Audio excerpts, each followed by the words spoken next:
Family, who understands? Hit by the killing curse before the age of 11, but didn't die. A time traveler revitalizes the family potion business with assembly line creativity, receives an acceptance letter from Hogwarts along with a beginner's tutorial, and goes to Diagon Alley to buy a wand. The shopkeeper recommends the Elder Wand. What an exciting start to magic. I tell you, that green light shot in through the window with a whoosh. It was simply impossible to guard against. At that moment, my mom let out a scream that sound I will never forget in my life. In the next second, the whole world fell silent. The Death Eaters outside probably thought that a baby hit directly by the killing curse would surely be gone in an instant, and they could pop the champagne to celebrate. But they didn't know I was still alive. This story actually starts 10 minutes prior. The atmosphere in our family's castle was so tense, it could have dripped water. My mom, Mary, was holding me, swaying in front of the fireplace, trying to lull me to sleep. My dad, Henry, sat across from her, his face so anxious it looked like it could squeeze out water, and the wand in his hand was almost polished from his fidgeting. The two of them sat there in silence, and suddenly my dad couldn't hold it in anymore and asked, "Mary, is Dumbledore's information reliable? Do you really think Death Eaters would dare to come to our home?" My mom didn't take her eyes off me and replied calmly, "Who knows? It's just information from the informant he planted. If it's true, I'd have to thank this unnamed hero." My dad got angry at this and started ranting. Dumbledore? He's always a step behind. Only after something happens does he realize it. If you didn't know better, you'd think he was a master strategist. But he's just slow to react. Today, he suddenly learned to predict? I don't believe it. As soon as he finished speaking, the castle's alarm magic went off with a whoo. My dad's face turned pale, and he jumped up. "Merlin, they really came?" Mary watched the child. He grabbed his wand and rushed outside. Let me tell you, outside was a riot of colors. A dozen Death Eaters, thinking they could ambush us, were exposed as soon as they entered the yard. The leader, a guy named Olahav, waved his hand, and those people charged in like rabid dogs. And what happened? My Uncle Alfred, my dad, and my Grandpa Anderson directly stunned them. Especially my Grandpa, goodness, he was fierce. He single-handedly held off 5 Death Eaters, casting spells like they were free, while shouting, "You bunch of rabble, dare to touch the Peveril family?" Even if Voldemort himself came, I wouldn't be scared. In no time, the Death Eaters couldn't hold up anymore. After the first one was knocked down, the rest ran away faster than rabbits. The battle ended quickly, but just when everyone breathed a sigh of relief, from a distance came that sinister green light, heading straight for the room I was in. Avada Kedavra! My grandpa reacted immediately, but was still a step too late. When he rushed in, my mom was already so scared she couldn't speak clearly. Rosen, he was hit by the curse. My grandpa's mind went blank, nearly losing his balance. He quickly scooped me up, checked for a heartbeat, and finding I was still alive, he collapsed onto the ground. But the problem was a killing curse. How could it not have killed a baby? Soon, Dumbledore emerged from the fireplace. After hearing my grandpa's description, he was also stunned. After thinking for a long time, he could only conclude that the Peveril family bloodline was powerful and carried some mysterious magic. Anyway, he couldn't figure it out. 10 years passed in a flash. Voldemort was long gone, defeated by a boy named Harry Potter. The entire magical world was buzzing about him, but no one had seen him in person. My uncle and my other uncle were chatting at the Ministry of Magic, saying that Dumbledore was really good at hiding a beauty in a golden house, but whether Harry was living well with his Muggle relatives was another matter. At this point, I should formally introduce myself. I'm Rosen Peveril, yes, the baby who survived that great calamity. But let me tell you a secret, I'm a time traveler. In my past life, I was a proper science student, so in this life my brain works really well. But unfortunately, family, who understands, before the age of 11, a child's magic is unstable, and the system wouldn't let me learn magic. I secretly tried it once, and almost blew myself up. Although the soul of a time traveler was strong enough to withstand that weakened killing curse, try to cheat the system early? No way. I could only study theoretical books every day. However, while I couldn't cast spells, I could work on the economy. Our family inherited a small potion business, not large, just a few dozen people. I gave my grandpa a little idea assembly line. Do you understand what a dimensionality reduction impact of the Industrial Revolution means?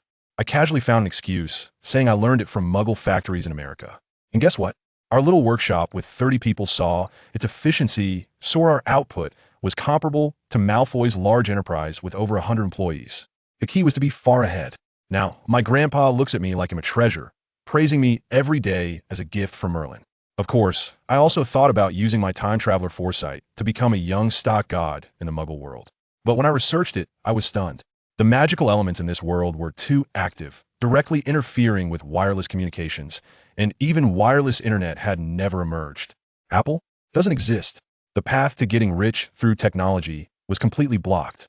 As for the economy of the magical world, don't even get me started. Wealth was all concentrated in those 20-some pure blood families, and the wealth gap was terrifying. The richest was the Malfoy family, truly wealthy beyond measure. Thanks to my assembly line idea, our Peveril family's annual income could now compete with theirs. Finally, on the last day of July, the owl I had been waiting for arrived. The acceptance letter from Hogwarts. I was so excited, I almost jumped up. The story was finally about to begin. I opened the letter and laughed. On the back of the letter, beside a shopping list, there was actually a moving magical diagram clearly showing how to get through the wall to Platform 9. Family, who understands? In the original story, Harry didn't even know how to get to the platform, and Hagrid didn't tell him. Here, I was given a beginner's tutorial map. Isn't my IQ completely superior? If the protagonist weren't me, it would be utterly unfair. Giggly-wump. I snapped my fingers, and my house elf appeared out of thin air. Young master, let's go Diagon Alley, time to shop. Giggly-wump grabbed my arm, and with a disapparation, we arrived at the Leaky Cauldron. I didn't even acknowledge the chatty owner, Tom, and went straight into Diagon Alley. As soon as I entered, I felt that this place wasn't an open street at all, but a huge underground air raid shelter conversion, with advertisements plastered on the walls. Birdie Bots, every flavor beans.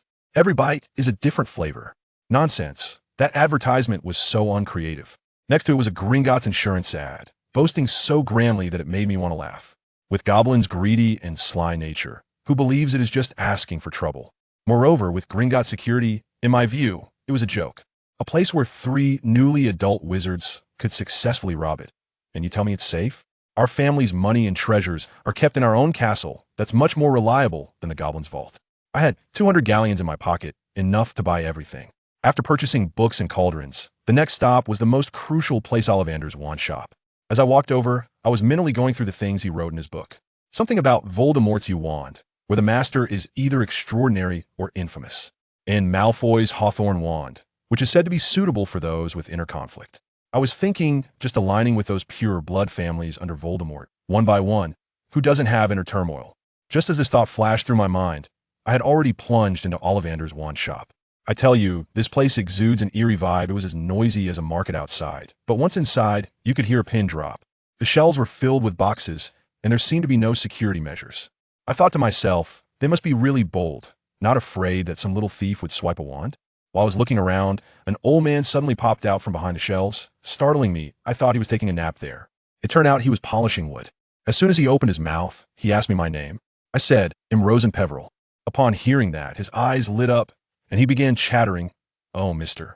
Peveril, your mother's wand was bought here, European pear wood, unicorn hair, particularly suited for someone with a clear mind and pure heart." Just as he was about to launch into a monologue, I quickly interrupted, "Old man, hold on. I just want to know, do you choose wands for everyone based on guesswork, or is there some scientific basis?" He got excited upon hearing this, and said that generally, one could guess about 80 to 90% based on the parents' wands. But since my dad's wand wasn't bought here, I need to ask about my own preferences. He asked me, what kind did I want? I tell you, I was conflicted. It was like picking a computer with a limited budget. You always have to make some trade-offs, right? After thinking for a long time, I said, I want a wand with unlimited potential no matter how great I become in the future. It should be able to keep up with my pace. Do you have something like that? Yes. His eyes practically sparkled. The elder wand, the nobility of wood, the embodiment of power. As he spoke, he took down several boxes for me. There's just not much stock, so you can try them one by one. The first one was a dragon heartstring wand. I waved it, but nothing happened. Ollivander nodded and said, "This one. Airtie gang. Only a domineering CEO is worthy of possessing it." Then he took out the second one, looking so proud. "This one I am most satisfied with. Made in the style of the legendary old wand. Elderberry, 13 inches, with a nightmare tail feather core, mysterious and mysterious, with limitless potential." The moment my hand touched that wand, let me tell you, the feeling was incredible. A warm current surged from my fingertips throughout my body, and a soft red light burst from the tip of the wand, making the entire room feel cozy. "This is it." Ollivander looked at me with a mysterious expression and said, "Every wizard who is matched with an elder wand has an extraordinary destiny.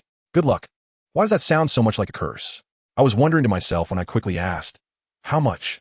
I thought maybe 10 galleons at most. But guess what he quoted? 64 galleons. I nearly jumped up in shock. 64. That's robbery. Why is Harry Potter's wand only 7 galleons? Seeing my reaction, He quickly explained that the Ministry of Magic subsidizes the first wand for young wizards, but mine was too special, made from the tail feather of a thestral and elderwood. The old fogies at the ministry are superstitious and didn't even register it. So full price. I rolled my eyes at that and thought, well, at least I brought enough money. So, does this mean my wand is like an unregistered citizen? I specifically told him not to tell anyone, especially Dumbledore. He patted his chest and promised it was a matter of professional ethics. After I left, I didn't see that old man with a sneaky smile on his face, muttering to himself. I didn't tell him that just 2 days ago, a little girl bought the other wand that was attracted to this one. Does anyone understand? I feel like I've been set up. After buying the wand, I headed straight to Flourish and Blots. Let me tell you, just looking at the textbook list could expose all the teachers at Hogwarts. Professor Flitwick's standard spellbook, starting with the simplest cleaning charm, clearly shows he's a teacher who values the basics and teaches step by step. As for the History of Magic by Bathilda Bagshot, wow, that thickness, over 1,500 pages, divided into 5 volumes, one for each year. This thing is practically a brick. If Professor Binns really reads from that, it's not worth attending the class. Self-studying would be better than listening to him drone on. I didn't have time to look closely and went straight into the old book section. I was puzzled. Why were these wizards so uninterested in studying? It was a waste to not research such powerful magic. After rummaging for over half an hour, I emerged with a few books older than I was. When I came out, it was almost dark. I can't believe I spent 4 hours just to buy a book. It was ridiculous. Next came a shopping phase, which was also my time for crazy complaints. A tin crucible? Is this thing reliable? I use silver for making potions at home, afraid of material contamination. A brass balance? Are you kidding me? Muggles are already using electronic scales that are accurate to 4 decimal places. Okay, glass potion bottles? They break at the slightest touch. Isn't plastic better? I complained while symbolically buying a few items since I already had the Muggle tech versions at home. Finally, it was time to choose a pet. I had about 80 galleons left in my pocket, and I didn't even look at the ones that cost hundreds. At the pet store, I felt indifferent towards piranhas, owls, and I absolutely refused to consider toads. Then, as I walked past a cage, a little creature that looked like a mix between a cat and a lion suddenly started yelling at me like it had gone crazy. The owner saw it and laughed. "Young man, you've caught the eye of a Kneazle. This is a treasure. It can tell good people from bad and help you find your way. The market price is 100 galleons, but since it has chosen you, I'll sell it for 50. Is there such a good deal?" I immediately took out my money. This little guy will be called Jerry from now on. In the last month before school started, I finally got to practice magic systematically. The first spell was the cleaning charm, and let me tell you, it felt amazing. The room was instantly spotless. My mom could no longer use the excuse of training my self-care skills to make me clean. I was so excited, I almost popped open champagne in my room. A month passed in the blink of an eye, and I refused the house elf's offer to take me. I insisted on taking the subway to King's Cross Station to experience Muggle life. When I arrived at the station, I found the wall between platforms 9 and 10, took a deep breath, closed my eyes, and ran straight into it. When I opened my eyes again, the old Hogwarts Express steam engine was right in front of me, puffing out steam. I squeezed through the chaotic crowd, with Jerry perched on my shoulder, and found an empty compartment to sit down. I was pondering how to make up for my expenses at the welcome feast when the door opened, and someone peeked in. I looked up, and Merlin, what luck. Harry Potter. He just walked in. My mind immediately went into alarm mode. This wasn't how the script was supposed to go. I wasn't mentally prepared yet. He was polite and greeted me, while my mind raced, thinking about how to maintain a friendly yet safe distance and not get noticed by Dumbledore. Then Harry directly asked me my name, which made all my plans and schemes go back to square one. I had to say, "I'm Rosen Peverell. You're Harry Potter, right?" He was shocked. You know me? I quickly composed myself, cleared my throat, and began my performance. It's simple. You're alone, which means you're used to being by yourself. Your clothes are very old, and your glasses are broken, indicating a poor background. But your clothes are coordinated, meaning you're not from an orphanage. They must be hand-me-downs from relatives, and those relatives don't treat you well. Given all these points, there's only one orphan in the entire British wizarding world that fits the bill. I internally gave myself a thumbs up, feeling like Sherlock Holmes of the wizarding world. This move was just brilliant. Harry was stunned and said I was like Sherlock Holmes of the wizarding world. I held back my laughter and slowly added, "Actually, there's an even simpler way. Your suitcase has H.P. written on it." Harry was instantly petrified, and the way he looked at me changed. He probably thought I was just a mischievous troublemaker. Just as this awkward atmosphere lingered, a savior arrived. The door was knocked open, and a boy with a gloomy face poked his head in. Excuse me. Has anyone seen a toad? He was halfway through his sentence when he suddenly saw me. Rosen. You're here.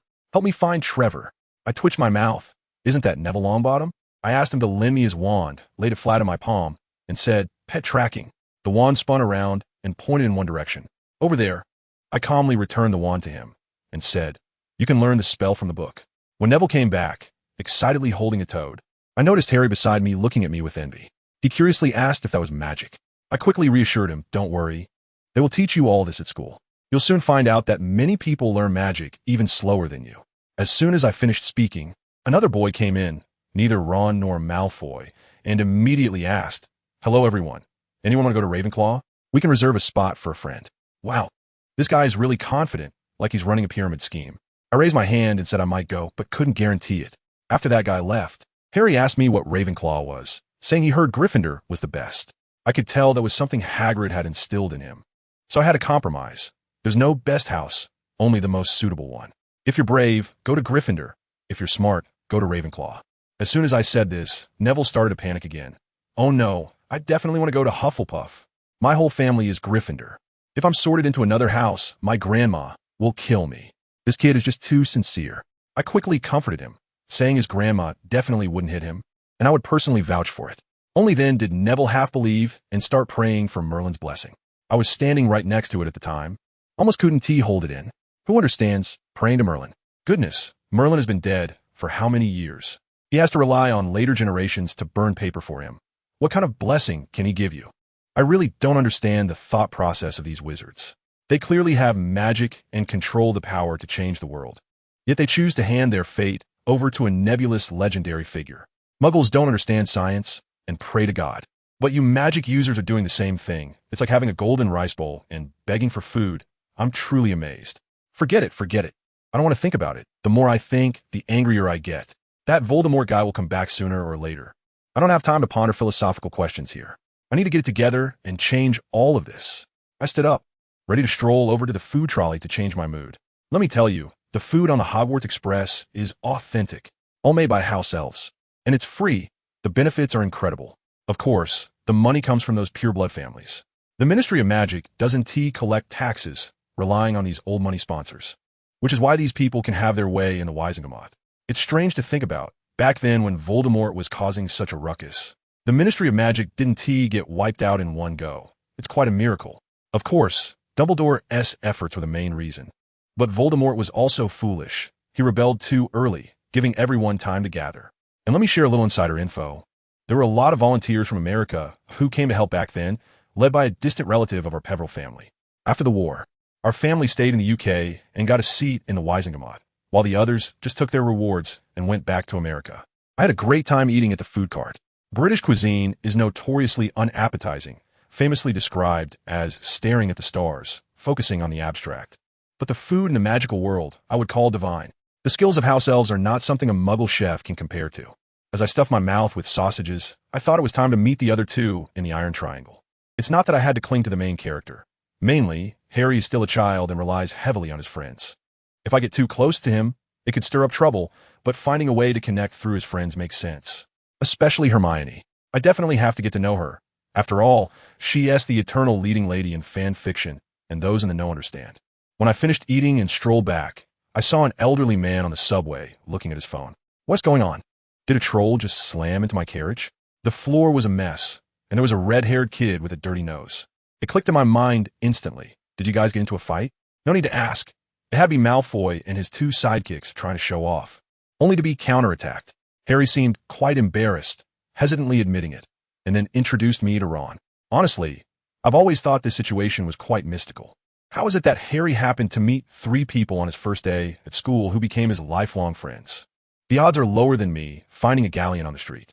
Some say Dumbledore arranged it behind the scenes, but if he had that ability, he would have been cornered by Voldemort like that. Old Dumbledore is a person of deep thoughts, and no one can figure him out. Anyway, our family, the Peverils, has never been one to care about the tedious formalities of pure blood aristocracy, like saying the right thing to the right person. It's too exhausting. I was chatting with Ron casually, only to find out that this guy is genuinely a bit dull. Within 2 minutes, the conversation died, and the atmosphere became extremely awkward. I had already thought it through. Dealing with these little brats, the more you talk, the more mistakes you make. It's better to say less and get things done. Later, Hermione indeed showed up. Goodness, once she started her machine gun-like lecturing, Harry's expression suggested he would rather have a dull conversation with me. As soon as I saw everyone was gathered and my goal was achieved, I quickly slipped away and found a quiet corner to play my game console, keeping a low profile and quietly making a fortune. This is the survival wisdom of a time traveler. Let me tell you, that kid Malfoy next door is complaining to his two smart lackeys. His dad Lucius's plan has completely fallen apart. He originally wanted to use Malfoy to stir up trouble between me and Harry, but I didn't even show up, and Harry has become thick as thieves with the Weasleys. I almost laughed out loud, listening from the corner. The Voldemort camp is full of such useless teammates. If they can win, it would be outrageous. Lucius really is a clueless father, thinking an 11-year-old brat can manage alliances. Is he trying to make Voldemort lose even faster? What is the biggest advantage of a time traveler? It's not to act like a prophet predicting the future. That's just asking for trouble.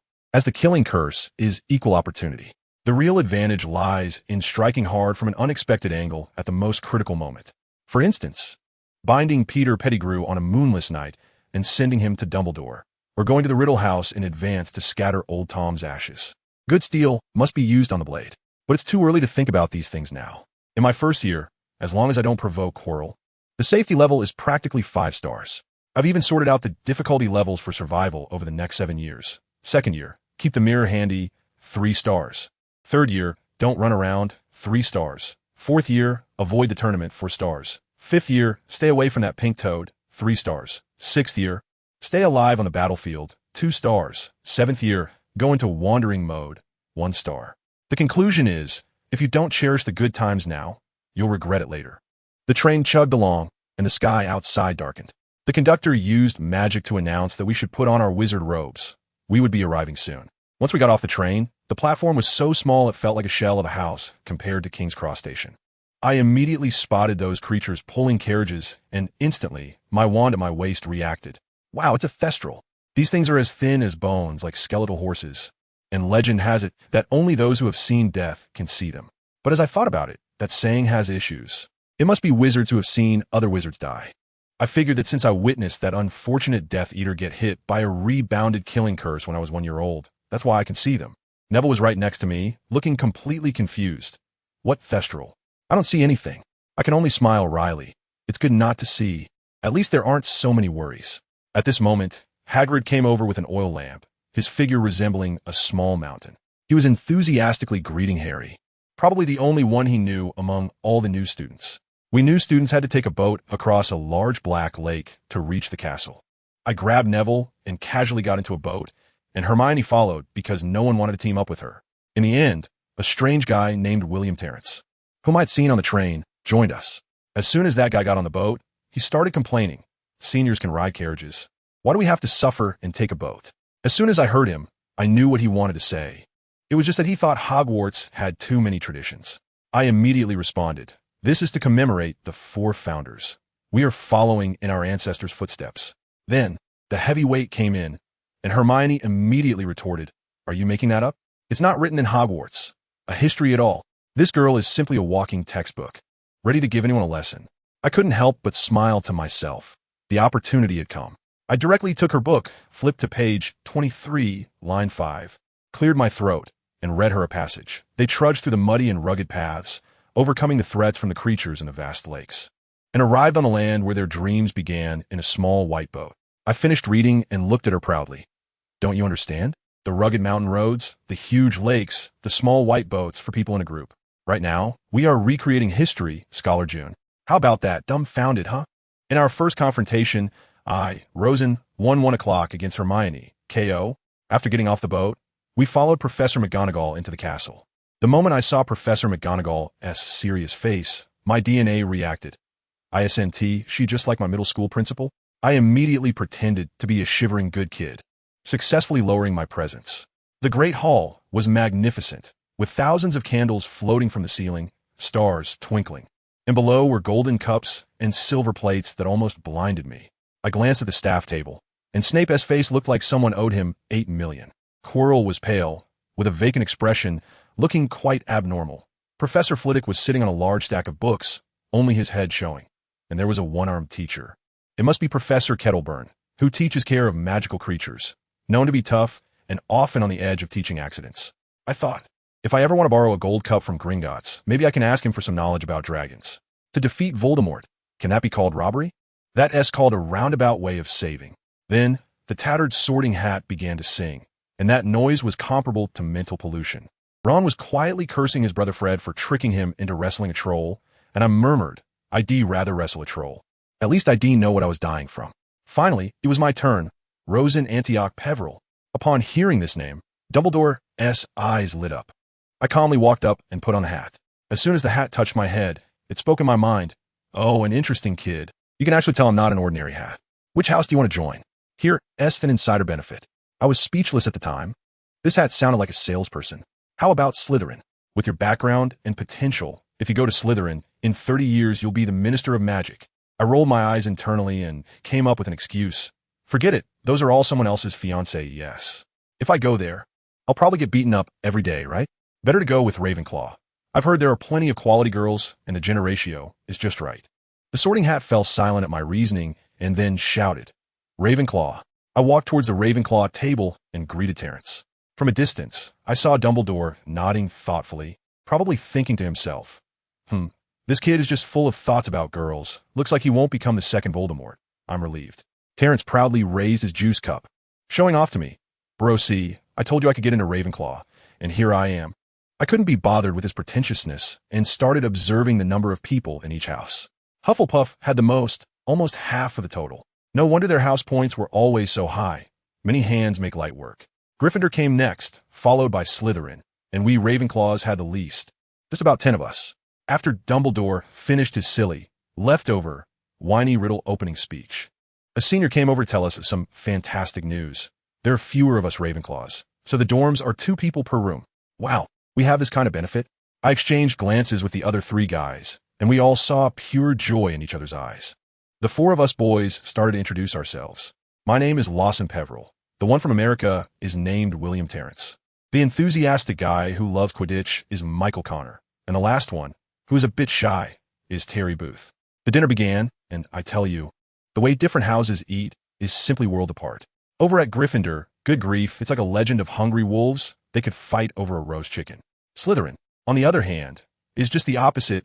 Eating is like performing surgery. Every movement has to be measured with a protractor by the time they finish. The food is already cold. Terry Booth cutely asked, isn't the food supposed to be cold anyway? Next to me, a senior was directly amused and took the initiative to explain this Eastern proverb to us. As soon as I heard it, I thought, isn't this just about Xiaozhong? Sure enough, when I chatted with her, she asked me if I knew about China. I could only laugh and say I had read a few books. While chatting with the future first love of Harry, I observed our Ravenclaw group and found that everyone was very zen while eating, focusing on an elegant laziness, only eating food that they could reach with their forks. Anything further away, they definitely wouldn't bother to stand up and get it. I felt a bit embarrassed. Is this really the common flaw of smart people? Goodness. These scholarly beauties started judging who was the most handsome among the freshmen after they finished eating. Let me tell you, this scene was simply a universal post-meal entertainment program. I couldn't help but chime in. Don't you think that the teacher with the hooked nose might have been quite the heartthrob when he was younger? As soon as I finished telling my cold joke, I felt a chill behind me. Oh my God. I quickly turned around to sneak a glance, and, thankfully, Snape's death glare was completely ignoring our little table of misfits, instead fixated on Gryffindor's side. No need to ask. It was definitely poor Harry Potter once again falling into a spotlight. Bro, I can only silently mourn for you for 3 seconds. After dinner, I returned to the dormitory. The conditions were quite good. My roommate's name was Bill, and I guess they specifically placed us together because we both had American backgrounds. I told him, dude, we better hit the hay early, or tomorrow this broken castle will let you experience what it means to rely on fate for school. Being late is the least of your worries. No sooner had I said that than a cacophony of wailing erupted from Gryffindor's side. Great, forget I said anything. Some people just have endless energy. The next morning, I realized I was too naive. There was no concept of paths in Hogwarts. This was not a castle at all. It was simply a large, immersive, 3-dimensional escape room, complete with a dynamic map. Bill and I, armed with the almost non-existent map given to us by an upperclassman, took a few steps and looked around, looking like 2 headless flies. What was the most ridiculous part? The stairs had a mind of their own. I'm telling you, 1 second you're on a staircase, thinking you're almost to the classroom, and the next second it suddenly shifts, sending you to some unknown corner. I just wanted to set this cursed place on fire. Who designed this place, anyway? Come out and take a beating. Just when we were about to despair, Bill pointed at a painting on the wall and asked, "Hey, who's that?" I looked and saw a fully armored knight riding a short, fat horse that looked like a pig. My mind buzzed. Wasn't he that the ultimate chatterbox, Sir Cadogan?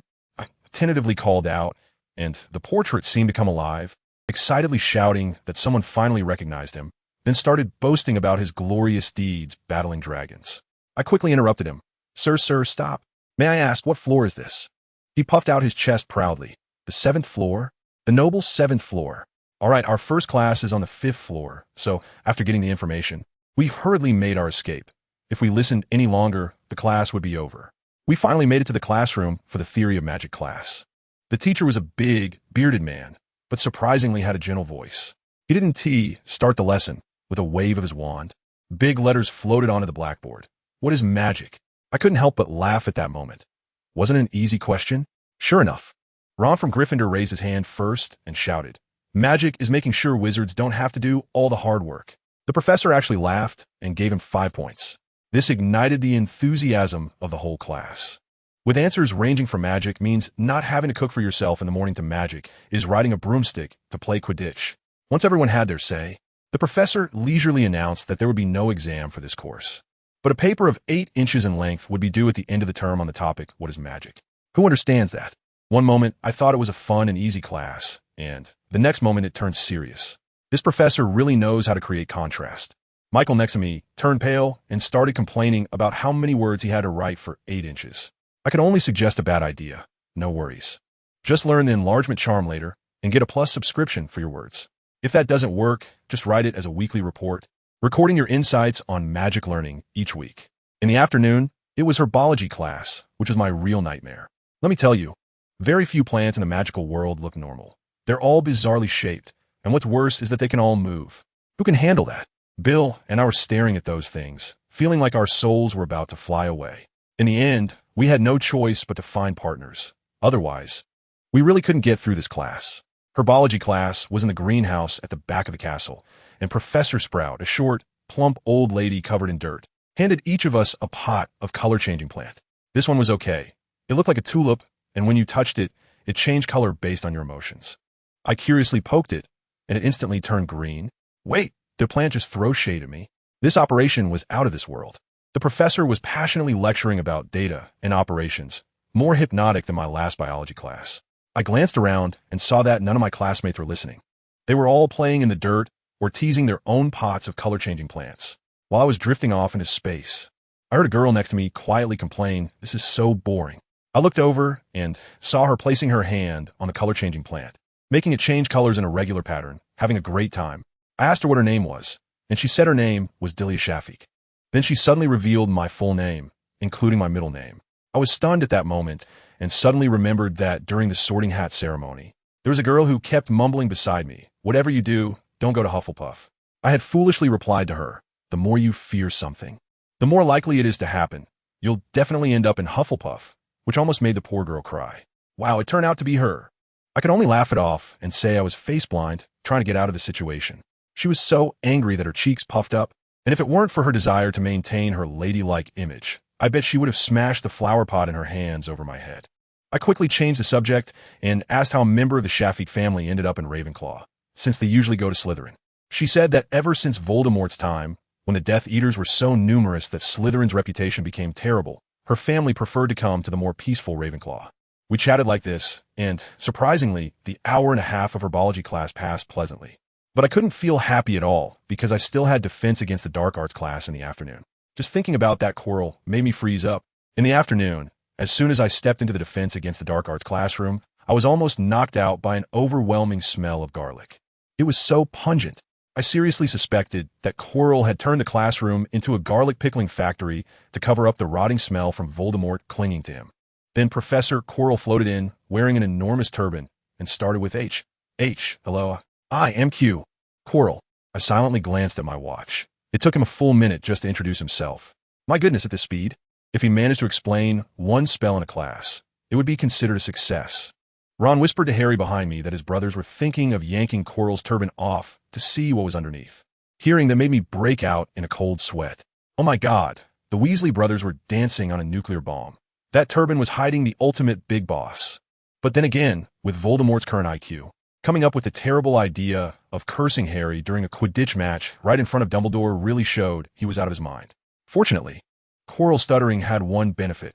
I could take notes at a leisurely pace and even zone out a bit, since by the time I came back to my senses, he had only moved on to the next word. When the class bell rang, I felt like I had been saved. However, joy turned to sorrow. As I got lost again, this time it was epic. I wandered around the castle like a headless fly for 3 whole hours. It was already dark when, in despair, I pushed open a door and was caught by Filch. The most embarrassing part? I was in the girls' restroom at the time. Filch grabbed my ear and dragged me from the bustling Great Hall, mocking me loudly the whole way. At that moment, all eyes in Hogwarts were on me. I felt like my life was over. Back in the common room, Bill and the others pretended not to know me, so I could only turn my anger into appetite and devour 3 bags of chips. I made a mental note of that grudge. That night, I lay on the sofa, feeling hopeless. Bill was flipping through the class schedule and said, "Tomorrow morning is potions class with Snape." I shot up instantly, holding my potions textbook, and asked Bill, "Do you think if I bring my precise instruments from home tomorrow, Snape would disassemble me on the spot?" Bill also looked pained and said Snape was the biggest variable. In the end, I pulled out a bronze canute, showing heads on one side and tails on the other. The coin fell, and it landed on heads. All right, let's do this. I was exhausted and decided to go to bed. After I left, my roommates finally realized that I had finished all my assignments. Terry looked at my herbal medicine assignment and was completely stunned because my work was filled with tables and flowcharts with very few words, clear and efficient to the max. He lamented that it was unfair, and then he and my other 2 roommates huddled together, starting to borrow from my results. The next day, I confidently walked into the underground classroom with my electronic balance. This time I specifically remember the map, so I finally didn't get lost again. As soon as I entered the classroom, the cold atmosphere was overwhelming. Snape floated in like a ghost, gave us a few simple threats, and then started talking about the preparation of Scabies potion. As soon as I saw the recipe, I laughed. It said 6 portions of snake fangs. What kind of recipe is this? How much is 1 portion? The margin of error is too large. According to the data from my home lab, 12 grams of snake fangs is the best effect. The most crucial step in the process is to remove the crucible from the fire before adding the porcupine quills. Otherwise, it will explode. I remember that in the original story, Narvi messed up here. Without Gryffindor around, Snape, although still wearing that deadpan expression, surprisingly didn't pick on us. He walked over to my side and stared at my electronic balance for a full 3 seconds, making both me and Bill's hearts almost jump out. In the end, he said nothing and just walked away with that expressionless face. We both let out a sigh of relief. I whispered to Bill, "I guess he must have one himself. Otherwise, definitely wouldn't he be able to stand that old brass balance." Thanks to modern technology, we were the first to complete the potion in just 25 minutes. And I even had time to finish writing the lab report. After the potion class, the next class was Charms, taught by our Ravenclaw head, Professor Phileas Flitwick. Let me tell you, our headmaster is a legendary figure, a little guy not even 3 feet tall, who has to stand on a stack of books to teach. It's said he has fairy blood, so even at his age, he is still very energetic. When he gets excited, wow, the Charms class just kicks off. But I have to say, this theoretical class made my head spin. Concepts of charm principles sounded to me like the definitions of functions in middle school math. Who cares what the definition is, as long as you can use it? Anyway, when I was figuring out those spells over the summer, no one explained the theory to me, and I still got it right on the first try. After Professor Flitwick finished the theory, he opened the book and called out the Lumos spell. He said that the previous cleaning spell was too simple. Just something you could do with your hands, saying the incantation is something was not really a technical skill. At that moment, I broke into a sweat, realizing that I had been feeling so talented before because those spells were just beginner's protection benefits. We'll let down. The next second, with a wave of his wand, Professor Flitwick plunged the entire classroom into darkness. He had his chant along with him. Lumos. I tell you, at that time, dozens of people were shouting together, and the scene was like a large-scale ritual. What was the result? Just a few small light bulbs flickered. I had tried it myself before, and it barely lit up. Like a flashlight. This time I was smarter. I cleared my mind of all distractions and just crazily imagined one word, sun. The kind of sun that can blind your eyes. Glowing and flashing. I felt a warm current surge through my arm, and when I looked at the tip of my wand, good heavens, it was shining like a little sun, illuminating the faces of the students around me. I glanced around and realized that mine seemed to be the brightest. Then I caught Hermione's gaze, and her eyes clearly expressed 3 words: not convinced. My heart sank, and I thought, it's over, I'm done for. Now the top student has completely set their sights on me, and I can forget about having peace in the days to come. Professor Flitwick, unaware of the storm raging inside me, happily pointed at me. Mr. Peveril, excellent. 10 points to Ravenclaw. Then he pointed to Hermione. Miss Granger is also great. 5 points to Gryffindor. I stole a glance at Hermione. Her expression felt like it had escalated from being unconvinced to a look that could only be described as wanting to stab someone. Professor Flitwick didn't care about the undercurrents between us. He began to show off his skills. I saw the glowing sphere at the tip of his wand change from red to orange and eventually to a rainbow color. But that wasn't all. He tossed the glowing sphere up to the ceiling, and it started spinning wildly, shooting out beams of different colors in all directions. I'm telling you, that was Hogwarts' very own homemade disco ball. While he played, he cautioned us that if we didn't have enough skill, we shouldn't mess with the spells. Every year, St. Mungo's Hospital sees a bunch of unfortunate souls who blew themselves up trying to modify spells, and most of them are from Gryffindor. I thought to myself, Professor, just call them out directly. As soon as the class bell rang, I was about to make a quick escape, but Hermione suddenly appeared right in front of me. Rosen, wow, now I understand what it means to be under fire from a top student. Her questions came to me like a Gatling gun. Rapid fire. Why is your Lumos spell so bright? What technique did you use? Is there a trick?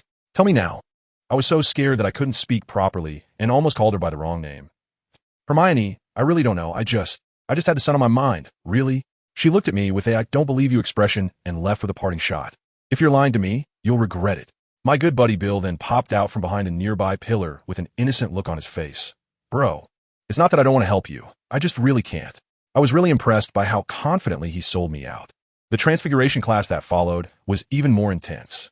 Professor McGonagall, a usually very serious old lady, transformed into a cat and sat on the podium before class. We Ravenclaw students were quite savvy. Seeing this setup, we all knew it was the professor and stayed quiet. But the loud Gryffindors and Slytherins directly teamed up for a chaotic elementary school classroom brawl, throwing paper balls at each other and cursing joyfully. It wasn't until Professor McGonagall transformed back into her human form with a whoosh that the room fell silent. She started calling names and deducting points. And when she got to Ron Weasley, she simply said, "Ron Weasley, minus 15 points." Ron was stunned and stuttered, "Professor, why do they all lose 5 points and I lose 15? Professor McGonagall replied with a deadpan expression, "Because the paper ball you threw just now was aimed at me." Puffed. The whole class, including us cool Ravenclaws, burst out laughing. Who understands? This guy hit the headmaster while she was in cat form with a paper ball. Professor McGonagall probably found it amusing too, as she added 20 points to us and Hufflepuff for good behavior. After that class, I figured out that Transfiguration is like an advanced version of a photo editing app. No matter how much you edit, it's still the same image at its core. And it has a time limit. You can't create something out of nothing or turn stone into gold. During practice, we had to turn a matchstick into a paperclip. And I realized that the clarity of the paperclip in my mind and the details I imagined were crucial. I mentally 3D modeled one and succeeded on the first try. Hermione next to me was still struggling with the standard transformation, and her paperclip came out all crooked. It seems even top students have their blind spots. The funniest part was astronomy class. At first, I wondered what magic had to do with stargazing. Could we borrow power from constellations? But once class started, I understood. This was not an astronomy class. It was basically the wizarding version of basic physics and math, calculating angular velocity and linear velocity. As someone who had endured the torture of college entrance exams, this was a piece of cake for me. This class quickly became my favorite, and I was praised by the teacher every time. Hermione could only stare in disbelief beside me, as this relied purely on intelligence, and magical talent didn't help. A week passed, and on Saturday, I decided to study that Lumos spell. I headed straight to the room of requirement on the 8th floor, walked back and forth 3 times in front of the tapestry depicting the giant beating the silly barrow, and silently wished for a place to test spells. Lo and behold, a door opened in the wall with a series of clicks. Once inside, my physics nerd DNA kicked in. I thought, how does light actually come about?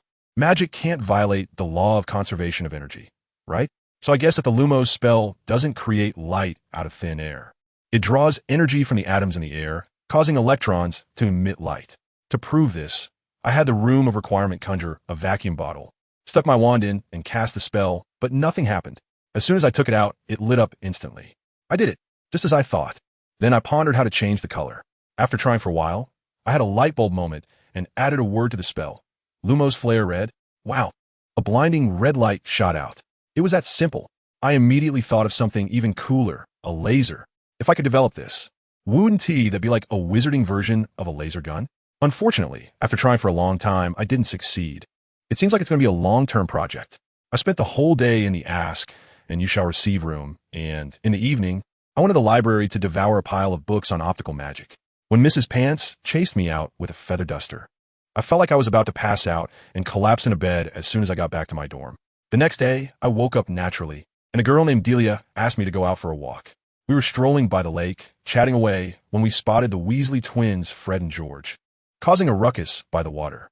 They were putting on some kind of abstract performance art, turning a large stone into a pig, and then hurling something called blood eggs at it, making it all bloody, just to lure out the giant octopus from the lake. The giant octopus actually took the bait, wrapping its tentacles around the pig and dragging it back to the bottom of the lake. Just a few seconds later, a deafening roar came from the lake bed, and with a boom, a 3-meter-high wave surged up, slamming down the Weasley brothers who were still showing off in the air. The people on the shore ran away in utter panic. One got stuck in a tree, while the other was sprawled on the ground. And they were joking like a comedy duo, one saying it seemed the octopus was in a bad mood, and the other replying it might be going through menopause. These two were simply my source of joy. When the flying class came the following week, I was actually a bit nervous because I had a fear of heights in my past life. Sure enough, before our class, there was an incident with the Gryffindor and Slytherin group. Neville broke his wrist, and Harry was taken away by Professor McGonagall for some unknown reason. When it was our turn to have class, Madame Hooch's face was dark as thunder. The most embarrassing part was when everyone shouted up, and their brooms jumped into their hands. But mine? Not budge. I was furious and whispered to it, "I remember you. If you don't get up, I'll pull off all your branches and throw you in the trash." And guess what? The broom instantly jumped into my hand. Bill and the others next to me were dumbfounded. I looked at the model on the broomstick, single 1314. My face turned green. What kind of ridiculous name was that? Michael's broom was also uncooperative, and in a fit of rage, he shouted, "Get your ass up!" And miraculously, the broom jumped into his hand too. Madame Hooch stood by with an expression that could only be described as apocalyptic. I was exhausted, and finally, she waved her hand and weakly said, all right, just be careful flying, and pay attention to safety. Safety my foot. Let me tell you, riding that broken broom felt like sitting on a medieval torture device. It was so uncomfortable, but I have to say, the moment I wobbled and took off, it felt completely different. I gave a gentle push with my legs, and the broom slowly lifted off the ground, probably intimidated by my earlier display of anger. I was cruising at a low altitude of over a meter, feeling like a sweeping robot. Aside from but hurting a bit, everything else was fine. Once I stabilized my flight, I got braver. As soon as I lifted the broom head, I shot up into the sky. Let me tell you, that feeling was incredible. The wind was whooshing past my ears, and there were a few birds flying alongside me. Some of the bolder ones even landed on my shoulder. Who understands? Family? In that moment, I felt like a runaway princess from Disney.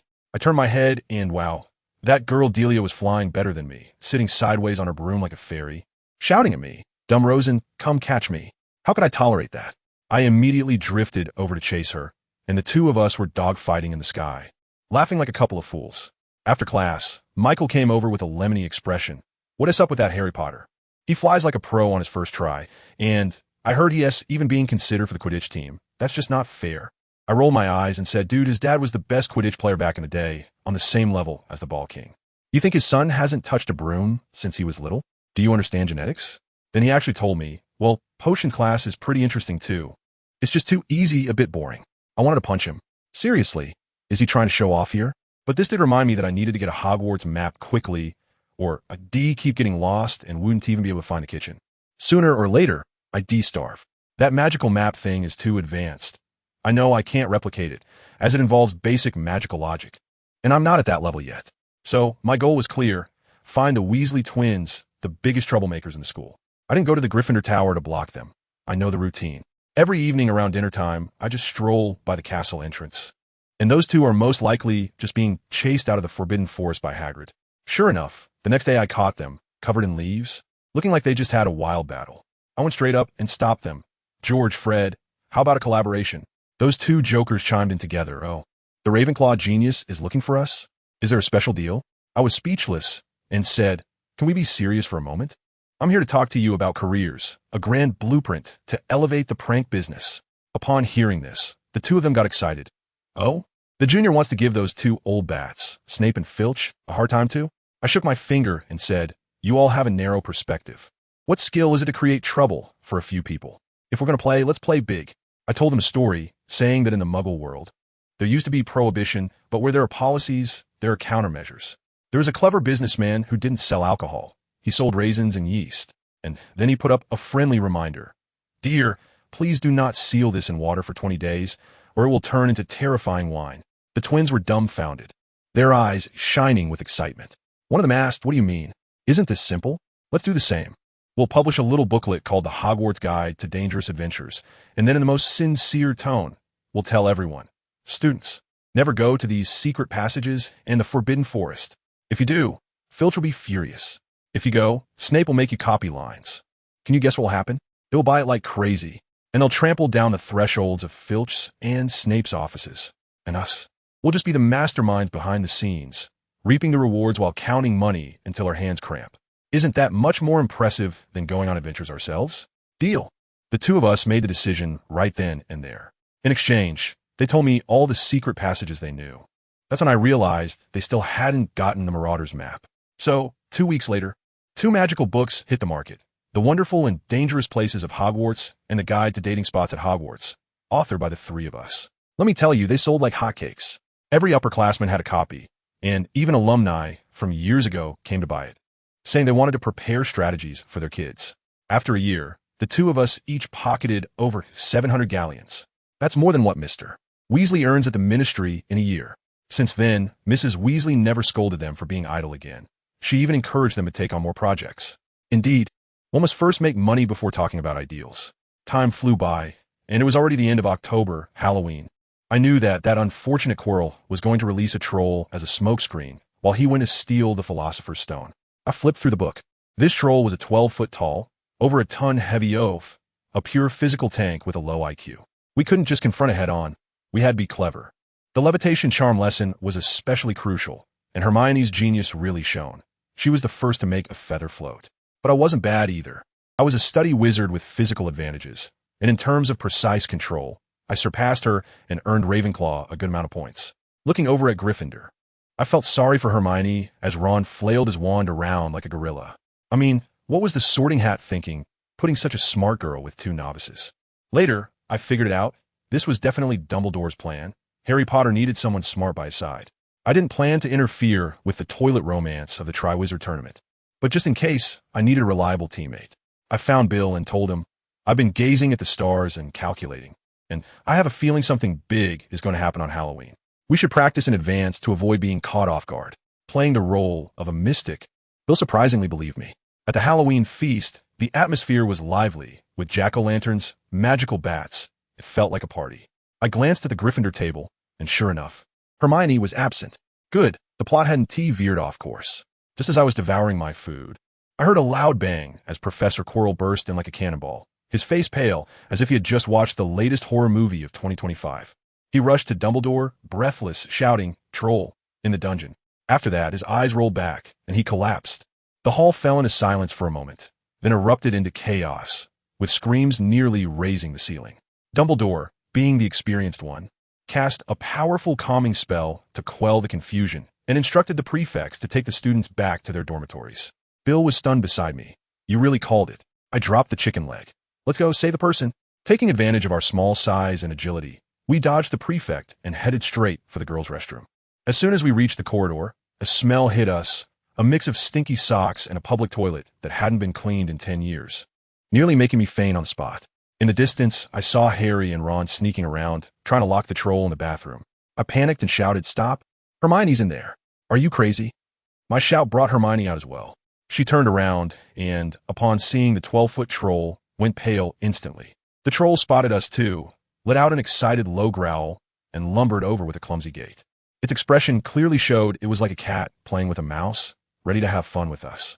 I immediately made a judgment. The 3 of you have negative combat power. Hurry up and get out of the way. Don't be a nuisance here. After saying that, I exchanged a glance with Bill, understood, and we sprang into action. Weapons out. We both struck at the same time. 2 beams of red light accurately hit the target. Clang!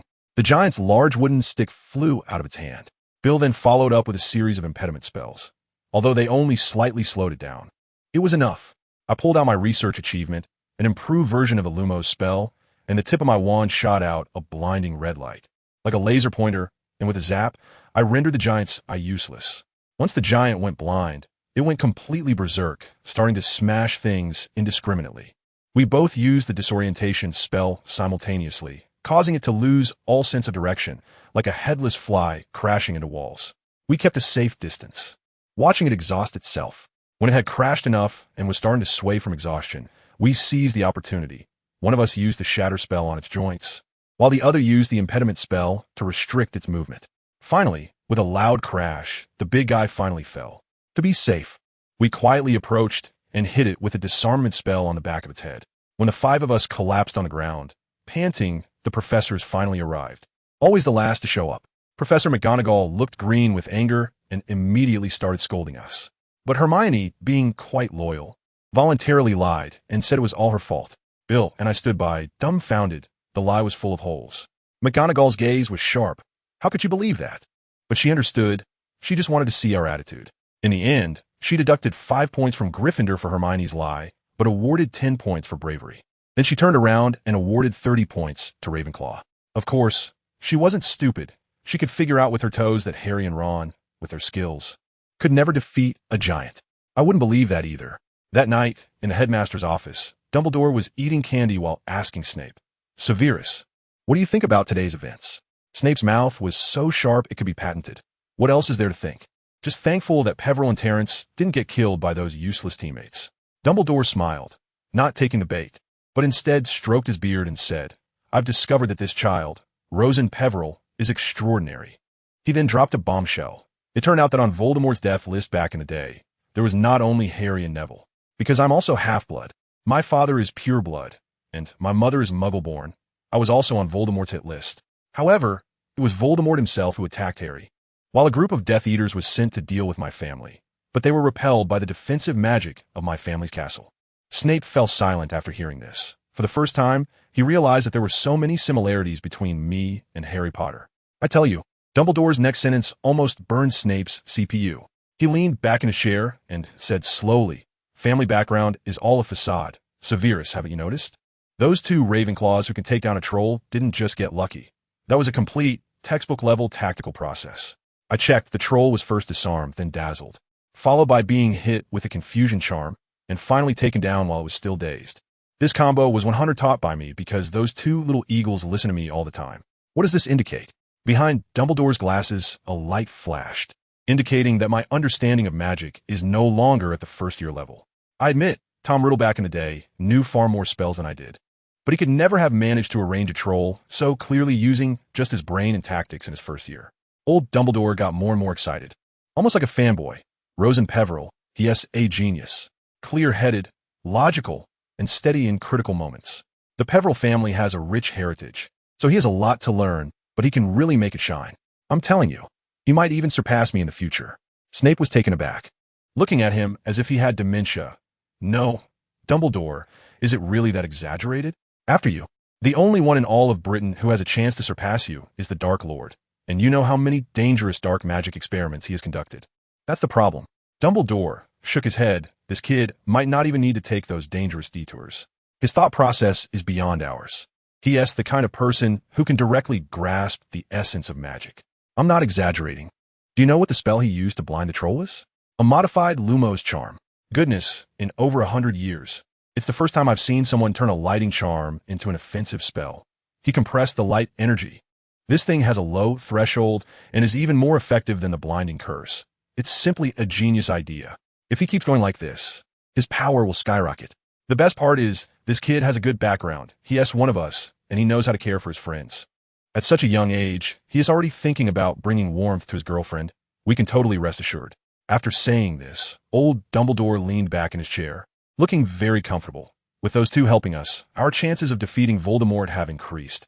Isn't it worth popping a bottle of champagne? Who understands my family? While the two big shots in the headmaster's office were singing my praises, I was in the Ravenclaw common room, boasting to Michael and the others with great enthusiasm. Did you see? I rely on my intelligence, on my brain. Are you convinced? I was so pleased. But to be honest, after defeating the troll, my sense of crisis soared. For the next month, I didn't even go to watch the Quidditch matches. Diving straight into the room of requirement, practicing those battle spells at least 800 times, if not 1,000. Well, my magic was exhausted. I went to the library to research how to upgrade my laser magic. One day, I had just practiced to the point of exhaustion, slumped in an armchair in the library, casually flipped through a book called Funny Tales of British Wizards, and almost laughed out loud at the silly antics of wizards. Just when I was enjoying myself, I looked up and saw a familiar figure. Hermione? What are you sneaking around here for? She looked like a thief, quickly made a shushing gesture to me, and whispered, I want to check on someone. I was speechless at the time. What's the use of asking someone? I don't know anyone except for some antiques from the history of magic, let alone any Quidditch stars, so don't count on me. Hermione shot me a glance. I figured as much, and I wasn't counting on you. Then she started rummaging through the bookshelf by herself, mumbling, Nicholas Flamel. Nicholas Flamel. Goodness, I jumped up from my chair in shock. Is the plot moving this quickly? ISNT this, right at the main storyline of the Philosopher's Stone? My sudden movement startled Hermione, and she looked at me with a puzzled expression. What's wrong? Do you know this person? I quickly looked around, and fortunately, I didn't disturb Mrs. Pants. I cleared my throat and pretended that this was quite simple. You've eaten chocolate frogs, right? Dumbledore's card says on the back, highly effective in alchemy with partner Nicholas Flamel. Go to the biography section on alchemy. There must be something there. Eating snacks every day. You should be a bit more alert. Hermione's expression was as if she had just received a revelation. She stuffed the book onto the shelf and dashed off like a gust of wind. I stared at her back, completely baffled by her sudden enthusiasm. But whatever. I've already given a hint. The rest is up to the three of them. As for whether I should directly tell them that Quirrell is the villain, I thought about it and decided against it. First, it would be easy to get myself involved, and second, if Quirrell got desperate and attacked Harry and the others, that would be a disaster. I figured it was best to act like a wise king and say nothing. Before I knew it, winter had arrived, and Hogwarts was freezing. Only the overly energetic Lions of Gryffindor were still outside having snowball fights. We Ravenclaws were hiding in the tower, warming up with brain games. For instance, playing wizard chess. Let me tell you, I was on fire. I used a classic opening strategy to completely bamboozle my friend Bill, leaving him stunned. Even my pieces thought I was going to mess around, chattering angrily at me, which made me threaten them on the spot. If you keep making noise, I'll send you all away. Do you understand what tactical deception means? They immediately fell silent. Bill got completely crushed by me and, feeling indignant, suggested switching to Gamoku, only to be thoroughly beaten down again. In the end, in a fit of frustration, he wanted to play dice, which was met with disdain from our group. He simply laid face down on the sofa, sulking. Of course, this guy was carefree, and after a while, he revived fully and started playing tank battles with me. Christmas was approaching, and everyone was debating whether to go home or stay at school. As for me, channeling my inner drama queen, I lay on the table wailing, what should I do? Should I go home or stay at school? This is a dilemma. Michael laughed at me. When did you become so indecisive? This is a rare day for reunion. I'm still feeling down, but what about the Christmas feast at Hogwarts? A lot of the decorations in the hall are ones I helped Professor Flitwick move. He had me move them to the east, then said the west side was better, making me go back and forth, all my hard work. Then just stay, Michael gently encouraged. I slammed my hand on the table, stood up, and declared solemnly, I've made my decision. This is a rare day for family reunion. Michael was instantly taken aback, his face full of black lines. Later, Bill told him the truth. He was just messing with you. The school list was signed a week ago, and he didn't sign it at all. On Christmas Eve, I returned to Peveril Castle. As soon as I walked in, my younger sister Alice, who is a year younger than me, grabbed me and insisted that I tell her about school.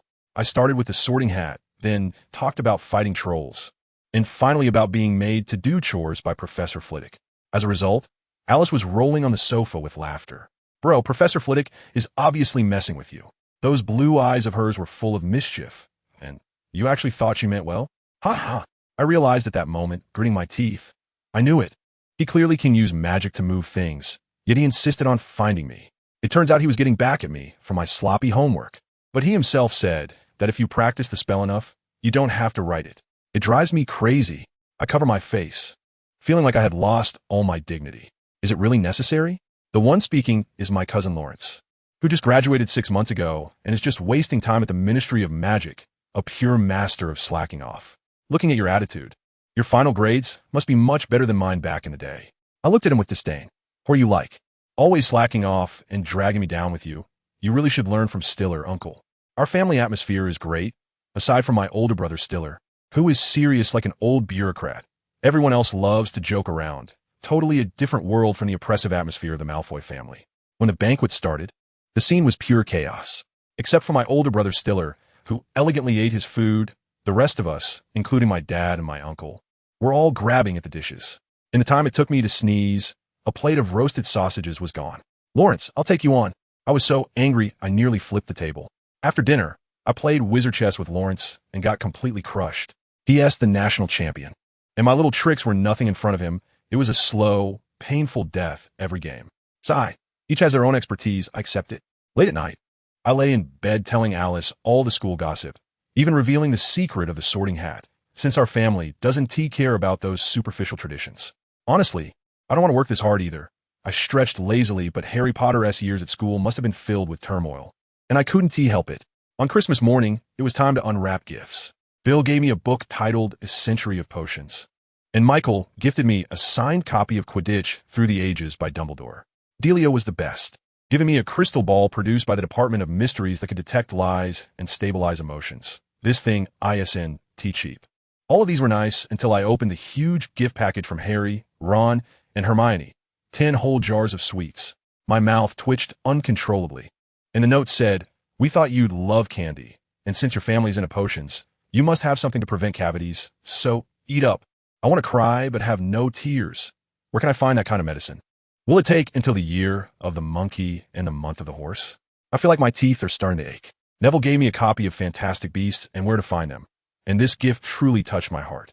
I spent the whole day annotating the book. It says that privately raising dangerous magical creatures is illegal, and I wrote next to it, but no one told Hagrid. The danger level for animals is rated with up to 5 stars, and I added a note, anything Hagrid likes. On the page about the hippogriff, it says it can only be cared for by experts, and I added, not sure if Hagrid counts as an expert. This isn't me criticizing him. I'm just reminding myself to be cautious. When I saw the section on the basilisk, which says it has been extinct in Britain for 400 years, I drew a big skull and wrote the words, Chamber of Secrets, next to it. There was also a big event during the holiday. My older brother, Stiller, got married to Adele Slughorn. Yes, she is the great-granddaughter of the potion's master Horace Slughorn. After the wedding, the most outrageous thing happened. That old man Slughorn actually moved into our family castle. I was shocked. So you support this marriage just to find a comfortable place to retire? I've never seen such a shameless person. Lawrence was almost shocked, speechless. This old man even wanted to get me involved in potions, but I politely declined, saying I was going to inherit my dad's research on magical texts. Mainly, I just can't get into that cauldron stuff. As the holiday was coming to an end, my research on laser magic hit a snag, so I had to seek help from my dad. He looked at my notes and agreed to help me think of a solution from the perspective of magical texts. But he also advised me not to get too deep into it. With school starting soon, I began to contemplate the Philosopher's Stone situation. According to the plot, the trio must have already concluded that Snape is the thief. The question now is, should I follow them into the challenges at the end of the term? I know Quirrell's abilities well. He's quite weak. With my current preparation, I could buy some time against him without any problem. But the risk is that he has Voldemort behind him. The safest plan would be to find a way to delay Harry and the others until Dumbledore returns from the Ministry of Magic to save the day. That would be the safest. But then another problem arises. If I keep delaying, what if Quirrell really gets his hands on the Philosopher's Stone? I tell you, this matter is stuck here. In my mind, 2 little people are fighting like crazy. Finally, I managed to come up with a curveball solution. Whether it works or not, it depends on fate. The school just started not long ago, and my dad surprised me again with a massive blow. The laser thing I'd been working hard on for several months, he sorted out in just a week and even sent me a letter full of details. Goodness, I was lying on the couch in the Ravenclaw common room, looking at the letter, feeling like my IQ was being rubbed into the ground by my dad. It was ridiculous. While I was feeling emo, Hermione approached me like she was meeting a contact from the underground. It was in the library, and let me tell you, that scene was so awkward. She leaned over, lowering her voice, her lips moving quickly, but I couldn't hear a single word. I said, "Sister, are you encrypting your conversation?" She got anxious and said it was a library and you can't speak loudly. I just rolled my eyes up to the sky and said, write it down.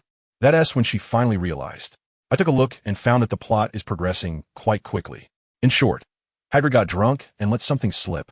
The three of them discovered that the Philosopher's Stone was in the corridor on the 4th floor. Then Harry and Ron insisted that Snape was trying to steal it. And Hermione couldn't persuade them otherwise, asking me what to do. I'm really overwhelmed, and I truly don't want to get involved in this. I scribbled on the paper. Snape has been acting as the headmaster in place of Slughorn for 10 years now. And the fact that Dumbledore has let him do it for so long shows he can be trusted. You all just focus on being students and stop thinking about making big news to get on the front page of the Daily Prophet. After finishing my homework, I slipped away. Michael had invited me to watch Quidditch. On the day of the Quidditch match, I really opened my eyes.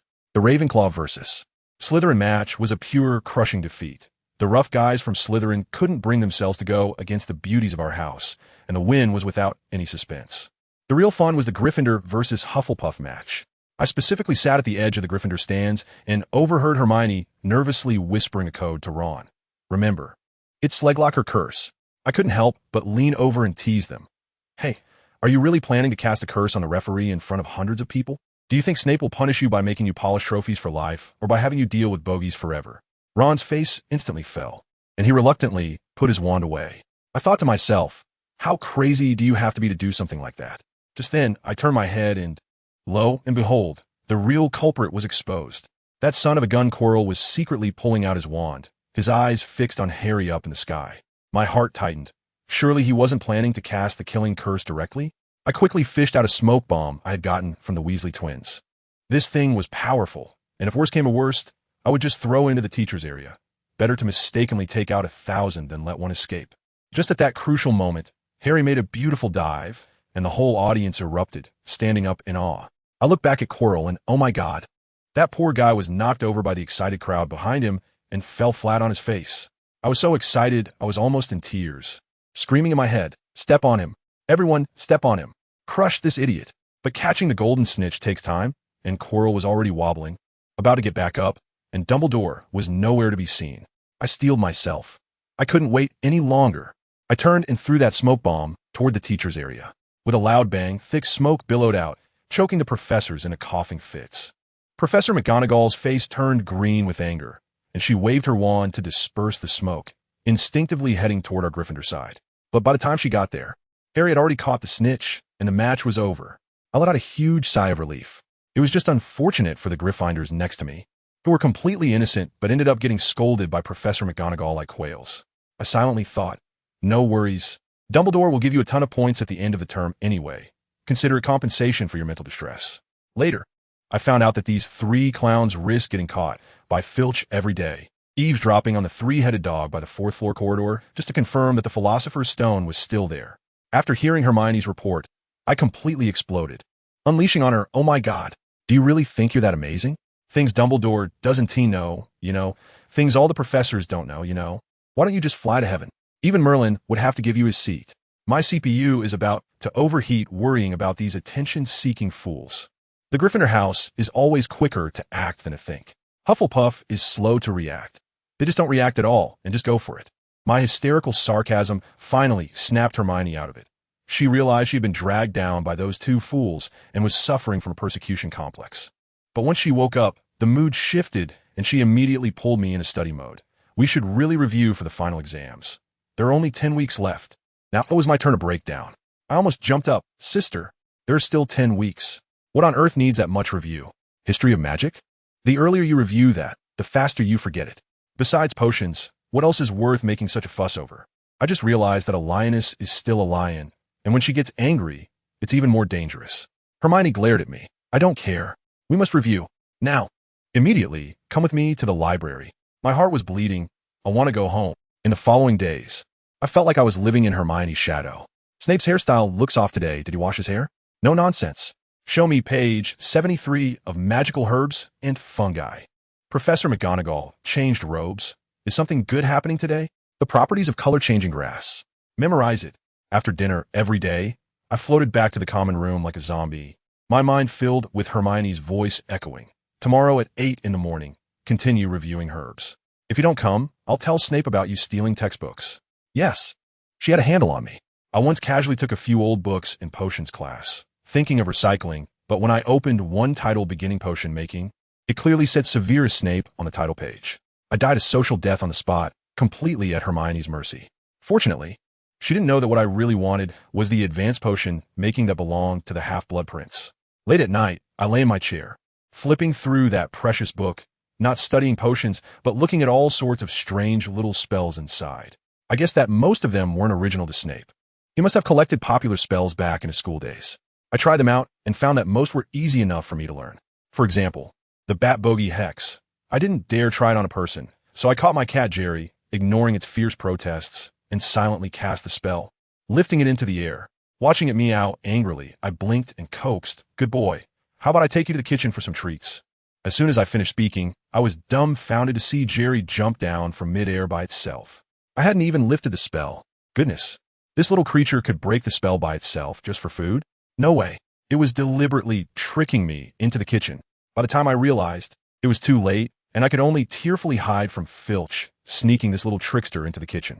My performance today was like a pure-blood Gryffindor. There was no other way.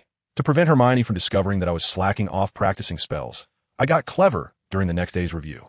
I told her that subjects like herbology and history of magic, which were purely memorization, should be put off, and we should prioritize reviewing charms and transfiguration, which required a lot of practice.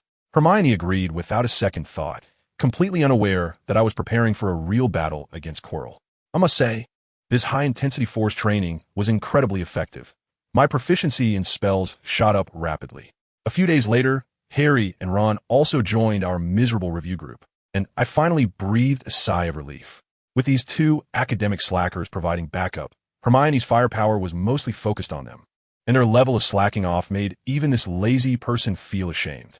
I seriously suspected that if those two managed to pass, it was either because Dumbledore secretly changed their grades or Hogwarts was doing some kind of crazy operation like multiplying by 10.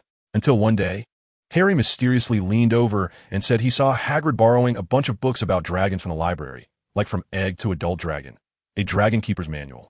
Ron looked puzzled. Is Hagrid really this obsessed with dragons? Hermione looked up from the pile of books and cut to the chase. This can only mean one thing. I lazily added, Hagrid is raising a dragon, and it's still an egg. Harry's eyes lit up. Can we help him raise it? I immediately poured cold water on him. You're thinking too much. Ron, being the brother of a professional, started to educate us. The 1709 Wizarding Conference banned dragon keeping. They're too dangerous to hide. Just look at my brother Charlie's scars. I made a cold joke, but maybe no one has told Hagrid this. Hermione paused for a moment, then realized it does seem quite possible. The topic circled back. So what should we do? I shrugged. Hagrid is tough. A baby dragon can't hurt him. But we can't take that risk. Harry still wasn't giving up, looking like a curious baby, but I flatly refused their invitation to watch. No way. I couldn't afford to get involved in this mess. The next day, Hermione indeed came to find me, looking anxious, saying Hagrid's hut couldn't withstand a fire-breathing dragon. And if the Ministry of Magic found out, Hagrid would be done for, so I needed to think of a way. After hearing this, I felt completely unmoved, even wanting to laugh. I slowly explained to her, don't worry, Hagrid is a regular visitor to the Department of Magical Law Enforcement. He almost goes in every year.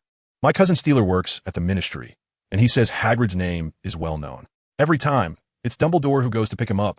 He doesn't get fined, and he won't be put in detention.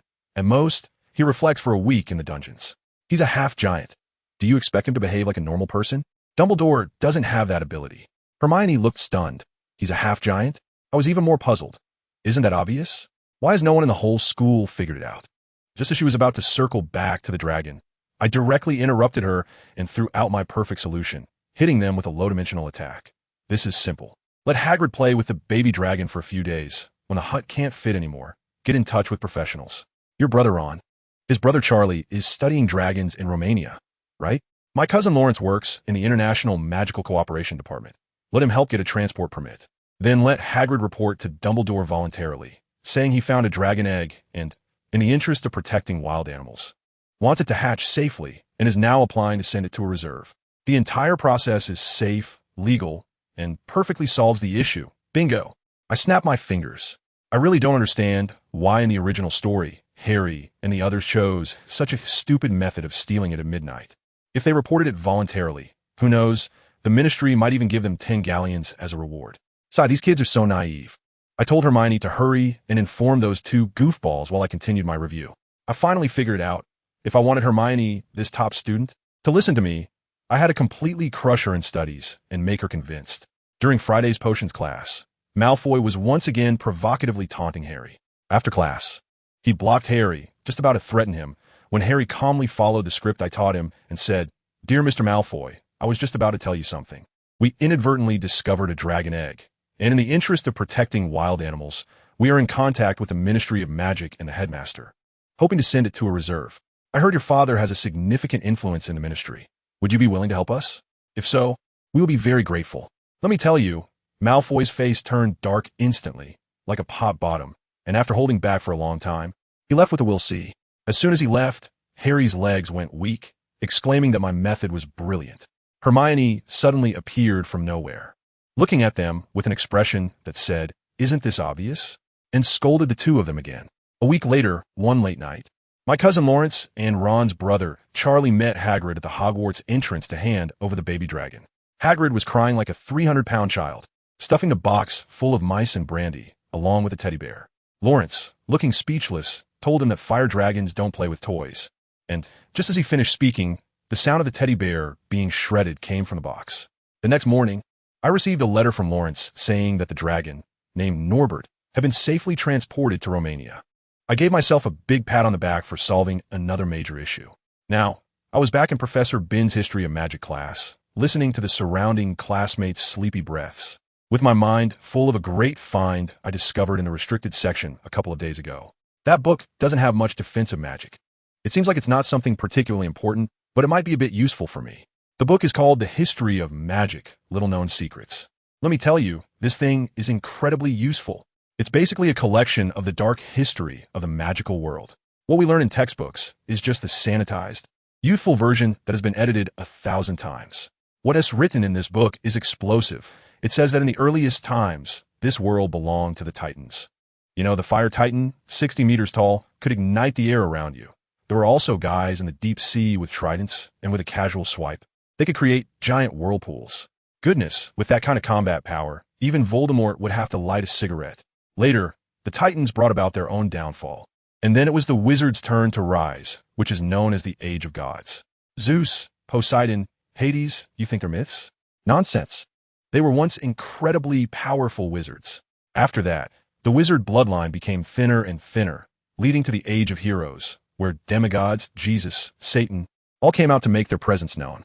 Finally, Christianity unified the world, and wizards were directly reduced to street rats. Merlin tried to fight for a legal status for everyone, but ended up getting sealed himself. Tragic, so tragic. I think I figured it out. The older the wizard, the more powerful they are, because they have the blood of ancient mythical beasts in them. But now, each generation is weaker than the last.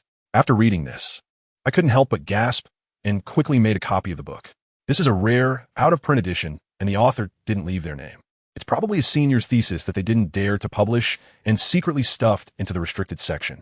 Just as I was pondering these mind-blowing historical facts, Harry showed up. He said Hagrid asked us to help find clues about unicorns in the Forbidden Forest. As soon as I heard it, alarms went off in my head. Hagrid? Letting first-year students into the Forbidden Forest? Is he crazy, or am I crazy? I quickly realized what was going on. This wasn't Hagrid's idea at all. It was actually old Dumbledore playing a bigger game. I had previously let the nighttime dragon scene slip, and old Dumbledore saw that. He thought, no way. I haven't set up the Forbidden Forest adventure for Harry yet. And just like that, the opportunity arose.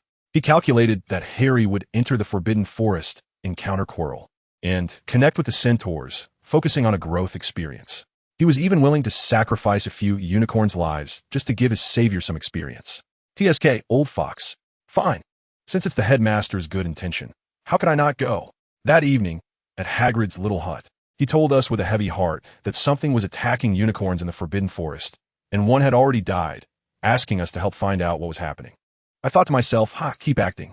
Then we split into groups, Ron with Hagrid, and me, Harry, and Hagrid's cowardly dog Fong in another group. The atmosphere in the forest was off from the start, eerie and foreboding. Harry naively asked me if it was a werewolf. I rolled my eyes at him. A werewolf? Can it run faster than a unicorn? The culprit here has to be a wizard, and a dark one at that.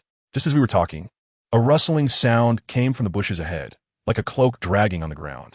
I quickly pulled Harry, and we hid behind a big tree. We dare not make a sound, just watching a shadow moving around in the forest.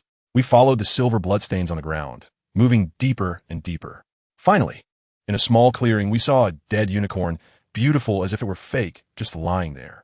Harry was about to go over, but I grabbed him back, because I saw, at the edge of the clearing, a hooded figure hunched over the unicorn's wound, greedily sucking its blood. Family who understands. That scene was even more thrilling than a horror movie. Harry turned pale with fear, looking at me with his eyes asking what to do. I shook my head wildly, signaling him not to act impulsively. Are you kidding? That was Quirrell, with Voldemort living inside him. Going up now would be like sending ourselves to death. We couldn't confront him head on, so we had to outsmart him.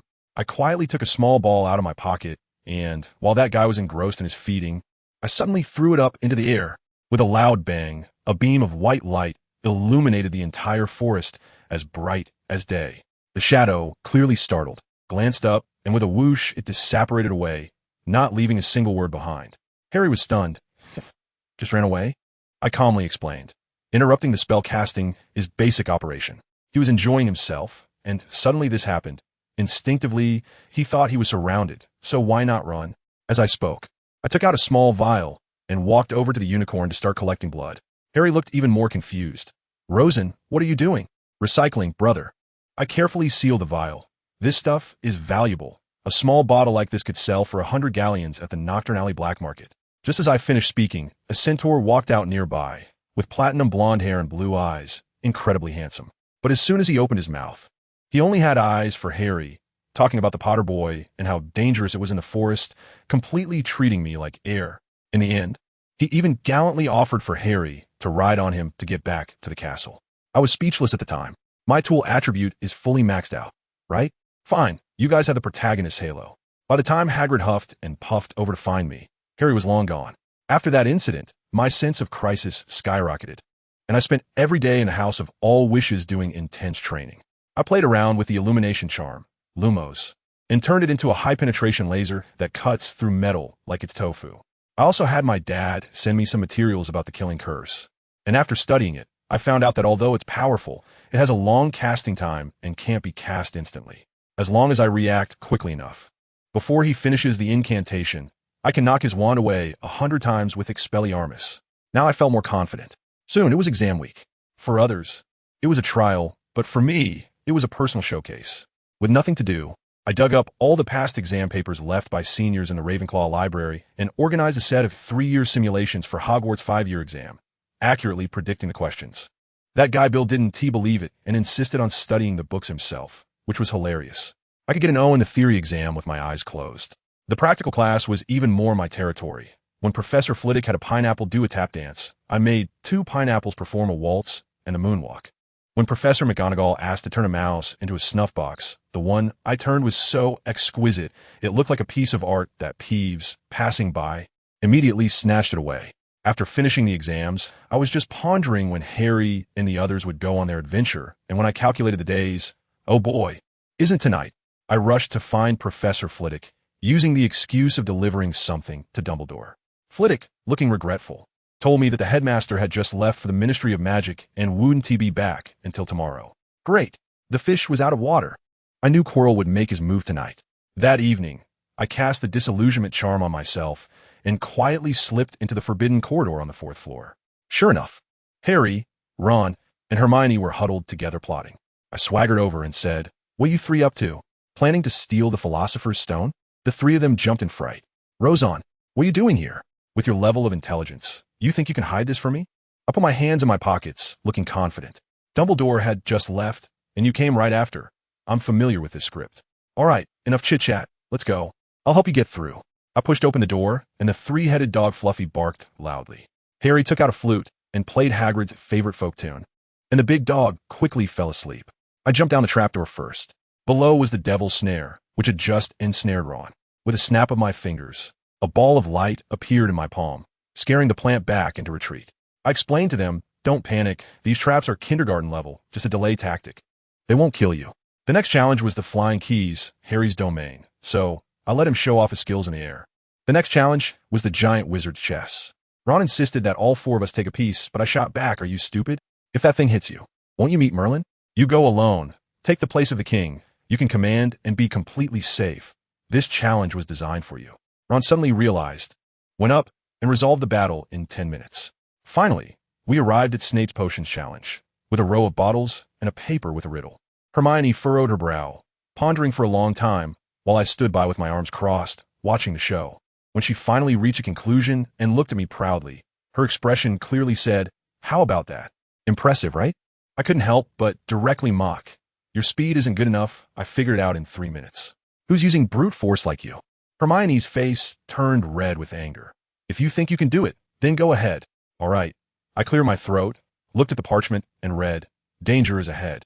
Safety is behind. There are 2 among us who can help you. Drink them. One will lead you forward, the other will take you back to where you were. The 2 contain nettle wine. The 3 are assassins, waiting in line. Choose, unless you wish to be delayed here forever." We also provide 4 clues to help you choose. First, no matter how cunningly the poison hides, it is actually to the left of the nettle wine. Second, the contents of the bottles at both ends are different, and if you want to move forward, they will not be useful to you. Third, you will find that the sizes of the bottles vary, and neither the giant nor the dwarf contains the Grim Reaper. Fourth, the second bottle on the left and the second bottle on the right, although they look different, have the same taste. After reading the content on the paper, Rosen confidently said, "From these conditions, we can deduce 1. The poison is to the left of the nettle wine. 2. The liquids on the left and right are not the same, and neither is a potion that can help you move forward. 3. The largest and smallest bottles, which are the black and blue bottles, do not contain poison. 4. The second bottle on the left and the second bottle on the right, which are the red and black bottles, contain the same liquid. 5. Among the 7 bottles, there are 3 bottles of poison, 2 bottles of nettle wine, 1 bottle for moving forward, and 1 bottle for returning. Therefore, we can further deduce the following conclusions. Conclusion 1. According to Condition 1, the purple bottle does not contain poison because there must be nettle wine to the right of the poison. Note that the meaning of the verse is not that the bottle to the left of the nettle wine is poison, but that there is poison to the left of the nettle wine, and all the poison is to the left of the nettle wine. Conclusion 2. According to Condition 2, the brown and purple bottles must be either poison, nettle wine, or return potion. And based on Conclusion 1, the purple bottle must be either nettle wine or a return potion. Conclusion 3. According to Condition 5, only the quantities of poison and nettle wine exceed 2 bottles. Conclusion 4. According to Condition 4 and Conclusion 3, the red and black bottles must either both contain poison or both contain nettle wine. Conclusion 5.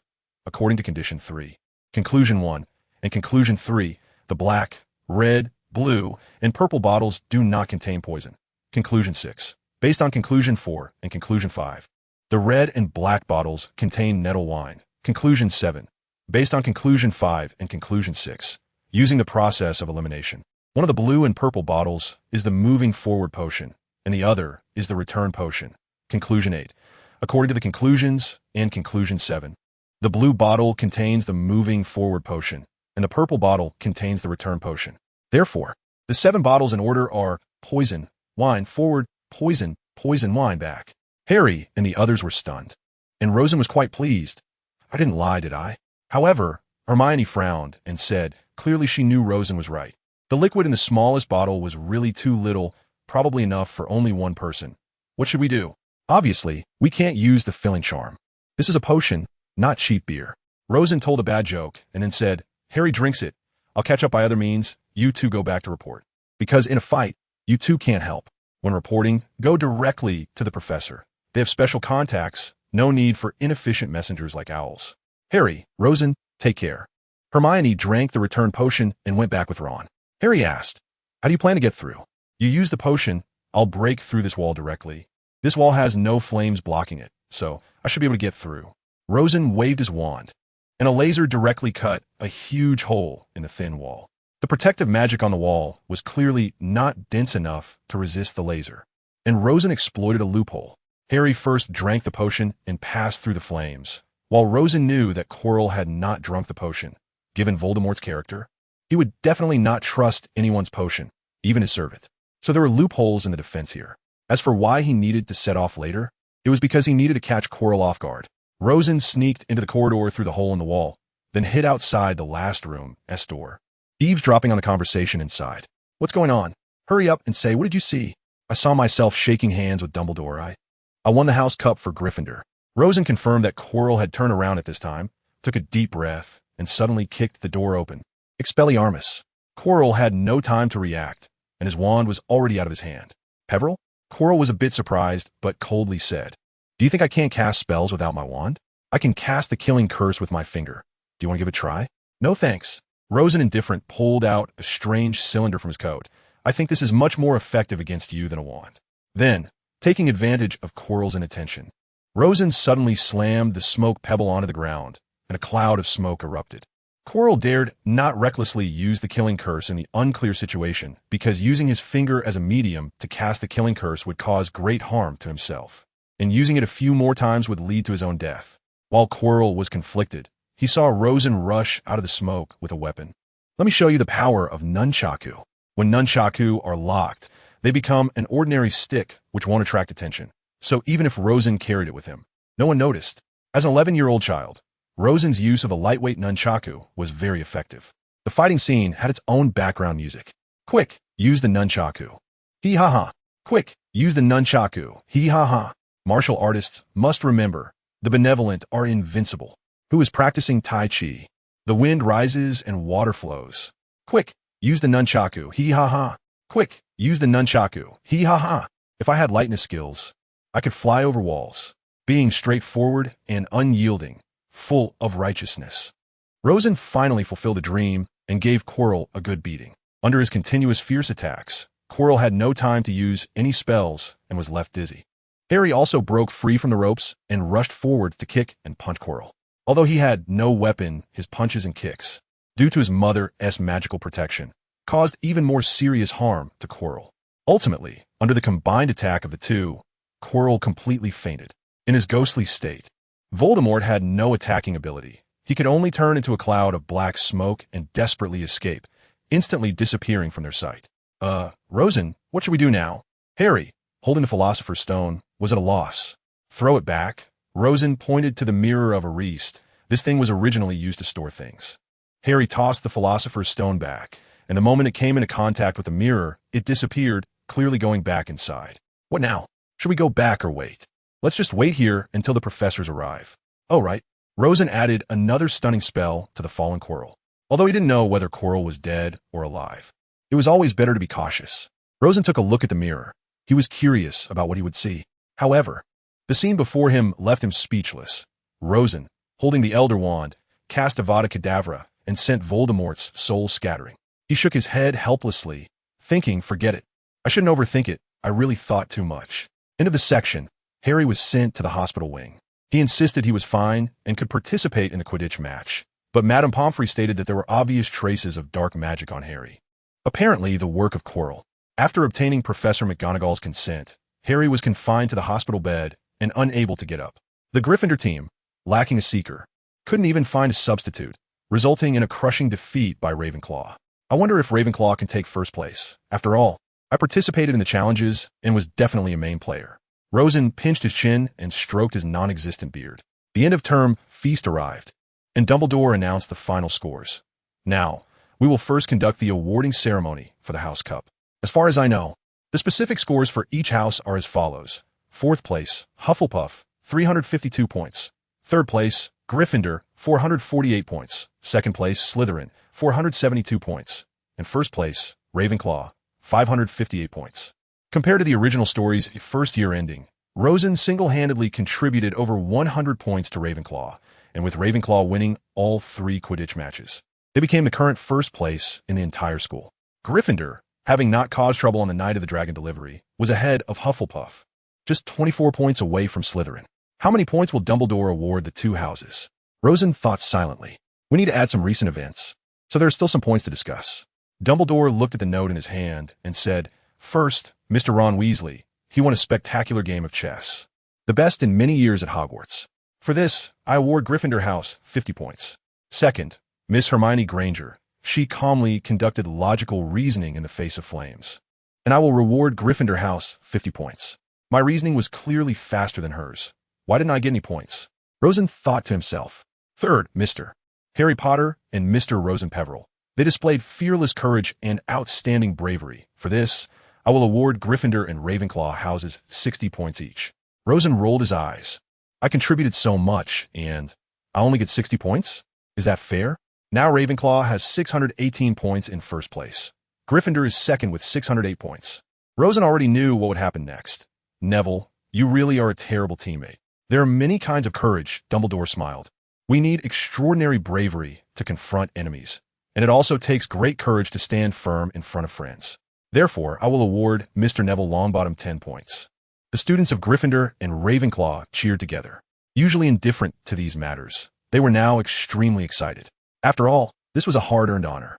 This means, Dumbledore raised his voice so the students could hear him, we need to make some small changes to the decorations here.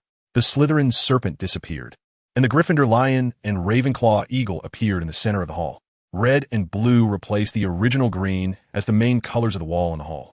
Fortunately, if Dumbledore were any harsher, we might not even keep the first place, Rosen explained to Bill. He finally understood what had happened. The 4 people involved in the Philosopher's Stone incident. Harry was stuck in the hospital wing, Hermione was hiding in the library reading, and Rosen was engrossed in the FC game console. After all, he and T had time to play for over 2 months. So only Ron could possibly be spreading the word. Given that the whole school knew about it, it had to be this guy's doing. Damn. For the Chamber of Secrets next year, I absolutely cannot let Ron come along. Otherwise, I'll be doomed. Rosen was feeling troubled. The Philosopher's Stone was never a glamorous matter. The final exam results came out. Both Rosen and Hermione received, outstanding, in all subjects, but the professors also had each person's specific scores. Rosen scored full marks in charms, transfiguration, and astronomy, but lost some points in herbology and history of magic, resulting in the same overall excellence.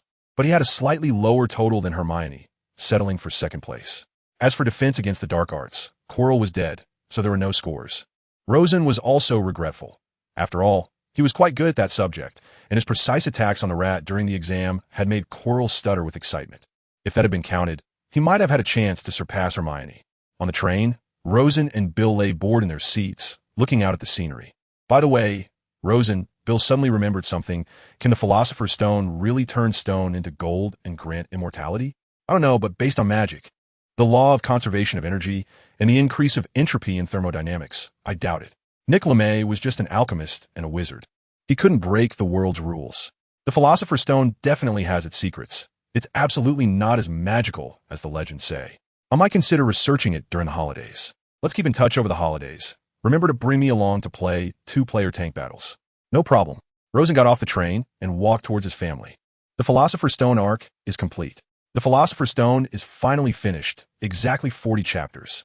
I managed to complete this just one day before the start classes. This chapter was finished on February 26th. From here on, there will be no more drafts, and writing will be slower.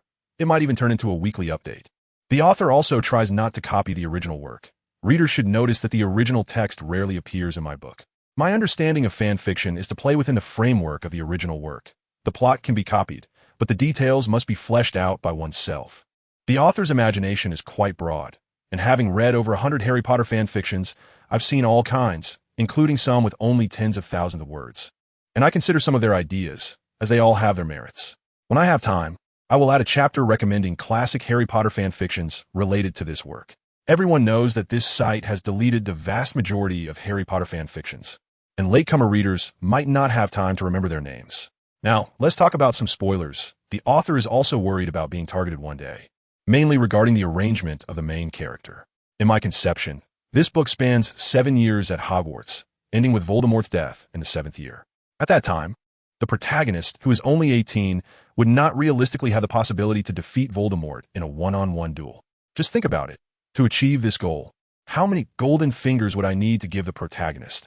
Horcruxes, the Elder Wand, enhancement potions, magical affinity, magical transformations, bloodline alterations, and maybe I would have to come up with some random magical artifacts and cores. If that were the case, a Harry Potter fanfiction would be unrecognizable. I referenced the protagonist's grandfather, Anderson. What level of strength does he have? I said it so that 3 Auror office directors, Scrimgeour, can match him. And Scrimgeour is the strongest among the Ministry of Magic members. 2 Andersons could match Dumbledore. My goal is for Rosen to reach that level of strength by the age of 18. In that case, if Rosen wants to defeat Voldemort, he needs to do more than just improve his strength, as no amount of enhancement could allow him to defeat Voldemort alone. He needs to rely on many forces: Dumbledore's Order of the Phoenix, The Ministry of Magic, some grassroots organizations, the Peveril family, and the related Slughorn family, etc. Especially the Ministry of Magic. In the original work, the Ministry did not play any role in the battle against Voldemort. And I think the protagonist can focus on this aspect. After all, the Ministry of Magic is so large that it could easily have a huge contribution. Aurors and hit wizards are the main forces against Death Eaters, with just the people from the Order of the Phoenix. The Death Eaters could easily profit by 1-for-1. As for the female lead, the author can clearly state that the protagonist will not officially have a girlfriend in the first 3 years. The protagonist has good relationships with some girls. But to be honest, the author hasn't figured out the arrangement for the female lead, so let's not focus on those issues. The author doesn't know either. Other details, such as whether Dumbledore will die, whether Voldemort will deal the final blow to Harry, whether the Ministry of Magic will fall, and the fates of Snape, Sirius, Lupin, and others are all negotiable. If everything is considered thoroughly, the author believes they could all survive. Regarding foreshadowing, the author has filled in most of the gaps they could. For example, the reason the protagonist was attacked at 1 year old is that the prophecy included 3 people: Neville, Harry, and the protagonist. The protagonist survived due to the strength of the time traveler's soul plus the magical protection of the Peveril family.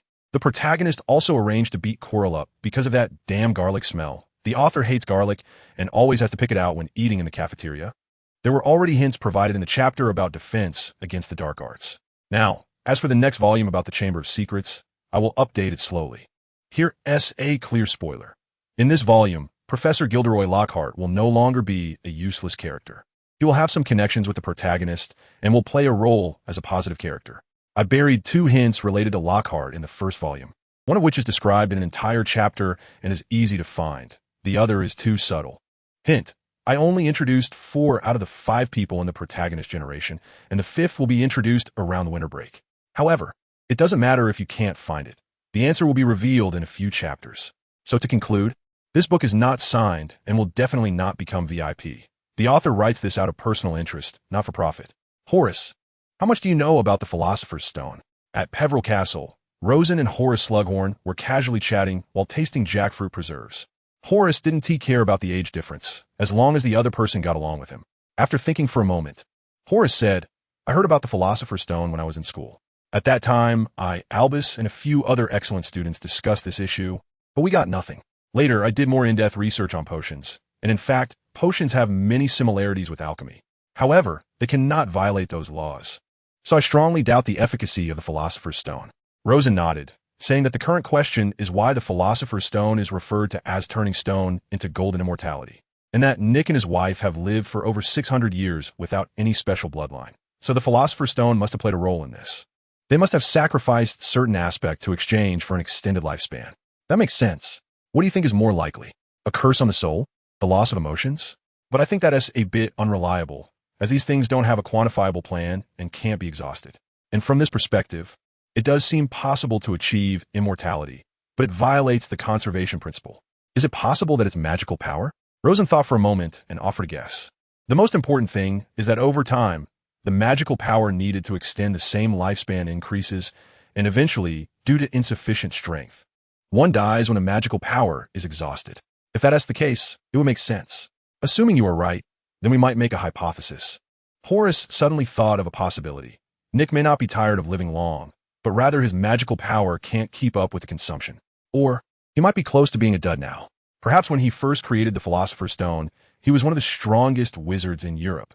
And Dumbledore and the others might not have been able to catch up, because even if Professor Dumbledore used the Philosopher's Stone, he couldn't live for over 600 years. Then his strength kept declining. Hundreds of years ago, he often made appearances and could easily defeat any dark wizards who came to steal or rob. But in the last 100 or 200 years, he has completely retreated, indicating he can no longer compete with those dark wizards. Rosen's imagination ran wild, and he came up with a complete script. Kid, what you said is quite consistent with the reality. I think your conclusion is correct. Horace appreciated it, but it's a pity you don't want to engage in the potion industry. Otherwise, with your talent, you could do as well as those students I value, like Severus and Evans, or even better. By the way, did you really not notice that Professor Snape liked Lily Evans back then? Rosen was a bit gossipy, as those involved in those events were either dead or silent. And there were countless posts discussing this aspect before he even read HP. Curious about what Horace mentioned? You want to know everything about it. You can't just look at that. Horace said with a somewhat helpless expression. Why should I care about the relationships among students? But I admit that from a situation at the time, Severus did indeed like Lily, but it seems they had a falling out over something later. I don't know what exactly happened. Because of the term mudblood, Rosen recalled that according to the descriptions passed down at the time, Snape was beaten up by James Potter and others, and in a fit of anger, he cursed Lily Evans, who came to mediate, calling her a mudblood, and then they fell out. Later, Snape joined the Death Eater camp and completely severed ties with them. Of course, this information is not just rumors, but what Rosen learned from Snape's memories in the original text.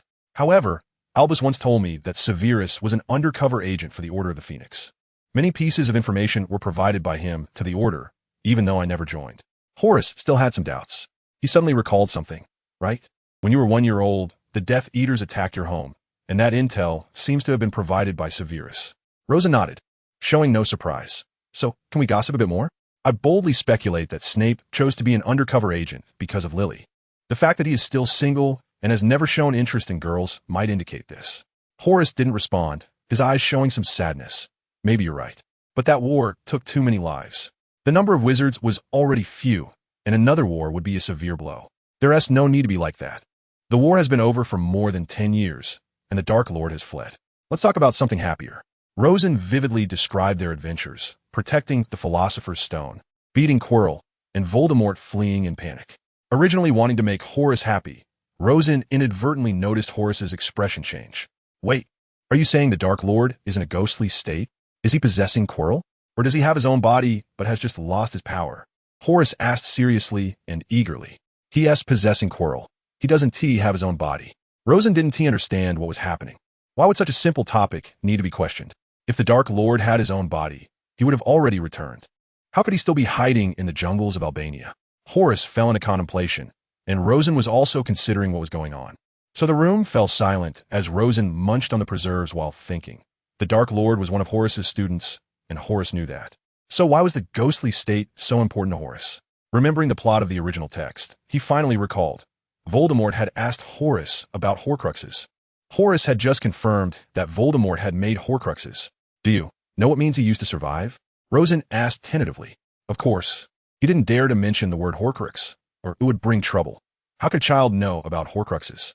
Horace's expression was somewhat grim, not expecting that he had actually done it. He sighed and said, if he comes back one day, I'll tell you because you will need to know. If not, I don't want to say anything. It wouldn't be of any use. Rosen remained silent. He knew the locations of Voldemort's 7 Horcruxes, so he wasn't worried at all. As long as Voldemort wasn't disturbed, there would be no mistakes. What started as a cheerful discussion ended awkwardly. Rosen lay on his bed reading that day's Daily Prophet. This newspaper was a non-profit publication, sold at cost price, 3 nuts, and the salaries of the staff and reporters could not be guaranteed solely by newspaper sales. Generally, the profits from book publications by the Prophet Publishing House and advertising sponsorships were used to cover these costs. The Daily Prophet sold at least 2,000 copies every day. It was the official newspaper of the Ministry of Magic, with part of the content written by relevant ministry personnel and the rest by various contributors. As long as it didn't violate any laws, anything could be published. Of course, some nonsense, poorly written, or completely unreliable content would be discarded by the newspaper. They couldn't afford to publish that. Yesterday, the 265th Annual British Wizarding Chess Championship officially concluded, with the winners being Lawrence Peverell, champion, prize of 300 galleons. Nick Short, runner-up. Prize of 200 galleons. Lawson Peverell, third place, prize of 100 galleons. Rosen stretched. Participating in a competition to earn some extra cash seemed pretty good. Such public events would definitely be the headline of that day's Daily Prophet, and getting third place in his first competition was quite impressive. He had originally thought he could get the runner-up position by avoiding Lawrence in the semifinals, but ended up losing to someone he didn't even know. Nick Short was also very strong. He wondered if he was related to the chess master Nigel Short. This newspaper is honored to publish an article about the Philosopher's Stone written by a potions master who wishes to remain anonymous. It is well known that there was an incident at Hogwarts involving the defense against the dark arts professor attempting to steal the Philosopher's Stone. What effects does the Philosopher's Stone have that made the professor want to steal it? According to the Great Alchemy Compendium, the Philosopher's Stone can turn stone into gold and create the elixir of life. Mr. Nicholas Flamel is the only known alchemist capable of creating the Philosopher's Stone. However, This article points out from a magical principle that the effects of the Philosopher's Stone are not without cost. The user must pay a considerable price. Please read the article below. The result of the discussion he had with Horace led him to submit it to the Daily Prophet, and Rosen felt a bit embarrassed. Maybe he should ask Horace to share the fee, but it felt a bit inappropriate. It seemed a bit excessive to take advantage of an almost 100-year-old man. Besides, he had been sending articles to the newspaper for years to earn that fee, so it wasn't a big deal this time. Rosen shook his head.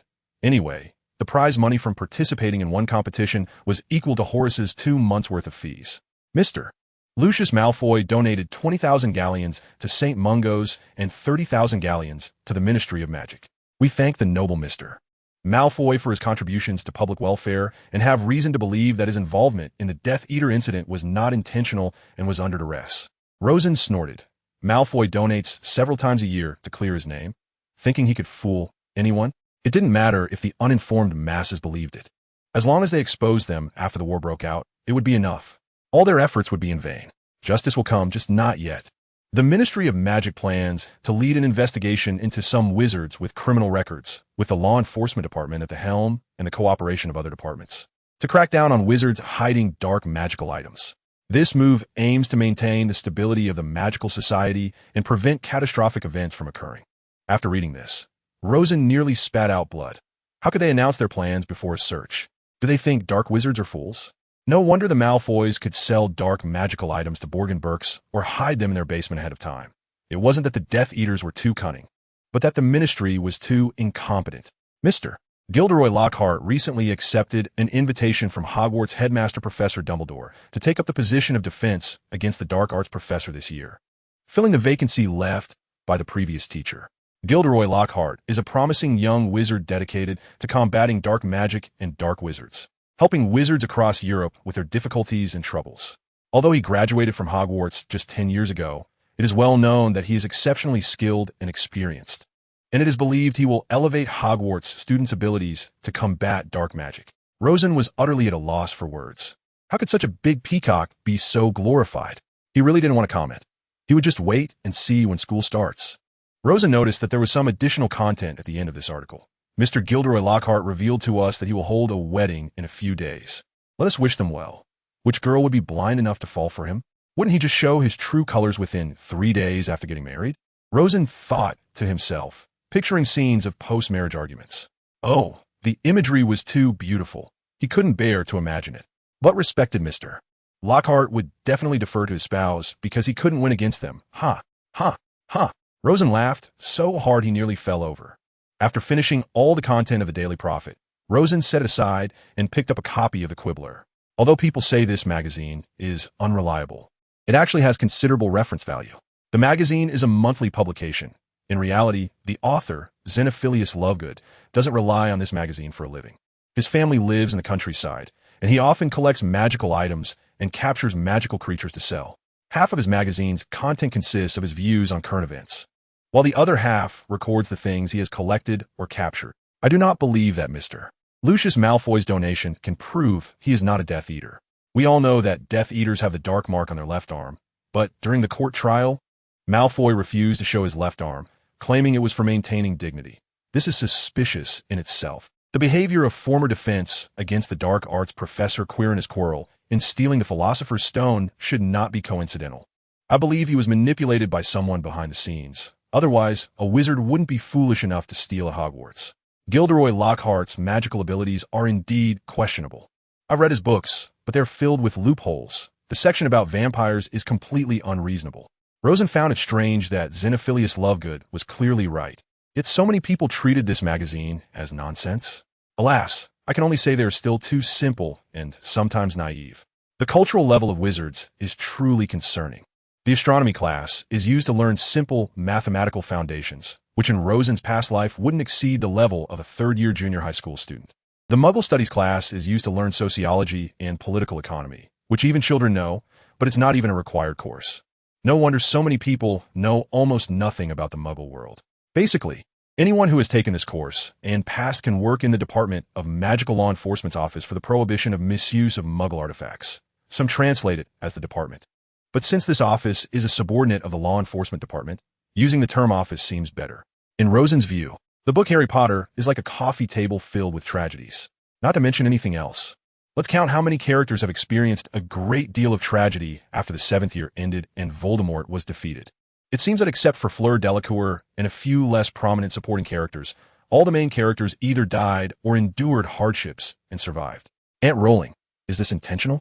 I know in this world, you are like God, but you shouldn't play with us like this. Rosen was in tears, wondering if he could change these tragedies. After all, while people must rely on their own efforts to fight, they must also consider the course of history. His family was never mentioned in the original work, just like the Shafik family. Perhaps in the original, all his family members are in America, and it is only because of his butterfly effect as a time traveler that one branch has returned to Britain. However, if Voldemort truly rises again, and it becomes impossible to turn back, he might as well ask wizards from other countries for reinforcements. Even if he can't find help, he can only flee with some people. This is the worst-case scenario, and Rosen knows that if this plan is implemented, it means the British magical community has been completely destroyed. They would have to wait many years to reclaim it and rebuild the magical world on a pile of ruins. That would not just be a coffee table anymore. The magical world itself will become a complete tragedy. Well, considering this seems a bit premature, even if they prepare now, it probably won't help stop Voldemort. The reason is simple. If you tell someone that Voldemort will resurrect in June 1995 and come back, who would believe it? Besides Professor Trelawney, would anyone else believe it? Obviously not, because it's just too absurd. Even the shrewdest politician wouldn't think of it. What was that saying? A step ahead is genius. A step ahead is madness. So what if you were 100 steps ahead? That might just be God. Rosen's summer vacation was quite pleasant. Sometimes Bill would come over to play FC games with Rosen.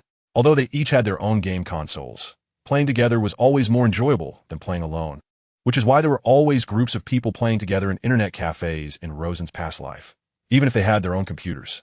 The Peveril Manor is quite large, and sometimes Rosen would fly around on his newly purchased Nimbus 2001, which he bought with his own money this summer. He earned quite a bit from collaborating with the Weasley brothers on a book and participating in the Wizard Chess Tournament, making Rosen quite the wealthy individual. The Nimbus 2001 cost 40 galleons, which isn't too expensive, equivalent to the average wizard's monthly income.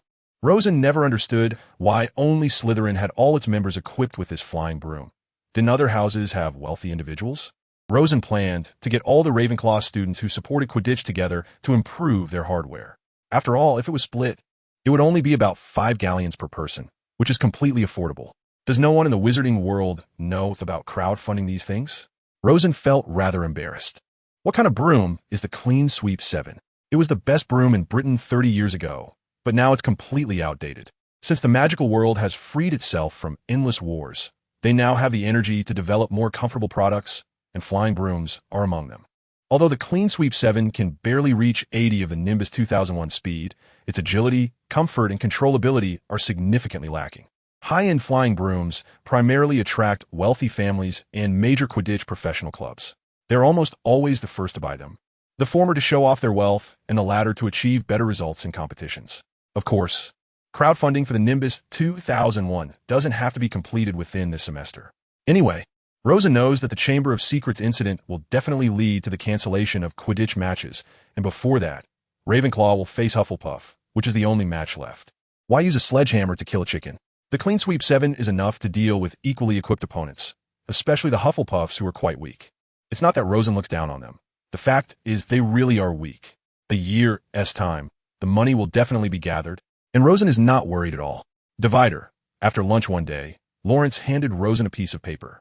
Gilderoy Lockhart, an internationally known figure and author, a recipient of the third-class Order of Merlin, an honorary member of the Society for the Protection of Magical Creatures, and a 5-time winner of the Most Charming Smile Award from Witch Weekly. He has written Gilderoy Lockhart's Guide to Household Pests, the Gilderoy Lockhart series, Breaking Up with Ghosts, Traveling with Ghouls, Vacationing with Banshees, Hiking with Trolls, Traveling with Vampires, Wandering with Werewolves, A Year with the Yeti in Tibet, and The Wonderful Me, among others. After reading, Rosen looked up in confusion. Lawrence, why are you showing me this? I have no connection to this guy. Lawrence's expression was somewhat gloomy. He didn't respond directly but asked, "What do you think of this person?" Without thinking, Rosen replied, "He's just an incompetent fraud. The stories in his books are clearly either made up or stolen from others. I don't know how he does it, but he's just a big liar. Vain, extremely narcissistic, attention-seeking, trying to seduce girls. Rosen unintentionally discovered his potential to become a master of idioms while complaining. "You're right," Lawrence said with a bitter smile, "but there's nothing we can do about it." "What does he have to do with us?" Rosen said disdainfully. "I heard he's going to teach at Hogwarts. Can't we just pretend he doesn't exist? Defense against the dark arts can be self-taught. I can just let Bernard teach me. After all, he's a senior Auror with plenty of combat experience." "That's not the point." Lawrence shook his head helplessly, letting out a sigh. "The point is, we'll go to a wedding tomorrow." "Sarah's wedding? What's the big deal about that?" Rosen was about to say it was nothing, but suddenly realized something was off. Coming to his senses, he exclaimed, "Oh no, he is not going to be our brother-in-law, is he?" Lawrence nodded sadly. Rosen was devastated. "Good heavens. Merlin's stinky socks. Are you messing with me on purpose? I want to return this. It must be returned." Rosen almost cried out, "Is life really this desperate? I should just run away and let Harry take the lead to defeat Voldemort. I really am not cut out to be the protagonist." Rosen's heart was bleeding. The two sat in silence for a while. "Well," Rosen tried to break the awkward atmosphere, "since we're in this situation, let's figure out what's going on and then look for a solution. What do you think?" Lawrence silently nodded. "How did Sarah end up with Lockhart? I can't think of a reason, no matter how hard I try." Rosen and Lawrence sat at the table, frowning as they discussed how to deal with Lockhart. But they first realized they didn't even know the answer to the first question, let alone how to solve it. Sarah Peverell is Rosen's cousin and Bernard's adopted daughter. She is an orphan, and her parents are presumed to be Muggles, but it's impossible to know for sure, as she was abandoned at birth. Bernard has always been single and, out of sympathy, adopted Sarah. After graduating from Hogwarts, Sarah has been busy working at the Daily Prophet, responsible for editing and proofreading. This time she returned home for her annual visit, but ended up creating a huge news story. Rosen and the others were stunned, and Henry and Bernard probably had a hard time with it too. However, because they couldn't casually interfere with the marriage freedom of their juniors, they didn't say much. So, on the surface, only Rosen and Lawrence were discussing the matter. In desperation, Rosen asked Alice to gather some information from Sarah. Rosen said, "Alice, there's a very important task now. I hope you can ask Sister Sarah how she got together with Mr. Gilderoy Lockhart. After all, you will be going to school this year, and we will all have to deal with him. Also, find out more about Mr. Lockhart." Alice didn't think too much and went to ask directly. After hearing Alice's description, Rosen imagined the following scenario. Since every book by Gilderoy Lockhart had to be published by the Daily Prophet, as an editor, Sarah naturally had to review them. And over time, she was attracted to him. Later, after having the opportunity to get to know Lockhart, Sarah was impressed by his profound knowledge, outstanding research, and superb magical skills. Eventually, the two fell in love, and they would hold their wedding tomorrow morning. Rosen felt it was quite awkward. Profound knowledge? It was indeed heard that Lockhart had excellent academic performance during school. Knowing a bit more was normal. Outstanding research? Was there any? Was it an improvement on the forgetfulness charm? Maybe. Superb magical skills? Goodness, could it be that Lockhart used the forgetfulness charm on Sarah? Rosen was taken aback, but quickly returned to normal. The reason was simple. Dumbledore and Anderson could easily see the traces of the forgetfulness charm. If such a thing really happened, it wouldn't escape their notice. So Rosen could rest assured. "Ladies and gentlemen," a slightly sing-song voice rang out, and a small wizard with messy hair appeared in front of Lockhart and Sarah. "Today we gather here to witness the blessed union of the two newcomers."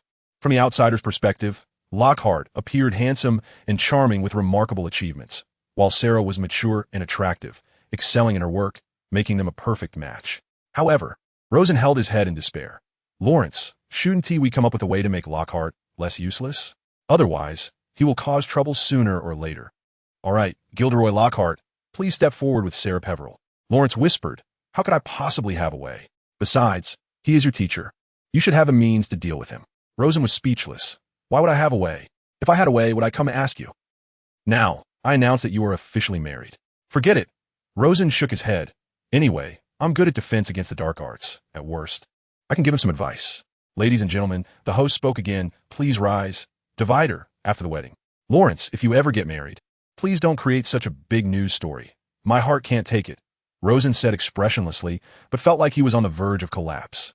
Lawrence lay motionless on the table. "Don't worry, my taste isn't that bad. At least I can't imagine anything worse than this." Lockhart had originally thought that the Peverell family would have his admirers, but from the actual situation, it seemed his idea had fallen through. Therefore, he also refrained from boasting about achievements that weren't his own and tried to be as low-key as possible. However, his low profile did not affect someone's plans to train him. Rosen still dragged Lawrence to actively find Lockhart, saying straightforwardly, "Professor Lockhart, I heard you're going to teach at Hogwarts, but based on your books, I have serious doubts about your qualifications. Lockhart felt embarrassed. You can see it. So why say it out loud?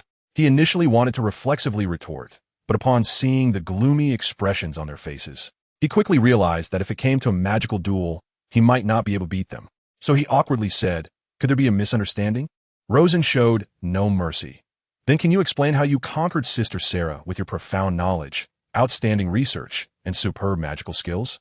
I absolutely do not believe you have that capability." Lockhart didn't feel guilty at all. "Don't worry, gentlemen, I can explain everything in detail." Ahem. He cleared his throat and spoke in a serious tone. "First of all, you both know that I was in Ravenclaw when I was at school, and I often achieved first place in my year.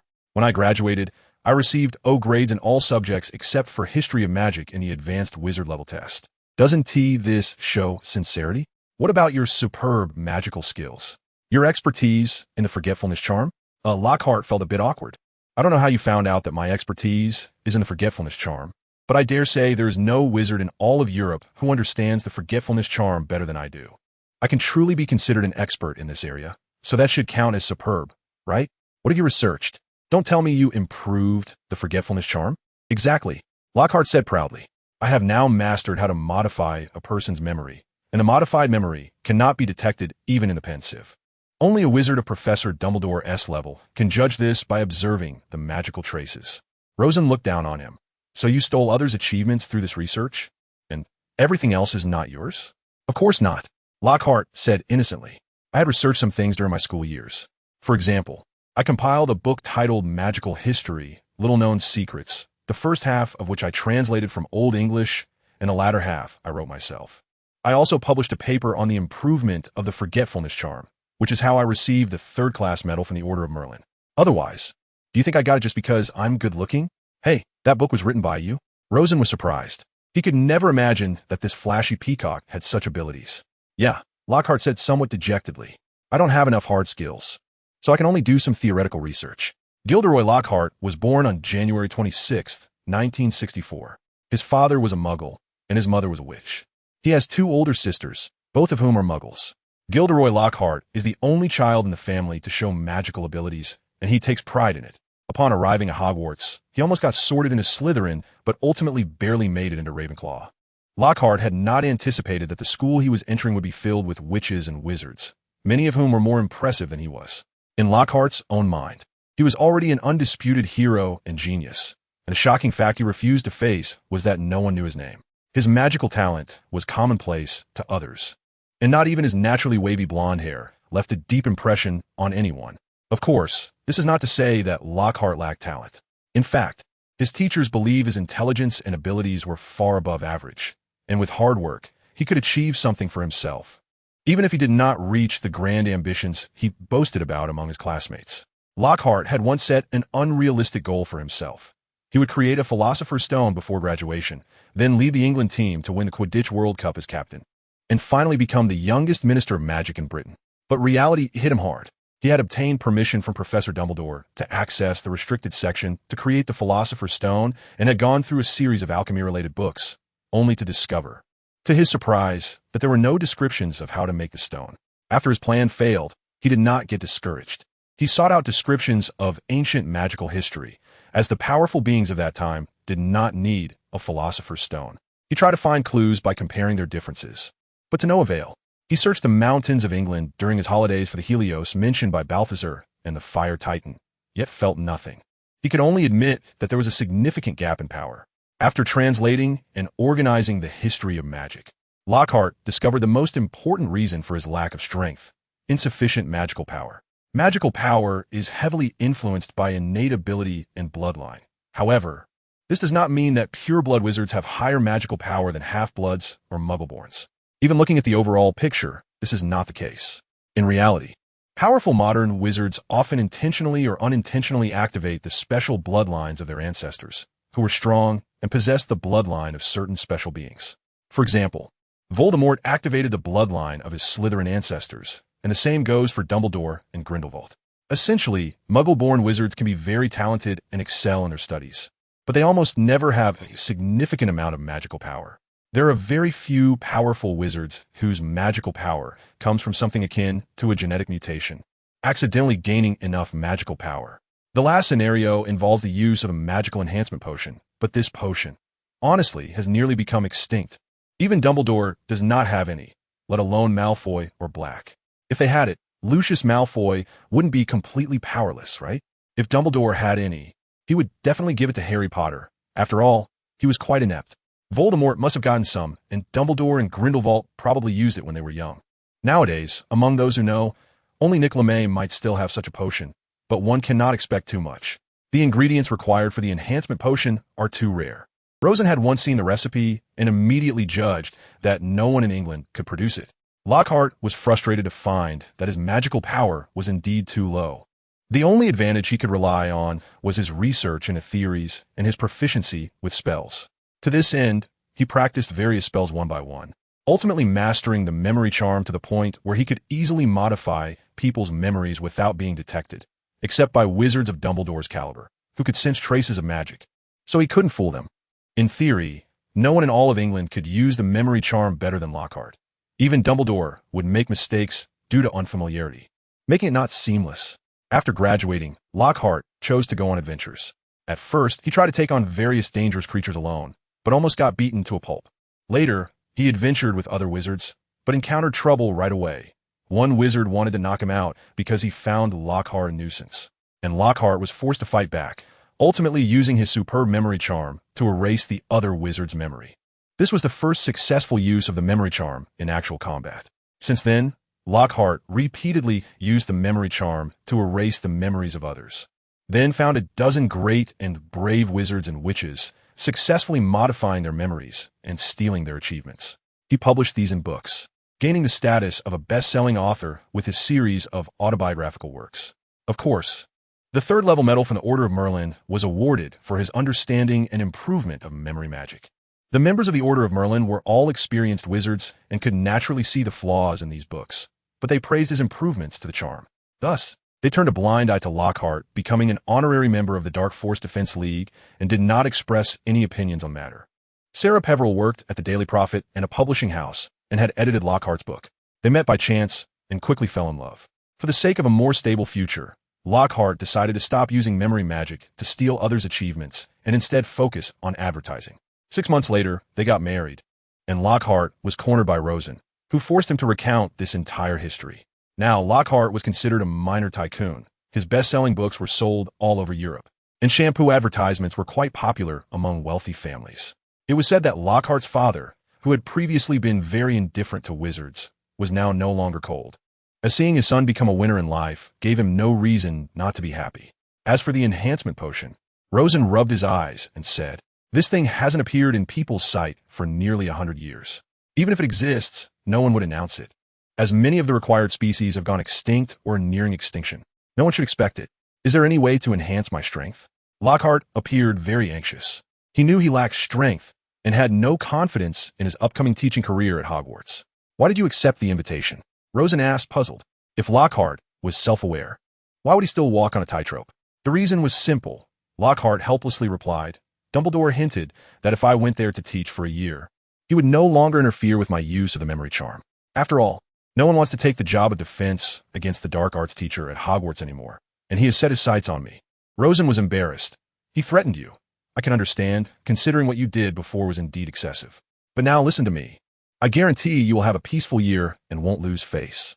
With an unreliable brother-in-law, Rosen felt overwhelmed.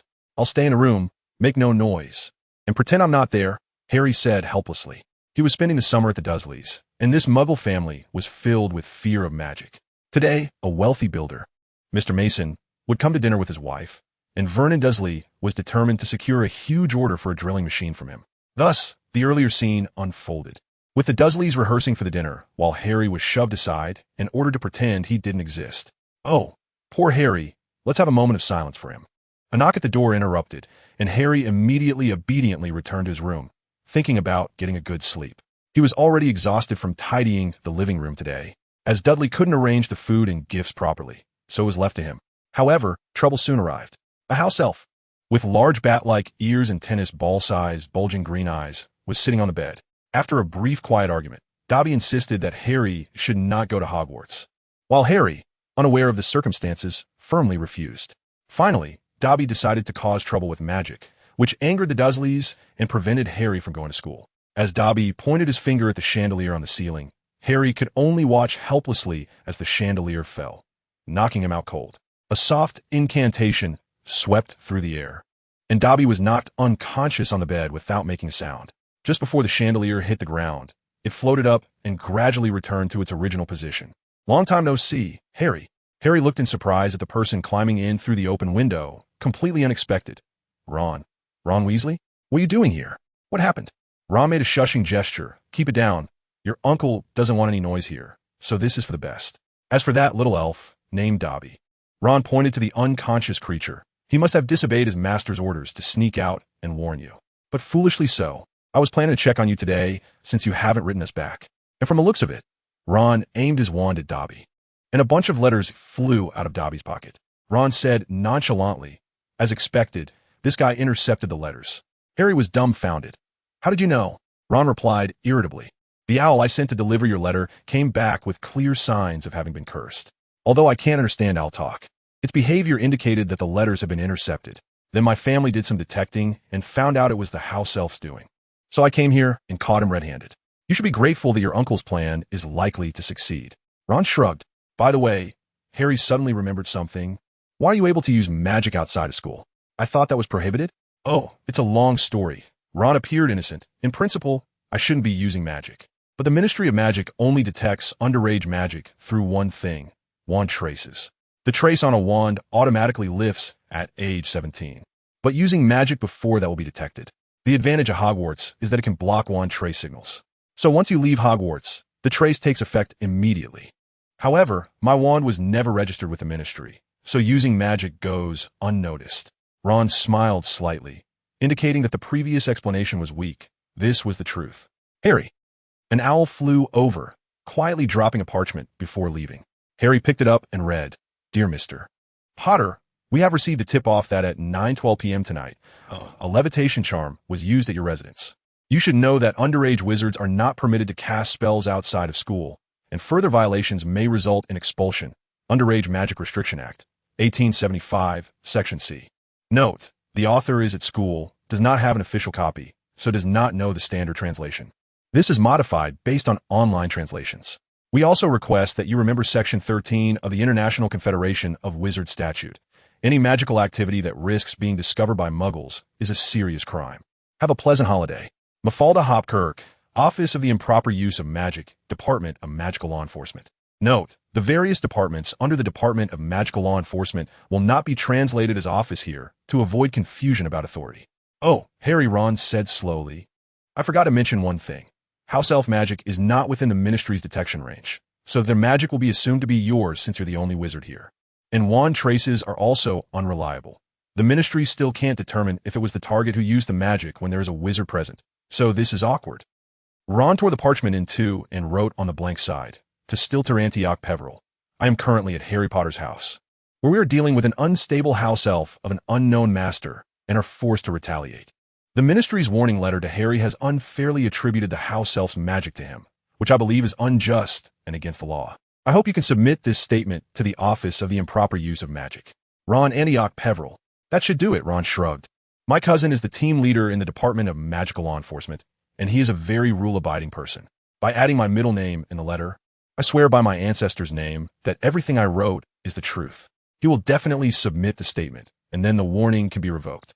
"Your ancestor is named Antioch Peveril?" "Yeah, but that doesn't matter. It's been over 1,000 years, and it has no connection to us now. Let's pack up and get ready to leave." "Leave?" "Yeah. Do you want to stay here and be mistreated? They are holding a dinner downstairs. And as long as we make no noise, we can sneak away. I have a broom. You use yours. Let's go unlock the door." In the night sky, two figures flew swiftly towards Wales on their brooms. Due to the dim light, no one noticed their presence. "How does it feel to be up in the air, Harry?" "Awesome. I haven't flown in so long. I'll take you to our house, and then tomorrow we can find a few more people." "Okay." 10 minutes later. "By the way, Ron, what spell did you use?" It looked impressive. "Just a stunning spell, a common spell in combat. This year, I learned some things. We should have a chance to learn these at school." "Wow, that's great." After sending off the Masons, Vernon Dursley looked at the order with satisfaction. "Huh? I'm going to get rich." Vernon happily went upstairs. "Kid, You did well today with all that meat downstairs. You can come and eat. But there was no response. What's going on? Vernon wondered. Is that kid asleep? He pushed open the door to find the room empty. Everything had been moved out, and there was only a letter on the table. To Mr. Vernon Dursley. I am a friend of Harry Potter, and I invite Harry to spend the summer at our home. Since you were just speaking with someone important, I didn't want to disturb you. Please forgive me.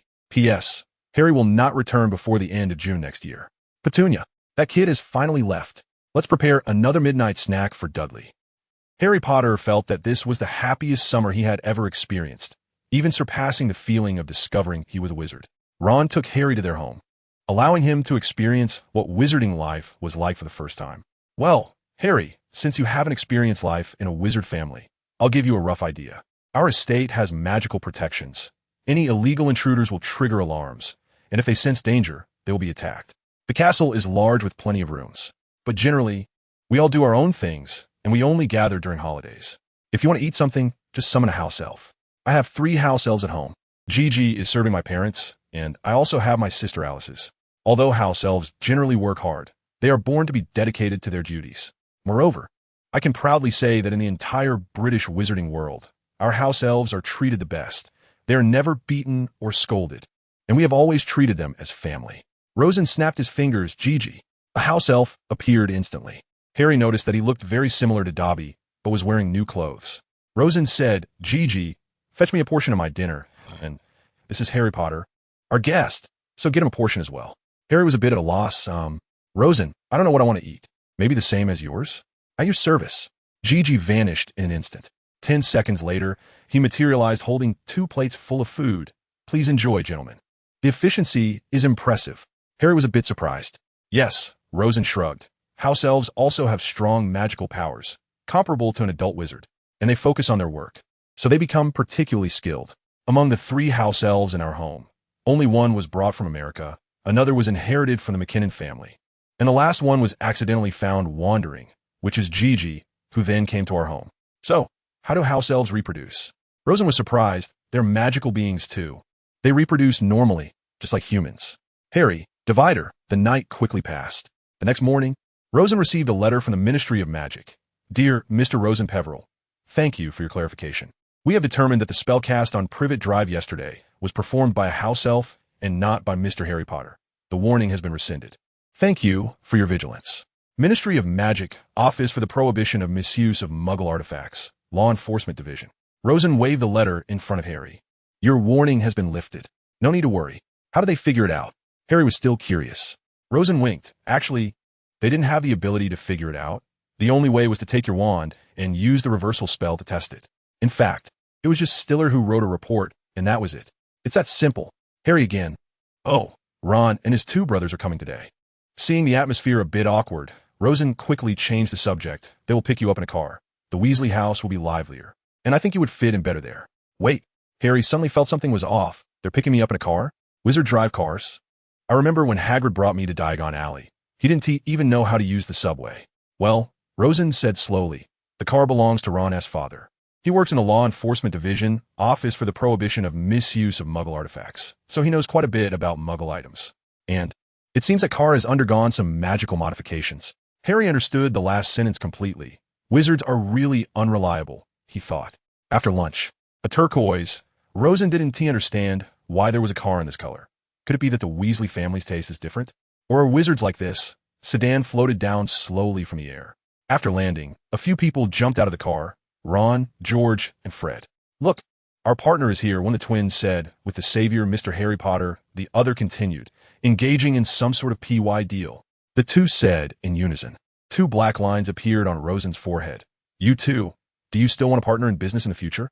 Oh, dear Rosen, don't be so petty, or your lifespan will shorten. These 2 clowns started playing again, and Rosen decided to ignore their presence. All right, Harry, you can hang out with Ron and the others for a few days, and when the owl notifies us, we'll go to Diagon Alley together to buy supplies. Goodbye. In Harry's eyes, although the Weasley house was not as beautiful and grand as Rosen's, the lively atmosphere made it feel warmer. The entire Weasley family treated Harry very well, and for the first time, he felt a sense of home. Far away in Wales, Rosen was also considering this. Why did Harry ultimately choose Ginny? Rosen thought that while this was certainly related to love, more importantly, the Weasley family provided Harry with a sense of belonging.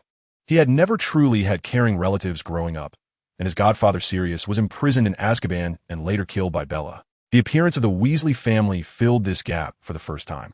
In such an environment, Harry did not become another Voldemort, but became a sunny young man who persistently fought against Voldemort, which was truly a great fortune for the wizarding world. However, Ginny was only in her first year and still viewed Harry from the perspective of admiration, and Harry did not have those kinds of feelings for girls. So pondering this might be a bit premature. Rosen thought he could make some moves against the Malfoy family. After all, they were his family's rivals and stood with Voldemort. Plus the house elves were causing trouble. Who else would he target? After pondering for a while, Rosen wrote an anonymous letter and used magic to control the pen's movement. Thus the handwriting was in standard print. To Mr. Arthur Weasley, Ministry of Magic Law Enforcement Division, Office for the Prohibition of Misuse of Muggle Artifacts. I have received information that Lucius Malfoy is planning to sell some of his hidden dark magical items to Borgin and Burkes, which is not good news for your upcoming search operation. However, fortunately, he has too many such items and cannot sell them all. Therefore, there must be items hidden in his home, and I know that he has a basement. Please be extra cautious during the search. A concerned anonymous wizard fighting against dark magic.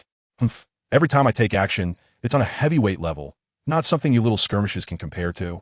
Rosen stretched and had the owl deliver the letter directly to the Ministry of Magic's mailbox, ensuring that it would be foolproof.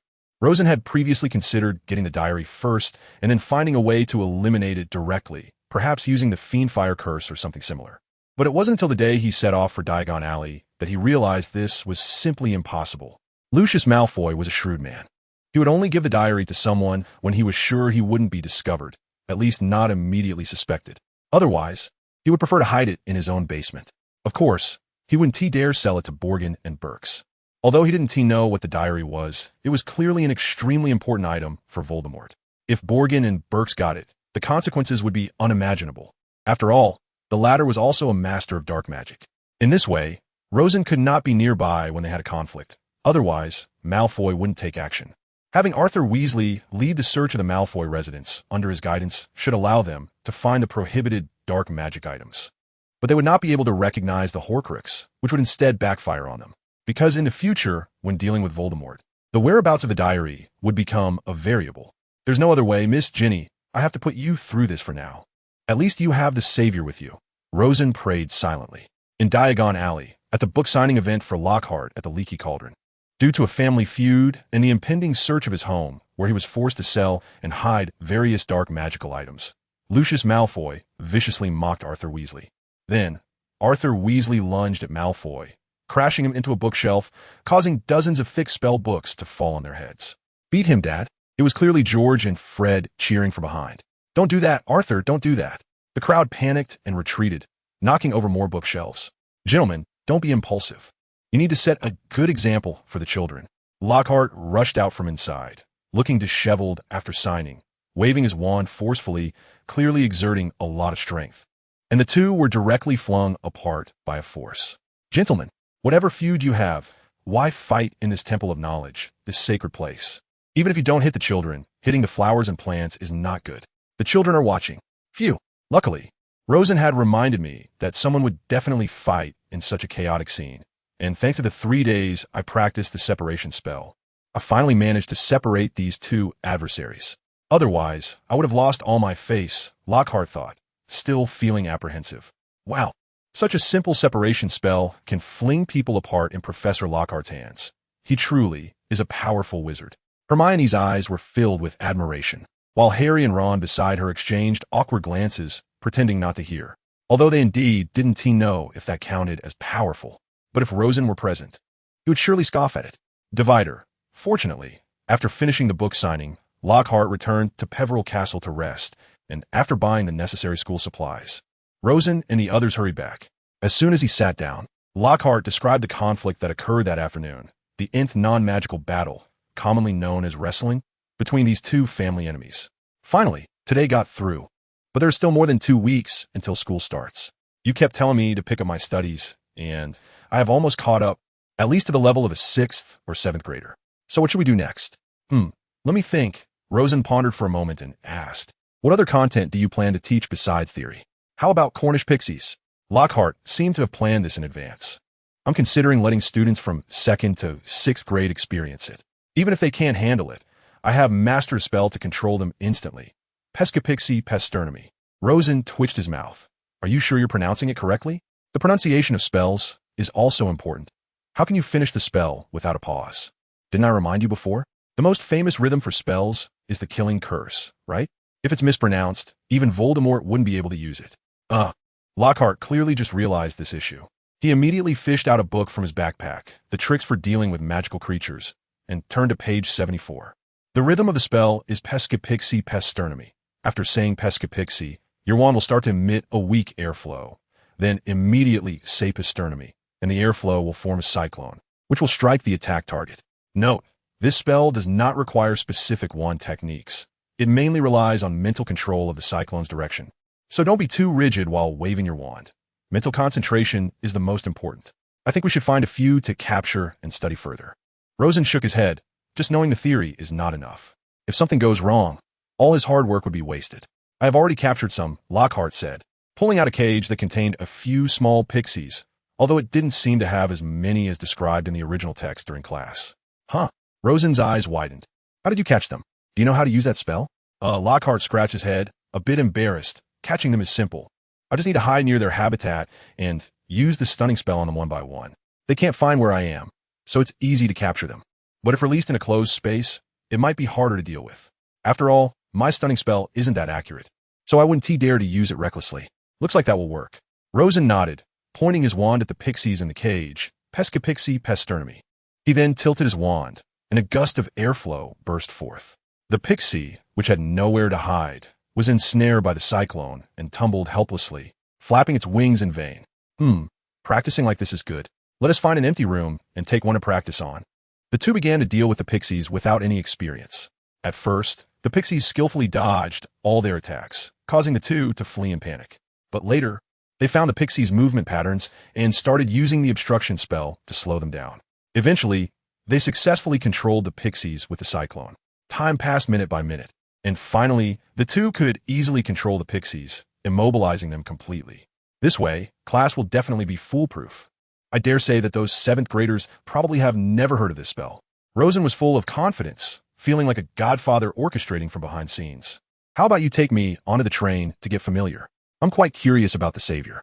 Forget it. He has nothing special. He survived the killing curse thanks to his mother's sacrificial magic. Rosen decisively rejected Lockhart's request to board the train. The professor should go directly through the fireplace to Hogwarts.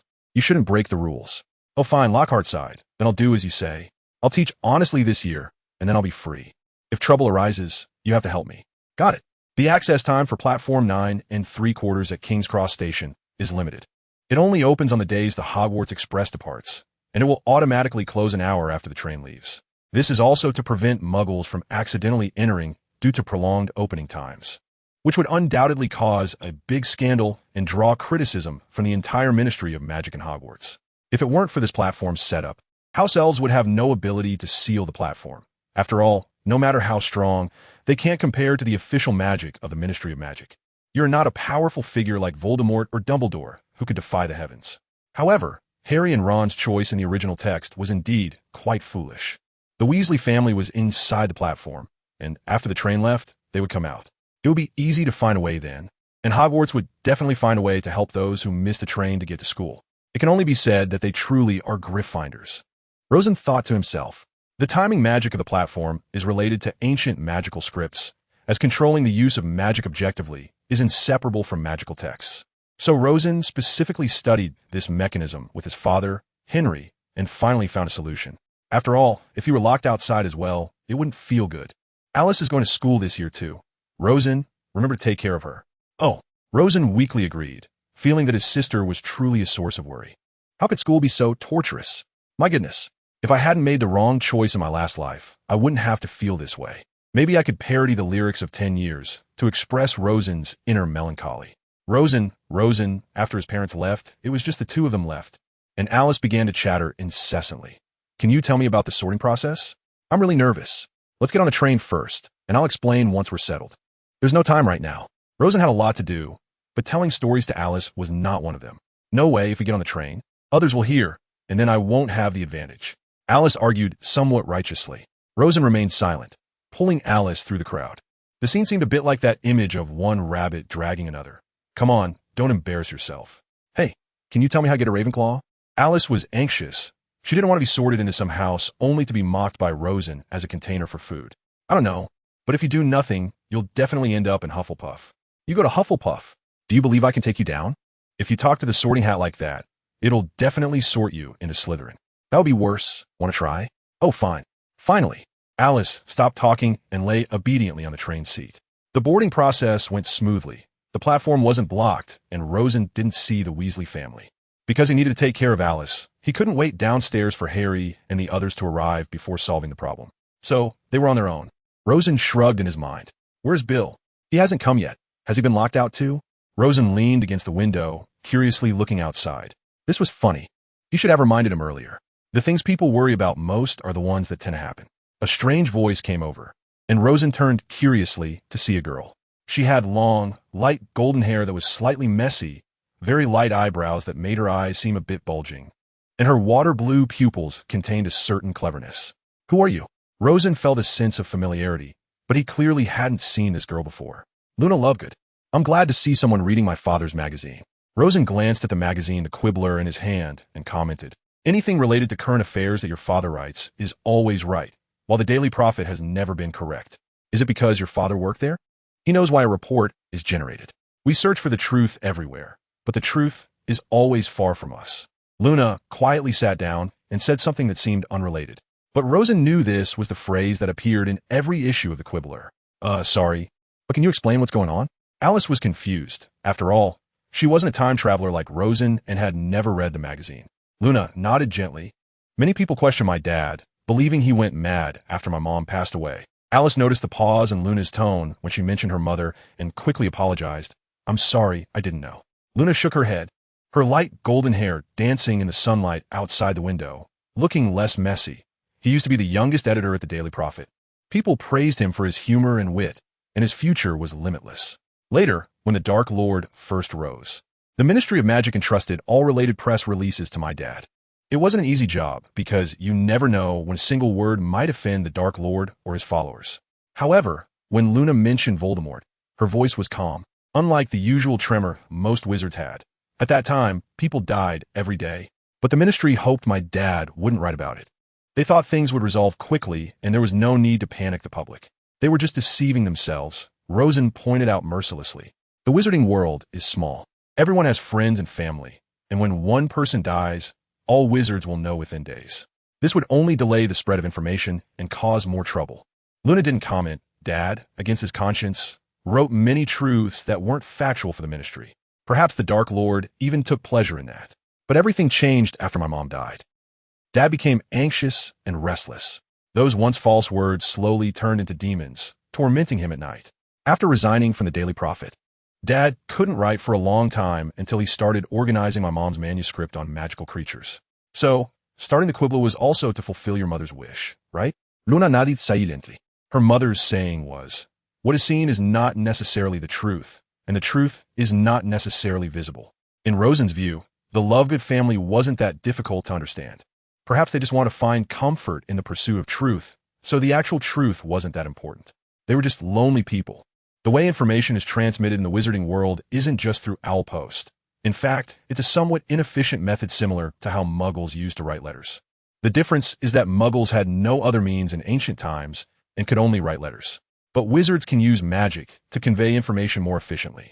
The common method is to use enchanted parchment, which allows for written communication at a low cost. And this parchment is limited to communication between two people and can be bought in Diagon Alley or made oneself.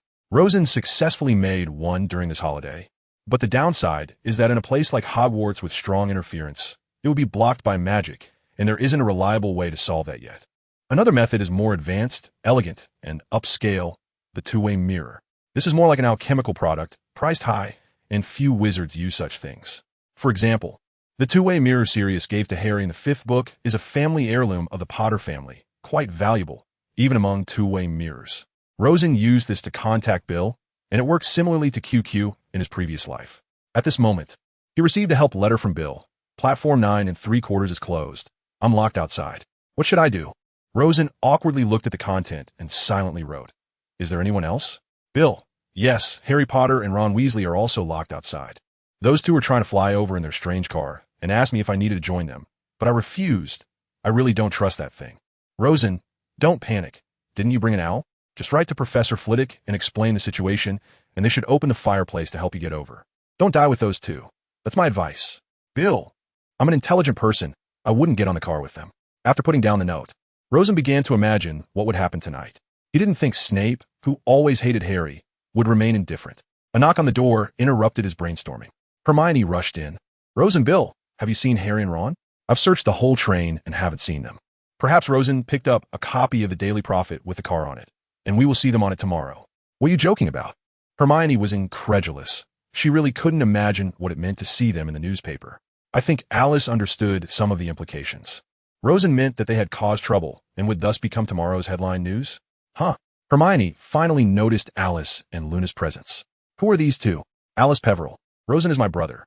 Alice spoke cheerfully, influenced by Rosen. Her personality, while somewhat reserved, was not overly introverted. "Luna lo begoth." Luna's voice was still soft, without any emotional fluctuations. No. Hermione realized she had gone off topic. "Where did Harry and Ron go?" "Rosen, why don't you say something?" Just as Rosen was about to reply, an owl flew in through the window, Harry's Hedwig. Rosen didn't know how it found this carriage. Perhaps it recognized familiar faces. However, flying faster than the Hogwarts Express was no easy feat. After all, this carriage had been enhanced by magic, and while it couldn't match high-speed trains, it could still reach the speed of electric trains. With this in mind, Rosen was sure that the owl was a specially trained creature, although it couldn't perform magic. It was definitely not an ordinary owl seen in the wild. Rosen untied the envelope that the owl had brought. "We ran into trouble. Ron and I were inexplicably blocked outside the platform and missed the train. Ron thought of flying to school in his family's car, and I believe that's the only solution. So you don't need to worry about us. Barring any accidents, we will meet in Hogwarts tonight. Harry Potter. It seems I don't need to explain what happened." Rosen slouched in the chair like a sloth and added, "By the way, Bill is also locked outside, but he is very calm and is contacting the school. So he definitely won't get into trouble. I remember that the car needs continuous magical enhancement to fly. Otherwise, it can't become invisible." Rosen had ridden in the Weasley car once during the summer and was quite displeased with this modification. Hermione walked away silently. She seemed speechless about having two incompetent teammates. As for a solution, she thought too much. A second-year kid was powerless. All they could do was pray they wouldn't be discovered, but that was just self-deception. Just as Rosen was about to take a good rest, an unexpected guest barged in. "Damn, can you let me have some peace? It's you, Neville?" Rosen nearly spat blood. It was just like last year, never having a moment of peace since the start of school. Was this semester going to be the same? Why was he born in such a troublesome time? If only he had been born in peaceful years, he could have easily enjoyed his school life and even risen to a high position. Truly unfortunate. "Rosen, help me. They want to take my Trevor." Neville was anxious, clearly being bullied again. "Who? Malfoy?" Rosen stood up and spotted a skinny guy with two burly thugs not far behind Neville. Without a doubt, it was Malfoy bringing Crabbe and Goyle to bully someone. Longbottom, without that annoying Granger, is Gryffindor so cowardly that it only knows how to run? Malfoy still had an arrogant demeanor, giving off a nouveau riche vibe. Neville was terrified, gripping his poor toad tightly and unwilling to let go. But Rosen thought that if this continued, Trevor might die in Neville's hands first. Rosen silently hinted, "Neville, put Trevor down. I have a way." "Oh, Peverell is also here. I'm curious what you can do." Malfoy had no self-awareness, but it was understandable. He couldn't have imagined Rosen's methods, and instead reached to grab Trevor and walk away. "Grow quickly." Rosen took out his wand, aimed at Trevor, and the enlarging spell worked effectively on non-magical creatures, increasing their size and mass. Thus, Trevor rapidly grew larger in Malfoy's panicked eyes until he was pinned underneath him. Trevor realized he was now bigger than the person who had been holding him, so he happily stuck out his tongue, repeatedly licking Malfoy's pale face. Malfoy screamed in fright, almost unable to move. Crabbe and Goyle tried to come to help, but were bounced back by Trevor's large tongue, helpless. It wasn't until Malfoy desperately crawled out from underneath and fled in embarrassment that the incident came to an end. The surrounding students burst into laughter. After all, this person bullied others every day, acting so arrogant, and now finally faced retribution, clearly feeling quite satisfied inside. After everyone dispersed, Rosen leisurely returned Trevor to his original size. Finally having dealt with Malfoy, satisfying. The Evening Prophet is a newspaper that belongs to the Daily Prophet's affiliated products, usually sold only when extremely special or urgent events occur that day. For example, during the time when Death Eaters were rampant, it was sold almost every day because there were daily attacks, though very few targeted wizards, and wizard deaths were even rarer. Nevertheless, it caused great panic among people. The Death Eaters deliberately did not attack the owls delivering newspapers, as more people witnessing terror attacks could create even more panic. It had been a long time since the last issue of the Evening Prophet reported on the Ministry of Magic's horror team cleaning up vampire forces, which was already 2 months ago. Today, on the first day of school, Rosen saw the shiny appearance of this newspaper again, without a doubt. It was Harry and Ron causing a big news story. The Ford Anglia can fly, and Muggles were greatly astonished. 2 Muggles in London were convinced they saw an old car flying over the post office building. At noon in Norfolk, Mrs. Hetty Bellis was hanging laundry. Mr. Angus Fleet of the Pibbers reported to the police there were a total of 6 or 7 Muggles. Rosen shook his head while reading the content of a newspaper. If I remember correctly, Bill pondered for a moment and said, Ron's father is a member of the Misuse of Muggle Artifacts office, right? Although this department had been cut down to just 2 people since the war ended 10 years ago, it is still a subordinate department of the Law Enforcement Division. So this impact is quite bad. Well, it's okay. Rosen rubbed his eyes. This matter can still be easily resolved. It's not economic crime, nor murder and robbery. Just an accidental incident. A fine might settle it. But Arthur Weasley must be very happy lately, not caring about this small amount of money. Why? He.S. raiding the Malfoy house. He should be able to find a lot of good stuff. Rosen flipped the newspaper to the other side, where it boldly stated, Old issues resurface. A large number of dark magical items were found at Mr. Lucius Malfoy's residence. Rosen complained. A large number? It seems his donations have indeed had an effect. It should normally report a vast quantity. While he himself claimed these were left in his house during the Death Eater era, but he just forgot about them over time. What noble Malfoy family? Bill snorted coldly. I remember during the war, my father even had a confrontation with him. Fortunately, he wasn't very powerful. Otherwise, something could have happened. Indeed, so noble. Rosen sarcastically remarked, voluntarily storing dark magical items for the Death Eaters. Risking being arrested by Aurors, this truly embodies a spirit of internationalism.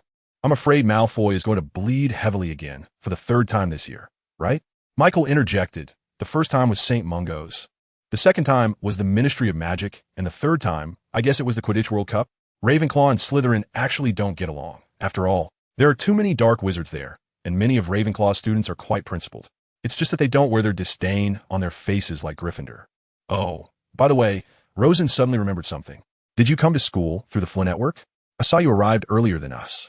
Yeah, Bill nodded. It's really irritating. I hate this mode of transportation, but there's no other way. Unfortunately, I can't apparate. You're overthinking it. Rosen explained while watching the sorting ceremony. The distance limit on apparition is too obvious. Aside from the Flynn network, wizards currently have no way to travel long distances. Then why is the apparition test 1 kilometer? Because that's the limit for ordinary wizards, Rosen shrugged.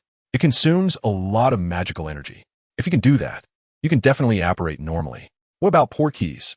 You need authorization from the Ministry of Magic's Transportation Department. Otherwise, the distance is basically the same as apparition, depending on the strength of the caster. The distance for apparition generally does not exceed 1 kilometer. Only powerful wizards can move farther, and the longer the distance, the more preparation time is required. Port keys can help those with insufficient magical power to travel long distances. But without authorization from the Ministry of Magic's Transportation Department, the distance of a port key is essentially the same as apparition, depending on the caster's strength. During the Quidditch World Cup, wizards from all over Europe arrived in England through the Flynn network and then used port keys to reach the stadium. All of this requires permission from the Transportation Department. If they don't approve, then it can't succeed. Based on this, Rosen strongly suspected how Barty Crouch Jr. managed to switch the trophy for a port key and bring Harry to a distant hill. The only explanation so far seemed to be that there was a mole in the Ministry of Magic, but nobody knew about Barty Jr.'s existence, right? Rosen hit a bottleneck, but he was sure there had to be an answer to this question. Who did Barty Jr. know who worked at the Ministry of Magic? The Death Eaters in the Ministry didn't even know Barty Jr. It was clear that no one knew who helped him resurrect from the night Voldemort returned. So aside from his father, no one knew him. Oh, Barty Crouch Sr. Rosen suddenly understood. Barty Jr. used the Imperius curse on his father to obtain authorization from the transportation department. Rosen had gained another piece of information. He firmly believed that accumulating information over time would eventually come in handy. Alice Antioch Peveril. Rosen snapped back to reality from his thoughts. Which house would Alice be sorted into? Considering her personality, both Gryffindor and Ravenclaw were possible. However, he had previously told her that the Sorting Hat would respect her wishes. So Ravenclaw. Sure enough, there was no suspense at all. Alice bounced over to Ravenclaw, looking ecstatic. Rosen. As soon as I mentioned Ravenclaw, the Sorting Hat agreed. It really worked. Alice sat down on the bench next to Rosen, completely disregarding the tradition of separating boys and girls in Ravenclaw. Everyone was quite reserved, aside from couples. No one would sit together. I said. Rosen lowered his voice. Now that you're in Ravenclaw, you need to learn to be a bit quieter, right? Otherwise, people outside will always think you're from Gryffindor. So what? Alice was unfazed. I'm quiet enough as it is, right, Luna? Luna nodded brightly, and then seemed to be saying something to Alice. When did these two become so chummy? Rosen was sweating and turned his head away from the two. Weren't we told that Luna had no friends? The original text seems unreliable. Pesky pixie pesternomy. In Lockhart's office, Rosen and Lockhart were using spells to attack the moving Cornish pixies. They had secured everything in the office and then released the pixies from their cage, attacking them quickly. The pixies that were hit were all trapped in a whirlwind and unable to move. Is there any other use for this spell besides dealing with pixies? Rosen managed to capture the last stray pixie and then collapsed onto the sofa, gasping for breath. This spell can be used on all pixies, including house elves, after all. It was invented to deal with them, Lockhart replied, looking equally exhausted. Lockhart's first defense against the dark arts class would be on Monday afternoon. To ensure everything went smoothly, Rosen had rehearsed with Lockhart early in the morning, making sure Lockhart could handle the angry pixies calmly. Of course, Rosen didn't have to attend the afternoon class. Lockhart approved him to go wherever he wanted instead of staying in the classroom. He even signed a note allowing Rosen to enter the restricted section of the library. After all, the library had more valuable resources than his own collection. So, are you planning to teach this class to all the 2nd to 7th year students? Rosen stretched lazily. What else can I do? I can only deal with them now, Lockhart pondered, unable to come up with a better plan. How about this? Rosen, with a keen mind, found a solution. What do you suggest? The 5th and 7th year students need to prepare for their OWLs and NEWTs, so you should focus on theory for them. At least helping them get good grades is more useful than anything else. If they learn well, you can use these pixies as rewards for practical lessons to let them practice, but of course, this needs to be communicated beforehand. As for the 6th years, they don't need exams. The current focus is on practice. Actually, dealing with them is the hardest part. These pixies might only be enough for one class, after which you need to find other methods. However, as far as I know, the previous defense against the dark arts teachers haven't taught much practice, so you could look for some simple magical creatures. After all, they have hardly dealt with them. For example, Boggots, Grindylows, Redcaps, and Kappas. Don't tell me you can't handle these? Rosen looked at Lockhart with a skeptical expression filled with distrust. You are overthinking it. Lockhart wiped the cold sweat from his forehead. These are all basic in the advanced wizard level tests. Don't forget that I passed with flying colors. I can assure you I can handle them now. So, I need to collect these creatures next? Rosen nodded and continued for the 2nd to 4th years. Just dealing with pixies will take quite a bit of time. You could have them start with the simplest jinxes and armor charms, gradually transitioning to the freezing and stunning spells. Of course, the stunning spell is only for 4th year students. 2 months should be fine. After that, you can let them encounter some interesting creatures, like that lamp sprite or something. It's not dangerous anyway. As for the 1st years, just teaching them the simplest common knowledge should be enough. Okay, perfect. Rosen glanced at the clock. Oh no, it's 7:50. I have to go to herbology, or I'll be late. He grabbed his backpack and rushed out, but the distance between the castle and the greenhouse seemed a bit far. Let us pray Rosen can arrive on time. Lockhart held his head in despair. What have I done? Why did I accept Dumbledore's invitation with such a foolish mind? Hey, what did Rosen say just now? Basilisk? Why did he ask me to research how to deal with a basilisk? Does Hogwarts really have such a creature? Isn't it true that basilisks haven't appeared in Britain for over 400 years? The more Lockhart thought about it, the more wrong it seemed. But with a sense of being prepared for the worst, he decided to go to the library to study ways to handle a basilisk. After all, perhaps Rosen wanted to research the basilisk, so he might as well help him out. As he walked, he remembered Rosen's warning not to provoke any professors. Lockhart shook his head, realizing that he must be crazy to provoke them. Divider. Rosen noticed something unusual. He had been in trouble since he started school, even though he had tried to keep a low profile. If some of the trouble was caused by Harry Potter, it could be understood, but what was going on now? Why had Lockhart become his brother-in-law? Why did he have to help him deal with various crises? This year, dealing with the Chamber of Secrets and a basilisk was already enough. Why did it have to get worse? The more Rosen thought, the more frustrated he became. But the danger of being late was greater, so he had to suppress that thought and hurry to the greenhouse. Author's note: isn't it true that besides the Chamber of Secrets and the basilisk, there's not much else to write about this year?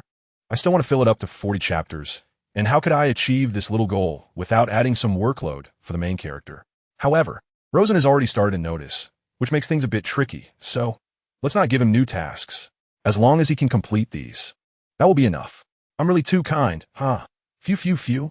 Rosen managed to open the greenhouse door at the last minute and stumbled to sit beside Bill, ignoring Bill's puzzled gaze, and said, I need to rest for a bit. You handle the herbs for this class. He had nearly exhausted all his magical energy in Lockhart's office, and this mad dash had drained his physical strength completely. After all, he was only 12 years old. Rosen felt utterly overwhelmed. Rosen, even though I don't know why you didn't have breakfast in the Great Hall, Bill said in a lowered voice. Ron Weasley received a howler, and now the whole school knows about it. You missed quite a show. I'm the clever one. I didn't get on the bus with them in the first place, and it turns out they're not experienced drivers. When did Bill also become a joker? And why does he like to drive so much? Rosen listened to him describe the scene with a confused expression and awkwardly recalled that he often dragged him into the car to speed. He seemed to have no reason to say Bill liked driving. Ahem. Rosen cleared his throat to ease his embarrassment and put on the earmuffs given by Professor Sprout. Although young mandrakes aren't very aggressive, who knows what abnormalities these herbs might have? What if Professor Sprout brought a mature mandrake to demonstrate? That would be crying in the bathroom. Watch out for the venomous tentacles. It's teething. Rosen helplessly watched as Professor Sprout slapped a deep red plant with sharp thorns, making it retract the tentacles that were quietly reaching for her shoulder. He suddenly felt that the excellent grade he got in herbology last year was truly thanks to the education system of his previous life. Why do I feel that herbology is so creepy? Rosen sighed in boredom, gripping the young mandrake. The mandrake, also known as mandrake root, is a powerful restorative that can return transformed or cursed individuals to their original state. Its mechanism of action is to reverse curse-type magic, ultimately breaking the curse successfully. Therefore, most curse-type magic can be treated with mandrakes. St. Mungo's Hospital's first choice for dealing with curses is it. However, the cry of a mandrake can be fatal. Although the attack power of a young mandrake is not enough to cause such harm, it can still knock someone out for several hours. Its cry is similar to a type of spell, which can also be evaded and defended against, rather than being a type of indiscriminate AoE attack with long-range effects. The defense against sound wave magic is different from physical magic.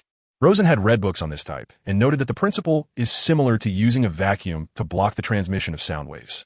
Rosen gently tugged at the top branches of the mandrake, noticing it was struggling vigorously, so he pulled out with force, regardless of whether it was an unbearable pain. To deal with such creatures, you have to be a bit harsh to make them remember. Otherwise, they'll be a problem in the future, Rosen sarcastically remarked. Are you sure this won't cause the mandrake to die young?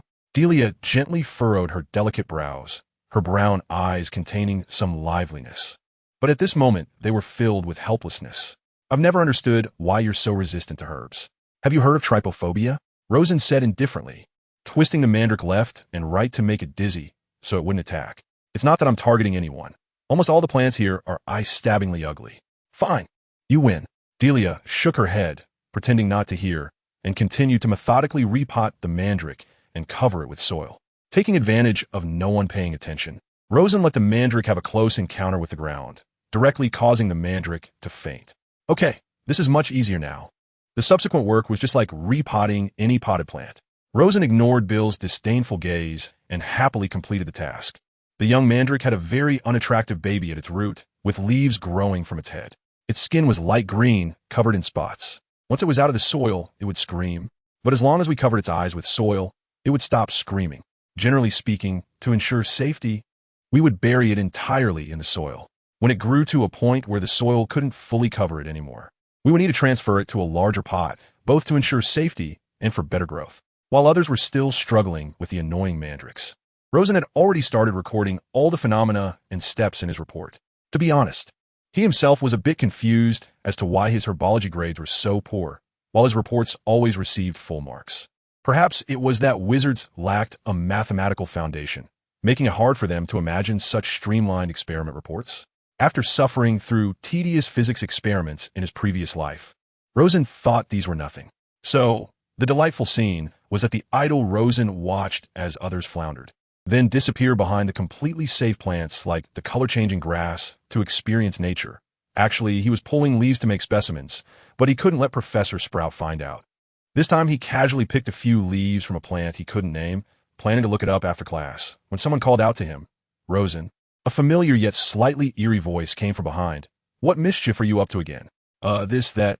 Maybe, I guess, perhaps." Rosen shivered and turned around, preparing to deal with a few words with the person who was the daughter of Professor McGonagall, then suddenly changed the subject. "Oh, I don't think I've seen you before. Could you introduce yourself?" "I warn you, don't," Hermione said angrily. She was most annoyed with Rosen's sneaky behavior, especially his bizarre time management. But she was interrupted by that person. "I'm Justin Finch-Fletchley from Hufflepuff." "I've heard of you," Justin said, extending his hand to Rosen. "I heard you beat up Quirrell, who was stealing Hogwarts property with a weapon called nunchaku at the end of last term." Rosen said sullenly, "Is this all you care about? Compared to my mastery of magic, my skills with nunchaku are far less important. After all, we are wizards." Being just kids, they quickly forgot Hermione's earlier anger, and the topic gradually shifted to Justin. "I was supposed to go to Eton, but I ended up here, and I couldn't be happier. Of course, my mom was a bit disappointed, but after I had her read Lockhart's book, I think she has started to see how useful it is to have a trained wizard at home." "Eton," Hermione exclaimed, her mouth agape in surprise. Rosen raised an eyebrow, saying, "Come on, what does a muggle school have to do with us? Don't forget, you're a wizard too. Even a PhD in material science from MIT couldn't make a wand."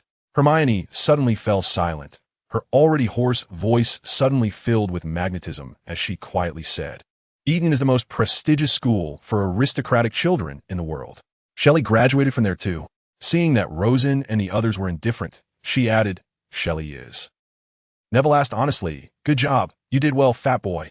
Rosen cried, tears streaming down his face. Who cares where Shelley graduated from when we are waving our wands? His knowledge of Shelley was limited to that line. Winter is here. Spring cannot be far behind.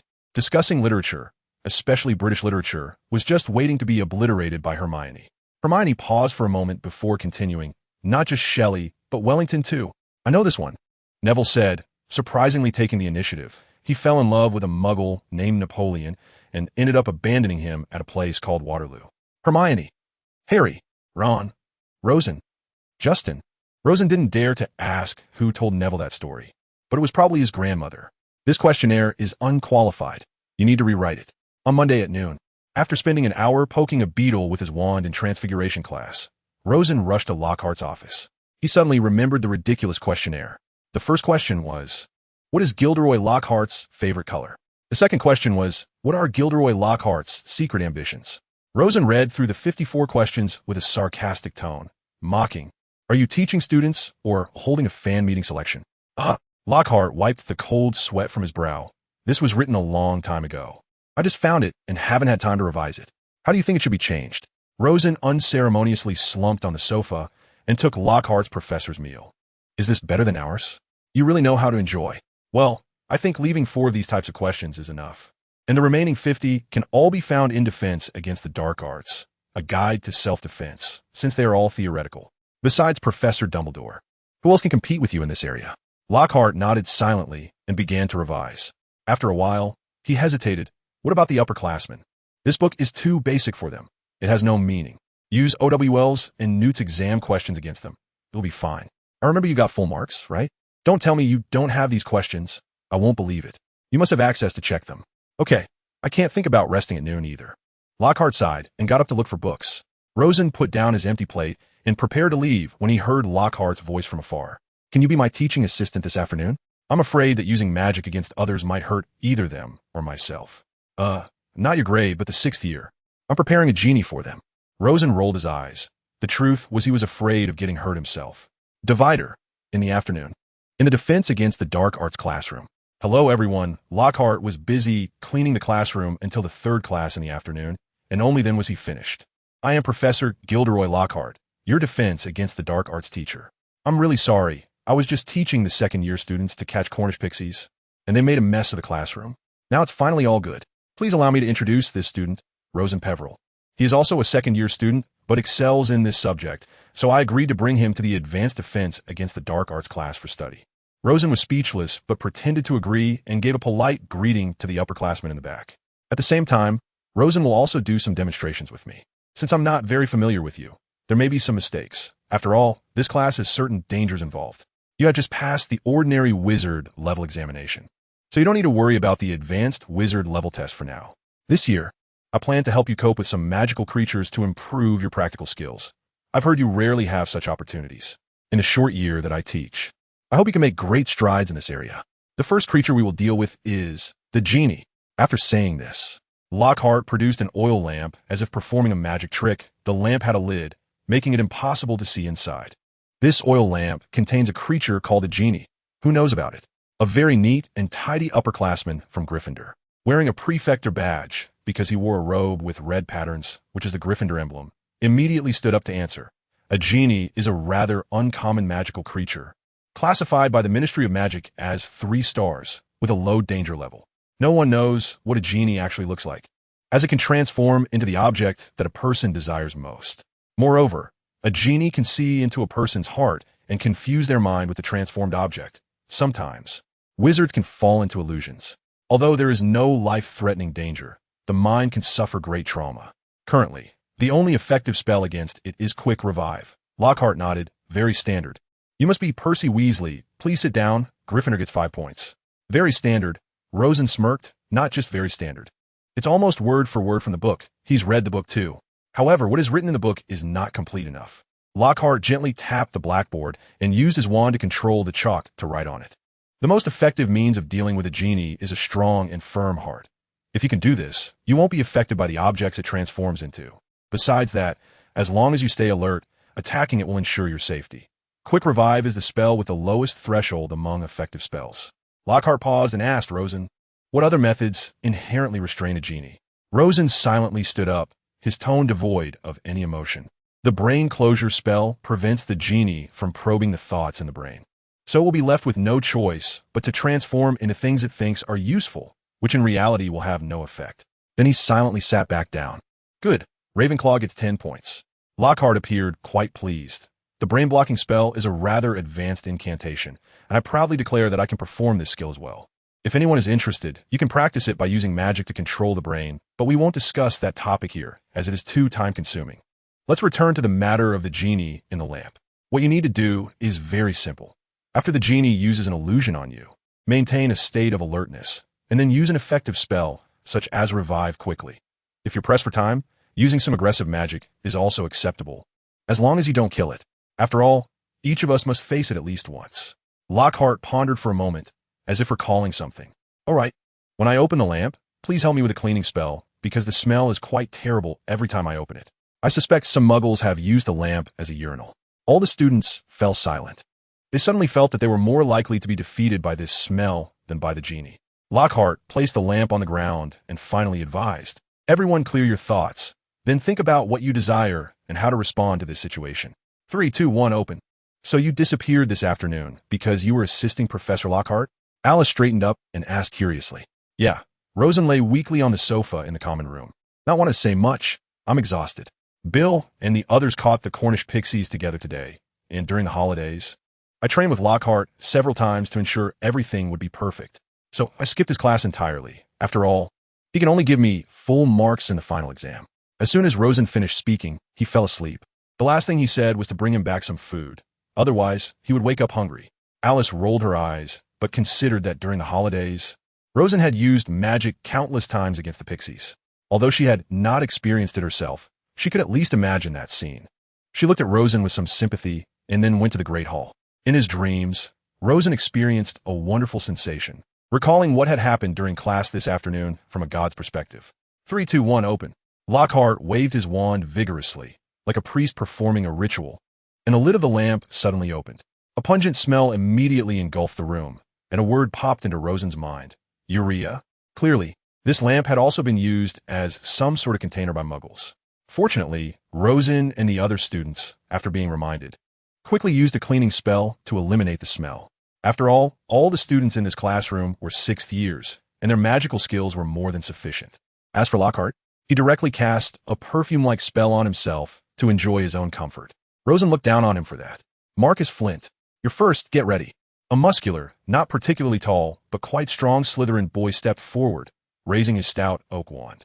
A waft of faint smoke came over, and Flint was momentarily stunned, failing to cast a spell immediately, while the others couldn't see what the genie had turned into due to the smoke. After the smoke cleared, Rosen suddenly felt a crow flying overhead. Wow, wow, wow. This scene was truly reminiscent of an awkward moment from cartoon. In front of Flint was a Quidditch trophy, and he, under the influence of the genie's magic, was clearly lost in a fantasy of receiving the Quidditch trophy. Everyone was silent for half a minute. Lockhart estimated that Flint couldn't voluntarily escape the predicament, so he drew his wand. Revive quickly. Flint reacted as if he had been punched in the head, and after a moment he covered his head. Ah, my Quidditch trophy, my championship. His companions silently stepped forward to drag him away. Come on, don't embarrass yourself. Rosen recalled this expression meme. Challenger number 1, Marcus Flint, failed. Lockhart cleared his throat. As you can see, Mr. Flint's attempt has failed. Under normal circumstances, with your strength, you should at least be able to hold your own against a 3-star magical creature. However, due to a lack of determination or not being in the right state of mind, it is quite common to lose to the genie. So do not relax. Take a brief rest, and we will continue after 5 minutes. 5 minutes later, Percy Weasley. Percy strode forward confidently, eager to see what he would be up against. As the smoke cleared, Rosen was surprised to see that Percy was facing Cornelius Fudge, the Minister of Magic. When did the minister come to Hogwarts? However, Rosen quickly realized that this was an illusion created by the genie, not the real person. This image was based on Percy's memories. Otherwise, the genie wouldn't be able to conjure it up. Percy initially held his wand, but facing the Minister of Magic, he certainly didn't dare to act. Fudge spoke, child. You have a bright future ahead. I believe you can hold this position after undergoing some training. Now put down your wand. Percy, as if under the influence of the disarming charm, involuntarily lowered his wand. Lockhart shook his head. When one's ability is insufficient, a strong obsession can lead to being tightly controlled. Revive quickly. Challenger number 2, Percy Weasley, failed. David Rogers. David, I accept your confession. I like you too. Revive quickly. David Rogers' challenge failed. Lockhart desperately realized that all the students had failed their challenges. It wasn't that they lacked magical ability, but rather that they were unable to extricate themselves from temptation. Professor, can you demonstrate? Some students were frustrated, but eager to learn how to cope. Lockhart shook his head. I know the brain-blocking spell. This thing is directly ineffective on me. He was telling the truth. He indeed knew the brain-blocking spell, which is why Dumbledore had never been able to pry out specific dark history from him. And Lockhart had always been safe. Rosen knew this. How about this? Rosen, you demonstrate and see if you can succeed in the challenge. Anyway, everyone has failed. If you fail, it won't be embarrassing. Rosen was petrified. Damn, I haven't figured out how to deal with it yet. Why is it my turn? Rosen forcibly suppressed his urge to explode and expressionlessly stood in front of the lamp. What do I desire the most? Rosen didn't have a precise answer to this question, so he was curious about what the genie would turn into. With a bang, smoke rushed in. Rosen felt a strange force entering his brain, not particularly powerful. However, he also felt a sense of losing control. Under the smoke, everything in front of him was dark. It seemed that those affected by the genie saw a different scene than others. An ancient voice came. Child, welcome to this place. With a whoosh, a burst of firelight flashed before Rosen. In an instant, what had been dark and non-existent was now completely visible. An old man, with his back to Rosen, sat in an armchair. His white hair flowed like a waterfall, cascading down to the edge of the chair. His robe also trailed to the ground. Rosen slightly lowered his head to look at the robe on the ground. It was a traditional Slytherin garment, a wizard's robe interwoven with silver and green. On the wall that the old man faced, the Slytherin emblem was painted. It was a giant oil painting depicting a gloomy-faced old man with long white hair, dressed in traditional Slytherin attire, a silver and green wizard robe with long edges trailing on the ground. Who is he? Rosen furrowed his brow, but couldn't remember knowing such a person. Slughorn didn't look like this either. In an instant, the entire room suddenly fell silent. Rosen coldly observed the scene before him, his instinctive vigilance keeping him ready for battle at any moment. The old man coughed a few times and spoke. This is my portrait. My name is... Rosen suddenly seemed to remember something and instinctively shouted out the name. Salazar Slytherin. A deep and comforting laugh emanated from the old man. "Young man, why have you come to me? What do you seek? I just want to know." Rosen took a deep breath. "Where is this place?"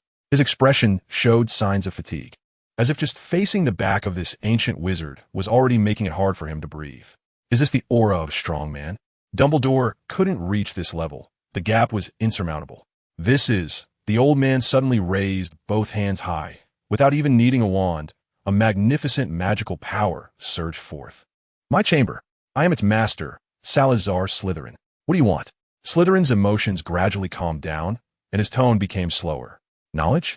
He raised his right hand, and Rosen immediately saw rows of bookshelves. They were filled with all sorts of bizarre and rare books, truly unique copies. It was likely that one couldn't gather this many ancient books even if they searched the entire UK. Or power. With a wave of his left hand, rows of wands, gems, and potions appeared to Rosen's left. Each wand had been used by famous wizards throughout history. He even saw the Elder Wand, as it had a magical connection to him. As for the gems, several were even more precious than the Philosopher's Stone, crafted over decades or even a lifetime by the greatest alchemists of each era. Not to mention the potions. Those bubbling concoctions looked as though even Dumbledore and Voldemort would perish at their touch. Only Merlin could likely emerge unscathed from them. Rosen licked his lips. He finally grasped the strength of a powerful wizard. Items that were rare and sought after in the current wizarding world were merely a matter of convenience for them. "Do you want them?" Slytherin's voice had now become much calmer, as if an old man discussing vegetable prices at a market, light and casual. Rosen tightly closed his eyes. "Then if I want them, what price must I pay? I know there's no such thing as a free lunch." To his surprise, Slytherin's response was somewhat indifferent. "I didn't expect you to pay any price. Just help me preserve my research. When someone is able to continue the research, that will be enough." Rosen was completely puzzled. He realized that this was no longer just a fantasy created by a lamp genie. It was not something that existed in his memories. "So how did Slytherin appear? How did you come to be in my memory?" Rosen finally found the crux of the matter. Hith. Slytherin gently shook his head. "I did not appear in your memory. You found my memory." "Your memory?" "Exactly. This is what I left behind. Young man, if you can find my research, you will receive corresponding rewards." Suddenly, Rosen's vision dimmed, and he hurriedly shouted, "Then where should I look? You have to give me a clue." "Right here." Slytherin's figure became increasingly blurry, eventually disappearing. Rosen felt dizzy. After finally steadying himself, he looked closely and found himself back in the classroom. The sunlight reappeared in his view, and that feeling of confusion vanished. He looked around curiously. The students beside him also stared at him and the lamp with puzzled expressions. Rosen couldn't figure out what had happened. He looked at Lockhart. "What happened?" Lockhart also looked confused. "The lamp genie is gone? Are you okay, Rosen?" "I'm fine," Rosen replied, reflecting on his surroundings, and he finally understood what had occurred. The genie had vanished after creating the illusion, and he had received a fragment of Slytherin's memory. But what was this about? What was the purpose of this memory? Rosen suddenly woke up. Just now. He had been recalling the entire process of the defense against the dark arts class in his dream, and next, Lockhart had announced the end of the lesson with questions, asking Rosen to explain what had happened once he figured it out. However, Rosen himself didn't know. The lamp had become an ordinary lamp, no longer able to summon the genie. Now, he seemed to understand something. "No, I need to go to the library." The lamp genie was a special magical creature, a rare being capable of influencing a person's soul. It could observe a person's memories and thoughts, extracting their deepest desires. The lamp genie also had a special function. In ancient times, before the invention of the pensieve, some wizards stored their memories within the lamp genie. And it wasn't until the 15th century, after the invention of the pensieve, that wizards began to use new methods. Smack! The book was closed. Pensieve, storing memories. Rosen covered his head with his hand, which means Slytherin himself had once used this genie to store some memories. But can it live this long? Magical creatures don't have particularly long lifespans, do they? Or can a lamp genie pass on memories to the next generation through inheritance? It should be the latter. I remembered that magical abilities can be inherited. So what was Slytherin's research? Where should he look? He said it was right here, but where is here? Rosen was about to go crazy. This was practically a riddle. He thought for a moment, found the book titled Using the Pensieve, which described how to use the pensieve and how to extract memories. 8th floor, outside the troll-beaten tapestry of the silly Banaba. I need a room with a pensieve. I need a room with a pensieve. I need a room with a pensieve. Rosen pressed his wand against his temple, following the process described in the book, extracting memories bit by bit. The white liquid memory flowed into the basin, and the pensive rippled like water disturbed by a gentle breeze, dispersing like clouds, softly swirling, resembling liquid light and solidified wind. The wand dipped into the pensive, gently stirring it, and when the strange symbols and texts covering the basin began to glow brightly, the once swirling memory stream gradually slowed, the silver surface resembling a mirror, gradually becoming clear, reflecting Rosen's face. Upon closer inspection, beneath this surface, he could faintly see some blurred other scenes. Hopefully, this will give me an answer, Rosen continued to stir, murmuring to himself. It seemed that sticking his head into the pensive was the only way to enter. Reluctantly, Rosen leaned over and stared at the liquid inside the pensive, and then, holding his breath, he inverted his body into the pensive. It felt strange. Rosen felt as if he had entered a somewhat viscous, yet clearly liquid world. Memory of the classroom began to emerge around, along with a secret chamber that only existed in his mind. However, this secret chamber looked nothing like the Slytherin's chamber described in the original work. What do you want? Knowledge or power? This sentence was incorrect. I never expected you to pay any price. Just help me preserve my research, and it will be enough when someone can continue the research someday. This sentence is quite interesting, but I don't understand it. That's right, this is what I left behind. Young man, if you can find my research, you will receive the corresponding reward. Rosen was very frustrated. The problem is, did you tell me where to find it? Right here. Where's here? Rosen felt that the answer seemed to be hidden in the scene he just witnessed, and the key now was which place he referred to. He looked over the scene again, and Slytherin said, "This is my secret chamber. I am its master, Salazar Slytherin." The secret chamber. Rosen shivered. He suddenly figured it out. Slytherin's research seemed to be inside the secret chamber, and if he could find it, there would be a corresponding reward. What would the reward be? Knowledge? Or power? But in any case, he had solved the problem. The next question was, what was Slytherin's research? This question was beyond what memories could provide. Who knows whom to ask? Rosen hesitated for a moment and decided to start from the library. Divider, Professor Flitwick, do you know what special research Slytherin did? Sorry, child, I don't know. Professor McGonagall, do you know what special research Slytherin did? Mr. Peverell, I haven't heard of him doing any magical research besides dark magic. Lockhart, you have organized the history of magic. Have you heard of any special research by Slytherin? No. Isn't that guy only studying dark magic? One day at noon, in the Great Hall. Has he gone crazy? Bill looked weirdly at Rosen, who was running from the library, and complained to the equally confused others that he hadn't had a proper meal for 2 days, spending all day in the library's history section or asking various professors about Slytherin. What is he trying to do?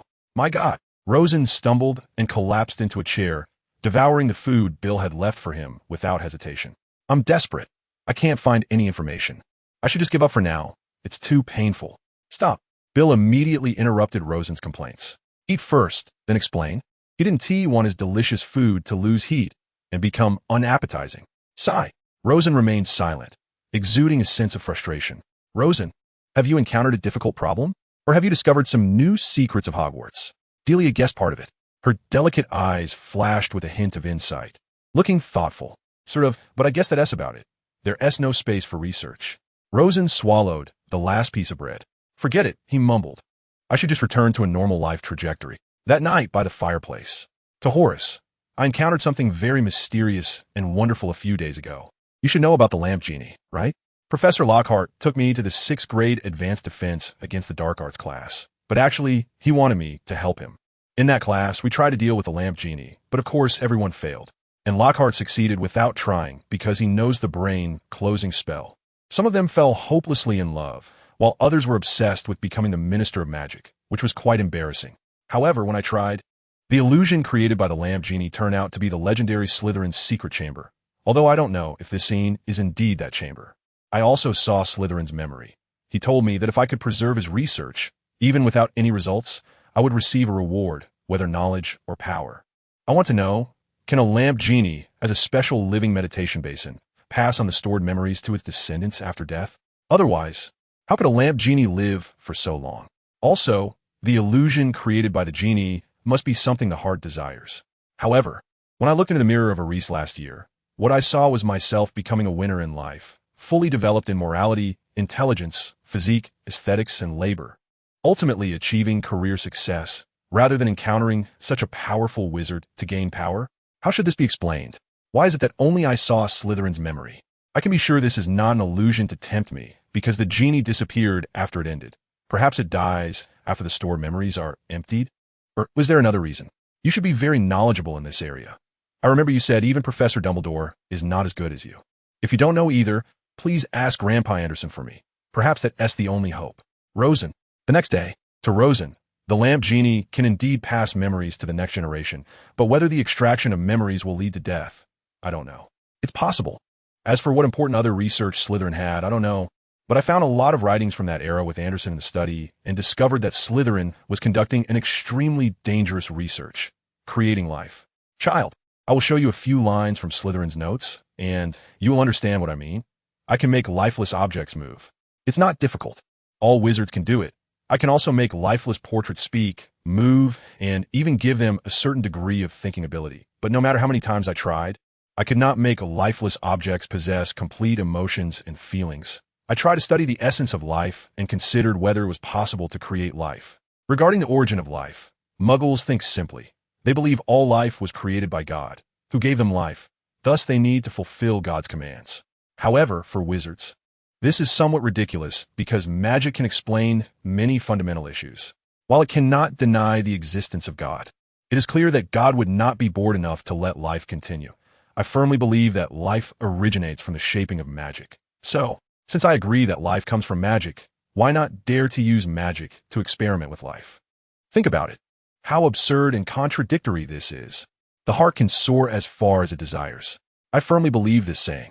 Yes, I want to use magic to create life and understand the meaning of life as inheritance through creating life. So, I say, child, it's better not to touch this topic.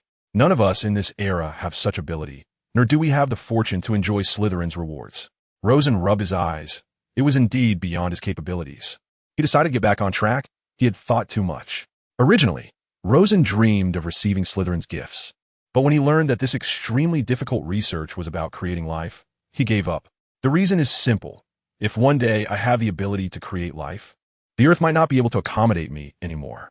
Rosen felt very frustrated as he returned to normal life. Of course, this was just self-comfort. Rosen didn't believe he could break through the system of the HP world to gain more powerful abilities. He didn't even know how he had crossed over. So how could he possibly change the world? However, he was still pondering whether he could find some clues in the girls' restroom, at least to earn some rewards. After all, wasn't the Muggle world also studying cell structures? Rosen remembered that in his previous life, someone had already managed to create a cell model that could perform self-movement unaffected by external factors. If he could really create cells, would that count as creating life, as Slytherin said? Or would it still lack a soul compared to true life? P.S. I won't actually create life.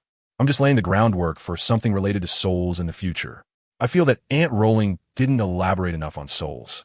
She never explained the principle of the killing curse, nor did she clarify what Horcruxes really are. I plan to fill in those gaps myself. Hey buddy, you're finally in high spirits. Are you planning to join the Quidditch team with me? Together, we'll be invincible. Never mind, Rosen shook his head. I have some things to take care of, maybe next year. Knowing that this year's Quidditch matches could only take place 1/3 of the time, Rosen had no intention of putting any thought into it. To participate, he would have to wait until 3rd year. It would be much safer by then. Of course, Rosen was referring to the diary because he really didn't know if the diary was still in Ginny's hands as it was in the original work. If it was, things would be much easier. Additionally, Rosen was also considering whether to scout the girls' restroom on the 2nd floor for clues. However, kid, if I remember correctly, you went to the girls' restroom last year. Are you lost again? The familiar and sinister voice of Filch appeared in Rosen's mind, and he immediately shook his head. How embarrassing. Last year he had just started school and had a valid reason. No one really knew him. If he pulled off such a stunt again this year, what would people think of him? A repeat offender? Or just a fool? Most importantly, friends, especially Delia and Alice. You read that right, it's her. Rosen's intentions were clear. Even if they didn't criticize him, he would still lose face. No. But Rosen thought again. His own life was definitely more important than his face. He was the only time traveler who could understand this year's Chamber of Secrets incident in advance. Others wouldn't know, and if he foolishly lost his life, that would be a huge loss. Rosen lamented. If I die, who will fight against Voldemort? What will happen to those beautiful girls? I'll forget I said that.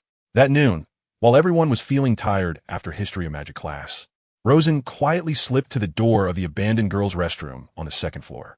After looking around and confirming that no one was there, he opened the door and slipped in.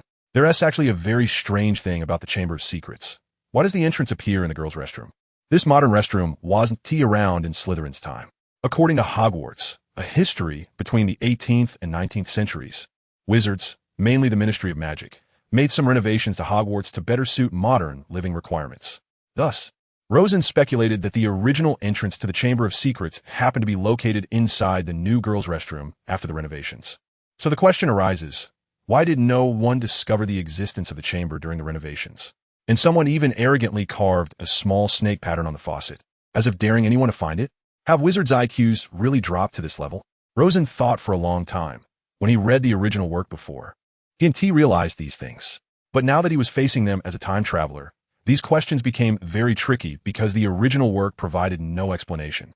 His final conjecture was that a descendant of the Slytherin family, the Gaunt family, since the surname Slytherin had long disappeared by then, found a location of the chamber and participated in the renovations of Hogwarts. To avoid exposing the chamber, he, or they, hid the entrance under the faucet and carved a symbol for their descendants to find. After all, the clues Slytherin left for his descendants were aimed at the old entrance of the chamber, and after the renovations, new clues were naturally needed. Otherwise, it would be burying the future generations. Why did Slytherin leave clues for his descendants? Because if there was nothing at all, do you think a person who meets the heirs criteria would believe in the legend and expend a lot of effort to eventually discover a faucet in the girls' restroom that couldn't be opened with a small snake carved on it? That would be ridiculous. And if some bored person came here, found the faucet was broken, and then felt a sense of civic duty, carefully studied the faucet, and discovered it wasn't the faucet's fault, but that it was originally a switch. After trying various methods to open it without success, he wouldn't be discouraged and would learn various non-human languages, trying them one by one. Although he still wouldn't succeed, he would eventually become a master of languages. That would be quite an inspirational story, Rosen sneered. So Rosen could basically conclude that Tom Riddle, the young Voldemort, claimed he spent 6 years finding the entrance to the chamber, was completely bragging. He must have gone to the Gaunt family during 6th year or some holiday, found this clue, and ultimately opened the chamber to wreak havoc on Myrtle. Previously, he thought Voldemort was cold, cruel, and bloody. Now he had to add a new label, shameless. In reality, this guess conflicts slightly with the original work. If I remember correctly, Voldemort went to the Gaunt family at the end of 6th year summer vacation, and the chamber was opened during his 6th year, which creates a small conflict with the timeline. However, in order to fill this gap, I can only choose to ignore it. After all, as mentioned before, I don't believe such low probability events can occur, so I can only try to find some plausible explanations. Well, this is a pleasant decision. To prevent misunderstandings, let me clarify that the title does not mean Rosen has entered the chamber. He still can't speak Parseltongue and doesn't have the ability to open the chamber. What conditions are needed to open the chamber? Parseltongue? This is actually a sufficient but unnecessary condition. In the 7th book, Ron, as a non-Parseltongue, simply mimicked Harry's hissing sound to open the chamber, although it took several attempts to succeed, which proves that as long as one can speak Parseltongue, it can be done. Additionally, Rosen estimated that forceful dismantling might also work. After all, the mechanisms set by Slytherin's descendants would be hard to resist the attack of powerful magic. The reason the chamber wasn't discovered by previous headmasters might be that they didn't pay much attention to it and didn't want to recklessly damage school facilities, as repairs would be quite troublesome. They wouldn't make such a big deal over a vague legend. Rosen tiptoed into the restroom. Myrtle seemed to be absent. Perhaps she went out to play, which was just as well to avoid disturbing him. It was also far from the time when the chamber incident would occur, so he didn't have to worry about the potions trio suddenly appearing. Rosen carefully closed the door, let out a long sigh, and began to search around. In the center of the restroom was a sink, looking quite ordinary, with a bunch of faucets on top. After circling around several times, he finally noticed that on the side of one faucet, there was a carving of a snake. The snake was really small, and it was indeed hard to spot without careful observation. It seems this is the entrance to the Chamber of Secrets. What should I do? Rosen was conflicted. He really wanted to rush to the headmaster's office and tell Dumbledore that the chamber was here. That this year a student controlled by Voldemort's Horcrux, unsure if it was Ginny, would open the chamber, releasing the basilisk to wreak havoc, and that a moment's inattention could lead to life-threatening danger. Then Dumbledore would decisively take action, leading Professor McGonagall into the chamber using the direction and method he indicated, burning it down completely and instantly killing the basilisk. It seemed like daydreaming. Rosen shook his head and sighed.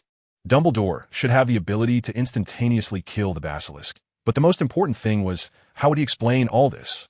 Although he had the backing of family magic and Dumbledore couldn't use legilimency on him, he still couldn't explain. How did you know the chamber existed? How did you find the entrance? How did you know how to enter the chamber? How did you know what was inside? And most crucially, how did you know someone would open the chamber this year under the control of Voldemort's Horcrux? The first few questions could be brushed off with luck. But what about the last one? That was predicting the future. Even Professor Trelawney could only make vague prophecies under special circumstances. How did you manage that? Are you the creator? Or did you do this? Thinking of these troubles, Rosen, who usually kept a low profile and made a fortune quietly, felt desperate. This was really difficult to handle. First, he needed to see if there were any countermeasures he could take. If it really came to a dead end, self-preservation was the priority. At worst, he could confront Dumbledore. Being monitored was better than possibly losing his life. Just like the recent Go match where the new AlphaGo faced Kujia in the first game, I could win with a slight advantage with 100 certainty. So why risk it for an overwhelming victory? The AI's way of thinking, though peculiar, was the most practical. Therefore, even if the risk was small, Rosen was unwilling to let his life be threatened. However, Rosen was not without accomplishments. At least he had made some preparations for the chamber incident during the holidays. And in the days to come, they would gradually play their role. Although the antagonist was powerful, the time traveler had a plan. Oh no, he had prior preparations. It was like the prey hadn't even arrived in this area, or rather, hadn't even been born, yet the traps were already set. How could the enemy not be defeated? Rosen searched his pockets for a long time and finally found a slender rope. This was not an ordinary rope, but an item made using magic similar to a censer. Created by the Master of Runes, Henry Peveril, who was Rosen's father. Of course, this was just a casual product. After all, Henry's main business was those expensive high-level rune items. Not only was it enough for family use, but it could also be sold for a good price. As for buyers, they were generally members of the 26 pureblood families. After all, they were wealthy, or one could say foolish with money. So the Peveril family didn't hold grudges against the actions they took during Voldemort's rampage. Everyone believed Voldemort was finished and should focus on the present and future, not the past. The only function of the rope was to act as an alarm. At the moment it was pulled apart, it could, of course, be set up with magical conditions for when it would be pulled apart. The working principle was as follows. When the chamber was opened, the columns with faucets would rise and move outward, creating a passage to the chamber. The outward movement of the columns would change the diameter and circumference of the large circle. If the rope was secretly tied to this pool, then if the chamber opened and the rope was pulled apart, it would immediately notify the owner of this news. Of course, this was a one-time item. Once used, it couldn't be used again, but it didn't matter, as long as he knew the moment the chamber was opened. Rosen would quickly be able to determine if he had the ability and means to respond. If it really came to it, he could also seek out Dumbledore. As for how to tie the rope without being discovered, that was simple. Under the enhancement of runes, the rope could be invisible for half a year without issue. And being so slender, it would be impossible for Hogwarts students to notice, nor could Voldemort in his Horcrux state. This was the advantage of runes. Unfortunately, the only professor at Hogwarts proficient in runes, Werner Cadmon, was about to retire, and perhaps besides him, Henry was the second best rune master in all of Britain. Rosen nervously arranged the rope, and, after a long time of busy work, he checked it carefully to ensure everything was perfect. He set it to alarm if it underwent significant stretching. As for how he would receive the message, there was a receiver in his pocket that he carried with him. Just in case, he quietly opened the door. There was no one outside, so Rosen confidently slipped out and quickly ran to the Great Hall. "Where have you been, Rosen? You should thank me for saving you some pizza and sausage. Delia just asked me about you." Judging by her unhappy expression, "You might have to wait to get fixed up," Bill said, grumbling as usual. "Have you all heard?" Michael Corner rushed back to the Ravenclaw common room and told Rosen and the others that Ron Weasley used the slug-vomiting charm on Malfoy for insulting Hermione on the pitch. But due to a wand malfunction, it backfired on him. "What's going on these days?" Rosen replied lightly, "Normal. What have Gryffindor and Slytherin not fought? That would be a serious situation." In his memory, the time when the two houses stopped clashing was during their joint fight against Voldemort. When even those Death Eater families from Slytherin stopped supporting Voldemort. That's why he said this, but everyone present couldn't understand his good intentions. "I feel like there's something unspoken in your words." Delia, familiar with Rosen's style, knew he was hinting at something but couldn't figure out his intent. "You're overthinking it." Rosen shrugged, but internally felt a bit smug. "I think the key point is that Bill has picked up on something." "Michael, Why is it always you who knows these things first? Do you run over to Gryffindor all the time? No, Michael replied, his expression a bit unnatural. Wasn't I like this last year, too? It's just my personality. I don't believe it, Terry Boot, Michael's roommate said. You definitely have some ulterior motive. You can't fool me. Okay. Actually, Michael pinched his nose in acknowledgement. I just often go over there to ask about and learn about Quidditch. And I happen to pick up on these things. Are you satisfied now? Rosen's mind began to wander. He suddenly remembered that in the original story, Ginny's first boyfriend seemed to be Michael Corner. Oh no, could it be that this guy has already taken a liking to Ginny? As for gathering intelligence, Rosen agreed. But the frequency couldn't be that high. Could it be that you've taken a liking to some girl? I remember last year you only told us about Harry Potter's flying class, but that was it. How many times have you done it this year? Rosen teased tentatively. Michael's face flushed slightly, but he walked away without any indication. You could guess that. You should go buy a lottery ticket. Bill's mouth twitched. This probably isn't a coincidence. A ethereal voice rang out. Rosen turned around and saw Luna, her deep gaze seemingly able to see through his heart. Rosen hesitated for a moment, then thought, fine, I'll go help Ron at Hagrid's. It surely won't be a pleasant experience. How did he know Ron was with Hagrid? Terry asked innocently. Maybe Harry, Ron, they all go to Hagrid whenever they get into trouble? Bill speculated. Divider. Rosen stood at the door, hearing bursts of retching and complaining from inside. It's better to throw it up than to swallow it. This seemed to be Hagrid's voice, followed by Hermione. I think there's no other way except to wait for it to stop by itself. Even under the best conditions, it's a very difficult curse. And you're using a broken wand. Rosen couldn't take it anymore and pushed the door open. What are you two thinking? What kind of treatment is this? It's simply shock therapy, not the medical kind. Hermione, you must never work at St. Mungo's. Hagrid isn't a wizard, that's fine. But why do you agree with this ridiculous method? He waved his wand, chanting softly, and a gentle green beam emerged from the tip of the wand, sweeping over Ron's entire body. Ron's complexion improved significantly, although he still occasionally retched some slugs, but the number and frequency had greatly decreased. Rosen, what is this? Hermione was too angry to care, even though she had been mocked by Rosen more than once or twice. I've never heard of this treatment method. It's something my mother developed. She's a chief healer at St. Mungo's. Rosen's reply was concise. This was a simple curse, and the mere act of using the curse would cause some harm to the caster. Since the curse hit himself, the damage was doubled. This set of healing spells was very effective against curses. It could have cured him directly, but due to the double curse and my lack of experience, I didn't dare to try recklessly and could only control it to this extent. Rosen noticed that when he mentioned Hagrid not being a wizard, his gaze fell on the pink umbrella. Maybe after his wand was broken back then, Dumbledore helped him install the core into the umbrella? Otherwise, how could Hagrid use magic? Rosen speculated but didn't say it out loud. By the way, I still don't know what mudblood means. Harry asked. It's a derogatory term for muggleborns, people whose parents cannot do magic. Some wizards, like the Malfoy family, always feel superior to others because they are so-called purebloods. Hagrid was in a bad mood. The bloodline theory represented by the Malfoys has been around for a long time, Rosen explained, but in reality, the only function of bloodline is to increase the probability that you are a wizard. When you are born, having both parents as wizards naturally gives you an advantage over having both parents as muggles, due to genetics. However, once you are already a wizard, bloodline becomes less significant. The relationship between a wizard's talent, strength, and bloodline cannot be said to be completely irrelevant, but at least it is not a decisive factor. Rosen held back one statement, the view that pure blood wizards have stronger magical power. This statement is agreed upon by Slytherins. But many great wizards have stated after research that there is no correlation. Rosen himself wasn't sure whether it was right or wrong, but based on his own situation, the half-blood himself and the pure blood stiller had similar strength during the same period, and he might even be stronger. Well, I don't blame you for wanting to curse him, Ron said loudly as the slugs plopped into the basin, but maybe your wand malfunctioning is a good thing. If you really cursed that kid, Lucius Malfoy would come storming into the school. At least you didn't cause trouble.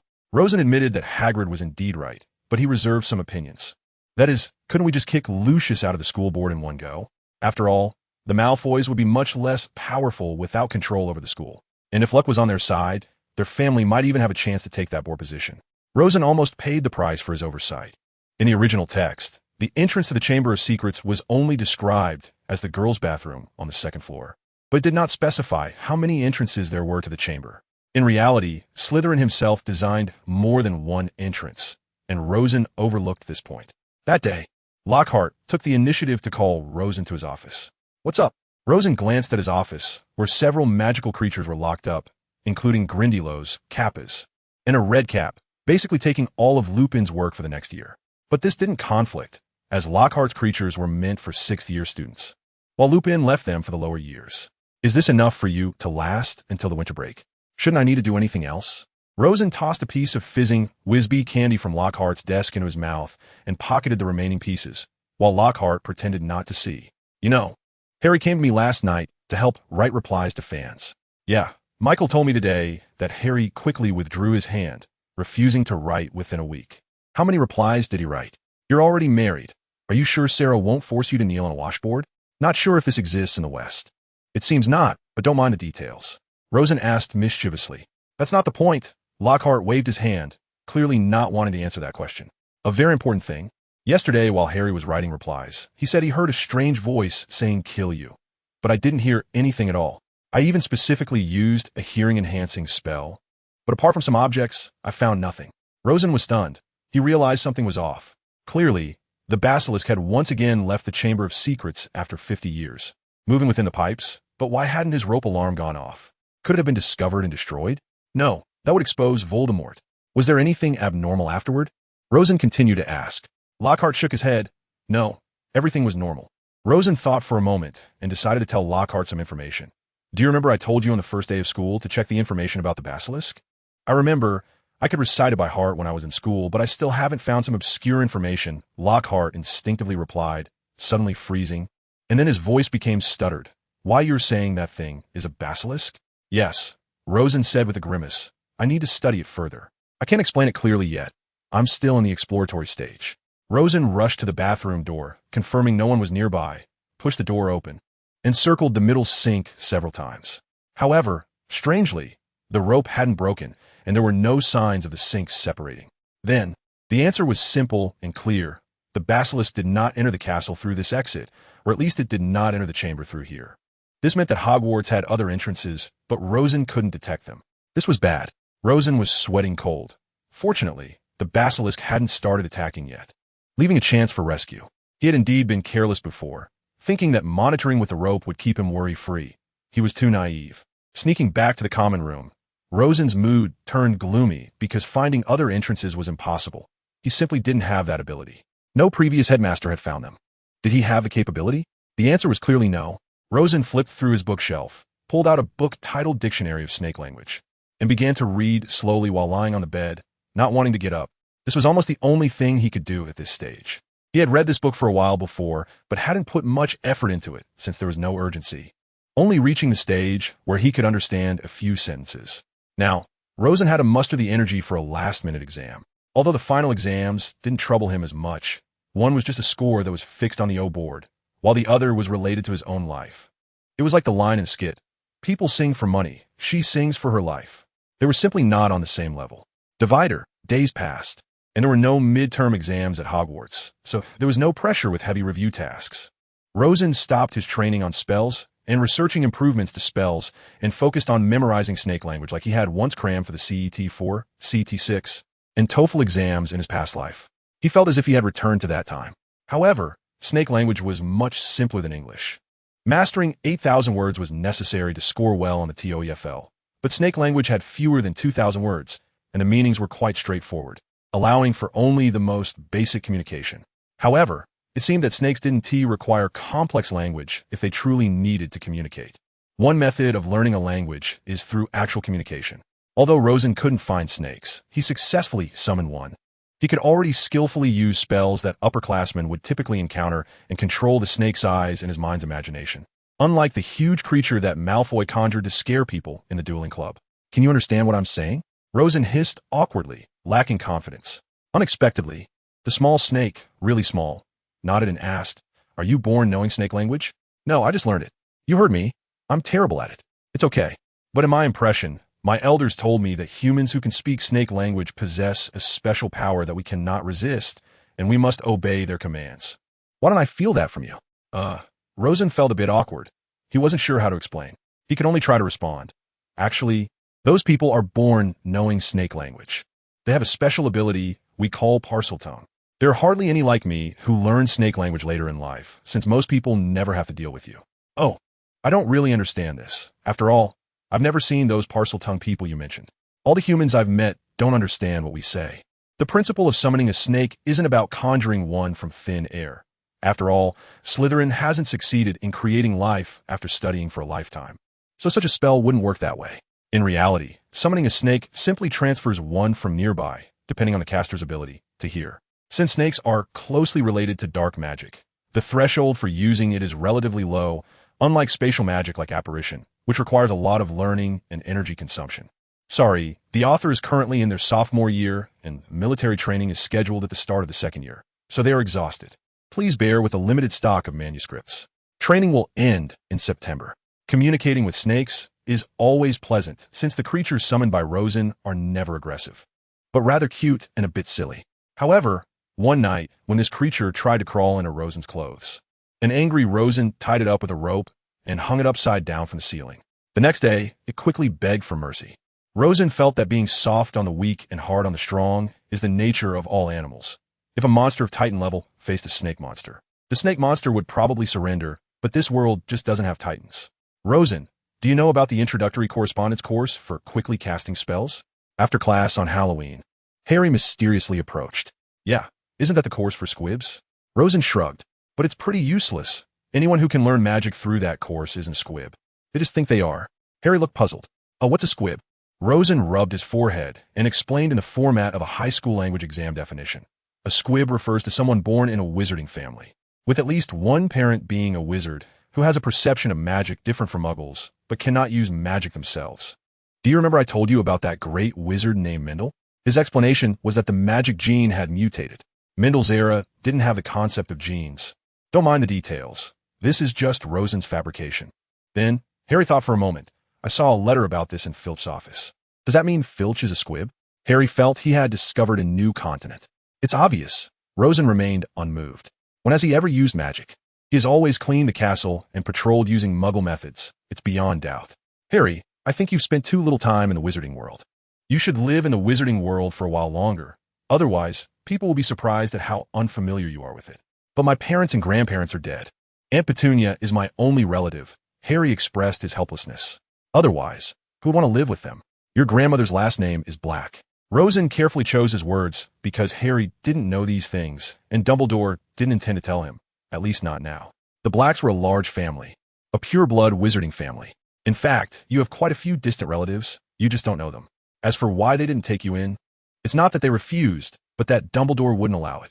He wanted to ensure your safety by using the blood protection magic from Aunt Petunia and achieve the goal of the chosen one-upbringing plan, Rosen added in his mind. Blood protection magic? There is such a magic. In a few years, you'll have the ability to understand how it works. Even if I told you now, you wouldn't understand the specifics, so don't rush, Rosen shrugged. But I can tell you some things about wizarding bloodlines. You know, Malfoy's father is one of Voldemort's followers. But if you look into it, you have about 1/16 of the same bloodline as Malfoy. In that sense, you two are relatives. Nanny? Harry's eyes widened. He never dreamed that they could be considered relatives. That's quite normal, Rosen continued to explain. The number of wizards is extremely limited. There are only over 8,000 wizards in all of Britain, with 3,000 registered. The chances of them marrying muggles are actually very low, and the most direct consequence of intermarriage is that blood relations are very common. My family is an exception because we moved to America as early as the 16th century and only returned to England 20 years ago. And that was just my grandfather's branch. You can ask Ron in detail. Both of his parents are pure-blood wizards, and he is related to many people. Divider, in fact, I think that quickly reciting spells could be quite effective for beginner wizards like us learning, Rosen thought. This idea came to him when he was chatting with Bill. I should buy a copy when I have time. After all, 1 galleon isn't expensive, and my manuscript fees have already exceeded 700. So much, Bill exclaimed. My father's total earnings during the most intense years of the war were only a little more than double that. Now, he might not even have that much. Bill's father was an Auror, but has since changed careers. The average annual income in the wizarding world is about 500 galleons. You have to consider the value of my book, Rosen shrugged. After all, it can help countless wizards succeed, no matter what they want to do, dating, pranks, adventures, or even studying hard. Remember those 2 books? For details, see chapter 23 of The Philosopher's Stone. Sigh, it feels bad, not being able to spend money. Rosen sighed. He really didn't know what was worth spending money on. The price of a Firebolt 2001 is only 40 galleons. Not to mention, he has acrophobia and currently has no intention of riding a broom. He has everything else at home and doesn't need to buy anything. As for precious philosopher's stones, forget it. Those can't be bought with money, or else the Malfoy family would have had one long ago. Rosen always felt like he was forgetting something, but couldn't remember. After all, he couldn't recite the original work backwards. If I had known I was going to travel through time, I wouldn't have forgotten a single word. Rosen thought this more than once. Every year, there are major news stories around Halloween. Ever since Harry started school, this has almost become a rule. Rosen realized this. So he kept his wand close and walked with Bill, staying alert at all times. Rosen, are you going to the Death Day party? The one with nearly headless Nick? Harry asked pitifully, clearly regretting his promise and needing more company. Ugly refusal. Rosen answered immediately. He knew what ghosts were like. There are two ghosts in Peveril Castle. One is an ancestor who died hundreds of years ago and became a ghost because he didn't want to move on. The other is a member of the McKinnon family, who died at the hands of Death Eaters and remained out of hatred for Voldemort. Rosen estimated he was probably the youngest ghost on the British Isles. The ghost party is not a pleasant experience. The noise is simply unbearable. Wait, the Death Day party? Rosen vaguely remembered that there seemed to be some sensational news today. Based on the level of sensationalism, it could only be the basilisk. This could be troublesome, but there shouldn't be anyone attacked. I should study how to prepare first. By the way, investigate whether Ginny is a suspect. I always feel that the most dangerous thing in the past 5 years was the Chamber of Secrets. Rosen thought through gritted teeth. Rosen didn't know when a basilisk would appear, so he didn't dare to wander around the second floor. Even with a mirror, being petrified would be a serious problem. Neither St. Mungo's nor Hogwarts had any mandrakes in stock, and Rosen's home certainly didn't have any. Normal petrification attacks can usually be easily treated with magic, but the basilisk's is different. Even Dumbledore couldn't undo it. The reason is simple. Slughorn told him this. The basilisk has been alive for a long time, and its magical power far exceeds Dumbledore's, so it is normal that Dumbledore can't undo it. Of course, when Rosen asked, he didn't put it so directly. He made a comparison between the basilisk and Dumbledore. At the Halloween feast, Rosen had no appetite at all because no one but him was aware that the crisis was imminent. Everyone, including Dumbledore and even the house elves in the kitchen, was enjoying the festive joy. After all, no one in the wizarding world dressed up as ghosts to ask for candy. Rosen hoped someone would rush out, like Quirrell in his first year, to inform everyone that an attack had occurred, but unfortunately, nothing happened until the feast ended. He sighed, packed up the uneaten food, and prepared to clean up the battlefield later. Bill and Delia noticed that Rosen's expression wasn't good and wisely didn't disturb him. Unsurprisingly, the first attack occurred near the girls' bathroom on the second floor, where Moaning Myrtle was petrified and her tail was hooked on the torch rack. This guy probably hung around to play and ended up seeing the basilisk's eyes through the water. Rosen thought to himself. Many students would probably feel very vindicated. Bill said privately, "You killed my cat. You killed my cat." Filch became hysterical. Rosen had never seen him so crazy, even though he was already quite mad when bullying students. "I'm going to kill you." Fortunately, Lockhart received a tip from Rosen before the feast, and although he didn't understand why, he was the first to arrive at the scene. "Sorry I'm late." Lockhart hurried over. He couldn't ride a broom, so he wasn't able to show up immediately. "What happened? Is this someone's prank? How did this cat get petrified? Quick, revive." But there was no response. Lockhart was stunned. His revival spell couldn't possibly have a problem, and no Hogwarts student had more magical power than him. Could it be done by some teacher? Like Snape? That guy's personality might really lead him to do such a thing. "Professor," Rosen stepped forward, "this petrification might be special and not solvable by human means." "What do you mean?" Lockhart asked. But in his heart, he recalled their previous conversation and had already guessed that this was the work of the basilisk. He just couldn't say it out loud, or it would implicate Rosen. A normal petrification spell wouldn't make the affected object turn this gray. See, the color is completely different. Lockhart cooperatively used the Lumos charm to provide light, knowing that students couldn't use magic in the corridors, but as a teacher, he was not restricted. If it is petrification, then it can only be the work of some magical creature. Like a Medusa. Medusa can only live in the Aegean Sea, Delia muttered, a bit dissatisfied, but she deliberately suppressed her voice so that no one but Rosen and Lockhart could hear. Rosen pretended not to hear. Although he knew Delia wasn't a time traveler, he was still shocked by her insight. Perhaps Delia had already guessed it was the basilisk, or it could be other dark magic. Dark wizards deliberately wrote on the wall, "The Chamber of Secrets has been opened. Enemies of the air, beware." Try to confuse people with the legend of Hogwarts Chamber of Secrets to cover up his methods. There are only these two possibilities.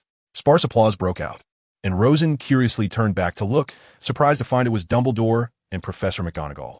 Very good reasoning, Dumbledore commented. I checked while you were speaking, and it is indeed petrification, but it probably wasn't done by a wizard because I can't undo it either. Gellert's judgment is also correct. I initially thought it was a prank, but the level of petrification is completely different. If any of you can reach this level, it wouldn't be a problem for you to be my teacher. Clearly, Dumbledore realized that the other party's magical power was above his own. The only ones who could possibly do this were Grindelwald and Voldemort, and perhaps some elders from the European continent and America. However, they had lived for so long without showing up, so it was impossible. Rosen explained the two possibilities, but Dumbledore thought of more. Mr. Filch, it's impossible for Harry to petrify Mrs. Norris to this extent. Your speculation is unfounded and incorrect.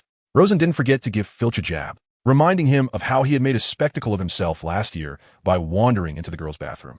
As for Dumbledore being present, Rosen didn't care. He had seen him during his full moon on the night of the Death Eater attack. It was nothing to chat merrily with Dumbledore. All right, kids, you can disperse. It's nothing serious. Minerva, please fetch Severus. Everyone else can go. Rosen could guess that Dumbledore was asking Snape about the antidote, but he was sure he would be disappointed this time. Lockhart secretly pulled Rosen into his office. How did you know it was the basilisk? Would you believe me if I said I was just guessing? Rosen shrugged. Of course not, Lockhart scoffed. Your family, the Peverils, shouldn't have any prophetic blood, or else Sarah would have told me. It's quite simple, really. Haven't you noticed that the spiders on the second floor of the castle have been acting strangely? What does that have to do with anything? Spiders are afraid of basilisks, and this fear isn't just a matter of distance. It's magical. So I guess it was a basilisk. After all, I received a gift from Neville last Christmas, fantastic beasts and where to find them. I can remember all the contents, and only the basilisk fits that description. So you deduced there was a basilisk in the castle? Yes, I didn't know if it would come out or when, but it's always good to be prepared. I was surprised it attacked so soon. Rosen rested his chin on his hand, giving a look that said, what can I say? Lockhart sighed. All right, you don't mind if I tell Professor Dumbledore, do you? Of course not. Just remember to suggest he install some mirrors in the corridors. Of course, Rosen knew Lockhart wouldn't believe his reasoning, but at least he had a plausible excuse. Lockhart understood things weren't that simple. Ever since he married Sarah, he noticed the wizarding world was becoming increasingly unstable. Graduating at the top of his class, he naturally had a high intelligence. So, he chose to speak less and do more, which is colloquially known as making money quietly. The next day, Rosen saw mirrors installed at every corner. Lockhart didn't understand why they were installing mirrors, but Dumbledore immediately got it after hearing. The basilisk could only kill when attacking directly. Anything with a mirror would petrify. Lockhart, puzzled, saw confirmation from Rosen and received the same answer. He couldn't help but feel frustrated. Why do I feel like my intelligence is running out? Are all you young people this amazing? Relax, Rosen waved his hand. The average level of students doesn't change. It's normal to have someone with my intellect occasionally. If we had a dueling club, realistically, at least half of the 6th-year students wouldn't be able to beat me. Why are you reading that spellcasting book so quickly? You're not a squib. Lockhart saw Rosen holding a book titled How to Cast Spells Quickly and found it odd. There are quite a few techniques in it. I think a real squib wouldn't find it useful, but wizards can benefit from it. You should know that anyone who can cast spells after reading this book can't possibly be a true squib. Oh, I see. Lockhart pondered. I should have gotten one of these books during the summer. Otherwise, my recovery wouldn't be so slow. It's fine. Ministry of Magic officials, except for Aurors, don't need much combat power. Why are you mentioning the ministry? I've never been there. Where do you think you'll go after this year? Lockhart was taken aback. He had never considered that question, as the immediate issues were enough to keep him stressed. Hogwarts is going through a tumultuous time. Staying here too long could be dangerous. Also, as far as I know, the defense against the dark arts professor position at Hogwarts might be cursed by the Dark Lord. They can only serve for a year at most, so you definitely need to consider your future. If we're lucky, Rosen added, this year we find and eliminate that basilisk. Dumbledore won't need the credit, as not discovering it would be considered negligence. So the credit will fall on you, right? You can't let me take it. As a second year, it would be life-threatening for me to steal the limelight. With this credit, you'll be set for a position in the Ministry of Magic, and it should be a significant one. Just like that, bingo. Rosen snapped his fingers. Rosen vaguely remembered that in the Ministry of Magic, the bounty for a 5-star dangerous creature started at 3,000 galleons, and the bounty for a chimera even reached a terrifying 15,000 galleons. If a creature attacked humans and showed no remorse, Deploying a large number of Aurors could result in significant casualties. Only Dumbledore and Anderson might face these creatures unharmed. After defeating the basilisk, a reward would certainly follow. But figuring out how to defeat the basilisk was another issue. Never mind if all else fails. He could find someone to lean on for support. Anderson should have no problem taking down the basilisk alone. Rosen was troubled about how to deal with the basilisk without injury, while the students showed almost no fear. They suspected it was some kind of prank, and some were gleeful knowing that Filch was a squib. As for the teachers, Lockhart was busy checking the angles of the mirrors in the corners of the corridors all day, ensuring that people would see the basilisk in the mirror before making direct eye contact. The good habits he developed from studying hard in school came in handy. Lockhart was fundamentally a very meticulous person, but his years in the field had made him more carefree. Snape, with a stern expression, asked Dumbledore in his office, "Headmaster, why could that child deduce it was a basilisk? I don't think there's any logical basis for inferring a basilisk from a petrified cat. It's purely a reverse inference based on the result. If the Peverell family hadn't returned to England for less than 30 years, I would suspect he did it." Dumbledore shook his head. "Severus, we must consider that many people have their own secrets. You should remember that Rosen was attacked by a killing curse from a Death Eater when he was young, right?" Snape's expression didn't change. "Of course, I remember. I reported that incident. But so what? The legendary Antioch Peverell was extraordinarily powerful. Even death wouldn't dare confront him directly, so it's not surprising he left behind some powerful magic." Dumbledore pondered for a moment and said, "It shouldn't just be ancestral magic. After all, legends are legends. I asked Anderson, and he told me that the Peverell family doesn't have any magic that can block the killing curse, which is quite normal. After all, the killing curse has only existed for a few hundred years. It belongs to modern magic, not an ancient era. This child must have some special ability. While we may not understand it, magic can." Snape, known for his rich imagination, began to concoct a scenario in his mind. In the Middle Ages, Antioch Peverell felt that his time was running out. In order not to be defeated by death, he chose to feign death and passed his powerful magic through bloodlines to his descendants, ultimately achieving resurrection through an outstanding descendant, reclaiming his dominance over the world. Phew, what a stretch. Snape forced himself to forget these nonsensical thoughts. Even the Dark Lord's body couldn't withstand so much magic. It would explode, let alone this child. Dumbledore pretended not to notice Snape's state, so I said, "There is no need to interfere too much with this child. After all, we know his heart is pure.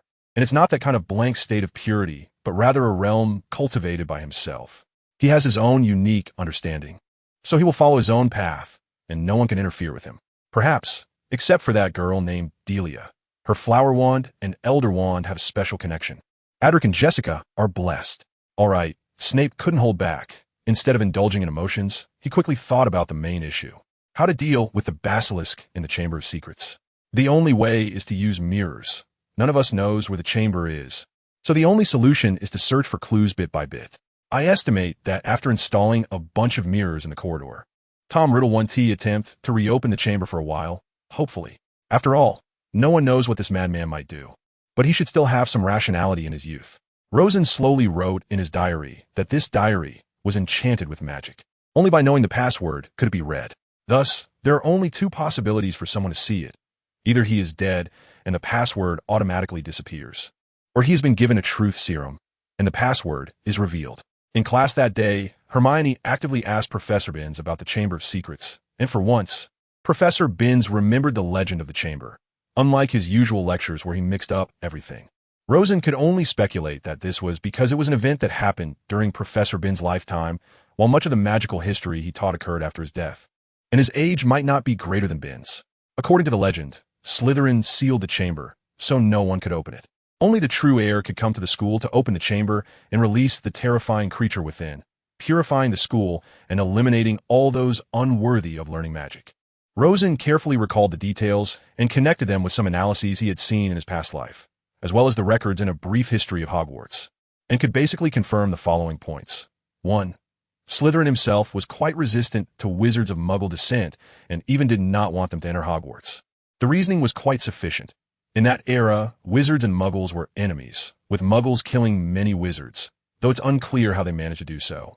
Perhaps due to the incompetence of those wizards, they couldn't escape, and wizards also killed many Muggles.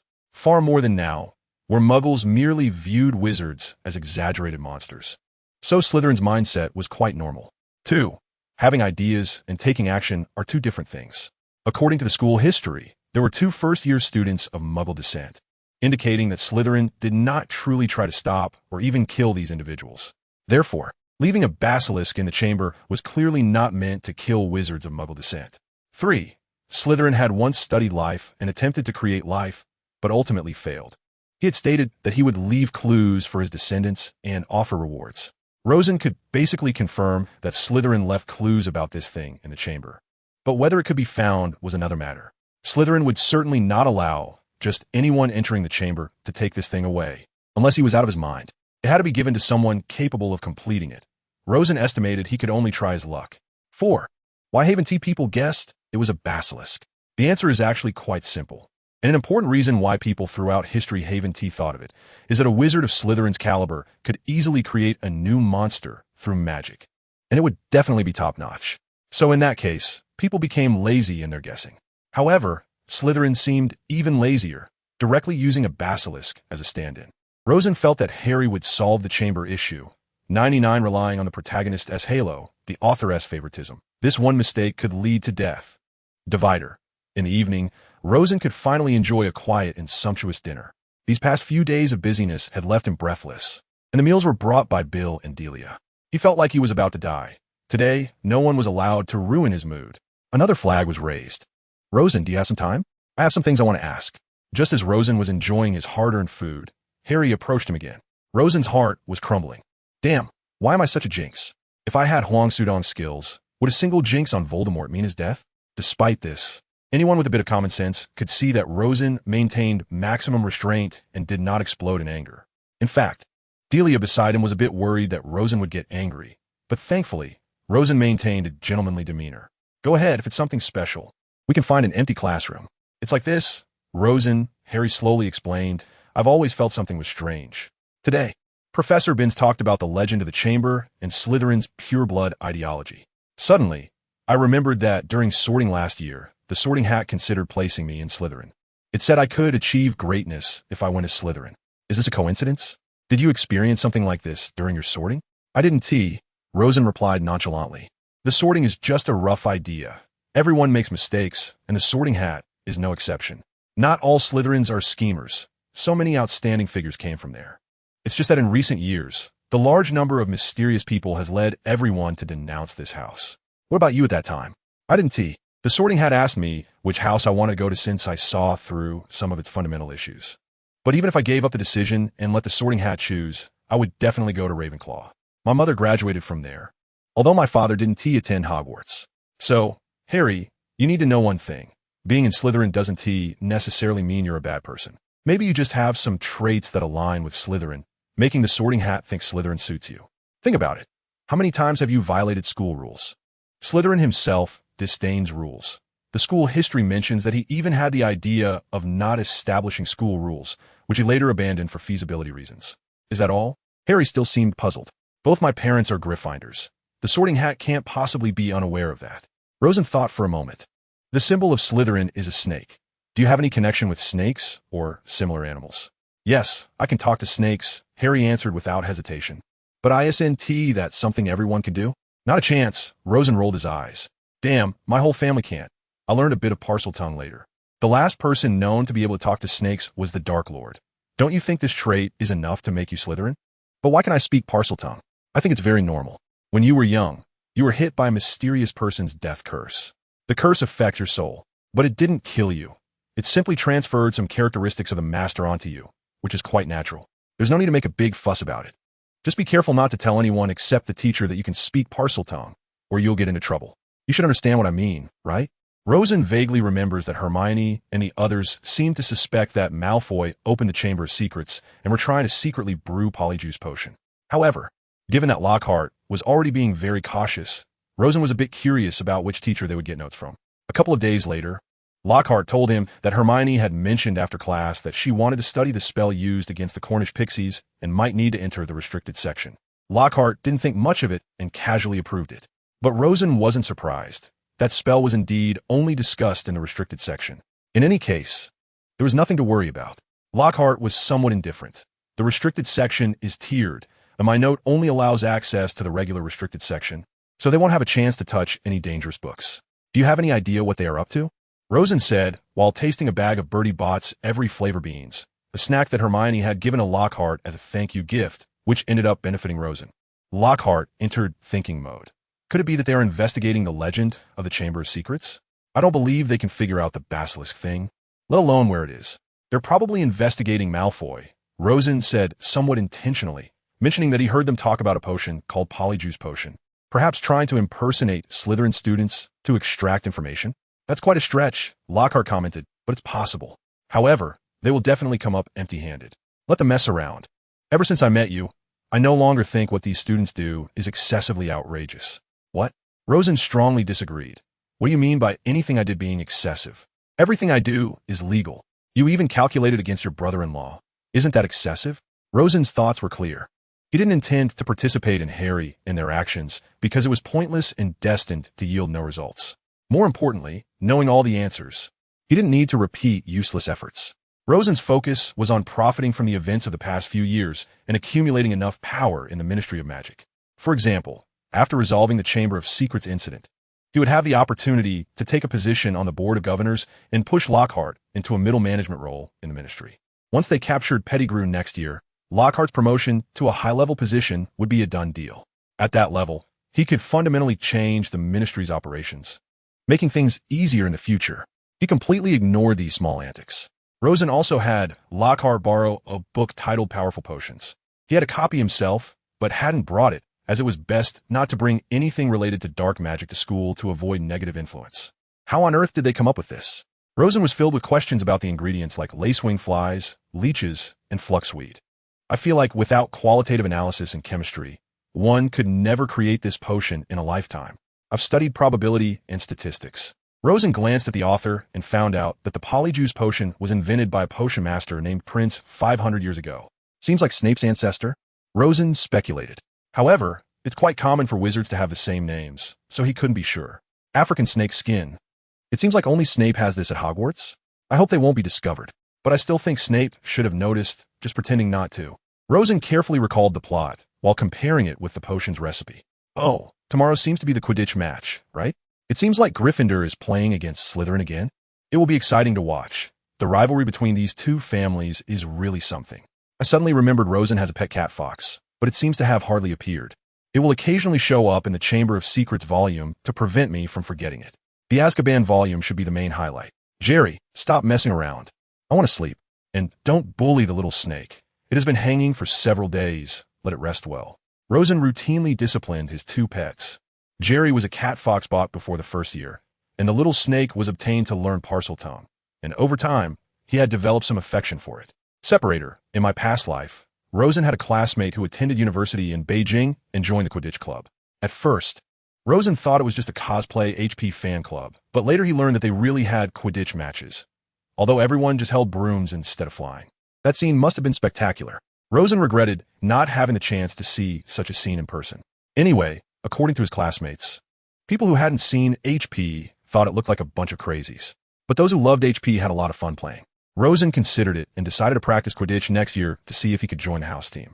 Today was another Gryffindor versus Slytherin match, and Rosen felt that Dumbledore was doing it on purpose, arranging the rivals to face off in the first match. However, the entire Slytherin team was using the Nimbus 2001, while Gryffindor's best, Harry, only had a Nimbus 2000, and the others had brooms of varying quality. Unless Harry quickly caught the golden snitch, they wouldn't have a chance. Luckily, the Slytherin seeker was Malfoy, who got into the team because of money. Forget it, considering your family has to donate money to St. Mungo's and the ministry every year. The Peverell family has many incomes from Malfoy, including, but not limited to, Margaret working at St. Mungo's, Rosen's mother, Henry's magical accessories, Bernard's salary as deputy director of the Auror office, Anderson and Alfred's potion business, etc. I won't curse you. Rosen muttered, and this year, your family is also going to lose the position of Hogwarts governor, which is indeed something worth celebrating. It seems like Bill has discovered some clues. Potter and Malfoy are mocking each other. Rosen saw the two staring at each other with deep feelings and barely dodged a bludger flying his way. Maybe Rosen remained indifferent. These two had been in a love-hate relationship multiple times already, and he was too lazy to keep count. Harry's flying skills were indeed impressive. The bludgers frequently flew towards him, and he could easily dodge them every time, although he was delayed from catching the golden snitch more than once. In contrast, Malfoy, even without any interference, still couldn't catch the snitch, proving to be quite pathetic. However, Quidditch is a team game. While Harry was desperately dodging the bludgers, Slytherin's well-trained chasers had already scored 60 points using their broom advantage. Rosen watched this scene with interest and suddenly felt something was off. No one was hitting the bludger, yet it was flying around Harry by itself. Bill, what do you think? Rosen had become like D. Rengia from Detective D. Rengia. I believe there must be something suspicious about this. Bill replied cooperatively. However, Rosen seemed to remember that the original drama didn't have Yuan Fang's what do you think line. That line was derived. Someone must have cast a spell. Rosen said, drawing his wand and shouting at the bludger. Stop. The reason for shouting is that Rosen's strength is still far from being able to cast spells quietly or even silently. Not loudly proclaiming the spells would greatly diminish their power and effectiveness. However, it still had no effect. Damn, house elf magic is indeed different from human magic. If it were a curse from a Hogwarts student, I would definitely be able to break it. Rosen muttered quietly, very dissatisfied, and ran down from the stands, ready to rush in and catch Harry. Lockhart also hurried over. Rosen, why isn't my disarming spell working? What's going on? It must be some kind of non-human creature. I've tried too, but it's impossible to dispel. So what now? Just wait here. Once Harry gets hit and falls, catch him. Harry still liked to show off. Clearly, he could dodge the bludger's attack, but he insisted on catching the golden snitch. And only when he got hit did he remember he was high up. Great. Am I going to fall to my death? Harry glanced at the ground with the last bit of his vision and estimated the height to be over 10 meters. Wingardium Leviosa. Rosen and Lockhart used the levitation charm together to float Harry, who was about to hit the ground. Since Harry had already caught the golden snitch, the match was over. So it didn't matter what they did at that moment. Although Harry didn't suffer any serious injuries, Madame Pomfrey insisted that he be hospitalized. Rosen always felt that Madame Pomfrey was overreacting. Rosen had never understood why the Lockhart in the original story turned Harry's bones to jelly. Did he have a screw loose? Since he was here, he might as well stay. Rosen remembered this was Dobby's doing, and Dobby would definitely appear in Harry's hospital room at night. Rosen wouldn't mind knocking him out a second time. Harry lay bored on the hospital bed. Even though he was perfectly fine, he was being forced to stay in the hospital, and he was very frustrated, wondering if Malfoy had ordered the monster in the Chamber of Secrets to control the bludger and attack him. At that moment, he heard a strange sound, opened his eyes, and saw a creature with tennis ball-sized eyes standing at the foot of his bed. Dobby. Harry was surprised that he was here. Back during the summer, Rosen had knocked him out and lifted the spell before leaving, so he assumed Dobby had gone home. How could he suddenly appear at Hogwarts? However, before Harry could say a second word, he was interrupted by a familiar spell. Stupefy. Divider. Hermione, help me out. Rosen secretly found Hermione and said, What is it? Hermione was puzzled. Rosen had never asked her for help before. Bring me Harry's invisibility cloak. I need it tonight. I'm confident I can find out who controlled the bludger. How do you know about the invisibility cloak? Hermione was shocked. In her impression, Rosen shouldn't know about its existence. It's easy. Rosen waved his hand. I've heard footsteps more than once during my nighttime strolls, and then I found out it was Harry. He can't use the disillusionment charm. So, of course, he has an invisibility cloak. All right, so Rosen put on the invisibility cloak and lurked in Harry's hospital room for a full 2 hours. Finally, the moment Dobby appeared and let down his guard, he struck, Stupefy. No one noticed his arrival. Rosen's stealth skills were far superior to Harry's, and almost no one at Hogwarts, except for Dumbledore, could detect him. I feel like Dobby has a grudge against the stunning spell. Rosen joked as he carried Dobby towards the headmaster's office, leaving a stunned Harry behind. The creature suddenly sprang to life, leaping to the side, and the wall behind it split in half. Rosen saw that behind the wall was a spiral staircase, slowly moving upward like an elevator. He walked up until he reached the very top, where he saw a shining oak door, with a brass knocker in the shape of a lion's body and an eagle's head. Rosen gently knocked on the door and pushed it open with his free hand. This was Rosen's first time in the headmaster's office. The office was spacious, beautiful, and very lively. The portraits of former headmasters on the walls were either playing tricks on each other or snoring, never a dull moment. The tattered sorting hat was also on the desk, which was claw-shaped and rather odd. Dumbledore and Lockhart were discussing something behind the desk, and when Rosen entered, they stopped talking. Rosen, Dumbledore said, You brought Dobby back? Yes. Rosen nodded, placing Dobby on the desk for Dumbledore to see. As far as I know, only the Malfoy family's house elf is named Dobby, Lockhart said, either intentionally or unintentionally. Did you deal with them before? With Narcissa? Dumbledore joked nonchalantly, or it could have been Lockhart's dark history. So, I think Rosen looked around, found an empty sofa, and sat down, ignoring Dumbledore's speechless gaze. This is definitely related to the Malfoy family, regardless of whether this house elf's actions are under their control. My suggestion is to use Veritaserum. It's legal to use on house elves, and no one would object. All right, I agree. Dumbledore grabbed the tail of the Phoenix Fox and disappeared in an instant. A few seconds later, he returned, holding a crystal-clear, small vial, clearly Veritaserum, which Rosen guessed he had gotten from Snape. You never seen Veritaserum? Dumbledore asked, noticing Rosen's expression. Never, Rosen said, looking at the potion with interest. My family doesn't have that stuff, and besides, Veritaserum is expensive. Who would waste money buying that? Does your family lack money? Dumbledore seemed a bit skeptical. Money isn't unlimited. There are many places to spend it, Rosen shrugged. Peveril Pharmaceuticals needs a lot of investment every time they improve formulas and production processes. If you visit, you'll understand. I used to go there often and saw the accounts. In fact, some proposals were suggested by me. No one knows better than I do how costly these proposals are. Dumbledore gently pried open Dobby's mouth and dripped 3 drops of Veritaserum inside. The office fell silent, and the portraits of the old headmasters listened attentively to the interrogation. Dumbledore asked questions and Dobby answered. What is your name? Which family's house elf are you? My name is Dobby, and I am the house elf of the Malfoy family. Why did you run away from the Malfoy house to Hogwarts? Dobby wants to save Harry. Someone wants to harm Harry, and Dobby wants to protect him.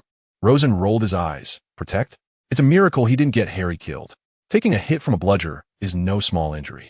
Dumbledore did not comment, and continued to ask after a moment of thought, who wants to harm Harry? The name that cannot be mentioned. Dumbledore was also confused, and Rosen took over the conversation by what means. Through my master, Mr. Malfoy. So you ran away? Yes. Dobby has to punish himself every time. What things did you do to protect Harry? Next, Dobby recounted everything from the summer to when he was discovered and knocked out by Rosen at Harry's house. The blockade at the train station, and up to today as Quidditch match, where he tampered with the bludger. A few people were speechless. I think Rosen had a dark expression. It was enough for Dobby to have caused Harry's downfall, and the connection to the Dark Lord shouldn't be too significant. Suddenly, Lockhart asked, who opened the Chamber of Secrets last time? Dobby suddenly stopped talking this time. Dumbledore waved his hand, saying that not everything could be revealed through the Veritaserum, such as encrypted magic. We can only ask about some unimportant matters. It seems that Voldemort must have done some tricks. Dobby's eyes, which had been closed, suddenly opened, and then he disappeared in a puff of smoke. Did Lucius Malfoy call him back? Lockhart said, looking at the scene. Dumbledore nodded silently. Now only a few people know about the Chamber of Secrets, including Professor Snape. Even Minerva currently doesn't know much, and I don't want to cause unnecessary panic. But this issue needs to be resolved quickly. Once the mandrakes mature, we can lift Mrs. Norris's petrification, right? Rosen suddenly reminded. Yes, but that only addresses the symptoms, not the root cause, Dumbledore said, still troubled. As long as we can't find the chamber, this matter may never end. If we make the same mistake as 50 years ago, Hogwarts might have to close. Do you really believe the chamber has been opened? Lockhart still wasn't convinced. Of course. Dumbledore nodded. I can't heal Filch's cat, and only Voldemort can do that in Britain. However, he is currently in Albania, so it must be a monster, like a basilisk or a serpent. I also think the basilisk is more likely. After all, it is the emblem of Slytherin. Rosen remained silent. He naturally knew where the entrance to the chamber was, although it might just be one of several entrances. After hesitating for a while, he spoke up. This indicates that the chamber must be related to the Dark Lord. Dumbledore suddenly said, it was probably Voldemort who opened the chamber 50 years ago. This incident has not happened again, so I almost forgot about it. Lockhart propped his chin on his hand. Can you tell us more about what happened back then? After all, we weren't born 50 years ago. To put it simply, Rosen explained, 50 years ago, the Dark Lord opened the chamber and used a monster inside, which was suspected to be a basilisk, to kill a female student. It seems to be the Weeping Myrtle in the second-floor girls' bathroom now. But back then, Principal Armando Dippet. Rosen glanced at the portrait and saw that he was not there, so he felt justified in criticizing him. After the Dark Lord's report, identified Rubeus Hagrid as the one who opened the chamber and expelled him. However, due to insufficient evidence, he was not sent to Azkaban. How do you know that? Dumbledore was also curious. Many senior officials in the Ministry of Magic were students from that era. With my family's connections, I can easily inquire about it. Rosen waved his hand, not worried about this. His uncle Alfred was a guest of Minister Fudge, and his potion industry almost occupied the entire supply of the Ministry of Magic. Among the 3 most influential people who are not members of the Ministry, he is one of them. The other 2 are Lucius Malfoy and Dumbledore, the former because of money and the latter because of prestige and power. In fact, Rosen had indeed asked Alfred to help investigate this matter, so he was not lying at all. After discussing for a long time, they reached a few consensus points. 1. Voldemort is definitely involved. 2. We need to find the entrance to the chamber as soon as possible. 3. Use mandrakes to solve the petrification problem. I feel like this is going to be difficult to handle, Rosen complained as he left the headmaster's office with Lockhart. Why do I feel like you know where the chamber is? Lockhart looked at Rosen with some frustration. Rosen nodded. I know some clues, but there is no need to say them before finding the chamber. It might just alert the snake. Hey, who is that? Lockhart suddenly pointed at someone ahead. Rosen looked closely and recognized it as Colin Creevy, a new Gryffindor student who was taking pictures with a camera. But this late hour, isn't he afraid of being caught by Filch? Rosen thought to himself, the Gryffindor lion really doesn't care about the consequences. Wait, that's not right. Rosen suddenly felt something was off. What was he doing? Could he be petrified? Lockhart quickly raised his wand. Quick, Petri Ficus Totalis. It was of no use. Oh no, he's been attacked by the monster from the chamber again. You go find the headmaster. I'll keep watch here. Damn, how could I forget this? Rosen cursed silently. He really wasn't very familiar with the original story. Who knows why Dobby causing trouble would lead to the basilisk attacking today. After a lot of fuss, Rosen and the others finally moved Creevy to the hospital wing. Following Mrs. Norris, the second poor soul to be petrified appeared here. Rosen gasped. Perhaps Hogwarts would never have peace again from now on. The problem is not who did it, but how. Dumbledore once again expressed this sentiment. Rosen empathized. After all, they all knew who was responsible, but regarding the method, Rosen knew one entrance to the chamber, but he couldn't be sure of the locations of the other entrances. If they rashly entered the chamber and the basilisk wasn't there, it would alert it. This could lead to a huge disaster. In this situation, a detailed plan must be drafted. Rosen had made one in his first year, and now it needed to be completely redone. A week later, Michael Corner ran excitedly into the common room, shouting, "Big news. The teachers have decided to open a dueling club." Bill, what is a dueling club? Terry Boot. From a name, it sounds like a duel competition. Delia, I heard my grandfather say that Professor Flitwick was a dueling champion when he was young. Maybe he will teach. Rosen, it seems like Lockhart is teaching. I'll go ask him in a bit. That evening, people came to the hall and saw that the long dining tables had disappeared. Rosen wondered where they could fit such large tables, replaced by a huge stage, with candles and a night sky overhead, looking like a mysterious ceremony. However, it was just a student dueling club. The main character arrived, Lockhart, wearing a crimson robe, followed by Rosen, who was also dressed formally. Unlike the original story, according to Snape's character, even though Lockhart had restored his strength and could be considered quite strong in combat among wizards, Snape would definitely still cause trouble. So Rosen suggested that Lockhart choose him as a partner. At least he wouldn't let him down. Hello, everyone. Professor Dumbledore has allowed me to open this little dueling club to fully train you all in case one day you need to defend yourselves. Rosen will temporarily act as my assistant. Of course, you don't need to worry. I want to go easy on you. This is just a demonstration. Today, I will teach you the disarming charm. This is the introductory spell of dueling magic and one of the 3 most common combat spells. The other 2 being the stunning spell and the shield charm. Rosen, let us proceed in the manner of a duel. Rosen and Lockhart stood on either side of the stage, bowed to each other, then raised their wands and held them in front of their chests. 1, 2, 3. At the same time, both raised their wands above their shoulders. Lockhart acted first, using his mastery of the spell to release a red light. Rosen did not use the disarming charm, but first cast an armor charm to block the initial attack. Then Rosen waved his wand and, without saying a word, began to counterattack. The red light of the disarming spell flew towards Lockhart. Time was tight, and Lockhart didn't have time to cast the armor charm. Just when everyone thought he was hit, he suddenly tapped his ring with his wand, and the ring transformed into a shield, blocking the spell. In the astonished gaze of everyone, Lockhart launched a counterattack, also using a non-verbal spell. However, Lockhart's disarming spell was noticeably faster, with a higher frequency, and several red lights shot towards Rosen. Rosen lowered his head and dodged, using a transfiguration spell to block the ones he couldn't avoid. But as per their prior agreement, the 2 could only use the simplest spells to fight against each other. So many powerful spells didn't get a chance to be used. After a stalemate, They stopped fighting and bowed to each other again. Thunderous applause erupted from the audience. Very well done, Rosen. Lockhart was also clapping. Generally speaking, a seventh-year student who could skillfully use these techniques in battle would be enough to achieve excellent results in their graduation exam and become an orator. But Rosen was only in his second year and was already very proficient. Ravenclaw gets an extra 20 points. Worthy of praise. Even a usually stingy and harsh Snape rarely gave a compliment, which made Rosen feel quite accomplished. Let me explain some details of her duel. After Rosen went down, Lockhart became the star of the stage again, saying loudly, "First of all, during the duel, because Peveril is younger and at a disadvantage in magic compared to me, he chose a defensive stance, casting an armor charm on himself first, while I chose to attack with a disarming spell.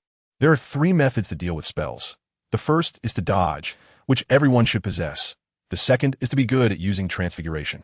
You don't just play in Transfiguration class. Transfiguration has great value in battle.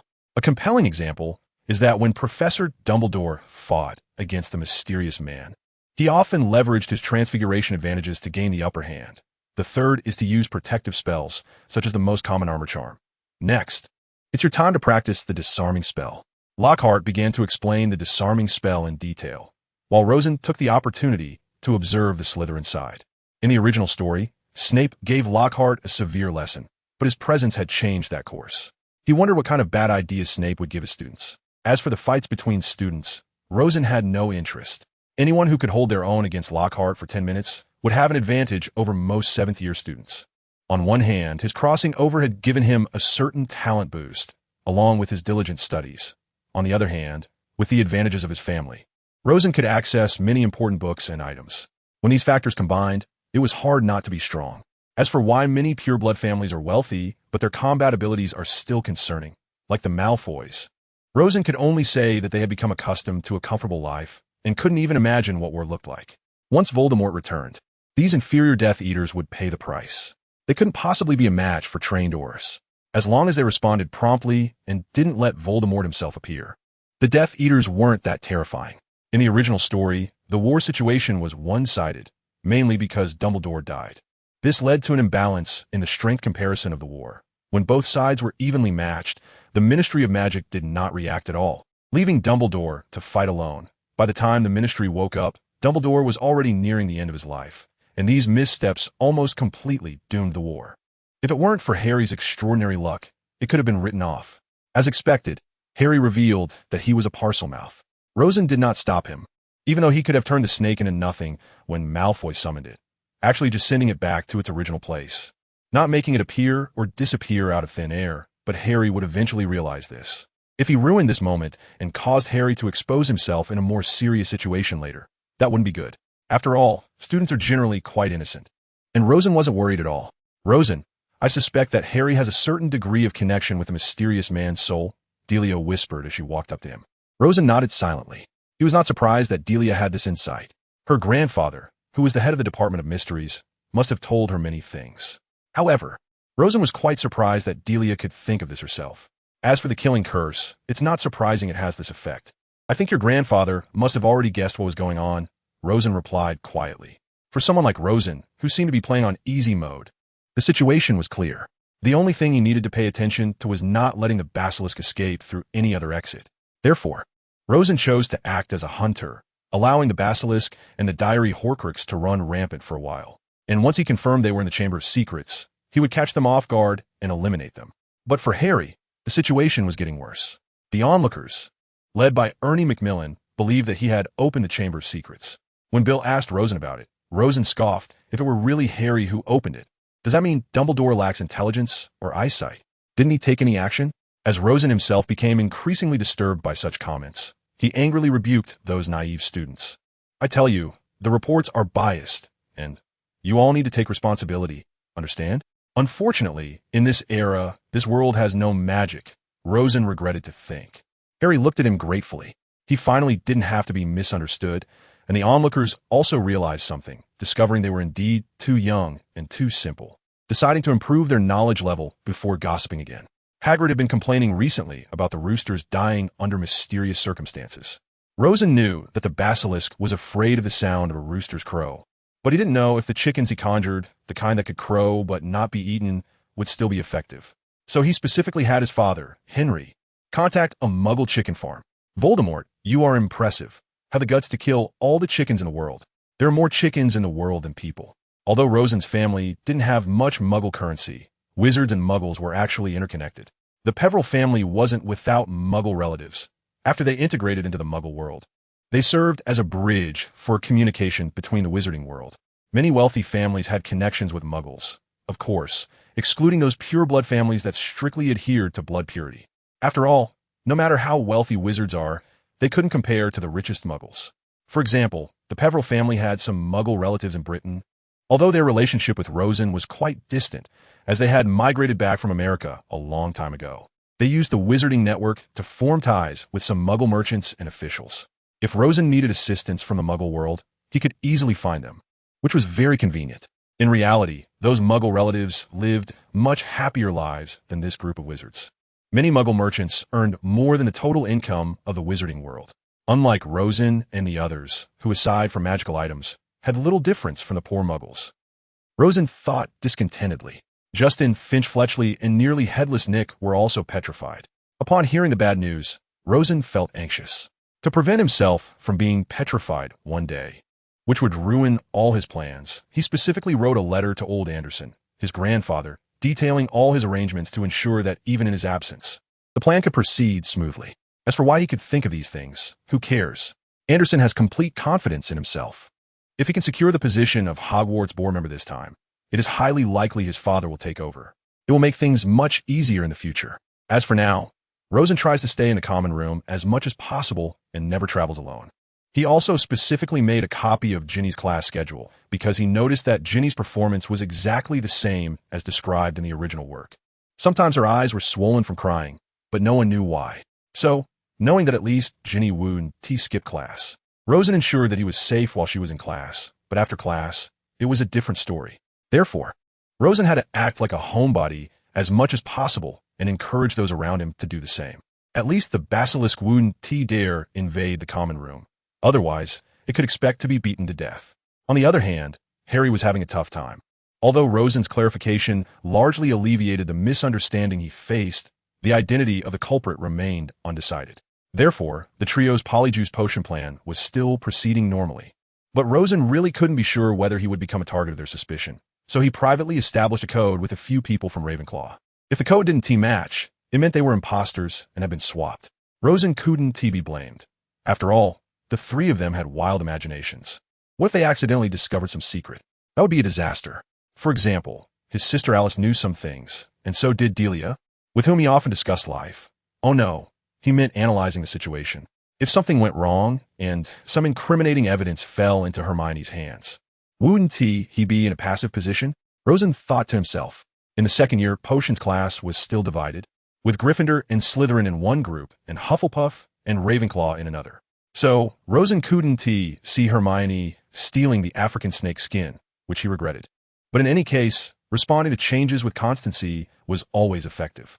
While pondering these matters, Rosen also thought ahead about how to allocate the fruits of victory. First of all, Dumbledore should definitely be excluded. After all, Voldemort had not returned, and he didn't need any rewards or anything that would satisfy him.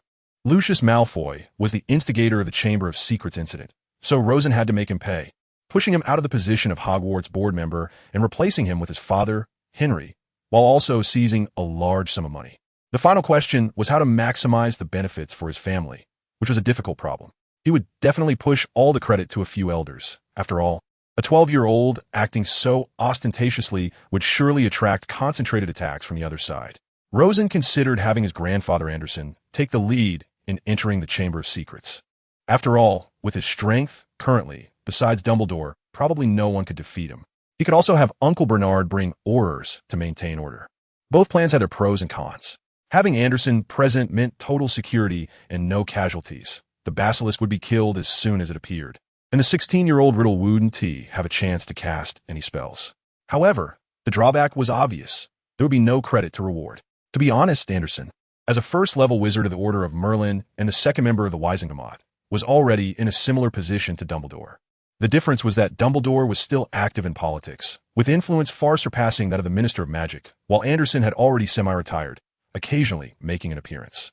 Even so, there was still no reward to give. If Bernard took the stage, as long as things ended decently, promotion would be inevitable. But the biggest risk lay in safety. After all, Aurors had not undergone joint attacks against the basilisk. If casualties occurred, it would directly become a huge accident. Rosen needed to think carefully about how to properly resolve this issue. After all, taking risks could turn a bicycle into a motorcycle. If it didn't seize the opportunity to gain more benefits and power during peacetime, it would probably be difficult to protect himself once war broke out.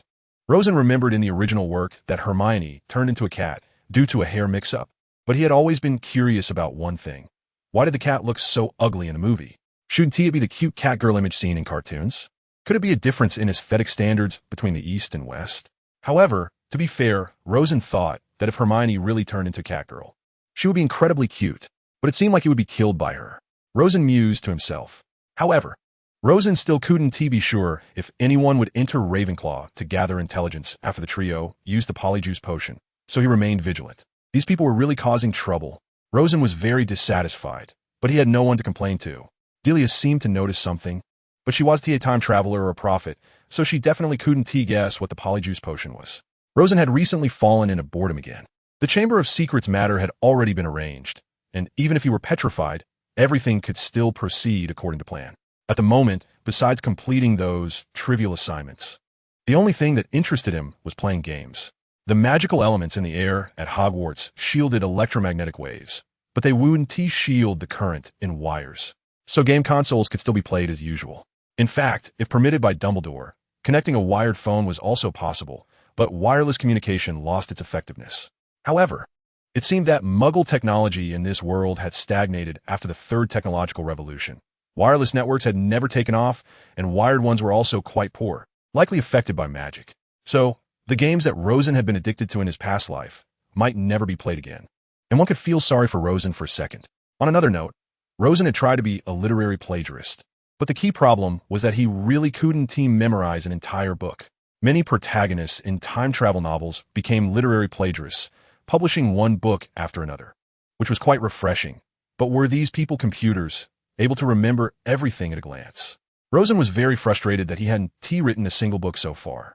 He could only remember fragments of a few impressive books, but clearly, these weren't enough to reach the heights of literature. Too disappointing. He helplessly concluded that the authors were biased, not giving him a golden finger. Sigh. Let us return to reality. Rosen was wandering around the corridor.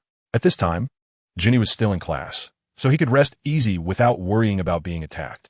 More importantly, he was looking for the suspected transformed versions of Harry and Ron. They might not be Crabbe and Goyle, but anyone acting strangely was worth suspecting.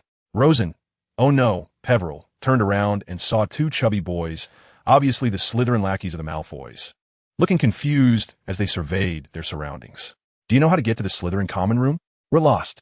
Rosen examined the two with interest and said, ISN to your common room in the dungeon? How did you end up on the second floor? Go to the basement. Don't tell me you can't tell up from down, and then look for the hidden door in that damp wall. I don't need to teach you the rest. I'm not a Slytherin. Who knows what your password is? But I guess it might be pure blood. After saying that, Rosen walked away without looking back. Do you think Rosen noticed something unusual? I don't think so. Look, he didn't even recognize us.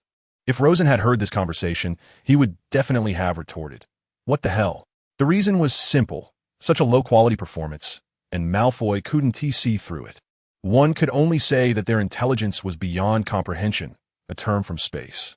Having confirmed that Harry and Ron had transformed into Crabbe and Goyle, the only thing left to consider was Hermione. Rosen secretly went to the girls' bathroom on the second floor and found that there was no one inside, indicating that Hermione did not make a mistake as in the original story. So the question arises, who has Hermione turned into? Someone from Slytherin has already begun investigating, which suggests that Hermione will most likely target someone from Ravenclaw, as her great wisdom often attracts jealousy from these mere mortals. Rosen narcissistically pondered as he slipped back to the common room, scanning his surroundings in search of anything out of place. If you encounter a robber and cannot defeat them, how should you protect yourself? The door knocker asked. Prove you're a poor person, Rosen answered calmly. In reality, the door knocker's wisdom was limited, and the questions often repeated, so memorizing the question bank was sufficient. Of course, sometimes the door knocker would suddenly come up with a new question, which could be troublesome. You really are a clever little one. The door opened, and the people in the common room were all studying or reading in their favorite spots, occasionally whispering to discuss problems. There was nothing unusual. Rosen thought he might have overreacted. "Rosen, can you help me with something?" A somewhat unfamiliar voice reached his ears. Rosen put down the Advanced Charms compendium in his hands and turned to see a girl he wasn't familiar with, Lisa Dupin. "What is it? If it's about homework, I have it ready here. You can just look at it." Rosen was a bit puzzled. Ravenclaw students were generally quite passionate about studying, and copying homework was not a common phenomenon. Moreover, he and Lisa Dupin didn't have much interaction, at most just exchanging greetings. "It's about the history of magic paper, the exploratory assignment Professor Binns assigned. Do you remember? I asked about the Chamber of Secrets in History of Magic class. That's the theme I chose. But I couldn't find any materials on that in the library. Do you know anything about it?" Rosen thought for a moment, instinctively becoming alert, but still said, "There should be something in the library. You just look in the wrong place. You should check the Daily Prophet from that era. There must be reports on it." "But it doesn't matter. Let me recall. I remember I also investigated it." Could you describe it roughly?" "To put it simply, the legend of the Chamber of Secrets has only been confirmed to have happened once since its inception, 50 years ago. That incident led to the abnormal death of a female student, and the Ministry of Magic couldn't find a reasonable conclusion. Someone reported Hagrid, and he was expelled from Hogwarts. But the Transfiguration teacher at the time, Dumbledore, protected Hagrid. According to the investigation, Hagrid had a giant spider, but that creature wouldn't have the capability to kill someone instantly, as the student died in a very suspicious way, almost as if struck by the killing curse. The newspaper basically said this, and the rest is up to you to piece together with your words. The more Rosen thought about it, the more something fell off, as he vaguely recalled that the theme Dupin had chosen didn't seem to be this. Could it be? Thank you. I have something else to attend to, so I'm leaving." Dupin rushed out of the tower without looking back, and Rosen noticed her hair gradually turning brown. Rosen's expression changed drastically. "Damn it. I've been tricked. This person must be Hermione." He was frustrated that he had been so focused on the code with acquaintances that he forgot that Hermione, with her intelligence, wouldn't target someone familiar, as it would be too easy to be discovered. Now he was in deep trouble, as Hermione's skills were far superior to those two. Should he pretend this never happened? But fortunately, he hadn't exposed more, and what he said could be verified, so it seemed there shouldn't be a problem. It should have nothing to do with Rosen. He said that someone had opened the Chamber of Secrets 50 years ago, but at that time, their family should still have been in America. Even if they knew the secret of the chamber, it was impossible for them to know, as Rosen had mentioned before, that their family was just a small branch of the Peveril family, with the main members still across the Atlantic. This was Hermione's analysis. "I think it's Malfoy," Ron muttered. "Maybe it was his grandfather who opened the chamber back then and then told his grandson about it." "That doesn't seem right," Harry said. "Malfoy wouldn't lie to Crabbe and Goyle to create a false impression. There's no need for that. Rosen told me to think from another's perspective when analyzing things. So I think someone else opened the chamber." At that moment, Rosen was carefully searching in the bathroom. "Moaning Myrtle, has anyone thrown a black diary in here?" he asked while looking around. "If you tell me how I died, I'll tell you." Moaning Myrtle still lingered on her death, curious about the cause, even after 50 years. "You died from the basilisk gaze. This is covered in the OWL's exam material for 5th years. Rosen waved his hand dismissively. "Don't tell anyone else. Otherwise, it might cause panic." Myrtle's eyes widened, and even her black-framed glasses, not the same as the elders, shook slightly. Her voice filled with a wavering tone. "How did you figure that out?" "I only remember a pair of yellow eyes, and then I felt my soul float away." "Well, the diary is on that toilet. You can take it." Rosen examined it carefully and saw the name Tom Riddle, immediately confirming its identity. Of course, Rosen wouldn't touch it directly. Who knows if the Horcrux had any special mechanisms? After all, no one alive in Britain had ever seen a Horcrux. He took out a magic-repelling bag made by Henry, typically used for storing dark magic items, priced at 100 galleons, which the Ministry of Magic would purchase in bulk each year. Henry's creations had brought great convenience to ministry workers, and he received a second-class Merlin's medal for it. After all, this was just a Horcrux, and it was made when Voldemort was 16. The magic couldn't be strong enough to break through Henry's magical barriers, and Horcruxes wouldn't sense the external environment. Rosen had specifically reviewed the introduction to Horcruxes. He couldn't borrow the Hogwarts book as he lacked the permissions, and even Gilderoy Lockhart's book was unavailable. But his family had many books and even a chapter on Horcruxes. Rosen even began to suspect whether Horcruxes were invented by his ancestors. So far, all recorded wizards who made Horcruxes had died, either of old age or by being killed. Every wizard who created a Horcrux ultimately met their demise. The book speculated that the aging of the soul was inevitable, and a Horcrux could only prevent sudden death, but could not stop the aging of the soul. Rosen carefully hid the diary, ensuring it was secure and wouldn't be stolen by anyone. But problems arose in quick succession. If he got rid of the Horcrux, opening the Chamber of Secrets would be no issue, as he already knew the password. However, if the statue of the basilisk inside was difficult to open, that would be a joke, as it was very likely that Slytherin's chamber was designed so that only his heir could summon the basilisk. Otherwise, even if one entered the chamber, they couldn't open the innermost part. Some history books even recorded these things, but no one took them seriously. Slytherin's magical prowess was unquestionable. He could not possibly lack such ability. As for why knowing the password would allow entry into the chamber, Rosen suspected that this magic might have been damaged during Hogwarts renovations. After all, every headmaster had considerable power, and perhaps it had been destroyed, resulting in a new entrance being very weak. According to Rosen's original plan, if he hadn't found the diary, he would have to wait until Ginny was controlled and trapped in the chamber before calling for help. Since Dumbledore would definitely have been expelled from the school by then, so he would have to seek other help. Now that the diary was in his hands, he had an additional option. But Rosen was still somewhat uneasy about Dumbledore. After all, he couldn't explain how he knew about the existence of Horcruxes. Nevertheless, life was always the most important, and after nearly a day of internal struggle, Rosen ultimately decided to seek Dumbledore's help, of course. He had to have backup plans and countermeasures in place. Divider in the headmaster's office. Headmaster, I want to show you something. I think all the secrets can be unraveled. After rummaging through his backpack for a while, Rosen finally pulled out the bag that shielded against dark magic and handed it to Dumbledore. Let me see what this good thing is. Dumbledore said as he put on his glasses. He calmly opened the bag. Given his strength, even dark magical items couldn't harm him. The Horcrux ring was an accident because Dumbledore had opened it willingly. As soon as he took out the diary, his expression changed instantly. His hands began to tremble. And when he saw the name Tom Riddle on the cover, he quickly shoved the diary back into the bag. Where did you get this? His gaze fixed intensely on Rosen. A powerful aura surged forth, and the magical pressure nearly made Rosen gasp for breath. Stop, stop, stop, Rosen quickly gestured. And Dumbledore realized he had lost his composure. After all, if Rosen had done something wrong, there was no need for him to be honest. And he quickly retracted his magic. I found out that the Myrtle in the second-floor bathroom was a victim from 50 years ago, and, according to her description, she died from a pair of yellow eyes, which can basically confirm it was the basilisk. Then I casually searched that bathroom, since it was the crime scene, and found this thing. I don't know if it was left here by someone, or if it was always here, but it's definitely a dark magic item. So I put it in the bag. After returning, I vaguely sensed a soul's presence inside, since I was hit by the killing curse when I was young. I'm sensitive to souls. Rosen wasn't lying, so I wrote to Horace asking him what a soul-containing item is, and he replied with one word, Horcrux. Then I found out the owner of this diary is named Tom Riddle, clearly the Dark Lord whose name cannot be mentioned. The rest I don't need to say, Headmaster. You definitely know more about Horcruxes than I do, so I'll leave the handling of this to you. But I suggest putting this thing back in its original position and closely observing who brought it here. Its owner is likely the one who opened the Chamber of Secrets. Dumbledore pondered for a long time. The amount of information today was greater than in the past few years, and he needed to sort it out carefully. After a while, he slowly said, let's do as you suggested. If I'm not mistaken, you might want to share this credit with Gilderoy and your other relatives? Yes, considering some necessary factors. I suggest involving them. My plan is as follows.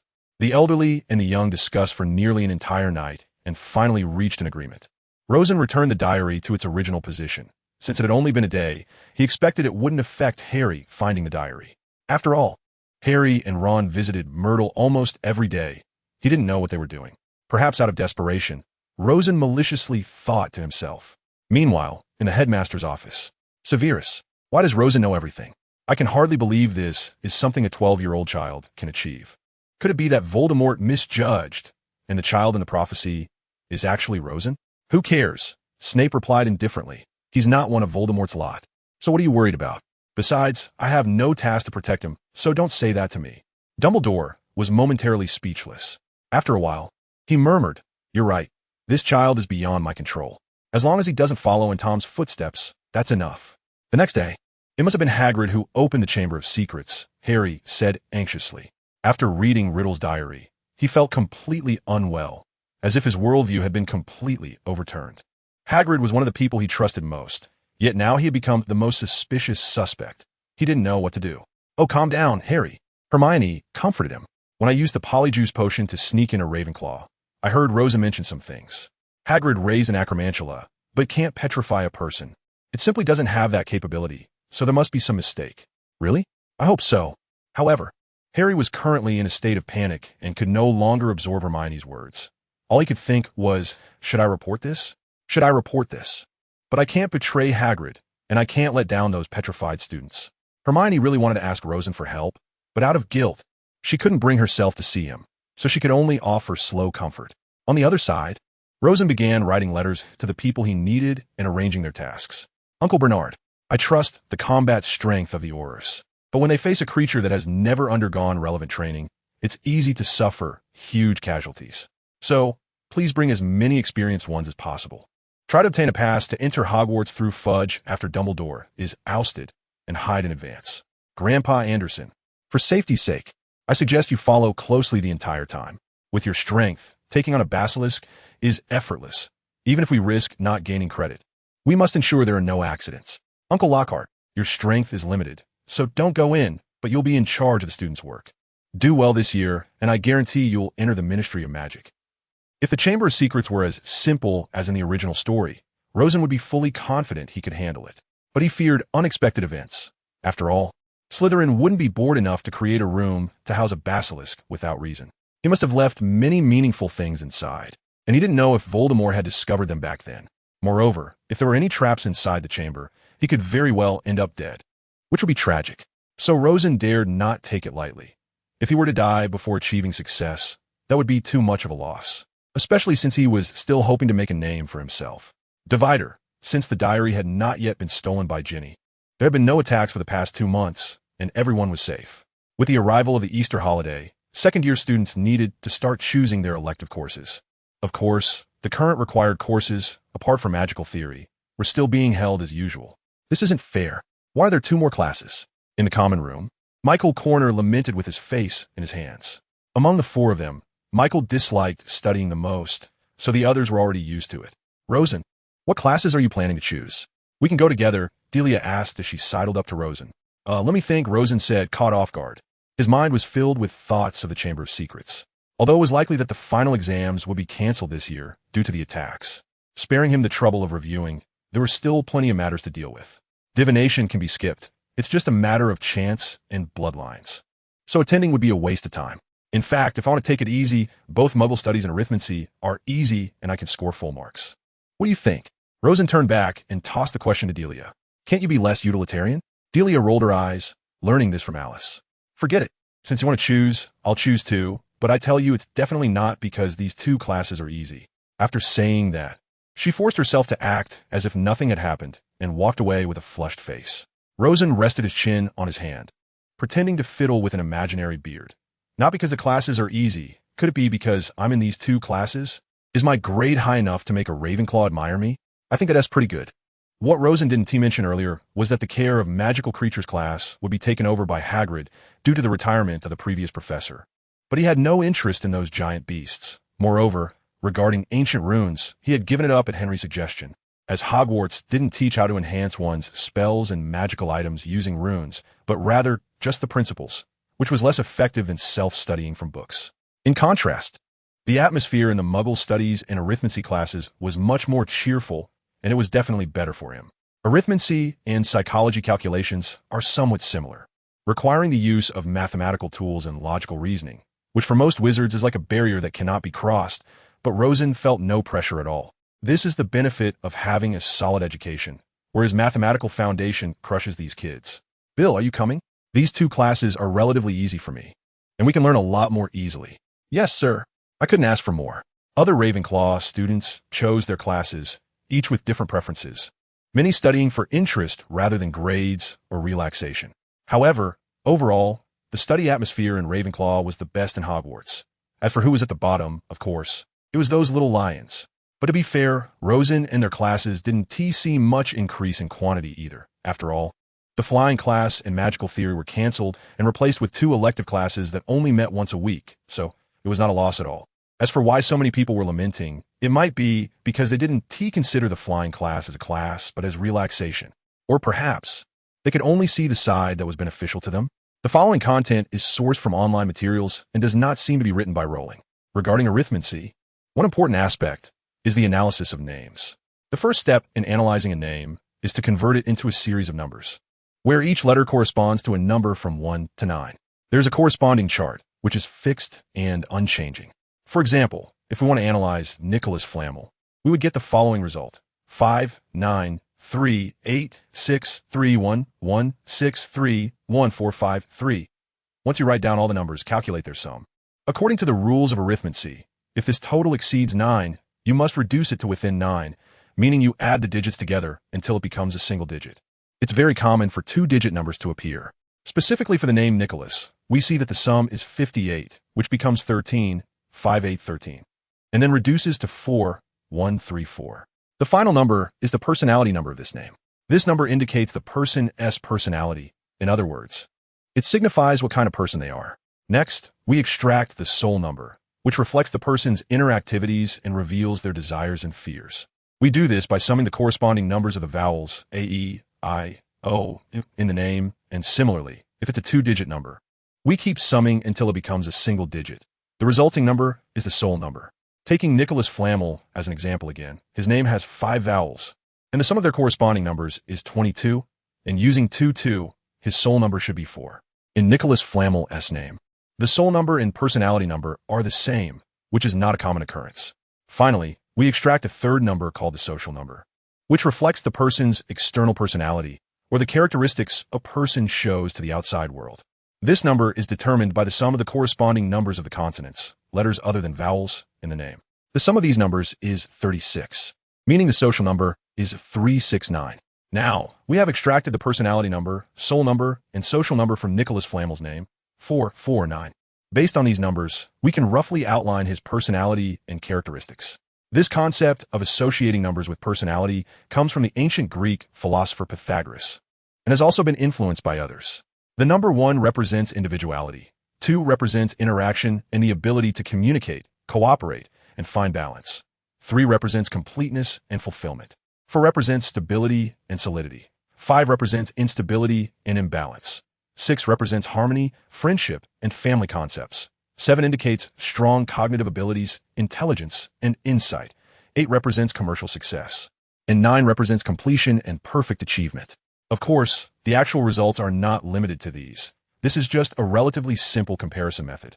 In reality, the magical world is very wonderful, and the methods of arithmetic go far beyond this. But people can get a rough idea of a person's character traits through arithmetic. Even though they cannot grasp the specific future direction, it still plays a significant role in judgment. Are you saying Harry lost a very important diary? Rosen widened his eyes and stared at Michael, asking. Yes, Michael nodded vigorously. This is what I managed to find out, and the news is absolutely reliable. ISNT at Ginny, you asked? Rosen raised an eyebrow. Absolutely not. Rosen fell silent, his mind racing. If the diary was stolen back by Ginny, then there's no doubt she will continue to be under Voldemort's control, which indicates one thing. There will be an attack tomorrow. Rosen suddenly realized the seriousness of the situation, just not knowing who would be petrified next, who would be the next victim of this scheme. How about this? After the matter is over, I'll give some compensation to each person who was petrified. After all, this is also related to my bystanding. But as long as no one dies, everything can be discussed. Rosen, what are you thinking so distracted? Hearing Delia's voice like a warm spring breeze. Rosen sometimes even suspected that Delia was also a hidden time traveler, but after testing this idea a few times, he gave it up. Tangled. A bit of a guilty conscience. Maybe I should have decided earlier, but I don't want to give up a greater benefit. Is it the Chamber of Secrets? Delia gently sat down next to Rosen. Actually, this matter itself was not caused by you. It's just that you might know some secrets that others do not, and could even directly prevent future troubles, but you currently lack the right opportunity. So you really don't need to feel guilty at all. If it's not unavoidable, you should still follow the plan you want the most. But what if someone accidentally dies? Then I would really feel guilty for the rest of my life. The what if indicates that this possibility is very low. If I'm not mistaken, the monster in the Chamber of Secrets is a basilisk, right? There are mirrors, and the professors and headmaster are here. The attacker wouldn't dare to make a big deal out of it. All right, Rosen sighed heavily, shaking his head, hoping that would be the case. This kind of thing is inherently very complicated.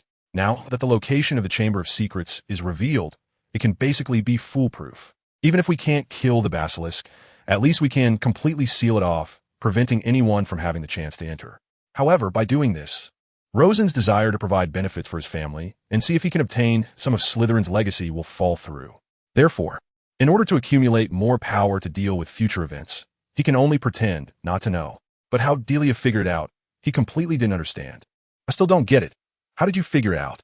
The question is, my grandfather is the head of the Department of Mysteries and has some special abilities that allow him to see things that others cannot. Then I inherited some of these abilities. In the original text, there was clearly no appearance of the head of the Department of Mysteries, nor was there any mention of the Shafiq family. Yet I suddenly discovered that there are so many hidden plots levels. Fortunately, this is not Voldemort's group. Otherwise, I would really be in trouble. One misstep and I'd be done for, and the British magical world would still be in chaos. P.S. The final exams are over, and after that, I will update one chapter daily until I finish the 40 chapters of the second volume. Sure enough, Hermione was petrified, and Dumbledore was driven away by Lucius Malfoy. Everything is exactly like the original plot, and the only thing to be thankful for is that no one has died yet. This could be due to the Horcrux controlling the intensity of the attack, or it could just be a series of coincidences. After hearing about these events, Delia looked at Rosen with some concern. She probably guessed some things, but didn't understand the details very well. However, seeing such a chaotic situation, she was worried that Rosen would get too excited and disrupt all the plans. Rosen noticed Delia's expression and waved his hand, reassuring her, "Don't worry. I promise this will be the last person attacked. Starting tomorrow, I will completely resolve the matter of the Chamber of Secrets. These troublemakers who wish for chaos and dream of having privileges," Delia knew he was referring to Malfoy, "will eventually pay the price. I will let them suffer a bit first, to give them a taste of their image and status in future history books. Enough is enough." Rosen had no intention of waiting for more people to be attacked. That would be meaningless. The diary had already passed through his hands, ensuring that everything was planned. Rosen secretly made some adjustments to the diary with Dumbledore. Now, he was just waiting for the trigger to appear the next day. Divider, Hospital Wing. In our country, there are many terrifying beasts and monsters wandering about, among which the most bizarre and lethal is the basilisk, also known as the King of Serpents. This serpent can grow to an enormous size and typically lives for several hundred years. It hatches from a rooster's egg, incubated by a toad. Its method of killing is quite astonishing. Besides its deadly fangs, the basilisk's gaze can also cause death. Anyone who meets its gaze will die instantly. Spiders flee from the basilisk because it is their mortal enemy, and the basilisk will flee in terror only at the sound of a rooster's crow, as that sound is also deadly to it. Harry and Ron finished reading the paper tightly clutched in Hermione's hand, and then saw the words written by her. The two exchanged glances. No wonder Rosen wanted us to visit Hermione. It turns out he had already guessed these things. Harry silently nodded. Divider, Ministry of Magic. Gentlemen, this will be the most formidable opponent our Auror office has faced since the fall of the Dark Lord. I need you all to be at your utmost mental state. Director Scrimgeour is busy and needs to explain the ins and outs of the situation to the minister. So I will be overseeing this mission. I hope you haven't forgotten the special training from a few days ago, as that will be key to our success. Now I will outline the complete plan for this mission and everyone's responsibilities. Dawes, you have the highest assessment score in the entire Auror team, and I have great confidence in your stable performance, so you need to. Kingsley, you're the strongest fighter here besides me, so the risks of your assignments will be the greatest. Bernard Peveril was giving a speech to the Auror team. He had selected the most experienced group from the Auror office to prepare for a big operation. Divider, Peveril Castle. Anderson, we have work to do now. Although we may not necessarily go into action, once there's a problem, the substitute members must step in. Horace, how many years has it been since we participated in a battle? I hope we can still showcase the strength of our peak period. The two old men were jokingly stretching their limbs while reading the letter Rosen had sent via owl. Henry was silently crafting magical items that might be useful. Although if Anderson and Horace took action, the opponents would probably be wiped out without a chance to resist. Divider, Defense against the Dark Arts Professor's office. What you need to do is very simple. Keep an eye on these two and don't let them run around. You can use the stunning spell if necessary. Put on a performance before the fight starts, and then you can just lie back and take the credit. Dumbledore has already agreed to give you this credit and help you enter the Ministry of Magic. After this, you will no longer have to endure the curse of the Dark Lord on this position at Hogwarts. Lockhart nodded, considered how to use the stunning spell, and found it within his capabilities, so he gladly accepted. Divider, Deep in the Forbidden Forest. Hagrid has been temporarily taken away, but during his absence, you cannot harm any humans. Otherwise, the expulsion will still be effective, Dumbledore said softly to Aragog. who nodded while trembling all over. After finishing, he looked at the parchment in his hand, which contained a joint complaint letter from most of the school board members regarding Lucius Malfoy's various coercive actions. However, he needed a suitable occasion. Now is not the time. Fawkes, go help out. In case of casualties, your tears can save them. Fawkes let out a long cry and flew away in a burst of flames. Divider, Hogwarts corridor. Her bones will remain forever in the Chamber of Secrets. Several large words were carved into the wall, causing every passing student to panic and scream as they ran away. By the wall, Rosen stood with his hands behind his back, looking indifferent. Behind him, a group of people he had summoned gathered. The elite Auror team, led by Bernard. Lockhart with Harry and Ron, and Anderson and Horace Slughorn were temporarily hanging back at a distance. Even the Phoenix Fawkes was unwilling to miss out on the excitement. Now that everyone is here, shall we set off? Who's in sight? Bernard nodded and said, protecting the lives of those who defend Hogwarts is our top priority, followed by killing the basilisk inside. If necessary, we may not need to worry about protecting public property. Gentlemen, just follow the established plan, and let's go. The place we're going to is the girls' bathroom on the second floor, which is the entrance to the location we need to reach. Look for a faucet with a snake design.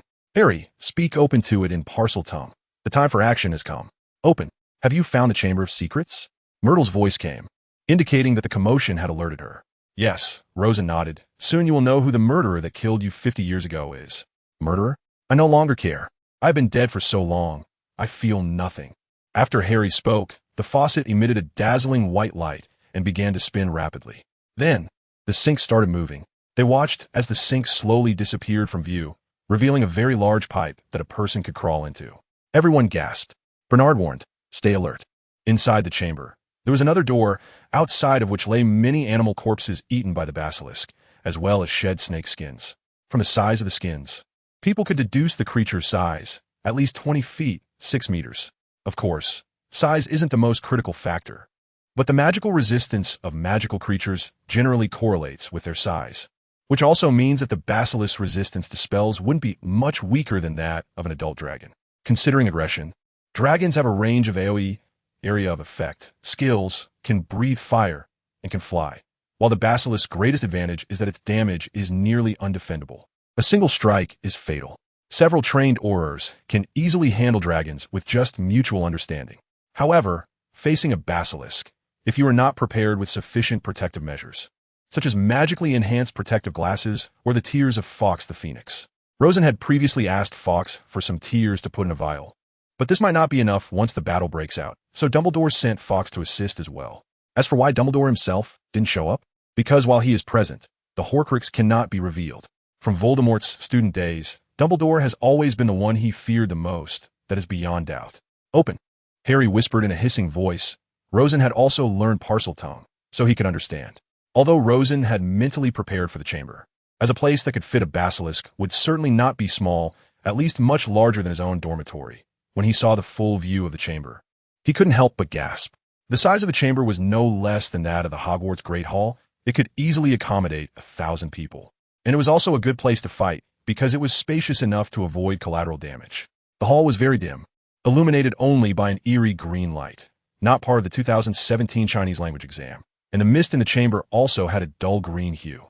There were stone pillars everywhere in the hall, intricately carved with lifelike snakes. Rosen looked up. He vaguely felt that the Hogwarts lake was above, but it was too far away to break through. But who knows if there are other entrances to the chamber? If we don't trap Riddle in the chamber and take him out, this matter might never end. There seemed to be more people than I imagined. A light, airy voice came over, and everyone turned to look at the distant Slytherin statue. A 16-year-old youth was holding a wand, observing everyone with an unusual gaze. And beside him lay the unconscious Ginny Weasley. Tom Riddle? Harry asked incredulously. Just as the youth was about to nod and explain, Rosen coldly interrupted him. Let Professor Lockhart explain instead. That way, we can save time, and he is the one responsible for investigating the chamber at Hogwarts. Plus, it's so cold here. It's not good for our health if we stay too long. After saying that, Rosen gestured to Lockhart.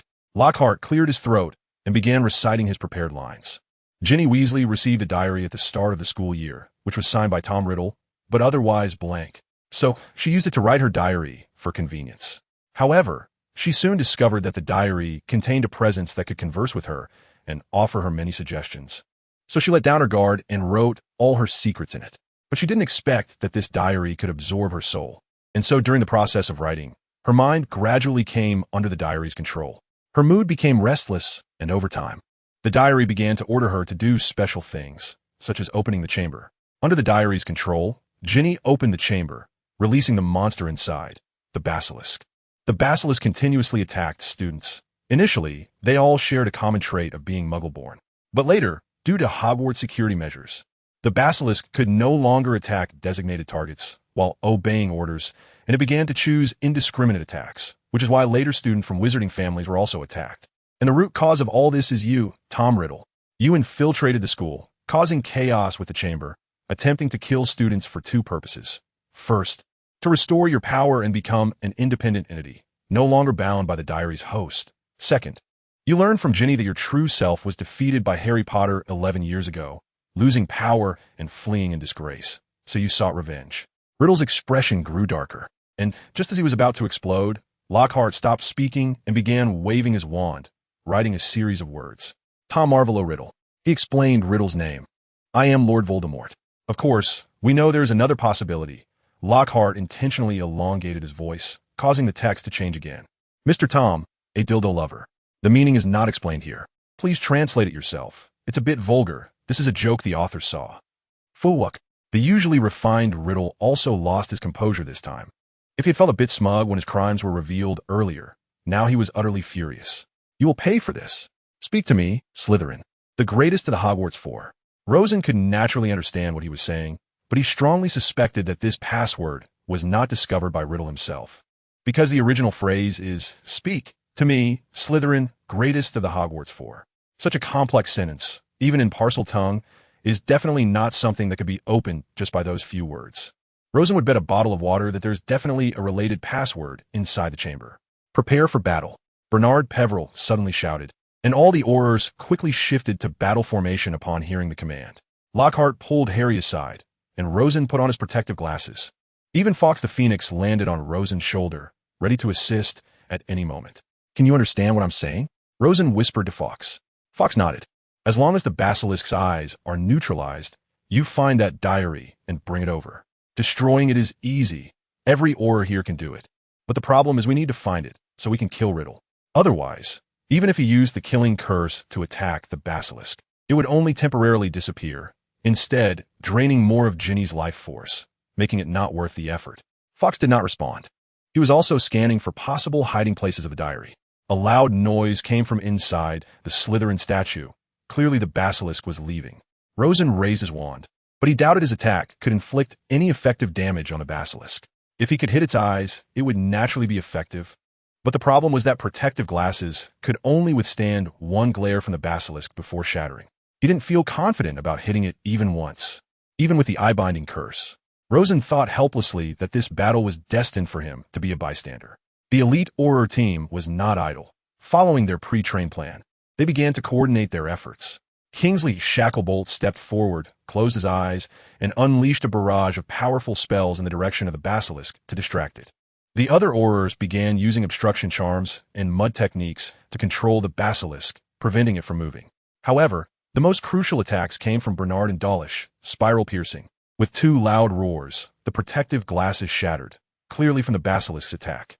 But immediately afterward, the basilisk let out a painful howl, having been blinded in both eyes. Kingsley shouted while retreating. It can no longer kill, attack its head. The two strategy was simple, to blind the basilisk at the cost of the protective glasses shattering, rendering it unable to use its glare and forcing it to rely on physical attacks. The Aurors had no trouble dealing with the latter. With its most threatening weapon gone, the basilisk's combat ability plummeted, and the Aurors coordinated closely, giving the basilisk no chance to move, as if it were wrapped in an invisible net, taking a beating. As the basilisk struggles weakened, it was more like convulsions than actual struggles. Rosen raised his wand. Laser, 650 nanometers. A bright red light pierced through the basilisk's head. This was even more effective than the Auror spiral piercing. The basilisk finally collapsed on the ground, motionless. Everyone breathed a sigh of relief. Seeing the situation deteriorate, Riddle attempted to flee, but Lockhart, hiding in a corner, unexpectedly cast a stunning spell. Stupefy. Riddle fell to the ground, unconscious. All of Riddle's attention had been on the Aurors, and he hadn't expected to be attacked again. Now the Chamber of Secrets was completely quiet. Only Fawkes circled around. And after a while, he flew over holding the diary. How should we deal with this? Bernard, the highest-ranking person present, asked Rosen. Just pull out the basilisk's fangs and stab it. Rosen pointed at the basilisk corpse and said, also, help me collect some basilisk venom. It's very useful. A drop is enough to destroy any magical item in the future. What he didn't say was that a small vial of basilisk venom was equivalent to a year's production from an adult basilisk, which could sell for at least 1,000 galleons, but now no one was buying. A painful wail emanated from the diary. Ink began to spout, and the diary twitched. It seemed this was the destructive power of the basilisk's fangs, and everyone watched curiously. After a while, the diary emitted a cloud of smoke and began to return to tranquility, leaving behind a huge hole in the middle, clearly indicating that the soul inside had completely vanished. Rosen felt a bit dazed. This matter ended so quietly, without any risk, and instead he and Lockhart, who were supposed to be bystanders, became the MVPs. One knocked out Riddle, and the other took the basilisk's head. Wait, where's the Slytherin inheritance? Didn't they promise it to me? The Aurors didn't mind. Although the basilisk was more dangerous than previous missions, it was just another routine operation, and everyone returned to collect their rewards after completing their work. The Aurors left. Lockhart took Harry and Ginny away, and the hidden Anderson and Slughorn also left, leaving only Rosen and Fawkes in the chamber looking around. Why was Fawkes still here? Because Rosen couldn't fly up alone. The inside of the Slytherin statue was empty. Although the space was also vast, Rosen was sure there was nothing left here. Even if there was, Voldemort had already scavenged it. A few minutes later, Rosen found the password to open the statue on a pillar. Apparently Voldemort had learned it from here too. After a while, in a fit of despair, Rosen spoke Parseltongue to every pillar to open them, and finally found a book in the NTH pillar. It was a diary of Slytherin, documenting his research on creating life. From beginning to end, Rosen only read 2 words: failure. Clearly, Slytherin's research was aimless, and Rosen had no hope of picking up the baton. Perhaps he could let Anderson and Horace study it. Maybe there would be some gains. Rosen gave up on the idea of understanding this diary, stuffed it into his backpack, and prepared to fly up with Fawkes. That's right, a backpack. Carrying a backpack was a good habit he had developed in his past life. Split line. He heard that acting on one's own would violate over 100 school rules. It seemed these old headmasters were really well fed and had nothing better to do. Rosen complained as he headed to the headmaster's office.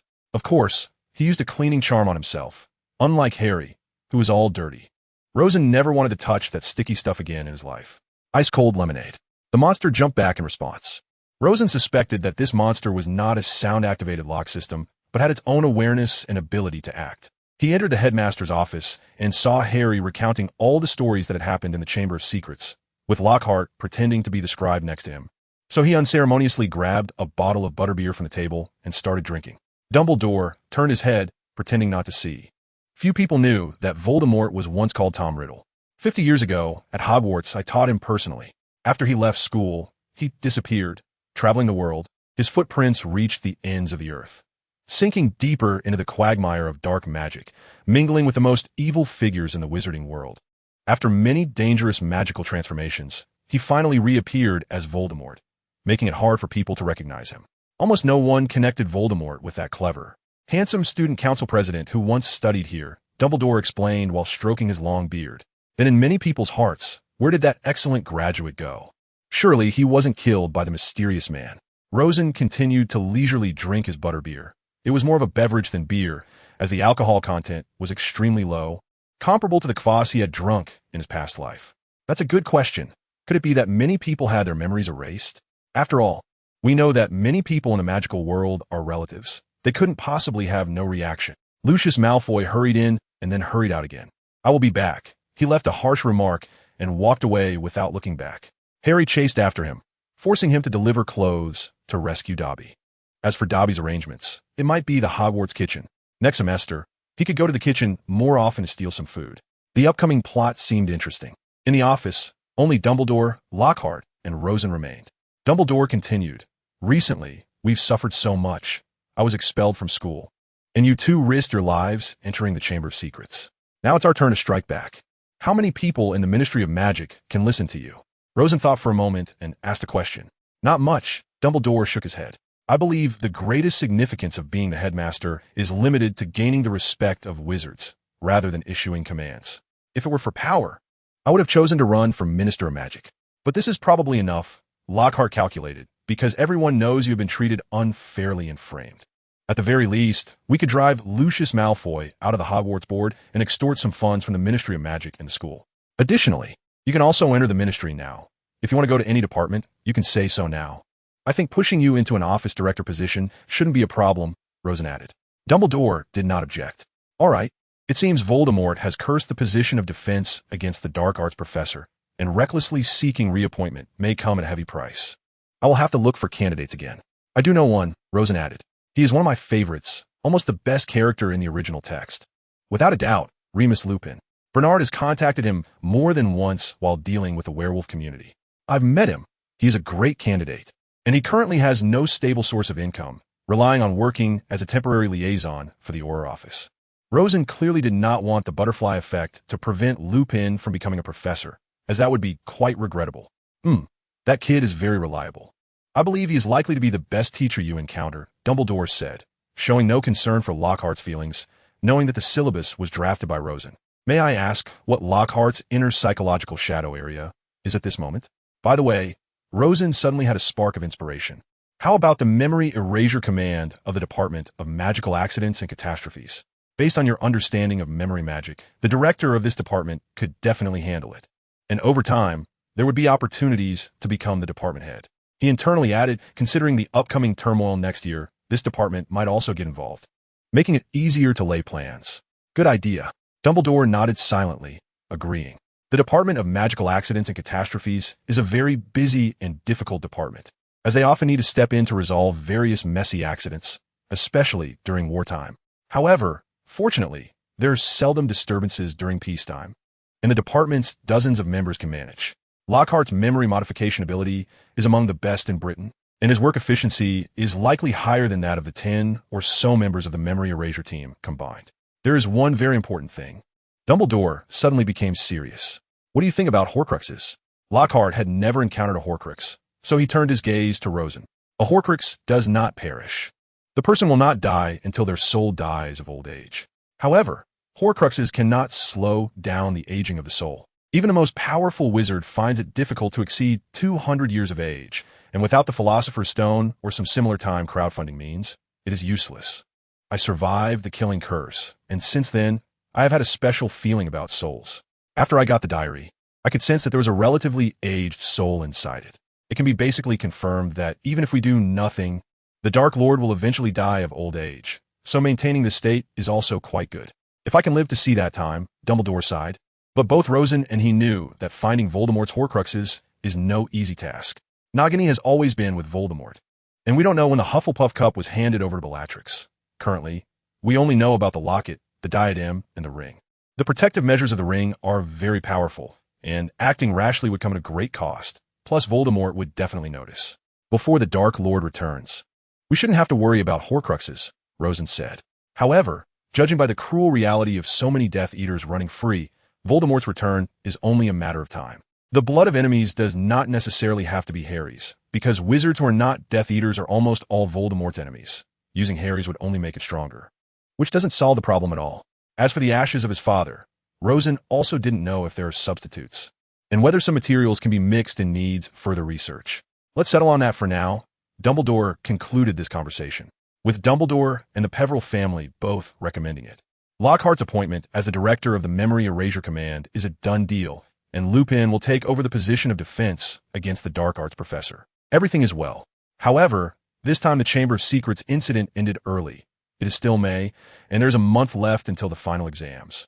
So it was not canceled like in the original text. This time, it was Hermione, who had already been cured by Mandrake, who was happy, while Harry, Ron, and others lamented. Hey, why is that? Why we still have final exams? We worked so hard in the chamber. Shouldn't we get some extra points? Harry felt extremely unbalanced. How about I suggest Professor Lockhart add a section on how to deal with basilisks in the exam, and then you use Parseltongue to give yourself extra points? Rosen looked at him mischievously. Forget it, Harry said dejectedly. The trouble brought by Parseltongue far outweighs its convenience, and he no longer wanted others to discuss this matter. Lockhart would have to wait until the final exam grading was over to take office at the Ministry, and Lupin also reported to the Ministry after receiving the notification, keeping his tasks within a 3-month timeline. However, these had not yet been published in the Daily Prophet. Other information was released in advance. The mystery of the Hogwarts Chamber of Secrets has been solved. The murderer, the basilisk, has been slain. This was the headline of the Daily Prophet. The identity of the person who opened the chamber is questionable, and the investigation is very difficult. But it is necessary to delve deeper. This was an article from the Counterpoint, and Rosen had to admit their observational skills were sharp. He had clearly not told Luna any information regarding this matter. Compared to last year's final exams, Rosen felt that the requirements for second-year students were not much higher. He had fully considered the knowledge requirements for each grade while reviewing, and in fact, these requirements were really not high. The potion exam was on the swelling solution, which is the antidote to the swelling potion. It seems that Snape has been resentful of Harry and the others' performance in the swelling potion class, and he may have already guessed that the African snake's skin was stolen by someone among them, but he had no evidence, so he could only suffer in silence. This time, taking advantage of his authority to set the exam questions. He intended to teach a lesson to those students who did not study properly in that class and only cause trouble. Thinking of this, Rosen suddenly had some understanding of Snape. However, the embarrassing point is that the thief was Hermione, but Hermione's learning ability is absolutely top-notch. Rosen could only compete with Hermione when he was wholeheartedly preparing for the exam. Otherwise, he would definitely be at a disadvantage in some theoretical classes. The two accomplices were in for a rough time. They were already not good at potions and with their minds entirely on stealing in that class. The scene was truly not pretty. Rosen silently mourned for 3 seconds in his heart and then began using the graduated cylinder and electronic balance he carried with him. It must be said that these tools were much better than the normal instruments at Hogwarts. He painstakingly prepared 3 times the quantity to increase the margin for error. In case something went wrong in the middle, he would have to start over.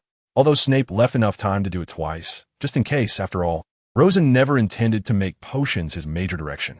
Alice, on the other hand, really liked potions. Slughorn had already taken her under his wing for teaching, and he believed that in the foreseeable future, her potion-making skills would catch up to Snape's. Rosen memorized the potion formulas that might be tested this semester. These processes were not as complicated as the ones he experienced in his previous life in the laboratory, so he was not worried at all, at least from the results. Whether he could achieve full marks depended on Snape's mood. Another highlight was Lockhart's defense against the dark arts class. Rosen did not participate in the final exam questions and wanted to see if he could achieve full marks fairly. Lockhart surprisingly brought out the Cornish pixies they dealt with in the first class, and all the students stayed in the classroom to see who could catch the most for points. This was quite funny. Rosen felt like he was hit by a pie falling from the sky. He decisively used the body-bind curse combined with the stunning spell. In the assessment with groups of 10, he caught more than half on his own. As a result, his group members really suffered losses because they could only use low-level spells like Disarming Charm and Freezing Charm. They had only a slight understanding of the body-bind curse, and it was impossible for them to learn the stunning spell. Lockhart nodded in satisfaction, giving him full marks. Then he told the other group members, "I'll give you a discount. Since Rosen caught half on his own, I'll double the remaining results for you as compensation." This time, Rosen finally didn't have to attract hatred. The remaining exams were relatively ordinary. In astronomy, he violently dismantled the plane geometry questions using analytic geometry because he forgot to bring a ruler and couldn't draw, nor was he allowed to use his wand, so he had to rely on analytical methods. Herbology and history of magic continued with rote memorization. There's no way I can surpass Hermione in this. The requirements for skills and effects in charms and transfiguration classes were much stricter than last year, but this was Rosen's strength. Professor McGonagall was very pleased to see Rosen meticulously refining the statue made from Matchbox. As for Flitwick, "Oh, child, don't be nervous. You just need to move these few items. Don't move everything, or the later students will have nothing to do." Rosen took a small revenge for being teased by Flitwick during the first-year Christmas. Flitwick was so old that he probably wouldn't remember and thought Rosen did it out of nervousness.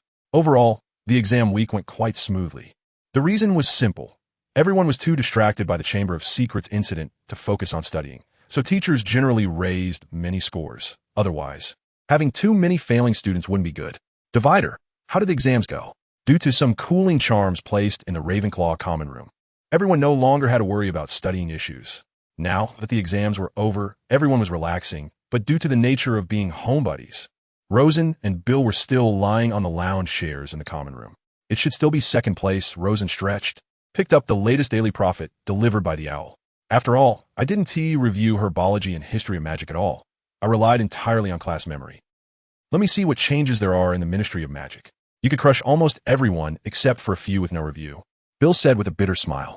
Rosen did not comment.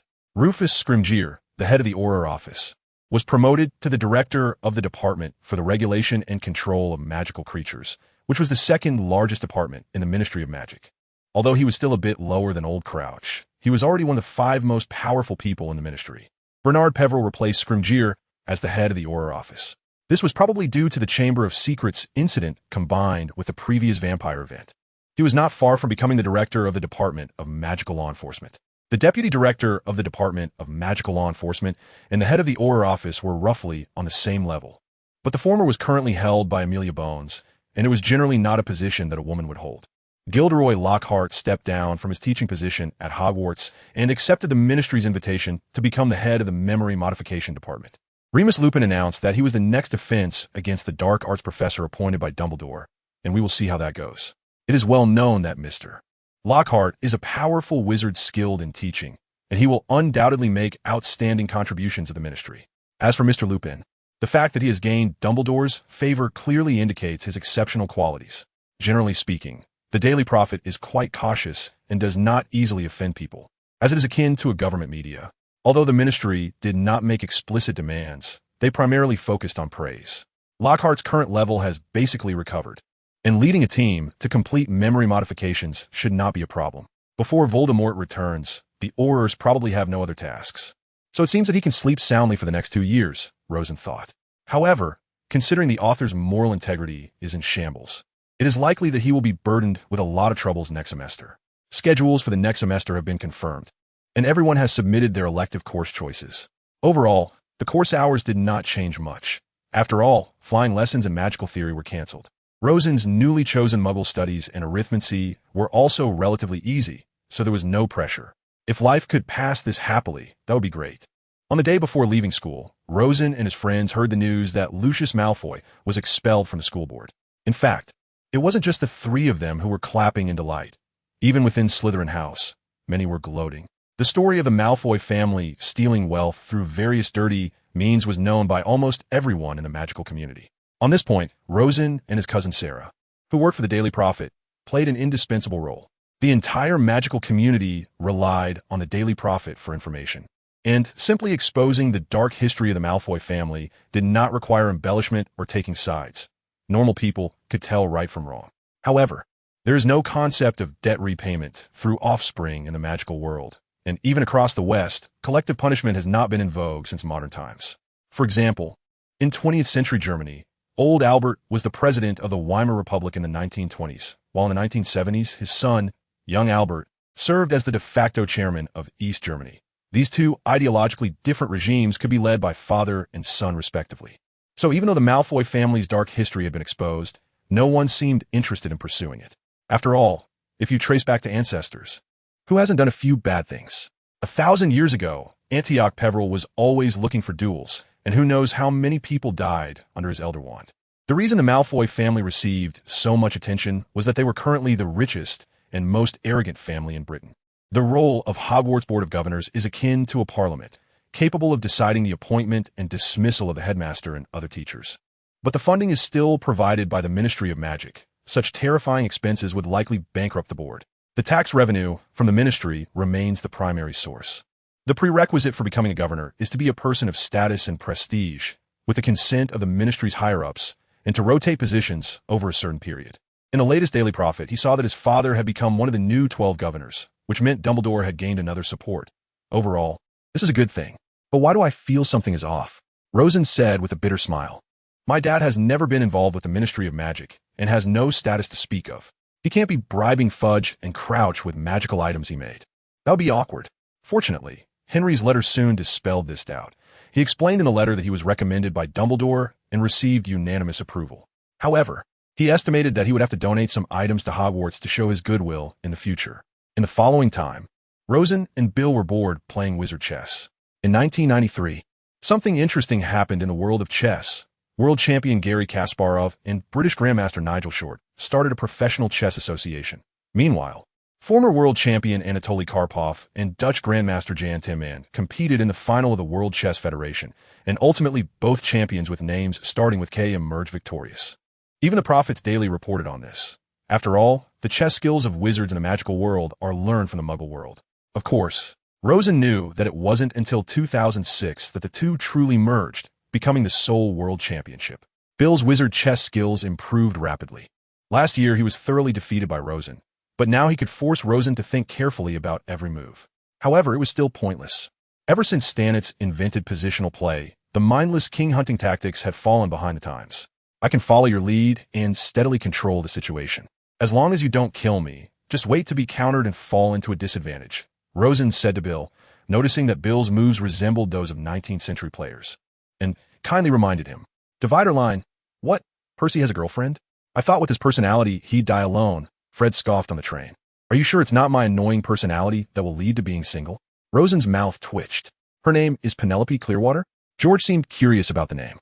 "She's from our house. Seems to be a prefect, a year younger than Percy," Bill added. However, Rosen vaguely remembered that the two didn't end up together, but couldn't recall the reason. "Who cares? Anyway, we're free now, and we can have fun during the holidays," Rosen stretched and silently added, "until Sirius Black escapes." Harry gave his phone number to everyone present, saying they could call him if they needed to reach him. "Just a reminder, keep your voice down, no need to shout, and it's best to greet politely. Otherwise, I think with Uncle Harry's personality, he might get angry." Harry nodded silently. However, Hermione was puzzled. "Shouldn't your aunt and uncle be proud of you after hearing about all the things you've done this year?" "Proud?" Harry shrugged. "Are you confused? If they hear that I've almost died several times and somehow survived, they would definitely be furious." The group silently walked to the wall by the platform. "Alice, stay close to me. Don't get lost." Rosen pulled Alice through the crowd, knowing that more trouble awaited him. But at least for now, he was free for the summer. Author's note divider. Thus ends the second volume. This volume was updated very slowly. I found that I still couldn't update like a professional author. So sometimes it was once a week, sometimes once a month, and the slowest time seemed to take 2 months. This also led to some plot inconsistencies in this volume. Although I tried my best to review the previous chapters to ensure there weren't too many conflicts, but I can't guarantee it. In the second volume, Rosen's achievements were still satisfactory. 0 casualties in solving the Chamber of Secrets and maximizing benefits, which will give him more confidence in dealing with Voldemort in the future. The third volume will start to involve events outside of Hogwarts, including visiting Hogsmeade, the open and covert battles with Dementors, and the grudges and truths between Black and Peter, etc. I do not intend to overturn these original settings, as it would be pointless. To put simply, Rosen's strategy is to adapt to the trends for his own benefit. Therefore, capturing Peter is the primary goal, but whether to let Peter go is still undecided. After all, without Peter, Voldemort cannot be resurrected according to the original plan, which involves obtaining Harry Potter's blood for a series of events. However, if Peter is eliminated and Voldemort's resurrection is delayed, it might also be a good choice. This will require further research. Starting from the second summer vacation, the professors at Hogwarts began assigning homework to students, which caused a lot of lament from everyone planning to celebrate the holidays. However, they were relatively lucky. At least the homework could generally be completed within 1 to 2 weeks, which isn't much compared to nearly 3 months of vacation. Moreover, there's someone worse off. Harry. Before getting off the train, Rosen handed Harry a piece of parchment he had made himself, which could be used to communicate. With Ron's phone skills, he would probably end up aggravating the Dursleys by writing his name backward. It's better to use parchment. With Harry's abilities, Vernon Dursley and the others shouldn't discover the secret within. Rosen could already see Harry complaining about various things, such as how the Dursleys locked away his spellbooks, wand, cauldron, and broomstick, and he could only sneak a few books to his room while the family was out. At night, he couldn't focus on writing his essays. And if the Dursleys heard the sound of a quill, the consequences would be unimaginable. Of course, the most important thing was that Harry asked Rosen if he could pick him up again. But Rosen was also helpless. He was caught up in a lot of things himself and couldn't help Harry at all. Moreover, the Dursleys had locked Harry's room with iron bars, and it was impossible to break it without being discovered without using magic. Minors are not allowed to use magic outside of school. At least that's the rule. Even if he had adults to shield him, it had to be at home. The only thing he could do was chat with Harry. That was a drop in the bucket. As for what Rosen was caught up in, of course, it was Bernard's special training. During the Chamber of Secrets, I discovered that you have a talent for combat, but you haven't undergone much systematic training. The kind of training Aurors undergo is too much for you. I will specifically focus on your combat skills and control of magic. Bernard is now the head of the Auror office and the strongest in combat within the Auror team. Just thinking about it made Rosen shudder. Try to attack me. Besides the killing curse, I don't know if you can use it. I certainly haven't used the killing curse. How would I know if I can? Rosen rolled his eyes, but it seemed that even lasers couldn't be used if Bernard didn't block it. It would be a joke since currently, he was the only one who knew that spell. Except for your weapon.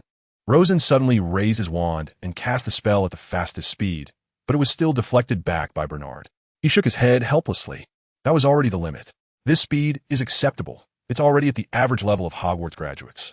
Besides magic power being insufficient due to age, you're more than qualified to graduate. But if you want to fight like an Auror, it's far from enough.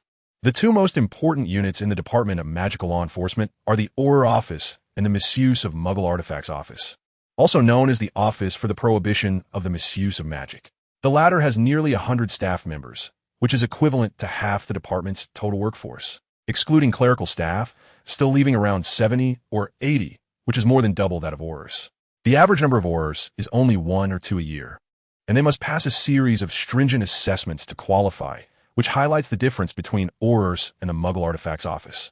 An Auror's combat power is generally comparable to that of 2 to 3 hit wizards, and 10 Aurors can easily defeat 30 hit wizards, which highlights the gap in combat proficiency.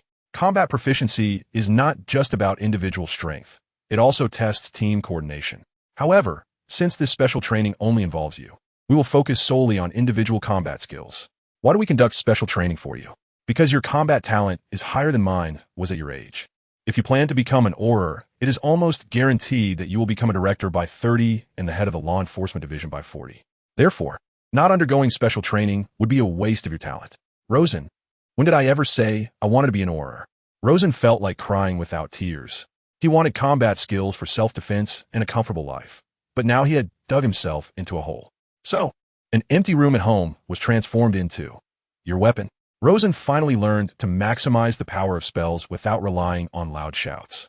Of course, there was still a long way to go before achieving similar effects with silent spells. Bernard nodded. Good. The next step is spell combinations. Single spells cannot defeat powerful opponents. You must rely on the close cooperation of different spells to achieve twice the result with half the effort. I heard that you perfectly dealt with a troll in your first year, but trolls are very stupid creatures, unlike wizards. Any criminal wizard has rich combat experience, so you must use very advanced techniques to capture them. Rosen started with the spells he knew, thinking about how to combine their effects. For example, a leg lock or curse combined with a dancing spell could trip someone, and so on. As for more powerful spells, he might need to seek help. Finally, there were dodging and blocking spells. Although offense is the best defense, preserving oneself is the premise for victory in combat. Time flew by, and the month of special training was finally coming to an end. Every day consisted of 1 hour of instruction from Bernard, followed by an afternoon of practice, which left Rosen feeling exhausted. Moreover, he still had to complete homework at night. Writing assignments had become a mode of relaxation. The paper on the history of magic was about the burning of witches in the Middle Ages. Rosen was a muggle in his past life, so when he thought about these issues, he didn't just elaborate on how wizards played tricks on muggles like others did. In real history, many ordinary people were burned as witches, and they didn't have the abilities of wizards, so they ultimately met a tragic end. More seriously, the terms wizard and witch were applied to certain dissenters. For example, heretics opposing Catholicism and pagans opposing Christianity faced extremely brutal treatment from the church.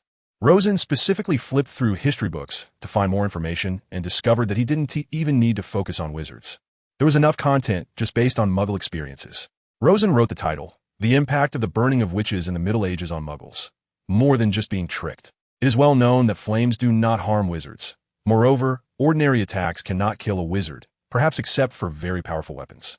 But in the Middle Ages, those who were burned were not only genuine witches and wizards. In fact, they were a small minority, and the vast majority were muggles. There were 3 months of vacation in total, excluding the month of special training and homework, and a month spent traveling to Egypt with the Weasley family, leaving him with 1 month to completely relax. This outcome seemed acceptable. While Rosen calculated how many lazy days he could have, he casually said, "Why does traveling with the Weasley family mean you can't relax? Did they invite you?" Alice was very confused. She could not connect the two. How should I put it? Alice? You know that someone who wins the Daily Prophet's annual award must be on the front page, right? Yes, our family was on it when I was 6. But no one else wanted to go out, and it seems that the money was eventually used by Stiller for his graduation trip. I really can't imagine he has such a hobby.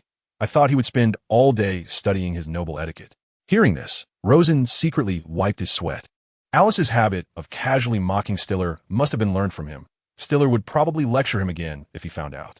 Okay, I know you have a good memory. Rosen quickly changed the subject, wondering if Stiller would happen to pass by his room since it was the only way to the bathroom. When the group photo was taken, I would bet a canute that the effect was equivalent to throwing a big rock into a pond. As for how many splashes it made, I don't know. For example, would the Malfoy family retaliate in anger? Rosen admired Alice's reasoning ability. She was on par with Hermione, probably second only to Delia, who had special enhancements. It's just intuition. If I had the ability to predict, I would quietly make a fortune. Why would I bring it up? When have you ever made a fortune without leaking some news to show off? Alice rolled her eyes at him, tidying her already neat brown hair, then leaned against Rosen. By the way, the Wizard Chess Tournament is about to start. You should have signed up, right? That Nick shot. Do you have confidence in defeating him? I saw his photo in a newspaper last time, and that smug look made me very uncomfortable. After a moment of silence, Rosen reluctantly admitted, I probably can't beat him. I haven't practiced much this year. I've only occasionally bullied Bill. I guess I'll still be third. But there is still a chance. He always insists on playing Sicilian defense when he plays black, and it's common to make mistakes in such sharp and complex situations. If I practice well, I might significantly improve my winning odds. So that's why you always pursue a draw when you play black? Hey, I learned from Karpov.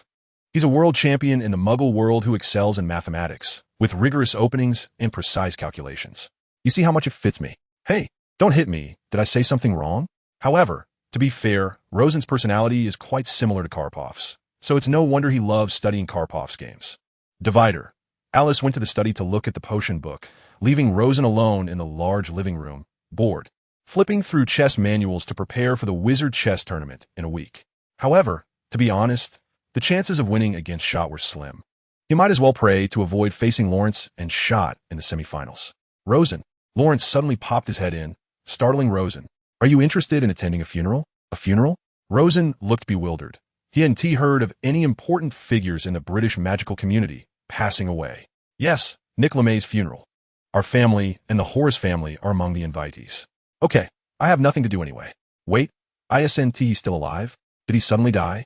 Hearing this, Lawrence's expression also changed. He lowered his voice. I've never seen someone holding a funeral while still alive. That's just bizarre. Rosen felt a bit embarrassed. So you were forced to go? Not really. Who told me to work in the International Magical Cooperation Department? This liaison work fell to me. So if you don't come along, I'll be very bored. So you're just looking for labor, huh? Catch this hat, it's the door key. Remember to stand firm. This time, neither Anderson nor Alfred went. Instead, Steeler led Lawrence and Rosen. Horace, too busy with potion research to take care of himself, could only let Adele, Steeler's wife, represent him. The group rushed through the air for a long time. Rosen felt dizzy. Although the door key was convenient and quick, it was indeed too messy. When they landed, both he and Lawrence stumbled several steps before steadying themselves, but fortunately, they were both single and didn't care about their image. The hall was large, and based on the architectural style, Rosen deduced that they were in France. No wonder they had flown for so long. The distance was indeed far, and the fireplace likely took even longer. As Rosen surveyed the layout of the hall and the decorations on the tables, of course, with no food, he couldn't help but sigh. Of course, Lawrence gritted his teeth. Otherwise, why would you let me, the liaison, participate in the previous stages of work? Ahem, let's be serious, Steeler said, somewhat dissatisfied as he cleared his throat and then led the group forward. Adele, Lawrence, Rosen. Let me introduce you to these officials from the magical departments of England and France. After a round of conventional pleasantries, Rosen's hand was numb from shaking hands. According to incomplete statistics, all the heads and deputy heads of the magical departments except for the Department of Mysteries were present, including the minister himself. Rather than a funeral, it felt more like a large-scale social gathering. People like Cornelius Fudge and Bartemius Crouch, who were close to the Peveril family, were very warm towards Rosen and his companions, as they had either fought alongside each other in the war against Voldemort or supported each other afterward. It was no surprise that they were friendly to the young ones. Oh, child, don't be nervous. You should believe that aside from LeMay himself and Dumbledore, no one here achieved what you have at the age of 2. Fudge said slyly while polishing his glasses. Rosen was momentarily taken aback, then quickly reacted. Minister, may I ask who has been exaggerating my experiences and spreading them around? I can't bear that. No need for anyone. I've read the article you co-wrote with Horace about potions and the Philosopher's Stone, and the Aurors told me you killed a basilisk with a single spell. That's already far beyond many graduates. I bet every head of department wishes for you to work for them after you graduate. Fudge winked mischievously, which didn't quite match his aged appearance. Rosen decided to remain silent because despite being quite low-key, he was still thoroughly investigated by Fudge and others, making it quite awkward. The high-ups of the Ministry of Magic were no fools and couldn't take anyone for a fool, except for Voldemort, who was made a fool by dark magic. Who were those two? Lawrence suddenly pointed to two women in the distance. It was no wonder Lawrence lost his composure, as the two women presented a stark contrast. One was close to Hagrid's size, while the other was not only slim but also stunningly beautiful, exuding a soul-deep allure. Madame Maxime, headmistress of Beauxbatons Academy of Magic, and her student, Miss Fleur Delacour.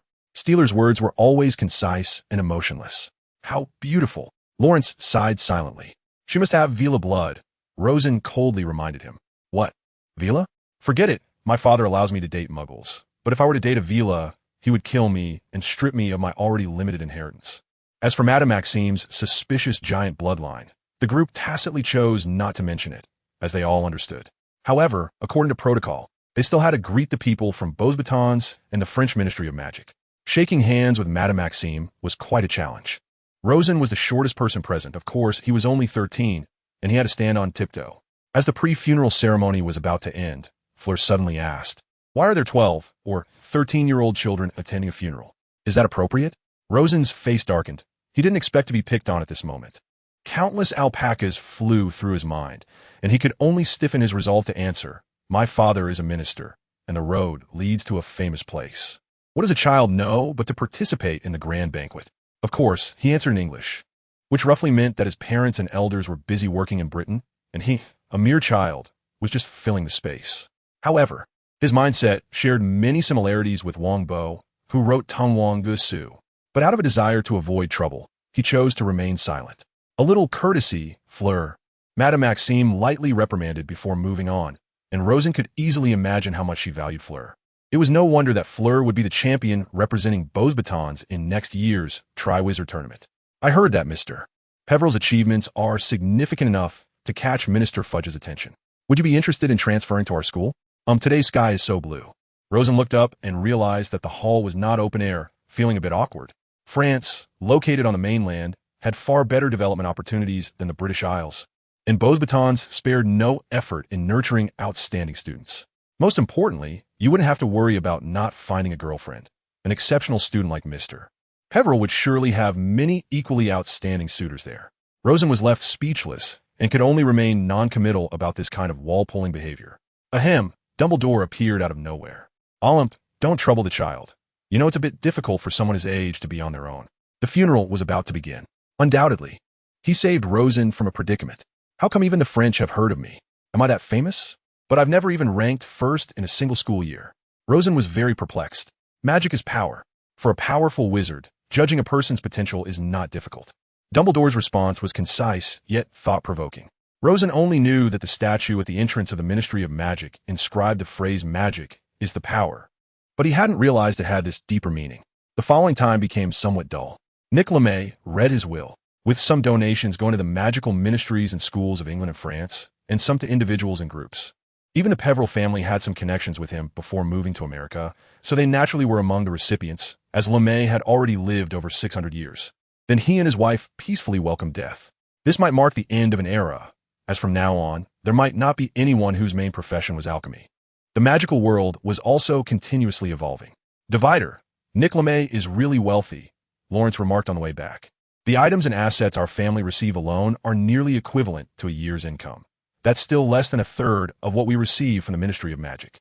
He must be the richest in the European wizarding world, right? Alchemy is an esoteric subject, and there aren't many rules to follow. You can't just see LeMay's wealth and ignore the hundreds and thousands of people who lost everything, Steeler coldly reminded him, dispelling Lawrence's thoughts of studying alchemy as a hobby. Even if alchemy succeeded, it cannot violate the basic principles of magic. Turning stone into gold is impossible, at most. You can exchange the permanent loss of magical power for wealth and the continuation of life, but what's the use of that? Magic is what matters most. With magic, a wizard who dies can choose to become a ghost or continue on, Without it, wouldn't it be like Muggles, returning to dust? Rosen recalled the article he co-wrote with Horace Slughorn around this time last year, which detailed a series of issues and made many people aware of the true nature of the Philosopher's Stone. So after LeMay's death, it's likely that few people would still be interested in alchemy, Lawrence pessimistically predicted. That's a good thing, Rosen said, as if possessed by Sonny Fang. Why? This is like winning the lottery and becoming rich overnight. Lawrence looked as if he had lost millions. If you study Muggle lotteries, you'll find that the total amount spent is always less than the returns. Alchemy is the same. Many valuable items are consumed in the process, and their exorbitant prices are the best proof of the high costs. Moreover, if no one buys them, they're worthless. Rosen is right. That's why our main business is potions, and we've never invested a single canute into alchemy, Stiller concluded. When did you two start agreeing? Lawrence felt like the sun had risen from the west. He looked helplessly at Stiller's wife, Adele, only to find her doubled over with laughter, instantly making him feel worse. Good times are always short-lived. Rosen's happy month soon came to an end, sharply contrasting with Harry's miserable experience of dodging the Dursleys while doing homework. However, he couldn't stay happy for long because Sirius Black was about to escape from prison. P.S. I decided to translate Sirius as the version from the Humanities Society and not use some fanon names like Sirius, or the Taiwanese version of Sirius, where Malfoy is translated as Showy Guy Malfoy, which is truly laughable.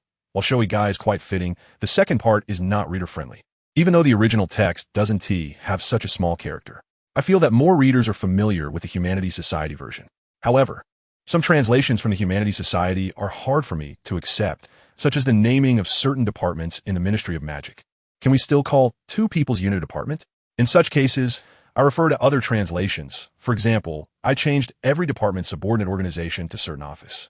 The photo of the Weasley family in front of the Egyptian pyramids appeared in the Daily Prophet just 3 days before Sirius Black escaped from prison. Rosen suspected that Fudge took that newspaper with him during his inspection. At Nick LeMay's funeral, Fudge mentioned that he planned to find a time to visit Azkaban to see how the Dementors were working. Weekend lunch. Black still at large. The Ministry of Magic confirmed today that the most notorious prisoner believed to have spent time in Azkaban, Sirius Black, has still not been captured. We are working hard to recapture Black, said Minister for Magic Cornelius Fudge this morning. We asked the wizarding community to remain calm. Some members of the International Confederation of Wizards criticized Fudge for not notifying the Muggle Prime Minister about Black's escape. Years ago, Black blew up a street with a single curse, killing 13 people. Rosen put down the newspaper and began to think about what curse could blow up a street. But he found nothing except for some ancient high-power spells, which also required a long casting time. I estimate that Peter Pettigrew, really did blow up a natural gas pipeline underground, causing the deaths of 12 Muggles. And that's not just a reason concocted by the Muggle authorities to collaborate with the Ministry of Magic, Rosen said, furrowing his brow. It can only be so. I can't produce such massive destructive power in an instant, let alone that kid Black. His strength is about the same as James's, but sigh. Anderson sighed after reading the newspaper, reminiscing about events from 12 years ago. He knew about Black's betrayal of the Potters. But because Dumbledore insisted that the matter was very strange, Black was not sentenced to death, but instead was thrown into Azkaban for life. However, it was a fate worse than death. The death penalty was just a kiss from a Dementor, and it seemed there was no difference. I also find it very strange. Black never publicly expressed his support for Voldemort. Nor was there any need for him to allow himself to be arrested by the Ministry of Magic after killing. Here, I briefly explain that if there are quotes inside quotes, single quotes should be used alternating rather than using double quotes to death, Peter Pettigrew. If he really supported Voldemort, why not ambush Hagrid when he was taking Harry to the Dursleys? Hagrid would definitely not be a match for Black. Moreover, he even gave his motorcycle to Hagrid. That cannot be considered a hostile act. Maybe it's because of guilt? Slughorn raised an eyebrow. He taught Black's potions class and had a considerable impression of him. The possibility is slim, Rosen said, continuing with his potion experiment. Alice had been called away by Luna to play, and her potion experiment required several days to complete, during which Rosen needed to help maintain it. But Hogwarts will probably implement the strictest security measures, right? Do you think they will send Dementors there? Slughorn glanced at Bernard, who was too busy stuffing his face to pay attention. After finishing his meal, Bernard was going to lead the Aurors on further search operations, targeting Black. Maybe, Bernard said vaguely. He's not in charge of overseeing Azkaban, nor has he received any information about it. However, the combat effectiveness of Dementors cannot help in capturing Black. Instead, It will only bring us more blame. I'd rather lead the Aura department to act alone than collaborate with those loathed dementors. All right, Uncle Bernard, Rosen said, taking advantage of the potion's reaction time to peek out from his room. Just a little distraction will do. You won't catch him, trust me. No need for you to remind me. Bernard shot Rosen a glare. My overtime work is for Fudge to see. He always thinks this is a peaceful time, and the Aura department should reduce personnel. The problem is, after the reduction, where will we go to combat those violating the law? With the efficiency of those in the department for the regulation and control of magical creatures, it's only a matter of time before Fudge is ousted. I have to work myself to death to dissuade him from that idea. After all, he was the one who promoted me to the head of the Aura office. If there's a new minister, I might be out of job. I feel like he's just looking for excuses to gain more benefits for himself. Rosen thought while preparing the solution. Divider. Oh my God, you finally came back. I thought I was going to be driven crazy. I never want to do potion experiments for this long again.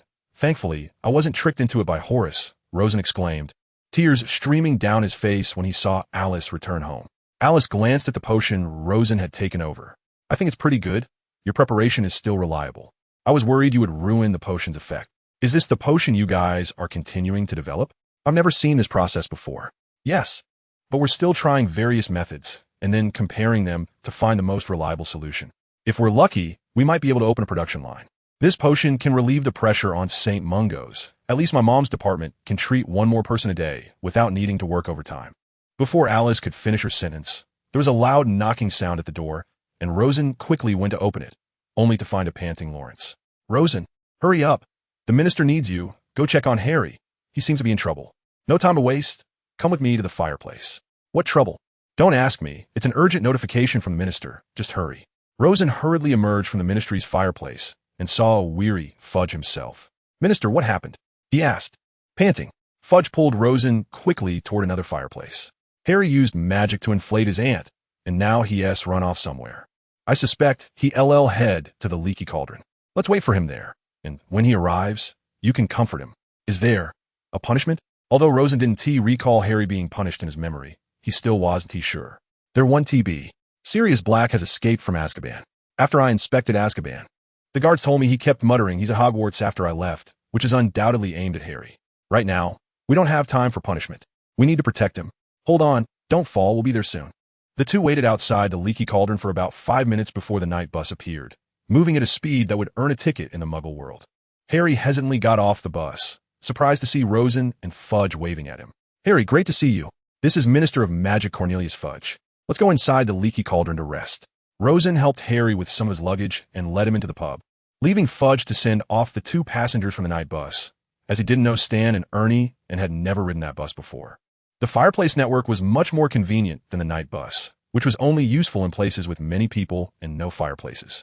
Fudge returned in a few minutes, asking Tom to bring some tea and pastries. Oh, Mr. Tom, don't forget my butterbeer. Rosen hadn't forgotten this drink. He always ordered it when he came to the leaky cauldron. All right, Harry, you really had us worried. Nobody expected you to storm out of your aunt and uncle's house and inflate Miss Muggy. But thankfully, you're okay, and that's what matters most. Fudge started spreading butter on his pastry. He and T had dinner yet. Don't worry, Harry, Rosen said calmly, sipping his butterbeer. The minister just told me that everything has been easily resolved. Professor Lockhart successfully completed his first task at the Department of Magical Accidents and Catastrophes. Your aunt's memory has seamlessly skipped over that experience. You should trust his memory magic. There's no one better than him in all of Britain. Seeing that Harry still looked worried, Fudge said, are you still concerned about your uncle and aunt's reaction? They're still planning to let you go back next summer, although you might have to stay at Hogwarts for Christmas and Easter. Minister, Rosen quietly reminded, Harry has always spent the holidays at Hogwarts. If it weren't for the summer break, he would choose to stay there. His uncle and aunt are, well, not exactly wonderful to him. Oh, really? Fudge's face twitched slightly. He had always thought Harry was living well. Then, Harry, you can decide where to spend the next 2 weeks. I suggest getting a room at the leaky cauldron. Tom gives special care to minors. The key point was that Rosen guessed what Harry was worried about. You want to be punished. These are considered accidents. As long as you didn't intentionally use magic to cause harm, the ministry won to take action. To be honest, you're more honest than the vast majority of wizards. That's the truth. But, alright, well, avoiding punishment is certainly a good thing. Harry wisely chose to remain silent. Fudge left after finishing his meal. It was rare for the Minister of Magic to work overtime at night. If it weren't for the Black Escape incident, he wouldn't have needed to personally find Harry. It would have been enough to send a few people from the Department of Law Enforcement. Rosen, why did last year's trouble with Dobby lead to a fine for me, while this year nothing happened? It's unbelievable. I thought I was going to be sent to Azkaban. Harry exclaimed, looking surprised and confused. Rosen stirred his drink. Azkaban ISNT, so easy to get into. You and T qualify to be locked up there unless you did something heinous. At least in the years since Voldemort fell. There haven't been any cases of minors being arrested or expelled, so you don't need to worry. As for this time, I know a bit of insider information. You know about Black, right? He escaped from Azkaban and is said to be a follower of Voldemort, quite dangerous. If you were allowed to wander around outside, it would be a risk in case you ran into him. You know, none of Voldemort's followers want anything but trouble for you. Rosen reluctantly said this, but he had no choice. Telling Harry the truth would do no good. By the way, what should I do if I want to go to Hogsmeade? Can a minister sign for me? Harry's eyes were full of excitement. No. Rosen coldly splashed a bucket of cold water on him. But if you want to go to Hogsmeade, find Fred and George. They know almost every secret passage in the school. Just don't tell anyone. Forget it. I'll stay here for a night and go buy some textbooks tomorrow. It's really exhausting. I want the minister to pay me overtime. He promised I could choose any department in the ministry after I graduate. It's so frustrating. Break line. Ah, Florian Fortescue's ice cream parlor is so nice. Free ice cream, and I can write my paper in the bright sunshine. I've never been this comfortable during the entire holiday. Half an hour later, Harry happily wrote his assignment while enjoying an ice cream. Zay, pronounced Zay, also reflecting the magic, so I like to use this interjection, you know, Rosen said. I suggest you be careful with your spending. You want to have any source of income before you graduate, and if you run out of money, it would be funny to have to borrow from the Dursleys to buy textbooks. After finishing his assignment, the two strolled through Diagon Alley. The Monster Book of Monsters. No wonder Hagrid gave me this. It's the textbook for this semester. Harry realized while looking at the book list. Were you bitten badly? Rosen raised an eyebrow. I have a copy of the Invisible Book of Invisibility at home. It always takes a lot of effort to find it. Even with the revealing spell, it's hard to see, and I have to use potions. Thankfully, I've memorized its contents. Why do we have these bizarre books? Who knows? The divination textbooks are over there. Luckily, I didn't sign up for that class. I don't want to be bored to death. As for care of magical creatures, although most Aurors have taken that class, I still decided to buy a book to read myself. However, from what I know, there is a very simple way to deal with this book. After speaking, Rosen pointed his finger at a lone copy of the Monster Book of Monsters in a cage and brushed his finger along its spine. The book immediately lay still and obediently on the ground. The manager nearby was stunned by this scene. Wait, kid, how did you do that? Can you teach me? I'll give you all your textbooks for free. One could imagine how badly the manager had been tormented by these books. Hey, that dog. I think I saw it on Privet Drive. Harry suddenly pointed at the cover of a book titled Death Omens. What to do when you know the worst is coming. Perhaps it's Sirius's influence, Rosen thought inwardly.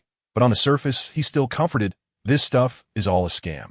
Divination itself is a magic that tests bloodlines and is extremely esoteric. Professor Trelawney at Hogwarts was only able to teach because she made one very accurate prophecy. Otherwise, Dumbledore would have wanted to cancel the course. What prophecy? I don't know, just hearsay. After returning home from Diagon Alley, Rosen sought out Slughorn and Alice, asking them to help find a potion that could gradually drain magical creatures of their magic. He learned from books that an animagus, after transforming into an animal, is in a magical creature form rather than a wizard. Therefore, potions aimed at various creatures would also be effective against them. So, the simplest way to deal with Wormtail was to use potions to gradually nullify his magic. Even if he couldn't become a squib, as long as he no longer had offensive capabilities, that would be enough. Still the same old rule, ask for outside help. With a strong ally, Wormtail wouldn't be able to escape. The Platform 9 wouldn't be closed this year, would it? Harry lamented on the platform, recalling the trouble he and Ron had caused last year, thankfully without more serious consequences. However, since it was ultimately found to be Dobby's doing, the Ministry of Magic didn't impose any substantial punishment, except for Arthur Weasley being fined a bit, but he still acted as usual. It won't happen again. Rosen felt mixed emotions because this year was even more dangerous with Dementors everywhere.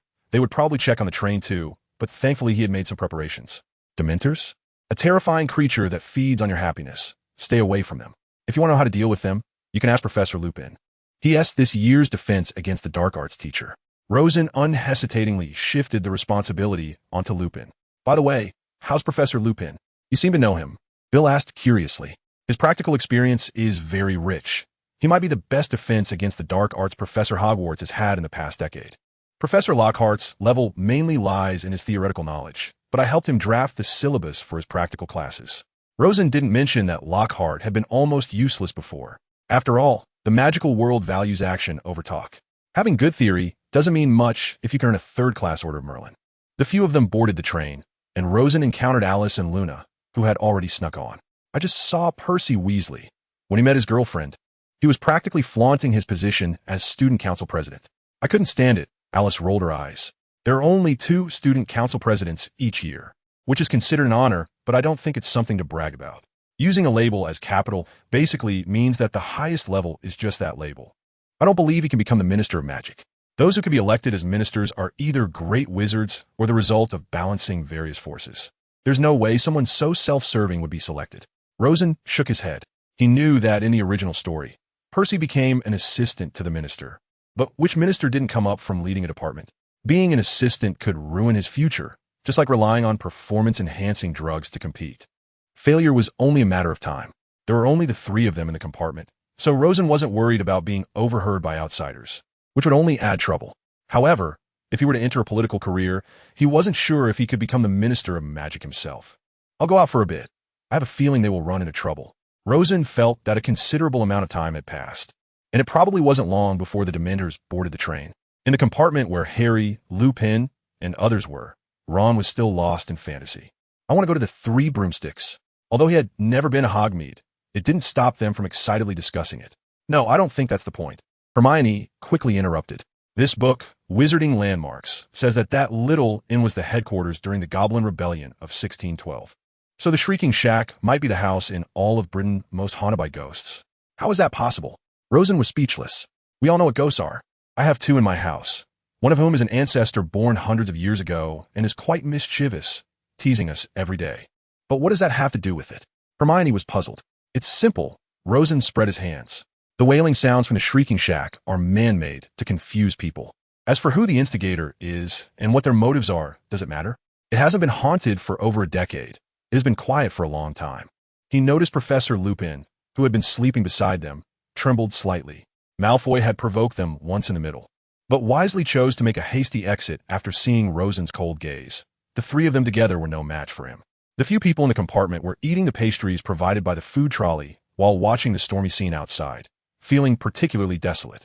It felt like the scene was not just due to the weather. Rosen thought thoughtfully. It should be caused by the Dementors. A hoarse voice came over, and Rosen turned around to see Lupin finally awake, looking a bit tired, but his eyes were still full of vigilance and caution. The train began to slow down, and the sound of wind and rain outside roared, then suddenly jolted to a stop. All the lights went out suddenly, and the compartment was thrown into chaos. Alice quickly pulled Luna to take refuge here as more people crowded into the compartment. Quiet. Lupin was grateful he had taken the train to school. If he weren't here, the situation could have been much worse. It was evident that the Dementors had appeared. With the light conjured by Lupin's wand, Rosen noted he could do that back his first year during the Philosopher's Stone Challenge. People saw a hooded figure, towering to the ceiling, extend a hand from under its cloak. The hand glowed faintly gray, thin, and scabbed, looking as if it were rotting. The mouth under the hood began to suck in the joy from the air. Rosen was greatly displeased. Sirius Black isn't here. You can leave. Lupin was taken aback. It was the first time he had seen a child dare to face a Dementor without fear. The Dementor remained unmoved and attempted to continue forward. Seeing this, Rosen raised his wand without hesitation and shouted, Expecto Patronum. When he uttered the spell, it was filled with determination, and he recalled the moment months ago when he had used a laser to defeat the basilisk. That was his most accomplished and proud moment. A phoenix emerged from his wand, engulfed in flames, and lunged at the Dementor. Seeing this, the Dementor hurriedly fled, its speed comparable to a sprint, leaving Rosen dumbfounded. Who knew Dementors could be so cowardly and run so fast? Kid, you must be Rosen Peveril, right? You can actually cast the Patronus charm? Lupin felt as if his world had been refreshed. Among the students he had taught, only a handful like James could use the Patronus charm to this extent by graduation. And at this age, probably only someone of Dumbledore's caliber could do it. The control of magic at this level far exceeded that of others. Yeah, Rosen nodded. It's just about controlling the emotions to release the Patronus. I don't think it's as difficult as many imagine. For Rosen, The month of intense training under Bernard during the holidays was truly inhumane. In Bernard's words, this kind of training meant that he could retreat unscathed in front of a powerful Death Eater, while weaker Death Eaters might be directly knocked down by him. In comparison, casting the Patronus charm was much simpler. It merely required a high level of control over one's inner emotions. But given his psychological age from both his past life and this life, along with some basics of the brain-closing technique, learn a bit from Lockhart to strengthen his soul, Adamina posed no threat at all. The Patronus charm is the beginning of tangible magic, and I think you could try to control the Patronus based on that. However, speaking of the Phoenix Patronus, I've only seen Professor Dumbledore have one. Lupin felt that Rosen had boundless potential. Perhaps it was because my wand has some connection to the headmaster. His wand was made by my ancestors. Rosen lowered his voice. Although no one present had heard of the Elder Wand, it wouldn't be good if it got out. Harry, you've finally woken up. Hermione helped Harry up from his seat. He still seemed extremely sensitive to Dementors, easily drawn back to the night his parents were killed by Voldemort, which led to his fainting. Have some chocolate, Harry. We'll be there in 10 minutes. Lupin conjured a pile of chocolate, perhaps in preparation for this scene. However, Harry didn't understand how Lupin knew about his and Rosen's identities. They climbed into the carriage, pulled by Thestrals, moving slowly forward. At the entrance of Hogwarts, two Dementors stood guard. Rosen unceremoniously had his Patronus flying around the carriage, preventing the Dementors from trying to take advantage of the situation. As for whether the Dementors would report him, Rosen didn't believe Fudge would ruin his relationship with wizards just because a Dementor was dissatisfied. No matter how effective the Dementors were, they were merely slaves of the Ministry of Magic. Wizards were at the top of this pyramid. In the Great Hall, I have a few things to say to all of you, one of which is very serious. I think it will be better to clarify this before you get drowsy from this wonderful meal. Dumbledore was unusually serious in his opening speech. Currently, our school will be hosting several Dementors from Azkaban. They are here to perform duties for the Ministry of Magic. During their stay here, I must make it clear that no one is allowed to leave the school without permission. Dementors should not be deceived by tricks or disguises. Even an invisibility cloak won't work, and using spells to attack them recklessly may result in severe retaliation. Please ensure your personal safety. Rosen understood that the Patronus charm was effective against a single Dementor, but against hundreds of them, almost the entire population of Britain, even Dumbledore had no confidence in winning. However, Harry's invisibility cloak was the proud creation of Ignotus, said to be undetectable even by death itself, but Harry's poor skills meant it couldn't function as intended. Just as Rosen was contemplating whether the killing curse was effective against Dementors, Dumbledore continued, Dementors inherently do not understand what requests or excuses are. Therefore, I warn each of you, do not give them any excuse to harm you.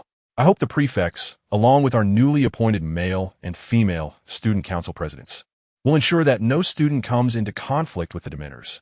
Next, Dumbledore mentioned two new teachers, Lupin and Hagrid. Their applause seemed much louder than in the original text, especially for Hagrid.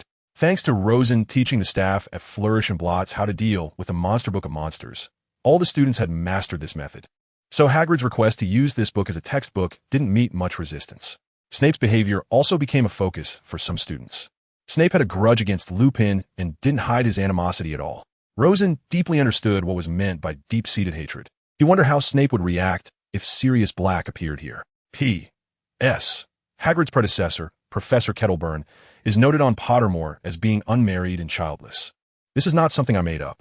Some book friends mention a scene about going home to hug grandchildren, but I don't remember that. Dumbledore spoke of being with his little mischief makers, clearly referring to small animals. Professor Charity Burbage teaches the Muggle Studies course. Rosen's only impression is from the first chapter of the Deathly Hallows, where Voldemort hangs him up for a public trial, and then his body is eaten by Voldemort's snake. Nagini. According to Voldemort, Burbage should be someone who supports equality between wizards and muggles, dedicated to eliminating blood discrimination, but ultimately ends up in a very tragic situation. Rosen's first class this semester is Muggle Studies, and if that's the case, if one day Hogwarts is attacked by Voldemort, he would actively pull Professor Burbage to escape. Oh, children, I'm very pleased to see that more than 10 students have chosen to enroll in my Muggle Studies class. I originally thought it would be a single-digit number. However, to be honest, when the Department of Magical Law Enforcement's Office for the Prohibition of the Misuse of Muggle Artifacts was recruiting, the only requirement was to have studied Muggle Studies, so at least that gives everyone another option. Professor Burbage was very happy because, with the continuous development of Muggle technology, more enlightened wizards began to actively study Muggles, which meant he was one step closer to realizing his dream, equality between wizards and muggles. Today, we will learn about something called an engine. Professor Burbage magically displayed a slide on the blackboard. This thing is called a car, and its power comes from an engine. I don't need you to know what an engine is, but it can provide powerful power, increasing a car's speed to an incredible level. Did you know? Our fastest mode of transportation in the wizarding world, the firebolt, can accelerate to 150 miles per hour in 10 seconds. While Muggle racing cars were able to reach 170 miles per hour as early as 1971. Note, this is true. We really have no reason to mock Muggles, because we still don't have any transportation that can surpass their racing cars. That's why I've always argued that wizards and Muggles are equal, with no distinction between noble and base. Most of the students who could enroll in Muggle studies came from Muggle families, while the rest were half-blood wizards who had a friendly attitude towards Muggles. Even Ron, who was very familiar with Muggles, was somewhat influenced by pure-blood ideology and didn't dare to enroll in this class. Rosen himself is also half-blood. His mother, Margaret Hack, comes from a Muggle family with almost no connection to wizards. Muggle-born wizards often face discrimination in many situations, including many departments in the Ministry of Magic, because the traditional view is that they are unreliable, which is why there are hardly any high-ranking official from such backgrounds in the ministry, and even half-bloods are rare. Fortunately, St. Mungo's operates outside of political turmoil, only responsible for healing, so no one would cause trouble for St. Mungo's unless they wanted to be blacklisted there and could only self-treat in the future. In fact, racing cars are not the fastest. Professor Burbage's enthusiasm did not wane at all. They have something called an airplane, which can fly in the sky. I've been on one. It's much more comfortable than riding a broomstick without being blown by the airflow that makes it hard to open your eyes, and food and drinks are provided. However, I've always been a bit puzzled as to why cars can't reach the speed of airplanes. If any student could write a paper discussing this topic, I would give extra points. Rosen thought for a moment. The simplest explanation was, of course, the difference in air resistance. The air at high altitudes is much thinner than at ground level, and even with the same composition, the plane would go faster. The only question might be whether Professor Bubaji understands Newtonian mechanics. In his past life, Rosen studied physics seriously and knew that it's hard to fake knowledge in the field of physics, even without considering other factors, such as rolling resistance. Note, ground friction is the driving force for cars, while rolling resistance comes from the deformation of tires. The front half of the tire deforms longer than the back half, resulting in an overall backward force that limits car speed. Discussing air resistance alone is a challenging issue. The thin air at high altitudes comes from the weakening of gravity, which is based on the inverse square relationship of gravity and radius. And the formula for gravity itself is a hypothesis derived from Gauss's theorem and energy conservation. Air resistance also needs to be solved using fluid dynamics. And considering that Bubaji definitely hasn't systematically studied physics, all of this would have to be explained from scratch. Rosen doubted he could write a book on it. P.S. By the way, he complained that some protagonists in books show off their knowledge using quantum mechanics and relativity. But in reality, both are based on certain assumptions. Quantum mechanics has 5, special relativity has 2, and he wasn't clear about general relativity since he hadn't studied it.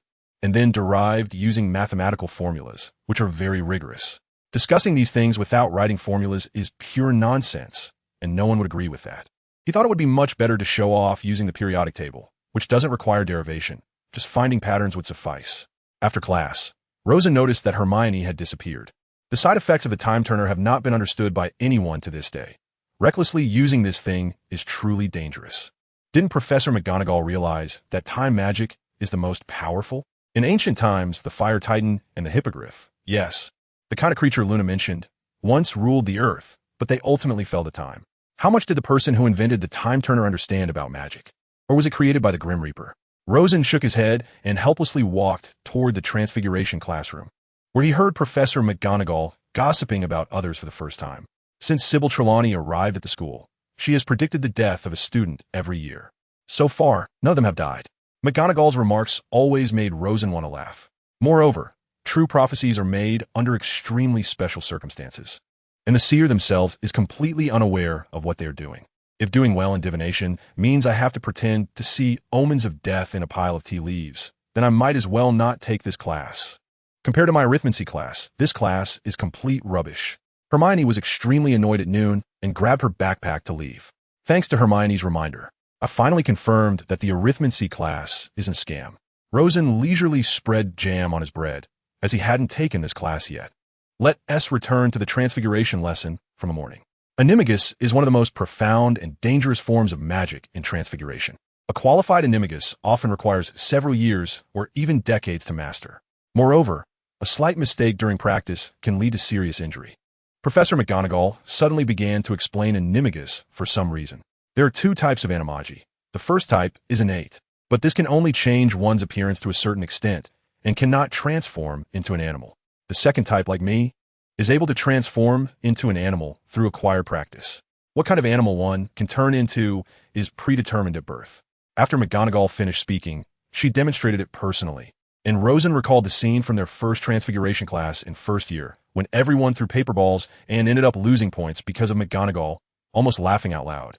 Professor, I want to ask about the connection between animagi and werewolves. Although werewolves cannot control their transformation, do they have anything in common? Rosen suddenly thought of this question.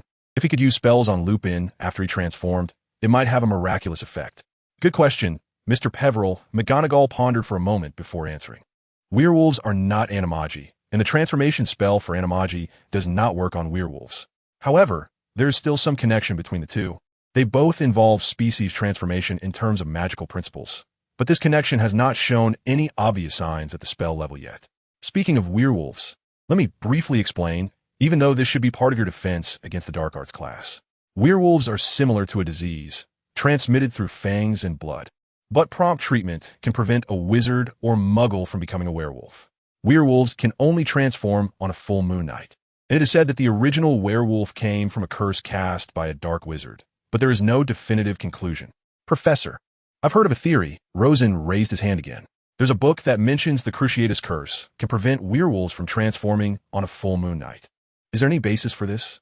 I mean, although this curse is cruel, it's not hard to cast. If it's really effective, it might be usable. I haven't heard of this viewpoint, nor is there any precedent for it. What I must warn you is that the Cruciatus Curse is prohibited. Those who use it are almost always sent to Azkaban. You should understand how terrifying Dementors are. On Thursday morning, Rosen saw Malfoy walking into the Great Hall with his right arm bandaged, wobbling and trying hard to present himself as a hero who survived a bloody battle. That filthy gamekeeper, Rubeus Hagrid, must be the only one Dumbledore could make a professor. When my father's letter arrives at the Ministry of Magic, I will definitely make sure he gets kicked out before the end of this semester. Malfoy snorted arrogantly. Look, this is that rude guy and the ugly beast, Buckbeak, doing good deeds. A winged horse with the head of an eagle. Only an idiot like him would dare to bring such a dangerous creature to class. Malfoy jumped onto a chair on the Slytherin side, as if giving a speech. Then he pinched his throat and imitated Hagrid's voice. Today, I've brought you a beautiful and gentle magical creature. You just have to pat its head, and it will obediently be your mount. His words were interrupted by an angry Ron. Malfoy, when facing a hippogriff, you should bow instead of patting its head. You deserve to be attacked. The scene became very chaotic, and due to Malfoy's risk of being beaten, several Slytherin students quickly helped him escape, completely disregarding his feelings. So good at courting death. I think divine retribution is just a matter of time. Rosen was not worried about Malfoy becoming a major threat. Even his father Lucius's only threat was just money. With their capabilities and means, they couldn't cause much trouble for those opposing Voldemort. In fact, Voldemort probably regarded the Malfoy family as an ATM. Actually, I think, Bill pondered and commented, he could be an actor. I think he has a shot at the Oscars. You mean he's reading Actor Prepares? Split line, bro. Do you think Hagrid and Buckbeak will be in trouble? Alice had previously sneaked to Hagrid's hut to ask him to show her the hippogriff. After all, she was only in her second year and hadn't had a chance to take the class yet. I even flew with Buckbeak for a while. He won't be executed, will he? During lunch, Rosen flipped through the library book Magical Beast Protection Regulations, transforming into his alter ego, Sweet Ben Sunny Fing, and quickly scanned all the cases of beast attacks. It should be classified as a teaching accident. He slowly closed the book, meditating that the pensive and lie detector could restore the real experience at the time. Hagrid wouldn't have much trouble, at most just a fine, since he was now a professor and had a salary to deduct from. As for ensuring these procedural rights, Stiller currently held multiple positions in the Department of Law Enforcement and could act as a defense attorney at any time. He just needed to mention it to him. Each successfully handled case came with a reward, and he wouldn't refuse. Looks good. Alice raised an eyebrow. But Buckbeak might be in serious trouble. Even if Lucius Malfoy didn't apply pressure, the court would likely sentence it to death. This was the inherent arrogance of those old men from the Wisengamot. They were almost all supporters of pure blood supremacy, not to mention that the subject wasn't even human. If this happened in the Muggle world, would the animal be put to death? Such minor injuries were fine, but if a Muggle died from the attack, execution would be inevitable. Separator. Lupin encountered a mischievous boggart while leading his students to the staff lounge for defense against the dark arts class.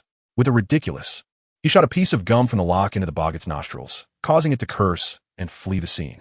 Boggarts like darkness and confined spaces, Professor Lupin said. Wardrobes, underbed gaps, cupboards under the sink. Once, I encountered one hiding in an old clock from my ancestors. This one moved in yesterday afternoon. I asked the headmaster if the faculty could avoid disturbing it, allowing my third-year students some practical opportunities. Rosen had imagined countless times what it would be like to see Snape in women's clothing. It must be thrilling, and today it was about to become a reality.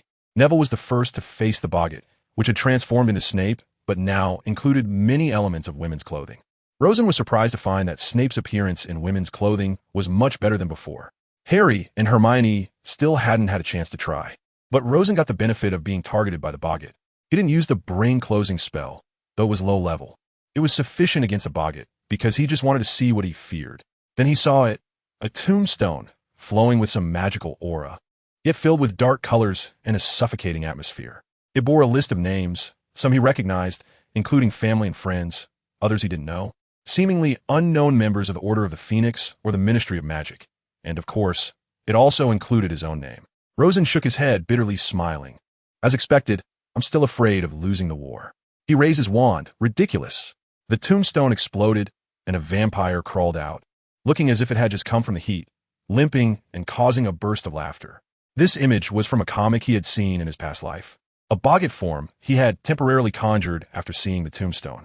Hermione regretted not stepping forward, while Ron daringly guessed that Hermione feared too simple a homework assignment. But Rosen mercilessly interrupted. It must be because you got 0 on an exam. I don't believe you haven't had such nightmares. He then noticed Hermione blushing and unable to speak. Indeed, my relationship with the top student is like that of fish and water. Rosen shook his head regretfully. He had always been second, constantly overshadowed by Hermione in history of magic and herbology. Why? Harry expressed confusion over the logical relationship. Because without the top student, I'm like a fish out of water. I'll die. But without me, the top student is like water without fish, even quieter. Sigh, what a failure. I might as well cry into my light-colored sheets. The atmosphere suddenly became lively. Note, Beauchouet is a niche self-entertainment topic mainly for college students. Details can be searched. But why was Professor Lupin afraid of the crystal ball? Lavender was puzzled. Maybe because it's not a crystal ball? Delia whispered in Rosen's ear. Rosen remained silent. He knew nothing could be hidden from Delia, perhaps even Luna. P.S. It feels difficult to write 40 chapters for Prisoner. But I'll try to come up with some new plots as much as possible. Rosen, can you teach me the Patronus charm? As usual, Rosen maintained the good habit of finishing homework that day, so he could fully practice more advanced spells over the weekend, especially those related to combat. However, a special situation arose. Delia, who rarely asked others for help, actually approached him to learn the Patronus charm. Sure, but why do you want to learn this so early? Are you also trying to deal with Dementors? He felt a bit uneasy. These Dementors were not reliable. They only temporarily obeyed the Ministry of Magic. If they attacked wizards one day, punishing them might come too late. If it weren't for having tested her multiple times, Rosen would definitely think Delia was a time traveler. All right, tomorrow at 8, in that room on the 8th floor, the one you can enter by turning 3 times while thinking of the desired location. Right. The next morning, Delia arrived at the door of the room of requirement even earlier than Rosen. However, since she was worried that their differing thoughts might prevent one of them from entering, she had to wait at the door. Did your father tell you this location?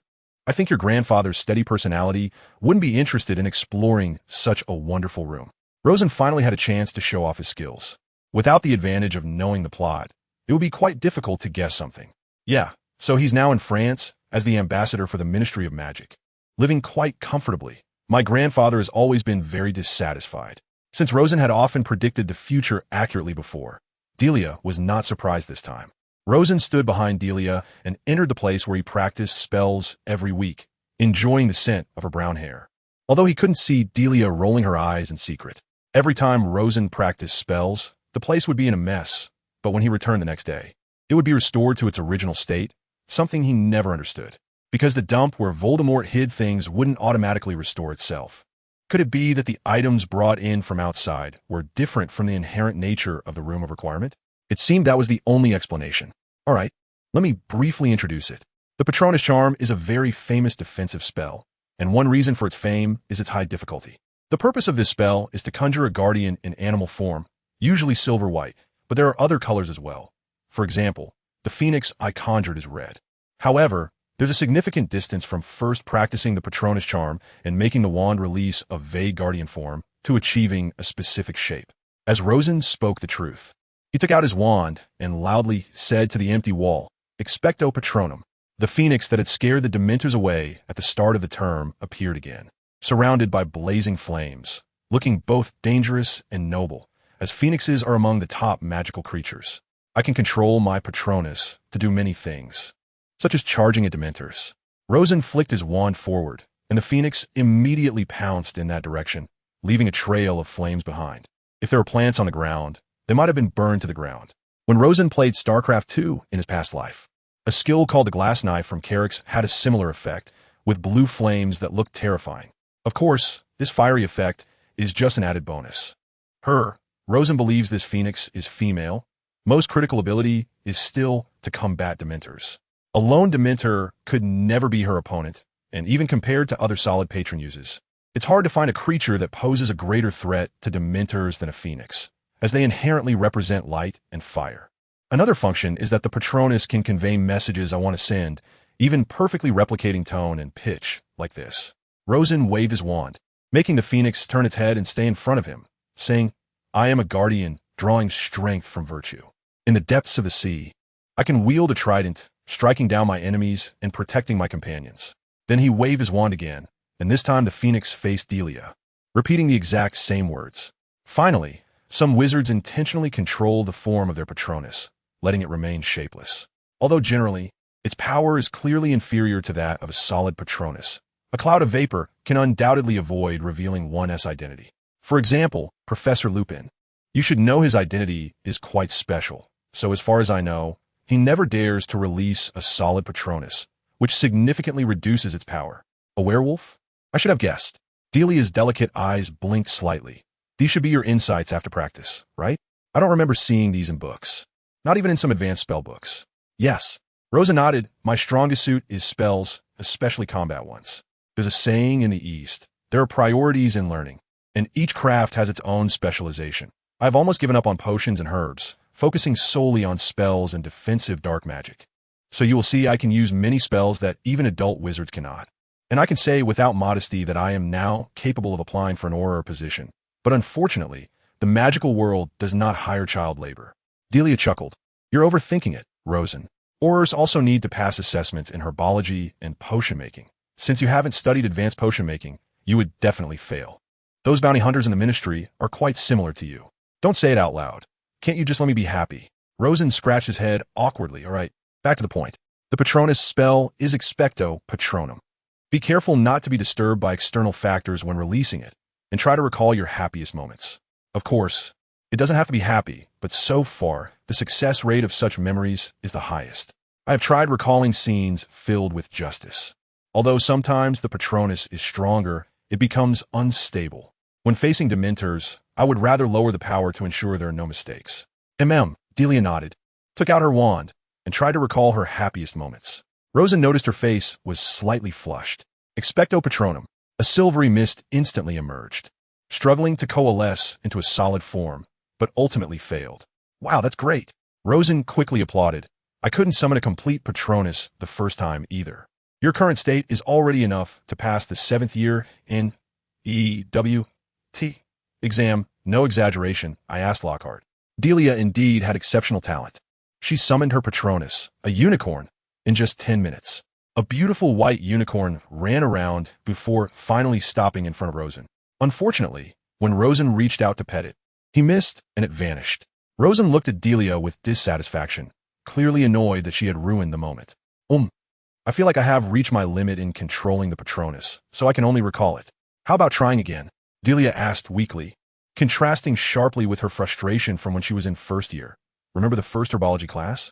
This time, Delia didn't tease Rosen. It was Rosen's first time petting a unicorn. Although it was nothing like a real unicorn, it was still a unique experience. The Patronus was not transparent. It existed in reality. Otherwise, in the original story, Harry's Patronus released during a Quidditch match wouldn't have been able to knock several Slytherin students posing as Dementors off balance. As for riding on it, Rosen felt that patron uses probably wouldn't have that kind of carrying capacity. At least his phoenix couldn't fly him into the sky, which he had tried. As for the flames on the phoenix, with control, they could be harmless to people. That's enough. You don't need to worry about Dementors anymore. Next, it's about controlling it more precisely. Rosen summoned his phoenix again. You will feel a magical connection. Try to use your will to manipulate her, including moving in different directions, performing various actions, and even speaking. Magic is power. This year, when I attended Nick LeMay's funeral, Dumbledore mentioned this to me. It inspired me a lot. Many things magic will tell you how to do without needing guidance from others. Oh, I understand, Delia exclaimed, suddenly enlightened. After that, her movements became more orderly compared to before. The unicorn no longer ran around, but walked gracefully. I think our patron uses are quite rare. Rosen remarked. Most wizards can't summon a Patronus. Those who can usually summon just ordinary animals. It's quite rare to see powerful creatures like phoenixes, unicorns, fire dragons, and thestrals, whose feathers or other parts can be used to make wands. However, I remember the book mentioned that very few people's patron uses are owls, which is much rarer than magical creatures and has always been a mystery. Rosen, which do you think is more related to the Patronus? One's personality or the structure of the wand? My wand is made of rowan wood, 12 inches long, with a unicorn feather, which corresponds perfectly with my Patronus. What about your wand? Rosen thought for a moment. I think it's personality. My wand is made of elder, 13 inches long, with a thestral tail feather, and all three are associated with ominousness, which is quite awkward. Fortunately, I don't seem to be under any curse. Otherwise, I would have definitely thrown my wand away for a new one. Patron uses can change.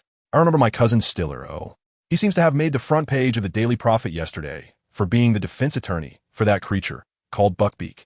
His Patronus before marriage was an eagle, resembling the Ravenclaw he attended, and after marriage, it became a swan, perfectly paired with his wife. Rosen remembered that in the original story, Nymphadora Tonks' Patronus changed from a rabbit to a wolf after she fell in love with Remus Lupin, matching Lupin perfectly. Also, George Weasley could no longer summon his Patronus after Fred died because all his happy experiences were when he was with Fred. Thinking of this, Rosen couldn't help but sigh. Have you thought of something sad again? It's very similar to last semester. Delia put away her wand and used a tissue to wipe away a tear that had squeezed out from the corner of Rosen's eye. But I have to say, you performed perfectly last semester. There's no need to sigh. Even if one day the Dark Lord returns, it's not your fault. You don't have to take the responsibility upon yourself. Okay, Rosen nodded, feeling tired, and then collapsed onto the sofa provided by the room of requirement. The scene quieted down. After a while, Rosen suddenly remembered something and asked, Delia, can you perform legilimency? A little. What do you want to do? This time it was Delia who was confused. I want to practice the mind cloaking spell. I learned a bit before, but I haven't experienced how to counter legilimency. Asking my parents to help me practice directly would be a bit strange. They would definitely wonder why I want to practice this. All right, but remember not to use the disarming charm against me, okay? Delia clearly knew what would happen if that counterspell was used when the opponent was fiercely resisting. No problem. Let's rest for a bit first, and after we finish practicing, we'll go eat. Rosen decided to let Delia test the extent of her spell first, because if the intensity of the legilimency was too weak, he wouldn't even need to use the mind cloaking spell. Just some mental control would be enough to keep the other party at bay. The mind cloaking spell was also very draining on magic power and energy, so it was better to save it when possible. This was a principle when using magic. Otherwise, if he drained all his magic, it wouldn't be beneficial and would lead to physical exhaustion. Dumbledore's legilimency had reached an extraordinary level, but this magic couldn't go unnoticed, which is why Rosen never worried about Dumbledore secretly using legilimency on him. There would always be traces of intrusion, just like with the Sorting Hat. When he had conversed with the Sorting Hat back then, he could sense the traces of probing, but since the Sorting Hat's probing wasn't very deep, just staying on the surface of thoughts and memories, Rosen didn't need to counter it. Legilimency. Delia carefully cast the spell on Rosen, but just 3 seconds later, Rosen shook his head and said, "No use, increase the intensity." Delia trembled as she raised her wand, slightly increasing her volume. Legilimency. This time, Rosen had to work hard to respond. He tried to clear his mind. although a more advanced method was to hide his thoughts. He couldn't do that, and could only use a strategy of scorched earth to fend off the invasion. In this evenly matched contest, Rosen began to try to use sadness to resist the intrusion. He remembered that after Dobby died, Harry understood sadness and successfully kept Voldemort out of his mind. Rosen made a stopping gesture, and the spell abruptly stopped. Indeed, he needed to grasp sadness. Otherwise, he could only passively avoid thinking about anything. He shook his head and said, "Let's go eat. If we wait any longer, there won't be any food left." After training with Delia in the room of requirement for almost an entire day, Rosen felt exhausted. Although he gained a lot, he couldn't keep doing this every day, so he decided to give himself a little break. After dinner, he lay alone by the window, looking at the stars outside while flipping through a novel in his hand. Surprisingly, Lockhart's novel was quite enjoyable. Although it had many plot holes, it was really interesting. And it was no wonder he was the best-selling author in the contemporary British wizarding world. Next to him, Michael Corner and Terry Boot weren't so lucky. They were still rushing through their homework. Corner couldn't help but complain, "Rosen, why don't you join us for divination and care of magical creatures? There is so much homework for divination. It feels like I can never finish and I can't even make it up. Who knows why Professor Trelawney is so neurotic? I heard Hermione Granger's schedule has a few conflicting classes. How is that possible?" Bill suddenly interjected.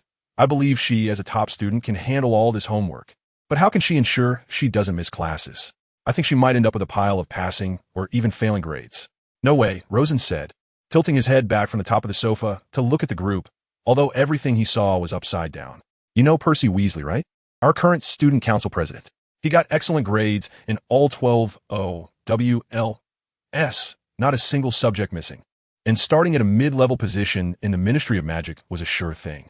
With such a role model, the school will definitely be able to properly resolve scheduling conflicts. At worst, they can use the pensive to play recordings." Of course, he didn't dare to mention the time turner. That dangerous magic was something even Merlin wouldn't dare to touch lightly. He still couldn't understand why the Ministry of Magic allowed students to use such things. Fortunately, later on, all those things were destroyed in the battle at the Department of Mysteries during Harry's 5th year, and no one in Britain could use time magic to go back to the past anymore. A time turner that could go back 3 hours without knowing the side effects. If Dumbledore used this thing to go back in time, the two of them could deal with Voldemort together and definitely beat him to a pulp. Unfortunately, this thing was too dangerous. As far as he knew, Dumbledore preferred not to achieve a perfect OWL score rather than come into contact with it during his school days. That was a true wise man, Rosen thought to himself. By 9 o'clock, feeling dejected, Rosen suddenly realized he wasn't tired at all. Not wanting to waste his day's labor, he decided to go to Hogsmeade to buy some snacks. As for how to get there, although the activity to go to Hogsmeade only opened for the first time on Halloween, it didn't stop Rosen from seeking help from Moony, Wormtail, Padfoot, and Prongs. Of course, he didn't have the Marauders map. In fact, it was only until the beginning of this semester that the Weasley twins got their hands on it, much later than in the original story. Last semester, he had tried to inquire about the existence of this thing to help solve the mystery of the Chamber of Secrets, but to no avail, which left Rosen quite frustrated. As he walked through the corridor, Rosen saw the Ravenclaw ghost, Helena Ravenclaw.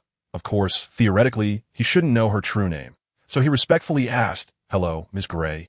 I'm looking for a statue of a hunchbacked witch. Do you know where it is?" Ms. Grey thought for a moment. "Oh, is it the place that leads to Hogsmeade? Are you trying to?"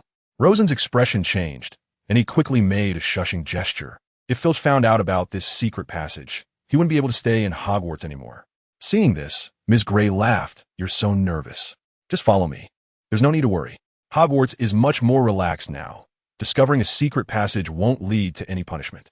Of course, back in the day, when Dumbledore was just an ordinary teacher, those punishments left a significant psychological shadow on the children of that time. So after Dumbledore became the headmaster, he abolished all of that. You know why he is so popular with the kids, right? Rosen suddenly realized that all of this was done by Dumbledore. After a while, they finally arrived at the location. Ms. Grey asked, "Do you know the opening spell?" "I do." Rosen nodded, then lightly tapped the statue with his wand, causing it to part to the sides. This spell was very effective in stopping a few people from fighting. "Well, this secret passage leads to Honeydukes. I guess you want to buy some candy, right?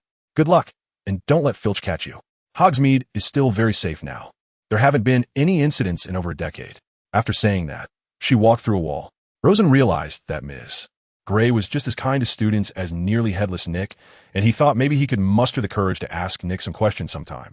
Rosen began to doubt whether he could reach Hogsmeade in an hour because he was stumbling through the narrow, low passage, relying on the light from his wand to move forward. Fortunately, his speed was decent, and he reached the stone steps under Honeydukes in less than an hour. Then he quietly pushed open the floor door, sneaked across the dust-covered floor, and slipped outside the shop using the disillusionment charm. The prices of the Duke of Honeybee's candies were not expensive, but they were abundant. I want licorice wands, milk fudge, chocolate frogs, and fizzing whizbees. Rosen bought all the non-scam products on the list. Y&T, he come here to buy things in the past 2 years. Do you remember that Christmas when Harry and the others sent him a huge pile of candies? It took him nearly a year to finish them, and that was over 10 pounds of candy. 1 pound is approximately 0.9 kilograms. However, considering that those candies were also produced by the Duke of Honeybee, Rosen strongly suspected that they had the Weasley twins buy them for him, or simply sent them directly by owl. Hogsmeade is the only village in Britain that is inhabited solely by wizards, without any muggles. Another place Rosen wanted to visit was the Three Broomsticks pub, where the owner is Madame Rosmerta. Rosen vaguely remembered Ron staring at her for a long time every time they went there. He shook his head to dispel these random thoughts. Dementors began to roam the streets at night, causing great trouble. However, to Rosen's surprise, when he passed by, all the Dementors kept their distance, probably because they knew about the lesson he had given one of them. Rosen was also speechless. He didn't expect his unintentional action to have such an effect. Rosen had never tasted the butterbeer at the Three Broomsticks. He had always drunk it at the Leaky Cauldron, and he didn't know which was better. "Hello, Madame Rosmerta. I'd like 2 bottles of butterbeer to go." After another hour of hassle, Rosen was able to return to the common room to enjoy his lazy treats, butterbeer in the wizarding world, and snacks. Time flew by quickly. 2 months passed in the blink of an eye. Rosen diligently practiced various combat-related spells. Ever since he grasped the concept of sorrow, his mental shielding skills improved rapidly. At the same time, he was also expanding on the series of combat techniques that Bernard had taught him. At least he could be certain that in a one-on-one situation, he could hold his own against an average Auror. At this rate, I think I might have the chance to reach the level of Moody and Scrimgeour before 5th year. Rosen was quite satisfied. If he took down Peter Pettigrew and then switched out Voldemort's bones in his grave, he might even be able to deal a blow to Barty Crouch Jr. this way, even if he couldn't prevent Voldemort's resurrection. At least he could delay it by a year or 2. By then, he would be close to graduating, and gathering the Ministry's strength to deal with Voldemort would be much more feasible than in the original story. Delia's Patronus Charm also reached a masterful level. Her speed in learning spells was slightly slower than Rosen's, and her combat power was much weaker, but compared to other students in the school, she was unmatched among the 5th years. Cedric Diggory was in 6th year. Everyone else was also quite busy. Last year's Chamber of Secrets incident caused the Quidditch matches to be disrupted. They only played 1 round before being forced to stop. By the time the Chamber of Secrets incident ended, it was almost finals time, making it unrealistic to hold matches. So the Quidditch teams from each house began to train hard, with no one slacking off. Michael Corner had become a regular player for the Ravenclaw team, but Rosen wasn't very interested. Compared to Quidditch, which was extremely complex and hard to devise scientifically reliable tactics for, wizard chess was much more interesting. At least by the 1990s, the theory had become fully mature. In the 21st century of Rosen's previous life, breakthroughs in chess were made due to the emergence of artificial intelligence, like AlphaZero in chess, which had an undefeated record against the previously strongest engine, Stockfish. As for human players, the hope of even drawing was becoming very slim. However, in this world where the 3rd technological revolution was greatly diminished due to magic, all of that became a dream. Perhaps in the future, I can research a computer powered by magic, Rosen thought to himself.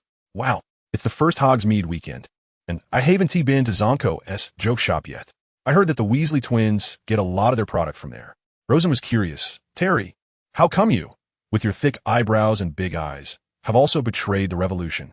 Oh no, how come you're interested in pranks? Not interested. Just want to know what products they have, so I can stay away in the future, Terry Boot replied weakly. The whole room burst into laughter. Poor kid. Bill shook his head. Divider, this must be the Shrieking Shack if the map isn't wrong. I've heard Hermione say that it's haunted, but she also told me you said it's man-made. What is going on? Bill curiously poked his head outside, but couldn't find the door.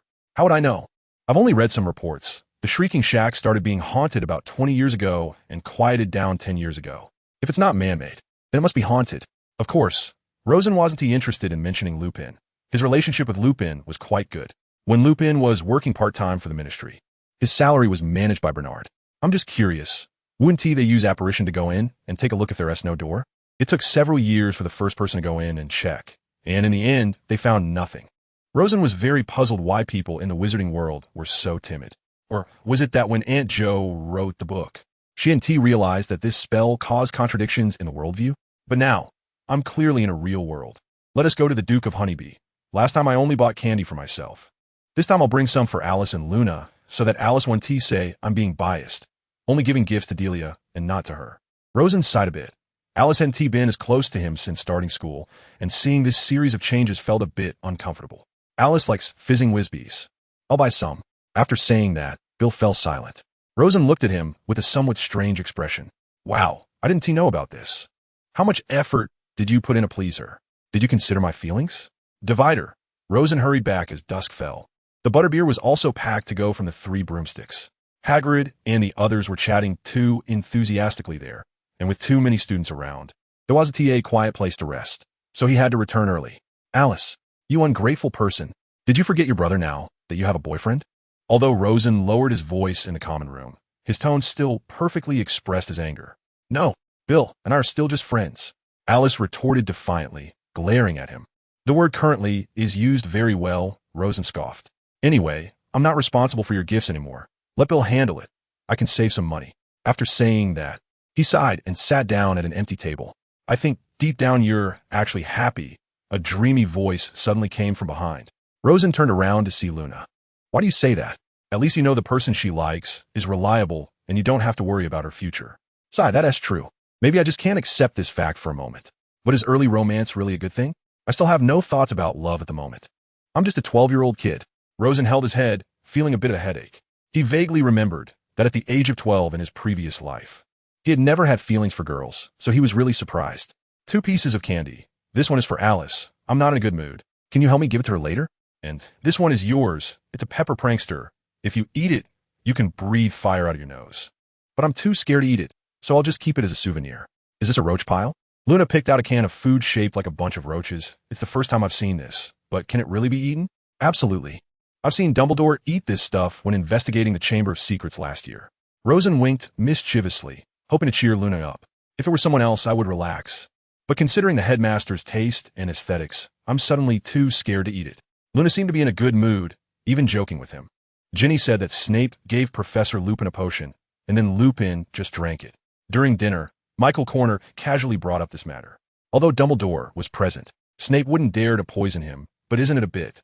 He hesitated in his speech. Even the speed of cutting meat with his knife and fork slowed down a lot. I'm surprised that this news hasn't changed after so many rounds. Rosen nonchalantly commented, not feeling surprised at all. St. Mungo's potions are quite expensive, and I guess the Ministry of Magic doesn't cover that kind of potion for Professor Lupin. To be fair, St. Mungo's mainly makes money from selling potions. Normal medical treatment is definitely at a loss. Luna suddenly reminded Rosen in a very ethereal voice. Usually it's Alice. But since Alice is no longer single, she ran to sit next to Bill. Today is a special day.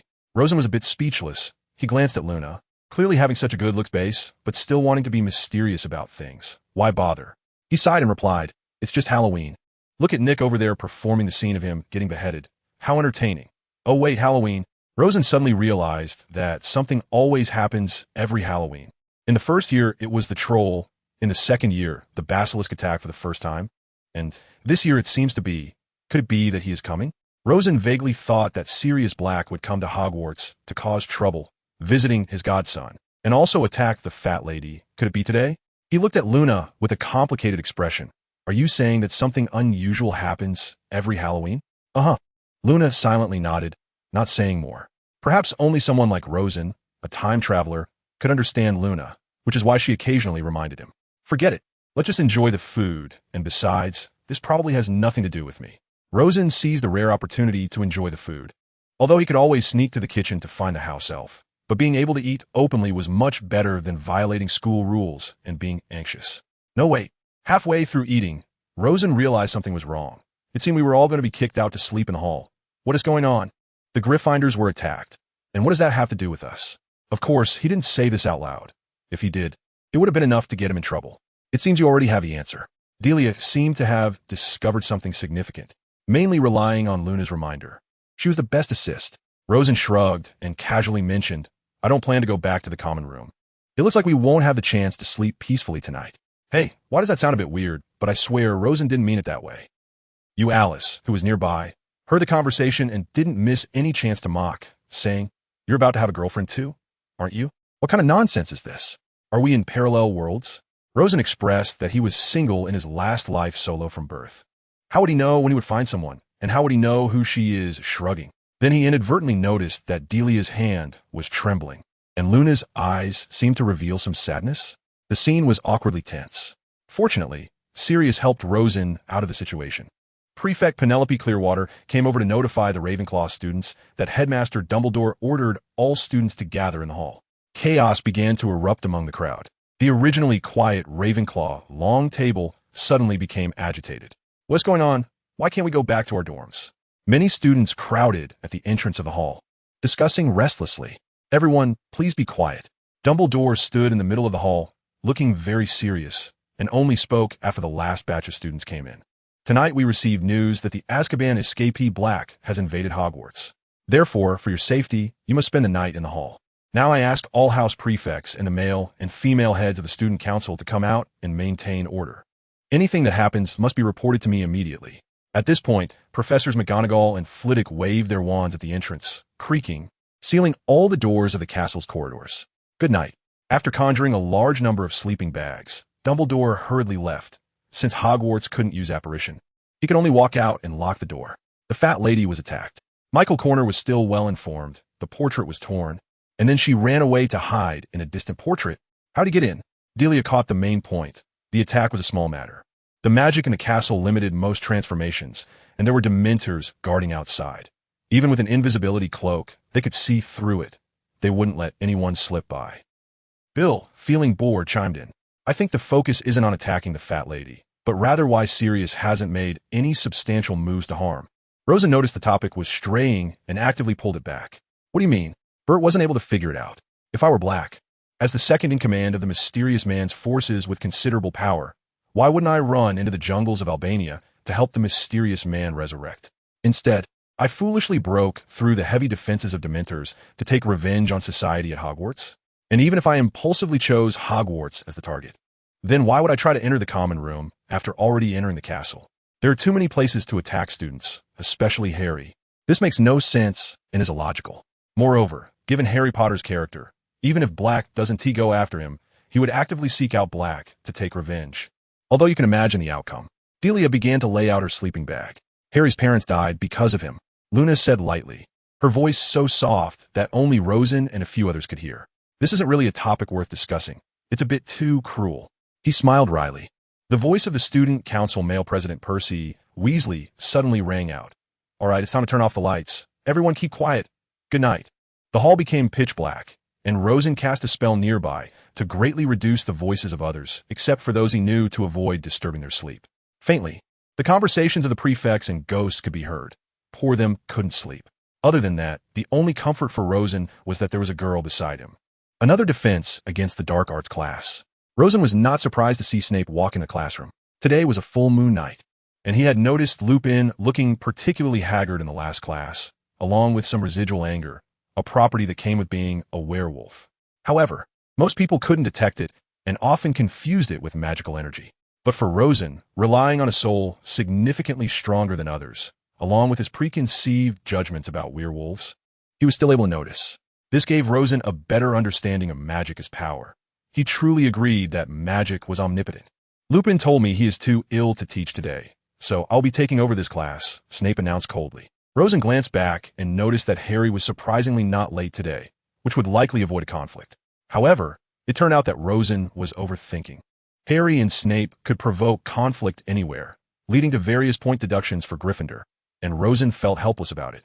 Lupin did not leave any records indicating your class's progress. His teaching is extremely disorganized, and you are too easily satisfied. The requirements he gave you are enough to complete in a year. His words were interrupted in succession by Hermione and Dean. Hermione elaborated on the normal teaching progress, only to be elegantly ignored by Snape. Dean stated that Lupin was the best defense against the dark arts teacher they had ever encountered, gaining unanimous agreement. Snape, not wanting to provoke the crowd's anger, decided to skip the topic. So today, we will discuss. He flipped to the last chapter in the book, Werewolves. Hermione still wanted to raise her hand to say something, but Rosen knew what she meant, and she had no idea why Snape was discussing this chapter. Moreover, opposing a teacher like him was very unwise. There would be plenty of opportunities for retaliation. He quickly gave Hermione a look, and fortunately, she noticed in time and did not escalate the conflict. How to identify werewolves? Mr. Peveril, you may answer. Rosen thought he had been discovered. And shouldn't the question be how to distinguish werewolves from actual wolves? He frowned slightly, organized his thoughts, and decided not to answer according to the book. He knew Snape did not like the answers from the book. Generally speaking, werewolves include those who mutated from wizards and those who mutated from muggles. It is easy to identify werewolves from muggles because they emit magical fluctuations that muggles do not possess, although they themselves lack the ability to control it. However, it is very easy to detect through related instruments. But in practice, this encounters many troubles.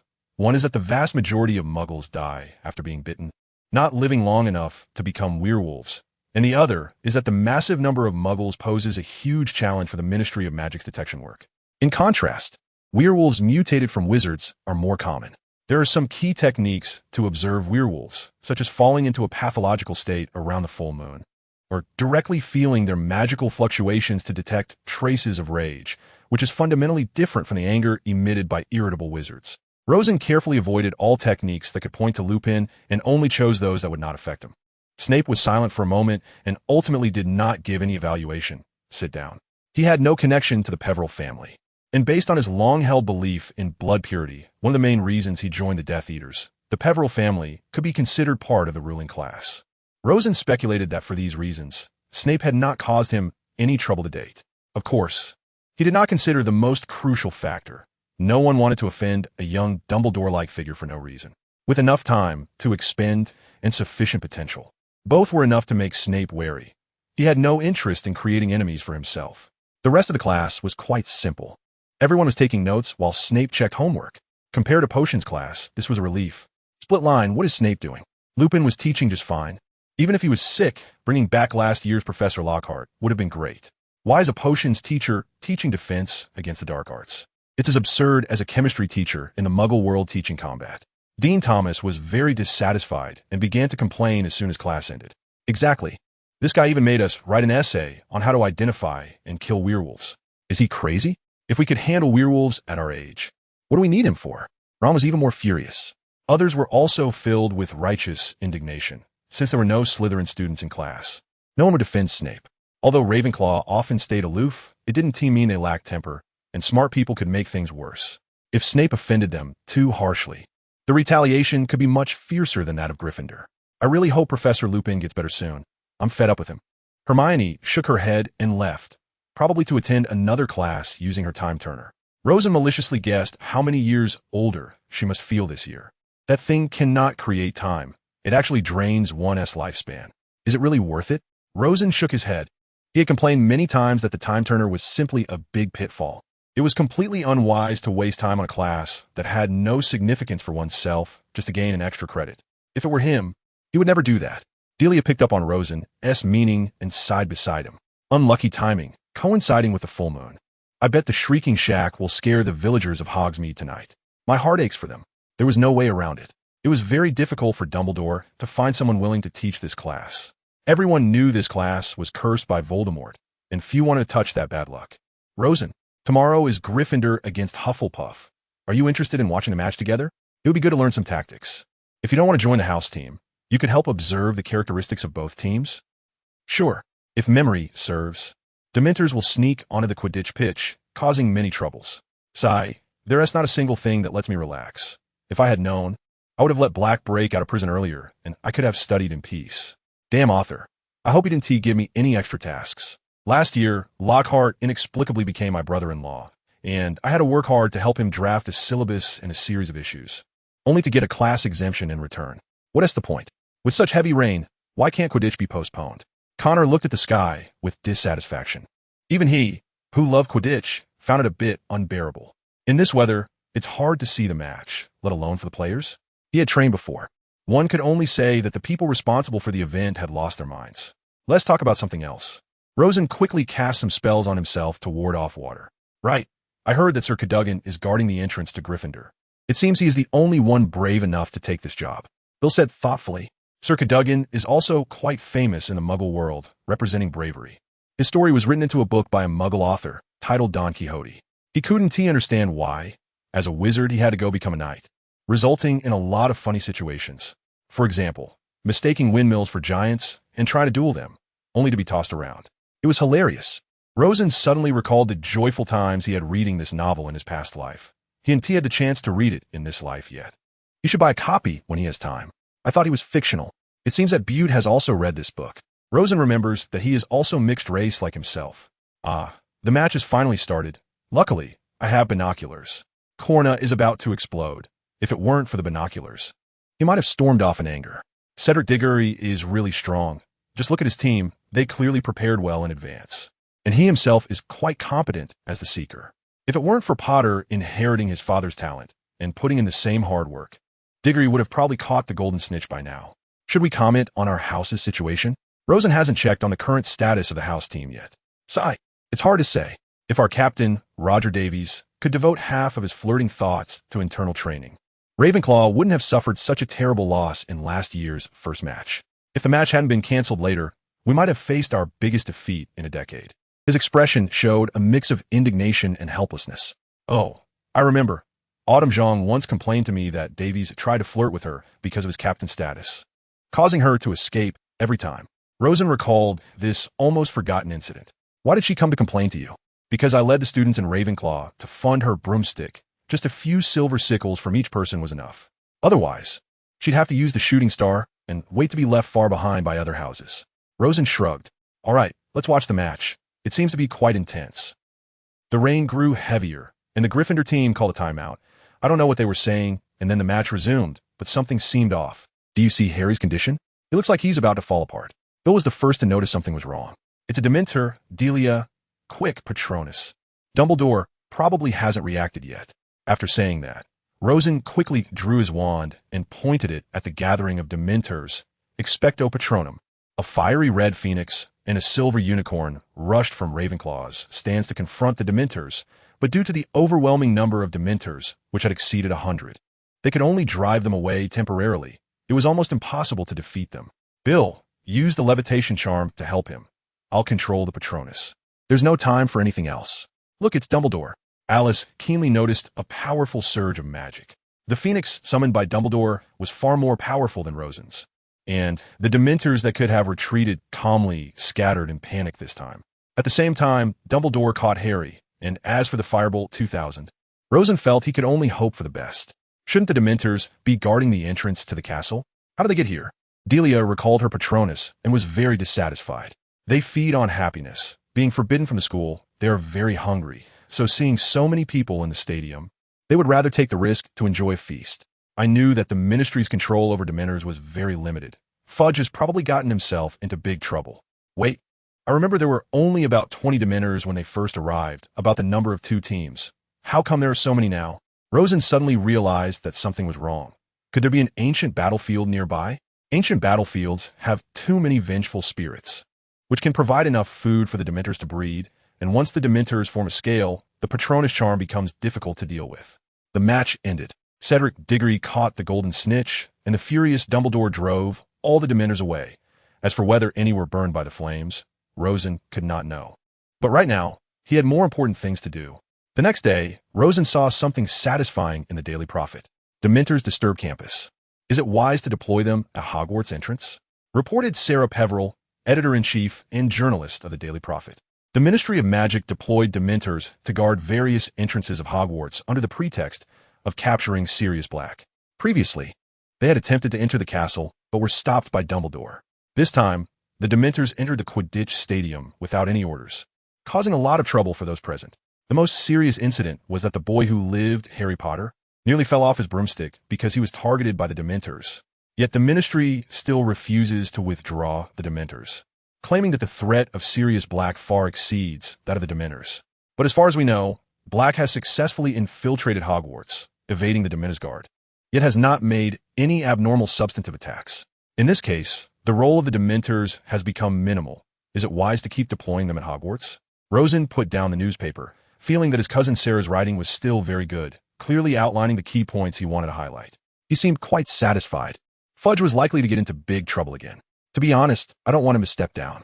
But having her write this article for the front page of the Daily Prophet is enough to give Fudge a headache. Delia sighed, saying that sometimes we can not only consider our interests but also the basic principles. Letting Dementors into the campus, even if it could catch Black. What compensation could be made for the troubles and harms brought to the students? I heard that Potter's broomstick hit that Whomping Willow and then broke. Corna is always the most informed about Quidditch matters. Tragic. Every morning during breakfast, Rosen felt a bit listless. He liked to sleep in, but Mondays didn't give him that chance. The Muggle Studies teacher is very enthusiastic in class, but rarely assigns homework, which is the only fortunate thing. Being forcibly reminded of painful experiences is definitely not a happy thing. Luna seemed to know what it felt like to be targeted by Dementors. She also appeared somewhat sad. Rosen fell silent for a moment and then asked, "Do you also recall those unpleasant scenes when facing them?" "Yes, but luckily I've gotten used to it." Luna seems to have a much stronger mental resilience than Harry. "All right, we should go to class. This weekend is the second trip to Hogsmeade, but unfortunately, my candy is not finished yet. I probably don't need to go to Honeyduke's again." But before Rosen left the hall, Harry, who had just come out of the hospital wing, approached him. "Rosen, this is my first time actively asking for help this semester, and I hope you can assist me." Harry's eyes looked somewhat urgent. "Is it about the Dementors?" Rosen was not surprised at all. "Yes, I heard that before Professor Dumbledore intervened. You and Miss Shafik, Delia's surname, also used the same method to drive away the Dementors. I want to learn it. Otherwise, I might faint again when facing the Dementors. Go find Professor Lupin. He is your father's close friend. Just tell him you want to learn the Patronus charm. He knows you better than I do and is more suitable than I am." Rosen felt that he probably didn't have the ability to help Harry overcome that fear of painful memories. After all, he had an adult's soul, while Harry did not. So he could only seek help elsewhere. The second Hogsmeade weekend came quickly. Before that, Ravenclaw defeated Hufflepuff. Although the captain was somewhat unreliable, fortunately, the team members were strong. All intelligent players, so they managed to keep Hufflepuff under control. Bill went to pick a gift for Alice again, so Rosen could only wander around alone bored, and then entered the 3 broomsticks. It was so cold outside that it was better to have a cup of butterbeer to warm up. "Huh, Lawrence, what are you doing here?" Just as Rosen wanted to find a table to rest, he saw Lawrence. "Why did you come here instead of staying home on break?" Lawrence waved his hand. "Come with me. Minister Fudge is here too. Let's chat." Rosen had met Fudge at Nick LeMay's funeral, so his participation in this gathering felt perfectly natural. "Ah, hello, professors. Hello, Minister. And who is this young lady?" Rosen saw Flitwick, McGonagall, Hagrid, Fudge, and a young lady he didn't recognize sitting at the table. "Oh, she's my little daughter, Pandora." Fudge gently shook his favorite red currant liqueur. "She's in the same year as your brother Lawrence. Today, let's just chat. There's nothing else. Just relax. Young Mr. Peveril, I remember you like butterbeer, right?" Rosmerta checked off an item on the menu, thanking the minister for his visit. "I'll cover your tab today. I hope you don't mind the noisy environment." "Oh, that's fine. You should have a drink too. Just sit here." Fudge's complexion was a bit pale, clearly overwhelmed during this time. "Thank you, Minister." "Sigh, Rosen. Your sister's article has really caused me a lot of trouble. I guess some of the content was suggested by you, right? Bernard once told me that if the Aurors couldn't catch Black, then adding Dementors would be futile. What do you think I should do?" Fudge rubbed his head, looking a bit weary. "The simplest solution is to withdraw the Dementors. They serve no purpose here and are breeding like crazy. If you remember the history of magic class, Professor Binns mentioned that Hogwarts was once a battlefield. This greatly benefits the breeding of Dementors. Well, you also need to know," Fudge sighed, "that many people are firmly against withdrawing the Dementors. They always feel that Black might attack students. Just because there hasn't been an attack now doesn't mean there won't be in the future. I'm truly in a difficult position. The Minister of Magic can't just do as he pleases. And yet you spent a year trying to convince people not to believe that Voldemort has returned," Rosen silently thought. But he couldn't say it out loud. "I think everyone's patience is limited. If the Dementors attack students again, it might not be up to you then." After saying that, he began to enjoy the soothing sensation of the butterbeer. "My little pub too. The Dementors have searched here twice, scaring away many of my customers. Which is bad for business, Minister." Rosmerta was also troubled. I know, Fudge said uneasily, "but I've witnessed Black Hill before. Many of the older generation were there with me.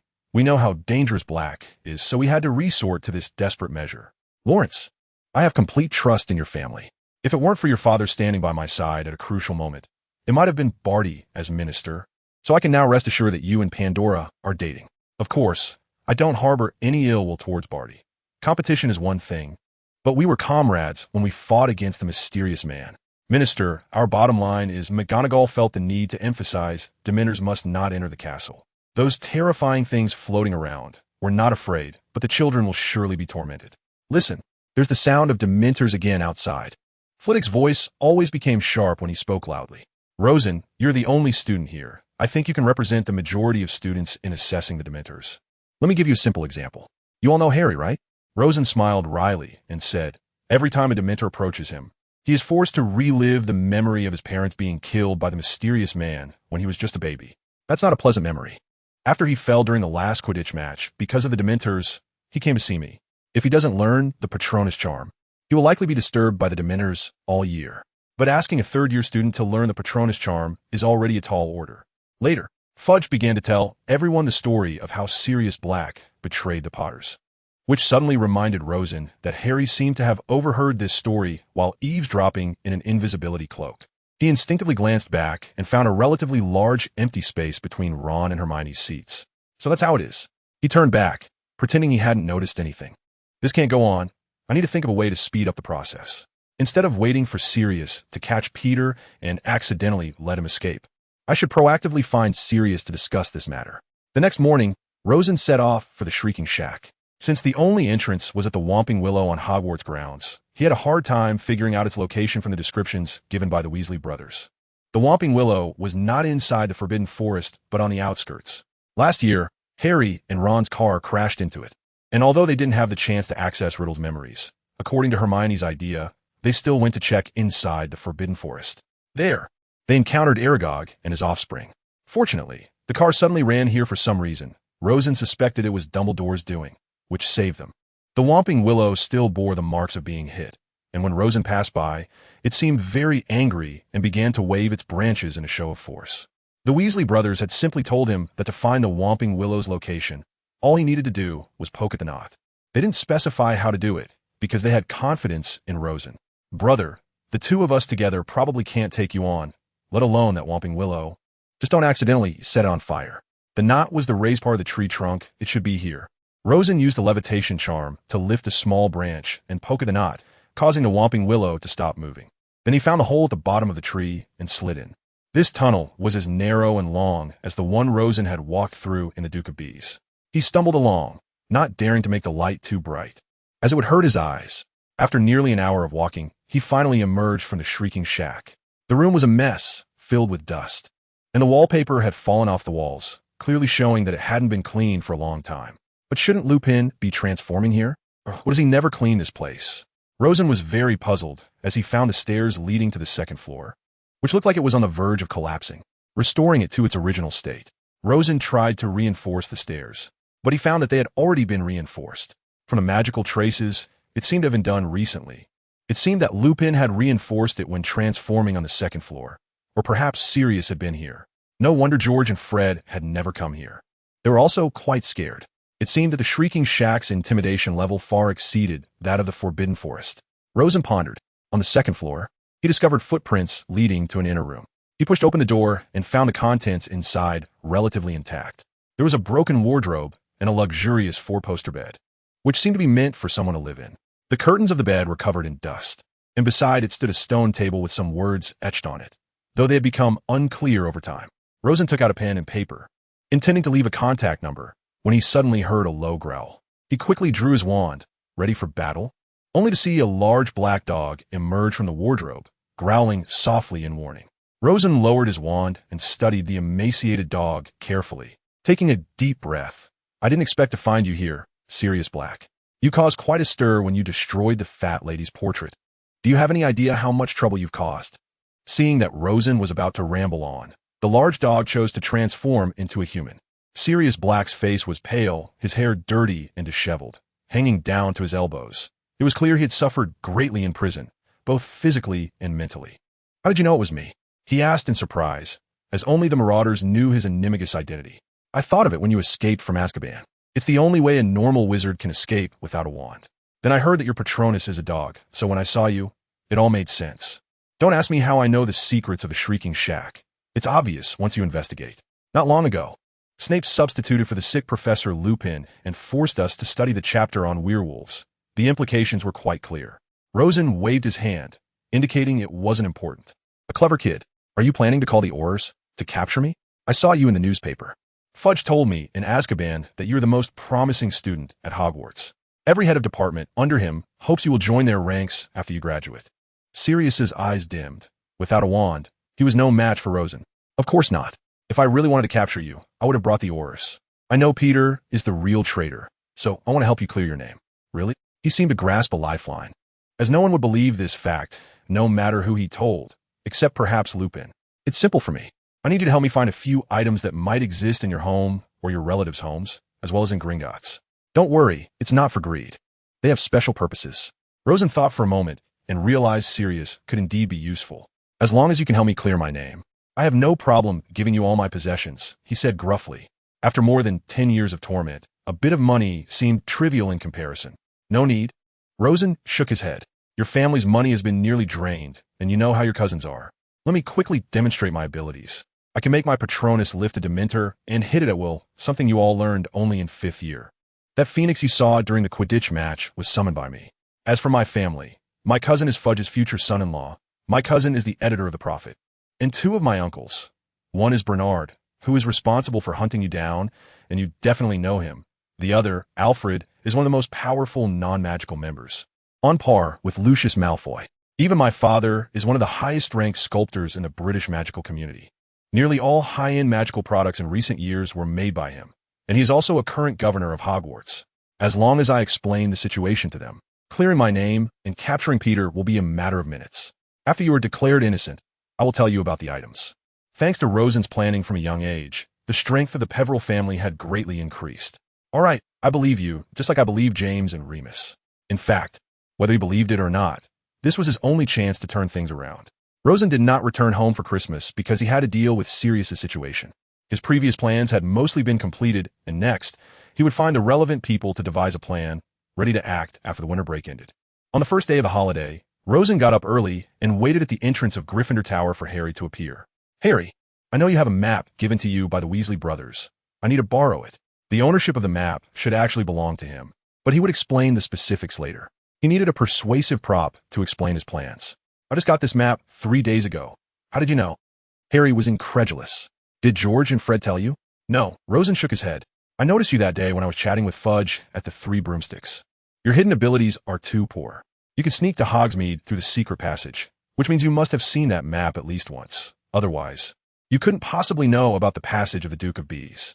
Oh my gosh, Rosen, you know everything, Harry said with a wry smile. I even suspected you were involved in the Chamber of Secrets incident last year, because you have such a deep understanding of Hogwarts. Do you know how to open it? Yes, and this map has several interesting uses. For example, it retains part of the creator's memory, so you might consider conversing with them to gain more information. Let's go. We can study it slowly later. I'll return it to you once I'm done. Shall we go to the Great Hall for lunch? Professor Dumbledore should be there too. Okay. By the way, Rosen, I remember you have a Kneazle named Jerry, which is quite similar to Hermione's Crookshanks. Can you have Jerry entice Crookshanks away? Ron had been annoyed by Crookshanks countless times because it always tried to eat Scabbers. Is that even possible? Rosen found it amusing. It seemed Sirius and Crookshanks had already formed a connection. Has Scabbers taken his medicine? I specially configured the medicine for my family's stored recipes. Combined with the one from the pet store, the effect is even better. We've been taking it on time, and we feel it's working quite well, Harry remarked sincerely. Honestly, I admire wealthy families like yours. The potions you produce greatly reduce prices, unlike Malfoy and the others who rely on monopolies to make money. Of course, that's one of Rosen's proudest achievements. Assembly line production can lower prices to a point where everyone can afford them. Moreover, our family only produces the most important and common products, rather than wasting productivity on unnecessary and expensive toys. Didn't Snape give us a reference book for potions? There's a book that praises this production model for its historical development. It was probably published about 20 years ago, back when our family didn't have much of an industry and had just moved here from America. So, who used this model before that? Harry, while familiar with the Muggle world, was still too young to understand this. Americans.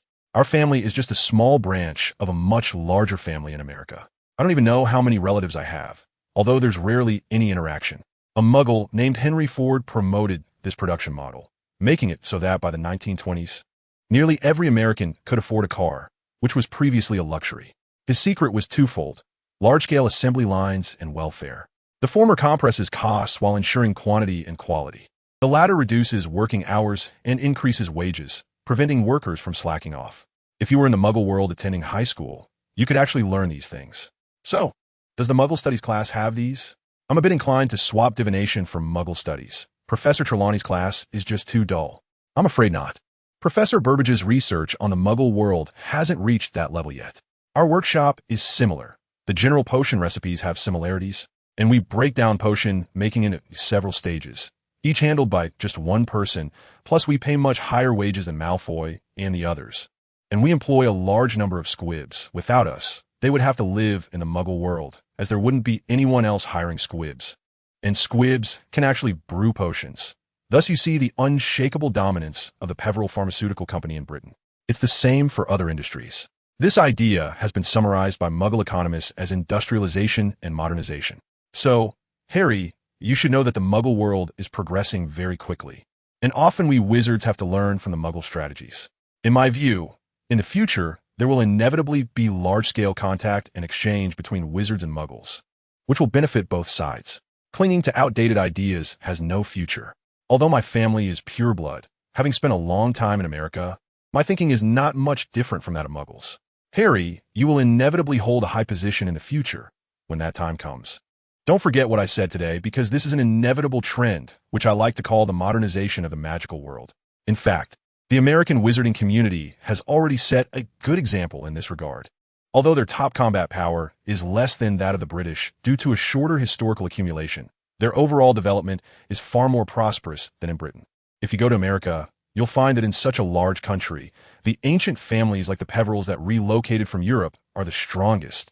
But at most they're on par with Professor Dumbledore. However, if you look at life over there, ordinary wizards live much better than here. They have truly completed the modernization of the magical world. Harry nodded, the sorrow from Sirius's betrayal having mostly faded, and they walked into the great hall together. Merry Christmas! Dumbledore greeted them warmly. Rosen looked around. There were only a little over 10 people, as everyone else had gone home. Thinking about how he couldn't go back due to being tied up with tasks, he couldn't help but feel a bit desolate. P.S. When I was conceptualizing the dialogue for this chapter, I referenced the real world. We know that America has dominated globally for the past 50 years, while Britain has been gradually declining, slowly slipping from being the world's #1 during the Victorian era to its current state. Although they often still bask in the glory of the empire on which the sun never sets, this conservatism has become useless nowadays and instead hinders progress. Analogously, in the wizarding world, my setting is that British wizards and those from the continent have a higher proportion of high-end combat power due to years of accumulation, but their economic development is quite lacking. This makes it understandable. There aren't many people to begin with, and using those tables from each house is a bit silly. So sit down, sit down. Severus, where's the firecracker?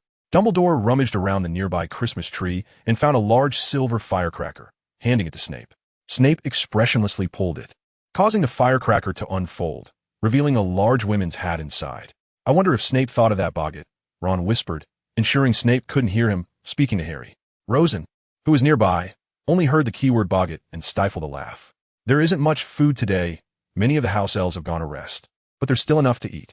Dumbledore started eating steak and roasted potatoes, but Professor Trelawney seemed to have other matters to attend to.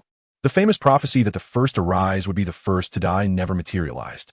It seems my butterfly effect has changed all of this, Rosen thought silently. Hey, where's Professor Lupin? Harry suddenly noticed someone was missing after finishing a potato. He is probably sick again. It's really too sad to be sick on Christmas. Rosen shook his head, feeling regretful. This tribe is really good. The house elves' cooking is far superior to that of British Muggle chefs, Rosen commented. To be honest, this has shattered my worldview. In my understanding, there are 2 thinnest books in the world, and it seems there will only be 1 left now. Were those 2? Dumbledore asked curiously, indicating he hadn't heard that joke before. The British cookbook and the German joke book. After saying that, Rosen buried his head in food, sweeping the tripe away while the others laughed and had no time to eat. After the meal, Harry and Ron planned to return to the common room. But Hermione found Professor McGonagall and left with her. I guess she wants to ask if she can select a few more classes, Ron mocked. The others each went to do their own things, leaving only Dumbledore and Rosen. Child, is there something on your mind? I noticed you gave me a signal earlier. Professor, let's discuss it in the headmaster's office. It has better confidentiality. All right. Divider line in the headmaster's office. I saw Sirius Black in the Shrieking Shack the other day. Rosen casually slumped into a chair, as usual, grabbing some candy from a desk. Dumbledore's eyes lit up. Did he say anything to you? Basically, he said he was wronged. Rosen thought for a moment. Let me explain the whole situation. First, there is something very interesting. He took out the Marauder's map. I solemnly swear I am up to no good. With a gentle tap of his wand, the Marauder's map transformed from an ordinary piece of parchment into a powerful map, with the structure and pathways of the castle extending on it, along with detailed names. Rosen found the Gryffindor Tower section and pointed out a spot for Dumbledore to see. Dumbledore put on his reading glasses and observed closely, astonished to find the name of someone who should have been dead, Peter Pettigrew. You should remember the era when James Potter was in school, right? James Potter, Sirius Black. Peter Pettigrew, Remus Lupin. The four of them formed a small group, and this map was made by them. You see the prongs, Padfoot, Wormtail, and Moony refer to their code names.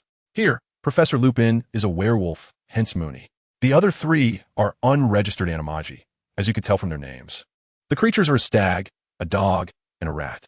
And as far as I know, Ron has a rat that has lived for at least 13 years. Rosen pointed to the Gryffindor Tower, where the names Ron Weasley and Peter Pettigrew were adjacent. Indeed, Dumbledore said, incredulous yet not overly surprised. When Sirius was tried, I felt something was off, which is why I disagreed with the death penalty. It seems my decision back then was wise. Otherwise, we would have wronged an honest person. He stared at that name for a long time, as if wanting to grab it immediately. The next steps are quite simple. After the holidays, when the Ministry of Magic employees return to work, we can act immediately and report to Fudge, Rosen said calmly about his plan. After noticing these things, I added some ingredients to that rat's potion to ensure he has no ability to escape using magic, and that his location is under our surveillance. The capture operation should be handed over to the Aura Department, as it is their job. It also falls under Bernard's responsibility. Dumbledore added silently in his heart, of course. He didn't say it out loud. It is completely justifiable to balance public and private matters. How about this? Rosen, I allow you to use some prohibited spells. Even the unforgivable curse, when dealing with Peter, if he tries to escape and you can't catch him. Can you give me a note so I can see how to use the soul-catching curse? Rosen rolled his eyes. He really didn't know how to use the unforgivable curse. There's no need to be so troublesome. I have a book here, and I guess you have such books at home too, so I won't hide it. Dumbledore really trusted himself, which surprised Rosen a little. Perhaps it was because he lacked the ability to control himself, and it was better to leave a good impression for when Voldemort would return one day. Of course, it could also be that he didn't have such a long-term plan. Otherwise, he wouldn't have let Voldemort become a Dark Lord. His own father had mocked this point, saying Dumbledore was slow to react rather than farsighted. Though there was certainly an element of exaggeration, the soul-catching curse actually has very few thresholds. Its release difficulty is far lower than the difficulty of resisting it while being controlled. So compared to the extremely difficult killing curse, the Ministry of Magic is more troubled by the soul-catching curse. But I believe that with your level, resisting it will not be a problem, even without willpower. Just your knowledge of the brain shutdown spell will be enough. I was curious before and looked up the introduction to the killing curse, then estimated that in my current state, it would probably be a bit difficult to cast a qualified spell. Rosen sighed, and even if I did manage to use it, I would be drained of magic and enter a state of exhaustion. Professor, when did you learn the killing curse? In my 3rd or 4th year, I can't remember, but I've never used it to kill anyone in my life. A glimmer of tears flashed in the corner of Dumbledore's eyes, and Rosen guessed he might be recalling Ariana. The holidays passed quickly. Harry and Hermione were arguing about the firebolt, and Ron and Hermione were arguing about Crookshanks trying to eat Scabbers, so it was all quite restless. However, Hermione once complained to Rosen about these things during a meal, but she didn't get a meaningful reply from him. Rosen's mind was full of how to capture Pettigrew, with no mood to think about these details. So you have no reaction at all? Not even a hint of schadenfreude? Hermione stood up, hands on her hips, very dissatisfied. These are all trivial matters. Rosen raised his hand to signal Hermione to be quiet. How about this? I invite you to participate in a good show. This good show can clarify all misunderstandings between you. What should I do? Tomorrow is the first day of school. You let Harry and Ron go to Hagrid's hut after dinner at 7 o'clock, bringing Crookshanks and Scabbers. We will have an open and honest discussion about these matters there. Will this work? Or is this all superficial, and you have deeper intentions? Hermione's first reaction was that it was unreliable, and secondly, that there were ulterior motives. Bingo! Rosen snapped his fingers. The remaining matters need to be kept confidential for now, but I guarantee I won't let you down. And you will see a very unexpected and delightful ending. All right, I'll trust you for now. What do you mean by for now? Have I ever let you down? No, but you're always ready to let me down. Divider. On Monday night, Ron walked with Scabbers towards Hagrid's hut with Harry and Hermione. As soon as he entered, he was not surprised to see Hagrid and Rosen, but the scene was a bit strange because there were too many people. Not only were there Professors Dumbledore, McGonagall, Snape, and Lupin, but also Aurors from the Ministry of Magic, led by Bernard, and even Lockhart, who had just been in the Ministry for half a year. Thank you, Mr. Weasley, for bringing this rat. Dumbledore waved his wand lightly and closed the door. Sirius, you can transform back now. Tonight, we can have a definitive account of the truth regarding the events from over a decade ago. Sirius transformed back into a human. He had cleaned himself up and looked much better than before. Rosen noticed that since Sirius had walked out of the corner, the rat Scabbers had been trembling. Professor, what's going on? Why is Black here? Ron was very confused. Wasn't it agreed to mediate the conflict? How did it involve something he didn't know from long ago? Most importantly, the fugitive Sirius Black had actually appeared. Your rat, Rosen decided to educate Harry and the others, is actually an unregistered animagus named Peter Pettigrew. How was that possible? Didn't he die a long time ago? He was blown up by the person who betrayed my parents. Harry looked very angry. This was absurd. Could it be that Black bribed you with his family's money? All right, Mr. Potter, calm down. Bernard, as the representative of the Ministry of Magic, cleared his throat. Let's get started. Professor McGonagall, please use the spell with me to transform it. This outcome will be the most just. Okay. The others had already met with Black and knew the ins and outs of the situation, so they were not surprised at all. Two beams of blue and white light flashed, and the rat Scabbers turned into a man's scream as Peter Pettigrew fell to the ground. Hello, Peter. How'd you been all these years? Lupin seemed to be greeting an old friend he hadn't seen in a long time, even though it had indeed been a long time. Sirius, L. Lupin, Peter's voice stammered, my friends, my old friends. Sirius impatiently interrupted Peter. Today is your trial, not a reunion. If you don't confess honestly, the truth serum will have the same effect. Although I have a grudge against Snape, I absolutely trust the effectiveness of the truth serum he makes. Snape shot a glare at Sirius and silently took out a small transparent white bottle from his robe, clearly containing the truth serum that Sirius mentioned. Peter, I advise you to confess honestly. Otherwise, after taking the truth serum, you might even spill out everything about your childhood. You know my potion skills from our school days. Snape said coldly, and he certainly wouldn't show any mercy to the person responsible for Lily Evans' death. Trial, what? Peter gasped, forcing a very reluctant smile. I don't understand what that means. For example, when did you start working for Voldemort? Dumbledore paced, looking as if he was thinking about what to ask. His tone was light, as if joking, but there was no smile in his blue eyes, only suppressed anger. It wasn't me, Professor. It was him. Peter pointed at Sirius in terror and shouted, he escaped from Azkaban. It must be that the mysterious man taught him some tricks. Voldemort? Teach me tricks? Sirius suddenly burst into laughter, as if he had heard the funniest joke in the world. Everyone in the room felt a chill at the mention of that name, especially Peter. Gitteroy, you created the highest score in the history of the Hogwarts graduation exam in magical theory. You explain it. Although you are now employed at the Ministry of Magic, I still consider you part of Hogwarts. Lockhart felt like an actor, just like last year. This year was the same. Thank you for Professor Dumbledore's praise. Let me say a few words. Generally, saying a few simple words means a long discourse, which is a conclusion Rosen drew for his past life experiences. Like the principal's speech, Dementors like to feed on happiness, but they are helpless against feelings filled with justice. This is a very strange phenomenon, and there is still no clear and reliable conclusion. But the fact is, if your heart is filled with justice, then Dementors have no way to affect you. The same can be applied to the Patronus charm. We all know that happiness can summon a Patronus, but so can justice, and its power and effect are even better. Ahem, I digress, back to the topic. Sirius is an unregistered animagus, which of course violates the Ministry of Magic's regulations, but compared to what we are discussing today, it is not worth mentioning. He traveled all the way from Azkaban to Britain by transforming into an animal, a large black dog. Similarly, Dementors cannot recognize animal emotions. They only respond to humans. This is a crucial factor that allowed Sirius to remain safe in Azkaban and escape. Rather than some mysterious person's teachings, Dementors thought I was crazy just like everyone else, so they didn't pay much attention to me. until I saw in a newspaper that Peter was perched on that boy's shoulder. Sirius pointed at Ron. The article about the Weasley family traveling in Egypt, Rosen mentioned.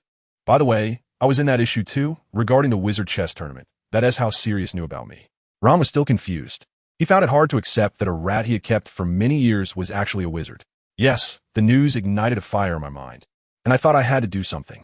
This was not a pleasant memory. It was an obsession that Dementors could not extinguish. During one meal delivery, I transformed into a dog and escaped from there. Sirius walked past Peter and crouched down in front of Harry. Believe me, I swear I would never betray James and Lily. I would die before betraying them. Letting Peter be the secret keeper is the biggest regret of my life. How could I have done that? I was really stupid. I believe you. Harry's voice also became choked. He realized he was getting a bit emotional. So he lowered his previously high volume. What I mean is on Godric's Hollow, you ran into me, but you didn't do anything to me. I saw you transform into a dog, and it looked exactly like the one I met when I waited for the night bus. I just wanted to see you. You look just like James, and you fly just as well as he does, Sirius said hoarsely, but that time you were disturbed by Dementors and fell from a height. I didn't have a wand, so I couldn't help you drive those Dementors away.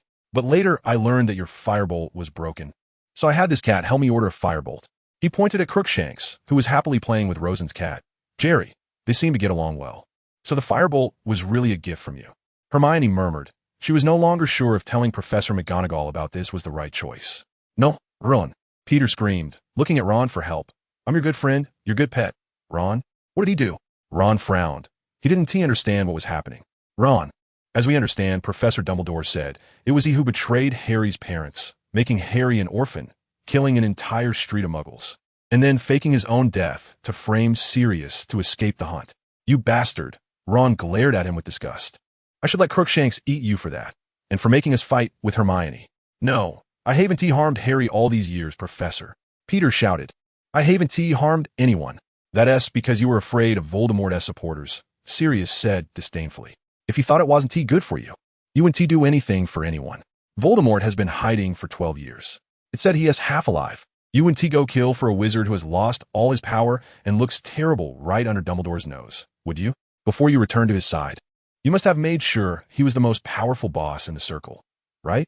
Otherwise, why did you look for a magical family to live with? So you could hear new information all the time, right, Peter?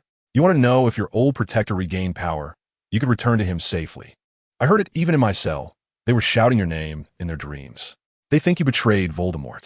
Of course, if the Death Eaters regroup, and you take the last of the Potters to him, who would say you were a traitor? Harry. Peter turned to show a pleading look. I'm your dad's friend, can you? How dare you speak to Harry? Even Remus Lupin couldn't help it and shouted. How dare you face him? How dare you mention James in front of him?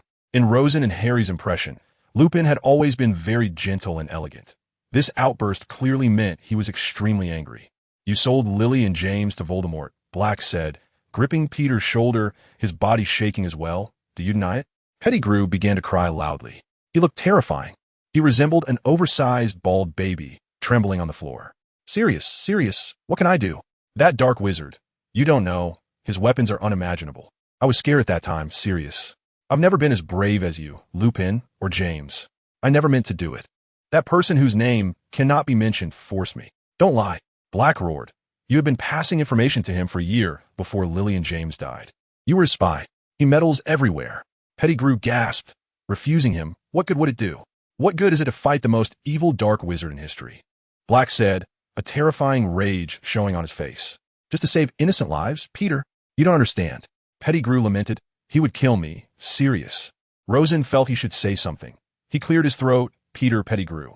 I want to make it clear to you that my family was also involved in the war against Voldemort. Voldemort tried to exterminate my family at least 3 times. The first 2 times, my family risked their lives to block his followers' attacks, and the 3rd time he came himself, and that's when he finally succeeded.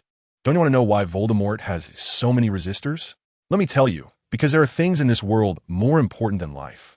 We want to protect our loved ones, friends, protect the weak from harm, and ensure that wizards of Muggle descent and Muggles can live safely, maintaining the peace of the entire magical world.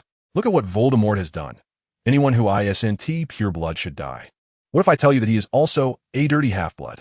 What would your reaction be? His father was a Muggle, 100% Muggle. Did you know that? The more he spoke, the angrier he got, even revealing Voldemort's dark secrets. But it doesn't matter, such things are not secrets. And saying them wouldn't have any effect. Peter couldn't say a word. He trembled, waiting to be judged by the Ministry of Magic. Professor Dumbledore. Bernard has stepped in, and Minister Fudge has already finished reading the letter I gave him. He'll be arriving shortly, and I believe we can organize a trial at Wisengamot. This should be the most important trial since the fall of the Dark Lord. All right, let's proceed as you said. I agree. Rosen, you've really put me in a tough spot this time. Fudge felt a headache coming on. Lawrence had come to Hogwarts with him. And while previous matters were manageable, the amount of information this time was overwhelming. Although I know what you're saying is true, figuring out how to address the implications of this situation is a big problem. Don't worry, Minister. Rosen has a plan. In fact, this situation is beneficial for you. How so? The one who sentenced Sirius Black to a life term in Azkaban was your predecessor. And if you clarify this matter, it would actually be a remarkable achievement for you. At the time of the trial, you were still the head of the Department of Magical Transportation, right? So this matter is actually unrelated to you. That makes sense. I can rest easy now. Do you have any other thoughts? I will definitely promote Bernard and the others. I understand that we are in this together. Peter is a Death Eater, and he might reveal a batch of new Death Eater members, but you also know, Rosen shrugged, that those who escaped trial back then did so by bleeding profusely, and I believe you wouldn't fall for their flimsy lies. It's also unrealistic to think we can capture them this time, so we can wait for Lucius Malfoy and the others to come to us, donate some money, and buy our products, making a big profit in the process. All right, that's a good idea.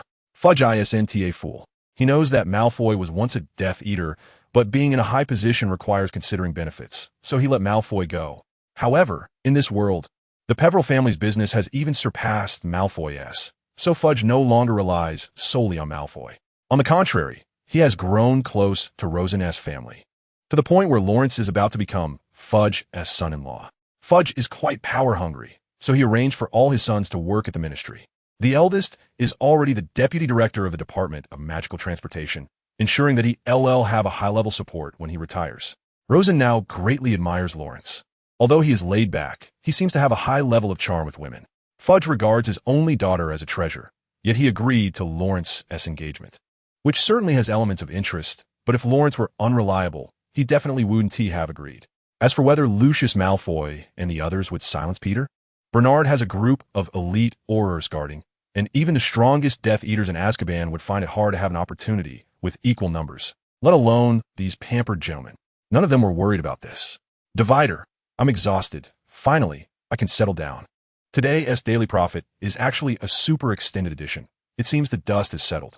Rosen lay in the lounge, dragging his tired body. Next to him are Bill, Delilah, Luna, Alice, and others. The front page is about Sirius and Peter's story. I must say your cousin S writing is really good, ensuring both authenticity and eye-catching appeal. Bill took on the role of reading the newspaper, and this truly caused a stir. No one expected the truth of the matter to be like this. It has led to a major reshuffle, Rosen thought to himself. For a long time, we believed that Sirius Black was a loyal follower of the Dark Lord and the culprit behind the murder of a wizard on the street and 12 muggles. However, after this trial, we were astonished to discover that the one previously thought to be dead and posthumously recognized as a hero, Peter Pettigrew, was actually the real villain. A Death Eater. Sirius Black's crimes have been cleared, and he will be released from charges. Minister Cornelius Fudge stated that he realized something was unusual after Black's escape. After a series of investigations, he found traces of Peter still being alive. And after consulting with Professor Dumbledore and others at Hogwarts, they worked together to capture Peter Pettigrew all at once. Bill struggled to continue reading. Forget it. Please understand a little selfishness from a man in his 60s. Rosen smiled wryly. Peter Pettigrew has been sentenced to death, not the Dementor's kiss. Sirius Black has been acquitted, and has received a compensation of 5,000 galleons from the ministry, which is equivalent to 10 years of average income for an adult wizard. Recently, Lucius Malfoy and others expressed that to assist Minister Fudge in rectifying wrongful convictions, he and several other wizards will donate a large sum of money. When put together, it's clear where this money comes from. Of course, the amount each of them donated is more than 10 times this, and the related products purchased are even more. Rosen scoffed, but considering that his family is the biggest beneficiary, he didn't continue. To recognize the contributions of relevant personnel, here is the promotion list of ministry staff. Approved by Wisengamot. Bernard Peverell, responsible for capturing and escorting Peter Pettigrew, promoted from Director of the Auror Office to Director of the Department of Law Enforcement. with the former director, Rufus Scrimgeour, reassigned to the Department for the Regulation and Control of Magical Creatures, from the first major department to the second major department. Indeed, a reassignment, with no derogatory implications, and during peacetime, the latter's power is actually higher than the former, succeeding the retiring Mr. Macmillan. The positions of Director and Deputy Director of the Auror Office will be held by Carl Terrence, Bill S. Father, and Kingsley Shacklebolt, respectively. This is clearly a very celebratory matter. Only the two ministers hold positions higher than the Department of Law Enforcement. Gilderoy Lockhart, due to his outstanding theoretical research on the Azkaban prison system and Dementors, along with his previous in-depth elaboration on dark magic, has accumulated merits and has been promoted from squad leader of the Memory Removal Office of the Department of Magical Accidents and Catastrophes to Deputy Director of the Department of Magical Accidents and Catastrophes.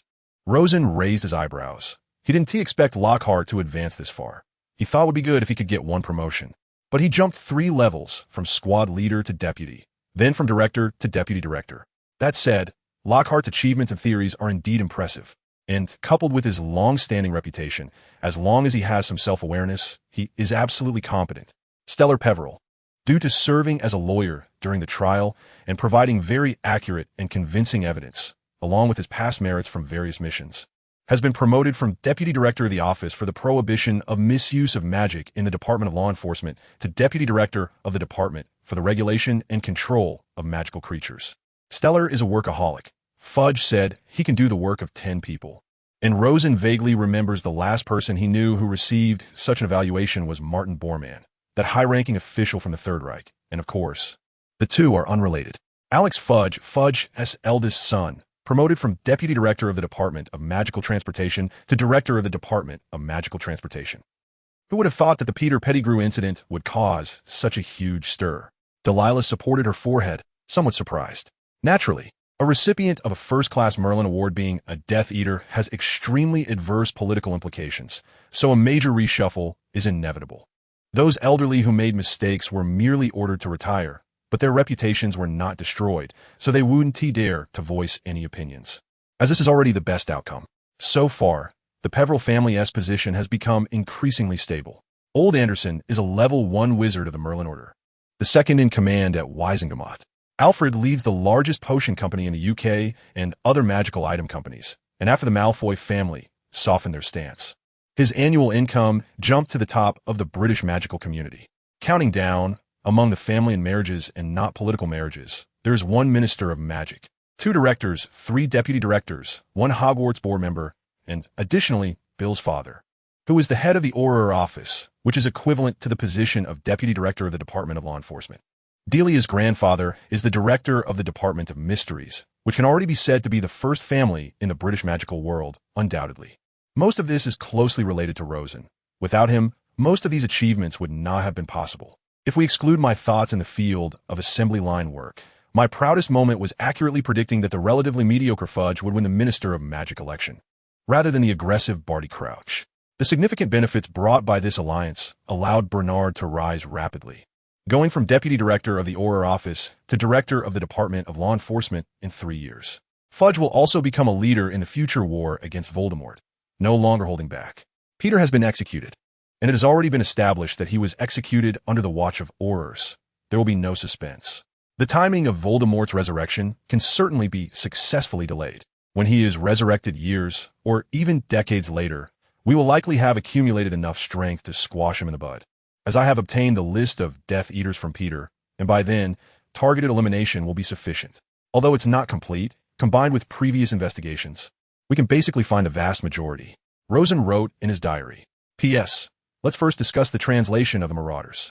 In the translation from the Humanities Society, the terms Wormtail and Padfoot are reasonable and logical, but Moony and Padfoot seem quite nonsensical. The Taiwanese version translates the original word Moony into Moonshadow, which roughly means moon as an adjective, but the Humanities Society's edition of face makes it seem very strange. Lupin's face is not a problem, which misleads people greatly. The Taiwanese translation is much better. As for Padfoot, understood literally, it refers to a flatter part of the foot. The Taiwanese translation as beast foot is more accurate than the Humanities Society's, but it seems overly formal. Therefore, considering the English context, Rosen's judgment of the two identities from the words Moony and Padfoot as an excuse to inform others seems much more reasonable. The tragic ending of the Marauders, namely the death of all, might have been destined from the beginning. James and Sirius were very proud, liked to show off, and often disregarded the feelings of others. They also bullied Peter, which is unquestionable. Peter's betrayal, while related to his character, raises the question of whether James and Sirius's treatment played a role, which is debatable. I believe it did, although compared to the issue of stance, it can be considered negligible.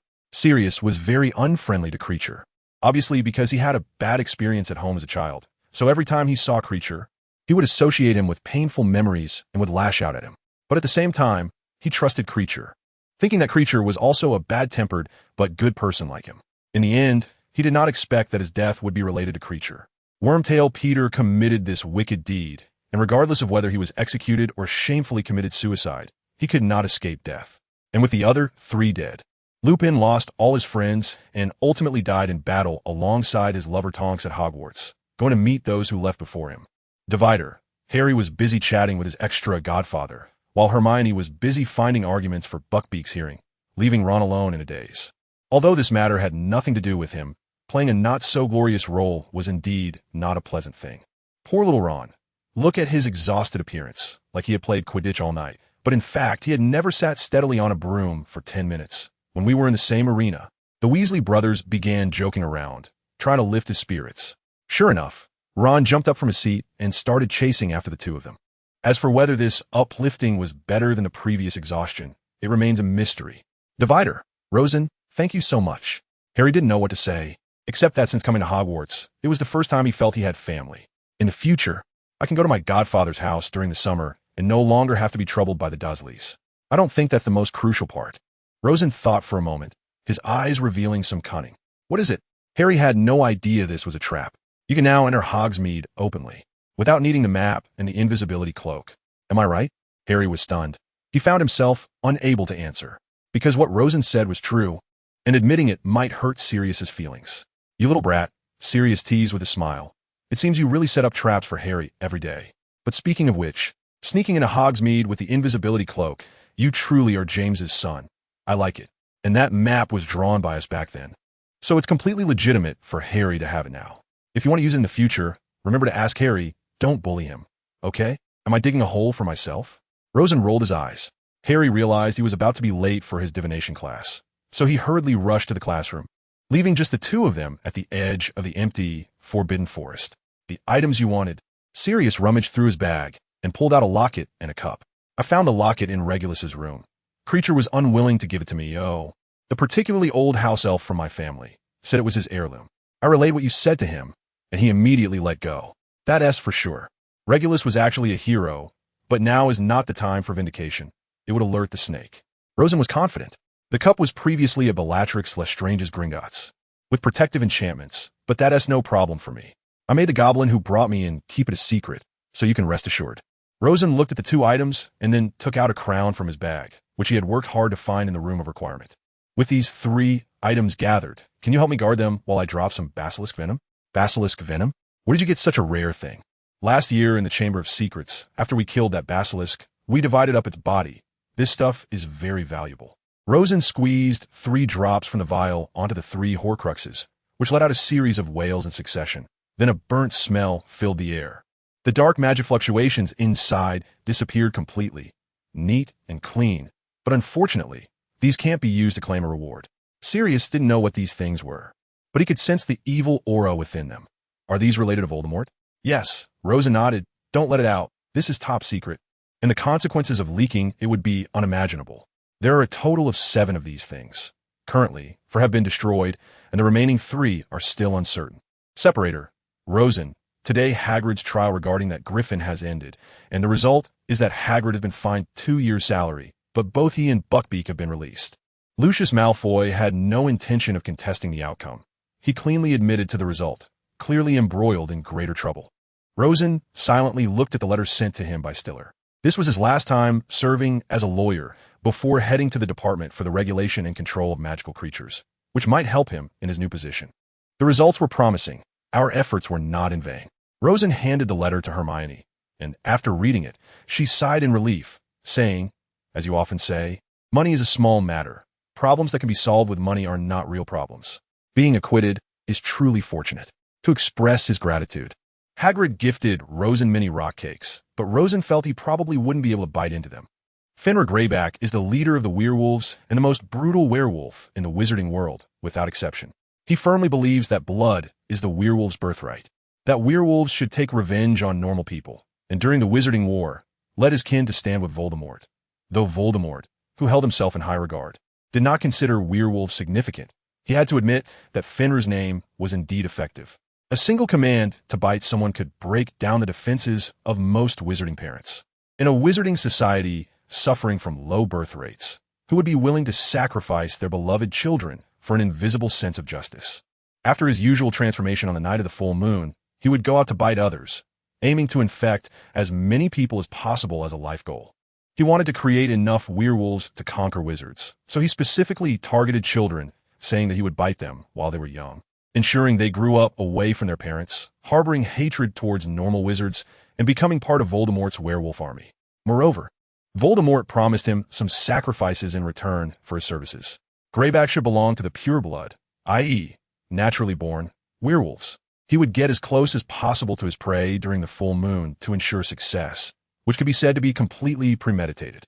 By the end of the 1996 to 1997 school year, during the Battle of Hogwarts, it was clear from Dumbledore's words that he had developed a strong liking for human flesh and blood, even outside of the full moon.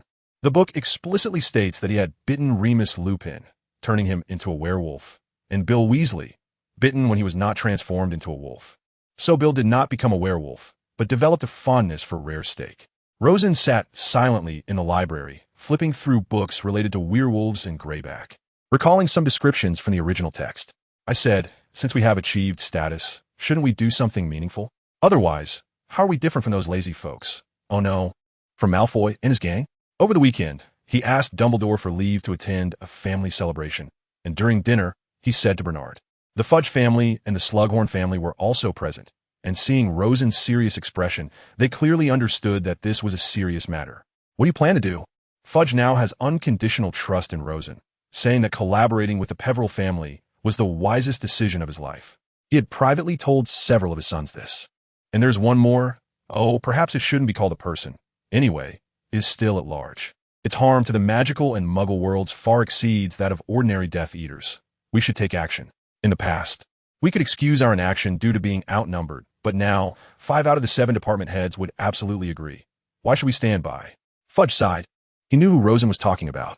Fine, I'll listen to you. This time, I'll organize the manpower for a major operation. And we must catch this guy in one fell swoop. Being criticized for being a mere figurehead is not only humiliating, but also guilt-inducing. As the Minister of Magic, I have yet to do a single good deed that truly belongs to me. This time, I must redeem myself. Fudge's resolute side emerged, shedding his past hesitance and indecisiveness. Everyone began to express their opinions one by one. The Department of Law Enforcement can allocate enough personnel for the capture. Bernard Peverell expressed full confidence. The Auror office can undoubtedly serve as the main force. You know their combat capabilities. Carl Terrence is also a volunteer who came over from America, harboring an irreconcilable grudge against Voldemort's faction.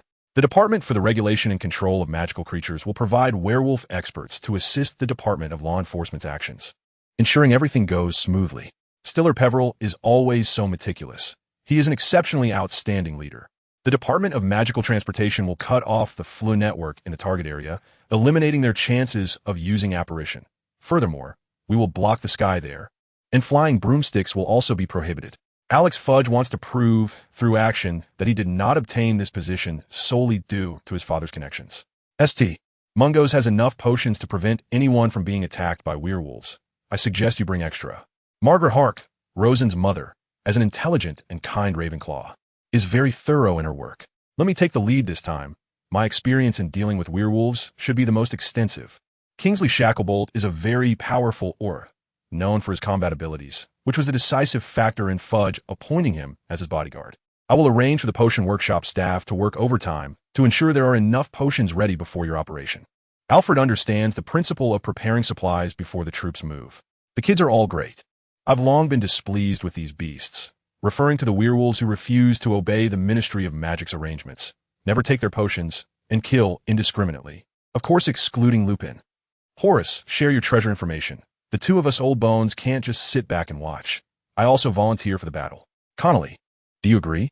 The speaker was Anderson, and from his hearty appetite, as he demolished several plates of meat, it was clear he was full of energy and unwilling to fade away. The last battle was more than a decade ago to protect the castle.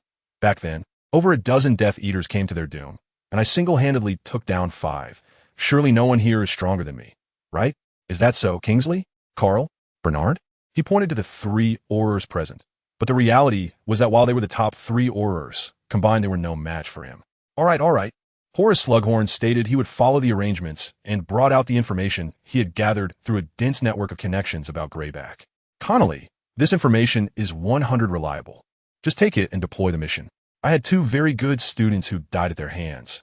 Remember to avenge me. Guys, let's work together. Bernard was full of energy. If necessary, the minister should allow us to use certain spells, right?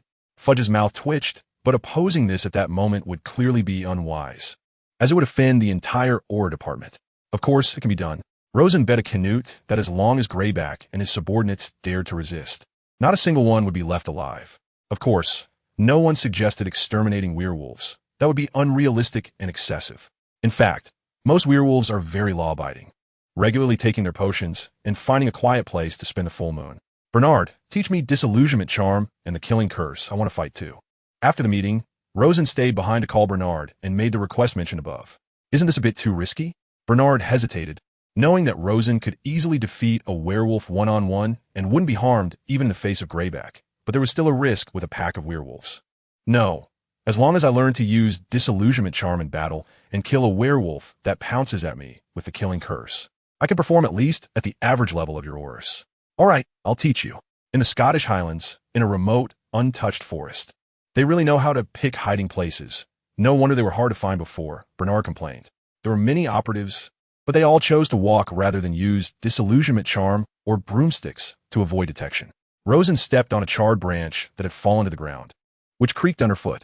He frowned. For victory, it was all worth it. Even the personnel from the Department of Magical Transportation and the Department for the Regulation and Control of Magical Creatures were chosen from the Aurors, indicating that this time they were determined to succeed. Fudge noticed this phenomenon. He hadn't expected his subordinates to be so thorough. No one will hold us back. Not a single one of these werewolves will escape, Anderson said confidently. When it comes to combat power, he could easily handle all these werewolves alone. Any that tried to escape would be stunned or simply killed. His speed in using the Killing Curse was comparable to an Aura using the stunning spell, so there was no need to worry. As they moved deeper in, the light diminished and the dense foliage blocked out the sun, creating a very dark environment. It's true. My hometown is in the Chongbai Mountains, where the artificial forests are particularly dim after a long period without intervention, making it hard for sunlight to penetrate. No one would use magic to disturb the snakes in the grass. This is a basic quality of an Aura. Stop. Kingsley, at the front of the group, suddenly gestured for everyone to halt. I smell werewolves. Sirius Black was also once an Aura, after being exonerated. He returned to his old profession. They're nearby. Everyone be careful and set up properly. Don't miss any corners, Bernard ordered in a low voice. Rosen and Bernard quietly approached a small path, and after about 10 minutes of lurking, they spotted a werewolf passing by. Bernard signaled, and Rosen took out his wand, softly saying, "Soul Departure. Take us to Greyback's lair." Rosen issued the command through the Soul Departure curse. The werewolf offered no resistance and seemed to have mutated from a muggle, obediently walking deeper into the woods. Well done. You will definitely become a far better Aura than I am. Bernard praised Rosen's decisiveness and skill. I might not even become an Aura. Rosen lowered his voice. You make it sound a bit predetermined, which is not good. The Soul Departure Curse is a very remarkable spell. Both the user and the controlled feel immense happiness, and the inventor of it is truly a genius. Very few can resist such a command, so Rosen felt confident using it on the werewolf without fearing backlash. After a while, Bernard felt that the Aurors were all in position, blocking all possible escape routes. He then raised his wand, gathering energy for a long time. With a loud bang, a very large firecracker exploded in the sky, the deafening sound signaling everyone that the battle had begun. Stupefied, this shout echoed everywhere. The Aurors, leveraging their numbers, combat power, and the element of surprise, were beating the werewolves to the ground. Rosen also entered battle mode. He calmly raised his wand, first casting a protective spell on himself. and once assured he wouldn't be attacked by the werewolves, he silently cast from his hiding place. Stupefy. A werewolf, trying to escape, suddenly collapsed. Someone's hiding there, and they don't seem very strong. Let's escape from here. Several surviving werewolves noticed Rosen's position and tried to break through. Rosen stepped out from his hiding place, his eyes filled with killing intent. The killing curse. He unleashed fierce, dark magic without giving the werewolves any opportunity. One werewolf let out a terrible scream and then lay motionless on the ground. A huge wound in its chest, blood gushing out. Several aurors immediately closed in, blocking the remaining werewolves. The werewolves that hadn't transformed had little magical resistance. There weren't many wizards among them, and besides, powerful wizards simply wouldn't be bitten, so they posed little threat to the aurors. Laser. 600 nanometer red light. With another roar, a werewolf fleeing in the distance was also hit. Although it wasn't struck in the heart, the powerful penetration and intense burning pain tortured it, leaving it helplessly leaning against a tree, convulsing. This kid has indeed inherited the brutality of his ancestor Antioch. Seeing Rosen so merciless towards the werewolves, Anderson was not surprised at all. Instead, he was pleased. He waved his wand casually, unleashing a surge of magic that knocked several more werewolves to the ground. These werewolves are all heinous, not at all like those we've encountered outside. There's no need to hold back. Just don't accidentally kill them. Being a bit ruthless is fine. Bernard was also enjoying the fight, shouting. Rosen advanced several meters and saw that in the center of the encirclement were the strongest werewolves, with Greyback clearly among them. Thanks to his subordinate's desperate resistance, he was able to catch his breath, but he had no way to escape.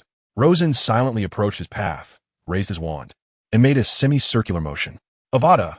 Rosen's incantation was very slow. The first time, using it always requires a long build-up. Greyback's pupils suddenly widened at that moment. He lost all courage and immediately raised his hands. I surrender. The killing curse. Rosen still unleashed the spell, but hearing Greyback's words of surrender, he instinctively pointed his wand at the branch above his head. With a loud crash, the entire tree trunk was severed, and Greyback let out a sigh of relief, as if he had survived a disaster. You may have escaped death for now, but don't think you can get away from the living punishment, Cruciatus. Rosen showed no sympathy. He used all the dark magic he knew today. To be honest, fighting with dark magic was far more exhilarating than regular spells. Greyback let out a tragic scream, convulsing on the ground without any ability to resist. Not enough ruthlessness. Kingsley, beside him, seemed to think it wasn't chaotic enough. Kid, you clearly haven't used the Cruciatus curse before. This curse requires you to genuinely wish the other party dead to exert its full effect. His familiarity with the unforgivable curses when he fought Death Eaters far surpassed Rosen's. All right, if we take too long, it might go insane, and that would be a bargain for it. Rosen retracted the Cruciatus curse, speaking lightly. No one escaped, right? Of course not. We interrogated them with Veritaserum. Not a single one got away. Kingsley replied proudly. You actually used the unforgivable curses. I will sue you.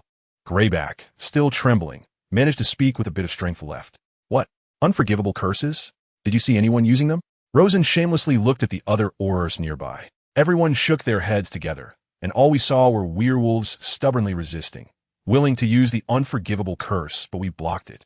An auror named Daily Sure delivered a verbal blow, showing even he, who had always been a model student and a model ministry employee, had such disdain for these werewolves, demonstrating the deep resentment of our fellow wizards. Fudge watched from the sidelines, and after the battle, he walked over. His lack of strength prevented him from participating. I know you need an outlet for your frustrations, but calm down now. Let's send them back to the ministry for trial. The public should feel reassured this time. For now, there should be no more influence of the mysterious person wreaking havoc in Britain. The nearly 70-year-old seemed to have regained 20 years of youth. The news of Greyback and his followers being wiped out quickly shocked the entire British magical community. Minister Fudge was very decisive this time. I take back my previous criticism of him being too weak and express my sincere respect, said Bartemius Crouch during an interview with our newspaper. Clearly, everyone was pleased that Greyback's gang had been completely eradicated. This should be the most celebratory event since the fall of the mysterious person, without exception, without anyone arranging it. The staff of the Daily Prophet expressed their stance with a headline article. Fudge's position was solidified this time, based solely on this achievement. He could serve at least another 10 years, pointed out Anderson. The premise is that the mysterious person does not return.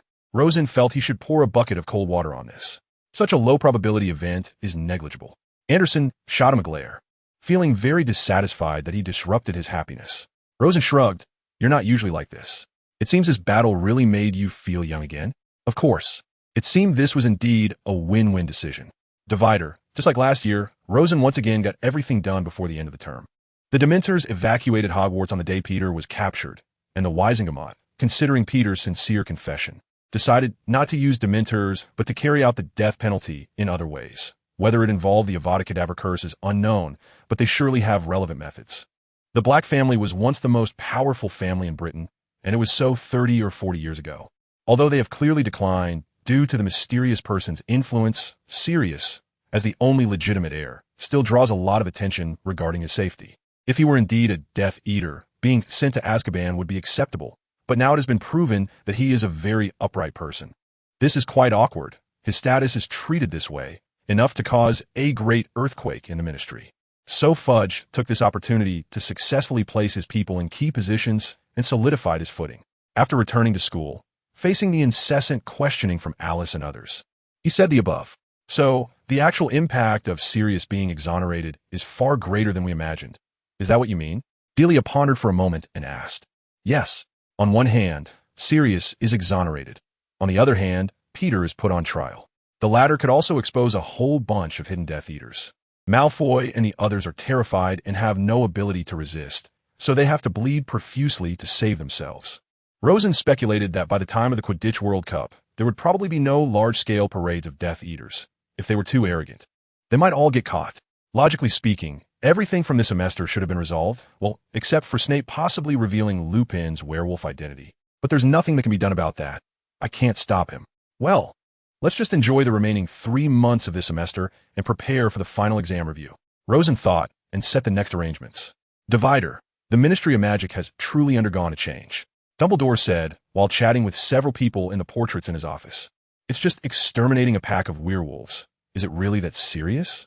In our time, we had to deal with more dangerous creatures every year. An individual who seemed to have died many years ago frowned.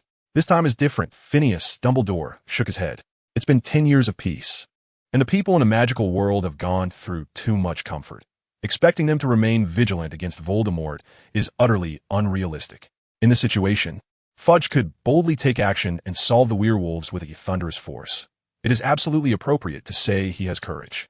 I never expected that something I have been trying to achieve would be done by this kid, Rosen. It seems my status has become a limiting factor for my speech. Every word you say can cause a stir, so if you make a mistake, it will lower people's impression of you. But this kid, Rosen, doesn't need to worry. If he says something wrong, it's just childish innocence, and there won't be any consequences, and if he says something right, it will earn Fudge's attention. I'm not wrong, am I? Phineas had somehow procured a cup of coffee. Although he could not drink it, he could at least smell its aroma. In just a month, 2 important figures of Voldemort's forces were executed, and this decision was no less decisive than Barty's.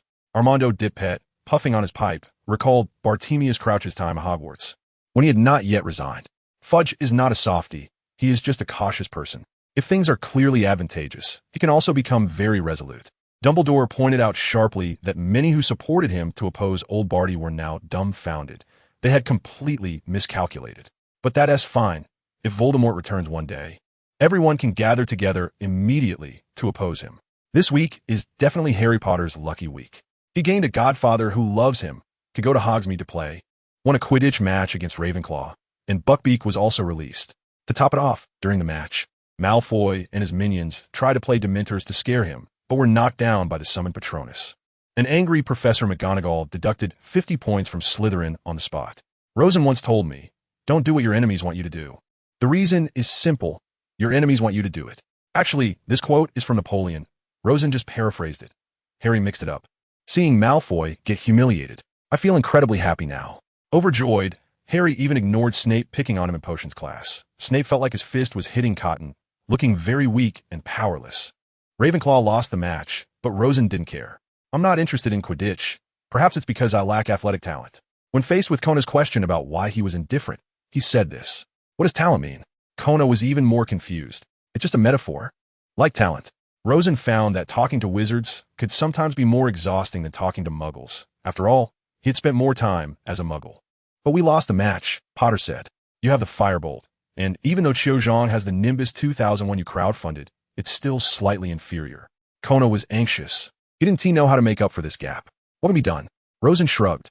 Isn't the key that Chio's attitude in the match was not right? Look at her performance on the pitch. She panicked at the sight of a black robe, shouting Dementor. If it weren't for Harry's Patronus charm, she might have fallen off. The problem is that after she shouted, she bought some time, but she still didn't catch the golden snitch. What is this all about? I am speechless. To put it bluntly, Rosen thinks that Chio Zhang is much weaker compared to Harry. This year, Gryffindor is determined to win the Quidditch Cup. Just look at their training intensity. They're willing to risk failing their final exams just to maximize their tactics and teamwork. Just give up. Securing the House Cup is enough. After all, I caught Pettigrew and added 200 points to Ravenclaw, something others can't replicate. After saying that, he lay back on the sofa by the fireplace, enjoying the candy he bought from Duke B, feeling quite satisfied. Sigh. I can only bully Slytherin. Chio is definitely much more reliable than Malfoy, but it's hard to say how many points they can lead by. This year's Slytherin has some harsh new tactics, using their weight to force opponents off their brooms. Although they still don't dare to lay hands on the ladies. Cool enough feeds hopeless. Next year, Quidditch will probably be on hold for a year. I'm not sure about the specifics, but it seems the Ministry of Magic has some peculiar ideas. Rosen speculates that Kona is going to drag him into the Quidditch pit to replace the graduating beater, preemptively getting a vaccine against it. Huh. Does that mean I can only wait until 5th year to find a chance to win the trophy? Oh my god. Kona covers his head, feeling helpless. Dilly's hands rose in a bag of candy he's never tried before. What is this? Rosen squints to take a closer look. It's a pure white, huge candy, strung on a stick, looking a bit like candy hawthorn. Never mind, just suck on it directly. Dilly's eyes squint with laughter, like a shallow crescent moon. Rosen examines it for a while, making sure this thing is produced by Duke B, not something Dilly's got from other sources to trick him, then gently brings his mouth to it. Suddenly, he feels a buzzing in his head, and it turns into an endless expanse of snow. It feels a lot like cotton candy, Rosen comments, and I feel like I'm going to float away. This is great. Why didn't I discover this sooner? It's really amazing. Yes, Dilly's can't help but laugh, bending over. While others are floating a few feet off the ground, eating ice cream balls, you're almost flying over our heads. Rosen looks around and realizes he really is floated up, and this feeling is somewhat like weightlessness, but different from the levitation charm. Of course, it's impossible to be completely weightless, but at least it feels that way. Is this a new invention by Duke B? I haven't heard of it. Rosen is incredulous. Is this even possible? Actually, it's an old product. Luna appeared quietly at some point, her gaze towards Rosen still as clear and endearing as ever. When the Dark Lord fell, this product sold out immediately. Everyone used it to celebrate, and even Mom loved it the most. Then she closes her eyes, reminiscing about the happiest times, a clear sense of satisfaction on her face. All right, don't eat any more. We have dinner soon. I heard from George and Fred that the kitchen plans to make Mexican food tonight. I've never had authentic Mexican food. Aren't you looking forward to it? Where there's Luna, there's surely Alice, who mercilessly confiscates all of Rosen's candies and stuffs them into her bag, promising to return them after dinner. Alice, Rosen says, feeling a headache, don't learn from Hermione. Her parents are muggles, so it's normal for them to use muggle methods to stay healthy. But we are wizards. St. Mungos has published so many books on this, and my mother is an expert in this area. Why must we restrict our diet? I don't care. According to your lifestyle habits, Hermione says you'll end up being a big fat person sooner or later. Don't you always want to maintain the image of a tall and slender elder? I'm helping you. Rosen's palm weakly slaps his forehead. Am I digging a pit to bury myself? In his previous life, due to genetics, Rosen belonged to the type that could eat without gaining weight. So he wasn't worried about gaining weight from irregular living habits. In this life, with the addition of magic, he has even less to worry about. Mexican food. I've had it before when I was traveling in New Orleans. I could take you to try it later. I think it's great. Bill certainly wouldn't miss any opportunity to please Alice. Rosen vaguely understands why Alice has been setting higher standards for herself since starting school. It's all Bill's doing. He grits his teeth inwardly.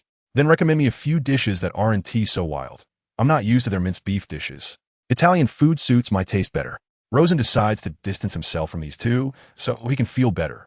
Don't worry. According to the house elf style, they will still keep a considerable portion of the common dishes. The ones you usually like should all be there. Hearing Luna's reminder, Rosen feels refreshed. Just like that. 3rd year turned out to be the least dangerous year. In 1st year, I had to worry about whether Quirrell would include me as a target. In 2nd year, I was on edge, having close encounters with the basilisk, but this year turned out to be incredibly easy, which is a bit unexpected. Little Barty probably won T have a chance to break free from his father-esque control now. So maybe next year we can consider participating in the Triwizard Tournament. During the holidays, I need to practice some other skills. Let me first assess my current strength. The spells and defense against the dark arts learned during school are all maxed out. From Stupefy to the 3 unforgivable curses, I've already mastered them. Let's forget about potions and herbology. I can always look things up if needed. Apparition and the Patronus Charm are also no problem. There shouldn't be any students at Hogwarts who can defeat me now.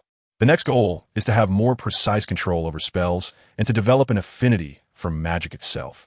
I still don't know how to tackle these two, considering asking Anderson to teach me. Rosen closes his diary and starts reminiscing about the relaxed and pleasant exam week. Why relaxed and pleasant? Because there were finally no assignments. Muggle Studies didn't have a final exam, but there was a paper. Rosen wrote a long scroll of parchment on why airplanes are faster than cars, which he had been thinking about since the beginning of the semester, and submitted it. As a result, after the last class, he was kept behind by Babbage, having to spend 3 hours explaining the origin, derivation, and application of each theory to him. Of course, the grade was unquestionable. Rosen's level of performance surpassed Babbage's, and that was a sure thing. Flitwick tested them on the joyous spell, and Rosen felt a bit embarrassed. With the soul of an adult, he faced his peers. Terry Boot's very weak, joyous spell hardly had any effect on him, so he had to act and pretend it was effective. After the exam, "Remember to treat me to a meal," Rosen secretly said to him before the next subject. Astronomy and arithmancy were again opportunities for Rosen to showcase his math skills. No matter how long it wasn't T longer than the Hamiltonian quantity I wrote in my previous life. No matter how difficult it wasn't T harder than the long column functions I wrote in my previous life. Sorry, I've already reserved this full score in advance. Rosen demonstrated what it meant to start from basic mathematical axioms, with all the theorems used derived from these axioms, and wrote them all down on the paper. Professor Sinistra definitely had no chance to deduct any points from me. He felt very proud. Lupin's exam was spectacular. Rosen remarked that this is what an excellent teacher should be like. They were outdoors, going through a series of obstacles, including wading through a pond with Grindylows, navigating a series of potholes filled with redcaps, crunching through a marshy area, ignoring the wrong instructions from a hinkapunk, and then climbing into an old trunk to battle a new boggart. The claws of the Grindylow are very fragile. When it tried to approach, Rosen didn't say a word and directly used a repelling spell to knock the Grindylow away, nearly breaking its claws in the process. And then it fled in a hurry. To save trouble, he decided to summon all the guardian spirits to disperse and walked all the way to the last old boggart box. Peter was already dead, and it would be difficult for Voldemort to resurrect him. This time, I really want to know what my boggart will turn into, Rosen thought confidently. However, this time the boggart turned into Voldemort himself, which made Rosen so angry that he completely lost the mood to continue watching. How ridiculous! Voldemort had turned into a comical image played by Mr. Bean. It was exam time again, and I didn't want to talk anymore. Hermione's grades were so high that even her average was better than mine despite having maxed out her classes. What can I do? I'm also quite desperate. Rosen sighed helplessly while holding his report card. You don't care that much about grades, do you? Delia helped him adjust his collar. I heard there's that competition next semester. Are you interested in participating? I think with your strength, winning shouldn't be a problem. We'll see how it goes. I don't know if they will set an age limit, and I don't really want to bother Fudge or anyone else to pull strings. It feels unnecessary. A good knife should be used on the blade, and if worst comes to worst, I just want to participate. Cheering for the warriors of our school is also pretty good. I knew it, Delia winked playfully. She only becomes lively when facing Rosen. Given the chance, you will definitely slack off. You're studying hard now to prepare for future challenges, right? You can't hide that from me. I want to deny it. Dumbledore announced the winner of the House Cup, and Rosen's extra points were just too crucial. 200 points, more than what Gryffindor earned in a single Quidditch match, directly leading Ravenclaw to a landslide victory and another championship. The decorations in the Great Hall were still that blue background with a wise eagle. Want to go watch the Quidditch World Cup together during the holidays? Kona patted Rosen on the shoulder. I should be going with my family, but whether I could buy tickets to be with you guys is another story. Rosen shrugged. Tickets are theoretically random. The train slowly came to a stop at platform 9. It was holiday time again, but this was clearly the easiest final exam period for you. I see you even canceled the weekend training, lying around all day thinking about life. Delia looked out at the city and sighed.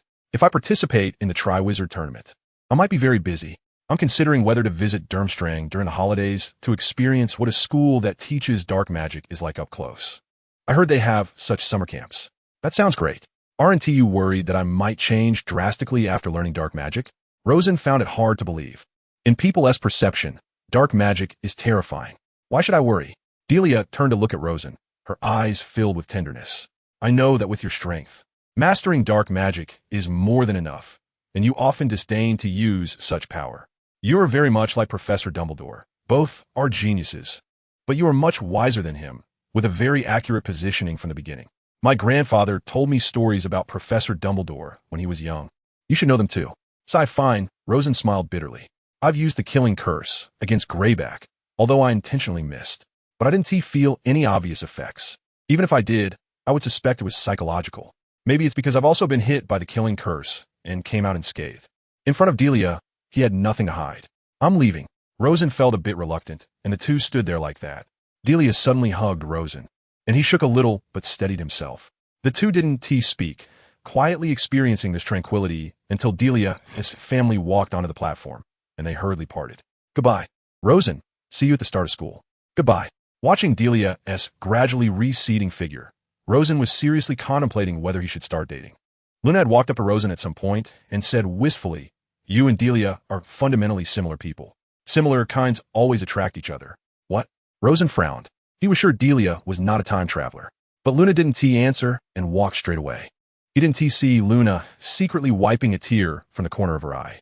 P.S. The main storyline has ended. But some stories during the holidays will also be written in this volume. They do not belong to the Goblet of Fire. P.S. Regarding the location of Durmstrang, I adopt the viewpoint that it is in Scandinavia, as explained on Pottermore. Although, according to most Europeans, the three champions should be from England, France, and Germany, Russia is excluded. That's ridiculous. Durmstrang's 6th grade summer camp has had students from other schools, but when did they allow a child under 14? If you agree, where do I put my face? In the headmaster's office of Durmstrang, Igor Karkaroff paced back and forth angrily while speaking to the man beside him. His expression was grim, and his voice trembled with anger. Headmaster, I think I need to remind you. According to the regulations, there is no prohibition against underage wizards participating in the summer camp. It's just suggested that students who have just completed 6th grade are the most suitable time frame. The man beside him replied calmly. But what about the recommendation letters? No recommendation letters from our school's staff and students. What right do they have to enter? Karkaroff's anger only intensified. He has a recommendation letter, though I'm surprised that he, as an Englishman, got such a letter. The man shrugged. I didn't tell you because the name of that recommender is just two. Who? Hurry up and say. Karkaroff glared at him. Gellert Grindelwald. Karkaroff couldn't sit still upon hearing that name. How'd he get it? And wasn't he that old man reflecting on himself in Nurmengard? When did he become qualified to write recommendation letters? Faced with Karkaroff's barrage of questions, he replied non-committally, we have no reason to refuse him. He passed the exam. Karkaroff sat down helplessly in the chair, tiredly saying, fine, you can oversee this summer camp. I don't want to see anyone with the last name Peveril. At your service. The location of Durmstrang is very mysterious. People only know it is somewhere on the Scandinavian peninsula. This school has a not-so-good reputation and is known for focusing on teaching dark magic. Durmstrang once enjoyed the darkest reputation among the 11 schools in the wizarding world, although this is not entirely accurate. However, this school, which has produced many outstanding male and female wizards, has indeed fallen under the control of dark wizards twice, both of which had questionable loyalties and evil intentions. The first person to tarnish the reputation of this school was Hofang Mani, who took over the school shortly after the mysterious death of Durmstrang's founder, the excellent Bulgarian, Narita Vanchanova. Monty established a reputation for Durmstrang in dueling and various martial magic, both of which remain indispensable courses in the school today. The second dark historical period of Durmstrang began with Igor Karkaroff, a former Death Eater who returned after Voldemort's downfall. Karkaroff was a man without principles, who encouraged panic and intimidation among students. During his tenure, many parents withdrew their children from school. The most famous alumnus was Gellert Grindelwald, the most dangerous wizard of the 20th century, who completely destroyed Durmstrang's reputation. Recently, Durmstrang has regained some vitality, nurturing figures like the famous international Quidditch star Victor Krum. Although it is generally believed to be located in Northern Europe, Durmstrang has the most mysterious location, and no one can determine exactly where it is. Visitors must use the Obliviate spell to erase their memories of how they arrived there.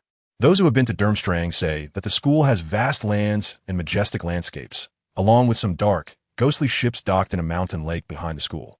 Students can dive in the lake during the summer. Rosen recalled what he had read about Durmstrang in books. Honestly, he wasn't sure if he would have to endure and obliviate when he left. After all, he wasn't technically one of their students. With Karkaroff's antics, I feel he'll be kicked out sooner or later. His new roommate Julian, a sixth-year student at Durmstrang, complained to him after Rosen arrived. I thought, given Durmstrang's characteristics, someone so incompetent and disruptive shouldn't even have the qualifications to teach. Rosen raised an eyebrow. That was in the past. Karkaroff had backing from a very wealthy wizard who monopolized the herbs in Northern Europe and had ties with dark wizards. With their support, even though we all dislike Karkaroff, we can't do anything about him for the time being. Julian did not underestimate Rosen because of his age. He knew that everyone who passed the summer camp assessment was highly capable, and underestimating someone would come at a cost. Julian's father enjoyed vodka, and he came from Russia, specifically the recently dissolved Soviet Union. The dissolution of the Soviet Union had a significant impact on ordinary people, but wizards experienced essentially no changes. Julian inherited this trait. He also liked to drink, was straightforward, but worked very hard in his studies, making him a very upright and excellent student. Allow me to gossip a bit. Where did you get your recommendation letter? Julian had never seen a student from Hogwarts attend the summer camp, and he had never heard of anyone from Britain coming to Durmstrang. Just a stopgap measure. Rosen shrugged and took out a letter from his bag. Don't get mad after reading it. I know many people on campus have a blood feud with him, but believe me, I really have no connection with him. I only needed the recommendation letter this time. Julian took the letter, which read, Dear Headmaster, I am writing this letter to recommend a young friend with whom I have some connections, Rosen Antioch Peveril, to enter the advanced summer camp training at Durmstrang. I hope you can fulfill the wish of an old man with little time left as I try to repay the debts I incurred in my youth. This child will go far in the fight against dark magic. What is your relationship with him?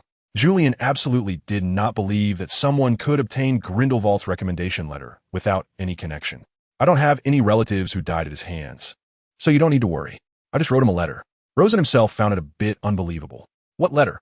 I told him my last name is Peveril, and the wand he used to dominate Europe was made by my ancestor over 1,000 years ago. This works? I suddenly realized that you are a student from Hogwarts. The British magical community has been severely ravaged by the Dark Lord. Logically, you should be filled with aversion to dark magic. Why would you choose to come to a school that teaches dark magic? Julian was somewhat puzzled. Durmstrang expelled Grindelwald, while Hogwarts still keeps Tom Riddle's trophy in the trophy room. Rosen's response was succinct. No one should mock anyone. Dark magic itself is not evil. Only by understanding dark magic can one deal with dark wizards. Moreover, with the kind of defense against the dark arts teaching at Hogwarts, if the Dark Lord returns, it would likely collapse at the first touch. I have strong reservations. Anyway, we are just students. Let's not discuss such distant topics. Instead, let us think about how to get through this month of hell. Durmstrang is adjacent to the Baltic Sea, located at the southern tip of Sweden. Across the sea is the famous Königsberg, which was once the capital of East Prussia. However, after World War II, Germany's territory was once again diminished. East Prussia was divided between Lithuania and Poland, and Königsberg became part of the Soviet Union, renamed Kaliningrad, becoming an exclave, a territory that is geographically disconnected but politically dependent. The school uses German as the medium of instruction, and Rosen knows German, having learned it when he was young.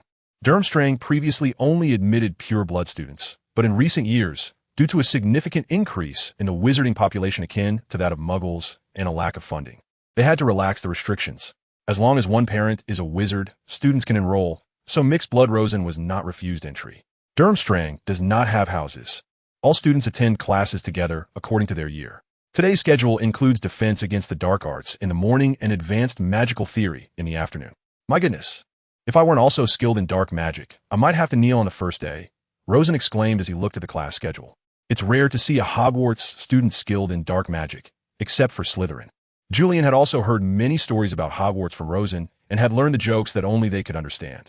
Hello, classmates, I am Moriarty, and you can call me Professor Moriarty. I am the Vice President of the German Dark Arts Research Association, and I will be responsible for your dark arts class during this month. There are 30 of you present, right? One by one.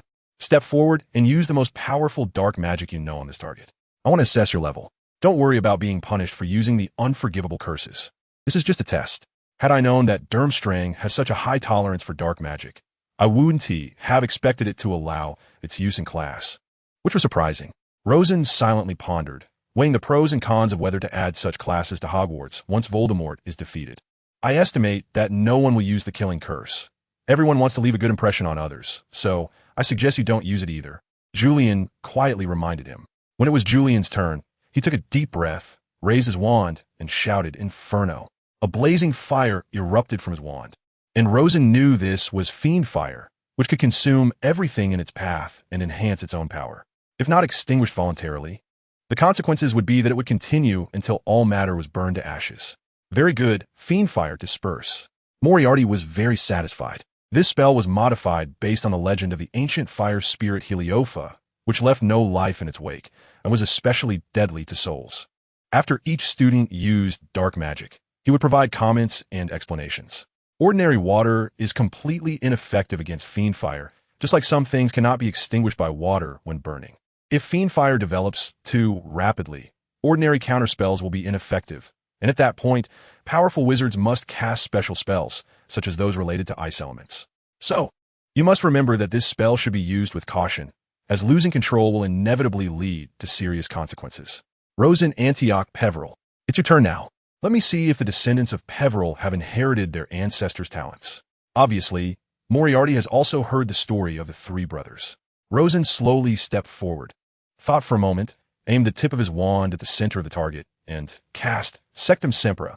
This spell was unfamiliar to everyone present, so Rosen's demonstration had a remarkable effect. He had scavenged it from the bookshelf in the potions classroom, specifically from that book about the Half-Blood Prince. After casting the spell, a gray beam of light, which isn't actually light, as light can't be black or gray, struck the target, leaving several marks as if it had been slashed by a sword, and pierced through the target. Silence fell over the room. Moriarty observed for a long time and said, "This spell shouldn't be your invention, right?"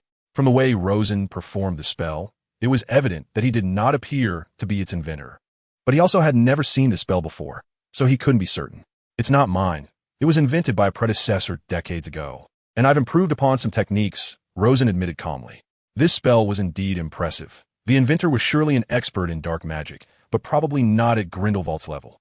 When I was younger, I saw Grindelwald's dark magic. He had an original spell somewhat similar to this, also using dark magic for physical attacks. The injured person cannot heal through conventional means and must use the corresponding counter curse. Moreover, if certain body parts are lost, they cannot be restored. It's irreversible. So if you encounter similar spells in battle, be sure to evade them. Don't take risks in confrontation. No wonder he is the vice president of the Dark Arts Association. He immediately recognized the essence of this spell. Rosen was quite impressed. It seemed Moriarty was roughly on par with Anderson in terms of strength. There shouldn't be much doubt that Snape invented Sectum Sempra, but Rosen speculated that he couldn't have created it completely from scratch. According to Moriarty, this method of attack had also been invented by others. After all, many predecessors had made a series of attempts. Furthermore, if Snape were truly powerful, he wouldn't have been so defenseless against Voldemort. His combat ability was about on par with James and Sirius, but according to experienced top aurors like Scrimgeour, he was still slightly lacking. So there is no homework for Dark Arts class? Both Rosen and Julian were delighted after class. Moriarty left after announcing the end of the lesson, and no teaching assistants came out to announce any homework. Perhaps it's because someone at his level has returned to basics. Julian speculated. Advanced magical theory has theory in its name, but in reality, it focuses primarily on application. The summer camp at Durmstrang mainly consists of these two courses, while others are just continuations and in-depth studies of common subjects. This course is designed for in-depth research on spells, as spells themselves were invented by wizards to facilitate the control of magic. So it becomes necessary to modify them based on some unshakable theories. You could try all sorts of combinations, the professor said loudly at the front, gesturing animatedly. As long as you don't violate these principles, any attempt is encouraged. This course mainly assesses your imagination and control. I'll provide unified answers when there are questions. Note that it's not just spells, but also transfiguration. Transfiguration can also be applied to spells, depending on whether your inner self can achieve it. Rosen recalled that Flitwick had previously demonstrated various variants when teaching them the Lumos spell, including changes in shape and color. He attempted to alter the shape of the fiery flames to achieve a realistic effect of fierce fire. At first, it was evidently a failure, as he lacked the ability to control the magic within. Fire is dynamic. This is too troublesome. After trying for a long time without success, he thought, I can't even conceive the forms of the animals within the fierce fire. It keeps changing. Actually, this is a good attempt. The professor, who had forgotten to introduce himself, walked over to Rosen. You don't need to keep conceptualizing the animal forms you want. Just give it a few limiting conditions, and let the magic take care of the rest. The animals within the fierce fire are also uncontrollable. The same principle applies. Oh, I understand. Rosen suddenly realized that it was unrealistic to exhaust all possibilities. His brain wasn't a computer and couldn't process that quickly. So he simply superimposed the images of those animals onto the flames, and soon it bore fruit. A red eagle and a lion gradually formed within the flames, and, of course, a snake as well. Speaking of snakes, Rosen had kept one in his second year, but unfortunately, it left later, perhaps thinking Hogwarts wasn't interesting. So it slipped away. Rosen still felt quite regretful, as he had learned his parcel tongue through conversations with it. The formed flames had a significant advantage. They could easily be directed, unlike before when they could only burn aimlessly. Next, Rosen planned to try some other combinations, like turning fresh water into a large water ball to smash someone. This was simple and succeeded on the first try. However, some combinations were indeed very difficult. Controlling the flames was one, and Rosen also modified a laser spell he invented, allowing the laser to cut or pierce in the desired shape, which had promising results. In addition, Rosen learned some relatively rare theories from the teacher, such as those concerning magical affinity. The magical power possessed by wizards is often lower than that utilized when casting spells, which is due to the enhancement of spell effects by magical affinity. Ways to increase magical affinity include increasing proficiency and using high-power spells that require long charge times, among other methods. Rosen planned to thoroughly study this after the summer camp ended. With his current magical power, aside from improving spellcasting techniques, it would be challenging to make significant progress. Magical affinity was clearly an effective means to break through the bottleneck. He had previously heard Anderson talk about these theories, but had been too busy practicing other spells to pay attention. Now seemed like the right time. Rosen's diary contained a series of plans. Divider. Other courses did not leave as deep an impression on Rosen, but they were still somewhat helpful. After all, subjects like divination and astronomy would definitely not appear in the summer camp, and those that made the cut were undoubtedly high-quality courses. Fortunately, the assessments in the summer camp only required passing. Although there were scores, they were merely for showing personal strength. This allowed Rosen to devote most of his time to areas of interest. He could not expect much from magical affinity. It might have to wait until he returned home for comm training. His main focus was on several special spells. He imitated some ancient high-power magic and created a special spell. The magical power concentrated in a virtual spherical area and could then fly toward the target and explode, causing significant damage. The advantage was that it could be prepared in advance. During battle, he only needed to issue a command without additional charging. This also employed the content of advanced magical theory, as it required compression through transfiguration methods. As Rosen's strength gradually increased, the effectiveness of this spell would also grow. Moreover, he didn't need to chant the incantation. Controlling it with his mind was sufficient. Professor Moriarty lived up to his reputation as a criminal genius. After all, anyone who has read the Sherlock Holmes series is left with a deep impression. He fully showcased his exquisite and powerful abilities in teaching. Whether using or defending against dark magic, he advocates achieving the greatest success at the least cost, wasting no magical power, and consuming no extra seconds of time. Battles are often a matter of life and death. Defeating your enemy means you must be frugal. If you fail at a crucial moment due to insufficient magic or time, it could very well mean death. Although the Dark Magic Research Association is merely a theoretical organization, they have summarized many experiences and lessons learned from battles with dark wizards. Every word I say carries the cost of life. Rosen deeply agrees. The same goes for Muggle medicine. Many statements in medical books are backed by countless patients who died due to failed treatments. If we do not want tragedies to occur in the future, we must maintain meticulousness now. The same principle applies to dealing with Voldemort. He timely eliminated Peter, preventing Voldemort's resurrection next year. As for the future, that is another matter. With so many Death Eaters and so many who believe in Voldemort's bloodline theory, there is little one can do but delay as long as possible. A month passed in the blink of an eye, and the summer camp soon came to an end. In the final assessment, Rosen surprisingly received the highest score in the Advanced Magical Theory course. His transfiguration of spells impressed the professor, especially the ball that gathered magic. Although its power was limited and the magic was not abundant, it was more than enough to release a laser, allowing him to stand out in fierce competition. Moriarty's assessment still involved releasing dark magic, with points awarded or deducted based on difficulty and skill. Rosen gained a deeper understanding of the killing curse, and this time his accuracy far exceeded his initial attempts, earning him a high score as well. Buddy, I hope we have a chance to meet again in the future. Before parting, Julian patted Rosen on the shoulder. I think so too. With your strength, Karkaroff will definitely add you to the team for the Triwizard Tournament when it comes to Hogwarts. I'll take you to tour the castle then. Rosen was full of confidence. You finally returned. There are things you need to know about what happened during the month you were away, Lawrence said as he saw Rosen drag his weary body home, placing a large stack of the Daily Prophet in front of him. To be honest, this stuff is much more pleasant to read than the books I saw at Durmstrang. Rosen now felt that reading the Daily Prophet was truly a pastime. Even though there were many academic articles inside, it was still better than the torment he suffered over the past month.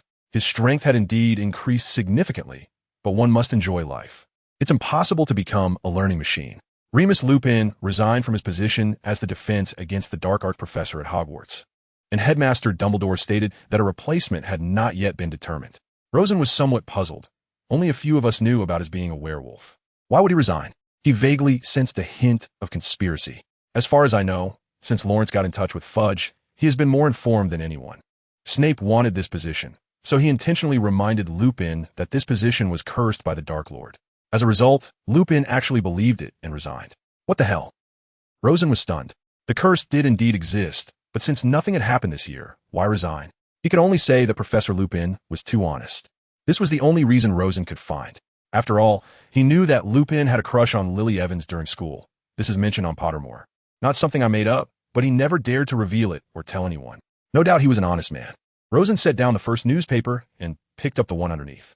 The 422nd Quidditch World Cup will officially open in 2 weeks, with ticket purchasing methods including. Uncle Bernard can help us get tickets, right? You're right. Quidditch match tickets are actually not expensive and can easily be acquired through connections. The team's income mainly comes from sponsors. Currently, there are only 12 professional teams in Britain, which means there are only 84 wizards making a living from playing Quidditch. Oh no! This year's Wizard Chess Tournament has been cancelled. My prize money. After flipping to another page, Rosen discovered a piece of bad news due to a scheduling conflict. The Wizard Chess Tournament was pushed aside by the Quidditch World Cup. Actually, it doesn't matter. We weren't counting on that money anyway. Lawrence shrugged. The book you wrote in your first year sold thousands of copies, and the Ministry's reward for killing the Basilisk in your second year was 1,000 galleons. Not to mention the pile of things you looted from the Basilisk. Minister Fudge has complained to me about it several times. A few months ago, capturing Peter Pettigrew also earned another 1,000 galleons. If you participate in the Triwizard Tournament this year, you might earn another 1,000 galleons. Earning an income that only a handful of wizards can achieve while still in school, I think there's no one else like you. You make a good point. I find myself at a loss for words. Rosen rolled his eyes. But 30 newspapers are not so easy to finish.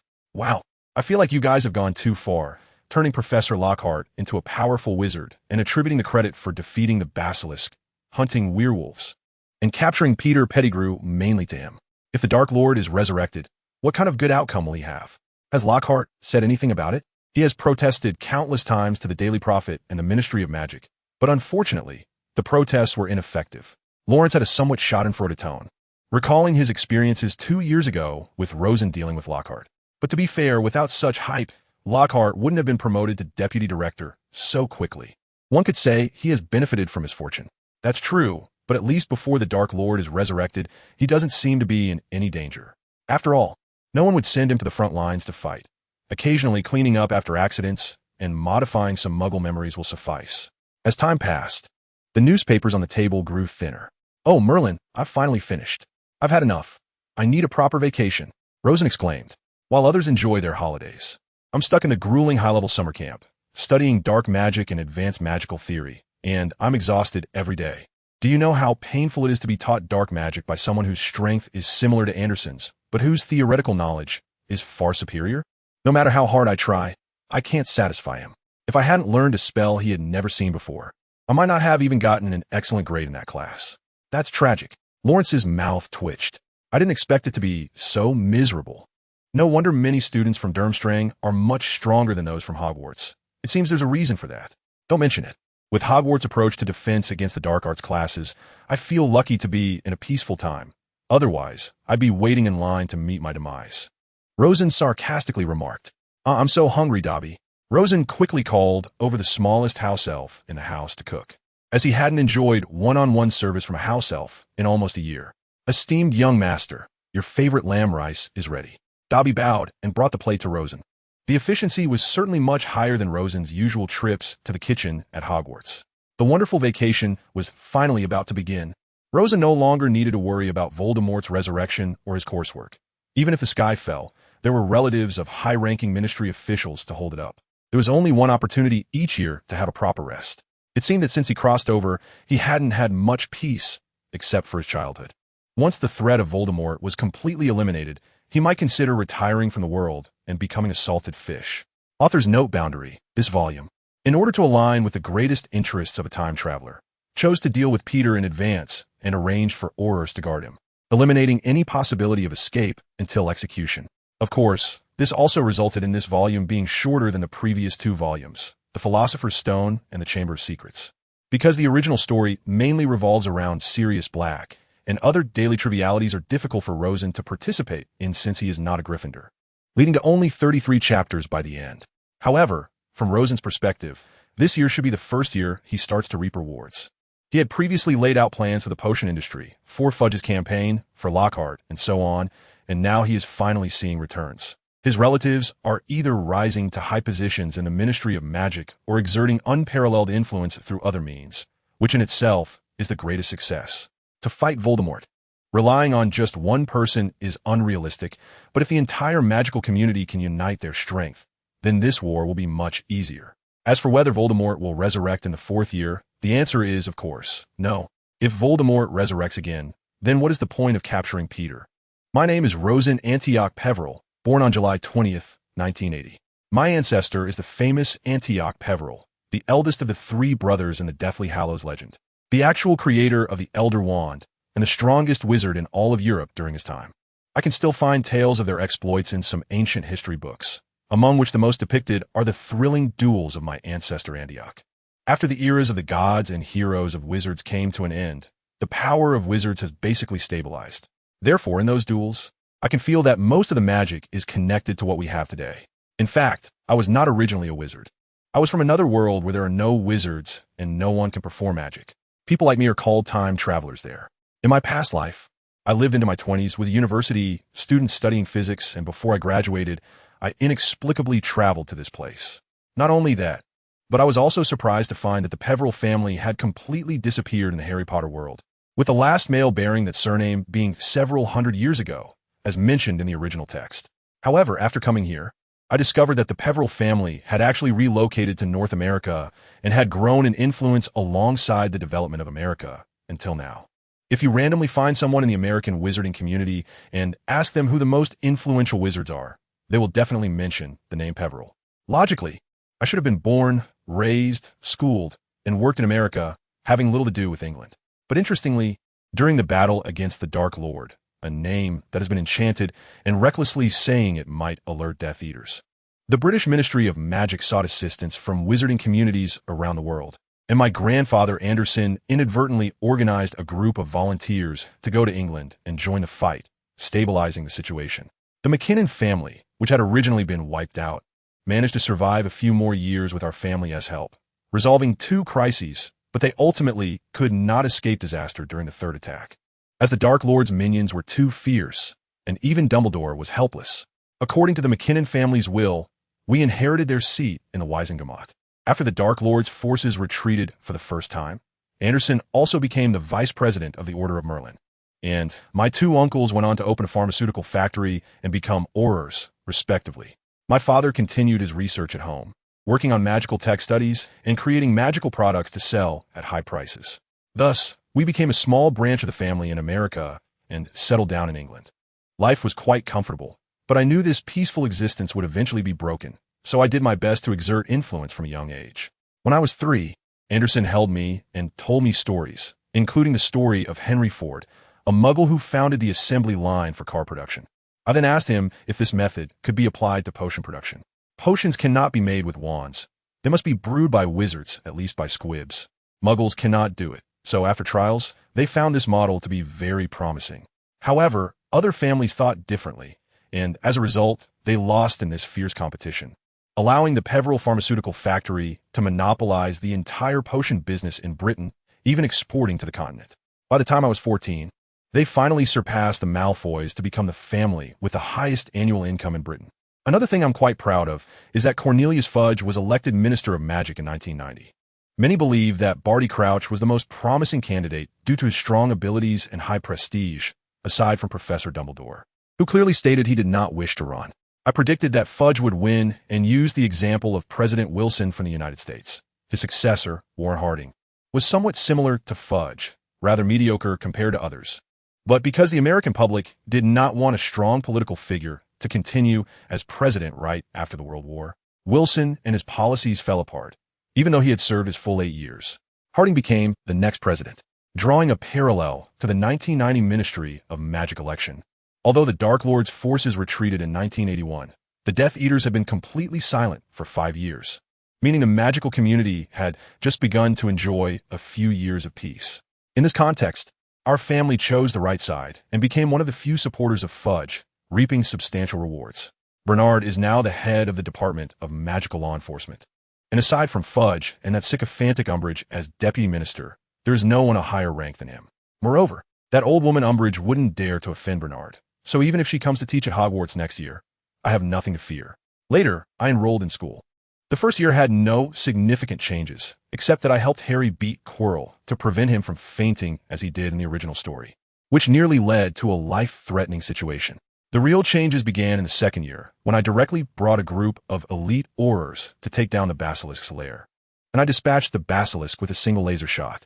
Riddle attempted to escape with the diary, but was caught off guard by Professor Lockhart, who was hiding nearby.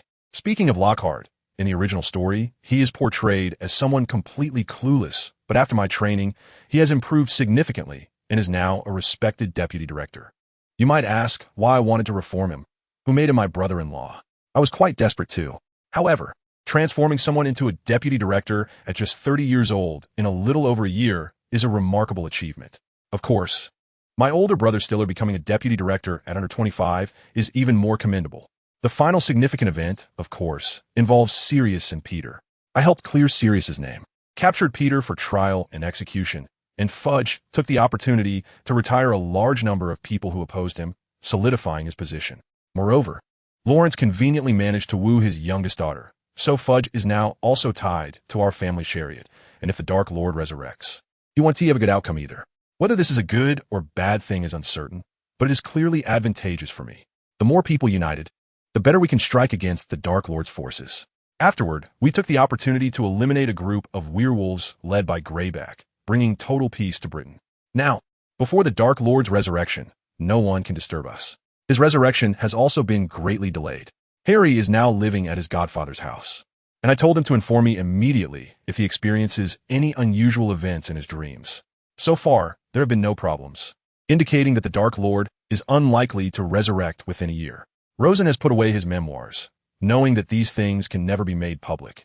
At best, a revised version will be published. Sigh, finding a kindred spirit is difficult. As the only time traveler, I truly feel lonely. Rosen sighed, having confirmed that there are no other time travelers in the British wizarding world. Why are you sighing? You're only 14. Why do you act like you're 84? Lawrence passed by, holding a stack of certificates, which were various honors that Stiller received during his schooling. Lawrence planned to show these to his wife, Pandora Fudge. Yes, they got married just a few days ago. I feel like I'm about 35. Rosen rolled his eyes. So, you all don't plan to watch Quidditch, do you? I can accept that Stiller is a workaholic. I heard that Percy Weasley admires Old Batty and him the most in the Ministry of Magic. You're going on a honeymoon with Sister Pandora, and Sarah never cares about Quidditch, while Alice has been taken away by Bill. So am I the only one going to watch? This is unfair. Unfair, my foot. Lawrence sat on the sofa, took a sip of water, cleared his throat, and said, Don't think I don't know how good your relationship is with that girl named Shafik. Pandora's mother is also a Gringotts. What does that have to do with anything? Rosen complained indignantly. Forget it. Give me a ticket to the top box, and I'll go watch alone. Hey, it seems I can ask Harry. He's having a great time with his godfather. Rosen suddenly felt a glimmer of hope. Divider. Harry and Sirius brought Rosen to the Weasley house. Thanks to the Topfrel family, Arthur Weasley, due to his integrity and uprightness, has now become the director of the Office for the Prohibition of Misuse of Magic. This office, under Bernard's leadership, is the largest department in the Ministry of Magic, with the most staff, bar none. Arthur easily obtained many tickets to the top box, and of course, Rosen's ticket was requested through Lawrence and Fudge. Bill and Charlie are back now. It might be a bit crowded, Mrs. Weasley said with some concern. She suddenly spotted Rosen, who was easy to recognize, tall, but as thin as a stick, if it weren't for the confidence and determination evident in his face and eyes. People would suspect he had been abused as a child. You must be Rosen. George often mentions you. Welcome to our home. Being mentioned by Fred and George doesn't seem like a good thing. Rosen thought awkwardly, so he told a bad joke. Rosen saw Percy rushing out of the room to find a document and hurriedly slipping back in. Is he really that anxious? Stiller doesn't seem to have as much energy as he does. His mouth was wide open in disbelief. He said he plans to spend a week writing a perfect self-recommendation letter and wait for his transcript to arrive by mail. His goal is to work in the Ministry of Magic. Ron said while chewing on honeybee candy. Actually, it's not 7 days, it's 7 years. A young man with long hair and earrings whispered. Rosen guessed he must be Bill Weasley, sharing the same name as Bill Talents. He asked me how to write a self-recommendation letter in his first year. Such foresight, can't argue with that. Rosen thought humorously. It's not hard to imagine. I'm not surprised at all. One of George or Fred grinned. They loved teasing Percy. So how did you write it? Ginny asked curiously, giving Rosen a very grateful look, which he knew was due to the Chamber of Secrets incident. However, Ginny probably would never know it was her own doing, Rosen thought with a twinge of guilt. I sent my transcript, and Bill said casually, Gringotts just asked if I was willing to work as a curse breaker in Egypt. That's simple? Ron exclaimed in disbelief. Of course not. I wrote a galleon in the envelope. Bill finally began to answer seriously, and then I cast a spell so that those goblins couldn't open the envelope no matter what. Knowing there was gold inside, but unable to get it drove them crazy. The room erupted in laughter, with Harry and Ron laughing the loudest. Amidst the laughter, Charlie also shared his experience. I went straight to the Romanian Dragon Reserve. Charlie said, it's actually not difficult, after looking at the transcript. They just tested whether I could ride a broom. It seems that having a high GPA can get you anywhere, Rosen concluded. Have you thought about what you want to do in the future? Bill casually asked. Harry, of course, wants to be an excellent Auror like James, and so do I. Sirius, who had been lying beside them, finally spoke up. Being an Auror is a bit tough. Rosen decided to kindly remind Harry. I believe your spells. Defense against the dark arts and transfiguration will be fine, but potions and herbology are also required classes for Aurors. If you can't get into the advanced classes, I think you might be in trouble. Huh? I still have to endure Snape for 2 more years? Harry was utterly unwilling. Sirius had already told him about the curriculum after the 6th year at Hogwarts. Just think positively.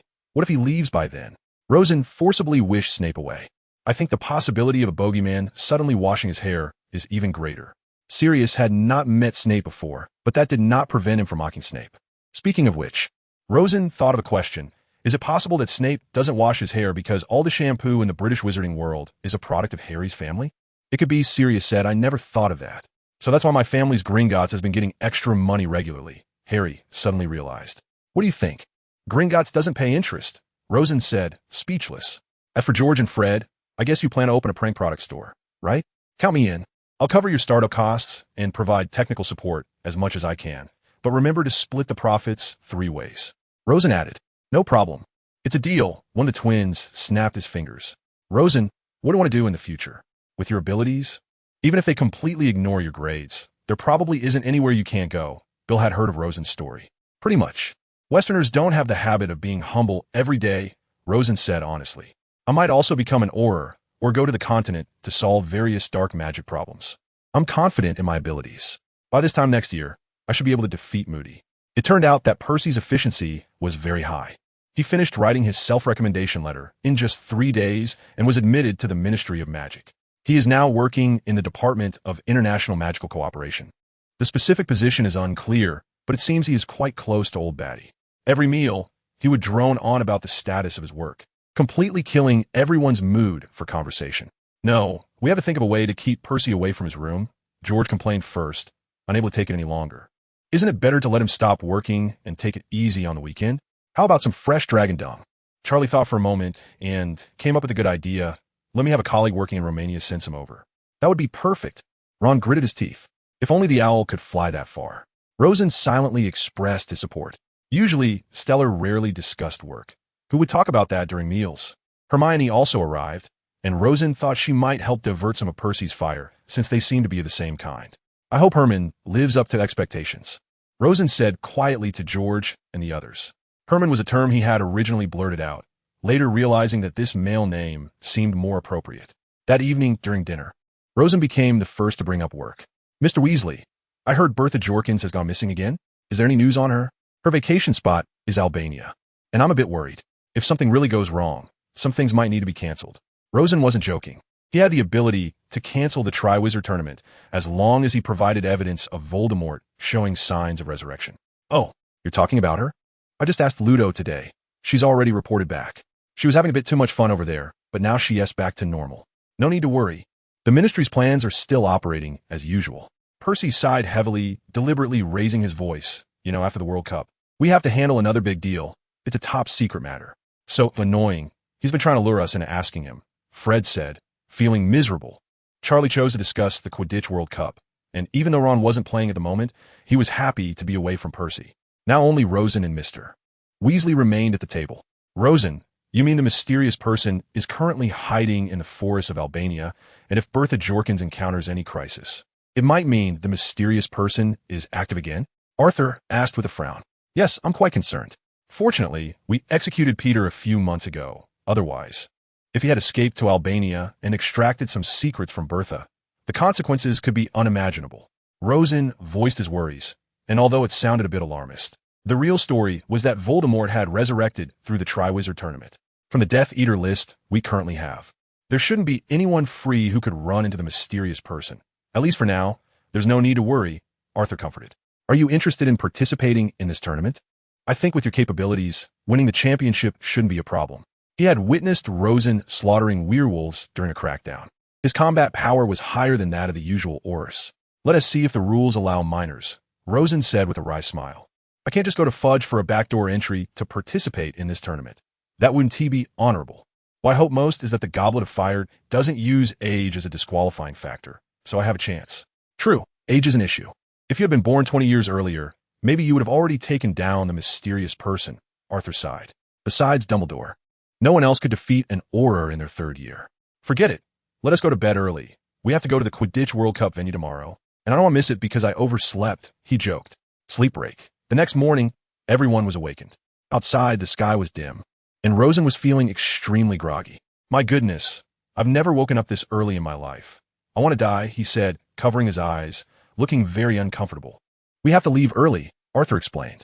If we're late, it will be very crowded, and then using the port key will be awkward. Not to mention that the apparition might end up landing on a wizard's head. Percy's thick-bottom cauldron issue still hasn't been resolved, has it? Rosen remembered his usual rambling. No, it's still early. Goodness, but having him spend time on the cauldron is fine. That way, he won't have time to bother us. Fred said triumphantly. The dragon dung samples have already been sent to him. I hope he realized he's being played. Charlie winked. Once they arrived, everyone grabbed the port key. Rosen could apparate, but this long-distance apparition consumed a lot of magic, and it had to rely on the flow network. If there was any area along the way that wasn't covered by the flow network, it would stop midway, which was a loss. So he also reached out and touched the old boot. It was Rosen's first time using a port key. He felt as if he'd been hooked by a hook, and he flew up uncontrollably. When they landed, they all stumbled.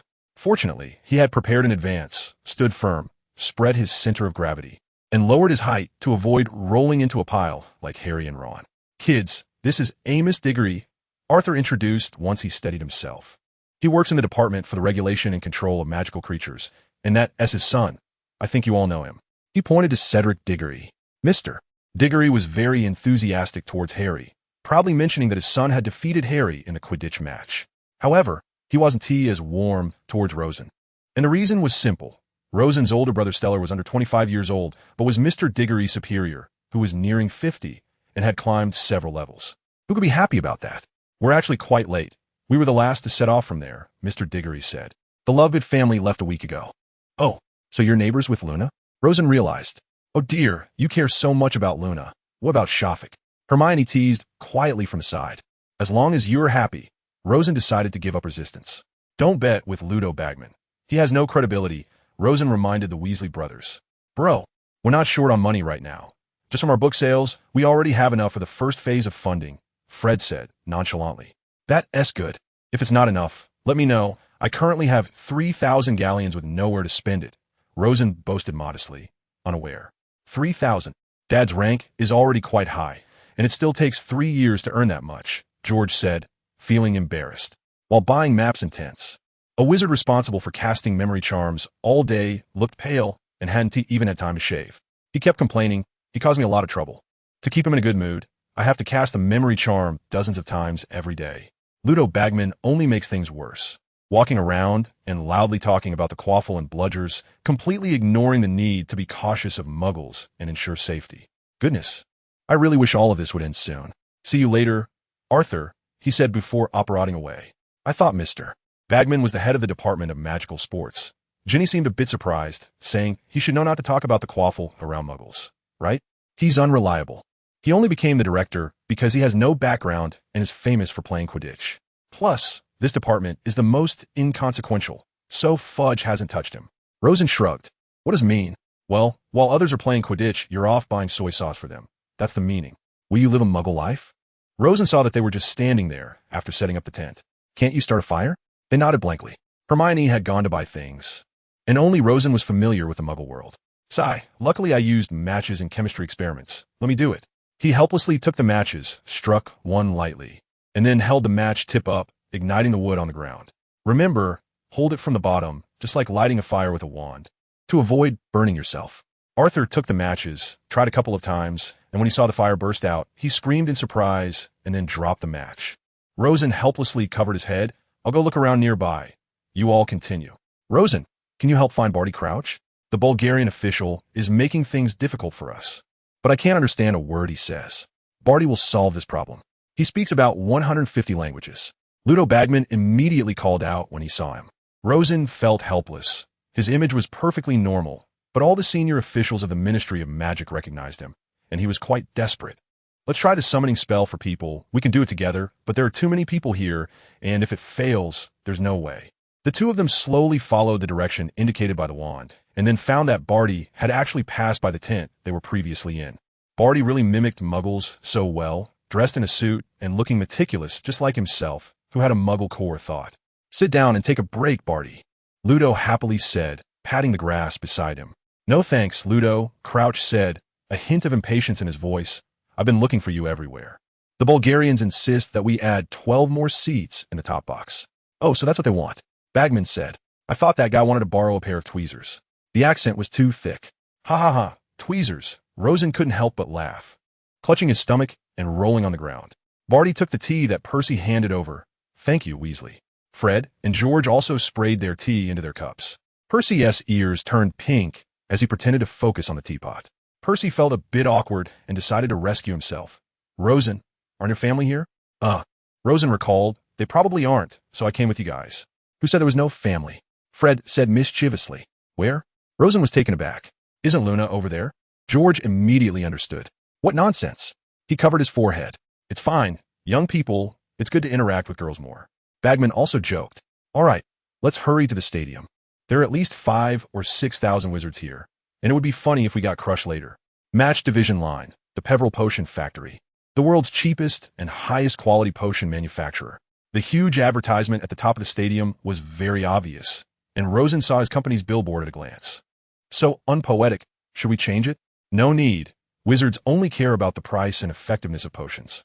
Alfred's voice sounded next to him, and Rosen turned to see him discussing something with Fudge. As for Lucius Malfoy, he sat quietly to the side, not knowing what he was thinking.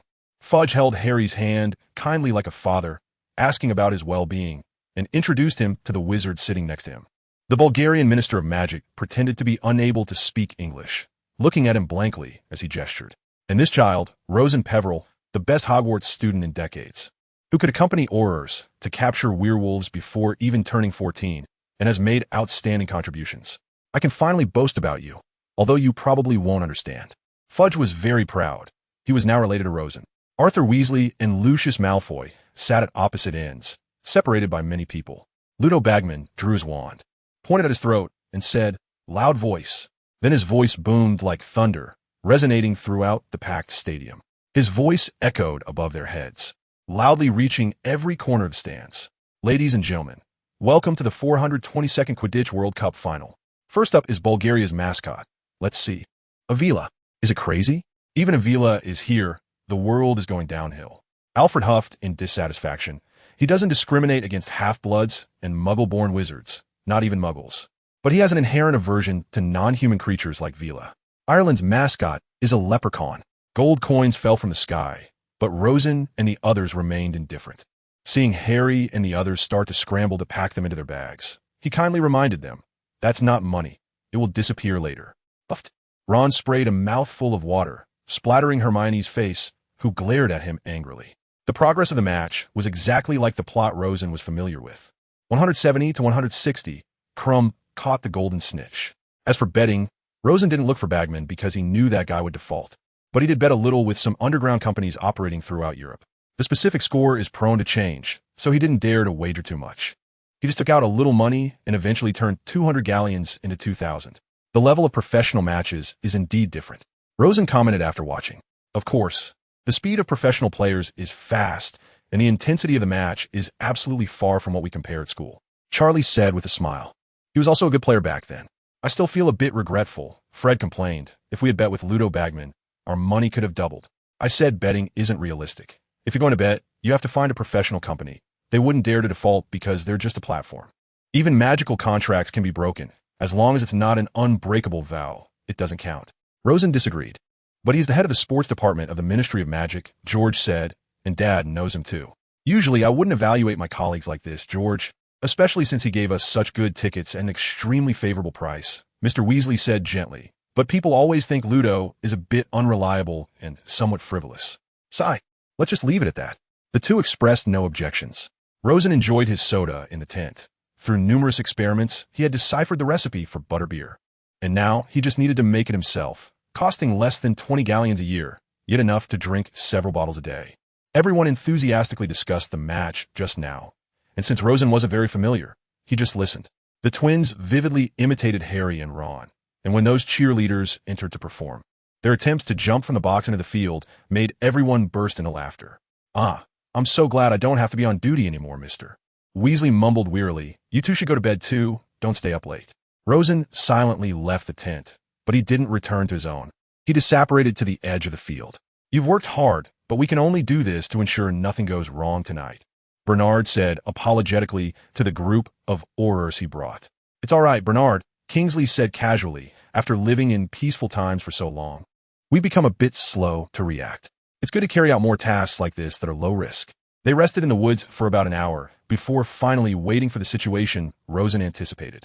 In the distance, the sound of drums began to thud, and gradually, masked wizards walked out from the tents. They formed a line, marching like an army, gradually gathering together. They shot spells that ignited some tents, and others aimed at several twisted figures floating in the air.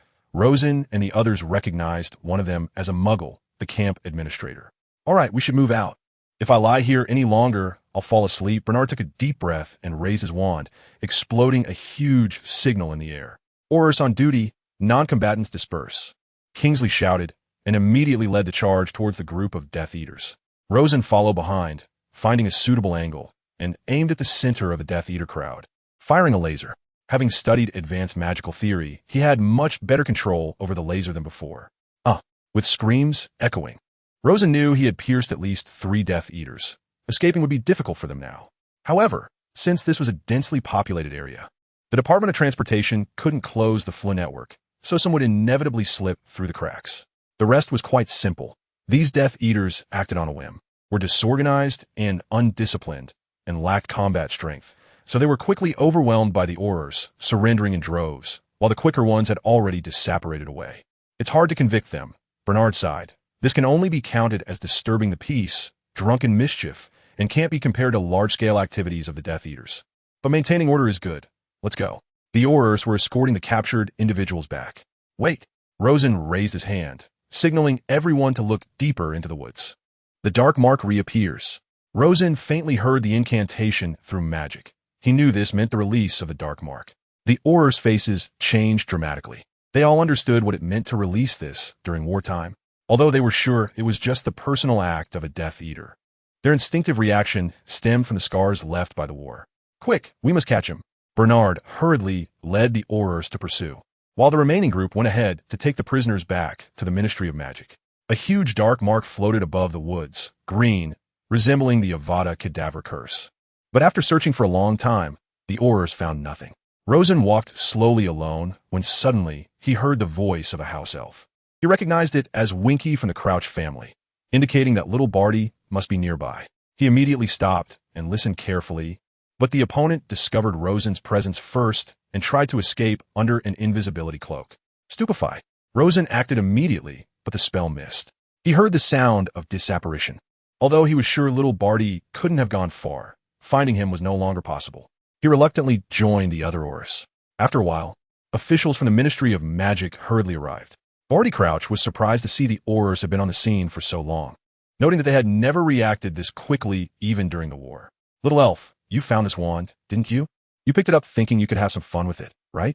Cedric Diggory's father sternly asked, seeing Winky nearby. No, Rosen shook his head. I heard a man's voice, and house elves don't use wands. He has already run away. All right, Mr. Crouch, I think you should check your trial records. Maybe it was done by some fish that slipped through the net. Just leave Winky by your side. Don't punish her, or you'll have too many things to handle. He subtly suggested, but to others, it sounded like nothing more. Old Barty nodded wearily. He should have understood, although he couldn't guess how Rosen knew. Not catching little Barty left Rosen feeling unsatisfied, but considering that old Barty owed him a favor and there was no Wormtail, there shouldn't be any unexpected events this year. Seizing the opportunity to live a calm and exciting year was the right path. Fudge would probably have a headache, but they had done their best. Kingsley quietly said to Rosen and Bernard that they couldn't have performed any better. This was purely an accident. Don't worry about it. If Rita Skeeter dares to cause trouble, just fire her from a newspaper. After all, she has so much dirt on her. Any of it could ruin her reputation. Rosen shrugged. How can they treat her that way? Hermione said angrily. Mr. Diggory always calls her little elf. And Mr. Crouch? He clearly knows she didn't do it, but almost fired her anyway. He doesn't care how scared or upset she is. He doesn't see her as a person at all. Rosen remained silent. He knew Hermione's establishment of the Society for the Promotion of Elfish Welfare, which was just the abbreviation SPW, was inevitable this year. Ironically, he himself was a beneficiary of house elves. The 3 elves in his home did the vast majority of the work. Hermione, I agree with you, Mr. Weasley quickly said, signaling her to move on, but now is not the time to discuss house elf rights. I hope we can get back to the tent soon. How's everyone else? They're all right. Rosen saw Harry and the others at the site of the dark mark, so he joined them. The Aurors had already left. Nothing serious. The Aurors have maintained order. We can just go back. Later, Percy and Hermione had another argument about house elves, and Rosen expressed that he didn't want to listen, so he used a Muffliato charm. Was that the dark mark just now? Harry asked, having gained considerable knowledge about the magical world thanks to Sirius's release. Yes, but we don't know who cast it. We can only confirm he is or was a Death Eater. I know that incantation, but I wouldn't use it. Is it fun to scare people with it? Rosen waved his hand. Don't worry, Sirius was protecting the remaining few in the tent. As long as Voldemort himself doesn't show up, there's nothing to fear. The strongest of those Death Eaters are dead or in Azkaban. None of the rest can match me. Don't be too nervous. Sirius is right, Mr. Weasley comforted. Scattered Death Eaters can no longer pose a substantial threat. The impact of public opinion is much larger than this dark mark. That's a characteristic of peacetime. Rosen commented indifferently. By the way, Harry, has your scar hurt recently? No, it hasn't hurt since second year. That's good. It means Voldemort is far from us and is not a threat for now. Harry had no motive to lie, and Sirius was always with him. So any abnormality would be immediately noticed, so Rosen had no need to worry. The next day, they quickly slipped away using the portkey, as the place was really too crowded. If it weren't for magic, Rosen strongly suspected that given the chaotic state of the wizards, there would definitely be a stampede. In his previous life, he had witnessed a serious stampede at the Bund, after which there were always police on duty during holidays to prevent a tragedy from happening again. Yet, the Quidditch World Cup failed to arrange enough Aurors. What use was it to rely only on a few beaters? Fudge was truly overestimating the safety situation. The front page of the Daily Prophet this time was personally written by Sarah. As the editor-in-chief, she had to oversee such a critical moment. The Darkmark incident was just an accident and did not cause any negative consequences other than panic. It was really unethical to sensationalize it for sales. Rosen had already written to her yesterday, explaining the situation, and this time he was pleased to see the front page accurately reporting the incident. On the night of the World Cup, some wizards who might have been drunk gathered to levitate muggles in a parade, and they had already been arrested by the Aurors. He believed a clear outcome would be available in a few days. There were suspected Death Eaters who launched the Dark Mark to create panic, but there were no casualties. An official from the Department of Magical Law Enforcement stated that they were still tracking down the instigator, but the progress could not be disclosed due to confidentiality. Everyone gathered to see how the newspaper reported it. It seems I was mentioned. This is me. Arthur is now also a senior supervisor, so he doesn't have the same lack of presence as in the original story. Although he was still interviewed in the original, the influence is not on the same level. Rita Skeeter has finally quieted down. It seems the newspaper staff are also fed up with her, which is really a relief. Percy was also very glad. From Rosen's words, it was easy to imagine how many people Skeeter had offended. Last week she said they should focus all efforts on exterminating vampires, but instead, they nitpicked about the thickness of cauldrons, wasting time. Wasn't the 12th paragraph of the Half-Blood Treatment Act specifically stating that the normal rights of vampires are protected by wizards, but they must abide by confidentiality agreements and cannot appear before muggles or disrupt and damage wizard and muggle society? Rosen calmly replied, I think, Percy, you're really suited to work in the Department of Magical Law Enforcement. Why not apply for a transfer? I think it would go through. No, thanks, Percy replied listlessly. The person I admire most, Mr. Crouch, is here. I don't want to go anywhere. Rosen was quite surprised that Percy was also someone with aspirations and sentiments. Dad, are you going to work overtime? I'll go with you. I need to submit my cauldron report to him. The two hurried out. Sigh, actually Percy's job is still meaningful. Rosen sighed. I've seen his cauldron report. It is helpful for imports and exports.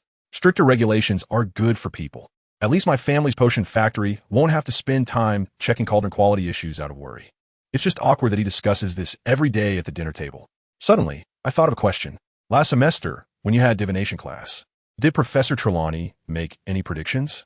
Rosen realized that the cost of not attending divination class was this. Predictions? That old fraud makes them every day. Ron snorted through his nostrils. No. I mean that kind of special prediction where she doesn't even realize she is making a prediction, her eyes tightly closed. Her voice very special, in a somewhat hoarse pattern. I heard she used to make such predictions. None. Hermione said decisively, I was there except for the last class. Not even the last class. Harry recalled and confirmed. That's good. We don't have to worry this year. Let's enjoy our holiday life and then prepare to welcome the Triwizard Tournament when school starts. Haven't you heard of this term? Just look at the history of magic textbook. The competition between Hogwarts, Beauxbatons, and Durmstrang. Rosen stretched and went back to his room to catch up on sleep.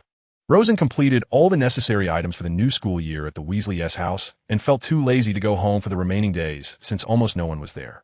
Even Henry was busy carving runes for his new product, believing it would sell for a good price, much more than what he earned from betting. Oh my, there's a dress robe? Dude, don't mess with me. I still prefer suits. Although it's what muggles wear, it looks much better than robes. Rosen felt overwhelmed by this. Everyone has to wear them. I don't really like these clothes either, but they have to be worn. Even Director Bernard has to wear them, though I can clearly see he always has a pained expression every time. Arthur comforted from the side. Sigh, okay. Still thanks to Mrs. Weasley for buying the dress robes, Rosen organized himself. The deep black body, including blue stripes, was the representative color of Ravenclaw and also his favorite color. Harry's was dark green, and Ron's was much better than the pattern one in the original story. It was somewhat similar to Rosen's, except the blue part was changed to red. It seemed that after Arthur's promotion, along with the twins receiving startup funds, the Weasley family's financial situation had improved a lot. At least they no longer had to worry about money. I heard your defense against the dark arts teacher this year is Mad-Eye Moody, Arthur suddenly mentioned during dinner. Has he caused you any trouble recently? I know he is always nervous, but Bernard was trained by him, so we should be grateful to him, right? Rosen enjoyed Mrs. Weasley's roasted sausages. No, he even changed his habit of only drinking from his own gourd, and he hasn't caused any trouble in years. Now the Aurors next door sometimes have to respectfully consult him on certain matters. Director Bernard really cares for him, taking good care of Moody after his retirement. Arthur said with genuine admiration. Who is Moody? Harry asked, having never heard of him. An old Auror, Sirius introduced. He was undoubtedly the best in the Auror department of that era. Capturing dark wizards never required the killing curse. Half of the Death Eaters were caught by him. Several times, he helped us avert crises at critical moments. But he also made many enemies for himself, Charlie added, mainly the relatives of those he caught. I heard that as he got older, he became increasingly paranoid, trusting nothing, seeing dark wizards everywhere. He's much better now. I saw him a couple of weeks ago. He is stable and gradually returning to normal. Arthur said cheerfully. Rosen did not miss any opportunity to probe. He needed to ensure everything was foolproof. In the original story, Moody was attacked at this time and switched, but no one realized it. The boundary of the Hogwarts Express. Every time I get on the train, it's raining outside. So annoying. Rosen helplessly stuffed his luggage. We checked on the Triwizard Tournament, but it seems this thing hasn't been held for a long time. Will it really happen again? Hermione frowned. It will. It will be held unless something unexpected happens. Rosen was full of confidence. The only problem was that they might set an age limit, which made it a big issue for me to sign up. Hermione suddenly heard something and quickly gestured for silence. You know, my father really considered sending me to Durmstrang instead of Hogwarts. He knows the headmaster of that school. Sigh. You know his views on Dumbledore. He's too fond of Muggleborns. Durmstrang doesn't allow those inferior people to enroll at all. But my mother wouldn't let me go to such a faraway place for school. My father said Durmstrang's attitude towards dark magic is much more reasonable than Hogwarts. The students at Durmstrang really study dark magic, unlike us, who learn that useless defense against the dark arts. Malfoy's arrogant voice echoed from a distance through the door. I wish he would go there to school earlier, so we wouldn't have to endure him. Hermione said angrily. What's wrong with that school? Do they like dark magic? Harry wondered. According to the European Magical Education Assessment, this school places great importance on dark magic. So where is it? Which country? With a heart of loyalty spell protecting, Rosen said helplessly, to be honest, I attended their summer camp this summer, but I can't say where that place is. You know this magic. To reveal it, one would have to rely on the Ministry of Magic to cut off the corresponding magical crystal's energy supply to nullify this spell. But I can mention a place close to it, called Königsberg. I can't say its current name either. This magic is just so peculiar. I can only refer to the ancient name. It's very cold there in winter. Even though it's at a lower latitude than us, it's colder. Just imagine what would happen, Ron said dreamily, pushing Malfoy off a glacier, making it look like an accident. That probably wouldn't be too hard. What a pity. Harry saw a passing snack cart and bought a pile of cakes to share with everyone. Neville, Seamus, and others also came over, but they discussed Quidditch, which neither Rosen nor Hermione was very interested in. So the two of them simply discussed some magical theories. Hogwarts' Great Hall's dividing line. Why haven't I seen Moody? Is he late? Rosen was applauding to welcome the new students at the Ravenclaw table while looking around, but he hadn't seen Moody's figure. I saw him earlier. He must have gone to the restroom, Bill said uncertainly. I'll just say one word. Dumbledore succinctly stated after the sorting ceremony. Eat. Just waiting for that sentence. Rosen complained, then immediately took a plate of steak and began to wolf it down. He had been hungry all day, and even the cakes Harry shared earlier weren't enough. The caretaker, Filch, asked me to tell you that this year the list of prohibited items has increased. By several items?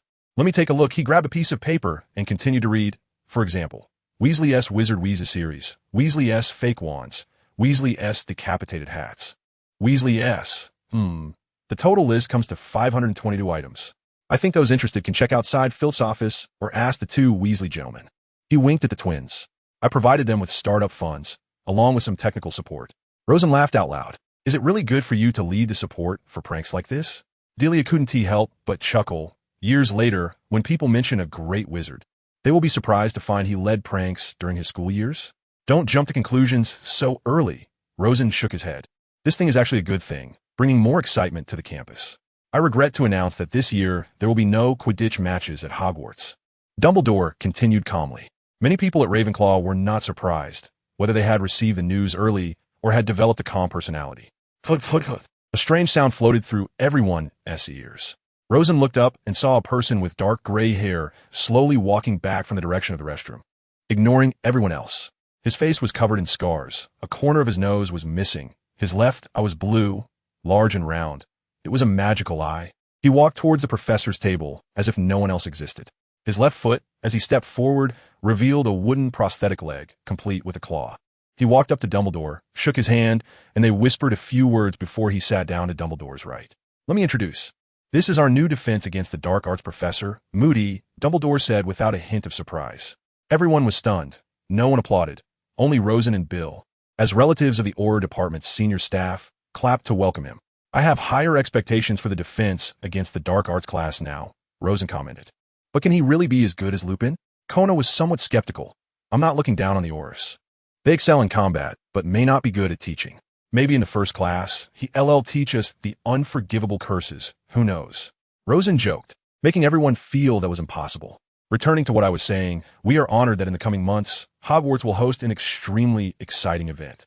Since it hasn't been held for over a century, I am pleased to announce that the Triwizard Tournament will be held at Hogwarts this year. Dumbledore seemed very happy about it. Perhaps some of you are not clear on what the Triwizard Tournament is. For those who understand, allow me to explain briefly. I permit you to take a nap, Dumbledore smiled. The Triwizard Tournament was founded over 700 years ago as a friendly competition between 3 magical schools in Europe. These 3 schools are Hogwarts, Beauxbatons, and Durmstrang. Each school selects a champion to compete in 3 magical tasks, and the Triwizard Tournament is held every 5 years, with the 3 schools taking turns to host it.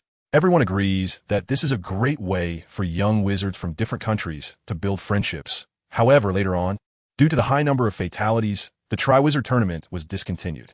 For centuries, there have been several attempts to revive the tournament. Dumbledore continued, but none have succeeded. However, our Ministry of Magic's Department of International Magical Cooperation and the Department of Magical Sports believe the time has come for another attempt. This summer, we did a lot of work to ensure that every champion would not face life-threatening dangers. In October, the headmasters of Beauxbatons and Durmstrang will lead their carefully selected competitors here, and the selection ceremony for champions will be held on Halloween. A fair judge will decide which students are most qualified to compete for the Triwizard Cup, bringing honor to their school. And individuals can also win a prize of 1,000 galleons. 1,000 galleons. Rosen calmly repeated. How much did you win from betting? Alice didn't tell me. Bill casually asked. 2,000. Uffed. Bill nearly spat out his drink. Can you still look at this tournament? Of course I want to. This is the best opportunity to showcase myself. What is the point of exams like finals? Rosen rolled his eyes. After discussions with the Ministry of Magic, we unanimously agreed to set an age limit for this year's competitors, Dumbledore continued. Of course, this is not absolute. Who will be selected as the champion will be determined by the Goblet of Fire. Our setting is that anyone can submit a note with their name on it. But unless a minor's performance is exceptionally outstanding, even the Goblet of Fire is impressed, it will definitely choose an adult student. Therefore, I do not advise students under 17 to apply in principle. His voice rose slightly. Isn't this just giving me a backdoor? Rosen murmured in surprise. He had expected Dumbledore to strictly enforce the rule that one must be at least 17 to enter, and then he would have to contend with the magic of the Goblet of Fire to see if there was a chance. But this was unexpected. I actually think Dumbledore really hopes you will be a champion for Hogwarts, Delia speculated. And then during the Christmas ball, let the whole school see that we are partners? Rosen was in a good mood and flirted a bit with Delia, only to notice her blush and then fall silent. I haven't agreed yet. Isn't this a bit too early? Delia's voice grew softer until it was inaudible. But the death toll? Alice was somewhat worried. After all, Rosen was her brother. It's fine. Last semester I took down several werewolves myself. They didn't transform, but they all had wands. Besides, after I graduate, I'll probably travel around the continent to solve various dark magic problems. Do you think I would go sightseeing in the Muggle areas? Rosen was not worried at all. He had studied the Triwizard Tournament for several days and understood the format. Even if the events were different from the original story, he could handle it easily, even without cheating. The delegations from Beauxbatons and Durmstrang will arrive in October and spend most of the school year with us. I know that during our foreign guest stay here, you will all be warm and friendly, and once the Hogwarts champion is finally chosen, you will wholeheartedly support him or her. All right, it's getting late now, and it's very important for you to walk into class tomorrow morning feeling refreshed and clear-headed. Go to bed. Hurry. Headmaster, did you forget to sing the school song? Rosen shouted. Oh, right. Thanks for the reminder, Mr. Peveril. I really am getting old. Dumbledore stood up again. Those who want to sleep can go back, and those who want to sing can join in. It's been a long time since we tried the original tune. After saying that, he began to sing to himself, leaving the professors beside him feeling somewhat awkward. Rosen casually conjured a flute. He couldn't transform a piano, so he could only use the flute as a substitute, replacing singing with melody since he wasn't very good at singing. People quietly watched the old and the young perform. P.S. It's really Mad-Eye Moody, and with a much gentler personality than before, so the way he appears has been slightly modified, not as flamboyant as in the original story. On the first day of school, Rosen got up and was pleased to see an owl deliver a note. Dear Mr. Rosen Peveril, I agreed to let you attend my advanced 6th year defense against the Dark Arts class and take the exam. Alastair Moody. He was delighted to experience Professor Moody's advanced dark magic training camp. For someone of his strength, continuing to attend the same grade defense against the Dark Arts class would be a waste of time. Won't there be a schedule conflict? Bill asked. No, I checked. His class is only once a week, avoiding my other classes. But before attending class in the afternoon, they had to endure the unpleasant herbology class. The garden was still wet from the heavy rain yesterday, making it hard to walk on. Rosen walked casually to Greenhouse 3 and was surprised to see such an embarrassing plant. It looked just like a slug, the only difference being that it had emerged from the soil. Each one was slightly wriggling, covered in shiny big bumps that seemed to contain liquid. Bubotuber. Professor Sprout cheerfully informed everyone, "You need to squeeze it with your hands. You will collect its pus. This is too much. Shouldn't this task be handled by the house elves of Hogwarts? They can do more than just cook." Rosen was annoyed by herbology. These plants were ugly and dangerous. Well, what can be done? But I guess getting to know something new is acceptable. You usually wouldn't see such an ugly plant as a bubotuber. Delia also looked troubled, as if recalling the moment 3 years ago when they first met in herbology class. By the way, aren't you considering taking the advanced 6th-year classes for charms and transfiguration? I think with your level, it would be easy. Delia suddenly thought of this. Schedule conflict. Rosen shook his head, and actually, it's not necessary. Magic mainly relies on self-practice after class. I'm going to Moody yes, just to experience the feeling of combat. Mrs. Pomfrey will be pleased. Professor Sprout stopped up the last bottle with a cork and said, "The pus from bubotubers is the best remedy for stubborn acne. This way, it can prevent students from using extreme measures to get rid of their pimples. ISNT this stuff highly corrosive." Rosen found it hard to believe. "Well, Mr. Peveril is right. This should not be touched directly, but after processing, it can be turned into medicine, so it won't be dangerous." Professor Sprout nodded. After class, Rosen grabbed his backpack and ran to the defense against the dark arts classroom. The time between the two classes was a bit too short, but this was set in the schedule to avoid delaying students' lunch. In the classroom, Rosen saw Fred and George. "You two signed up for this class too? I thought you wouldn't be interested in anything other than your prank products." Rosen was also quite surprised. "Bro," Fred snapped his fingers, "this class is actually really cool. Even if it's not taught by Moody, we definitely wouldn't miss it." Moody stomped into the classroom with a thud. He scanned the room with his magical eye, seemingly confirming that everyone was present, and then took out a glass jar containing 3 spiders. Rosen guessed what he was about to do. Ron was probably going to be in trouble during class. "I've seen the teaching report," Moody said in his gravelly voice. "Your progress in combating dark magic is too lagging. I understand, after all, that ISNT the main exam scope for OWS. But I think it's necessary for you to actually encounter dark magic to avoid being helpless against dark wizards after graduation. So let us get started." He pulled out a spider. "You try the Imperius curse, control it, and make it do a handstand and spin." He casually pointed at a Ravenclaw student. The other party hesitantly walked over, aimed at the spider with his wand, and softly said Imperio. The spider began to slowly roll over. Moody was dissatisfied, too weak. "You hesitated. You must be more decisive and precise, understood? Try again," he commanded. Imperio. The student increased the intensity. The spider assumed a position similar to a top and began spinning rapidly in place, something it could normally never do. Rosen strongly suspected this violated the principles of physics, as a spider itself should not be able to provide that magnitude of angular momentum, a physics term. "Did you see that?" Moody managed a faint smile, noting that the threshold for the Cruciatus Curse was so low that almost any student could use it effectively. While resisting, it was extremely difficult. So it goes without saying how much trouble this curse caused the Ministry of Magic when it became popular, right? However, just because the curse has a low threshold does not mean it won't lead to punishment. Using any of the unforgivable curses is enough to land you in Azkaban for some time. Next, for the second use of the Cruciatus Curse. Considering you all know these spells, I won't enlarge the spider to avoid scaring you. The student called upon was a Hufflepuff who stood there in shock. "Professor, really?" "Of course," Moody replied impatiently. "You're all familiar with these spells now, and you'll have better abilities to deal with them later. I'm not encouraging you to use them, but you must learn countermeasures." "Crucio." The spider twitched and then crawled back up.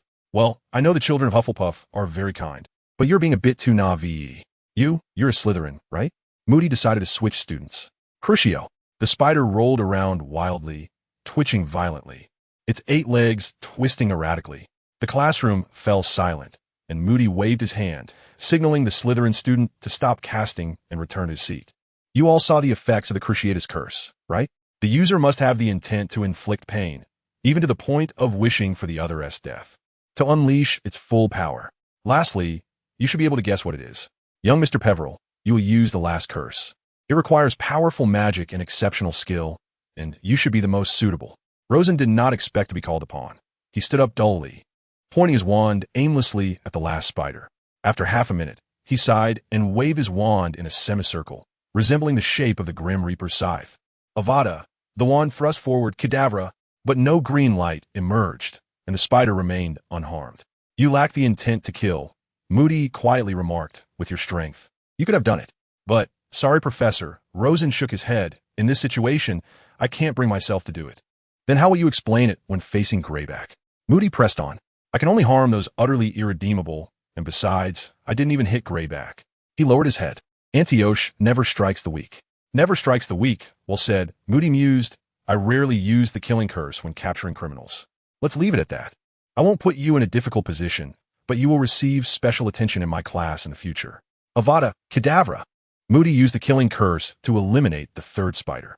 Rosen could clearly feel that the surge of magical power in that moment was stronger than before and filled with murderous intent. But he wasn't a fake Moody. Rosen told himself. The fake Moody couldn't possibly know that he had used the killing curse on Greyback and missed at the last moment. Bernard must have told him. The most dangerous and hardest curse to resist. Under this curse, the only person documented in Britain who has successfully escaped after being hit is Harry Potter, Moody said calmly. But no one knows how he did it. So today, I am showing you these 3 curses to tell you. Stay alert at all times. He suddenly shouted loudly, startling the entire class. I estimate you wouldn't want to face these unforgivable curses, but your understanding of dark magic is truly lacking. It's inconceivable for wizards of your age in the past. He was serious. If this were wartime, you would probably have been killed by Death Eaters already. So, besides this, we will also start practicing nonverbal spells. Rosen had a foreboding feeling. Perhaps one day, I will ambush you with a nonverbal spell or other means. Everyone gasped, murmuring, but Moody remained unfazed, continuing, you must learn to resist, and if anyone successfully uses a nonverbal spell to counter my curse, I will give their house some extra points. Remember, stay alert at all times. Moody shouted again, class dismissed. By the way, Mr. Peveril, stay behind. Rosen's foot was forced to stop as he was about to leave the classroom. To my office, let us have some butterbeer together. To be honest, I like that stuff too. It feels really good to have a bottle after a battle. Moody ambled along with his wooden leg. Hugh, seed. Moody handed Rosen a bottle of butterbeer, and Rosen opened it and drank without hesitation. How did you find the lesson? After Moody finished speaking, he started gulping down his drink. I know you mean well. Rosen hesitated, but I find it difficult to directly use the unforgivable curses. Overcoming that mindset is hard. If it were gradual, with some mental preparation, it would be better. I understand. I noticed you couldn't bring yourself to use the killing curse against the spider. Moody squinted. Actually, I could, but my inner self told me it was unnecessary in that situation, and there was no legitimate reason, so it failed. Rosen set down his drink, letting out a sigh. You're just like Dumbledore. You disdain using dark magic, even though you are far more familiar with it than your peers. Moody had finished his bottle. Aren't you the same? Facing those dark wizards, you capture them using your strength and various combat skills, rarely resorting to killing. Rosen frowned slightly. That is because I have to set an example for the Aurors. If I, as the head of the Aurors, were to misuse dark magic or even the killing curse, it would create a very bad influence. Moody seemed to recall his combat career. Rosen fell silent, glancing at Moody's desk, where his usual gourd was absent, indicating he had normalized somewhat. What level of strength do you think you are at now? Moody suddenly asked. Hard to say. I probably can't beat you, but if you want to defeat me, it would still take a lot of effort, and if I want to run away, you definitely couldn't keep me. Rosen began estimating. Give me a year, and I should be able to surpass you. But in that year, I need to do a lot. I need to enhance my magical affinity, and then improve my spell-casting skills to challenge you. Somewhat better than Dumbledore at the same age. If we're just talking about direct combat power, but he is much better than you in transfiguration. So if it were a 14-year-old match between you two, it's really hard to say who would win. Moody concluded sharply. Rosen stroked his chin, though he had no beard. It's fine. I still have plenty of time. If you don't mind, we could simulate an Auror battle in the next class. At least in a small space, controlling the intensity. We wouldn't be able to determine a clear winner. Sure. Moody thought for a moment and agreed. I also want to gossip a bit. If one of your students' parents in class was someone you personally captured, how would you feel? Rosen dared to ask since he knew Moody well. Oh, that. Moody suddenly laughed. This morning when I was teaching the third years, there was a daughter of Amicus Caro in there. But he managed to escape punishment through all sorts of lies and bribes. I made his daughter cry today, exposing her father's deeds from back in the day. I certainly wouldn't hold back on that. An eye for an eye. I think so too, Rosen said with a sly smile. Sigh, let's change the topic. Dumbledore might be talking about me again, although he can't do anything to me. How was your month at Durmstrang? Karkaroff was also a Death Eater I caught. Did he give you a hard time? Moody showed rare concern for others, probably because he received excellent care from Bernard. Well, I heard a rumor that Rosen thought of something interesting. Karkaroff was furious in the office and clearly stated he refused to meet any member of the Peveril family. Was Bernard involved in the capture back then? Of course. Moody was proud. Bernard knocked Karkaroff out using the method I taught him, so he obviously hates everyone with that surname. Oh, I see. Rosen realized. No wonder the summer camp is hosted by the vice principal. While in the past, it was always the principal himself. I heard that the one teaching you dark arts is Moriarty from Germany. Moody told him some stories from the past. I'm much older than him. Once, when I went to Germany for work exchange, he defeated me at just 15 years old, and he is also proficient in dark arts, but looks down on using them. This might be a common trait among people of his level, right up to Albus. Your grandfather Anderson is the same, he added. Do you think? Rosen wondered if it's necessary to ask whether Karkaroff would resort to underhanded tactics in the Triwizard Tournament. After all, he is a Death Eater, and I can't help but worry. With me around, would he dare? Rosen dropped his arithmetic divination class this semester because he found that there was an additional course on magical theory taught by Professor McGilford. However, the number of students seems even less than that of Muggle studies. During the first class, Rosen scanned the room and found fewer than 10 people. There are nearly 100 students in the year. Professor McGilford hummed a little tune as he walked in cheerfully. After a year, he looked somewhat plumper than before, and his fluffy beard was still as unrestrained as ever. Apologies, everyone. I know you are all very interested in magical theory, but last year I was busy with outside research and didn't have time to offer this elective. So we are reintroducing it this semester. I hope you can understand.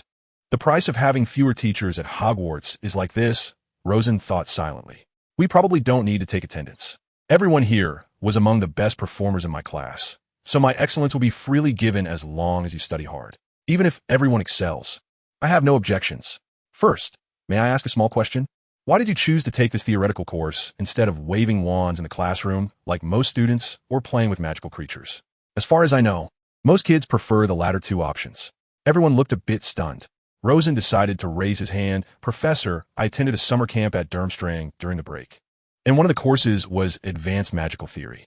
The purpose of this course is to better guide our practice. For example, he took out his wand and used a Lumos charm. Understanding the principles, I can combine some spells and transformation principles like this with a flick of his wrist.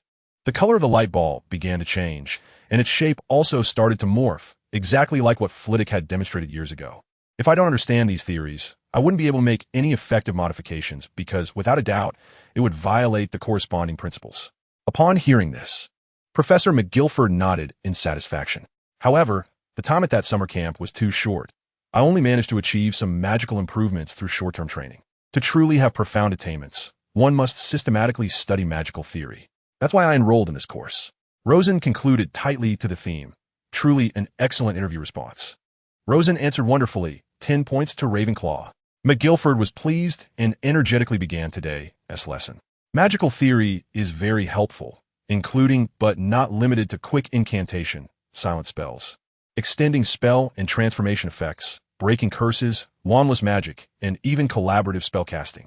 All of these require sufficient theory to succeed. Otherwise, random attempts will lead nowhere. Magical theory is an integrated subject, whether it's brilliant spells, transfiguration, defense against the dark arts, or the snooze-inducing history of magic. Speaking of which, he suddenly winked to lighten the mood. The last item was a joke. Don't tell Professor Vince. The room burst into laughter. You will find that by studying magical theory layer by layer, it resembles a pyramid. What does that mean? For example, when I cast a Lumos charm, like what Rosen just did, that is a spell. A spell combines magical runes to mobilize the relevant magical elements, ultimately forming a magical effect. This process is the key content that theory studies. As you deepen your learning, you will gradually understand how the entire link from spells to mobilizing magical elements works. Moreover, regardless of how complex the spell, how marvelous the potion, or how intricate the transfiguration, they all lead to the same end. Just like traveling, you can use a broomstick, a Flynn network, a port key, or even take a Muggle train or plane. Rosen understood that this is actually quite similar to computer architecture.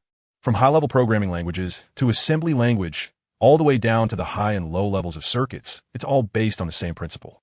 The textbooks and reference materials have already been listed in your school opening list. and the library also has plenty of relevant resources. In fact, my course only covers some very basic content. Above this level, everyone can strive to learn more advanced theories according to their abilities. In the first phase of the semester, we will discuss wandless magic, which is Merlin's specialty, so please put away your wands. Wandless magic, as the name suggests, is the ability to perform magic without a wand. Since wands appeared, the earliest recorded wizards who could perform magic without a wand were ancient Egyptian wizards over 3,000 years ago. They set aside their ornate golden staffs and found ways to transform into animagi without wands. Due to time constraints, I will stop the history of wandless magic here. If you want to know more, you can find additional information in the handouts kindly provided by Professor Binns. He took a turn, distributing some handouts he printed, and returned to the podium. If we were to delve deeper, it would probably involve the fundamental issues of magic. But for you, that is still too early. So let us make an analogy. McGilford thought for a moment and continued. Imagine a sponge filled with water, all wet. And when you squeeze it with your hand, the water will spray out, right? Everyone nodded. Moreover, the tighter you squeeze, the more water comes out, and it sprays farther. Some droplets will fall from your palm, while others may spray back onto your face. In short, the direction the water sprays out is unpredictable, right? But if we add a straw and carefully squeeze the sponge, what will happen? The droplets will slowly flow out of the straw. A wizard from a Muggle family immediately answered, equivalent to magical power flowing out along the wand. Delia very keenly found the key point. Correct. Professor Food was very satisfied.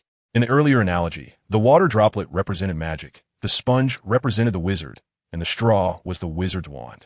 A wizard, the sponge, releases their magic, the water droplet, through the wand, the straw. This relationship diagram is the most basic structure for casting a spell. Food drew a person and a wand on the blackboard, explaining that the fundamental role of the wand is to provide a stable channel through which magic can be concentrated, controlled, and released precisely. Remember this point well, because no matter how complex the curse or how simple the levitation charm, they are fundamentally connected.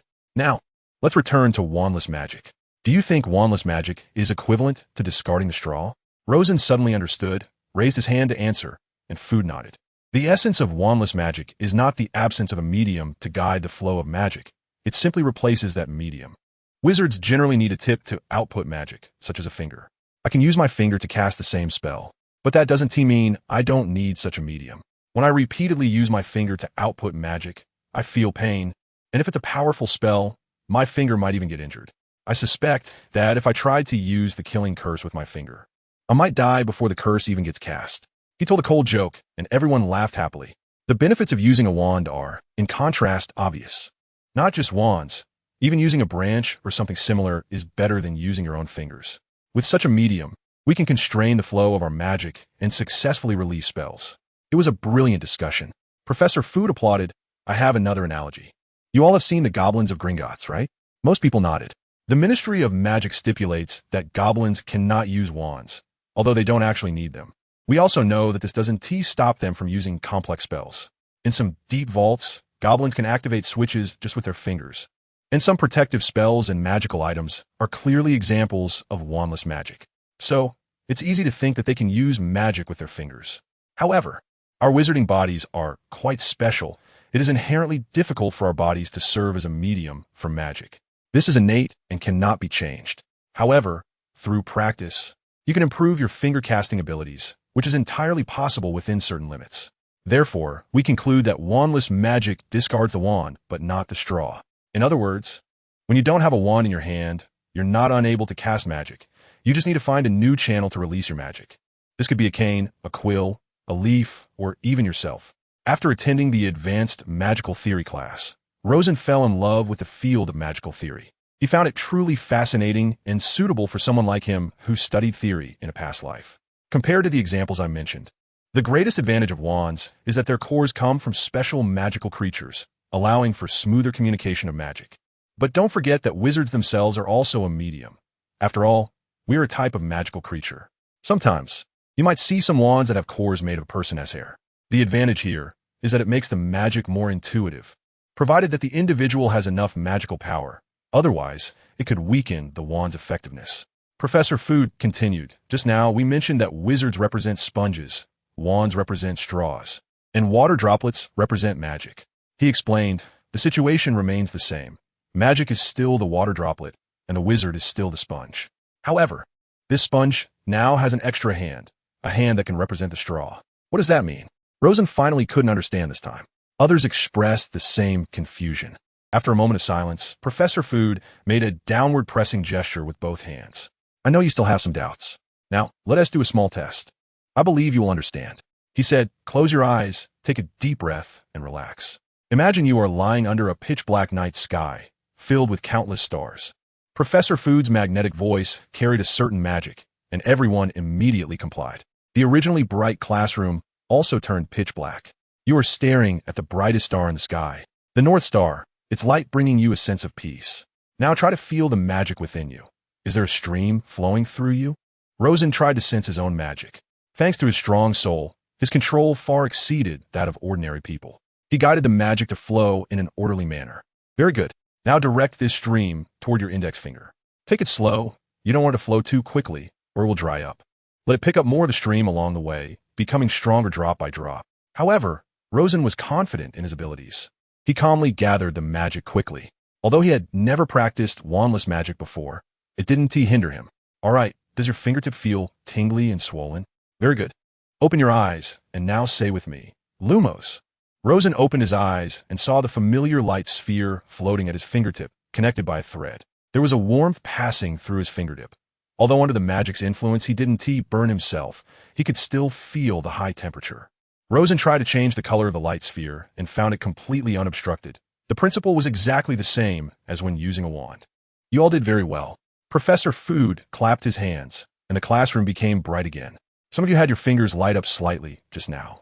This is a very good sign. And student Rosen succeeded in one go, very outstanding.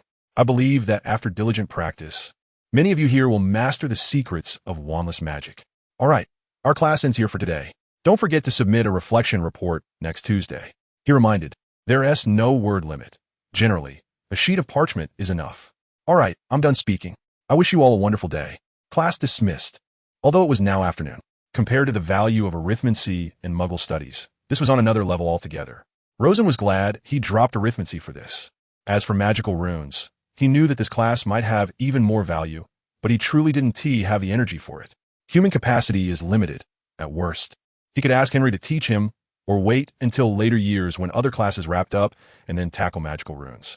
He shook his head, packed his bag, and left the classroom with Delia. What a fun class! Delia exclaimed, I think it's much more interesting than care of magical creatures. Hagrid is great with students, but he always overestimates our abilities and often brings in dangerous creatures, so I had to drop the class. It's a bit of a shame. I bet the creatures Hagrid has this year will definitely be used in the Triwizard Tournament. Rosen pouted, expressing his regret. In fact, the simplest way to confirm Moody's identity was the Marauder's map. During class, Rosen witnessed Moody giving Malfoy a severe lesson. Although it wasn't as harsh as turning him into a ferret like Barty did. He hung Malfoy up for everyone to see. I can't stand people who attack others from behind. He looked very angry. If someone dared to ambush me from behind, he might have already been dead by now. It wasn't until the surprised Professor McGonagall passed by that she helped Malfoy out, but it was clear that the latter didn't dare to resist, even with his father around. All the Death Eaters feared Moody, without exception. Rosen took the opportunity to ask Harry for the Marauder's map, scanned it, and confirmed that there was no one named Barty Crouch in the school, so they were finally safe. While Rosen was looking at the map, Harry quietly sought help. Hermione has gone crazy. Do you have any way to save us? Rosen was taken aback. She has gone crazy? I can't believe it. She started a society for the promotion of elfish welfare. Ron couldn't take it anymore. The full name seems to be the Society for the Promotion of Elfish Welfare, and the abbreviation is SPEW, which sounds ridiculous. And then she forced us to join and pay fees. We're almost going crazy. She also said that since all the meals are prepared by house elves, she doesn't want to eat. Forget it, let's go eat. You need to be full to have the strength to lose weight. Oh no, to have the strength to persuade her, right? Rosen interrupted Ron's rambling, ready to take a plate and chopsticks. Yes, chopsticks. Rosen didn't like using knives and forks when eating Western food in her previous life. So she had the elves prepare a set after arriving at Hogwarts to go help Hermione eliminate some food over at Gryffindor. Rosen, did you know? There are a lot of house elves being exploited in the Hogwarts kitchen. Hermione said with her hands on her hips when she saw Rosen coming over with a plate. I know, and the kitchen is on the first floor. I often go there for late-night snacks. Didn't I tell you? Rosen pretended to be confused. Did you tell me? Hermione found it hard to believe. I forgot who I told, but I remember you three usually appear together, so Rosen shrugged. But they work day and night without a single penny in wages, no holidays, no sick leave, no allowances, none of that. Don't you think that's unfair? What? Rosen was completely stunned. He initially thought Hermione just felt sorry for the elves, but now she wanted to give them sick leave? Can house elves get sick? He said he had never heard of that. I don't remember house elves getting sick. He recalled his 3 house elves and realized they had indeed never been sick. And they didn't even like holidays. If you were to give them wages, they wouldn't be happy. They love to work. And even reducing their workload would have the opposite effect. Most house elves in the magical world live like slaves. They work day and night in dark kitchens and need to make their masters feel like they don't exist. Hermione found it hard to accept this fact. But I didn't expect that such a prestigious place as Hogwarts would have such things. This is slave labor. It shouldn't exist here. Hermione's tone was still agitated. She couldn't accept the fact that her sacred Hogwarts had slaves. But you can treat them like robots, and there are worse situations like the cows and sheep you eat. Does that make sense? Also, I think house elves have a higher status than werewolves and vampires. Really, I'm not lying to you. Rosen spoke hesitantly, unsure if he could convince Hermione. But this is slave labor. That's how this meal came about. I'm not eating it. She put down her knife and fork, refusing to eat. Rosen's eyes darted around, deciding to try one last time. If it failed, he'd just grab the meat and leave. Hermione, I think what you should do now is quickly eat the dessert on your plate. Now, that is the greatest respect for house elves, after all. It's the fruit of their labor. If you don't eat it, some house elf might think their food is bad and punish themselves in some way. You've seen that house elf named Dobby. They're very obsessive. Hearing this, Hermione paused for a moment. After struggling internally for a long time, she finally began to eat the dessert on her plate. All right, I'm off. Rosen gestured to Harry, grabbed a few dishes he liked from the Gryffindor table, and slipped back to the Ravenclaw long table. Is there any dish you particularly like from Gryffindor? We should have those here too, Bill asked, puzzled by Rosen running so far for food. Just on a whim. Rosen finally got to eat in peace. Hermione had gone crazy. She wanted to start a house elf rights promotion society. I think she might as well start a robot protection association in the Muggle world. Actually, it's a good idea. House elves are treated terribly. The one in my house has it better, but if I had to live that kind of life, I really couldn't stand it. Delia frowned slightly. It's possible, but now is not the time. If you really want to make some changes, you should go to the Ministry of Magic. Once you become a high-ranking official, it will be easy to deal with these issues. Sigh. Rosen suddenly remembered that according to Aunt Rowling's later editions, Hermione really did achieve this after becoming the Minister of Magic, turning the House Elf Liberation Front into a large organization. Dobby and such house elves should be extremely exceptional cases. Although I've never seen a house elf, according to what is written in the books, most of them are very hard-working and obedient. Terry Boot also knew of Dobby's existence. Rosen had told him about it before. Yes, their mindset has always been like that. But I can't remember whether house elves were created by wizards or evolved from elves. Forget them. Taking care of myself is the priority. There's an old saying in the East, cultivate oneself, regulate the family, govern the country, and bring peace to the world. This order must not be disrupted. Otherwise, taking big steps can easily lead to trouble. After saying this, Rosen continued to focus on finishing his food. What would we do if Hermione dragged us into this society? Bill asked gloomily. You and Alice can go. Alice usually hangs out so closely with Harry and the others. Isn't it reasonable for you to take care of her? Rosen said with a bit of schadenfreude. It has nothing to do with me. Moody asked Rosen to go to the 4th grade to attend a class because they were going to experience the soul-sucking curse.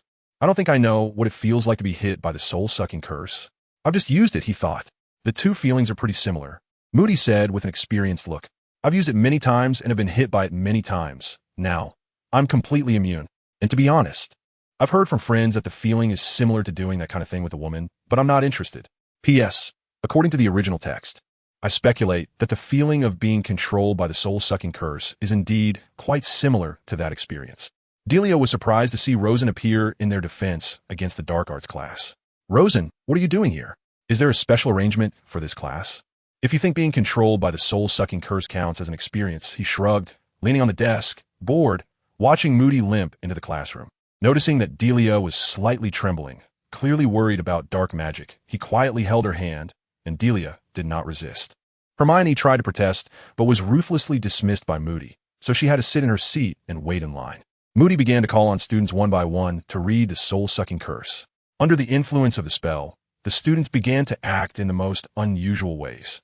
Dean Thomas bounced around the classroom 3 times while singing the national anthem. Lavender Brown mimicked a squirrel. Neville performed a series of astonishing gymnastic moves that he could never do under normal circumstances. It seemed that none of them could resist the spell, and they all returned to normal only after Moody lifted it. When it was Harry's turn, there was finally an exception. He half succeeded and half failed in resisting Moody's control on his first try. Moody made him jump onto the table, but Harry only slightly lunged forward before falling to the ground. After 4 brutal attempts, he finally succeeded in becoming completely immune to the spell. Peveril, you're next. Let's see if you can resist it without the brain-locking charm. Rosen slowly stepped forward, took a deep breath. Soul-sucking curse. Rosen felt exactly the same as when he had cast the soul-sucking curse on the werewolf. It was incredibly blissful, and there was no homework or Voldemort in sight. Rosen felt an impulse to stay in this illusion for a lifetime. Upside down against the wall. Upside down against the wall. Upside down against the wall. All right, Moody, this is intentional, isn't it? Rosen's mouth twitched. His mental age, soul, and willpower were all fine. So why should he be controlled? He shook his head and walked out of the illusion. Professor Moody, you did this on purpose, making me stand on my head.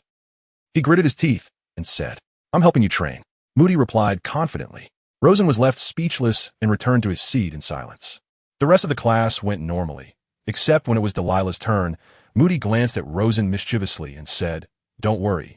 I wouldn't let such a beautiful girl embarrass herself in front of her boyfriend. This led to a chorus of oohs from the class, causing Delilah to blush and not dare to look up. However, Delilah was also immune to the soul-sucking curse, which surprised Rosen. After class, Delilah ran off without saying a word, clearly too embarrassed to face anyone. All right, Rosen, stay here for a bit. Then we'll do a demonstration when we teach the 6th years. Your little girlfriend doesn't need to worry. The kids acting like this is quite normal. Moody had a look of someone who had seen it all. Mal, your forced matchmaking is probably too early. Rosen scoffed. Dual divider. More people than usual came to observe today, probably because they wanted to see the Auror's combat style. Actually, I was planning, Moody cleared his throat, to simulate a confrontation between a dark wizard and an Auror, and I could attack the students freely, as they would be equivalent to hostages. But upon careful consideration, none of you could defeat me, let alone protect the students. So, I modified the scenario slightly. It'll be me against Peveril fighting in the Auror style. After saying this, he took a sip of water, set the cup down, and stupefy. Moody struck before the cup even touched the podium, but he didn't use a silent spell, clearly giving Rosen some face. If he fell immediately, Rosen would have no face left either. Rosen smiled wryly. He knew Moody would do this, so he was fully prepared and sidestepped the red light. Then he drew his wand, Expelliarmus. He immediately countered, using a silent spell. The two began to focus on the duel, their spells colliding and exploding in midair, sparks flying. They desperately sought opportunities to attack without ever defending, choosing to dodge rather than use protective spells when faced with unstoppable curses. In this confrontation, Moody suffered many disadvantages due to his wooden leg, but his battle experience far surpassed Rosen's, and his combination of spells was overwhelming, so Rosen remained at a disadvantage. Realizing that dragging this out wasn't going to work, Rosen dodged spells while imposing transfiguration on the fire spell. The flames ignited the table, and a fiery lion roared out, aiming at Moody. Moody was startled and quickly diverted his focus to the lion. This spell mimicked the fiend fire and was significantly powerful. He hadn't given it his all to take down Rosen earlier, which gave Rosen a chance to counterattack. Moody used several other tables to block the lion's path, but the tables were quickly smashed by Rosen. 650 nanometer laser. A searing red light pierced through all the tables, much faster than using 3 spells to shatter them, nearly hitting Moody. The situation shifted from a 70 to 30 advantage to a close contest. After a while, all the tables were either cracked or burned with black marks, and Moody had to stop the duel. If they continued, it would take considerable effort to repair the classroom. Did you see that? Moody leaned against the podium. His magical eye fixed on the students who had sat down again. Dark wizards attack without any warning. No one will duel you openly. So I launched my attack before I even finished speaking. Do you think I'm despicable? Wrong. When I was an Auror, all dark wizards did the same. We had to remain vigilant at all times to avoid being ambushed, and that's how we could defeat the opponent. Understood? Time flew by, and before they knew it, it was the end of October. Faced with heavy coursework, Rosen expressed no worry. Snape's potion had already provided a formula, and creating an antidote was incredibly easy. Let's not forget that Rosen was the first wizard in Britain to work with assembly lines, and he was quite familiar with the equipment in his previous Life S lab. capable of conducting multiple reactions at once. Although Snape threatened to poison the students, he most likely wouldn't dare, and even if someone did get poisoned, they could easily use an antidote, although that would lead to point deductions. Isn't it a bit early to be reviewing for O.W.L.S.? Rosen looked at Hermione, who was overly anxious. That's you. You don't see anyone else in the class, aside from you guys, who can turn a hedgehog into a pincushion, Harry said, quite dissatisfied, as he still couldn't complete the requirements satisfactorily. Transfiguration actually requires a higher level of inner peace. If you can focus, I don't think it's that hard, since it doesn't require much magical power. He shrugged. That day, Rosen walked through the gathered crowd and saw the notice on the bulletin board at the hall entrance. Triwizard Tournament. Representatives from Beauxbatons and Durmstrang will arrive on Friday, October 30th at 6 p.m. Finally, it was coming, and this time there was no age limit. The Weasley twins kept expressing their thoughts beside Rosen. Wake up. There's only one spot. I don't think you can compete with me for it, Rosen whispered. I think Cedric Diggory has the best chance. Ernie Macmillan pouted. He was a Hufflepuff, of course. He would support his own house. So, are you going to participate? Cedric asked Rosen secretly in Moody's Advanced Defense against the Dark Arts class that day.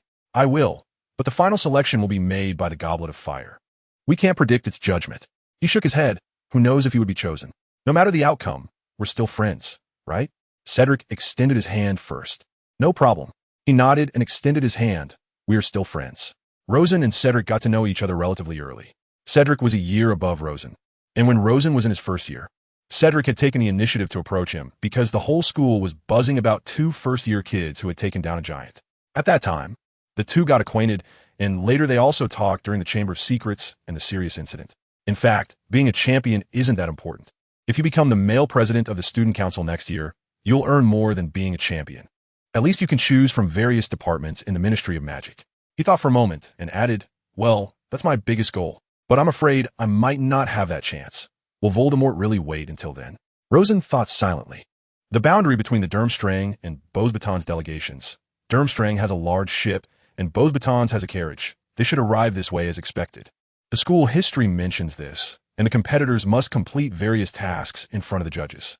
The heads of the three schools must be the judges because, in the 1792 tournament, the creature the champions were supposed to catch, a chicken with a snake's tail, went out of control and caused injuries to all three heads. Hermione was sitting on the steps in front of the hall, holding that particularly thick book, Hogwarts, a history, and reading aloud. Are you about to say that? Rosen said, while looking at the sky. Maybe it's more appropriate to call it a revised history of Hogwarts or a biased and selective history of Hogwarts. Where the dark side of the school is covered up? How did you know? Hermione was very surprised. Do you want to join the Society for the Promotion of House Elf Rights? Not interested, Rosen replied indifferently. You might as well quietly gather information and then join the Ministry of Magic after graduation. When you become a senior official, it will be much easier to do these things. Then why don't you persuade your uncle, who is the head of the Department of Magical Law Enforcement? Politics isn't that simple. Its core is the compromise of everyone. Even if he applies pressure, it will only improve the treatment of house elves at best. Besides, the support base for his rise to power is those who hate dark wizards, not those who sympathize with house elves.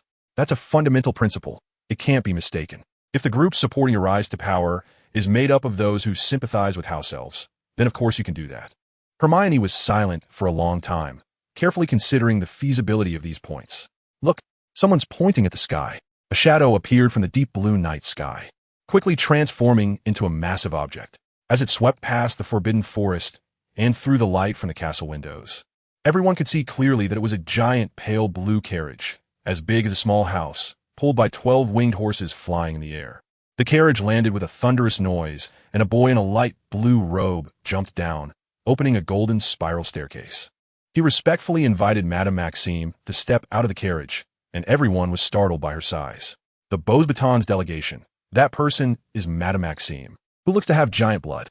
I saw her at Nicholas Flamel's funeral. Rosen whispered. Only a few close friends could hear him. People noticed that Dumbledore didn't need to bend down when he greeted Madame Maxime. Rosen scanned the crowd of newcomers and spotted Fleur Delacour, who wore a headscarf and had an especially vigilant expression. Which girl are you looking at now? I remember Madame Maxime invited you to study there and said there were many beautiful girls, Alice said mischievously. That's a Vila, actually one for Vila blood. The charm magic doesn't work on me, but I think she should be Beauxbatons champion. Madame Maxime values her the most. Rosen calmly cleared his name, and Alice knew he wouldn't choose Avila as a girlfriend. Rosen didn't hear what Dumbledore and Madame Maxime discussed, as he was too far away. He was waiting for the Durmstrang people. Julian had mentioned in a letter that Karkaroff would bring him. They should emerge from the lake. Luna gesta kiriti. And shortly after she spoke, a large ship rose from the water, resembling a pirate ship. It was unmistakably Nordic in style. The Viking culture was evident. Rosen commented. He saw a middle-aged man leading the way down the ship, warmly shaking hands with Dumbledore. That must be Karkaroff, he speculated, as he hadn't seen Karkaroff at the summer camp during the holidays. Oh my God, it's Krum. A lovesick girl from somewhere screamed at the Durmstrang team. But Rosen had already spotted Julian in the crowd and slipped away. Long time no see, Julian. Want to come to the Ravenclaw Tower to rest for a while? Is that okay? Julian also noticed Rosen. He hesitated and said, the headmaster will hang me up and beat me.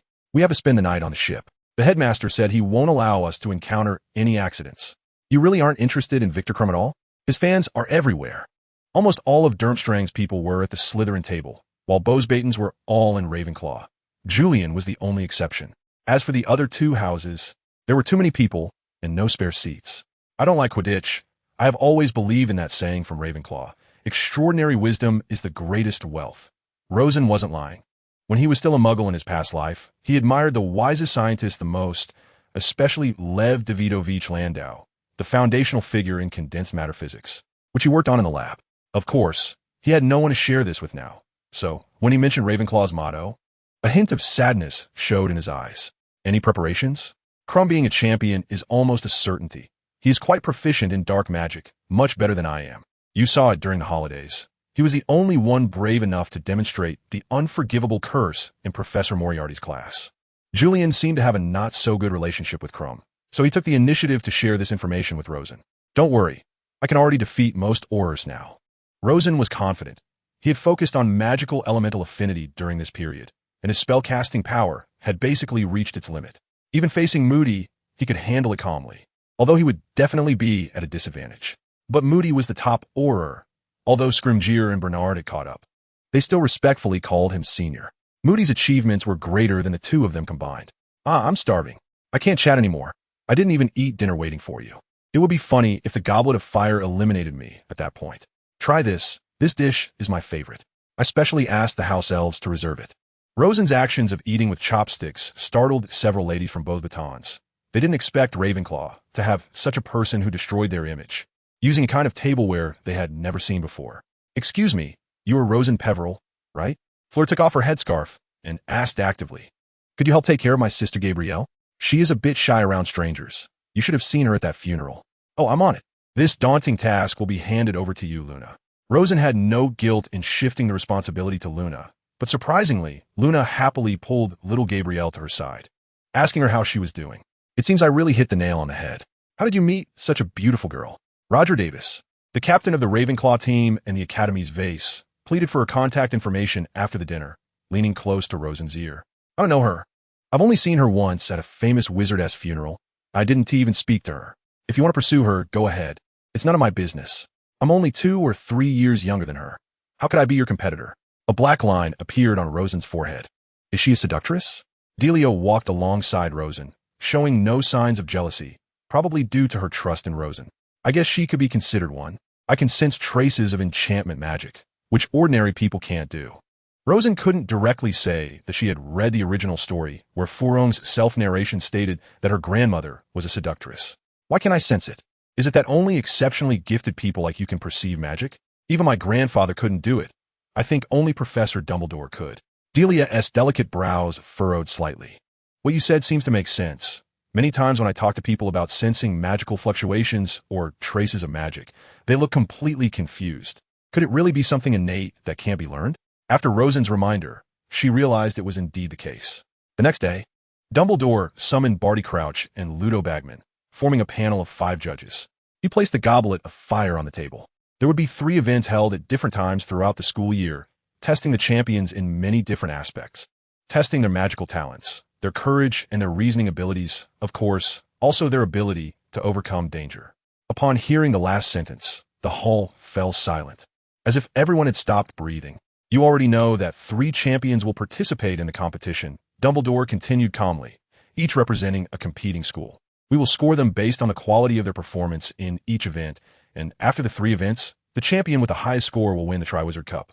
The one responsible for selecting the champions is a fair selector, which is the Goblet of Fire, according to the requirements. The Goblet of Fire needs the full name. If I know it, do I have to write a long string according to that ancient tradition?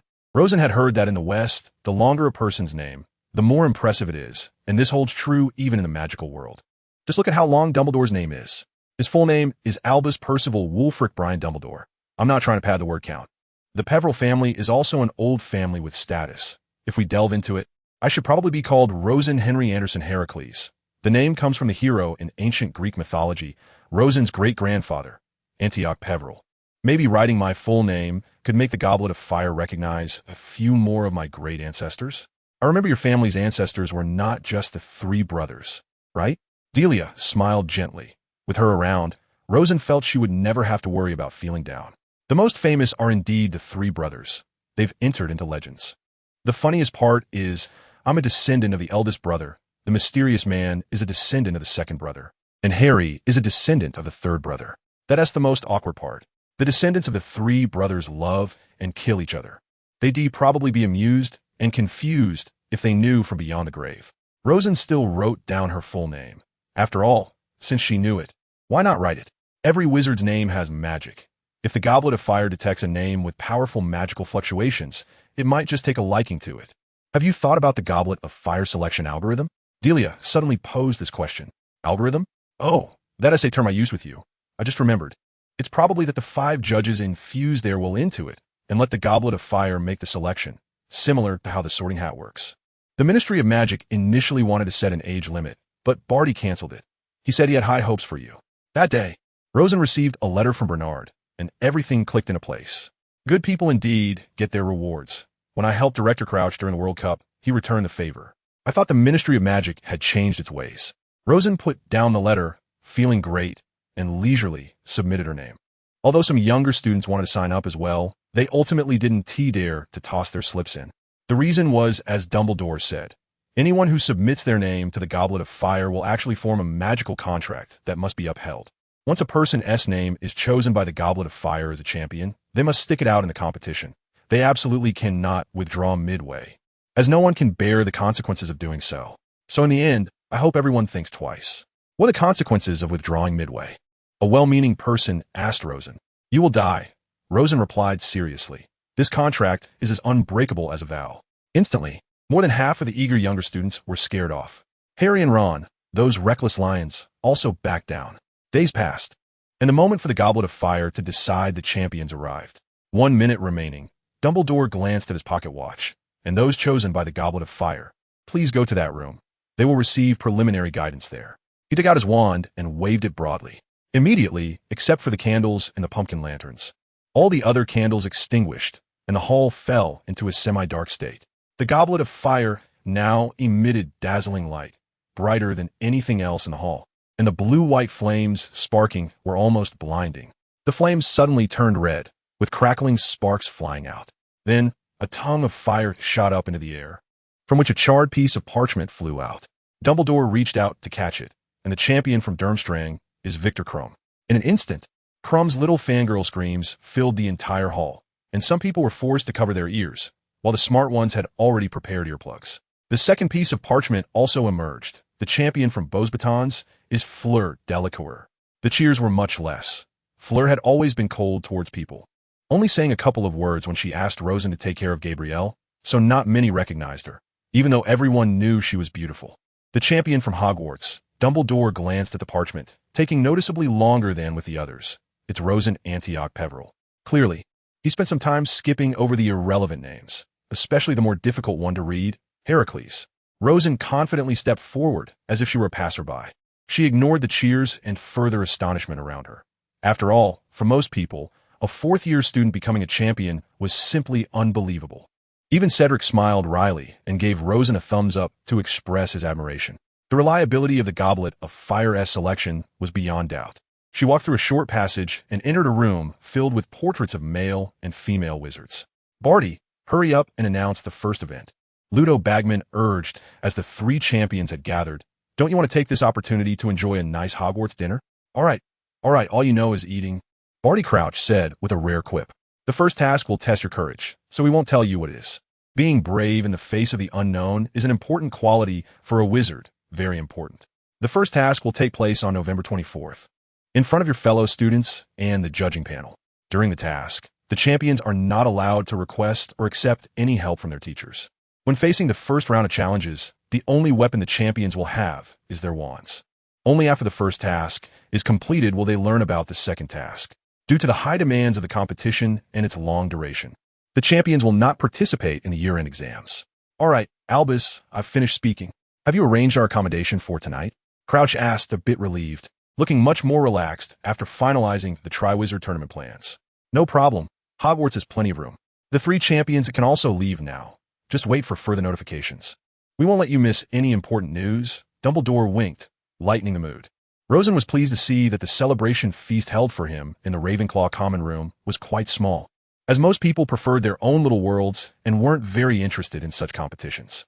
This made things easier. There was no need for any acceptance speeches. Rosen had had enough of that kind of thing in his past life. Lu Sun once said that wasting other people's time is akin to robbing them of their lives. I notice you're not surprised at all, Luna said, while playing with Gabrielle's dolls at the table. There's really no need for surprise. Theoretically, Cedric and I are the most suitable candidates. It all depends on the Goblet of Fire's choice. It's a pity that the ancestor Antioch has been dead for many years. Otherwise, he might have given us special consideration, Rosen said, appearing somewhat helpless. However, he had indeed been chosen by the Goblet of Fire based on his abilities. I've noticed that Delia sees further. Professor Dumbledore looks at you like he sees a younger version of himself. I'm increasingly convinced that you two are on the same level of wizardry, she added, meeting Rosen's gaze without flinching. Rosen pretended he didn't see it. I don't know about that, but achieving Professor Dumbledore's level of accomplishments isn't easy. It probably takes decades of hard work. I feel it's too early to make such judgments. I'm not confident, really. My current achievements largely rely on my identity as a traveler and the enhancements of my soul. I know how difficult it is to reach Dumbledore's level. Without dedicating years to research and hard work at the Ministry of Magic, it's basically impossible. Dumbledore's greatness lies not in his power, but in his contributions. The fates of two individuals had been dramatically changed. One was Cedric, who had preserved his life, and if he could survive, he might be grateful for it for a lifetime.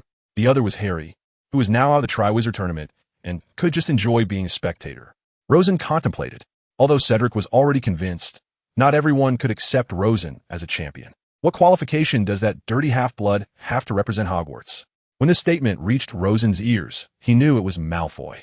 There had even been conflicts among students because of it. But Rosen didn't express anything. He was too lazy to argue. Fire is hot. Toothpick competition. Harry and Malfoy were at it again, escalating their usual quarrel into a duel. Rosen had a decent relationship with Harry, especially after he cleared Sirius's name. Harry was grateful and looked up to him. This time, they were dueling again. That's enough. Rosen couldn't stand it any longer. He waved his wand, and without seeing any light column, both of their spells were deflected onto the wall. Is this ever going to end? Anyone who doesn't agree with me can challenge me according to the rules of wizard dueling. I'll tell you in advance. If you can't last 10 minutes under Professor Moody, you might as well give up. Malfoy, don't think only Professor Moody can humiliate you. I can do it too. His sharp gaze swept around, and several Slytherins wanting to stir trouble hurriedly pulled Malfoy away. Snape passed by, but only glanced at them, saying nothing as he walked away. In that day's potions class, Snape had the students figure out the antidote on their own.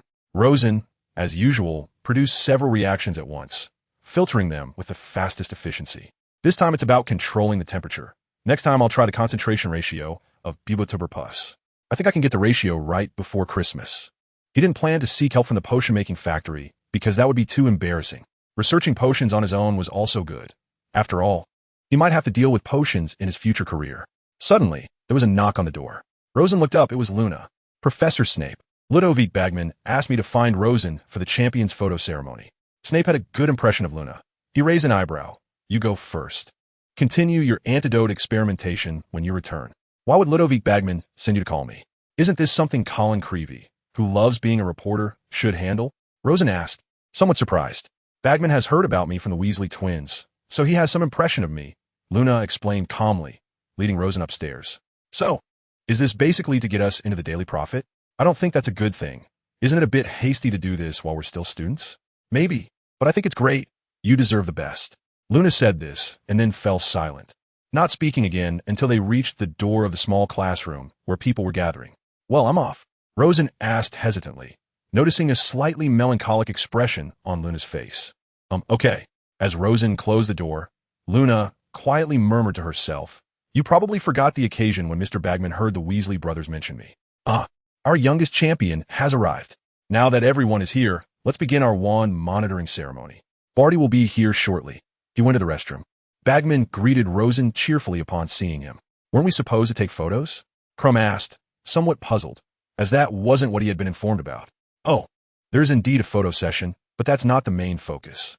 This is Rita Skeeter, who is writing an article about the tournament for the Daily Prophet. However, the most important thing is to check your wands to ensure they're fully functional and in good condition, as your wands will be your most important tools in the upcoming tasks. Mr. Ollivander and Professor Dumbledore are still upstairs. Before we start, may I have a brief interview with Mr. Rosen alone?" Skeeter suddenly asked. Rosen sized her up. Her appearance was quite awkward, with her hair styled deliberately stiff, jewels on her glasses, thick fingers clutching a crocodile leather handbag, and 2-inch-long, brightly painted red nails. "No, thank you," Rosen decisively declined, knowing how unreliable Skeeter's articles were. "I've written articles for the Daily Prophet as well. I hope I can write it myself. If my sister Salad sees any interview content about me that isn't true, she will definitely kill the piece." He ignored Skeeter's awkward expression. As long as Sarah was in charge of the Daily Prophet, he didn't have to worry about Skeeter writing random articles. "Oh, I'm very sorry I arrived a bit late." Mr. Ollivander hurried in, bringing his wand testing equipment. His aged face, light-colored eyes, and gray-white hair left a deep impression on Rosen. After more than 3 years without seeing him, Ollivander seemed even older. "Allow me to introduce Mr. Ollivander," Dumbledore said as he sat down at the judge's table. Addressing the warriors, "He will be checking your wands to ensure they are in good condition before the competition." Rosen knew that Fleur's wand contained her grandmother's hair, and Crumb's wand was made by Gregorovic, very stiff and with a dragon heartstring. So he didn't pay much attention to what Ollivander was saying. "Very well, the last one is Mr. Peveril." Rosen stood up and handed his well-fitted wand to Ollivander. I remember this wand was the one I put the most effort into. Albus, you must know why I made it. Elder, 13 inches with the tail feather of a thestral. I didn't expect these 3 ominous things to combine into such a fantastic effect." Taking the opportunity, Rosen glanced at the Elder Wand in Dumbledore's hand, which indeed felt familiar. It might be due to the bloodline of Antioch, or perhaps because it was of the same type as his own wand. Dumbledore nodded silently, but he knew that Ollivander was referring to the wand that Gregorovic had boasted about decades ago. He didn't know that after Grindelwald stole it, it was now in his possession. Thanks to Ollivander for the wonderful work. It's a pity my ancestors didn't leave behind the skills for wand making, resulting in no wand being made by our own people to this day. Rosen still remembered that Ollivander had initially priced it at 64 galleons, which had made him quite upset. Harry's wand seemed to cost only around 10 galleons. It wasn't even in the same league. Because there was no tracking fiber and registration, this wand was priced the same as an adult buying a new wand. The first wand for little wizards was purely a benefit funded by the Ministry of Magic. If they were this cheap, Ollivander would have gone bankrupt long ago. It seems you're not afraid of Rita Skeeter at all. Delia had read the articles written by Skeeter and was quite impressed by her ability to twist the truth. She probably wouldn't dare offend several directors at once. I also have no interest in getting involved with her. If she bothers you, just mention that she is an animagus. Rosen was lounging casually, with a hefty book resting on his lap as he flipped through it slowly. Animagus? What animal? A firefly. I think that image fits a bit. Alice told a cold joke. Ladybug. If ladybugs are flying around you, just catch them directly when they're suspicious to avoid complications. Rosen calmly looked at a page about lightning spells. The book he was reading had been mailed from home, titled Encyclopedia of Elemental Magic, which was one of his main self-study subjects this year, in addition to training in magical elemental affinity. But it seems you're not nervous at all. Aren't you going to prepare for the first task? Delia was still somewhat surprised, as the first task was not far off. Isn't this preparation? Rosen didn't look up, just pointed at the page he was reading. I've already investigated. The first task of the Triwizard Tournament will definitely be a test of combat ability, usually involving dangerous beasts to retrieve an object. There are fire dragons, unicorns, but unicorns can only be used when all competitors are male. Otherwise, it would be cheating for female participants. Unicorns are especially close to women, particularly virgins. The most dangerous one seems to be the Chimera or the Manticore, a sting from which could lead to paralysis. Luckily, they haven't gone mad enough to involve a venomous leopard. Otherwise, the whole school would be in trouble. Rosen recounted with familiarity. So you think the likelihood of a fire dragon is high? Luna had been quietly listening while doing her homework. But that didn't stop her from reasoning. About that, but what does it matter? It's all the same routine. Strength beats skill. Learn the operations of the game. And F2, it will do. Rosen referenced the StarCraft meme, although no one could understand it. Cheating had always been a tradition in the Triwizard Tournament. But he had no interest in it. If someone with the surname Peveril has to rely on cheating to defeat opponents, my ancestor Antioch would probably be ashamed of such an unworthy descendant. Besides, if I can't defeat beasts with raw strength, how can I aspire to be a great wizard like Dumbledore? He stretched lazily and continued reading. After finishing, he would probably go practice in the room of requirement. Rosen, how did you acquire this strength? I've never quite understood. Bill was curious. He had been at school with Rosen for over 3 years, watching him grow stronger, but he didn't know why. Well, let me think. I haven't really considered this question. First, there's the bloodline. Every Peveril has higher magical power than normal. Then, I naturally have a strong soul, so I'm quite familiar with controlling spells and the like. Plus, I have various combat skills and spell improvements. I've trained for a long time according to Auror standards, and the time spent is definitely no less than that of a professional Auror's training process. So you see me now being able to hold my own against Moody. Is it that simple? Bill was a bit skeptical. Really, if you trained according to my method, your strength could at least reach Cedric's level. But the problem is, how many people are willing to work hard to enhance their strength? Rosen shrugged. Do you have any plans to establish your own organization? Like Professor Dumbledore's Order of the Phoenix? Delia thought of this question. Not interested. Too much of a waste of time, Rosen replied after pondering. I might consider forming an academic society later when I do research, or have my own connections when working at the ministry. But establishing an organization alone is just too troublesome. I'm not like the Dark Lord, trying to incite war. What's the point? All right, Delia understood. She nodded. You and the Dark Lord are ultimately not on the same path. How can we be on the same path? Rosen was speechless. He was a paranoid with an unhealthy mindset, while he had even considered the course of history. All he needed to do was find the optimal solution. Hogsmeade's borderline, hey? Where's Delia? Rosen now realized that he had no companions when going to Hogsmeade. Bill and Alice were always glued together. And Alice was now in her 3rd year, also having the privilege to go to Hogsmeade. Then Michael Corner and Terry Boot had been shopping together everywhere. Oh no. Shopping for prank product from Zonko's joke shop to experiment with. Or just going to Honeydew for sweets. In desperation, he tried to find Delia, but she wasn't there that day. She told me she went home, and if you need someone to accompany you to Hogsmeade, I can. Luna's voice was somewhat ethereal, sounding very touching. After a moment of thought, Rosen replied, All right, it should be your first time. I can introduce you. This is Hogsmeade Station. Actually, the train we take to start and leave the campus departs from here. The construction time shouldn't be very early. As you know, the invention of the train is less than 200 years old. Moreover, the diesel engine trains are even more recent. Rosen pointed at the platform, which is quite small, much smaller than King's Cross Station in London. Perhaps this is the highest level of connection between wizards and Muggle technology? Luna speculated. Pretty much. Rosen replied. And this is the joke shop run by Zoko, selling prank products like the Whoopi wax face candy. But after George and Fred graduate, their business might face serious challenges. But I don't think that's a good thing. Our peaceful campus life might have a few ripples, well, maybe not just a few. Rosen's tone was quite diplomatic. Duke of Bees, their candies are delicious. I buy a ton every time, and they're cheap. They sell everything from Dumbledore's favorite cockroach clusters to the most hated Birdie Bots, every flavor beans. I remember Dumbledore said he would never eat another one after trying an earwax-flavored bean. In fact, he just used the term stinky. But Rosen recalled Dumbledore comforting Harry at the end of their first year about the beans he had eaten, as his original words were earwax. The headmaster truly is the headmaster. He even knows about earwax flavor. I have to say, Luna's joking manner is really cute. That makes sense. How did I not think of that? Rosen said, laughing to the point of tears. Time spent with friends is always joyful yet fleeting. And now Rosen had to face his #1 issue, the Triwizard Tournament. The first task he had been waiting for finally arrived, and he didn't try to learn anything he shouldn't through anyone else. What kind of luck is this? Osen sighed. Just now, he entered the tent, and Bagman announced the rules of the competition to them. You will face a fire dragon.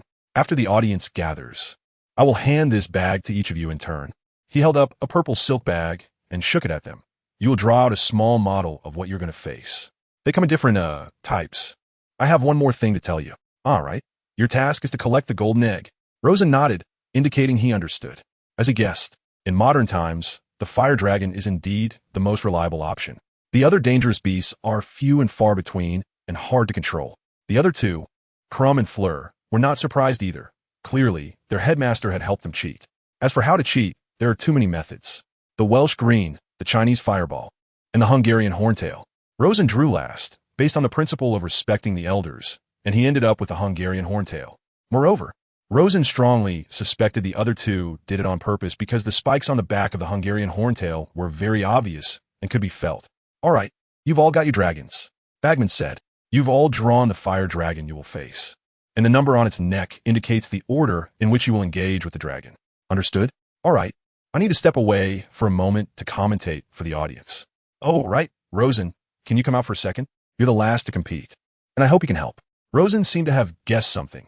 He followed Bagman out of the tent to a deserted corner. You're at a disadvantage now. I know your character is noble and you won't investigate, but those two may not be the same. So I can offer some ideas, like the Eye of the Newt spell. Thanks for your kindness, Ludo. Rosen deliberately used his name to create a closer relationship, but I'm not worried. I'm more than capable of taking down a fire dragon by myself. Just wait and see my performance. The Hungarian Horntail won't put too much pressure on me. That's good. That's good. I'll go commentate now. Bagman rushed back to the commentary booth. Listening to Bagman's commentary, Rosen already guessed their methods. Crumb seemed to have used the Eye of the Newt spell, and the Chinese Fireball let out a terrible screech because getting hit in the eye hurts like hell. The time was extremely short, and Crumb seemed to have already gotten his golden egg. During Fleur's competition, Rosen heard Bagman's words. It seemed she was trying to use some sort of charm magic or something else to lure the dragon, then take the opportunity to grab the golden egg. However, she obviously encountered some setbacks, like when Bagman exclaimed, "Oh, so close. Be careful." My goodness, I thought she had it. Rosen guessed she must have been singed by fire. But that didn't affect the final result. She still managed to get the golden egg. These people are incredibly well prepared, Rosen sarcastically muttered. And the nearby staff members remained silent, as they also had an inkling of what was happening. It's my turn, right? Rosen glanced at his wand in hand. Whether he could defeat the fire dragon would depend entirely on it. If he couldn't win, he might also have to use the Eye of the Newt spell to cheat. He slowly walked out of the tent and into the arena. He saw everything before him, like a vividly colored dream, with hundreds of faces looking down at him from the stands. This really is my stage. Author, did you choose this name just for me to participate in the Triwizard Tournament? Rosen shook his head, dispelling the jumbled thoughts. The Hungarian Horntail was the most ferocious of the three dragons, with a tall, imposing figure, yellow eyes resembling a basilisk but without any offensive capabilities. Its body was covered in scales, and the biggest difference was its tail, which was covered in sharp spikes that could leave several-meter-long pits in the hard ground. The audience began to murmur, as this one was clearly more challenging than the previous two. Rosen raised his wand, aiming at the sky. Everyone was confused about what Rosen was doing, including the dragon. It quietly watched Rosen's performance with great curiosity. After about a minute of stalemate, someone finally noticed a change. Dark clouds began to appear in the sky, growing thicker and darker, giving off a sense of danger. Rosen forcefully waved his wand downward, and a bolt of lightning tore through the air from the clouds, striking the Horntail. Everyone was stunned. They had never seen such a spell before. The Horntail was no exception. It couldn't dodge in time and had to take the hit. As expected of a fire dragon, its magical resistance is indeed strong. It can even withstand lightning. Bagman exclaimed from the commentary booth. If it were a lion or something, that hit might have been fatal. So what if it can withstand it? I don't believe you don't feel anything. A few more hits, and you will definitely be unable to hold on. And with a fire dragon's intelligence, how could it realize that I am the culprit using lightning? You're probably too focused on the sky, Rosen thought to himself. And then another bolt of lightning struck out, hitting the Horntail again. This time, the Horntail finally felt something. It roared angrily at the sky twice, but it was useless. Rosen hid in the corner, launching lightning attacks as if they were free, though this attack couldn't match true lightning's power. Otherwise, even a fire dragon would be left either dead or severely injured. Unfortunately, the Horntail still withstood these bolts of lightning. Due to his limited ability, Rosen's lightning spell had worn off, and the clouds began to disperse, allowing sunlight to shine back down on the earth. Heavens, after more than 10 bolts of lightning. The Hungarian Horntail still hasn't fallen. Faced with Rosen's fierce onslaught, it can still resist. Let's see what methods Rosen will use to attack next.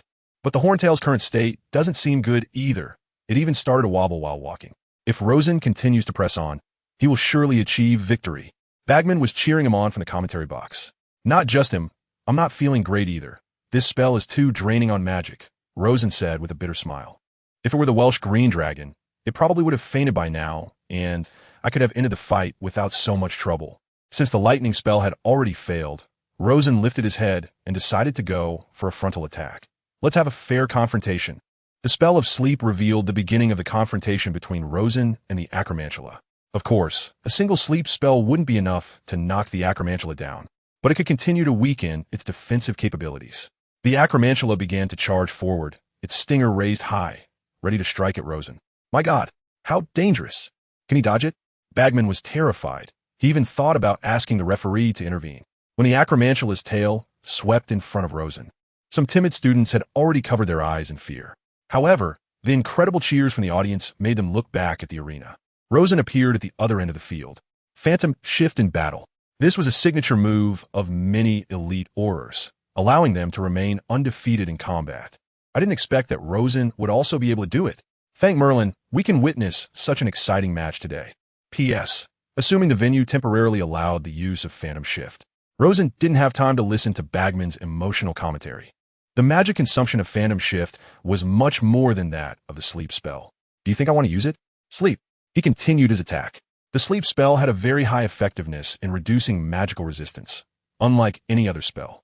After dodging several deadly attacks with Phantom Shift, Rosen finally found an opportunity. He cast a series of barrier spells to limit the Acromantula's movement, forcing it to move at a snail's pace. He then raised his wand and used a spell he had created. A white orb of light shot out from the tip of his wand, continuously accumulating energy, and after 3 seconds, it exploded, sending a thick beam of white light towards the Acromantula. The Acromantula let out a wail, and in desperation, it launched a final counterattack, enveloping the arena in flames. Rosen remained unfazed by the flames attacking him. He had ample dodging experience from auror training, easily sidestepping the attacks with just a few quick movements. It was the final blow, sleep. Rosen roared with all his might, releasing 2 beams of red light simultaneously. One came from his wand, the other from the earlier orb in the air. He unleashed all the magical power he could muster, and the surging magical energy rushed towards the Acromantula. The final result was clear. At the moment the red light struck, the Acromantula fell, exhausted, defeated head-on by Rosen. Rosen became the victor of this battle. He strode forward, raised the golden egg, and calmly welcomed the cheers and screams of the crowd. Amazing. I believe this is the most honorable and exciting match ever. Bagman couldn't hide his excitement. He had never seen a 4th-year student defeat a fire dragon in a head-on confrontation, especially the most dangerous Hungarian horntail. Rosen returned triumphantly with the golden egg, entering the tent to find Moody already waiting for him. Well done. If I were to face that Acromantula, I couldn't have done it faster than you. That spell of yours, while it has a long casting time and is ineffective in battle, is truly effective against fire dragons. And this is without any targeted preparation on your part. Now, Dumbledore doesn't have to worry. We have a contestant who can win with an overwhelming advantage without cheating. Moody's magical eye spun around, and he was quite pleased. Bernard should see this match. His nephew did much better than he did. Kid, keep it up. You'll definitely be a better auror than I am in the future. Maybe. Rosen felt that his chances of becoming an auror were still quite high. Delia hurried over, and upon seeing Rosen, she couldn't help but throw herself into his arms. Rosen, you scare me to death. I had no idea you could use Phantom Shift. I thought you were going to get hit. That strike could have been fatal. Tears streamed from her eyes. It's okay, nothing to worry about. If I couldn't win, I would just use the Eye Disease spell to take a shortcut. It would be faster. Don't you trust me? Rosen stroked Delia's brown hair, patting her shoulder to comfort her. But at that moment, his face was also very pale, clearly on the verge of exhaustion. Delia noticed his condition and quickly helped him to a chair to rest. Let's see the scores. I think apart from Karkaroff, who might retaliate against you, the other judges will give you very high marks. Moody pretended not to see this scene. Rosen looked towards the judging panel. 10 points. Maxim raised her wand, and a strand of silver flew from the tip, twisting into a score of 10 points. Even the competitors were convinced. Rosen, you truly did an impeccable job this time. I don't know when Luna walked over. She might have been waiting nearby all along. Delia was not surprised at Luna's arrival. Luna, you're just in time. Can you bring Rosen some food?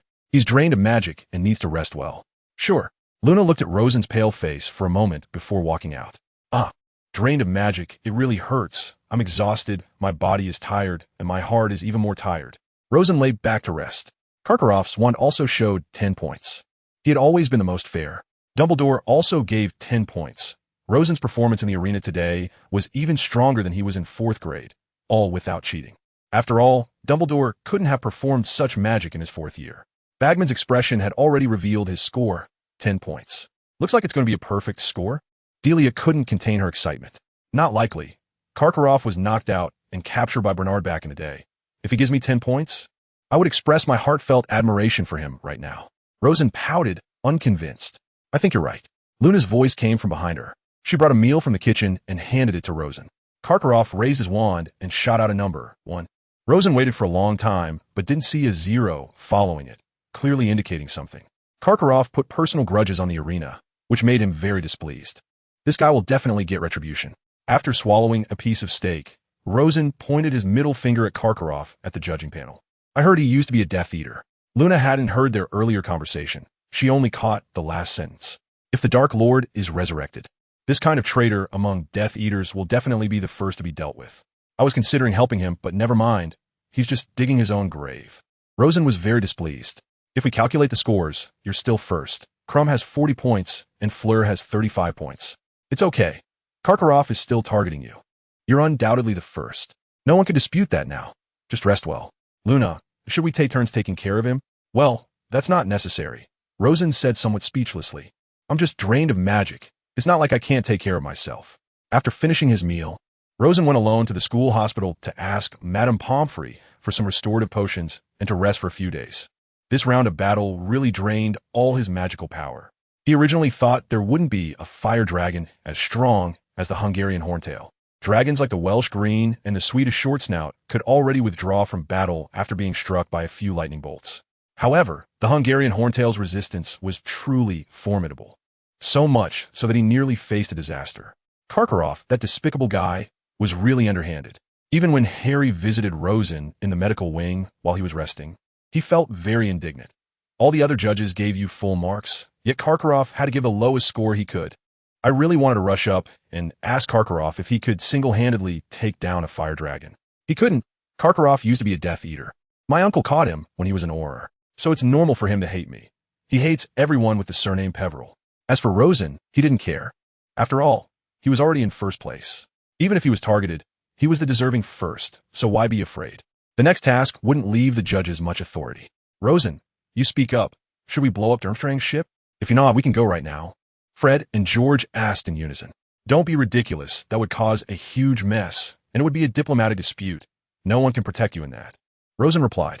Doing evil deeds will lead to self-destruction, he muttered, feeling helpless. Kid, well done. I noticed you didn't use any dark magic, even though you knew it would make dealing with a fire dragon easier. Even Dumbledore had come. Using dark magic in front of thousands of people would be asking for death, wouldn't it? Rosen felt embarrassed. Besides, if I really couldn't handle that fire dragon, I could just use the blinding curse on it, and then use the obstacle curse to limit its movement. As long as I can drag it out for a minute, I can snatch the golden egg. Didn't Crumb do something like that? Rosen couldn't see the match from the tent. Yes, Mr. Crumb used the blinding curse, but the fire dragon painfully crushed several real eggs and lost points. Get some good rest. You don't have to take the final exam, so you have free time. Dumbledore nodded, observing Rosen's condition and finding nothing unusual, then left. You're amazing, Rosen. I was a bit unconvinced before, but now I'm completely convinced. Cedric also stopped by, bringing candies he had brought himself, knowing that Rosen loved product from Honeydukes. If it were me, even the gentlest Welsh Green wouldn't be able to win. I guess I could only use Transfiguration to turn a prey to trick the fire dragon and then go steal the egg. But if the fire dragon remained indifferent, I'd be done for. You could also use the summoning charm to call your broom and pretend it's Quidditch. I'm curious why Crumb didn't do that. He must have a firebolt, and the dragon can't catch up to a firebolt. Rosen was in a good mood, even having time to brainstorm. Although this was the method Harry used in the original book. Karkaroff's reputation has already dropped to the lowest point among us, Julian whispered to Rosen when he came. We all know Karkaroff cheated. He secretly went to see the fire dragon and told Crumb. And we noticed during the match that you defeated the fire dragon using the most legitimate means, indicating you didn't secretly gather information beforehand, because with your strength, you wouldn't have thought of the blinding curse. Moreover, Karkaroff gave a score of 1. yet Crumb is still lower than you. I think he's not far from being kicked out. Although he's from Durmstrang, seeing his school students and headmaster using such underhanded means, he's very ashamed. After all, Durmstrang expelled Grindelwald back in the day, and now the headmaster is leading in such a disgraceful manner. It's quite pathetic. It's okay. I'm a bit curious about how Beauxbatons got the information. Madame Maxime is so tall, she shouldn't have the ability to sneak past like Karkaroff. She deceived Hagrid. Luna had agreed with Delia to take turns bringing food. This time, it was Luna. She arrived at a very opportune time. I saw Hagrid crying, saying he shouldn't have told Madame Maxime about the fire dragon, and the student from Beauxbatons found out as well. Luna didn't continue, but the following plot was easy to imagine. These people, Rosen shook his head, have gone to such lengths for honor. Do they think proving Dumbledore is also immortal by defeating Hogwarts in the Triwizard Tournament would show they are stronger than Dumbledore? It's really laughable. When Grindelwald was rampaging, who besides Dumbledore could single-handedly charge into Grindelwald's lair and teach him a lesson, locking him up in Ermengarde? People can be forgetful, but they're not foolish. Luna quietly listened to Rosen's complaints and then handed him the food. Thank you, Luna. Rosen felt tired again. The consequence of magical exhaustion was that his body was on the verge of collapse. If he didn't rest properly, he would pay a painful price. I'm sorry for making you listen to my meaningless negative energy again. I hope you don't take it to heart. It's okay. I think it's great. Luna wasn't put off, which made Rosen very relieved. Rosen, just as he finally began to calm down and eat, Lawrence's voice came. My colleagues responsible for escorting and watching the fire dragon asked me to thank you. You knocked out that horntail, so they don't have to struggle to use the stunning spell together and worry about it resisting. Once you've recovered, how about I have them pool some money together to treat you to a big meal? You can forget that. I almost exhausted myself to knock that guy out. I consider the possibility of fire dragon, but who would have thought you brought in a horntail? Those two bastards, referring to Crumb and Fleur, clearly knew about the horntail when they drew lots, so they deliberately avoided it and left it for me. I'm so mad. If it weren't for the horntail, would I have been exhausted like this? And they still have the nerve to invite me for a meal to bother me? Rosen expressed his frustration. All right, I saw the little girl bringing you food, even sending flirtatious glances. Lawrence lay back on the bed next to Rosen, looking very comfortable. What is a flirtatious glance? Autumn spinach? I don't know. Wasn't that you who told me? Then why are you here? To be an assistant to Crouch. He's almost busy to death. I'm in his department, so I have to help share some work. By the way, I came to see my stupid brother, who almost capsized in the gutter for the sake of integrity. Don't you think so? Oh, how indifferent. Because you went to the medical wing before the match was over. You didn't hear what Mr. Bagman said. He asked me to come here to relay it. Finally, Lawrence revealed his purpose for coming. The second task will start at 9:30 a.m. on February 24th next year. Before that, you can have a long rest. However, we need to leave some questions for you to consider. Pay attention to those golden eggs you have in your hands. You'll find they can be opened using the seams there. You must solve the clues provided inside the eggs, which will tell you what the second task is. So you can prepare. He handed a piece of parchment to Rosen. Seeing the text recorded on it, Rosen recognized it was clearly Bagman's speaking style. February 24th. That's indeed plenty of time. Rosen shrugged, showing no surprise. It seems your classmate left the golden egg in the common room. You can ask around and find out. After Lawrence finished speaking, he slipped away, not knowing if he was accompanying his wife or busy with official duties. 3 days later, Rosen returned to the Ravenclaw common room, fully revitalized. This time, even the usually quiet Ravenclaw held a grand ceremony. There were cakes, candies, butterbeer, and all sorts of food. I was already stuffed, but seeing your kindness, I could only rest a bit here to digest and continue eating.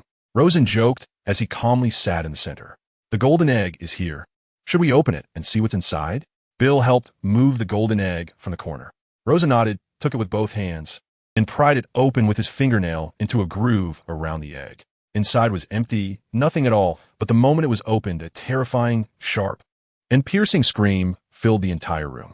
He endured the discomfort for 3 seconds and then quickly closed the golden egg. The sound abruptly stopped. What was that sound? Are you dealing with some kind of monster? Bill looked bewildered. Rosen recalled carefully. He had some impression of this sound. It should be the sound of mermaids. They scream like this on land, though not as exaggerated. Rosen began to calculate. After all, he wasn't sure if the second task would differ from the original text. He couldn't possibly remember every detail of the competition time from the original. Right. When is the freezing period of the Hogwarts Lake? He looked up at everyone. Probably from late November to early February. A senior with a good memory answered. Good. The second task is on February 24th, avoiding the freezing period. I estimate it should be conducted in the lake. I'll try opening this golden egg in the lake sometime, or find a bathtub, but I'm not sure which water can turn this scream into a hint. Rosen tucked the golden egg away. Let's just have a normal party for now. If any senior can lend me the prefect's bathroom or something, I'd be very grateful. Oh, the prefect's bathroom is easy. Penelope Clearwater is in her 7th year and no longer the prefect, but she still has access. Just find a time, and I can take you. We got a huge amount of food and drinks from the kitchen. Everyone can eat freely, and if it's not enough, they can get more. Kona, who spoke, was one of those students in Ravenclaw who liked to cause trouble, so going to the kitchen was generally something they did. Winter break line. After passing the first task, Rosen's fame suddenly skyrocketed. Now he not only had fans within the school, but also a large following outside, including peers from the European continent. He had to spend a long time every day writing replies to them. This guy, some even included photos. Isn't that a bit too blatant if they're trying to flirt with me? Rosen couldn't help but laugh and cry at the same time. He noticed that these proactive girls all had names from France. The French really are romantic. And then he remembered a joke. The French can only achieve victory under the leadership of women, like Joan of Arc, and foreigners, like Napoleon. Aren't you considering a pick? Alice asked mischievously. I already have Delia. Not interested. She's the most beautiful. If you don't believe me, ask others. Is there any controversy? Rosen glanced around, realizing Delia wasn't present, so he boldly said it. Delia is definitely our house beauty, but she doesn't seem to be your girlfriend yet. Do you believe I should tell her, so she can educate you a bit? Alice said, somewhat unconvinced. Whatever you say, Delia is very gentle. Who acts like you all day without a ladylike demeanor? Rosen remained indifferent. You. Alice gritted her teeth, but finding herself powerless, she reluctantly went back to doing her homework. Since winter began, students have been getting colds one after another. The places where Ravenclaw and Gryffindor are located are both towers, which might be the reason for a higher proportion of sick students in these two houses compared to the other two. But logically, with magic enhancement, it shouldn't affect them. Rosen sneezed. He only had a slight cold but still felt a bit uncomfortable. Who knows? Terry Boot also wasn't feeling well. He was having a rough time too. I can only hope for the hot pot made by the house elves. I had hot pot in London as Chinatown. It was great. Perfect for winter. I wonder how good the house elf skills are. Rosen only remembered about hot pot when he went to Chinatown during the summer. No one in the wizarding world had eaten it, so it slipped his mind. But hot pot can't cure a cold. Is it useful? Terry hesitated. Better than nothing. Madame Pomfrey's potions are so awful. I need to treat myself to something good. In this cold weather, plus being sick, I can't eat those cold things. Rosen stated that he couldn't keep the food warm, as one careless move could char it with his wand. Wait, are you sure this is edible? This is obviously raw meat. When the house elves made the hot pot according to Rosen's plan and tested it among a small group of students, Terry looked incredulously at the raw meat beside the hot pot. Of course it's raw. Just put it in the hot pot, and it'll be cooked, right? Rosen replied, speechless. It seemed that wizards had lost the ability to cook. Many of them didn't even know how food was cooked. No wonder in the memories. The old Marvolo Gaunt from the original couldn't even take care of himself. It was purely a case of being unable to live independently. As for various specialty dishes, don't even think about it. I can't even remember what there are, let alone the elves. Just give me some pork belly and fatty beef, and I'll be satisfied. Rosen thought to himself, and then began to eat heartily. Transforming a guinea pig into a chicken. What does Professor McGonagall want to do? Am I supposed to find a particularly thick ordinary biology book to analyze the structures of these two animals? Rosen found McGonagall's assignment unbelievable. Why transform into such uncommon things? Mr. Peveril, I need to remind you, McGonagall said, somewhat displeased after hearing Rosen's complaint. Transfiguration doesn't necessarily require structural analysis to complete. I'm not asking you to transform the organs inside. You just need to ensure the appearance is the same. That's the requirement for OWLSI. Transfiguration is really troublesome. Rosen sighed and continued to envision the appearance of the chicken in his mind, then gently tapped the guinea pig to transform it. I have a few more words to say to everyone. McGonagall suddenly remembered something. The Christmas ball is approaching. This is a traditional part of the Triwizard Tournament and a great opportunity for us to interact with foreign guests. The ball is only open to students in 4th year and above. However, if you wish, you can invite a younger student. Can we not go? I'd rather face a dragon one-on-one. As long as it's not a Peruvian viper tooth, I'm 100% sure. Rosen's mouth twitched. He really disliked events like the ball. Otherwise, why would he never participate in high-profile gatherings as a child? Even invitations from Alfred and Steeler wouldn't work. No, champions have their partners, McGonagall said coldly. According to tradition, the ball is opened by the champions and their partners. Oh no. Rosen collapsed in despair on his seat. His wand fell to the ground, sparking a little, but fortunately, it didn't burn the table. Rosen figured he would have to ask Delia. But that day Delia was going home for the holidays and couldn't stay here. This is quite awkward after all. I spent more time with Delia at school than during the holidays. It's normal for her to want to go home and reunite with her family. Who should I ask? He painfully covered his eyes, thinking, Bill has already invited me, and Alice suddenly appeared behind him. Why don't you ask Luna? All right, if she doesn't mind. Rosen finally found a lifeline. After a while, when Rosen returned to the lounge, he saw Luna. Luna, are you going home on Christmas Day? Luna put down the book she was holding, looked up with wide eyes. Are you planning to invite me to the ball? Yes. If you're not going home for Christmas, I'd like to invite you, Rosen said, bracing himself. Great, I couldn't ask for more. Luna seemed very happy. Rosen had never seen her so proactive. Is that it? Bill was somewhat incredulous. He had never seen such a short conversation. So when you invited Alice, did you shower her with gifts and flattery? Rosen looked at Bill with some satisfaction. You hit the nail on the head. I really lost a lot. Bill's eyelids twitched, clearly bleeding inside. That's very satisfying. Rosen clapped without hesitation. In the following days, a sixth-grade girl from Beauxbatons invited Rosen to dance. Rosen, being relatively tall, found that even dancing with some girls from Beauxbatons wouldn't seem out of place. However, Rosen stated that he wasn't into mature women, so he had to politely decline. This year, the castle decorations were extraordinary, as the Hogwarts staff seemed to be putting in all their effort to leave a great impression on the visitors from Beauxbatons and Durmstrang. There were eternal icicles, 12 giant Christmas trees, various sparkling ornaments, flying golden owls, and the armors in the corridors came to life, singing Christmas carols whenever someone passed by. Of course, Peeves and Filch's endless battles would not stop because of these lavish decorations. Filch had already kicked Peeves out of the armors several times because it kept hiding inside, singing those unbearable songs it had adapted. I still remember 3 years ago, Professor Flitwick made me move the Christmas trees around. At first, I thought he was just thinking about how to arrange them more beautifully, until I got home and Alice reminded me that it was actually a small revenge for my never doing homework. Rosen and Luna were walking together in the castle, and when they passed the Great Hall, he pointed at the huge Christmas tree in the corner. I didn't expect Professor Flitwick to be so cunning. Luna laughed happily. After all, she hadn't enrolled at that time, but he seemed to have said that students who could complete wand practice in class didn't need to do homework. Right? With your level, I think it's no problem. Well, I never do homework, but I didn't expect his revenge to come so quickly. Rosen shook his head with a smile. These amusing experiences were truly memorable. At this moment, a commotion arose in the crowd. Rosen turned around and saw Ron. His face flushed, shamefully walking out, while Fleur looked at everyone with a bit of pride. It seemed that Ron had been enchanted by Fleur's charm spell and impulsively invited her to be his dance partner. Rosen looked at this scene with confusion. Charmers are really not good beings. If they used this charm in the Ministry of Magic, their promotions would definitely be faster. And if used in a war, it could either change the course of the battle or lead to their execution. Rosen didn't like charmers because they relied on magic rather than their own traits to attract men. It was simply absurd. Voldemort's mother controlled Tom Riddle with a love potion, but magic cannot bring love. Even Snape mentioned this when discussing the antidote to the love potion in class. Moreover, Delia herself was certainly not inferior to charmers. Why would he need to approach Fleur? But Gabrielle is quite cute. I had a lot of fun playing with her. Luna decided to speak fairly. After all, Gabrielle had no schemes and got along well with Luna. Cedric invited Cho Chang.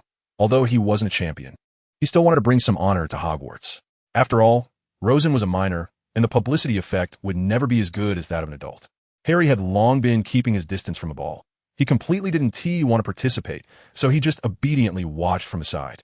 He also seemed to have a crush on Cho, but since he wasn't a champion, he felt a bit insecure, so he didn't humiliate himself. Rosen didn't see Hermione. He guessed she might have been invited away by Krum. A week before Christmas, the term ended, and it was time for students to go home for the holidays. However, not many chose to go home this year, except for most first, second, and third-year students. And the seventh years. I think we can't be so passive. Rosen thought for a moment and said to Luna, I remember you play the flute, right? Luna nodded in confusion. She had no idea what Rosen was planning. I'm not good at dancing, so I just want to go through a ritual. For the rest of the time, I want to see if I can play an instrument or something. I can play the piano, so why don't we rehearse some programs together? I think I will be much better than dancing. Rosen began to think about how to avoid embarrassing himself. Okay, But where's their piano at Hogwarts? Let the room on the 8th floor provide one for me. Room of requirement. In this place, you don't need to worry about me. Just follow your own rhythm. I'm just a support. The audience wants to hear the main melody you provide, so I'll keep my volume to a minimum. Let us try again. Here, we must synchronize our speed. Otherwise, there will be a mix-up. According to the sheet music, it should gradually speed up, but there are no specific numbers, so we can only gradually adjust. There's no other way. The students during the Christmas holiday were quite relaxed. That morning, Rosen was still immersed in the music they practiced together the night before. He opened the Christmas gifts others had given him and found that they were mostly candy, especially from those little fans, because they weren't sure what Rosen liked. They either sent books or candy, making Rosen almost unable to put them down, feeling a bit awkward. Bill, can I borrow your space? I have too many gifts, and I can't manage. After saying that, he disregarded Bill's protests in his sleep and took over the space. Merry Christmas, Rosen. When Rosen walked down the dormitory stairs, he saw Luna greeting him. Luna was wearing a shiny silver robe, and she wasn't wearing any of her usual strange accessories. Amidst the incredulous looks from those around them, the two stood together. Luna's normal appearance was actually very pretty, but she usually liked to immerse herself in her own world. On the last day, they no longer practiced, as Rosen said that he had really spent a lot of energy to avoid embarrassing himself at this Christmas ball. It took longer than preparing for his first project. If I had known, I wouldn't have become this champion, he complained indignantly. My dad used to speculate that the Triwizard Tournament was just a front. In reality, the three magical ministries were secretly trying to unify the magical world, and the result of this competition was the basis for dividing the territory. Then he thought too much. Fudge has the ambition, but no courage. I know that. Rosen was amused. Doesn't he have an army made up of hellhounds? They can fly, are massive creatures engulfed in flames, and burn everything in their path. Luna's eyes suddenly widened, very amusing. Those creatures have been extinct for countless years. I still remember the era when hellhounds and fire titans occupied the land, leaving no space for humans to survive. But they no longer exist. If they did, no one could control them. Rosen shook his head. Any fire titan or hellhound would be too much for Professor Dumbledore to handle. They are so powerful that even after tens of thousands of years, I can still feel traces of their existence in some remote places. Night quickly fell, and the house elves had already moved things into the hall to prepare for the ball, including various props. Warriors, please come this way. Professor McGonagall's voice rang out. Rosen made his way through the crowd with Luna. Noticing Roger Davies, the vase with Fleur, his expression was like he had won 5 million, so happy he could hardly contain himself. Fleur had once tried to charm Rosen from a distance, but he remained unmoved.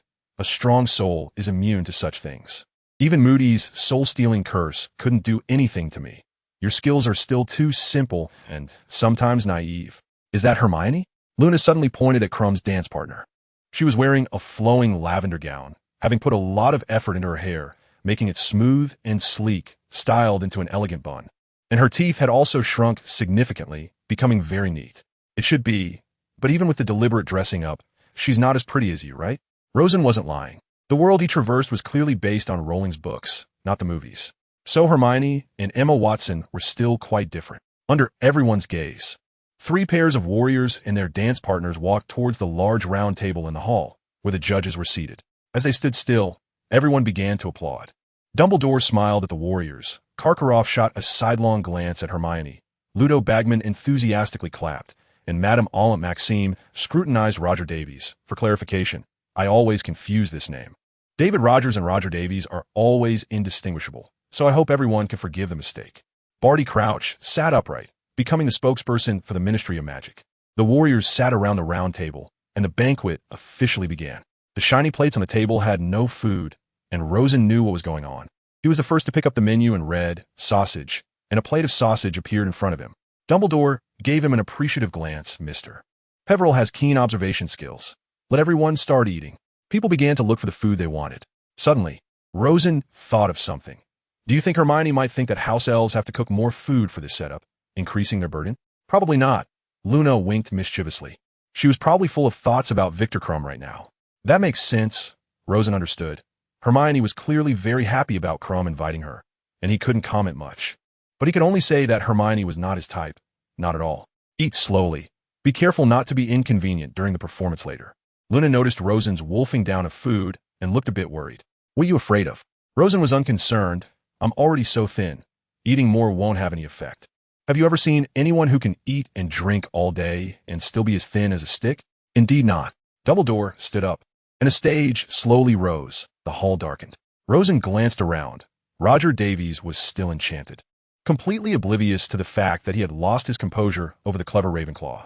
Hermione was the same, completely forgetting the house elf she constantly thought of, engrossed in Crumb's tales of their time at Durmstrang, until Karkaroff, unable to stand it any longer, interrupted their conversation.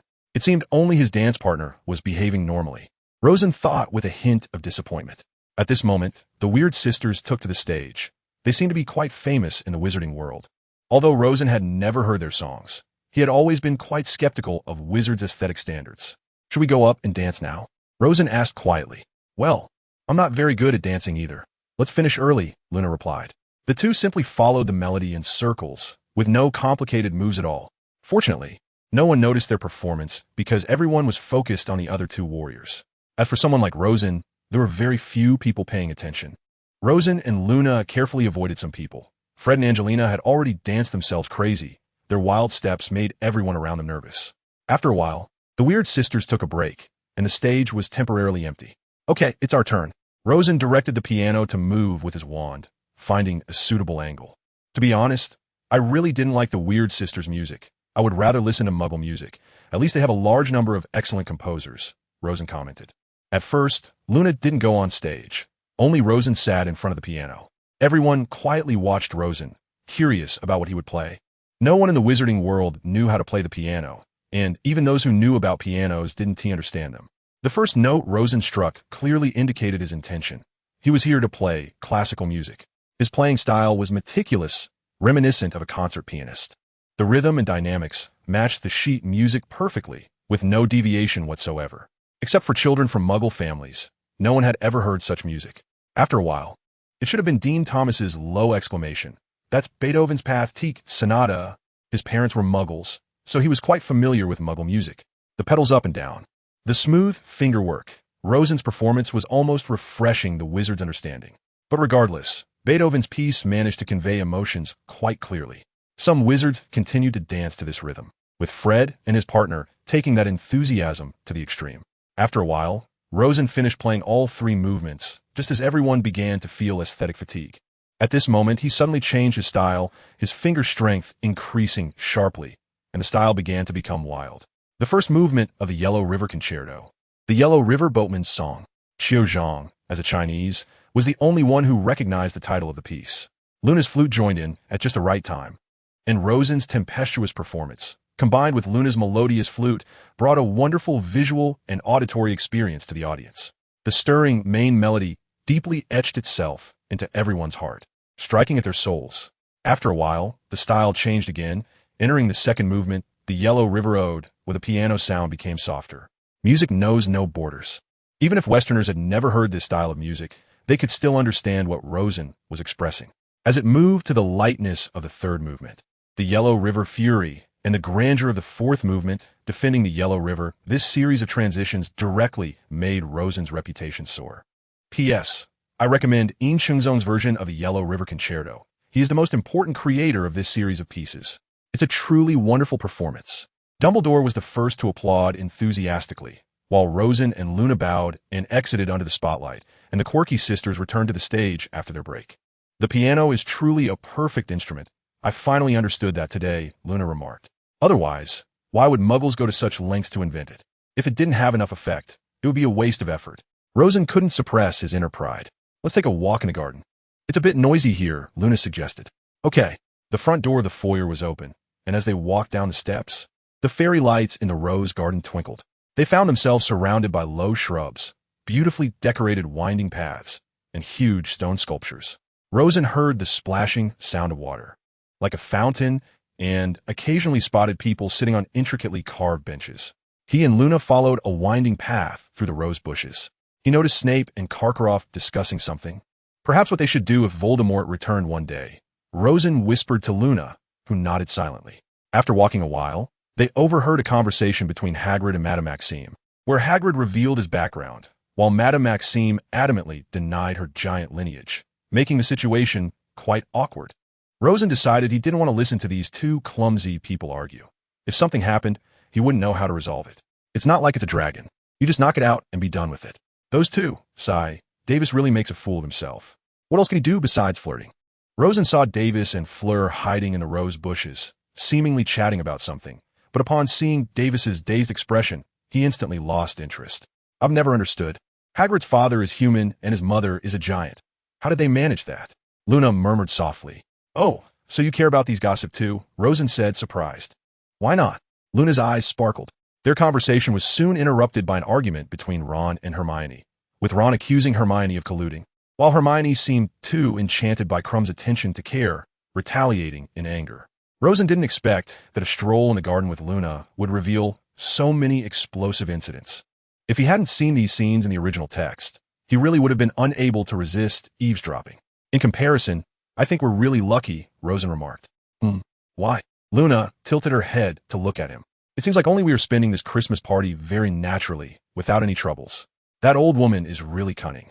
Rosen commented, pinching the latest issue of the Daily Prophet. Old woman? Isn't she middle-aged? Delia had finally rushed back home, just in time for school to start. Do you remember that phrase she often adds at the beginning of her interview articles? Charming blonde Rita Skeeter, age 43, her unruly quill has exposed many hollow reputations. Oh, I remember now, that old woman really goes too far, making up all sorts of things about others every day to gain attention. I really can't understand why the Daily Prophet doesn't fire such a person. Delia clearly couldn't stand it either. It's still a matter of interest. There are only so many major events in the wizarding world, and usually they can only rely on these sensational stories to attract attention. Let me tell you a Muggle joke my grandfather used to tell me. He was in Muggle politics. I'm all ears. Influenced by Rosen, Delia was now quite interested in the Muggle world. The Daily Mirror is read by people who think to run the country. The Guardian is read by people who think ought to run the country. The Times is read by people who actually do run the country. The Daily Mail is read by the wives of the people who run the country. The Financial Times is read by people who OW in the country. The Morning Star is read by people who think the country ought to be run by another country. And the Daily Telegraph is read by people who think it is. What about the people who read the Sun? Sun readers don't care who runs the country, as long as she's got big tits. P.S. The above content comes from the famous British TV series Yes, Minister, and its sequel Yes, Prime Minister, which are classics. Delia laughed out loud. Over the past few years, her sense of humor had been influenced by Rosen. Rita Skeeter's article portrayed Hagrid as a pure-blood giant and dug up information about Hagrid's mother, linking giants with dark wizards, then exaggerating the giant's ferocity and bloodthirstiness. Even citing the incident where Malfoy was attacked by Buckbeak last year in care of magical creatures to argue that Hagrid was unfit to be a teacher, ultimately pointing the finger directly at Hogwarts headmaster Dumbledore. This is written so poorly, Delia scoffed. Dumbledore's major mistake. What is this nonsense? Bill said, looking puzzled at the headline. Hagrid's expulsion was 50 years ago. He was from the same era as the Dark Lord. How could she have the audacity to criticize him? Rosen scoffed. How dull must you be to think Hagrid is an ordinary person? Could it be that someone thinks Hagrid just grew so tall because he drank a whole bottle of raw bone water as a child? Alice found it equally unbelievable. Hagrid has left several students disabled in a series of classes that most students admit are very frightening. Are you sure we are in the same world? Rosen couldn't recall anyone else getting hurt besides Malfoy, who got himself knocked over by Buckbeak. I bet it was those Slytherin idiots Fred who happened to pass by, heard their discussion, and chimed in bitten hard by a flobberworm, which is truly a thought-provoking piece of evidence that proves their brains are indeed a bit disabled. He sarcastically exclaimed, "But why did your sister allow this article to be published?" Delia still found it hard to understand. She isn't omnipotent, and often newspapers have to survive. So they turn a blind eye. I plan to get some revenge on Rita Skeeter. Just wait and see. Rosen thought of a brilliant idea. Revenge divider, Ginny. Look what I caught. This ladybug is really fun. Harry Potter carefully ambushed and caught the ladybug flying around him, stuffing it into a bottle. Harry, don't do that. You're restricting its freedom. How wrong. Ginny Weasley said, somewhat awkwardly. How about we let it go later? Okay, it's all up to you. Harry hugged Ginny. Didn't you say you would tell me your story last time? I haven't heard the end. Okay. Ginny leaned on Harry's shoulder and began her daily storytelling. When I first entered Hogwarts, I was wearing a second-hand wizard robe, holding old textbooks used by my brothers. And only my wand was new because you can't use an old one. I didn't even have a pet. I knew there was no way around it because I have 6 brothers and the family's income relies on my dad working at the Ministry of Magic. His position has improved now, but it wasn't high before, so the salary could barely support us. I'm the only girl in the family, and they dote on me. But they can't give me any expensive gifts or nice new clothes. There aren't even many snacks, and I realized that at a very young age. So back then, I felt very inferior compared to the other girls in the dorm. I thought I would never be liked by a handsome, smart boy like the others. Ginny's expression darkened. "Ginny," Harry said in surprise, but he was silenced. "Let me finish, Harry." It was at that time that I found a diary hidden among the textbooks. The diary was blank, with no words, only a name written on the back. I wanted to write down my thoughts, but when I wrote in the diary, it would respond to me. The person responding was Tom Riddle. At school, even my brothers teased me, but Tom didn't. He always replied to me right away and comforted me. No one had ever understood me like that. I can't describe how happy I was to have that diary, to express any thoughts. It was like having a friend I could carry in my pocket. I hopelessly fell in love with that boy who comforted me. He was so understanding, so smart and thoughtful. But, Harry said excitedly, "This is a magical object with a mind of its own. It's extremely dangerous. You should know that you were clearly enchanted by him. No doubt about it." "I know." "Harry, but listen to me," Ginny continued painfully. Tom was facing a huge crisis at that time because someone had opened the Chamber of Secrets, killed a student, and threatened the safety of everyone at Hogwarts. He single-handedly caught the murderer and the monster, preventing the school from closing, and ultimately graduated. He showed me that memory. Do you know how much I admired him back then? I wanted to see the living him hold his hand and fly on a broomstick to the sun and the moon. Then I fell deeper and deeper. Ginny couldn't help but cry. After a long while, Harry said shakily, "Let's let this ladybug go." That day, Rosen was wandering by the Black Lake, thinking about how to best enter the lake bottom and complete the task. He had already listened to the hints from a mermaid hidden in the golden egg several times in the prefect's bathroom through Penelope Clearwater and was quite familiar with the task. Could it be that using gillyweed? But that feels a bit like cheating, not really in line with my personal style. He felt a bit of headache. But holding his breath underwater was completely unrealistic. Who can hold it for that long? Now you only have two choices left. Either use the bubblehead charm, which is very simple but has poor swimming speed, or use partial transfiguration, which may not have enough practice time, Delia analyzed. If it weren't for my lack of magic, I'd really want to learn how to part the sea like Moses. But using such a method to show off at the beginning might still be useful. Rosen pondered for a moment and felt it was still unreliable. Suddenly, Bill rushed over, out of breath. "Rosen, something big happened. Look at this issue of the Daily Prophet. I think the situation is too dramatic." Rosen calmly took it and looked at the article that later caused a huge uproar with Delia. Article Divider. The boy who defeated the Dark Lord is in Hogwarts, flaunting and misbehaving.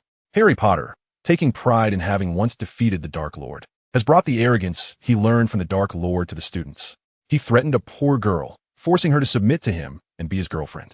To protect the privacy of the poor girl, we will use Miss Z as a substitute. The poor Miss Z was coerced into agreeing to his rude demands. But this boy, who could become the next Dark Lord, was relentless and forcibly violated her.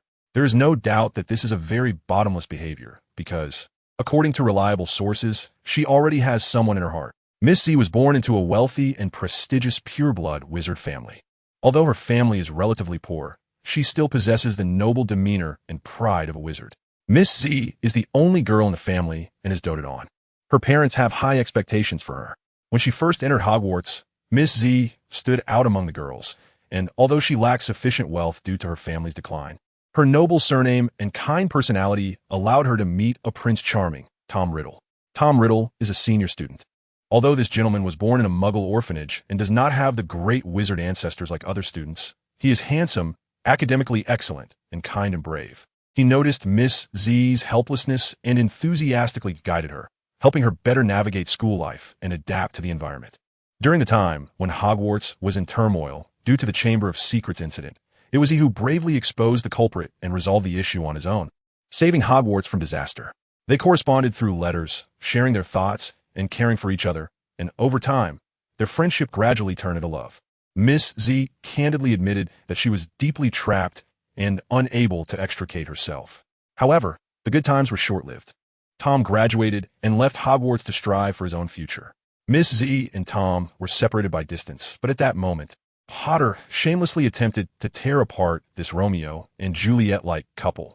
Potter believed that a mere Muggle-born wizard was no match for him, and in front of Miss Z, he slandered Tom for enchanting her. It was uncertain what conspiracy he would employ next against Tom.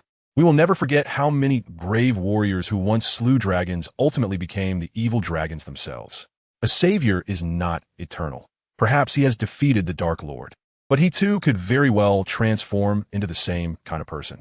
We will not forget the disgraceful fate of the last Dark Lord, and we must advise this Mr. Potter to behave himself and not commit wrongdoing. In contrast, another young wizard, Tom Riddle, gained true love through kindness but was threatened by dark magic. Every upright wizard should recognize the disparity between these two and express the correct attitude. The dividing line back to reality. A brilliant article. Rosen clapped his hands with a smile that was neither a smile nor a frown. One could say our screenwriting skills are even more impressive. Delia also looked as if she had accomplished a great task. So this was your plan? We'll seem to guess something. Well, using a prepared script and then having Ginny tell Harry this story and bringing in Rita Skeeter. Of course, we got Harry and Ginny's consent. Anyway, ever since Harry saw Cedric and Cho-Chang together, he has been with Ginny. Or perhaps it would be more accurate to say that she was pursuing him. No one would believe such completely unrealistic reports. I had cousin Sarah deliberately leak it. And you know what? Rita Skeeter's future looks set to be very exciting. Rosen suppressed the urge to laugh out loud. This would be her masterpiece. Luna gasped. Even she couldn't contain her surprise. So brilliant, so brilliant. Bill took a deep breath, putting down the newspaper. The Dark Lord's revenge could come at any moment, but it would surely be fierce. At this moment, in the Gryffindor common room, I don't think Rita Skeeter knows Tom Riddle's other name. You wouldn't believe it, right? It's too ridiculous. Harry shrugged, secretly surprised at how sharp Skeeter's writing was, though he had mentally prepared himself after Rosen sought their opinions. However, it was even more serious than he had imagined. The article quickly went viral at Hogwarts. Harry became the center of the storm, with older students asking each other who Tom Riddle was. A few Slytherin students remained silent, not uttering a word. Those with courage tried to ask the teachers, but wisely chose to retreat upon seeing McGonagall and Snape's intimidating expressions. A younger Gryffindor attempted to ask Flitwick in Charms class. Flitwick had always been kind to the students, but he hadn't heard about this matter. When he heard the question, he looked incredulous. However, after a student handed him the newspaper, he trembled as he read it through and then screamed, tumbling off the stack of books. He was short, so he needed to stand on books. Fortunately being caught by the students, or he might have had to go to the hospital wing. Dumbledore awkwardly looked at the newspaper, and in the oppressive atmosphere of the headmaster's office, he forced a joke. I think it may have been a mistake not to sort this child into Gryffindor initially. One of Rosen's principles was to never do anything without certainty. If one were to take revenge on Rita Skeeter, it had to be done thoroughly. As long as the Dark Lord resurrected, Skeeter would definitely be among the first to die due to hatred. If we don't deal with her now, will we let her write articles slandering us when the Dark Lord comes back? That would be foolish. I am now a bit looking forward to whether Rita Skeeter will be punished to death after the Dark Lord's resurrection. But speaking of which, if things aren't taken to the end, the one who suffers will definitely be oneself. For example, I've read some novels where the protagonist travels to the HP world but still can't prevent Voldemort's resurrection or even delay it, which is quite embarrassing. It's really a failure for a protagonist. Therefore, since I crossed over, I have always adhered to this principle. I strive to find the optimal solution in everything I do, involving Dumbledore and the Auror department, and not stopping until Peter is dealt with. As for little Barty, no Death Eater knows he is still alive, so there is no need to worry. If one day old Barty encounters misfortune, we'll eliminate him at the first opportunity. There will still be time. Rosen closed the diary, written in the pinion of his past life, without worrying about it being seen. As far as he knew, there was no such thing as pinion in this world. Speaking of which, I have always been unable to understand this sentence. Delia was helping Rosen analyze the competition. We have taken away your most beloved treasure. You only have 1 hour to find and reclaim the item we took from you. After an hour, hope will be lost. It will have completely disappeared, never to return. What does this mean? Does exceeding the time lead to the complete disappearance of that thing? I don't think so. Rosen didn't mind. It was probably just for the sake of forced rhyme. Don't overestimate the bottom line of those poets. They will do anything for rhyme. Exceeding the time would at most result in point deductions. If they dare to make something precious disappear, the Department of Magical Law Enforcement is not to be trifled with. You're really realistic. Delia found it inexplicably funny, so I can only use what I'm best at. Both bubblehead charms and transformations are too much of a shortcut and not conducive to subsequent actions. Thanks to my ancestor Antioch, my magic power is so strong. It would be a disservice to him not to make good use of this advantage. Rosen was confident. However, I still need to practice fighting and moving in the water. Otherwise, being unprepared could still lead to failure, he added. The practice dividing line. On a weekend morning, Rosen got up very early. After breakfast, he hurried to the Black Lake. As soon as the freezing period was over, he went to practice. He stood by the lake with his backpack and was surprised to see Crumb, who was only wearing a swimsuit, just leap into the cold Black Lake from the deck. He couldn't help but shiver instinctively. Doesn't he feel cold? Bill stood on the shore, ready to help Rosen keep an eye on his belongings. Who knows? I wouldn't dare to go in wearing so little, so I can only give myself a large bubblehead charm. Rosen felt helpless. He was forced to use this magic he didn't like. Although he didn't directly touch the water, the chill was still unavoidable. He began to experience the feeling in the water and try to cast various spells while dodging attacks. It was exhausting, and the speed of the spells was quite fast. Dealing with Grindylows was fine, but if he encountered a giant squid in its prime, he might be in for a tough time. Rosen estimated and continued practicing until his magical energy was nearly depleted. He started to swim upstream, where there happened to be a small boat. He held onto the side of the boat, climbed up little by little, and then lay on the deck, gasping for breath. A head popped up, and Rosen saw it was Crumb. It seemed he was also tired. "Buddy, how are you feeling?" "I'm almost dead from exhaustion," Rosen greeted. "Very hard." Crumb was brief and concise, finishing in an hour. If the distance was far, it was quite a test.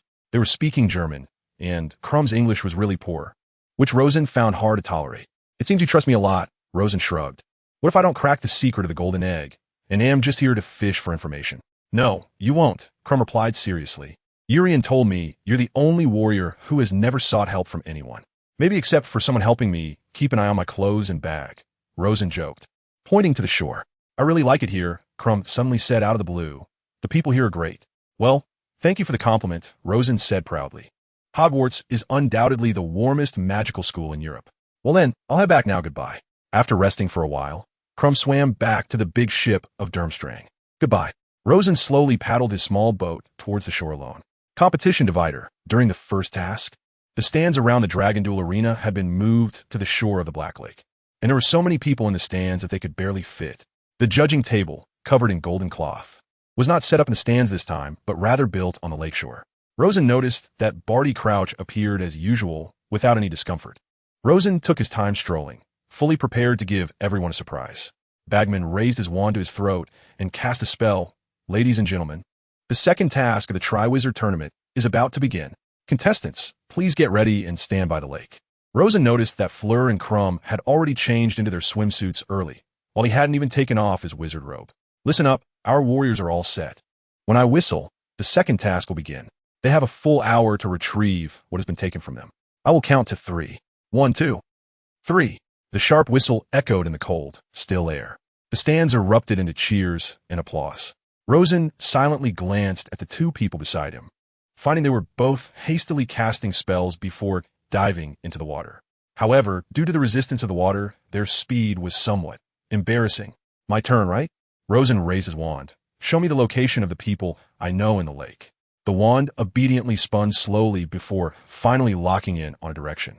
No wonder it was made from the wand that Ollivander replicated from his ancestors. Other wands probably couldn't do this. Not speaking the specific names and objects, they wouldn't react. Ever since Rosen discovered the extraordinary power of his wand, he had fully utilized these advantages. After confirming the direction, Rosen wasted no time and leaped forward. The audience was astonished to see Rosen fly up without using a broom. He was flying directly. Just like in the 7th year in the original story, when Voldemort was chasing Harry Potter, he wasn't using any assistance. While flying, Rosen kept an eye on the direction his wand pointed, quickly surpassing Crumb and Fleur, until he was directly above the mermaid's position, calmly standing on the water. "Merlin, how can he stand on the water without sinking? What kind of magic is this?" Bagman exclaimed. "The freezing charm works well. If it weren't to save time, I would have slid over from the ice." Rosen spun his wand several times, visibly using another spell that took a long time to charge. After a minute, his whole body was enveloped in a huge bubble, much larger than the bubblehead charm. My God, is this a spell he improved himself? Madame Maxime had never seen such a large bubblehead charm. No, it should be renamed the Bubble Body Charm. Probably so, Dumbledore said calmly. This child is clearly skilled in magical theory and ancient runes. Rosen quickly descended, diving straight towards his destination. On the shore, Dumbledore left the judging table and walked into a nearby tent. Since there were no live broadcast devices, everyone could only wait for feedback from the mermaids in the lake. Before that, they could only chat with nothing else to do. "Headmaster, the potion will be ready soon." I guarantee no warrior or hostages will catch a cold. Madame Pomfrey stirred the large cauldron, looking somewhat angrily at Dumbledore walking into the tent. But I must say, sending warriors into the Black Lake in the cold winter to carry out tasks is not a wise decision. Thank you, madam. I apologize for that, Dumbledore said gently, then glanced at Moody beside him. Albus, I must say, Moody doesn't like this project either. Real strength should be demonstrated through combat, not searching for treasures underwater. Voldemort won't fight you underwater. It would be better to turn this project into a wilderness survival challenge. Alastair, this is not a contest between Aurors, but between students. You must understand the difference, Dumbledore sighed. As Rosen descended, he only encountered a steady stream of Grindylows. However, the Grindylows posed no effective threat to him. With a wave of his wand, he sent the Grindylows flying, and they no longer dared to approach. After about a minute, Rosen saw the bottom of the lake.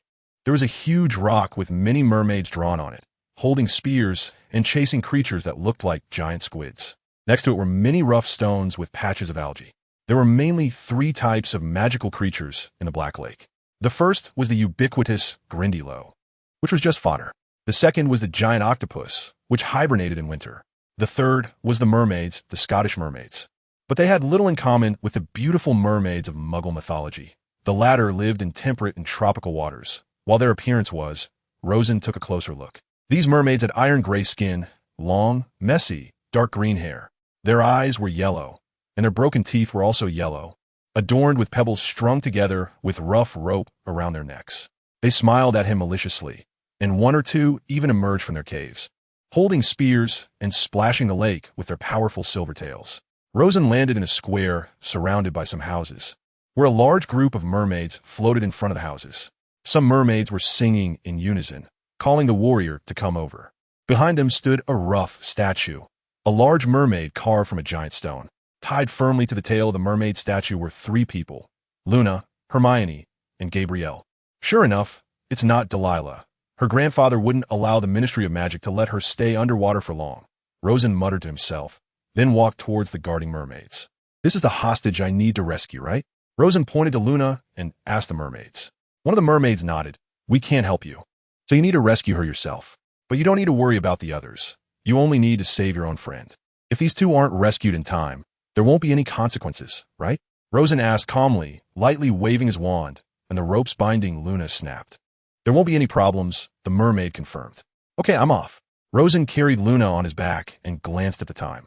Only 15 minutes had passed, and it was estimated that Crumb would take another 15 to 20 minutes to arrive. Quickly revive, Rosen said, pointing his wand at Luna, who woke up inside the giant bubble he had created. Ah, Rosen, what place are you in now? First, don't worry. Let me gather my thoughts. They still have a long way to go, so I plan to return in a decent manner.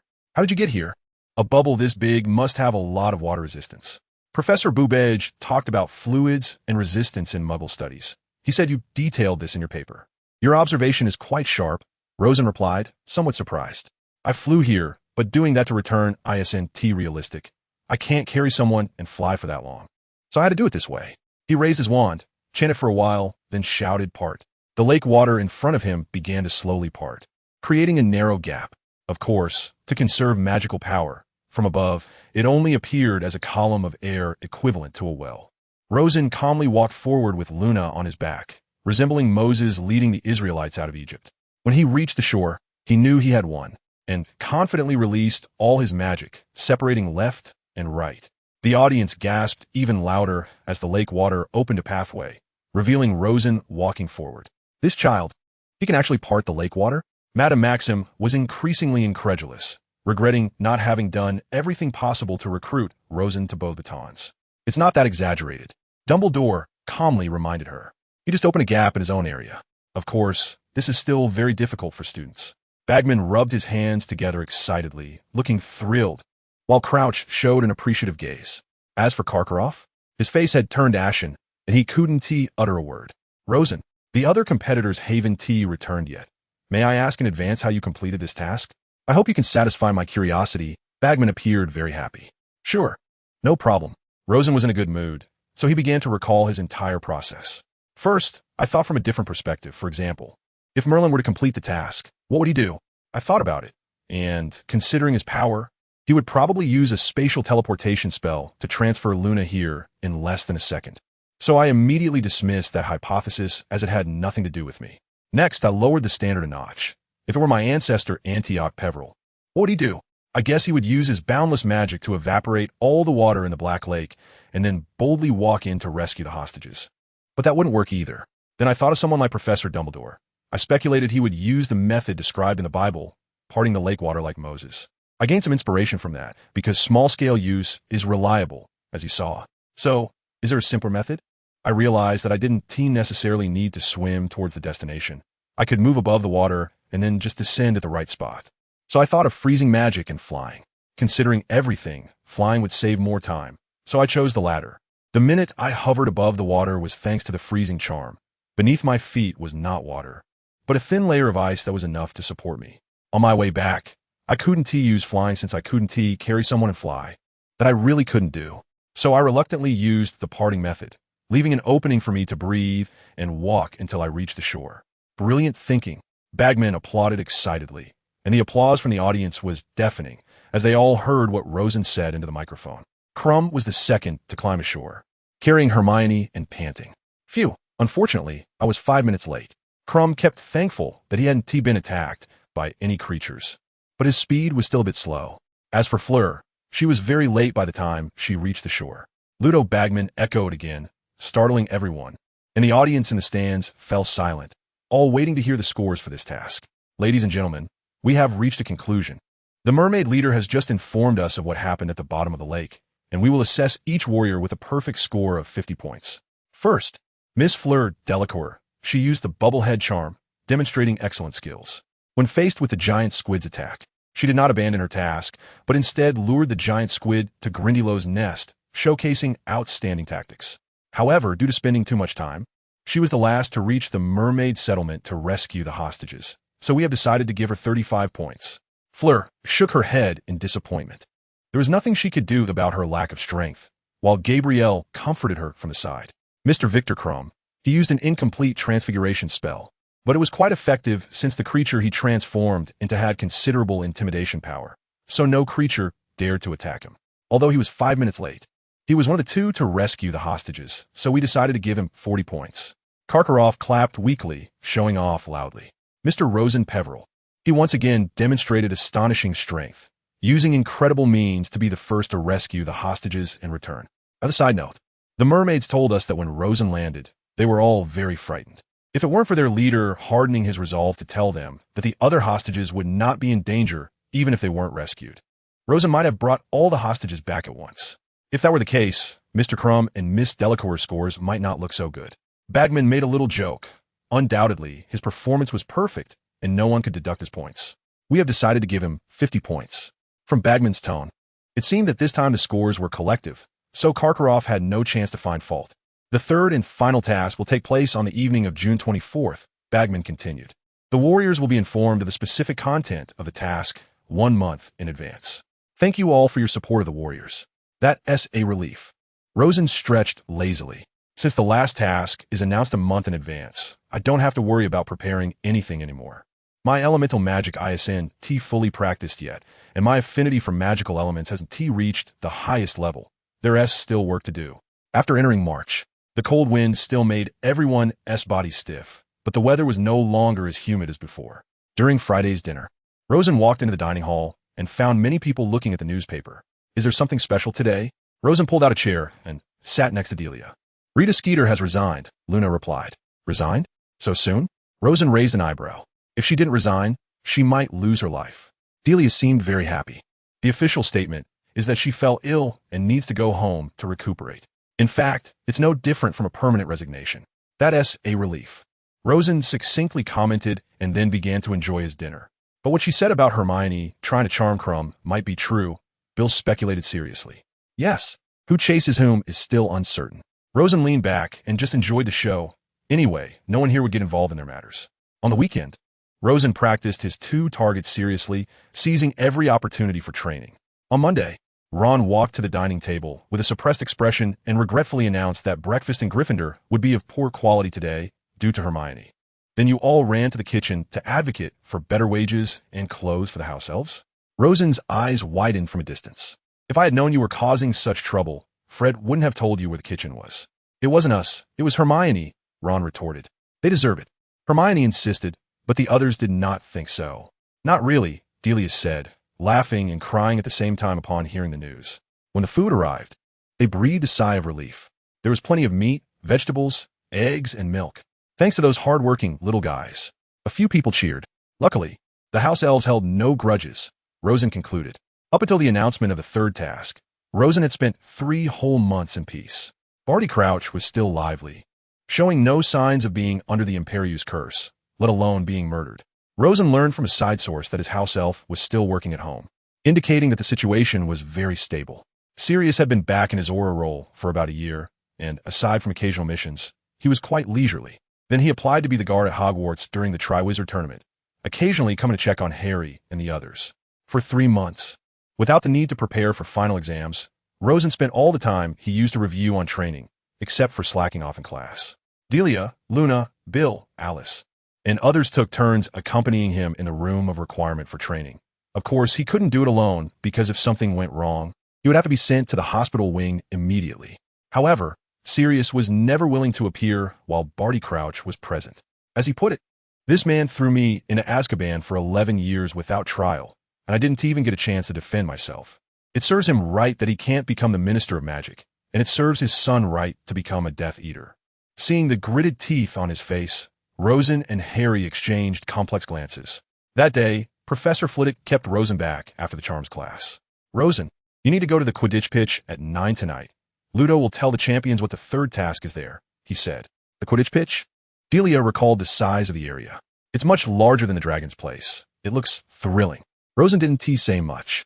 He walked down the stone steps, merging into the cloudy night, heading towards the Quidditch pitch, and then slipped through a crack between the stands into the pitch. What the hell? Rosen was stunned. The Quidditch pitch had completely transformed. There were countless long, low walls, intricately winding in all directions. "How much did you spend on this?" A Muggle construction group wouldn't be able to perfect it in a month, let alone set up other things inside. "How do you like it?" Bagman asked cheerfully. "Progress is good. ISNT it? In another month, Hagrid will turn them into 20-foot tall walls." "All right, I think you can guess what we're doing here." "A maze," Rosen said, the corner of his mouth twitching. "Correct," Bagman said, "it's a maze. The third task is very simple and clear. The Triwizard Cup will be placed in the center of the maze, and whoever reaches it first will get full points. We just have to go through the maze." Fleur said, a bit incredulous. "The first 2 tasks were so difficult. It couldn't be this easy. There will be many obstacles," Bagman said happily, bouncing on his toes. "Hagrid provided a whole bunch of creatures, and some spells must be broken. Things like that, you know. Also, the champion with the highest score will enter the maze first." He looked at Rosen. So our previous scores will translate into the time difference for this task. Then whoever touches the trophy first will be the champion?" Rosen asked. "Not entirely," Bagman thought for a moment and said. "We still need to add up the final scores. But anyway, the score of the first to touch the trophy will definitely be the highest, and then it's up to the time. The trophy is a portkey. Once grabbed, it will fly you out of the maze to the podium. The rest must grab other portkeys when they reach the finish line, all marked. And you'll understand once you see them. Can we use apparition?" Crumb thought of this question. "No. Only for the dragon task was apparition temporarily allowed," Bagman replied. "Likewise, you can't fly. The tops of the walls are enchanted, and you can only progress along these paths. You can't blow up the walls either. I know Muggles have something that can blow these walls open, even more effective than spells, but that's against the rules." So overall, Bagman summarized. Rosen enters the maze first, then Mr. Crumb, and finally Miss Delacour.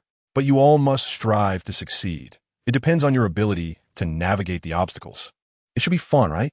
If you have no questions, let us head back to the castle, okay? It's a bit cold here. He continued to move around. The 3 exchanged glances to ensure there were no issues before heading back to their respective places. Bagman walked back to the castle with Rosen. "Kid, do you have confidence? I think you should know what creatures Hagrid will prepare, so I don't need to hint at it, right?" "No need. Ludo, tell me honestly, do you owe a lot of money to goblins or something? And are you betting everything on me?" Rosen had never understood why Bagman wanted to help him until he recalled Bill telling him that Hagrid had them use a Niffler to find the Irish leprechaun's gold. That was when he remembered this story. "How do you know everything?" Bagman's mouth twitched, unable to get a word out for a long time. "But it looked like you might win the championship without help, right?" "Should be. Is there any particularly dangerous creature in a maze that I can't handle? I just want to ask this. Rose and didn't T want to face the Sphinx? It seems they brought in a Sphinx. Bagman thought for a moment and gave some bad news. Oh no, I don't want to solve riddles. Rosen despairingly covered his head. Is there any other dangerous creature? No, the dragons and such have all gone back, Bagman assured. Then, the paths aren't unique, right? Would it work if I memorized the maze from the air now? Rosen tried to grasp at every lifeline. Should work, right? But are you sure you can memorize it? Bagman was incredulous. I think remembering a few routes in advance is possible. Muggles are very good at this. Wizards just haven't used this technique before, believe me. Rosen snapped his fingers. It's a bit late today. I'll come back tomorrow. All right, Rosen, all my hopes are on you now. As long as you can win the championship. I won Tio a penny. Bagman also decided to come clean to show his trust. It turns out I wasn't competing against myself. Rosen was at a loss for words. If I don't win the championship in the end, will you have to run away? Kid, can you come to my office for a moment? That day, Rosen went to the Quidditch pitch to memorize the route, and when he returned in the evening, he saw a note handed to him by the head boy. Through the beautiful calligraphy, Rosen deduced it was written by Dumbledore. He walked to the headmaster's office on the 8th floor and froze in front of the stone gargoyle. Dumbledore, you didn't tell me the password.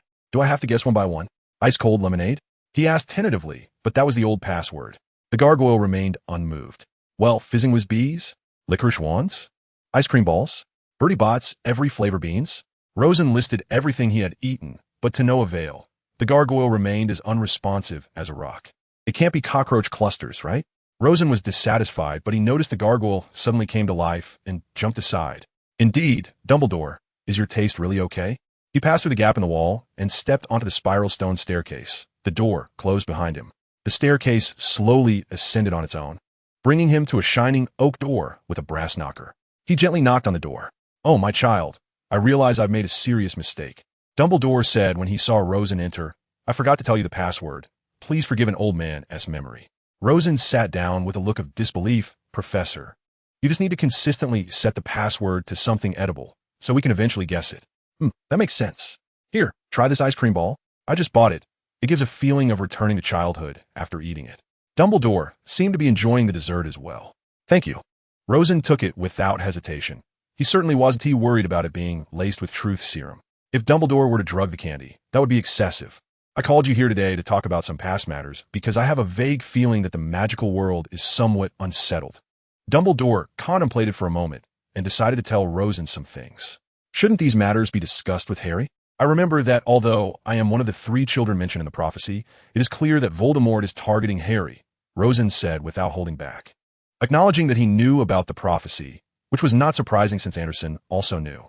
I will find another opportunity to tell Harry about it, Dumbledore said gently. The reason I brought you here today is because, for example, when it comes to the level of power between Voldemort and me, we have a special ability, which is the perception of the future. Of course, you will also have this ability when you grow up. In fact, you may already have it now. Have you noticed that sometimes you can sense a slight magical fluctuation that happens afterward? Rosen nodded blankly. It's like this. I can make some very simple and rough predictions about the future, even though I cannot know what they are.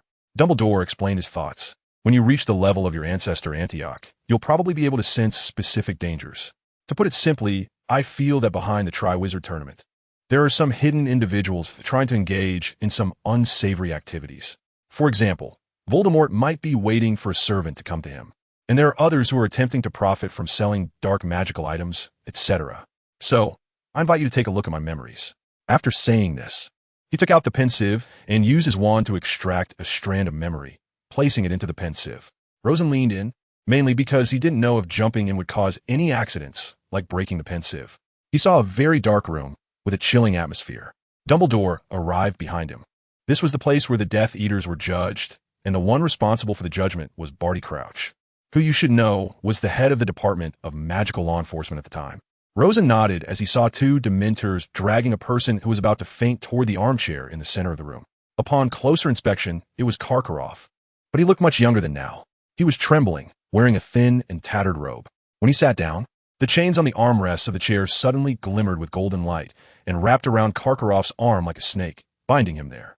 Was Karkaroff testifying against other Death Eaters in exchange for a reduced sentence? Rosen asked. Yes, Dumbledore nodded. Alastair told me that Bernard knocked him out with a stunning spell during the capture, So now you know why he gave you such a low score. He will eventually get his comeuppance, Rosen shrugged. Then he heard Karkaroff's hurried voice as he testified against one after another. There S.N. Nidalahov. I saw him torture countless muggles and those who do not support the Dark Lord. However, Dalahov was also captured, and Karkaroff came up empty. And in Rosier, Evan Rosier. The moody in the memory indicated that this guy resisted and was killed, and he had inflicted many injuries on him before dying. Is there anyone else? Crouch coldly asked. Yes. Karkaroff said, Travers. He assisted in the murder of the McKinnon family. And Mulciber. He specializes in the Cruciatus Curse, forcing many to do terrible things. Lucius, he is a spy, providing useful information to the Dark Lord from within the Ministry of Magic. This time, he clearly struck gold, as whispers filled the room. Miss Shafiq's grandfather served as the head of the Department of Mysteries for nearly 20 years, and this position was held by their family for most of the time. You can imagine how furious Clester had to be about a traitor among his subordinates. Dumbledore said cheerfully. What exactly does the Department of Mysteries do, besides some very mysterious research and prophecies? Rosen didn't quite understand. They're also the Ministry's power crystals. Things like the Flu Network are powered by crystals. Voldemort has always wanted to win over the Shafiq family, because that way he could control the Ministry, but Clester has always maintained neutrality. I see. So Lucius didn't kill anyone, but he was still sentenced to life imprisonment. Rosen nodded. When Karkaroff testified against Snape, Dumbledore personally defended Snape. Was that information about the Death Eater attack on my family passed on by him? Rosen suddenly recalled something from long ago. Yes, Severus is trustworthy. And I suspect you know the reason. The always mischievous Ludo Bagman became the next person to be arrested, but he had done nothing wrong. So Crouch couldn't do anything to him. As for young Barty, Rosen decided to let it out. Professor, that person's voice sounds very familiar. It seems he was the one who conjured the Dark Mark after the World Cup. But he is supposed to be dead, right? Dumbledore was taken aback. Perhaps he was kindly rescued by Crouch's beloved son. By the way, were Neville's parents driven insane by them? Rosen recalled this story. Yes, the Longbottoms were well liked. And they both lived in St. Mungo's Hospital for magical maladies and injuries. Dumbledore nodded. They were attacked after Voldemort's downfall, just when everyone thought it was safe. Such a heinous act sparked unprecedented public outrage. The Ministry of Magic was under immense pressure to capture the murderer. Rosen was silent for a moment, contemplating something. If the mysterious person doesn't come back, I'll find a way to see if I can heal them on a soul level, he said softly. That's a good thought. My child, Dumbledore nodded approvingly, but so far I have no way to do that. Your soul is quite special. Perhaps in the future, it will be possible. And good luck with the third task. In the last month, Rosen began targeted practice. Compared to when he participated in the first task, after another 6 months of enhancement, he now felt confident enough to face a fire dragon head-on and knock it down without first needing to waste time using the cumbersome lightning spell. The directional spell is too weak. What's the use of telling me what's north? I want a map, okay? Rosen complained while flipping through books in a room of requirement. Can you try to improve it? Delia curiously looked at the description of the spell. I've already improved it. I memorized the map of the maze in my mind. Now I just need to make this spell reference the center of my memory, and then my mind can automatically find the nearest path according to the route map. I improved it myself, using the magical theories Professor Fudd taught us, and I also systematically learned a whole bunch of deeper content. I'm considering switching to the Ancient Runes class next semester. I should have enough ability by now. Rosen was quite proud. The next spell was the Shield Charm, which could temporarily form an invisible barrier around him. What use is that? It's better to use my best defensive spell, the Peveril family heirloom, which can block anything except the killing curse. Time flew by, and Rosen had the room of requirement create a series of mazes for him to simulate training. He bet that Crumb and Fleur absolutely didn't have this opportunity. On the day of the competition, Rosen was leisurely enjoying a hearty breakfast. It would be funny if I suddenly got hungry halfway through the competition. No, I looked into the rules. The competition starts in the evening, and the day is for meeting relatives, Bill reminded him while reading. Huh, meeting relatives? Rosen was speechless. This competition was really troublesome. He walked through the hall and pushed the door into the meeting room. Victor Crumb was in one corner of the room, speaking quickly in Bulgarian with his black-haired parents, having inherited his father's hooked nose. On the other side, Fleur was chattering away in French with her mother, while Fleur's little sister Gabrielle held her mother's hand. Rosen glanced at the fireplace and was surprised to see Anderson there. Hey, what are you doing here? I thought it would be my father. Rosen was astonished. He's still busy with his product. He's getting busier and richer, even has no time to visit his son, Anderson pouted. I'll watch how you perform in the competition. It's a pity I missed your duel with the fire dragon. Do well today. If there are any monsters, take them down directly, no nonsense. Rosen covered his eyes. You're going to mislead me like this. Even Aurors prioritize capturing live targets, right? I don't care. Ever since the Death Eaters attacked our home, I aimed to capture them alive, but ended up letting Dalahov and a few others escape halfway. So I never thought that way again, Anderson replied confidently. Their target was you. What you said makes a lot of sense. I'm speechless. Rosen felt embarrassed. The remaining time was Anderson imparting some life experience. Oh no. Some combat techniques to Rosen. Anderson's strength was second only to Dumbledore in Britain. The advice he gave was precise, and the several strategies he provided could take down enemies effectively. So if I want to use the killing curse, I should simplify the process and stab it out directly, skipping even the semicircular arc? Rosen was a bit puzzled, as normally, wouldn't he need to swing the deathly size shape? Of course, it can be simplified, Anderson explained. That's not necessary. You can fully control the shape of the deathly scythe in your mind, and then the wand just needs to send out the killing curse. Otherwise, does Voldemort swing his wand for a long time every time he kills someone? This is possible. Rosen tried a few times in the room of requirement and found it really effective. The other spells are the same. You can practice them one by one. There's a whole day's time. It's enough. Into the competition segment. Rosen had a big meal for dinner. Today's special training had consumed a lot of his physical strength and magical power, so he needed to replenish quickly. But of course, it wouldn't delay the competition. When a magically enhanced ceiling turned from blue to a dark purple twilight, Dumbledore stood up at the staff table, and everyone quieted down. Ladies and gentlemen, in 5 minutes, I will ask you to go to the Quidditch pitch to watch the last task of the Triwizard Tournament. Now, please follow Mr. Bagman to the sports field. Rosen stood up, waved to the applauding teachers and students, and then walked out of the hall with Bagman and others. How are you feeling, Rosen? Bagman asked as they walked down the stone steps. Do you have confidence? No problem. Rosen squinted at the huge maze. They entered the Quidditch pitch, which had become unrecognizable. A 20-foot-high hedge surrounded the edge of the field. In front of them was an opening, which was the entrance to the large maze. The passage inside was dark and a bit frightening.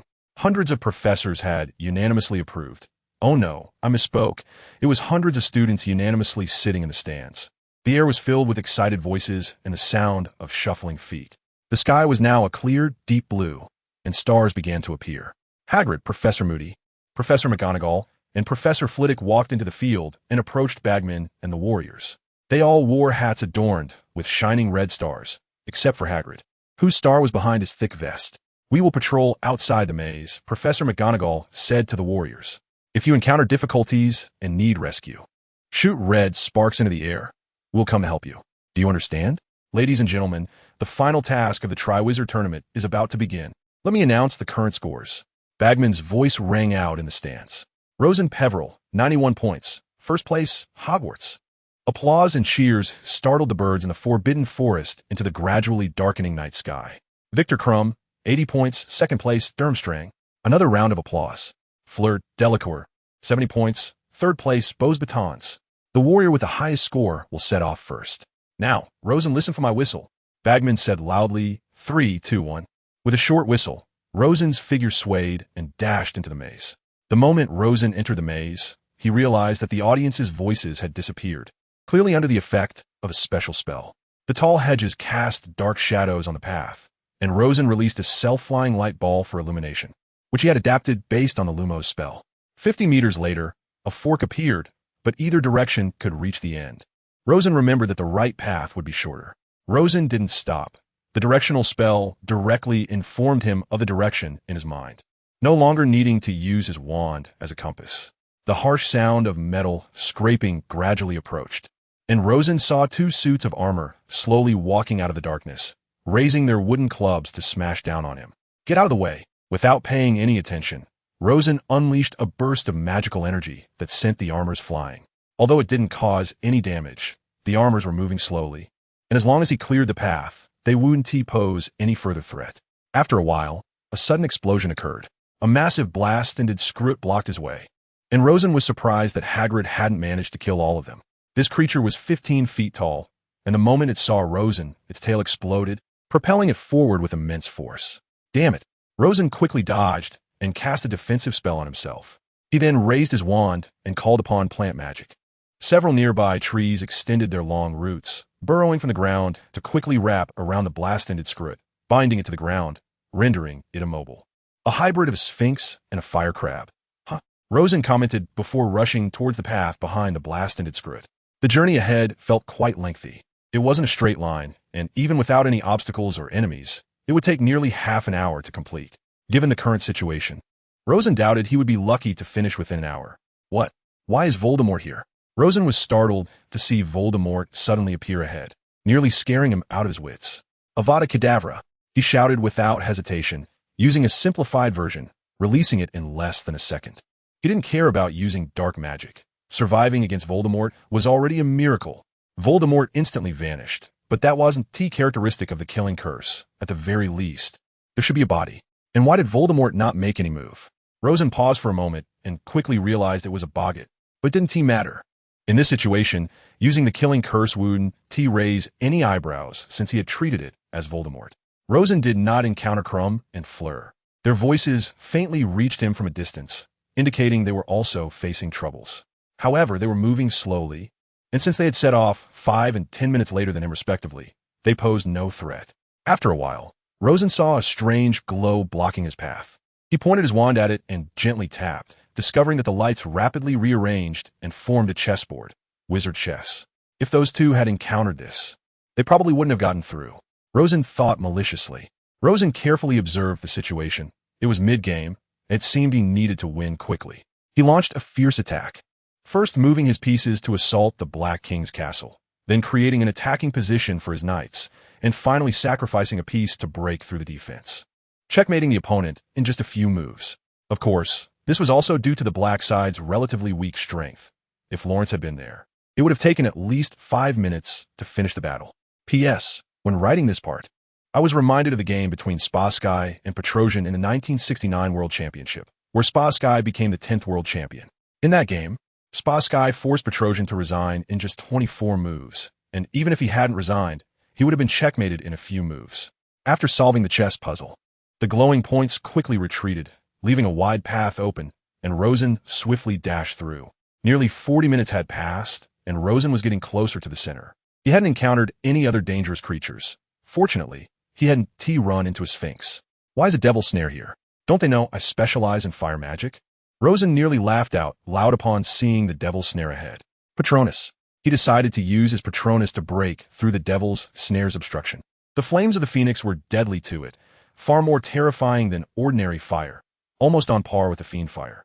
The flames, capable of burning even souls, quickly consumed the devil's snare, and in just 3 seconds, there was no trace left of any plants. Rosen was pleased as he put away the spell. He could see the trophy in the distance. However, a dangerous sound came from behind him. When he turned around, he found an 8-eyed giant spider, waving its massive pincers and making clicking sounds. This creature had much stronger magical resistance than the blast-ended screw. No wonder it was a 5-star dangerous creature. Realizing this, Rosen summoned a bolt of lightning from the sky, shocking the spider into a frenzy, forcing it to flee. A bully against the weak. Rosen felt speechless. It turned out that even a low-intelligence creature like a spider had this awareness. Or did they become clever only after becoming magical creatures?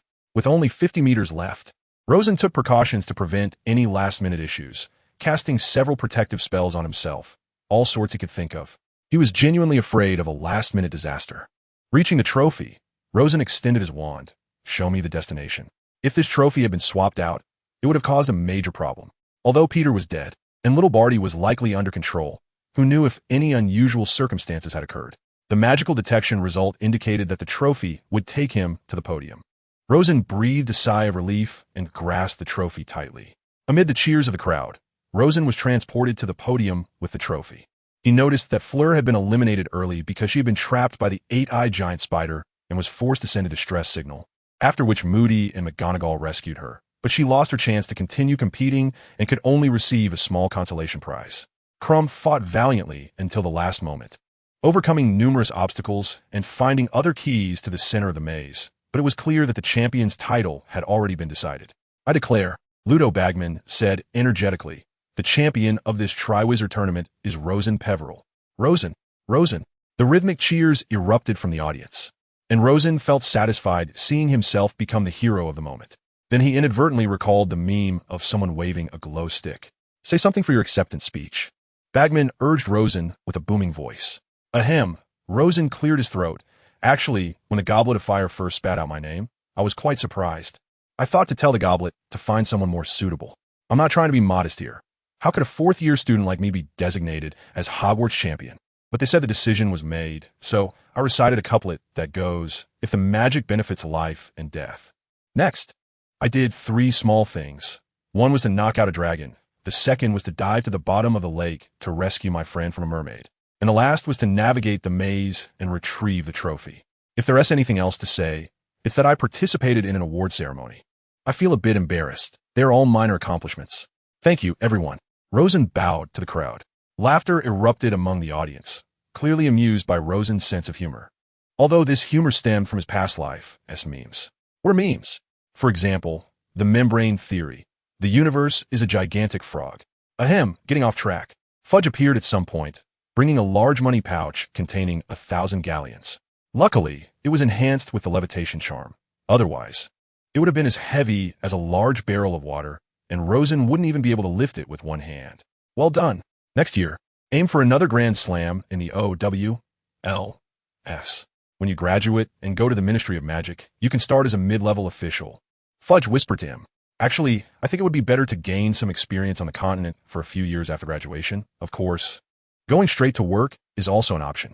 Rosen expressed his gratitude for Fudge's appreciation. It seems you, like Albus, do not like power. Fudge realized the underlying meaning in Rosen's words. After Fudge left, Bagman also came over to express his thanks and gave Rosen a valuable 2-sided mirror. I finally don't owe those damned goblins any money. Thank goodness, I will never gamble again. Rosen felt another flag had been raised. The award ceremony was quite formal, with enthusiastic music, cheering crowds, formal speeches, and a complete process.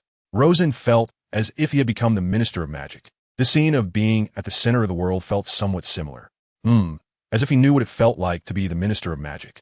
The Ravenclaw students celebrated until midnight, and only when Flitwick hurried over to remind them that the end-of-term ceremony was the next day did they obediently go to sleep.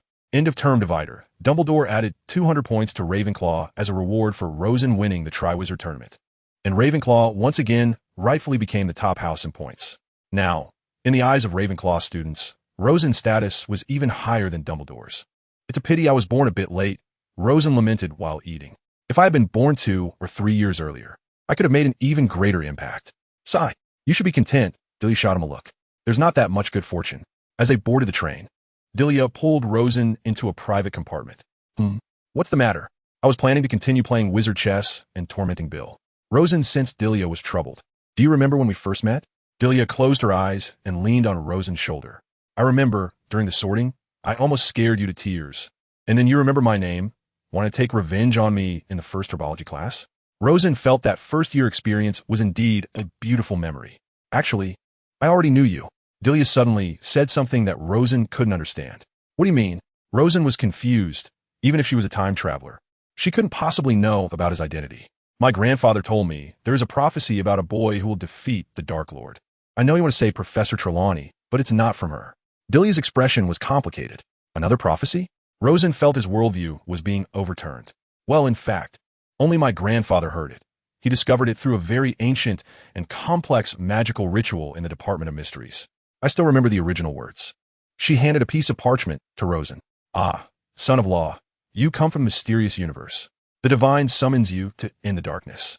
From now on, you're no longer immortal. Great ancestors will be revived in your bloodline. Note, Rosen's English name is Lawson, which can be interpreted as son of law. Additionally, this prophecy is adapted from Nostradamus' poem about Henry IV attack on Paris. Ah, city of the sun, how many times have you been trapped? The hollow and barbaric reforms have led you into an age of darkness. From now on, you are no longer a slave. The great Henry will be revived in your veins. I understand the first 5 lines, Rosen said calmly, but what does the 6th line mean? Do I inherit the power of my ancestors, or can they really be revived through me? Dead people can't be revived, right? I don't know. Dead people shouldn't be able to come back. The legendary resurrection stone can only summon souls. It seems, Delia speculated softly. By the way, there's another thing. What do you plan to do about Luna? Luna? Rosen was completely baffled. What does she have to do with this? Can't you see? Delia sighed. Besides me, Luna likes you too. Are you naturally slow to react in this regard? Or is all your attention focused on me? Rosen was stunned. Scenes flashed through his mind. From the train where Luna talked about her mother dying in an accident, to accompanying him to Hogmeade, to attending the ball. Sometimes I deliberately gave Luna opportunities to get close to you, Delia sighed. I've known her since we were little. She's very unfortunate and unique. You're the only one who can understand her. If you ignore her, Luna will have no one to rely on. So what are you going to do? The parchment in Rosen's hand silently slipped through his fingers and fell to the ground. P.S. If it were you, what would you choose? Days passed, and Rosen still seemed absent-minded. Don't go to Hufflepuff. Don't go to Hufflepuff. The things people worry about the most always come true. You will definitely be sorted in a Hufflepuff. I'm face-blind and have a hard time remembering strangers. Who are you calling a stranger? I remember that almost all the Shafik family went to Slytherin. So how come you are in Ravenclaw? That was in the past. Ever since Slytherin has degenerated severely in recent decades. With many joining the Death Eaters, our family has changed its views and prefers to go to the more peaceful Ravenclaw. Ravenclaw probably can't be that peaceful. If war comes, it can't remain aloof. Oh, my grandfather said the same thing. It seems to make a lot of sense. Rosen took out the pensive from home and quietly looked at these memories. These were conversations from when he first met Delia. Rosen, do you have time to go out for a stroll? Sure, I'm free today. This was their first deep conversation at that time. Fred and George were teasing that giant squid, only to be flung away by the angry creature and ended up hanging in a tree, becoming the best source of laughter at the time. Now, in the blink of an eye, the Weasley brothers were in their final year. If Umbridge came back this year, they definitely wouldn't graduate normally. Medusa can only live in the Aegean Sea, right? The excuses he and Lockhart prepared for a long time successfully fooled the Hogwarts faculty and students. But the truth of the Chamber of Secrets was still uncovered by Delia. She surely knew it was the basilisk. Rosen, what classes are you planning to choose? We can take them together. Let me think. Divination can be skipped. Since it's just about chance and bloodlines, it's a waste of time to go. Actually, if I want to make it easier, the Muggle Studies and Arithmancy classes are both light and easy to get full marks. What do you think? Can't you not be so utilitarian? Never mind. Since you want to choose, I will too. But I tell you, I absolutely did not choose these two classes because they are easy. At that time, Delia already had a good impression of him, but he was so slow to react that he only became aware of it by the end of the third year. What are you thinking about, looking so absent-minded? I'm conflicted. I feel a bit guilty. Maybe I should have decided earlier, but I can't bear to give up greater benefits. Is it about the Chamber of Secrets?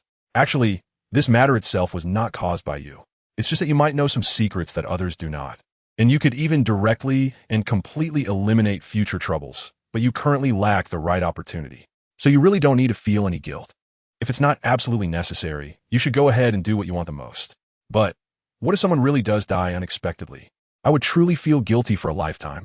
The word what if indicates that this possibility is low. If I'm not mistaken, the monster in the secret room is a snake monster, right? With a mirror present and the professors and headmaster of the school around, the assailant would not dare to escalate the matter. This is the comfort I received from Delia while dealing with the secret room incident. Rosen is gambling with people's safety to maximize the benefits of the secret room. Although this did not arise because of him, sometimes leniency towards the wicked is cruelty towards the good. Delia, oh Delia, what should I say? It turns out that our relationship was destined so early, yet I have always been unable to see through you, just as you have been unable to see through me. Rosen finally went through all the memories related to Delia and sighed. I am a traveler. You might have some awareness in the prophecy, but what is your identity? A child of the plane? Or does the Shafik family possess an extremely special hereditary ability? He touched the photo that Delia had given him, where she was smiling at him, looking really sweet. And Luna, in this world, I can't fully understand either of you two, and coincidentally, both of you like me. Is it because I am not originally from this world? Others are destined to have little interaction with me. Even if there is, it's hard to find common ground, let alone a meeting of souls. He did not have a photo of Luna, but her image was deeply imprinted in his heart, unable to fade. So how should I choose? He looked at the parchment that Delia had given him, which bore a prophecy of 6 lines of poetry. I have never seen such a practice, not even heard of it. He took out some memories and placed them into the meditation basin. Where's that Bill fellow? Hasn't he arrived yet? Wouldn't he have been locked outside too, would he? That would be funny. I should have reminded him earlier. The things people worry about the most often happen. You are Luna Lovegood. I'm glad to see someone reading my father's magazine. We search for the truth everywhere, but the truth is always far from us. My mother's saying is, what can be seen is not necessarily the truth, and the truth is not necessarily visible. When I first met Luna, she told her story, and it was not a matter of ordinary trust. You and Delia are essentially similar people. Similar kinds are always attracted to each other. Why did Ludo Bagman send you to call me? ISNT, that's something Colin Creevy, who likes being a reporter, should do. Director Bagman heard the Weasley brothers mention me, so he has some impression of me. So shall I leave? Well, all right. You probably already forgot in what context Mr. Bagman heard the Weasley brothers mention me. Upon seeing this, Rosen finally understood. He sat on the sofa, unwilling to think of anything.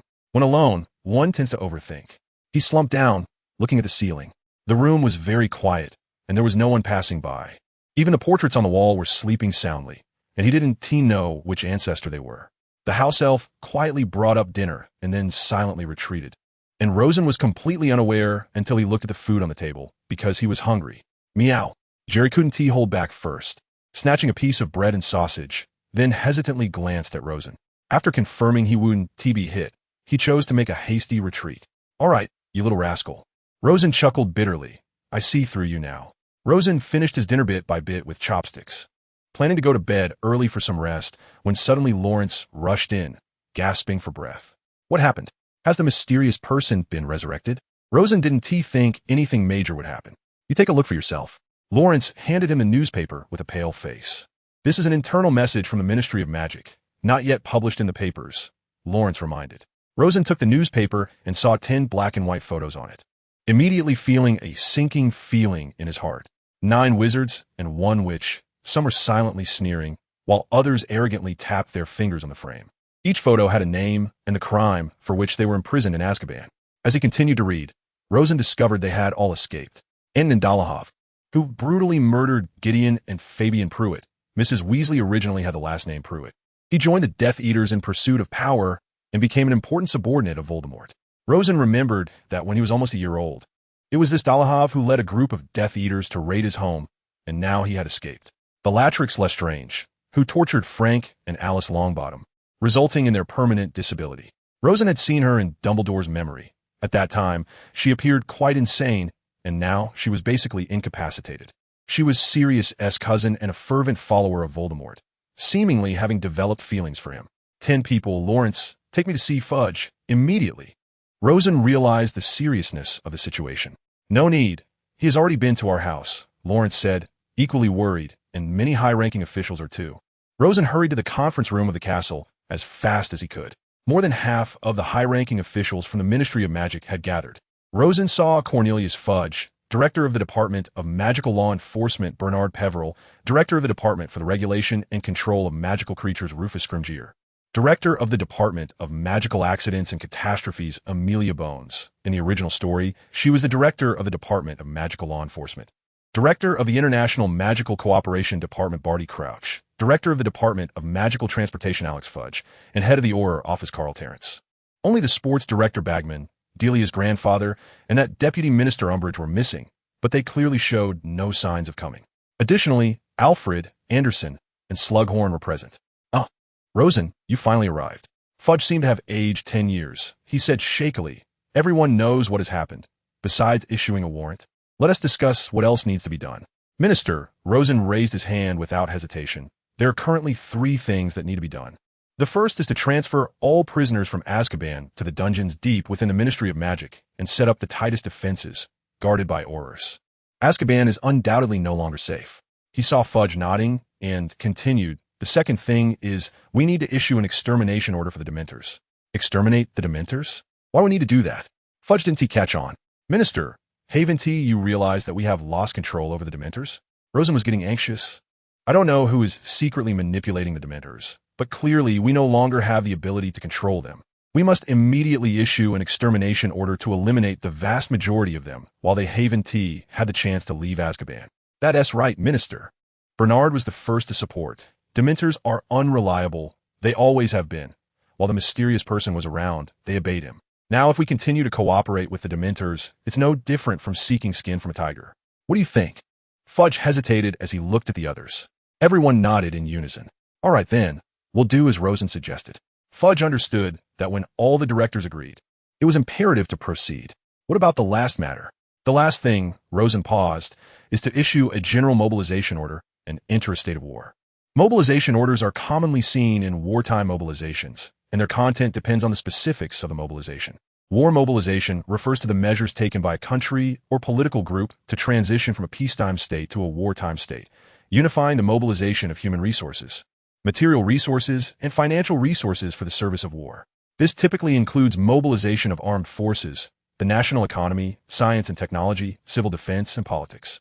In short, it is about concentrating all forces into the war to achieve victory. Mr. Peveril, even Bones was a bit restless this time. Do we really need to pay such a high price? You must know that a general mobilization order consumes a lot of manpower and resources. I know, but that's not the key issue. Rosen quickly explained. Think about it. These 10 Death Eaters are very powerful and extremely loyal to the Dark Lord. What is the first thing they will do after breaking out? They will definitely try to find the Dark Lord and bring him back to life, allowing him to return. The purpose of issuing the General Mobilization Order is to utilize the maximum force to prevent the Dark Lord from rising again and to eliminate this group of Death Eaters at the first opportunity. When the Dark Lord fell, they tried to find him everywhere, and now everyone knows he is in Albania. The situation is very serious. Rosen was very excited. That's right. Anderson, who had been silent, also expressed his opinion. Voldemort must have a way to resurrect himself, as long as his servants help him. Therefore, we must look for countermeasures against his resurrection methods. Anderson's words were significant because he was the only one, besides Dumbledore, who could confront Voldemort directly. Although his strength was much weaker, he could still overpower everyone else. It turns out the situation is this serious. Fudge muttered to himself, "Why has my term never been peaceful? This is not the time to think about that. You should immediately order each department head to handle matters related to the General Mobilization Order." Rosen quickly interrupted Fudge's lamentation. All right. Fudge perked up, took a deep breath. We are really short on time now and cannot hesitate any longer. We will mobilize immediately, and I will take on all responsibilities. The war has actually already begun. Alfred reminded everyone, if we remain complacent, we will pay the price. I plan to expand the Aura department from the current 40 members to over 80. Carl Terrence said, we will recruit retired Aurors. Even if only half return, it will be enough to reach that number. The total number of the Ministry of Magic will probably expand from about 700 to around 1,200, Barty Crouch said with a frown. He had worked at the Ministry longer than Fudge, so we must find a way to resolve the economic issues. Families like Malfoy and Parkinson must contribute money, otherwise, we will trouble them. Good idea. Fudge nodded.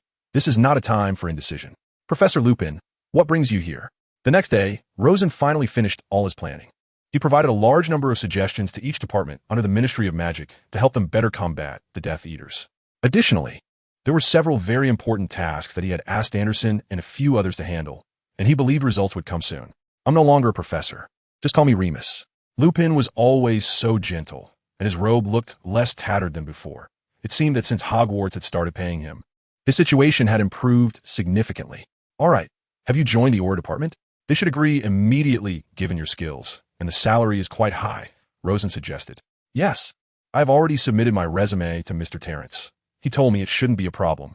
Lupin nodded. I came to find you today because Dumbledore instructed me to take you to a place. The headquarters of the Order of the Phoenix? Rosen was not surprised at all. Yes, that location has been enchanted with the Fidelius charm. So, take a look at this. Lupin handed Rosen a note that read the headquarters of the Order of the Phoenix is located at 12 Grimmauld Place, London. Lupin tucked the note back into his pocket and continued, of course, I'm not inviting you to join the Order. You're still underage. And Dumbledore does not allow minors to join. But you can enter our circle for discussions, as there aren't too many in the entire Order who can match you. All right, take me there. Rosen nodded, quickly tidied up, said goodbye to the portrait, and then left the castle with Lupin. 12 Grimmauld Place. ISNT, that the old residence of the Black family? Rosen recalled. Yes. Sirius offered his home for everyone to use, and of course, Harry also lives there. You know, ever since Sirius was exonerated, Harry has been living with him. How are we getting there? I'm not sure if the fireplace can reach a place protected by the Fidelius charm. Rosen hesitated. It can. Lupin nodded. I've tried it. You can directly reach Diagon Alley from there. Dumbledore told us that the Fidelius charm needs the Ministry's power crystal to operate, and Fudge trusts him now. So he allowed us to establish a secret headquarters for the Order of the Phoenix, thanks to you. The two traveled through the fireplace and arrived near the square, and Rosen took note of the terrain. They crossed the bustling square, and the surrounding buildings became increasingly old and poorly maintained, with some doorways piled high with garbage. The two walked in front of two houses, and Rosen saw the numbers 11 and 13. He recalled the note, and suddenly a door appeared between the two houses, followed by walls and windows, and a house materialized out of nowhere. Lupin drew his wand and gently tapped the seemingly dilapidated door. And a series of clinking sounds like iron chains echoed, similar to the sound of a castle drawbridge being lowered. The door creaked open. They entered the old house, and Rosen saw a nearly pitch-black hallway. He smelled a damp and musty odor, along with a sweet, rotting scent. This place felt like an abandoned, empty house. This really isn't a suitable place to live in. Rosen frowned and said, "Indeed, that's why Sirius had no choice but to live here. Come on, let us walk quietly past this. Otherwise, waking some portraits might cause trouble." Rosen entered the kitchen and saw Sirius, who was wearing a very formal wizard robe, napping in an armchair. Lupin woke him up. "Ah, Rosen, you're here." Sirius stretched, yawned widely, and smiled. "Welcome to my home. If you don't mind the environment here. Professor Dumbledore is quite fast. Did he rebuild the Order immediately after receiving news of the Death Eaters breakout yesterday?" Rosen looked around and asked. "Yes, even faster than the Ministry. At least the Ministry's mobilization order was only issued today." Sirius found some dessert made by Creature. "He isn't as rude to me as he used to be, perhaps because of Regulus's situation." Rosen took a bite and found it acceptable. "In a few days, when everyone arrives, we should clean this place up. How many people do you think will come back? I feel like not everyone is willing to participate in this war again. More than half should be fine." Sirius is quite confident. After all, it's not Voldemort himself who's back. 10 Death Eaters aren't that big of a threat. At least I and Lupin can take them on one-on-one. I think you should find a mistress, right? Lupin chuckled, saying that the girls who wanted to date you back at school could form several Quidditch teams. "But in my current state, it's probably hopeless." He shrugged. 11 years in prison have left their mark on him that won't go away overnight. "All right, I'll continue contacting the previous members. Rosen, you find a room to stay in anywhere without people will do." "Okay, I'll take him upstairs." Lupin pointed to the stairs and led Rosen up. "Be careful not to trip," Lupin reminded him. "Do you remember there's an umbrella stand in the hall and a curtain?" Rosen nodded. "Behind that is a portrait of Sirius's mother," Lupin said helplessly. "She curses everything that disturbs her, curses all non-pureblood wizards, and curses Sirius as well. We've tried many ways to get her to another place, but all have failed. If you're interested, you could give it a try. If you're successful, Sirius would definitely be happy." "I can't guarantee that," Rosen shrugged, "but I think it shouldn't be a big problem. Also, the method you taught Sirius really works well. We treat Creature like a wizard, and now he is very grateful to us, cooking and tidying up with great enthusiasm." Of course, Rosen was not surprised at all. House elves are very wise beings. But considering the characteristics of the Black family, doesn't he also have an obsession with pure blood? Lupin nodded. "He's old and strange.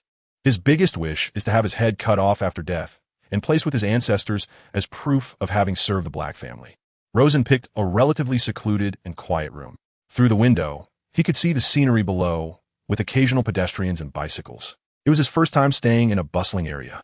The Weasley family was among the first to move in, except for Percy Weasley, who is still Barty Crouch's assistant. But due to the war, he has many other jobs as well. Is Percy's job that busy? Rosen was somewhat puzzled. Crouch doesn't seem that busy, as far as he knows. Who knows? Ron is clearly a bit dissatisfied, not even going home every day. Last year, just dealing with the Cauldron incident kept him busy the whole year. I really don't know what he could be doing. "It's fine. That Cauldron law has brought many benefits to my family," Rosen said, mischievously, winking. "The magic of the Black family mansion seems no less than that of the Peveril Castle, just weaker, possibly due to years of neglect." However, Rosen noticed that spells to reinforce the building's strength were everywhere, and he strongly suspected that if the house's magic were ever lifted, it might collapse instantly. Dumbledore's latest directive, Remus, Sirius, conveyed the message. There's a Phoenix meeting tomorrow night, and quite a few new members will be joining us. "That's really good news," Lupin said cheerfully. After looking at Rosen, he continued. "You might become the bridge between the Ministry of Magic's high-ups and the Order of the Phoenix. I have a feeling that you are the commander of this war. Fudge listens to you, and Dumbledore listens to you too." "You're overthinking it," Rosen said without saying more. Hermione soon arrived. "My gosh, Rosen. Why is there such a commotion over 10 Death Eaters escaping? Could it be that the Dark Lord has returned?" "Yes, he has returned," Rosen joked nonchalantly. "In fact, these Death Eaters escaping are clearly to bring him back to life, so we must prepare in advance. Note, he is coming." This phrase is in the present continuous tense, but is commonly used to describe the future. So Rosen emphasizes is to forcefully change its usual meaning. Harry has been living here. He rushed over. Rosen, last night when I was sleeping, my scar suddenly hurt. I saw a lot of things in my dreams. Speak up. I'll help you analyze it. Well, it's like this. Harry began to organize his thoughts. Those Death Eaters found Voldemort, and they seemed to be in some corner of England. They arrived at a grave, and Voldemort told them to take out the ashes or something from inside, but they found it empty, so Voldemort got very angry, and then I woke up in pain. What you said should have actually happened, Rosen commented nonchalantly, because those ashes are what I had someone dig up. Voldemort's father's ashes could be used to help him revive, so I took them away in advance. Luckily, I was one step ahead. You could do that? Hermione's mouth fell open in disbelief. You even thought of this? What else could I do? Rosen rolled his eyes, thinking, should I tell you that in the original story, I wasn't there, and Voldemort revived through this method? So, is there anything I can do? Harry asked hesitantly. No, Rosen answered crisply. If you're interested, you could learn about the mind-blocking spell. Snape is a highly skilled mind-blocker, but considering your relationship with him, that's quite unrealistic. If Dumbledore isn't busy, you could ask him. If he's busy, let me think. If it really doesn't work, I can teach you as well. My mind-blocking spell is definitely not weaker than Snape's. Why learn this? Harry didn't understand. Because you share some information with the Dark Lord, Rosen explained. He might discover your existence if you get too deep. When he finds you, he might create some illusions to confuse you, which could mislead us. That's not a good thing, is it? Oh, I see, Harry said, somewhat enlightened. Sigh. You all are so lucky. I'm the biggest failure. Rosen suddenly felt melancholic. What's wrong? Harry was confused. He seemed fine just a moment ago. You all have girls with you, and I'm all alone. Besides, I'm not part of the Order of the Phoenix. I'm just here to act as a liaison. Am I not a failure? Rosen put his hands on his hips, standing up and looking down to complain. As long as you're happy. Hermione also learned to retort with Rosen's words. Rosen went out to continue looking for food, and as he passed a portrait by the stairs, a lazy voice came from inside. I was wondering who it was. Turns out it's little Peveril. Who are you? One of the ancestors of Black. Rosen didn't draw his wand. The person in the portrait didn't seem aggressive. Where have you seen me? But he felt the other party was somewhat familiar. Of course, it's in the headmaster's office at Hogwarts. The person in the portrait was wearing Slytherin's green and silver attire, stroking his goatee. I was the headmaster of Hogwarts. My name is Phineas Nigellus Black. Rosen turned his head and found that right across was Harry's room. So did Dumbledore give you any tasks, such as observing Harry's performance and reporting to him at any time? He has no authority to command me. Phineas still looked lazy. I'm just lounging here for a while, and I will only tell him if I think it's necessary. How can you still deny it? Rosen didn't want to deal with this guy. Today's Daily Prophet. Rosen walked to the kitchen, and Lupin handed him a copy of the newspaper. Whereas Sirius, still in contact? He asked while reading. Yes, he is a bit busy right now, and I'm afraid only he and Dumbledore know the names of all the members. Rosen unfolded the newspaper and saw the headline was about the mobilization order. Azkaban is no longer secure. We will immediately transfer other prisoners to the deepest dungeons of the Ministry of Magic, where the most elite Aurors and a series of magical defenses will ensure that no one escapes again. As for the cause of this breakout, we are still investigating. But there is no doubt that these Death Eaters are looking for the Dark Lord, and they are going to help him return. Therefore, in the name of the Minister of Magic, I issue a mobilization order and call on every wizard with a sense of justice to participate in this war against dark wizards. It seems that Fudge has some guts. He is not afraid of the Death Eaters at all. Wait, what is this below? Fudge set up the command center in my house. Damn, is he really calculating this? How cunning. Rosen was surprised, unable to close his mouth. And it's for all the high-ranking officials, not just him. Lupin looked at him sympathetically. But your house has such strong defenses, and it's spacious. Plus the Ministry of Magic will definitely provide compensation, so don't worry. The next day, after Rosen woke up, he found Hermione and the others were a bit anxious. The Order of the Phoenix, 1T, let us attend their meetings. Hermione said unhappily, so we can't understand their movements at all. What is the use of us staying here? Fred and George invented extendable ears. Ron said they're really useful. Haven't your mother confiscated them? Rosen was a bit surprised. Of course, they got confiscated, but they have more than one, though they don't dare use them now. Ron was a bit regretful because their mom found out and was furious. Fred and George had to hide them to prevent their mom from throwing them in the trash. If they decide to use them tonight, I wonder if they can hear anything useful in their first meeting. Let us hope so. Rosen shrugged. He didn't know if Dumbledore would let him attend a meeting. But even if he didn't participate, he could only stay here. His home had probably already become the office building of the Ministry of Magic's high-ranking officials. By the way, tell them that the extendable ears should never be exposed at school. The consequences would be unimaginable if they were stolen. Okay, it was Hermione speaking. She knew that if it were Ron, Rosen would definitely be worried. Rosen, come join the meeting later and have dinner. Lupin approached, seemingly at Dumbledore's behest. Rosen saw Harry and the others walk upstairs dejectedly and turned to enter the conference room. He saw that most people had already gathered, so he moved a chair to sit next to Lupin. Albus, who is this child? A young lady hesitantly asked. Didn't we require that only those who have graduated can join? He hasn't joined. Nymphadora, a bronze-skinned man replied, and Rosen recognized him as Kingsley Shacklebolt, who was the champion of the Triwizard tournament not long ago. Rosen Peveril, he is quite a bit stronger than I am. How many times do I have to say it? Don't call me Nymphadora, just call me Tonks. Tonks complained unhappily. Don't you people think that name sounds awful? Stronger than you? A man that Rosen didn't know was surprised. Doesn't that mean that apart from Dumbledore and Moody, no one else can beat him? In fact, I'm not his match either, Moody gruffly replied, his magical eye spinning to stare at the other party. Now you can accept Rosen to join the meeting, right? All right. Alastor, let us get started. Dumbledore, sitting at the front, interrupted him. Some people have already begun to carry out the tasks I assigned, but most are still unaware of my plans, so I intend to first explain our main tasks, the current objectives, and the distribution of tasks. First, I want to salute all of you, whether new members or old ones. You have shown selfless courage in joining this fight against Voldemort. Every one of our old members of the Order of the Phoenix is a highly respected wizard, and Voldemort probably wishes to kill them every moment. Of course, I'm not saying this to create panic. Mundungus, there is no need to be nervous. Dumbledore comforted as he saw a short man trembling. Mundungus? That thief? Rosen thought to himself, but didn't say it out loud. We are delighted to welcome a few new members.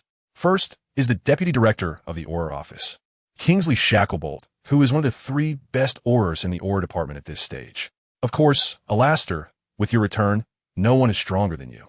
Kingsley's joining the Order of the Phoenix was approved by Bernard Peveril, the head of the Department of Magical Law Enforcement. So there is no need to worry about trouble. There are also 2 other Aurors. One is Miss Tonks. Since she doesn't like us to call her by that name, you all know that.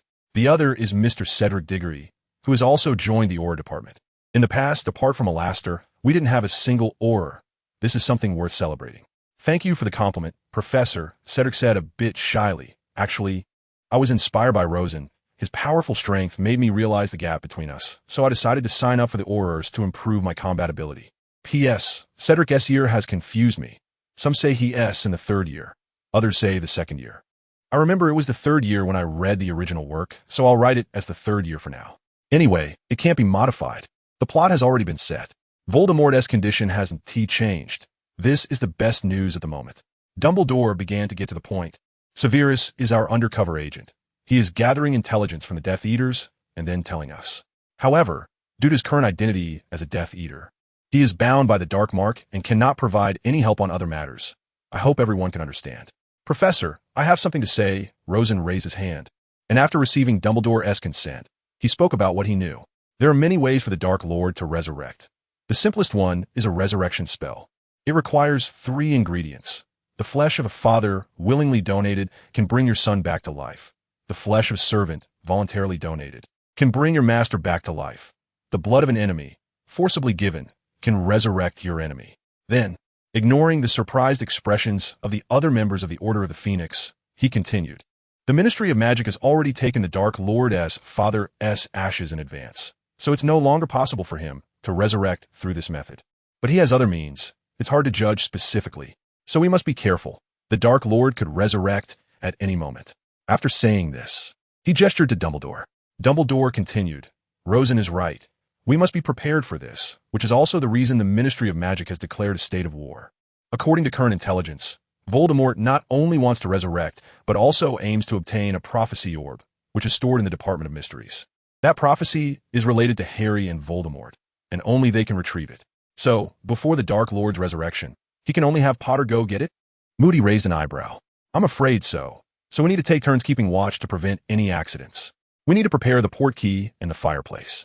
The Department of Mysteries does not allow apparition, so both the Death Eaters and us will need some time to reach there. I'm not even 15 yet. My birthday is still a while away. Why'd I have to take on so much work? Rosen said, feeling quite speechless as he organized all the materials he needed to communicate. This kind of work was rather boring and provided no obvious rewards. Someone has to do it. Otherwise, the consequences of mistakes in coordination could be more severe, Delia remarked through the two-way mirror. Rosen had previously given one of the two-way mirrors Bagman had gifted him to Delia, and it was finally coming in handy. So has your grandfather made arrangements? Rosen asked, writing without looking up. Yes, no one knows the Department of Mysteries better than he does, so even if the Dark Lord sneaks in personally, he will be discovered. But haven't you set up any defenses on your side? Should have, Rosen nodded, putting down his pen. The members of the Order of the Phoenix had already started taking turns keeping watch, and then the Auror office people also joined in, openly and covertly. The Dark Lord hasn't resurrected yet. If our defenses become a sieve, we might as well pack up and run away. Losing these properties in the UK is not a big deal. I can take you to America to stay with relatives. That is not necessary, Delia chuckled. It's the first time you've come to me since the holidays, and it's because of the task to protect the prophecy orb. My grandfather said that to ensure the safety of the Department of Mysteries, he cannot personally participate in this war, but he will do everything he can to help you. That's good. Currently, the Ministry of Magic has a significant advantage, but that may not be the case in the future. Rosen began categorizing his various materials and handing them to different people. Can we discuss Luna when school starts? This isn't the time for that. Okay, then you can get back to work. The Yangtze River flows, blood surges, banners are raised, sports save the nation. Youth ideals ring out, wishing to pursue the enemy. With victory songs resounding, the magic city glimmers, its prosperity entwined, lingering under a solitary lamp with blueprints. I only wish to showcase my skills one day. Hoping for a picturesque landscape, abundant granaries, with rowers and 100 boats are first to strive. Years have flown by, the gentle breeze sweeps, wishing to hide my achievements and retire to my hometown. Looking back at history, the capital is in turmoil, the yellow-haired and gray-haired do not yield. The raging waves come crashing, but with a gesture, 8,000 wizards beam with smiles. 3 small matters can change the heavens, even if the old steed lies low. Tears shed like blood, I will dedicate another year to magic. Rosen was inspired to write this song adapted from a tribute to an elder, with the melody based on the Koi copy. He didn't expect that when he grew old, this song named the Elder Copy would be well known throughout the magical world. This one could be given to Fudge, and this one to Anderson. Let me think, a reply already? Rosen was surprised to see the letter delivered by an owl. Rosen, the mission to hunt the Dementors at Azkaban will secretly begin tomorrow. If you can come, it will be a great opportunity that will help you in your future work. He glanced at the signature. It was indeed Stiller.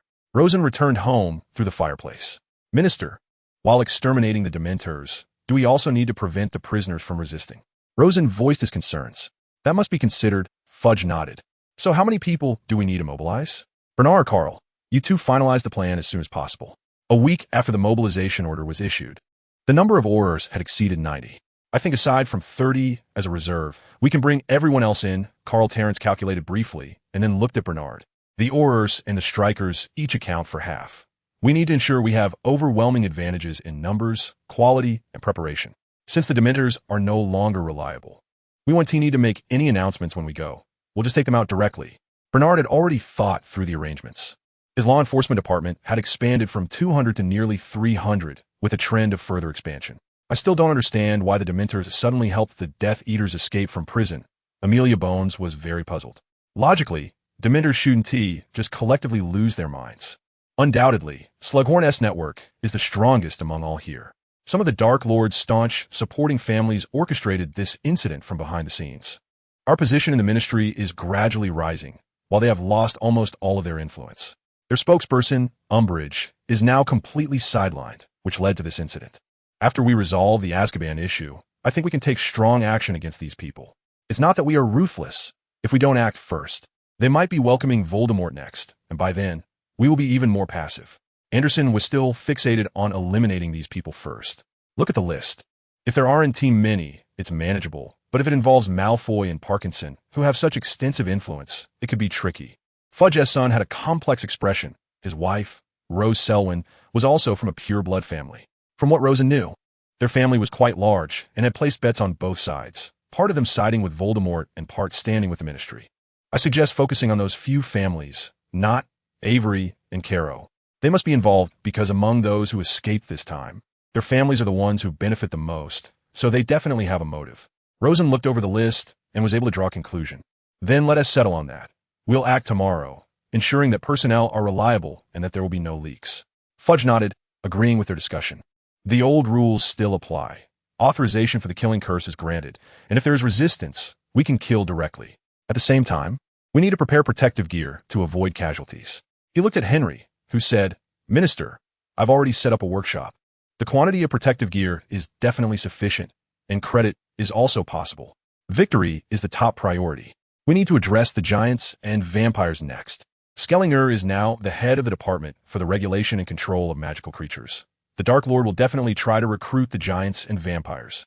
While the werewolves have already been wiped out by us, so there shouldn't be any impact for now. The giants are currently in France. If we want to deal with them, we may need to communicate with the French Ministry of Magic, but you all know their efficiency. If all else fails, we can smuggle them. Rosen frowned and said, they wouldn't even notice. I was thinking the same, Skellinger agreed. Though it goes against principles, I have no objections for the sake of the ministry. Fudge had become cunning now. Azkaban is the wizarding prison in the UK, used to house serious criminals, of course. Petty thieves only need to stay in the dungeons for a few months. It is located in the central part of the North Sea, which was named by the Dutch, of course, by Muggles, as Noordzee, meaning the Northern Sea. It is a marginal sea of the northeastern Atlantic, situated east of Great Britain, southwest of the Scandinavian peninsula, and north of the European continent, mostly consisting of shallow continental shelf with an average depth of only 96 meters. In a magical world, the seabed of the North Sea is home to lobelugs, which mermaids use as weapons, and wizards also use their venom as a potion ingredient. Though this practice is now strictly regulated. Azkaban, the first fortress island, first appeared in the 15th century, located in the North Sea. It was not originally a prison, and neither Muggle nor wizard maps ever recorded the existence of this island. Initially, the fortress was the dwelling place of an evil wizard named Acrisdes, who was skilled in dark magic and lived alone in the ocean, delighting in luring, torturing, and killing Muggle sailors. After his death, the hidden enchantments he used vanished with him, and only then did the Ministry of Magic discover the island and its structures. Investigators who entered the island later refused to elaborate on what they found within those buildings. However, the numerous Dementors breeding on the island were not even the most terrifying aspect, which speaks to the level of malevolence present. Many authorities believe it is best to destroy a place as evil as Azkaban. However, due to the fear of retribution from the Dementors that would lose their dwelling and the dark magic on the island, the fortress was abandoned for many years and gradually became a breeding ground for Dementors. After the implementation of the International Statute of Wizarding Secrecy, because the imprisoned wizards often made noticeable noises, smells, and wand lights while attempting to escape, plans were made to construct a wizarding prison on the Hester Isles to reduce the exposure threat to the magical world. However, the then Minister of Magic, Damocles Rowell, abolished the original plan and insisted on transforming Azkaban into a wizarding prison, claiming that utilizing the Dementors residing there as guards would save the Ministry a significant amount of time, energy, and money. Despite opposition from many wizards, including several experts studying the Dementors and the structures of Azkaban, the brutal dictator Rowell accelerated the implementation of his plan. An unending stream of prisoners was sent to Azkaban. 15 years later, when Minister Eldritch Diggory, an ancestor of Cedric, inspected the prison, he realized the conditions inside were so dire that even if those prisoners were normal before incarceration, within just a few weeks, Azkaban would strip them of all hope and positive emotions and thoughts. The prisoners who died of despair were buried in a specially constructed graveyard, while most of the rest had gone mad. Upon returning to London, he established a committee to explore alternatives to Azkaban, or at least to no longer allow Dementors to guard the place. However, before they could make any decisions, Diggory died of dragon pox. Since then, until Kingsley Shacklebolt took office after Voldemort's defeat, no minister had seriously considered the issue of closing Azkaban. They all turned a blind eye to the inhumane conditions inside the fortress, mostly justifying their support for Azkaban based on its perfect record of imprisoning criminals. P.S. It seems that Sirius's time in Azkaban was 12 years. I miscalculated it as 11 years. I think it's time for a major overhaul of Azkaban. At least the Dementors must be eradicated, and it wouldn't matter if it were Aurors or someone else guarding it. During wartime, let's temporarily abandon this place. Otherwise, prison breaks would be too easy.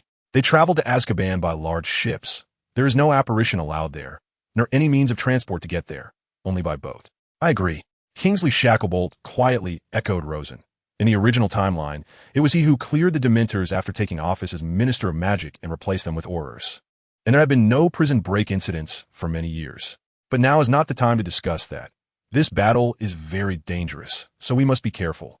What are you afraid of? Rosen stretched, saying he could handle 3 Death Eaters by himself, and he would charge to the front. They just needed to follow him. Even if these people had wands, they wouldn't be able to break through his shields. The strongest 10 were already not here. By the way, if the Dementors really have no suspicion of helping them escape, of course, I know this possibility is very low, since they are not animagi. If that were truly the case, what would you do? Kingsley asked curiously. Frame them, stuff some inferior wands in, and then say it was the Dementors doing. Then we could just eliminate them openly. Do you believe someone has already brought these props? Rosen shrugged. They arrived at Azkaban. About 150 people came here, a number larger than all the prisoners in Azkaban combined, and the proportion of Death Eaters among them was only half. The Dementors discovered the Ministry of Magic personnel, and one that looked like a leader floated over. Please show your credentials. What is your intention here? Its voice was hoarse, sounding unpleasant since it had no vocal cords. Be careful. I sense there are special magical fluctuations here. I suspect they have already colluded with the Death Eaters, Anderson quietly warned the Auror team. Rosen silently drew his wand, remaining vigilant. Kingsley was the first to step forward, stating that due to the Dementors' inadequate vigilance, 10 dangerous criminals had successfully escaped. We need to conduct a thorough investigation of Azkaban, counting the number of prisoners and their conditions. You must leave Azkaban before we finish our inspection, and it will be taken over by the relevant departments of the Ministry of Magic. On what grounds? The Dementor was very angry. According to the agreement, Dementors are not allowed to hunt freely, but must always guard Azkaban. Moreover, this was just an accident. We are also very anxious. It's no use, Kingsley said coldly. No matter what excuse you find, this is an order that must be carried out. If you oppose the Ministry of Magic, we will not be polite. Are you going to exterminate us Dementors? You take over Azkaban and don't give us food. How are we supposed to survive? Execute the order, less talk, Bernard. Being the highest-ranking official aside from Fudge, waved his wand, and the Aurors behind him began to move toward the prison. The Dementors suddenly threw their heads back and screeched. They're going to resist. Attack. Rosen shouted at the right moment. No matter what it means, strike first. That Dementor was blown to pieces. Rosen was the first to instigate the conflict because he was the key figure planning this battle. He had prepared in advance to attack at any moment, seeing the Dementor signal, and since this was a bad sign, he decided to eliminate it first and then frame it without giving it a chance to speak. Killing a Dementor doesn't necessarily require a Patronus. A killing curse would do the job. A riot was evidently happening inside the prison, with mixed voices indicating that the Death Eaters had received help from the Dementors. It seemed they intended to resist stubbornly, even at the cost of their lives, to inflict heavy damage on the Aurors. Don't move yet. Bernard shouted loudly, bring those high-powered weapons over. If it comes to it, we'll forcibly demolish it. Some anti-apparition devices were brought out first. Although Azkaban's flow network had been firmly controlled by Little Fudge, if a traitor showed up and released these Death Eaters, it would be game over, so double insurance was necessary. All Aurors released powerful explosive spells together, using some equipment. Soon, the entrance of Azkaban was blown to bits, leaving little cover to hide. Death Eaters surged out. If they didn't come out now, they would be blown up inside. Avada, Kedavra. The Aurors had no intention of wasting words with these people. Capturing them would only mean locking them up, so it was better to kill them outright to eliminate future threats. The Aurors were all equipped with enough protective gear to withstand the killing curse at least once, and were working together very skillfully. As for the Death Eaters, they were temporarily armed with broken wands that some Dementors had shoved into their hands, and with only 1/3 the numbers of the Ministry's side. The situation quickly turned into a one-sided massacre. Rosen fulfilled his promise, charging to the front, along with Moody, Scrimgeour, who had been reassigned but still participated in the fight due to his strength, and Kingsley, the most powerful Aurors. They attracted a lot of fire, but the weak Death Eaters could hardly inflict any damage on them. Stupefy. Rosen unabashedly used this offensive dark magic in large quantities. Now, his speed of casting these spells was almost on par with the stunning spell, and the struck Death Eaters could not defend themselves, being directly incapacitated. For these Death Eaters, death might be the best relief. After all, they would either be tormented by Dementors or, if they escaped, still be commanded by Voldemort, likely leading to death anyway. Better to be killed by a single curse. At this moment, Anderson, who had not directly participated in the battle, finally completed his spell preparations. He also used the large-scale lightning strike spell that Rosen had taught to the fire dragon, and because his strength far exceeded Rosen's, he precisely directed the lightning to strike every unheeding Death Eater, incapacitating them one by one. Whether the Aurors needed to ensure their deaths with an extra blow was another matter. However, based on everyone's performance, only those notorious ones were killed, while some accomplices managed to save their lives. The remaining Death Eaters dwindled to single digits, and under the intense fire, they surrendered one after another. Quickly count the numbers. Terrence led a group deep into the prison to find those unconnected to the Death Eaters. They had witnessed everything shaking in fear, afraid that a stray spell would end them. Aura, the Death Eaters' escape has nothing to do with us. We are very honest. One merchant, who had been caught smuggling luxury goods, quickly tried to clear his name, recalling Rosen. Less nonsense. What happened today has nothing to do with you. Just come with us honestly to another place. And once your sentence is up, you can leave. How is the situation? Fudge, who had been hiding on the ship, came down and saw the scene full of destruction and asked, Minister, we had no casualties. A few are seriously injured and are being treated. They will soon be transferred to St. Mungo's. And the Death Eaters? There were a total of 54 Death Eaters here, not counting the 10 who escaped earlier. 21 stubbornly resisted and were killed. The rest have all surrendered. None of the unrelated prisoners escaped. They were all honestly escorted by us. Good. Fudge nodded, not expecting them to be this ruthless, even colluding with Dementors to escape. When we go back, we must thoroughly investigate those families with suspicions. Even if it means facing opposition from those old men in the Wisengamot, I will arrest all those involved. Don't forget to confiscate their property. The ministry's expansion relies on this money, Rosen kindly reminded. Fudge shot him a glare, saying nothing. But it was clear that he meant for him to keep quiet about it. By the way, what happened to the Dementors? Fudge suddenly remembered. More than half are dead. The remaining timid ones have surrendered. The group led by Scrimgeour is particularly skilled at dealing with Dementors. After all, while Dementors are not magical creatures, they have many similarities. How about establishing a new department under the Department of Magical Law Enforcement to oversee prisoners? The Aurors may not have enough manpower. They have many important tasks, Rosen suggested. That is possible, Bernard nodded. The Department of Magical Law Enforcement was expanding rapidly and could set up several new departments. Many people opposed Fudge's mobilization order before, but now, seeing what had happened at Azkaban, everyone fell silent. To stir up trouble now would be tantamount to seeking death. Rosen returned home and went to the Black family mansion again, where he heard Harry recount what he had seen in his dreams. Voldemort is very angry now. Harry clutched his scar in pain. I saw he seems to have a simple form now and can hold a wand to cast the Cruciatus Curse on his followers.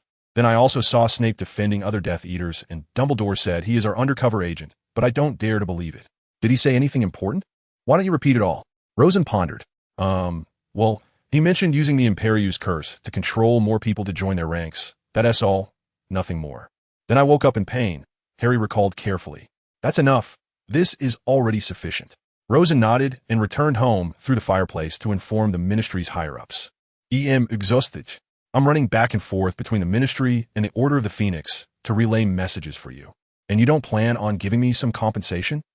Rosen put his hands on his hips, looking down at several department heads. Of course we do. Fudge was clearly amused. Your father is now the head of the logistics department and the director of the newly established Magical Items Management Control Office. Both are direct subordinates and not under any department's jurisdiction. Also, his position as a Hogwarts governor and the sole supplier of magical artifacts hasn't changed. Are you satisfied now? That is more like it. I think it's fine that you don't let Fred and them join the Order of the Phoenix. But you can't keep everything from them. I can sit here and access all the secrets. They will definitely feel unbalanced, so they can only spy. During another order meeting, the attending Rosen seriously discussed this issue during a break. They haven't graduated yet, Mrs. Weasley said without hesitation. But the problem is, Rosen felt they overlooked much. They are more mature than many of their peers. If they only get incomplete or even opposite information through various means, it may bring about a lot of harm. I will think about it. Dumbledore found it reasonable. Let us discuss the next topic. This proactive attack is truly profitable. If we had let these Death Eaters eat and drink their fill and grab a convenient wand, I estimate a large number of people would have died. Moody said with a somewhat sinister smile, I have never participated in such a crushing battle. Usually, we are the ones being besieged. Are we going to find this battle easier than the last one? Tonks, having heard of the last battle, asked, but she was too young to have participated. It should be. Rosen nodded. The Ministry's organizational capability was stronger this time, and the Dark Lord had not yet resurrected. We could do a lot during this time. By the way, Rosen, have you considered Voldemort things? I might need your help. Dumbledore suddenly thought of this, a year earlier than in the original. Don't worry. I know you're talking about the Horcruxes. 4 of them are already dead. I can handle this matter, so you don't need to worry. I'm afraid you might suddenly let your guard down and end up severely injured. That would be disastrous for us. Dumbledore understood what he meant and helplessly nodded. Your efficiency is really high. Dumbledore didn't know what he was busy with every day. Now all the matters had to be cleaned up by us, which was really troublesome. Moody was very headache. He was good at fighting, but when it came to cleaning rooms, he was truly at a loss. All right, I didn't ask you to solve this portrait. The magic text on it is really complicated. Rosen studied the portrait on the passage to the old house carefully, and every time someone made a noise, it would lead to Sirius's mother roaring variously. Can it be taken down? Sirius asked expectantly. It should be possible. Rosen gave a positive answer, but I need time to decipher it. Fortunately, I brought a book. He began to compare them one by one and then wrote down the analysis results. After about an hour, he finally succeeded in taking it down without disturbing the portrait or causing any damage to the house. Well done. Sirius jumped up excitedly. There's a boggart upstairs, and Mrs. Weasley has been scared out of her wits. Luckily, Remus is helpful. Tonks had come over at some point, probably to watch Rosen's demolition performance. Is most of the cleaning done? Rosen asked. Well, it's all sorted out. Mundungus wanted to steal some valuable things, and we gave him a lesson. And now he is honest. I really don't understand why Dumbledore would let him join the Order of the Phoenix. Tonks seemed very dissatisfied. He is still somewhat useful. Sirius muttered under his breath. He knows all the con artists. No wonder he is one of them. However, he is very loyal to Dumbledore. Once he even helped Dumbledore out of a predicament. Having someone like Mundungus around has its advantages. He can hear things we can't. Dumbledore can't personally get involved in such disgraceful matters, so he can only learn through others, which is unavoidable. Rosen shrugged. Who is completely virtuous, maybe apart from saints. This year, the Owls notifying students came exceptionally early, perhaps because of concerns about Death Eater attacks causing delays in information transmission, so preparations had to be made in advance. There are only 2 new books this year, Standard Spellbook, Level 5, by Miranda Goshawk, which is normal, and Theory of Magical Defense, by Wilbert Slinkard. Who would choose such a strange, purely theoretical book? It's meaningless. Hermione didn't understand. Dolores Umbridge. Rosa mentioned a name. Who? Harry had never heard of her. She seems to be the Deputy Minister of Magic. Ron, who hears Percy nagging about the Ministry of Magic every day, already had an impression. She is a, how to put it, excessively malicious person. Rosen thought for a moment and explained, she is someone with an overwhelming desire for control. She likes to control people and believes that anyone who challenges her authority or disagrees with her worldview should be punished by her. She often loudly hem. I really don't know how to translate this, to attract others' attention. She is almost like a maniac with a strong desire for revenge and a wicked heart. So why would Dumbledore let her be the defense against the dark arts professor? I would rather be tortured by Moody. Harry was very anxious. Moody has to carry out tasks. He wants to have time to continue teaching. Moreover, this is the result of a compromise between Dumbledore and Fudge, which is very complicated. To put it simply, Fudge cannot fully trust Dumbledore because the two have quite a difference in power and prestige, so he needs someone to monitor him. Additionally, Umbridge is not a core figure in Fudge's circle. On the contrary, her support comes from those pure-blood families who side with the mysterious man and Death Eaters. So Fudge needs to move her to another position during the war to avoid interference. Demoting her is impossible, so she was sent to Hogwarts. Rosen helplessly spread his hands. For this, we became guinea pigs. My goodness, is there any way to deal with her? Just give her a Confundus charm. She is not smart at all and has no real power. Rosen didn't mind. Then let's adapt as we go. Look, this is the prefect badge. Ron was surprised to find himself as a prefect. Why not Harry? Because Harry has more important things to do and doesn't have time to be a prefect, right? Rosen glanced at his envelope, which also had a prefect badge inside. Surprised, I thought Dumbledore would let Bill replace me. The female prefect is probably Dilly's. No need to think. I can't believe it. I can't believe it. Oh, Ron, this is amazing. Prefect. Everyone at home is a prefect. Mrs. Weasley was moved to tears. What about Fred and me? Just neighbors? George said indignantly. Laughter filled the room. Harry felt much better now. Although he didn't become a prefect, Rosen quietly told him some secrets of the Order of the Phoenix, such as the object they needed to protect being related to him. Anyway, George and Fred had already overheard part of it, so clarifying it to prevent misunderstandings wouldn't hurt. Matt, I was complaining again about the lack of people. He said that if Stodgy Podmore didn't come, we couldn't leave, or else there would be one fewer guard. Hermione was holding Crookshanks, watching him play with Jerry. Guards? Why do we need guards? Harry was very confused. Am I not the best guard? Rosen found it amusing. Moody couldn't even handle him now. Is the mysterious man going to ambush us behind some trash can? Don't be ridiculous. In his current state, he might not even be able to lift his wand. Don't mind him. He is always overly sensitive. Sirius also joined the group, taking Harry to the station. And he didn't have to worry about being wanted like in the original story. He now had a high position in the Aura department, and not many dared to cause trouble for him. They finally squeezed onto the train. Since Voldemort might return at any time, there were guards at Platform 9 now. So the waiting time was longer than before. Should we find a compartment? Harry suggested. We should go to the prefect's carriage, Hermione said awkwardly. Rosen, you too. Dilly's might already be there. She won't be, Rosen said indifferently. I know her too well. She must be with Luna. After saying that, he opened a door, and sure enough, it was the two of them inside. So if the student council president asks us what's going on, shall we say you are sick and need a rest? Ron hesitantly asked. Thanks. Rosen pulled Harry in. Following behind were Neville and Ginny. Inside, Dillies and Luna were playing wizard chess. Huh, the Sicilian defense's dragon variation, and the reverse castling. Why are you playing so fiercely? Rosen looked at the board quite surprised. If you don't come, we're all very bored. We drew the last game with the Italian opening. Dilly said playfully, winking secretly.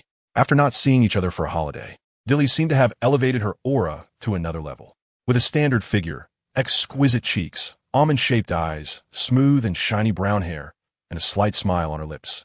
Paired with a light blue dress, she was mesmerizing. If it weren't for the fact that everyone knew she was taken, her admirers could probably line up from Gryffindor to Ravenclaw Tower. Luna's appearance has changed a lot, and it seems that Delia helped her. Her hair is no longer messy, and her wide-open eyes look very cute, no longer making people want to avoid her. Instead, they make one want to cherish her. Of course, she still wears the necklace made of corks around her neck. If she didn't, she wouldn't be Luna anymore. Neville happily took out his birthday gift from his uncle. A Mimbulus Mimbletonia, which is very rare and might not even be found in the Hogwarts greenhouse. It looks like a small gray cactus, but instead of spines.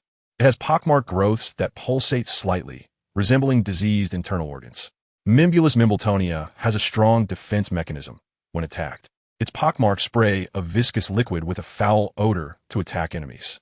However, Neville had no experience testing its defensive capabilities, so Rosen already guessed what would happen next.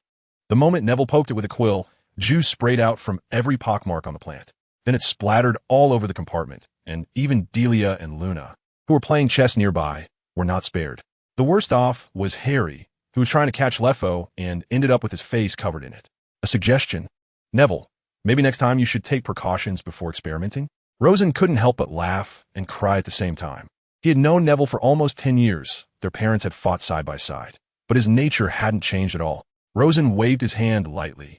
Even without using his wand, he cleared all the juice in the compartment, leaving no trace of the smell. Wow, you can cast such strong non-wand magic. Neville's mouth was agape. Calm down, what's one exam? Defeating the Death Eaters rampaging in Azkaban is what counts. I took down at least 5 Death Eaters by myself. Rosen pretended to be modest, but was actually quite proud. After about an hour, Ron and Hermione returned from the prefect's compartment.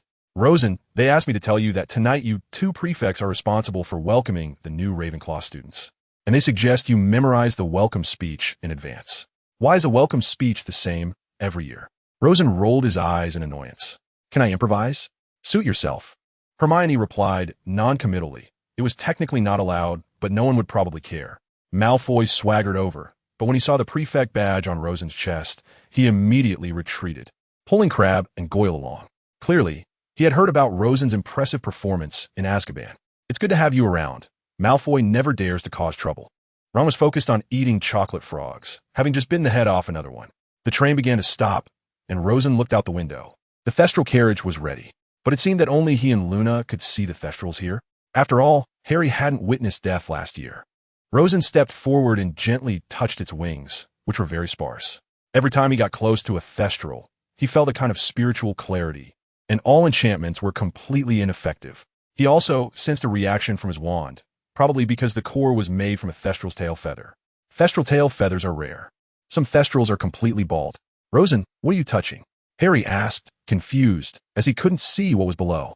Thestral, Luna answered for Rosen, stepping forward to have a close encounter with the Thestral. Delia couldn't see it. After a few glances, she gave up trying. But being able to see a Thestral wasn't necessarily a good thing. First-year students, please line up here. All first years, follow me. A female voice came from afar, sounding like Professor Grubbly Plank, who occasionally took over care of magical creatures class for Hagrid. Where did Hagrid go? Harry asked, feeling uncomfortable. He might be on a business trip. Rosen speculated. He was probably off contacting giants, and once Hagrid's information came through, the Ministry of Magic would likely take action. Hey bro, I haven't congratulated you on becoming a prefect yet. Congratulations. After all, I'll need your help with things later, Bill said as he saw Rosen take his seat. Stop. Rosen said speechlessly. You do know that the Ravenclaw prefect is usually just a decoration, right? Taking care of things? It's already tough enough to take care of myself. Keep your voice down. Alice quickly covered his mouth. Thankfully, the first years hadn't been sorted yet. If they heard that, would you even be a prefect anymore? A good point. Rosen finally understood what it meant to speak too much and lose. The Hufflepuff prefects were Ernie Macmillan and Hannah Abbott, while the Slytherin prefects were Malfoy and Parkinson. Aside from Hermione Granger from Gryffindor, it seemed everyone else was pureblood. Terry Boot was calculating. I'm half-blood. Thank you, Rosen shot him a glare. I never said I was pureblood. Huh. I thought the Peveril family was all pureblood. Padma Patil, who became a prefect in the original story, was surprised. Of course, she had no chance to know that her prefect position had been replaced by Delia. That's them. Not me and Alice. Rosen shrugged. Harry's mother came from a Muggle family. She was even the student council president. Does blood status really matter? We're all wizards now. Blood status at most affects the upper limit of magical power, and how many can even reach that limit? Who is that?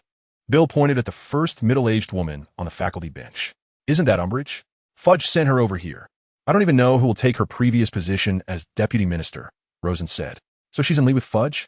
Delia's familiarity with the upper echelons of the Ministry of Magic was still limited. No, Rosen said firmly. I've never seen her at the high-level meetings during the holidays. And with the families backing her about to collapse, she won't be around much longer. The four houses and their founders maintained a strong and sincere friendship. During those many joyful years, Hogwarts teaching was pleasant and harmonious. But gradually, divisions began to emerge, exacerbated by our shortcomings and fears. The four houses were like four stone pillars that firmly supported our school. Now, they were turning against each other with constant disputes. Each wanted to seize power. There was a time when the school seemed on the brink of collapse. Countless quarrels and fights. Former good friends became enemies. Eventually, one morning, the elderly Slytherin suddenly left. Despite the disputes having calmed down by then, he left us in disappointment. Only 3 of the 4 founders remained, and from then on, the situation among the 4 houses was no longer as harmonious and united as previously imagined. What's going on with the Sorting Hat this year? Why is it telling this story? Bill noticed the change this year. Has this happened before? A 7th-year senior shook his head. Not before. I heard that during Voldemort's rampage. It had major changes in its song, but that stopped over a decade ago. Then it really is a crucial moment for survival, Rosen sighed. Voldemort hasn't even been resurrected yet, and the situation is already so dire. If he really comes back, the wizarding world will probably be torn apart again. The meaning of the Sorting Hat, Delia speculated, is to make friends among the students of the 4 houses and to work together. But look at Gryffindor and Slytherin. I think the conflicts and contradictions that have been left over the centuries probably can't be resolved in just a few years. Rosen felt a bit of a headache. Forget it, I'll just do my job for now. The task of welcoming the new students can be left to me, and I'll see what I should say. He pulled out a book that had notes on the duties of a prefect, including the standard speech for Ravenclaw, but it was a bit outdated and formal. So he planned to modify it. Then you should eat more, so you don't faint halfway through your speech. Alice sarcastically pointed out that Rosen's ability seems to have reached its peak, since he hadn't prepared her a gift in over a year. Whatever, Rosen shrugged. What's the use of having muscles like a muggle? It's better to have a bit of an ethereal quality. Dumbledore began to speak, assigning the care of magical creatures class to Professor Grubbly Plank and the defense against the dark arts class to Umbridge. I knew it. Who else would make us buy that useless book? Bill complained quietly. Additionally, the selection for the Quidditch team will be... His words were interrupted by Umbridge's cough, so he graciously waited for her to speak first. However, judging by the teachers' reactions, they clearly found it a bit unbelievable. So far, no one had interrupted the headmaster's speech. Well, perhaps except for when Moody appeared last year.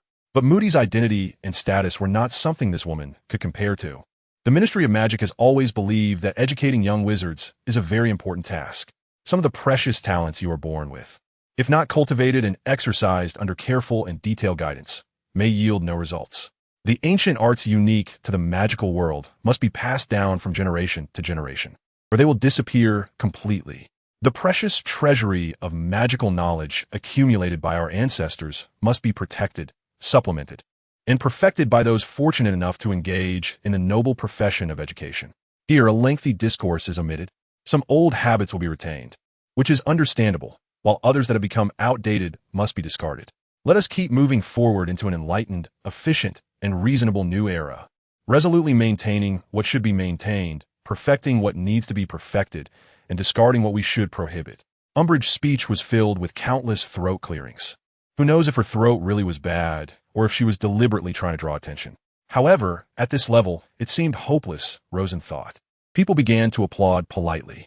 What does that mean? Bill completely didn't understand. Dumbledore actually said her speech was enlightening? Could it be that this word politically means something stupid?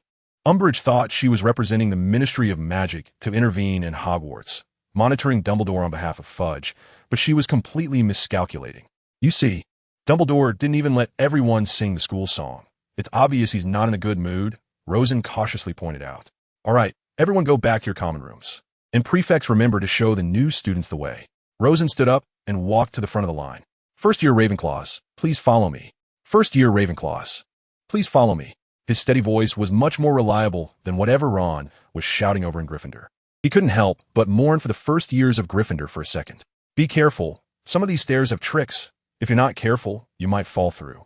If that happens, you can only pray that someone will pass by to help you out, Rosen reminded as he saw a few first years cautiously avoiding the traps. When they reached the tower, the door knocker began to ask questions. You have something that you rarely use, but familiar people use it every day. What is it? My name, Rosen answered calmly. It seemed that the door knocker was not intentionally making things difficult for him today. The door opened. The first years filed in, following Rosen to the center of the common room. I think before I share some life experiences with you, you might need some chairs.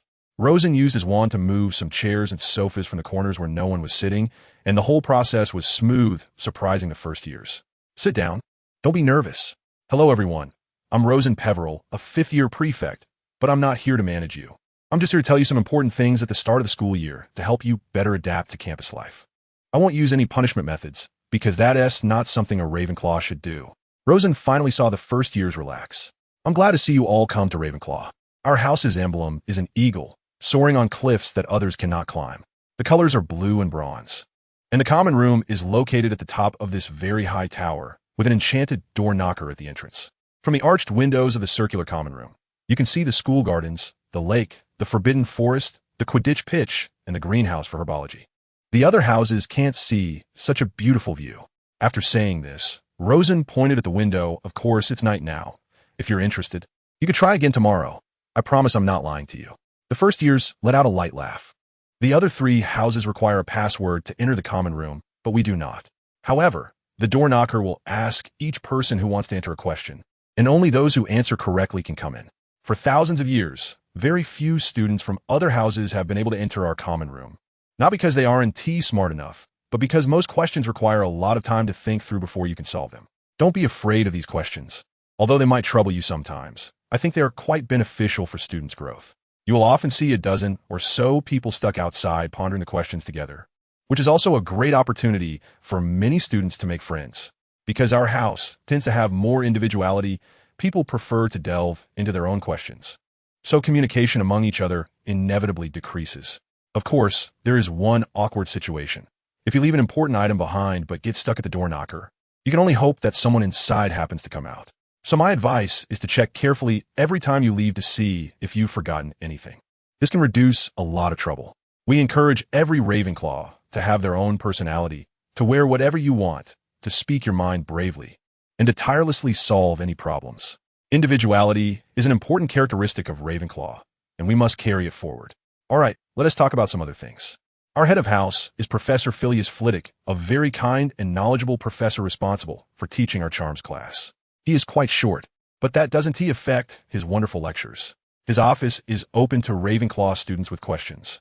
You can ask about academic issues or seek some comfort and guidance when you feel lost. Of course, you can also come to me, because prefects are also required to answer various questions from first years. It's a rule, and I can't decline. Speaking of the relationships between the four houses, you may have heard of Slytherin. Their reputation hasn't been very good in recent years due to some followers of the Dark Wizard. But not all of them are bad people, that is for sure.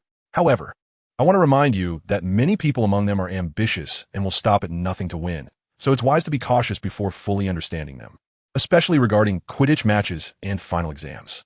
As for Gryffindor, they are straightforward and can be very trustworthy friends. We might have some misunderstandings, such as them thinking we're nerds and us thinking they're reckless, but believe me, these are just friendly jests. Lastly, Hufflepuff is the friendliest group in the school, and there's generally no need for concern when interacting with them. The ghost of our house is the Fat Friar, who usually only talks to Ravenclaw students. He will help you if you get lost or misplace something. That should cover it, but considering the professors at Hogwarts are, well, more eccentric, I think it's necessary to briefly mention some things to pay attention to in each subject. The new students started to pay close attention. They don't want to get scammed on their first class.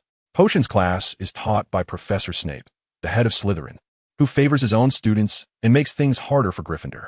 Ravenclaw generally remains neutral, and if you don't cause trouble, I believe Professor Snape 1T make things difficult for you.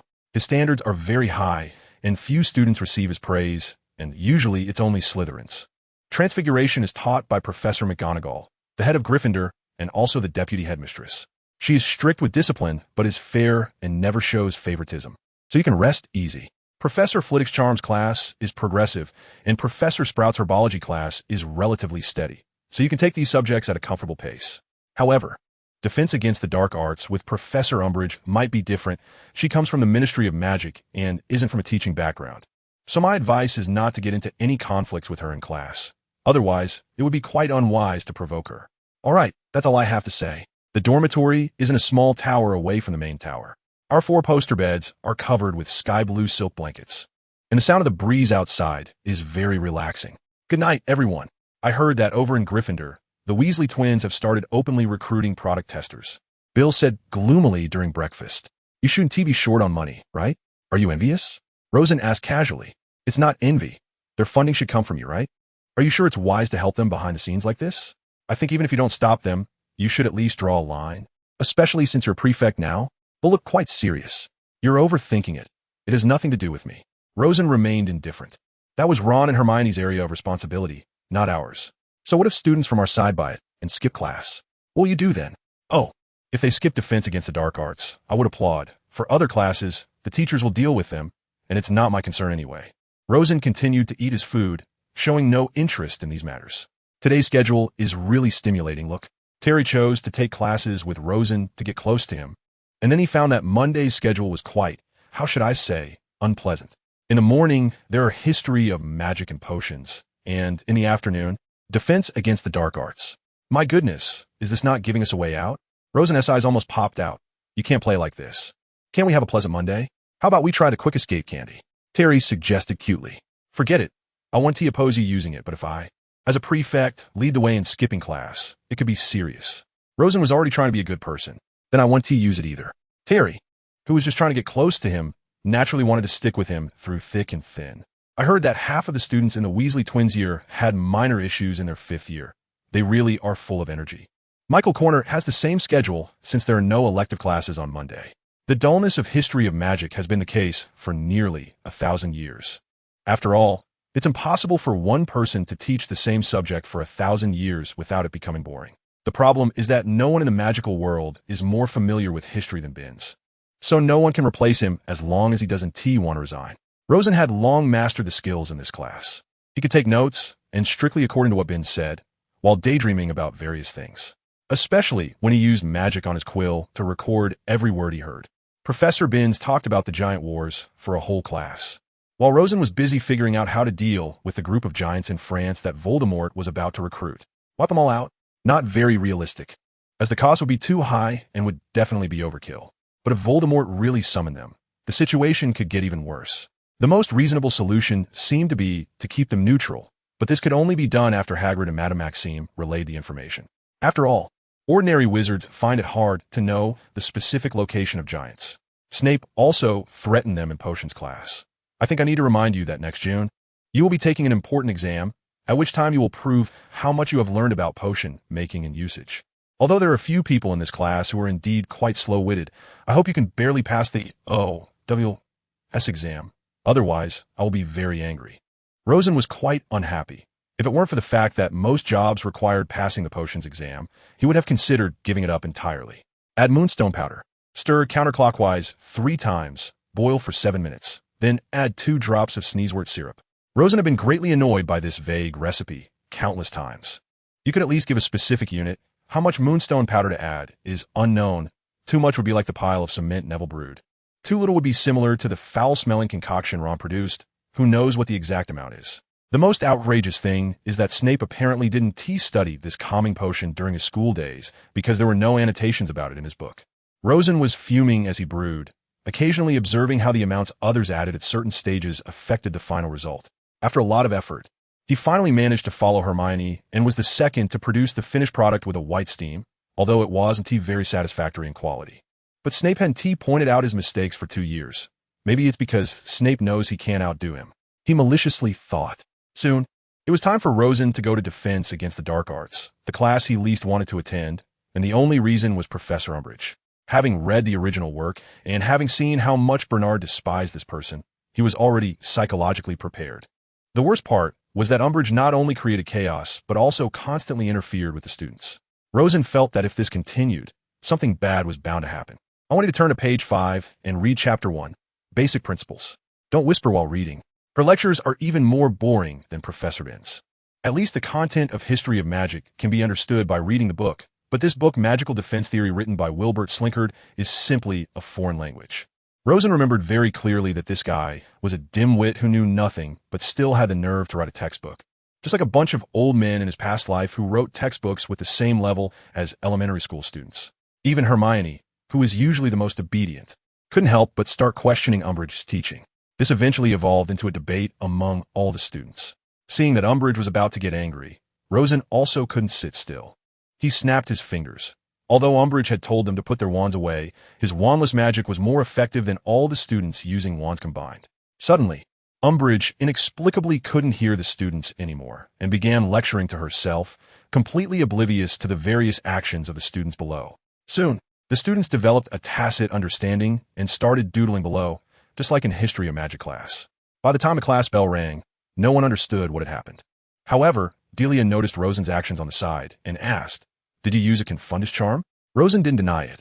She was so incompetent that she wouldn't even realize what was happening, and if anything went wrong, he would take the blame. "You actually dared to use a Confundus charm on the Deputy Minister of Magic?" Hermione overheard and gasped. "You forgot to add former. She has already lost power. What else can she do besides bully students?" Rosen replied irritably. Rosen felt that after the 5th year, these teachers were getting crazier, and the students were close to going mad as well. The problem was that the OWLs weren't as important as the college entrance exams, and the students' level of preparation was far from sufficient. Why were they making such a big deal out of it? Every time he saw the mountain of assignments, Rosen felt a headache coming on. If it weren't for the fact that he could make his quill write automatically, only needing to think about what to say, he really wanted to run as far away as possible. Snape had assigned them a paper on Moonstone, but was this even a paper? There were no personal opinions or experiments, nor any innovative content. What was the difference between this and a review? Was there even a need to write it? Bill couldn't take it anymore. Fortunately, Rosen was extremely efficient in completing assignments and could also give them pointers in the remaining time. Otherwise, he might have already committed suicide. "You're right," Rosen said while flipping through the book. "Just summarize these few pages and then relate them to this potion making. Write as much as you can. I don't know what the point of writing so much academic garbage is." The term academic garbage is well used. Bill still had a bit of humor. The next morning, they had charms and transfiguration, with the difficulty level skyrocketing. Flitwick first had them review a lesson on the summoning charm. Rosen wasn't flustered at all. Not having a wand didn't hinder him in the slightest. He even began testing if he could perform wandless and nonverbal spells simultaneously, and the effect was great, earning him an extra 20 points from Flitwick. Hermione had already given up competing with Rosen. The gap was simply insurmountable. Their magical power, affinity, and control over spells were not on the same level at all.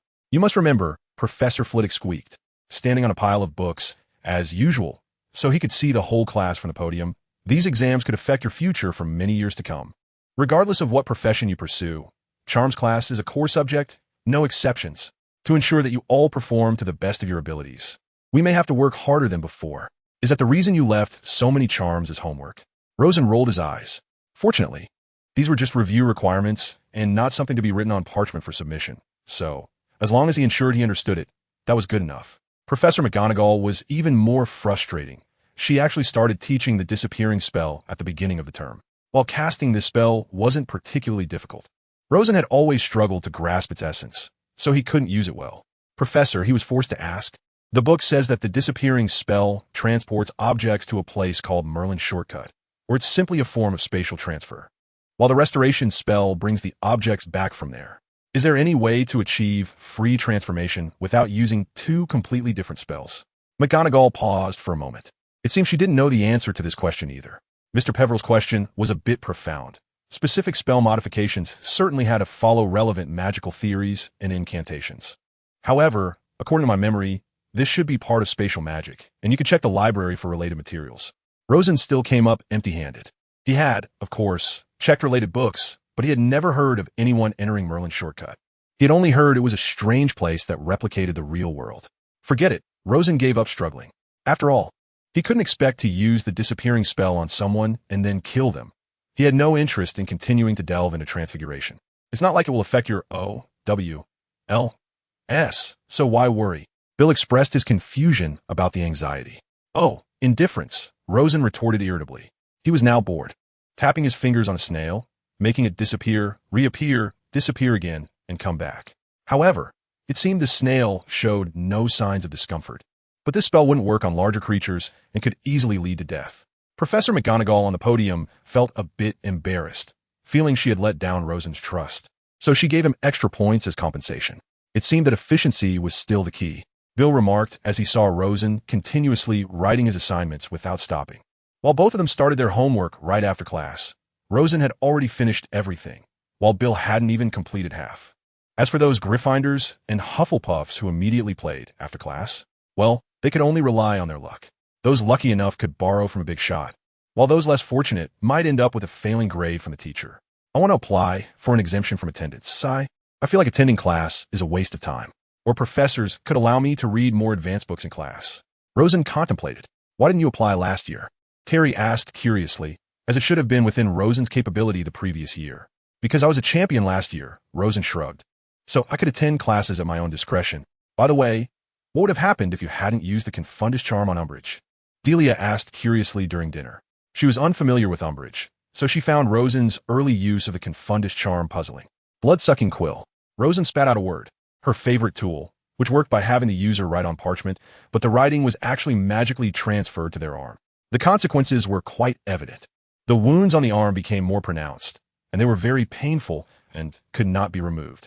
That was a product of dark magic. He remembered reading about this history when Grindelwald was rampant. The saints, his followers, were of the same nature as Death Eaters, and they used this method to punish a large number of wizards imprisoned in Nurmengard, many of whom suffered agonizing pain and were ultimately forced to join the saints. As for those who managed to hold on, some were executed. He recalled this segment of history from a book. So serious? Should I also use a Confundus charm? Alice asked worriedly. You can, but you have to make sure you won't be discovered. Rosen thought about whether there were any lower year students who could use it very skillfully, but unfortunately, the answer was negative. I can't take it anymore. Rosen, give me a copy of your singing out of tune. Let these assignments die first. Michael Connor couldn't stand it any longer, so several others who didn't want to do their homework stared at him as he read a magazine upside down, which was actually meant to be read that way, and laughed uncontrollably. The person who compiled this magazine must be a genius. He definitely wanted to meet them someday. A passing senior commented, the editor-in-chief is Luna's father. You might want to pay him a visit, Rosen explained kindly. Stodgy Bodemore, 38 years old, residing at number 2, Golden Chain Flower Park, Clapbend District, is currently on trial in Weisengamov for illegally entering the Ministry of Magic and attempting to commit robbery on August 31st. Bodemore was apprehended by Ministry guard Eric Much, who found him trying to breach a level 1 confidential door at 1 in the morning. Bodemore refused to defend himself and was convicted on 2 counts, receiving a 6-month prison sentence. As Azkaban has been decommissioned, his imprisonment location has been changed to a dungeon. Rosen held the Daily Prophet and admitted that he didn't remember many details from the later parts of the plot because there were too many people. However, he was sure that this name was the guard Moody complained was missing that day. Was it possible that the members of the Order of the Phoenix framed him? Delia knew some members of the Order, and they had no strong motive for a break-in. It should have been that door from the Department of Mysteries, you know. Rosen began to recall what had happened. He seems to have been on duty that day. Delia remembered the arrangement where the Ministry and the Order jointly provided guards. He must have been hit by the soul-sucking curse. Why hasn't anyone told me anything? It's been 3 days, and I only saw this in the newspaper. Sighing, she said, I can't do anything about them. No, I need to contact them right away. Rosen was quite annoyed. He really wanted to say that they were more trouble than they were worth. Actually, it's not that bad. Just a small incident, easily manageable. After all, you have to know, Delia comforted him. No one in the entire ministry is stronger than you. If there were several people of your caliber, the Dark Lord would have been dealt with long ago. Sigh, I can't disagree, Rosen said weakly. I've been trying to strategize, but I always mess up at critical moments. My teammates really aren't reliable. By the way, how's Luna doing? I've been too busy to keep up. Rosen felt a bit nervous. He really didn't understand emotional issues. She's fine. I know you're under a lot of pressure, so I won't trouble you, Delia said, a bit shyly. You can talk to her properly this weekend. The decision is in your hands, not mine. Rosen expressed that he felt exhausted. He quickly finished his homework and then needed to write letters to a few people. First, he needed to inform Bernard about stodgy Voldemort, stressing the need to investigate who used the soul-sucking curse, particularly focusing on those Death Eaters. He remembered that in the original story, it was Lucius Malfoy who had used the soul-sucking curse during Harry's hearing. However, this time he probably wouldn't have the chance to enter the ministry, so the identity of the culprit was still undetermined. He wrote another letter to Steeler, who was still the deputy director of the Department for the Regulation and Control of Magical Creatures. In the letter, he informed Steeler that the giant issue would be addressed after Hagrid returned to Hogwarts. Now was not the time for rash actions. Moreover, if it became absolutely necessary to take down some giants, it would be best for their department to collaborate with the Aurors. Finally, he wrote to his parents to let them know he was safe. He cleverly referenced a line from the original story, where Harry told Sirius that Umbridge was as good as his mother, thus making a very creative jab without exposing Sirius's identity. This time he wrote, Umbridge's wisdom is as abundant as Fudge's bravery, so I did some things to match her wisdom, making it even more abundant. He believed Henry would understand his meaning.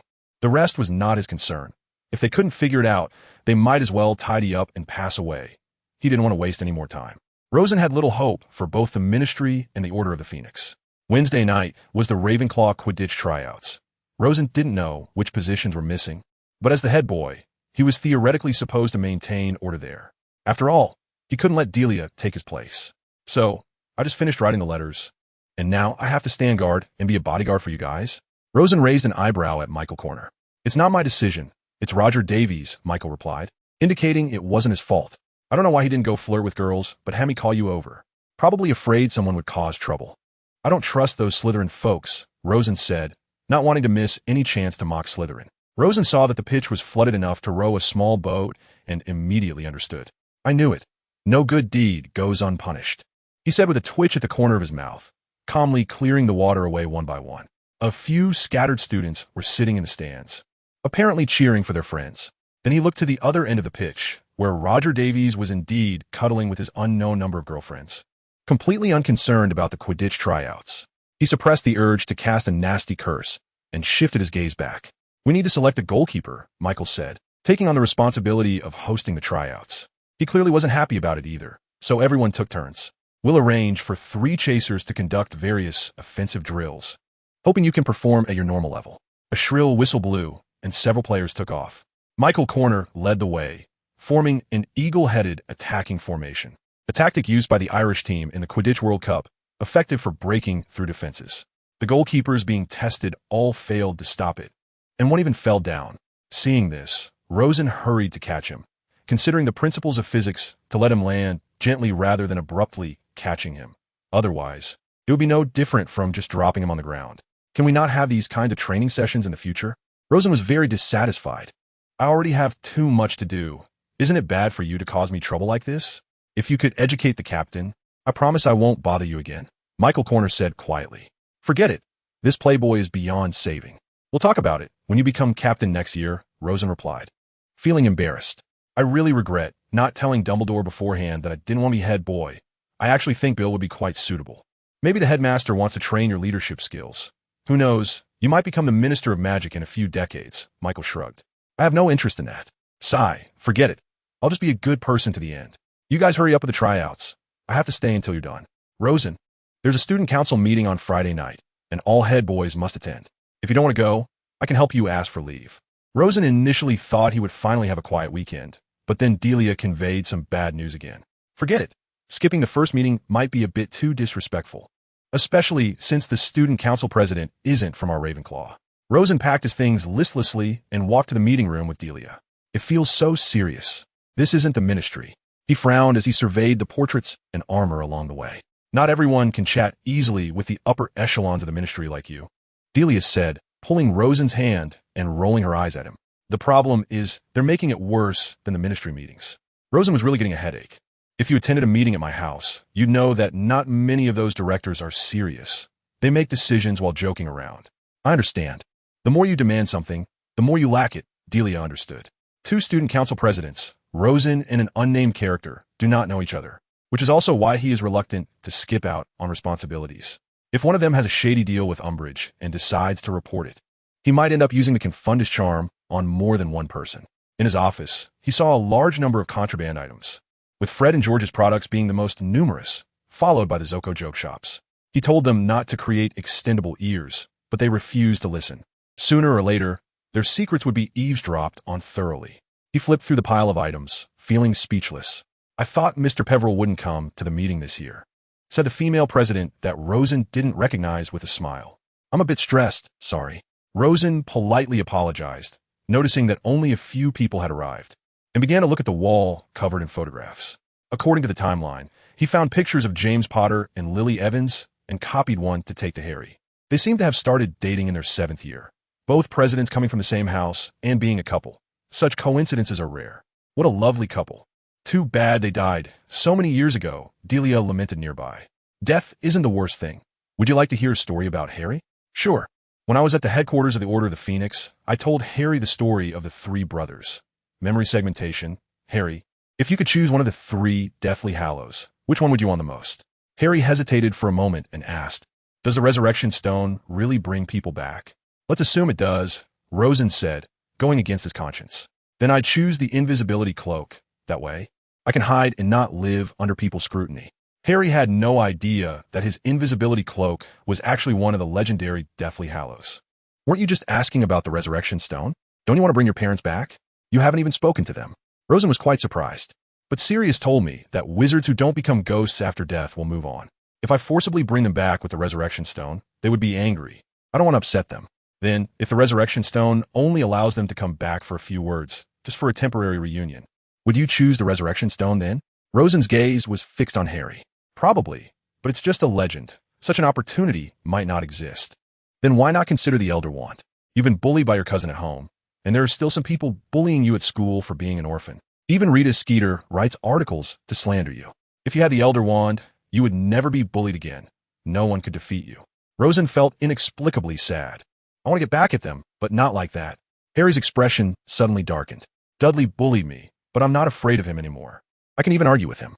Snape bullied me, but that's because of his grudge against my father. In a year, I won't have to take his class anymore. As for Rita Skeeter, hasn't she resigned after causing trouble? There's no need for revenge anymore. Then, Rosen pondered for a long time and asked one last question.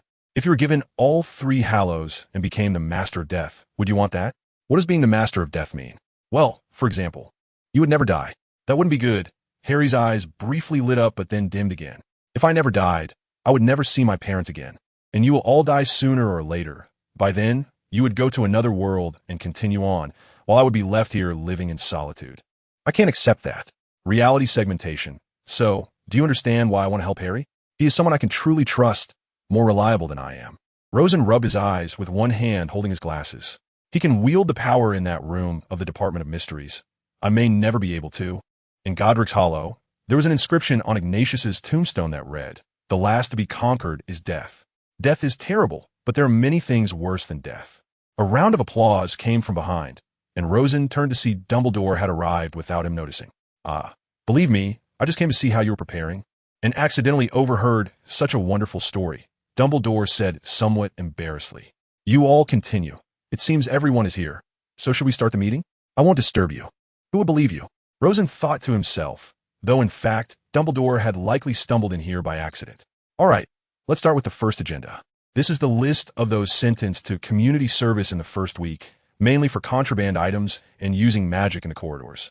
The male president handed a list to the heads of year, reminding everyone to supervise them to complete their tasks and not to entertain any thoughts of escape. As everything was magically recorded, Rosen decided to retract his earlier complaints. His impression of the two student council presidents was quite good.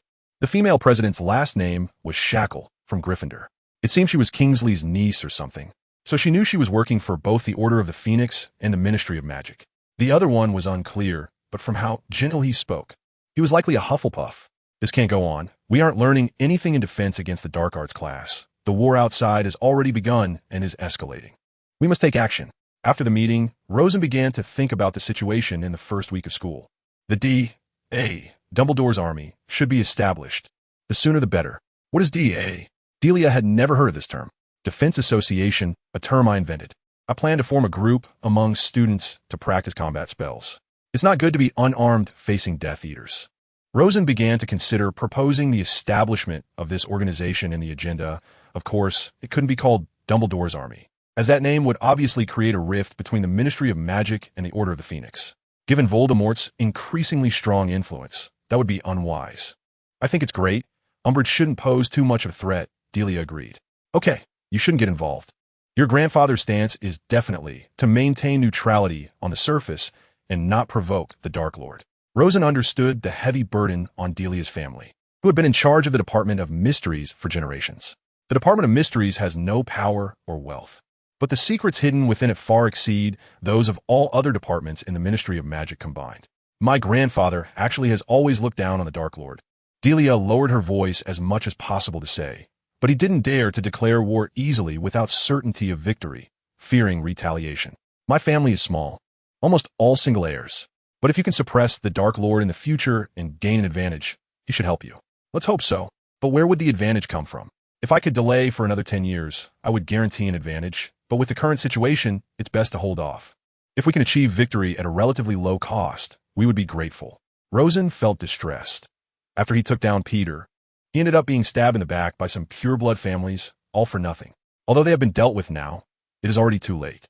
The only thing to be thankful for is that Voldemort's resurrection seems to be delayed for at least a year, and so far, there have been no deaths. We must be prepared for a prolonged war, Rosen thought, as there is no doubt that there is no way to defeat the resurrected Dark Lord. We must gather strength as soon as possible and ask Harry if he has any such plans. The next day, Rosen found Harry early on. Are you interested in forming a club to recruit students opposed to the Dark Lord? At the very least, we should gather those who want to assist him, and then practice various spells that can be used for combat. We can't expect any guidance in defense against the Dark Arts class this year. We must be self-reliant. Good idea. Harry actually had this thought for a while, but hadn't dared to put it into action because his status among students was far below Rosen's. Shall we contact people now? Yes, Rosen nodded. The sooner, the better, but be careful about keeping it confidential. If anyone leaks it to Umbridge, I'll be in big trouble, and at least we need to keep a low profile for a while. Understood. By the way, the meeting location is easy to resolve. As long as they agree to join and keep it a secret, they can know the location. I plan to use a fidelity charm, and I can take care of the Ministry's crystal power permissions. Segmentation line for discussion. Just a day later, Harry's ability to take action was impressive. He managed to gather people from Gryffindor and Hufflepuff, and of course, Rosen could handle Ravenclaw himself. Ever since winning the Triwizard Tournament, Ravenclaw treated Rosen like their king. They gathered in the Room of Requirement, where Rosen explained how to enter. The Weasley brothers specially went to Hogsmeade to buy a large batch of butterbeer. Rosen wanted to share the recipe to save money, but realizing there wasn't enough time on campus, he had to give up. I thought you would suggest we go to the Hogshead Inn, where there are many fun characters and the confidentiality is generally good, they said. About 50 people from 4th to 7th year attended, which was double the number in the original story. Rosen remembered that in the original, Fred complained about not having money to buy 25 bottles of butterbeer. Of course, now they had money and could afford it, as those prank products were really profitable. And Rosen was glad he invested early. Due to Rosen's crossing over, Cedric did not die, and Cho Chang had no subsequent story as she was still with Cedric. Seeing no opportunity for himself, Harry flirted with Ginny, while Michael Corner was happily playing Quidditch and had no time to flirt. Welcome everyone to give us a bit of face and come here to support us, Rosen began his speech as he saw everyone coming in one after another. He was already quite experienced. The reason I want to form such an organization is simple. First, our defense against the dark arts class, to be blunt, is a pile of rubbish. The other is the Dark Lord is about to return, as you all know. If you want to fight his followers in the future, going in unprepared is tantamount to seeking death. Of course, I do not encourage you to rebel directly.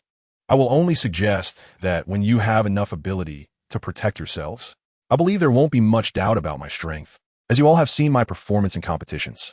But I must say, Harry is also a very powerful wizard. He was able to conjure a Patronus in his 3rd year. Harry, show them. Harry quickly raised his wand, expecto Patronum. A stag jumped out and ran around the room. Wow, complete Patronus. A few gasps came from the crowd. Clearly, very few students could do this. My idea is that I will teach you how to fight. Hermione will teach the spellcasting techniques, as she is better at that than I am, because I can only do it myself but am not good at teaching. Additionally, Harry will provide more specific guidance while you practice, as I will often be occupied with heads of houses and other important matters and may not be able to spare the time. What about the timing? We can't delay Quidditch practice, someone said, and many quietly agreed. On weekends, I will avoid each house's Quidditch time. I can assure you of that. As for communication methods, I have already completed them. These are disguise coins that look like galleons. Rosen took out a large handful, which he had spent a day working on. Of course, they can't be used for spending. The time on them indicates the next training time. Just look at this. The crowd murmured. They hadn't expected such a method of communication. All right, for now, this organization will be called the Defense Association. If you have any opinions, feel free to raise them. Those who want to join, please sign here. If you don't want to join, that's fine. Just don't report us. Rosen felt a bit strange about forming a small circle in Hogwarts as a child of high-ranking officials in the Ministry of Magic. How about calling it Dumbledore's Army? A well-meaning person suggested, not fearing the situation escalating. Rosen shot him a glare. At least 3 people here have relatives who are department heads or deputy heads in the ministry. Are you sure you can pull this off? I don't care. But what would those classmates think? Then let us stick with the Defense Association. I think it sounds good and is quite neutral, Cho Chang said, feeling it fitting since it was originally her suggestion. No one chose to withdraw. Everyone willing to be there was mentally prepared, except perhaps for a few. Zachariah Smith was fine, just like to stir the pot, but that friend of Cho Chang, whose name seemed to be Marietta, was the one who had leaked information. Although he didn't refuse her entry this time, he was clearly prepared. Dahlia and Luna sat quietly in the back, saying nothing and simply writing their names when signing. Considering the varying skill levels, Rosen planned to start the first practice. I intend to teach the disarming charm first. But, to be honest, the disarming charm might not work on the Dark Lord. Smith was the first to challenge. That depends on who is using it. If my ancestor used the disarming charm, the Dark Lord would also be knocked down. Rosen was particularly annoyed by such contradictions, and to be blunt, he used this term again, point for point. Even if you learned that particularly advanced magic, it wouldn't let you last a second longer in front of the Dark Lord. Smith immediately fell silent. The disarming charm is one of the 3 most common combat spells, known for its simplicity, ease of casting, and particularly short casting time. When facing a single enemy, this spell is the easiest to successfully execute in a surprise attack. So don't think that because it's simple, it's not worth considering. If your reaction speed is slow, I can disarm at least 5 of you without using a wand. After saying this, he waved his hand, and several wands instantly flew up into the air, causing them to back away in fright. Of course, I don't expect you to reach this level, even if you use a wand, but you should at least be able to use this spell proficiently in a one-on-one fight. The incantation is Expelliarmus. Just raise your wand and thrust it forward. No other movements are necessary. Now, I'll give you some preparation time. Form pairs, and I'll count to 3 before we start practicing. 3, 2, 1, go. The room was instantly filled with spells flying everywhere, with many trying to surprise Rosen. But those spells couldn't get close to him at all. Most of them were easily dodged by him, and the few that couldn't be avoided were deflected with his wand, hitting the wall. To ambush me, you must use a silent spell. Otherwise, how could you possibly hit me if you give me enough time? Rosen decided to remind them. Disarm you. Harry suddenly attacked from the side with a silent spell. Rosen was too busy dodging others to expect it, and as a result, his wand flew out of his hand and up into the air. He quickly waved his hand again and instantly summoned his wand back. Disarm you. Rosen immediately counterattacked, but Harry blocked it with a shield charm, though he couldn't block the subsequent disarming spell. Great job, Harry. I haven't been ambushed successfully in a long time. Rosen felt that Harry's strength was really impressive. With proper training, He could definitely reach his father's level. All right, it's getting late. It's already 9 o'clock at night. If we stay out any longer, we might get caught by Filch. Shouldn't we stop? Rosen waved his wand and used a Patronus to convey this message to everyone's ears. Can the Patronus play like this? Rosen recognized her as Susan Bones, the niece of Amelia Bones. Yes, but there's no rush now. Everyone will learn this spell sooner or later, and when the time comes. I will teach you many more interesting ways to use it, trust me. Now let's split into several groups to leave, not all together, otherwise. It will be easy to be noticed. People quickly dispersed, leaving only Rosen, Delia, and Luna. Rosen wandered around, feeling bored, and remarked, 2 years ago, I was here teaching Delia the Patronus charm, and now, 2 years later, I'm teaching 50 people various spells. Life is really unpredictable. All right, enough with the sentimentality. Delia almost laughed out loud. We asked you to stay to persuade you to accept Luna. Don't think we're here to praise your magical skills. Rosen turned to look at the two, noticing that Luna's expression was not good. She looked quite nervous. Am I dreaming? My girlfriend is telling me to accept another girl? Rosen felt there was a trap here, and he didn't dare express his feelings. Luna is my best friend. Delia patted Luna on the back. And she is much more pitiful than I am. I hope she can be happy. There is no trap. Have I ever lied to you? Indeed not. Rosen stood there for a long time, forcing out a sentence. Don't blame me for avoiding this. I really have no experience in this area. He shook his head and forced a bitter smile. Then I'll take that as a yes. Delia stood up and left without looking back, giving you two a chance to be alone. Rosen stared blankly at Delia as she closed the door behind her. He knew very well that no girl would willingly share her partner with another girl unless she was out of her mind. But he was somewhat caught off guard by this situation. For the sake of a best friend, he would rather give up his own interests. This really felt like luck exploding for him. Do you like me? Rosen quietly asked Luna, looking into her eyes. Luna nodded firmly, which was completely different from her usual style. But I used to see you as a sister, especially after Alice was taken away by Bill. Rosen sighed deeply. It's impossible to say there are no feelings between men and women, but I really wasn't prepared for this, truly. I always regarded Delia as the only one. Luna was silent, but her posture resembled that of a lamb waiting to be slaughtered. Honestly, I don't know what to do either. Rosen painfully covered his head, looking like an old turtle sitting down. No matter what choice I make, one of you is definitely going to be unhappy, so I can only drag it out. After all, there are many things to do, and if I continue to procrastinate, I can definitely temporarily escape this entanglement. It's okay, Luna suddenly said. My relationship with Delia is better than you think. We will accept whatever you decide. You're throwing a difficult problem at me. Rosen shook his head. It's too late today. Can you give me some time to think about it? In the following days, Rosen attended meetings much less frequently. Usually, he would teach Harry, who learned this kind of spell particularly quickly, and then have Harry guide everyone one by one. Rosen had to take care of head boy duties, stay in contact with the Ministry of Magic and the Order of the Phoenix, and prepare for this year's SOWLS exams, which was quite stressful.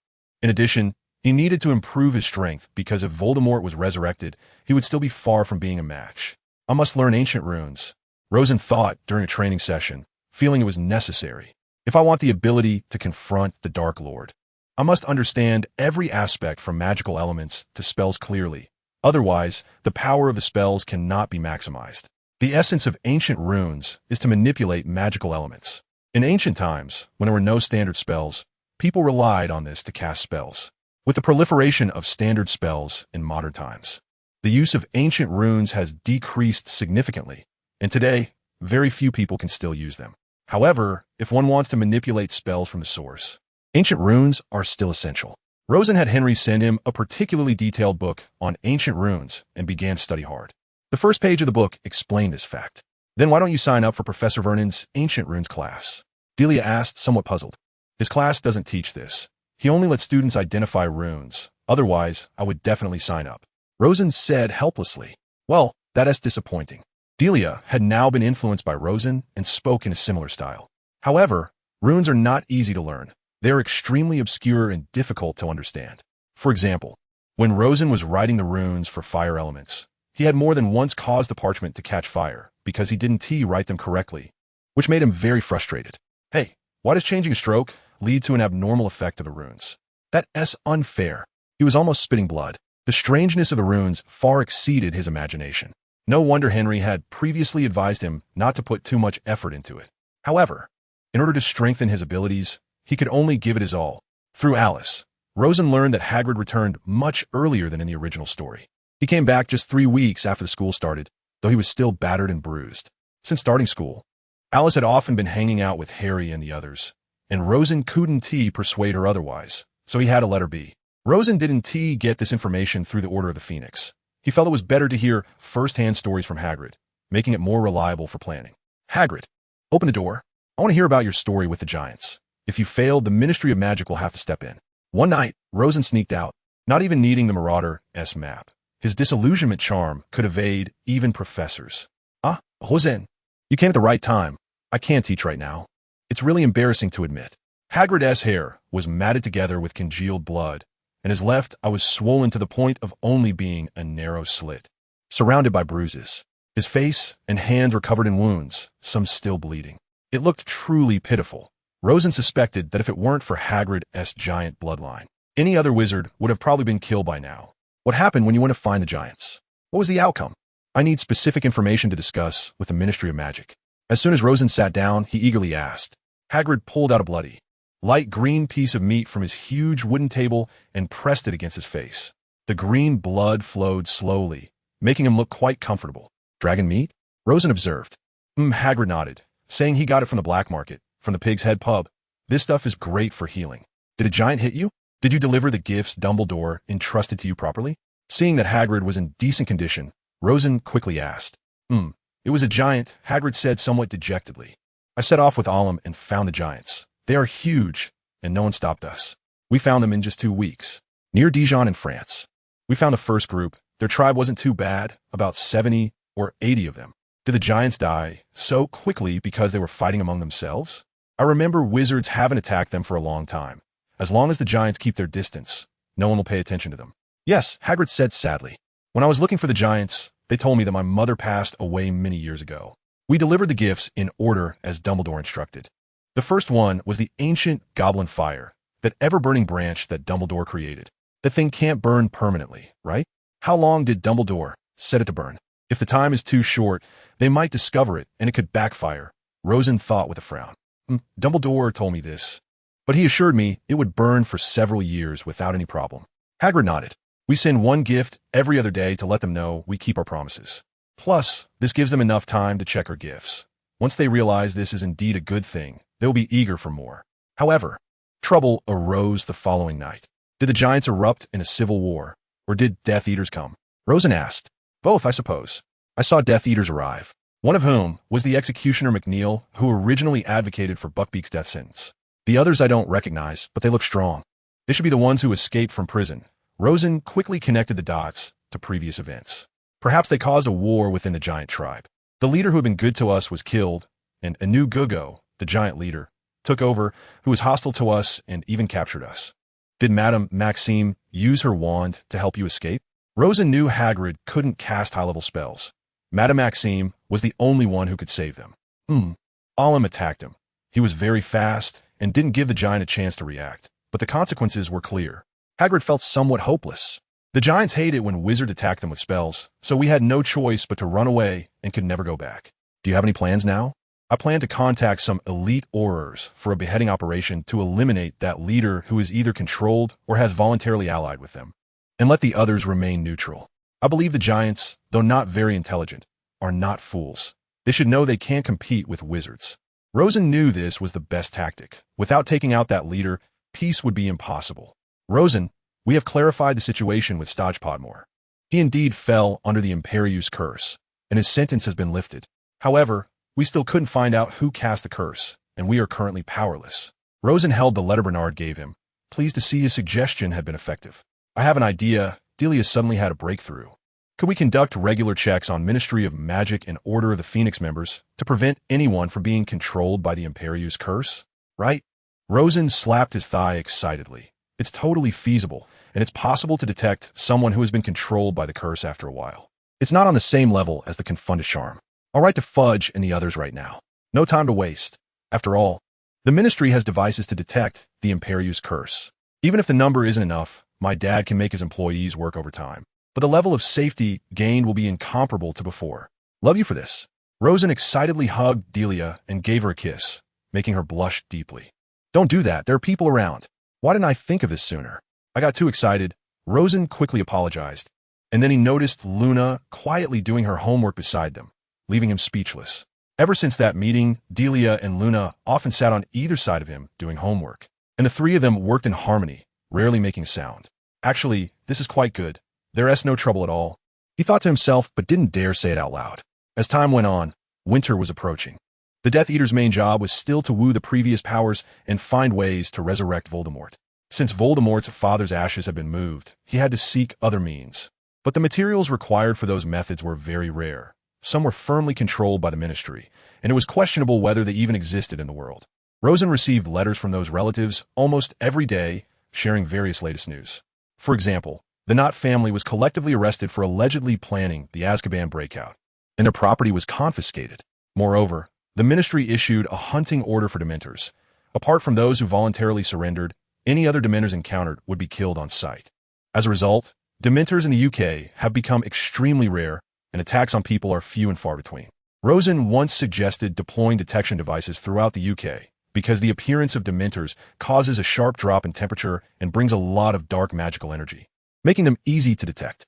With these devices, Aurors can quickly rush to the scene to deal with the Dementors, and so far, very few Dementors dare to roam among crowds. The vast majority of those who Haven T surrendered are hiding deep in the mountains and forests. Voldemort's plan to recruit werewolves clearly failed. Now the werewolves are quite satisfied with their situation. The Ministry spends a large sum of money every year to provide them with cheap wolf poison potions, which were previously so expensive that almost no werewolf could afford them, so the results were minimal. Rosen had his family's pharmaceutical factory reduce costs through various means and keep the effects within an acceptable range. Since Greyback and his gang were wiped out, no werewolf dares to cause trouble anymore, and they have no interest in getting involved in Voldemort's grand plans. This is the best time for the werewolves, even better than when Voldemort was rampaging. They just need to pick up their potions on time and find a quiet place to get through the full moon. At other times, they can live like normal people or wizards. Now Voldemort can only rely on recruiting giants and vampires, bloodkin. Rosen planned to deal with the giants during the Christmas holidays because during that time, the French Ministry of Magic would be on holiday, and no one would notice that a batch of uninvited guests had invaded their country and had a showdown with the giants. Since France was defeated by Germany in 39 days during World War II, the Ministry of Magic fell along with it, and those lovely French people have lost their dreams, becoming completely useless. As for the bloodkin, Rosen said he didn't even know how to contact them. They were a bunch of opportunists. He would think about it when a solution came to mind.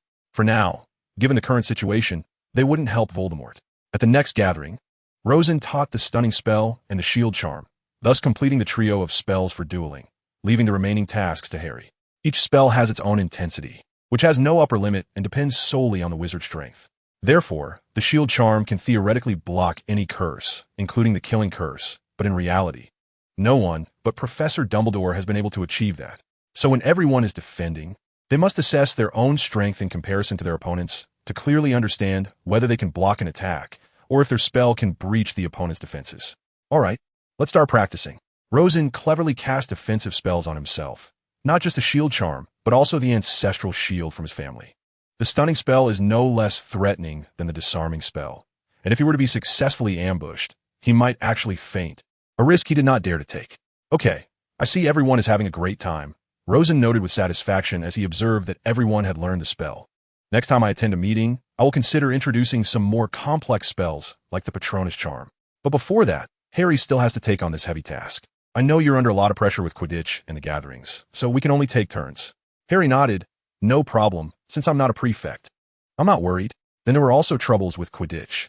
First, the match between Gryffindor and Slytherin resulted in intense conflicts, and the only silver lining was that Umbridge, whose intelligence was further dulled by the Confundus charm, was completely unaware of what was happening.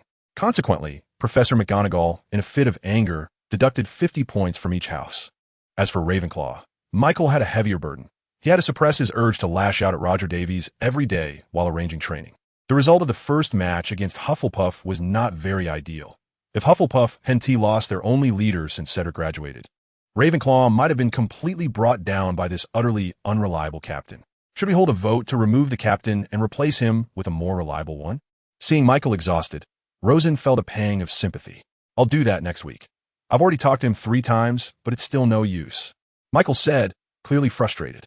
The Ministry of Magic is now checking daily for signs of employees being controlled by the Domina Kiss, and the effects are immediate. This is evident from the fact that after a few employees were found to have been under the curse, the Death Eaters could no longer infiltrate effectively, except for a few deeply hidden spies. That morning, Rosen received 3 letters simultaneously, all stating that the Department of Mysteries had been invaded overnight. The fastest letter was from Delia's grandfather, who received the news almost immediately, while the Order of the Phoenix's messenger arrived an hour later, and the Ministry's letter came the next day. This gave Rosen a very clear understanding of their work efficiency. It seems we cornered the Death Eaters. They can only break into check for themselves. As Rosen read the description in the letter, it mentioned that masked and hooded individuals had sneaked in and triggered the internal alert magic, then quickly retreated, escaping with a portkey. By the time the Aurors arrived, it was already too late. The Ministry now has over 1,000 employees, and such incidents are inevitable. Delia shook her head helplessly. We can't be so passive. Since Voldemort wants to get a prophecy ball related to Harry, can we set a trap to lure them in? Rosen felt a sense of powerlessness. There was a massive Ministry of Magic organization, but no way to take the initiative, and dragging this out would not be good. I remember you said Harry can see some things about Voldemort. Luna suddenly reminded him. Perhaps one day Harry will dream about some intelligence. And then you can look for a plan, right? Rosen nodded. I'll find a time to ask him if he has any new discoveries. That night, while Rosen was asleep, he was suddenly awakened by the coin beside his pillow, which was emitting an alarm sound. He quickly got up, turned on the light, and realized it was a signal indicating Harry's scar was hurting intensely. Bill grunted in dissatisfaction, but Rosen ignored him. Before the first gathering, Rosen had made a large number of fake coins and kept one for Harry as a tool to send alerts. Rosen rushed into the headmaster's office. The password set by Dumbledore was Fox, possibly hinting at the Order of the Phoenix. Dumbledore had evidently noticed Harry's condition as well. He and Rosen reacted simultaneously. I heard Harry say he dreamed that Ron's father, Arthur Weasley, was attacked by a giant snake. We need to hurry, Fox. The two grabbed Foxtail and instantly transported to the Department of Mysteries. The Phoenix could bypass the anti-teleportation barriers of the Department of Mysteries, and to this day, no one has found a better way to deal with them. Tell me where the snake is. Rosen quickly used his wand to search for its location, but Dumbledore was faster. Stop. It was the first time Rosen heard Dumbledore's roar, and the entire magical element of the Department of Mysteries trembled. Perhaps he had gained some authority through Cluster-Shofik, or maybe it was because wizards of his caliber possessed such abilities. The giant snake was instantly exposed, and even its escape speed slowed significantly. Before teleporting, Rosen grabbed the sorting hat and pulled out Gryffindor's sword from inside, although it did not belong to him. Dumbledore had granted him the right to use the sword, allowing him to retrieve it.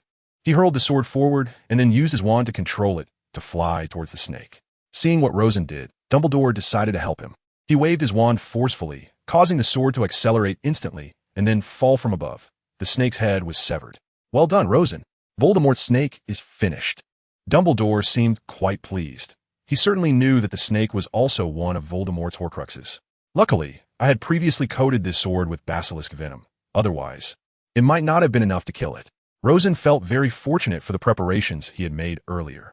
He felt the coin in his pocket suddenly react violently again. It seemed Voldemort was thoroughly enraged. Rosen concluded that otherwise, Harry wouldn't have woken up with his scar hurting again. However, his current state absolutely did not dare to come here. Dumbledore was not anxious at all. Severus told me he is still looking for other means of resurrection. There's still a long way to go before he can be revived. How many Horcruxes are left now? 2. One is Harry himself, and the other is his masterpiece. I absolutely wouldn't dare to touch that rotten thing without sufficient certainty. I've already found a solution for Harry. I once came across notes in the Chamber of Secrets where Slytherin studied life. And after more than 2 years of decoding by Anderson, he has analyzed the information conveyed within. It can be safely removed from the fragment of soul on Harry. Rosen also told Dumbledore without reservation, fearing that Dumbledore might recklessly wear that ring, which would throw the high-level combat power into imbalance. I know what you mean. That should be the resurrection stone made by Cadmus. Anderson already warned me that thing cannot bring people back to life, so I wouldn't act recklessly. Dumbledore now had a clear judgment. At least it wouldn't be like in the original story, where he was left with just over a year of life. The two left the Department of Mysteries and saw that the personnel on guard had been replaced by Tonks and Moody. How is the situation? Dumbledore asked. Arthur has already been sent to St. Mungo's. Tonks is very happy, and we reacted quickly, so he is not in life-threatening danger. This time, Thanks to the early warning set by Rosen, Harry told us what happened as soon as he woke up, and by the time we arrived, Arthur had just been bitten for less than 3 minutes. That's good. Dumbledore nodded. We can go back now. You have class tomorrow, and it's already past midnight. I suggest you prepare some mental potions. Why don't you give me the option to skip class? Rosen rolled his eyes and returned to the headmaster's office with Dumbledore. I think Harry needs to practice the mind-blocking spell. Voldemort has probably sensed his presence. He's gone a bit too deep this time. Dumbledore said as he stroked his beard. Do you have time to teach him? If not, it might have to be Severus, but the hatred between them. Why can't you do it, headmaster? Rosen was puzzled. Voldemort is too familiar with me. If Harry stands in front of me, he will definitely control Harry to attack me. Dumbledore said with a wry smile. I wish I could teach him myself. All right, I'll do it, since it was a midnight operation before. Rosen didn't have time to say much. The early morning class the next day nearly made him collapse. He vowed never to get up at night to work again. He only got 4 hours of sleep, but fortunately, there were no classes in the afternoon, so he could catch up on sleep. Harry, when Rosen woke up at night, called Harry to the room of requirement, intending to clarify the current situation. You know, the mysterious person used the killing curse on you when you were still a baby. The killing curse targets the soul, and that failed spell connected your souls. The reasonable guess now is that a small part of the mysterious person's soul is currently in you. A part of the soul is in me. Harry's mouth dropped open in disbelief. It's okay, it won't affect you too much. But there is no doubt that the mysterious person can share a lot of information with you through this soul connection. You can see him, and he can see you, and he can also give you a lot of misleading information. Thanks to your intelligence this time, we were able to save Mr. Weasley in time. But the mysterious person has clearly realized that you invaded his mind, so he is likely to use this matter to his advantage next. So it wasn't me who attacked Mr. Weasley. Harry breathed a sigh of relief, as he had been feeling guilty, suspecting it was the snake he controlled. Of course, it wasn't you. You were just an observer. Rosen shot him a look. So Professor Dumbledore has given me a new task, to teach you the mind-blocking spell. This way, you can organize the mysterious person invading your brain, and you can even give him some false impressions. Although your strength is far inferior to his. With your mother's protective magic, once you become proficient in the mind-blocking spell, it can be done.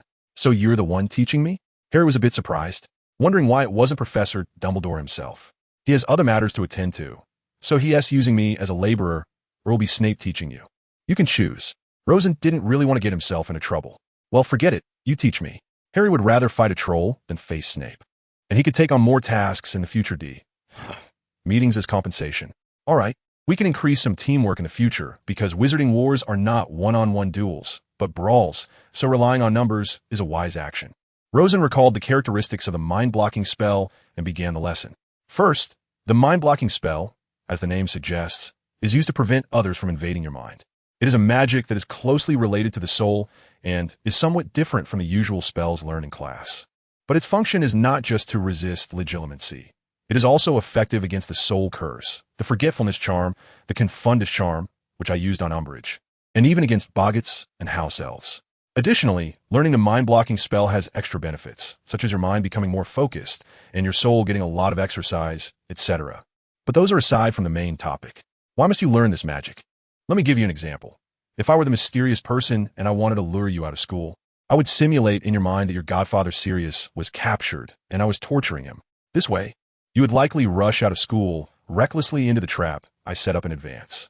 This isn't a hypothetical. It's entirely achievable. If you use legilimency on me, I can simulate such a scenario too. Do you understand? If you don't want to face serious consequences due to some misleading, then practice well. Rosen tried to persuade him, believing that Sirius should be safe this time. I understand. Harry nodded seriously. How do I block your legilimency? Well, first clear your mind, then learn to control your emotions. When I use legilimency, you will feel your memories being probed. You just need to push me out with all your strength. All right, are you ready? 3, 2, 1, legilimency. Rosen adjusted the force very lightly for the first time, avoiding Harry being overwhelmed at once. However, without any experience, Harry had no defenses. He easily saw himself previously fabricating homework for divination, concocting various tragic stories, and being scolded by Hermione for correcting his astronomy homework, including writing that the surface of the planet was covered with ice instead of mice, and so on. Rosen put down his wand, dissatisfied. This is laziness. I didn't feel any resistance. Calm down and try again. Harry scratched his head helplessly, starting to think about what to do. Are you rested? You must be able to control your mind.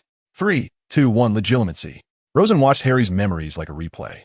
Harry was chased around by Dudley and his friends, forced to hide on the roof. In elementary school, he could only wear tattered, old clothes, suffering from classmates' ridicule. When he first arrived at Hogwarts, he was thinking, I don't want to go to Slytherin, and so the Sorting Hat obediently placed him in Gryffindor.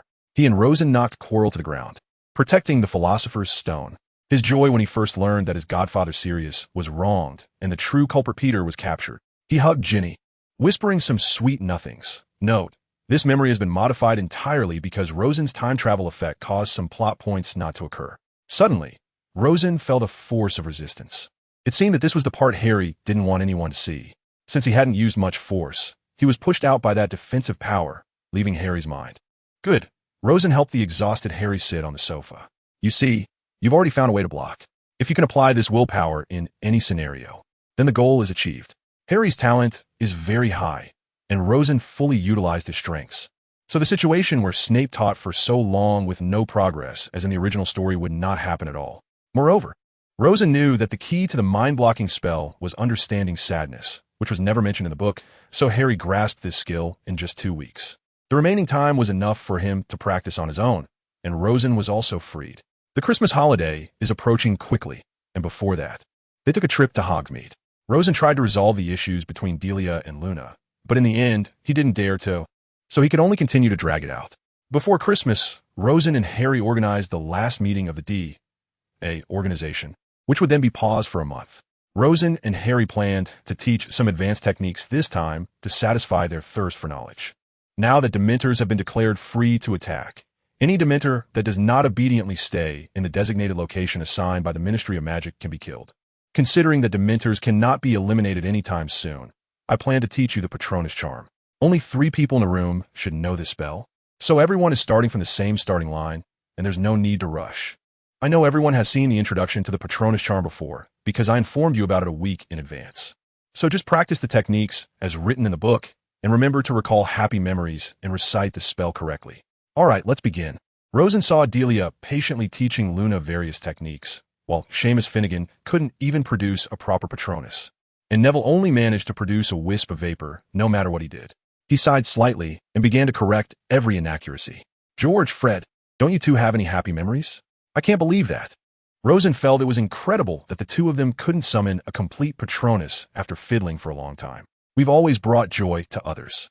What a noble sentiment. Rosen felt he had taken 1,000 points of damage. Neville. Rosen placed his hand on his arm, feeling that there was no issue with his magical output. Think carefully. What is your happiest memory? Being with my parents? Neville stammered, uncertain. Look into my eyes, Neville. Rosen said, staring at him. Think carefully. You might have been happy at that time, but deep down, there was more frustration and helplessness. The Patronus Charm requires you to believe in your own power. You have that power, trust me, because of the prophecy. Do you remember last semester, just before finals, when you defended my reputation and took down the troublemaker Malfoy? I still remember your grandmother saying in her letter that she was proud of you, that you truly are the son of an Auror. Expecto Patronum.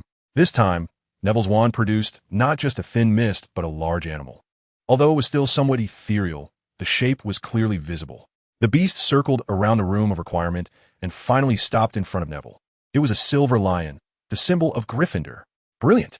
Rosen clapped vigorously, and applause filled the room, with everyone in awe. Hannah Abbott let out a jealous scream, indicating that their relationship was already very good at that time. So, you're a true Gryffindor. Believe in yourself.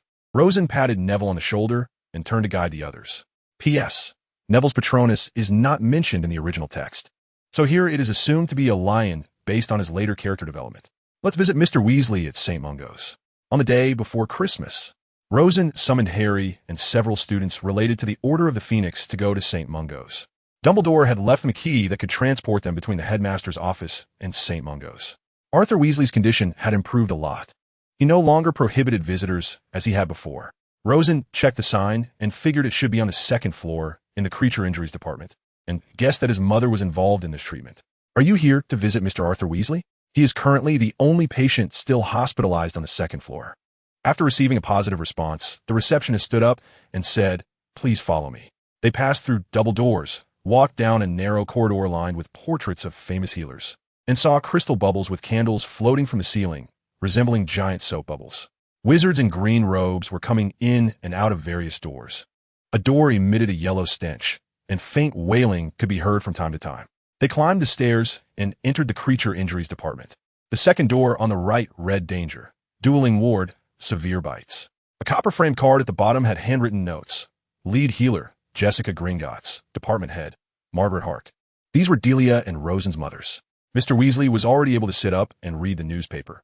He was hospitalized here to prevent any complications, and St. Mungo's would not allow him to be discharged until all dangers were ruled out. Thank you, Rosen and Harry. Without you, no one would have known I was attacked. Arthur remarked with a sense of survival. Without our prepared plan, you wouldn't have been able to get here so quickly. I think the clock at your house can also alert you, but after all, it was late at night, and it probably wouldn't have reacted in time. Rosen sighed and conjured some chairs for everyone to sit. What happened? We agreed to report to everyone first and then act. Why didn't we receive any news? Moody, only concerned with the mission, directly interrogated. Arthur felt a bit awkward. He sighed. I saw that the magic in the Department of Mysteries was triggered. Went in to check, and found only a snake, no one else. I thought I could handle it, but I ended up getting bitten. It's all right, Mr. Weasley. That snake has been taken care of by me and Professor Dumbledore, using the iconic Sword of Gryffindor. You can rest assured now. The snake's corpse should be in the headmaster's office. Oh, so the snake we saw after entering the headmaster's office was that one, Harry realized. And it was the pet snake you often dreamed of crawling around with the Dark Lord, Rosen reminded him. I think we should raise a toast to Harry. He saved my dad. Ron was happy, as he didn't even suffer any serious injuries, which was certainly worth celebrating. Why didn't the Daily Prophet report on your injury? Fred flipped through the newspaper, but found nothing. Of course not, Arthur said with a bitter smile. The Ministry of Magic wouldn't want everyone to know about a dirty big snake. Arthur, Mrs. Weasley warned him not to reveal anything about the Department of Mysteries. An ambush on me. After all, there could be others in the nearby wards, and if they overheard, it wouldn't be good news. Has Percy been here? Rosen thought of the workaholic.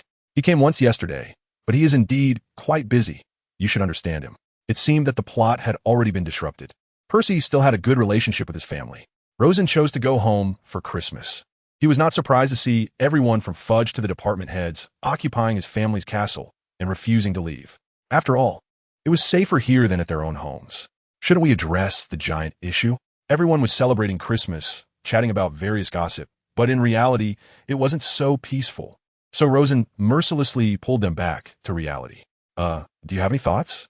Fudge, as the minister, couldn't pretend to be clueless like the others. While the romantic French are collectively celebrating Christmas, we quickly send Aurors to take down the giant leader who has allied with the mysterious man, and then drive them away. If the Death Eaters are also present, we will deal with them together, as we currently have a significant numerical advantage. Here we go again with another major operation. Fudge sighed wearily. When will it ever settle down?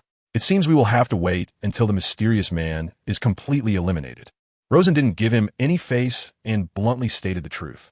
All right, how about you and Bernard take care of this matter?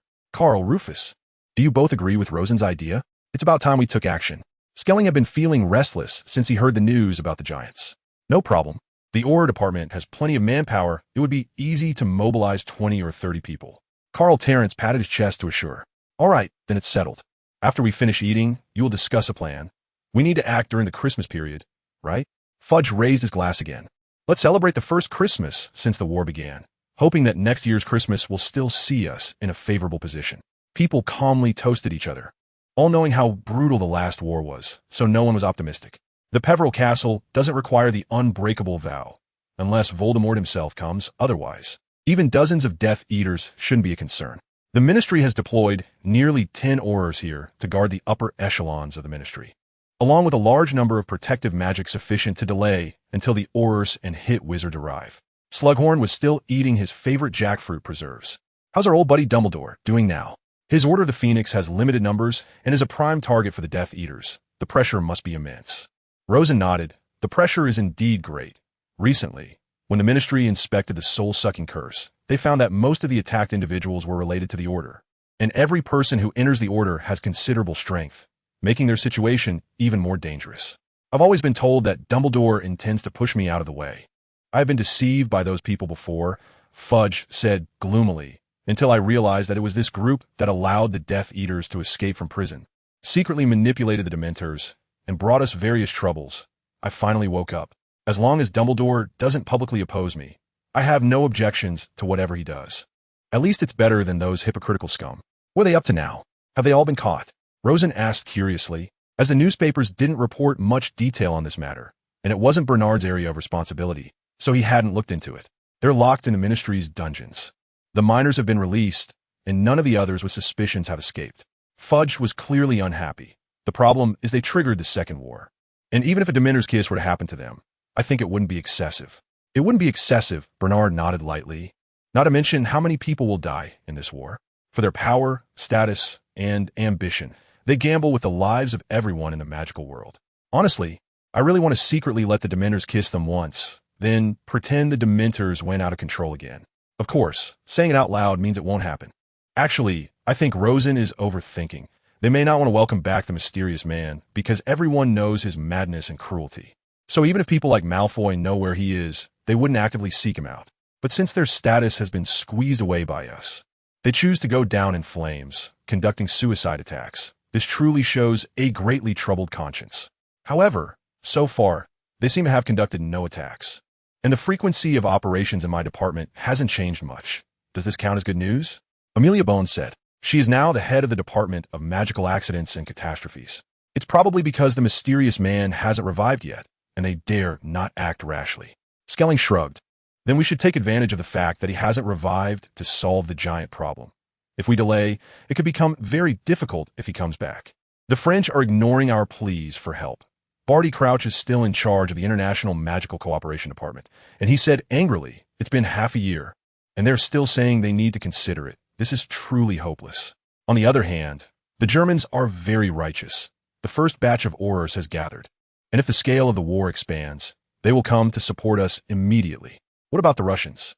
They have a large scale left over from the former Soviet Union, but the situation is not looking good now. I think we can attract many capable individuals by using some interests, right?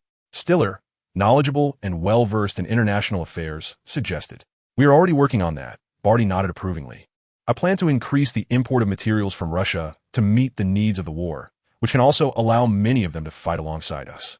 And as for the Americans, they still mainly rely on volunteer teams. As for how many can come, it depends on fate. Their ministry has always been hands-off. As you know, should we use the same approach? Rosen thought of an idea. After this war ends, we will definitely need to conduct large-scale reconstruction. If companies from America can send volunteers to assist in the battle, then they can have priority in investment and reconstruction after the war ends. It could be worth a try, but I think in their eyes, their lives might be more important. Barty didn't hold out much hope. Now the pressure on the transportation department has increased significantly. Alex Fudge lamented, we need to monitor the entire flying network of Britain, analyzing and reporting every anomaly. My staff is almost exhausted. If we hadn't expanded the workforce, they would have protested against me long ago. There's no way around it. For safety's sake, we cannot take the risk of being attacked by Death Eaters. 2 teams of Aurors, 24 people, plus experts sent by the department for the regulation and control of magical creatures, along with us, makes exactly 30 people. Rosen and Moody, as team leaders, need to plan all objectives. Although only 15 years old, all Aurors already know Rosen because they have seen him take down Death Eaters in Azkaban, as if in a no-man's land. How are we going to get there? Fly like muggles? Kingsley asked. No need. We can just use broomsticks. Rosen shook his head.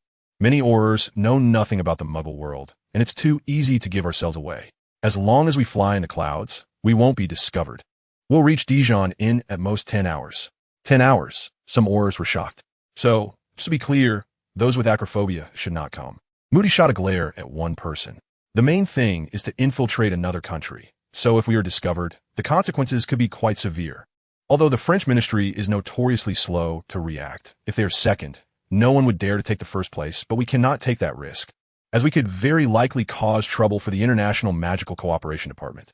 Rosen shrugged. They took off from the ground. It was Rosen's first long-distance travel on a broomstick, and he felt the cool wind blowing. They set off at night. The quiet night sky became particularly cold, but luckily they had all cast warming charms beforehand. Otherwise, flying for 10 hours would have frozen them into popsicles. The cold was no longer a threat, but the wind was still strong. The Aurors flew in silence, following the pre-established route at high speed. The fire crossbow arrows are impossible. The Ministry of Magic doesn't have that much money to waste. Each of them brought 2 of the older products from the Nimbus Company, with an average price of only single-digit galleons. There's a small town ahead. Let's turn right and take a detour. Moody's voice came through. He had to speak loudly to be heard by those behind him. The Aurors followed Moody in silence, not deviating from the course. Maybe we shouldn't dive into the clouds. It's too wet, and it'll all freeze over in a bit, Rosen muttered. Fortunately, they were all wizards, and this little problem didn't pose much of a challenge for them. They flew over the English Channel, the vast sea below roaring even in winter. They passed Calais, which had been used for tactical deception during World War II to hide the Allies' true intentions for the Normandy landings. Rosen remembered that for every ton of bombs the Allies dropped on Normandy, they would drop 2 tons on Calais. Dijon was nearly 300 kilometers southeast of Paris, where the terrain was flat, and no one understood why the giant had chosen to hide on one of the few mountains there. After nearly 10 hours of travel, with several breaks in between, not flying continuously, the Aurors finally docked in the mountainous area northeast of Dijon. The exact location was uncertain, so the search would mainly rely on the 2 experts. Moody respectfully addressed the 2 from Scrimgeour's team. They weren't Aurors, and it was commendable that they had managed to fly with the group for so long. No problem. We also want to solve the giant threat once and for all.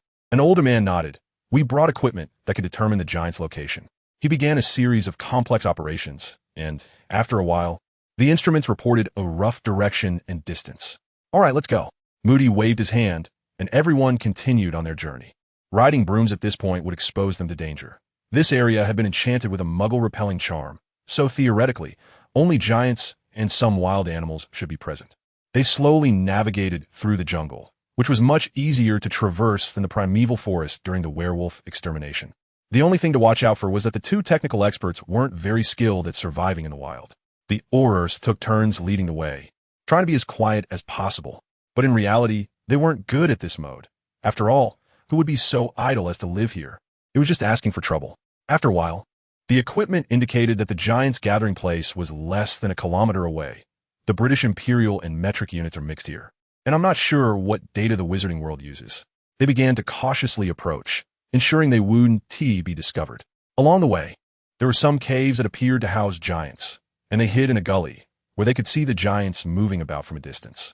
Hagrid had told me that the giant leader who had allied with the mysterious person was named Grop, which sounded silly, but he was exceptionally tall. Almost taller than anyone else, with black hair, big black teeth, and wearing a necklace made of bones, some of which looked like human bones.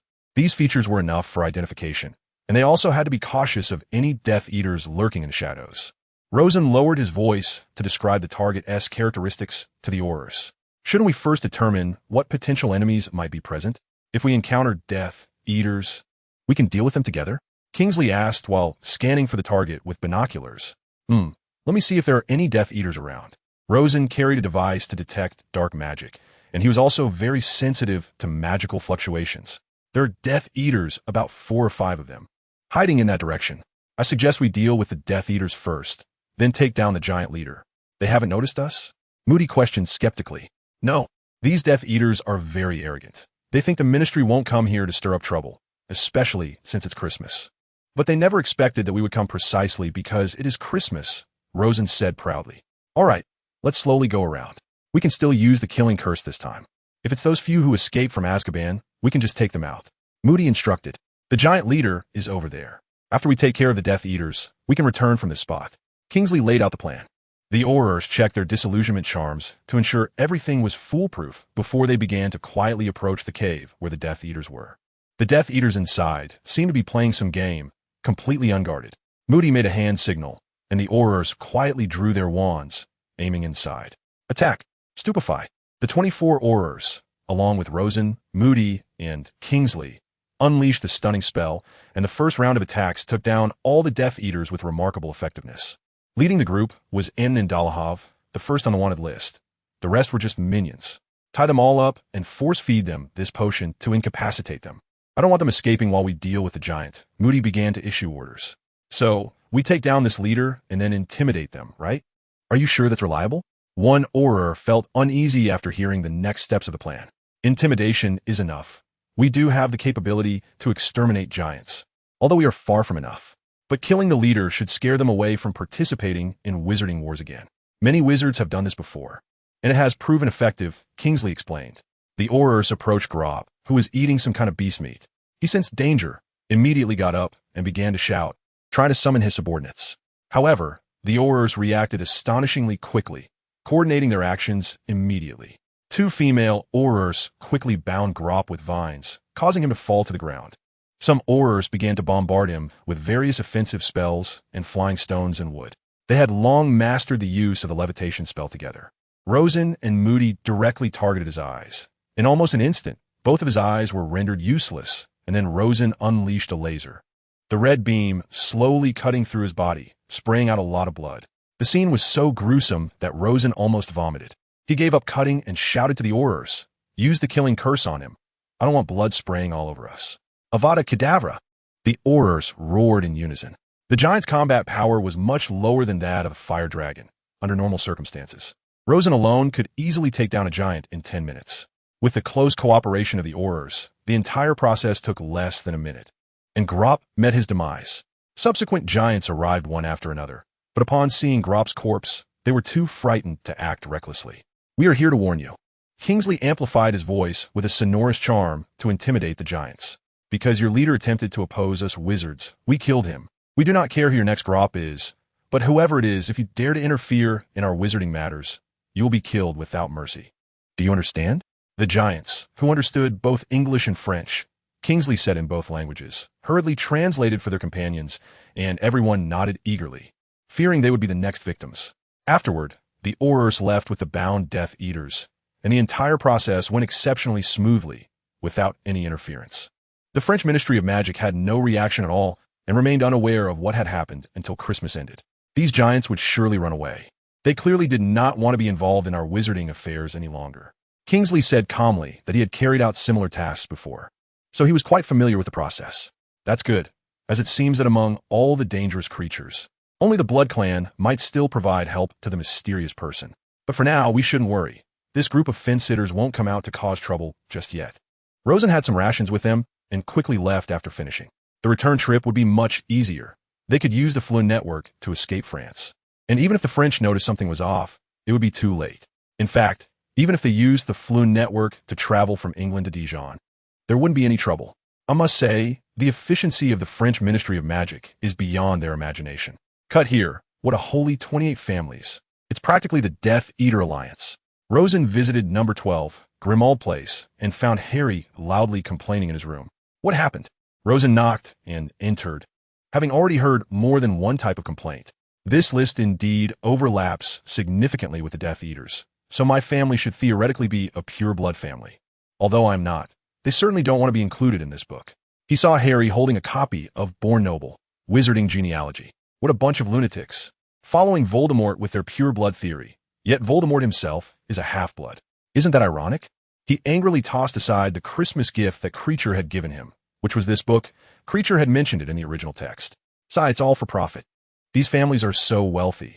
How could they possibly be bored enough to pursue wizarding purification? It's all for money and power. They planned the Azkaban breakout for this reason too, so you see the Knot family on this list has now been wiped out. In fact, this 28 family list was created by Knot, and now they're getting their comeuppance. Isn't that satisfying?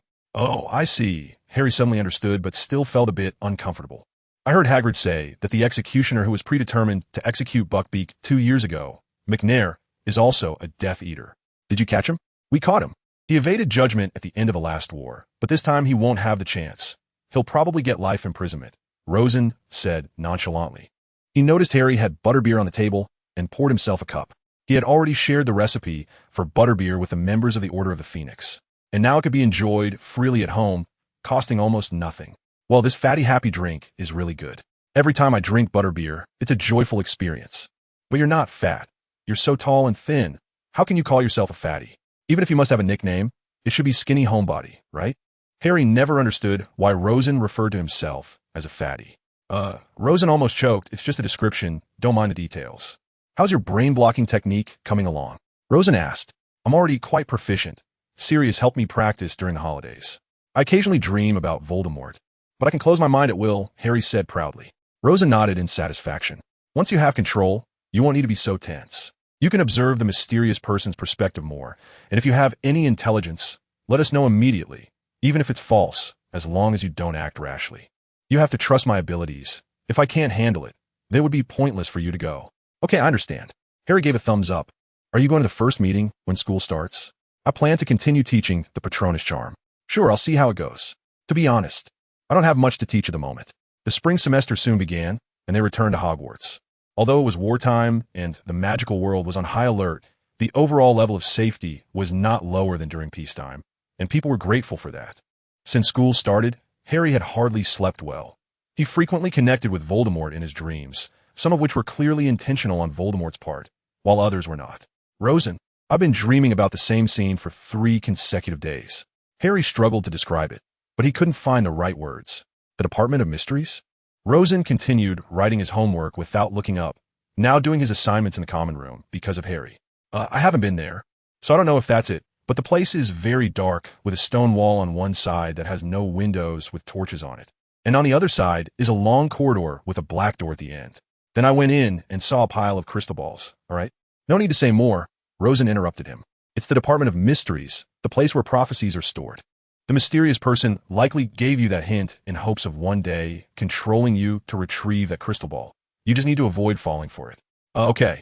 Harry felt a bit lost. Seeing Rosen engrossed in writing his essay, he decided not to disturb him any longer. The next day, Harry came running over again. Rosen, I almost touched that ball last night. I already know its exact location. Why is that ball so important that Voldemort wants me to take it? Because that prophecy is related to you.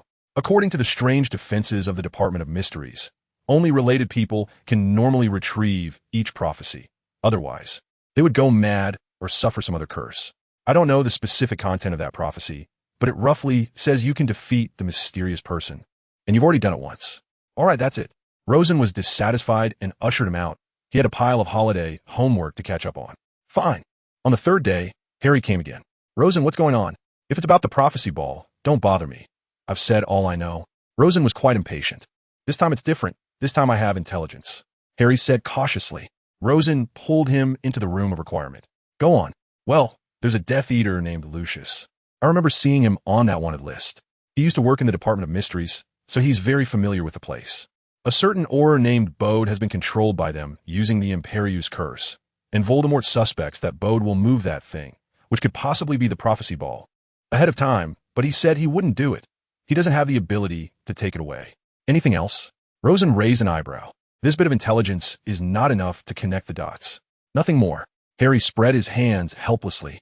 All right, it's still somewhat valuable. Rosen frowned in thought. If you notice anything unusual, tell me immediately. No problem. On the 4th day, it seemed Harry had received more intelligence. Voldemort might have inadvertently let me see this.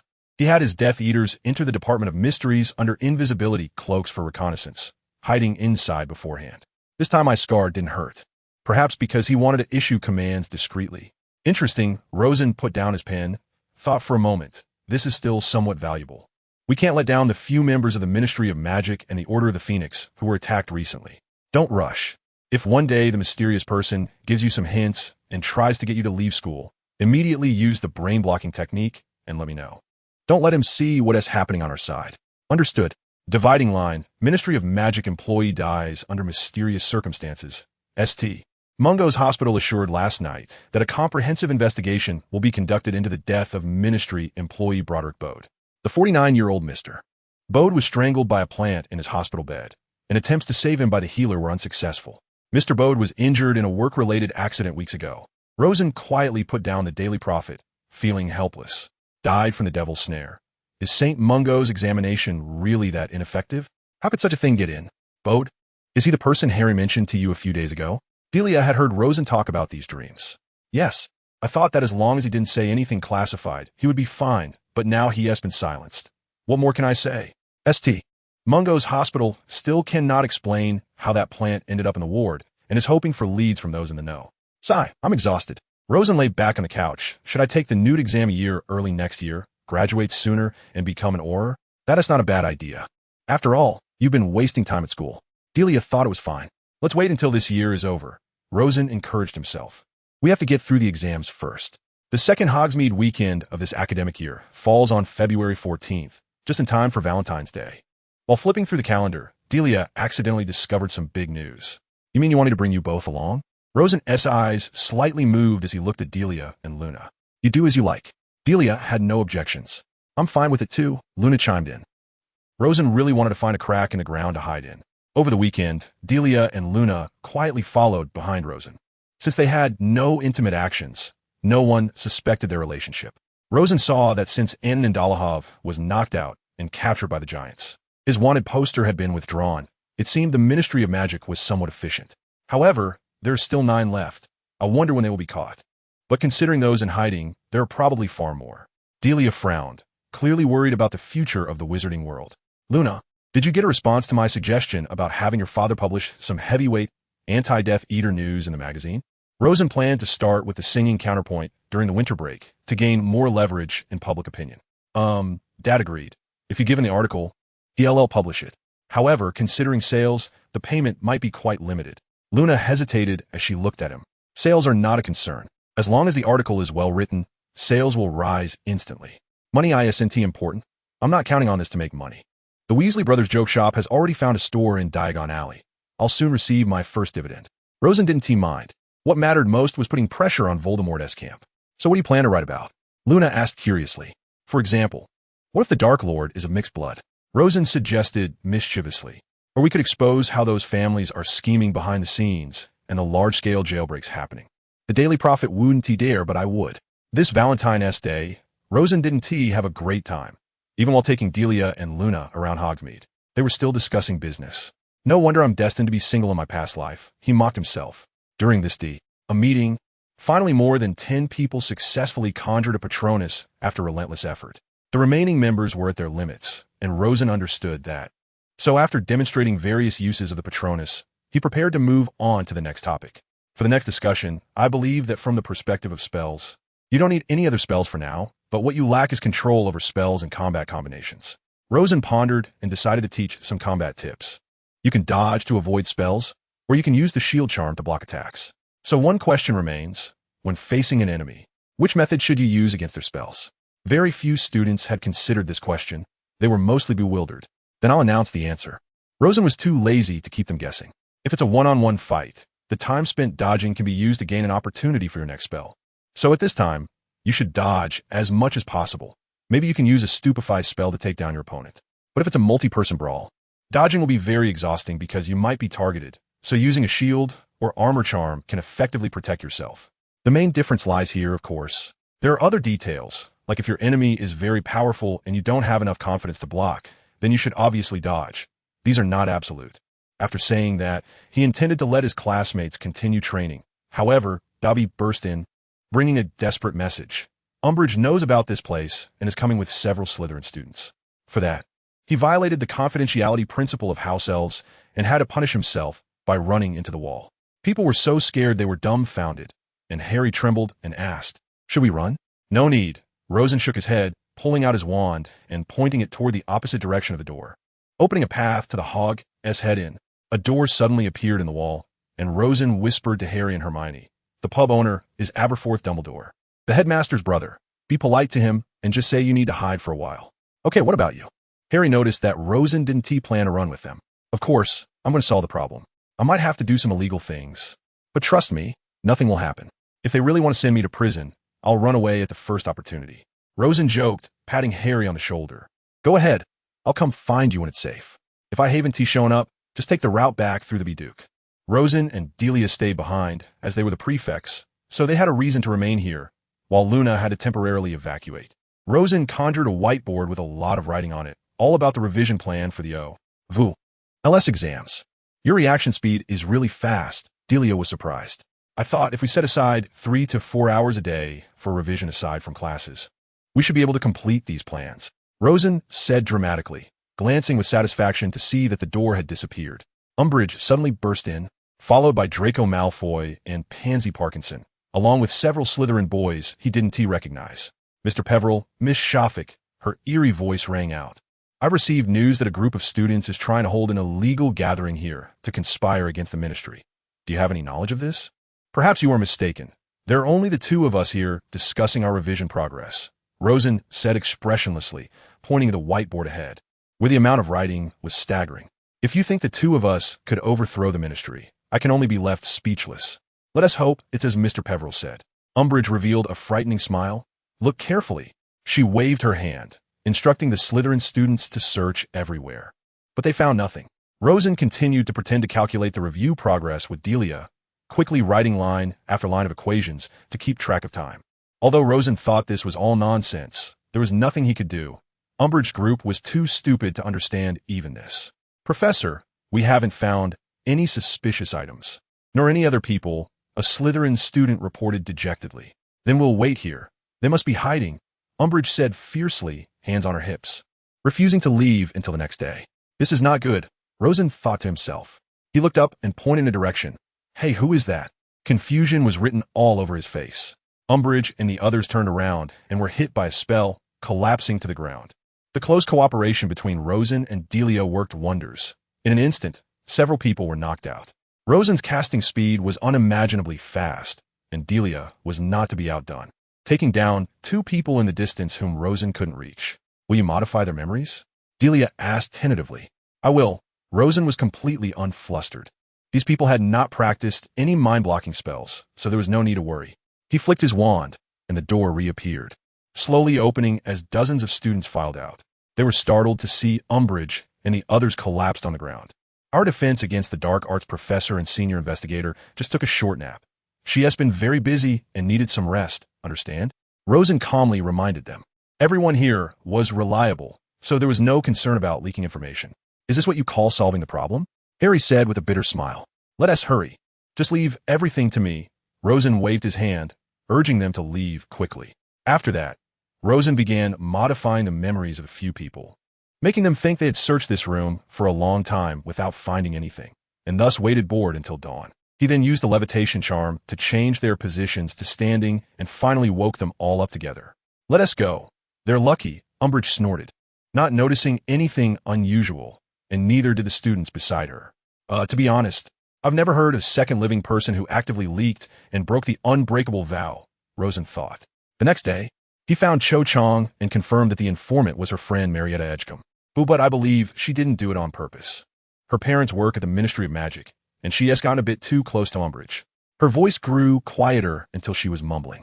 "I put a curse on that parchment. The informant will be cursed, although it's not serious enough to threaten her life. She wants to be able to leave the hospital for at least a week. I doubt she'll have the face to tell Madame Pomfrey that she is under the curse attached to the unbreakable vow." After saying that, Rosen left without looking back. Those people almost got him into big trouble. If it weren't for his excellent magical skills, he could have fallen into a pit. Speaking of which, Cho Chang was completely unreliable. He couldn't count on her for anything. Rosen really didn't understand why Cedric would like someone like her. Maybe it was because she was pretty? Was Cedric a looks-oriented person? That seemed to be the only possibility, he thought. That day, Harry went to deliver his makeup homework to Snape, only to find that Snape wasn't there. So he inadvertently entered the pensive in Snape's office and saw Snape's worst memories, then was angrily kicked out by Snape.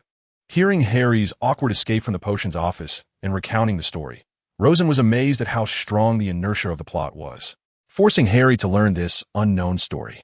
"How can you be so indifferent after such big events recently?" Delia seemed a bit incredulous. "I'm used to it. It would be easy for me to take revenge on them, but if I did it so easily, what would be the difference between me and Voldemort? Have you seen Dumbledore take revenge?" Rosen had come to terms with it. "It seems that one still has to pursue their true self," Luna concluded. Rosen secretly tried to hold both of their hands at the same time, of course, when no one was around, and fortunately found that neither of them reacted. The career consultation came quickly. Rosen knew from the original story that Harry, like his father, became an excellent Auror, later promoted to the head of the Department of Magical Law Enforcement, and Ron also became an Auror, eventually becoming the deputy director in the Auror office or something. Ginny seemed to be a professional Quidditch player, while Hermione became the Minister of Magic. These are the main characters. He also remembered that Luna inherited her father's magazine and continued to publish it, yet Luna ended up with a grandson of Newt Scamander, a character who didn't even appear in the original story. Wasn't that ridiculous? Such an important character ended up with an unnamed character created just to fill a role, someone named Rolf. However, Rosen swore to the heavens that he had never heard of such a person. Whether this person existed was questionable. Even if he did exist, he certainly wasn't in Britain because he had gone through the entire list of Hogwarts students. As for the movie Fantastic Beasts, Rosen stated that he hadn't watched it and didn't want to. P.S. Regarding character outcomes, the thing I'm most annoyed about is that Luna was forcibly paired with a character who didn't exist in the original work. Additionally, I wrote this fanfiction without considering the movie Fantastic Beasts. My memory of Harry Potter consists only of those 7 books. The other main characters seem fine, and I can't be bothered to break up their combinations.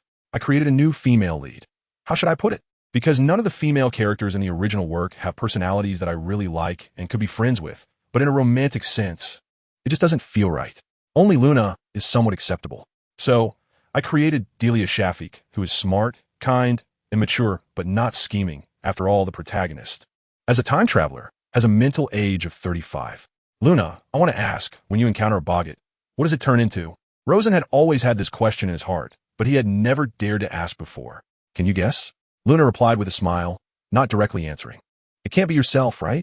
Rosen voiced a guess he had held in his previous life. Luna fell silent and nodded. Why is it you? Delia asked cautiously. She really couldn't understand this. I think it should be loneliness. By the way, your nickname Luna and Lonely really sound alike, so I immediately made that association. Luna leaned her head on Rosen's shoulder, her golden hair gently brushing against his face. I've always been very lonely. I thought you would guess it was my mother, but she has always accompanied me in her unique way. After starting school, they all said I was a crazy girl. Only you and Delia can say what I really want to express. Besides you two, no one shares secrets and inner thoughts with me, nor engages in deep conversations.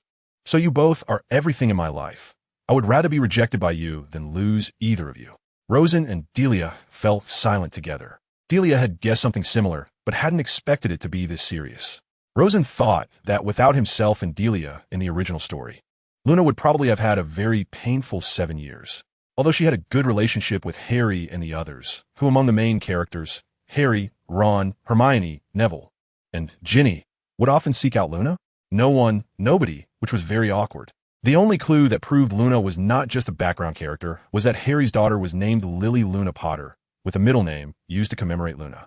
And if that Rawl Scamander really existed, it could be seen from their marriage long after that Luna had always been lonely. She always had been.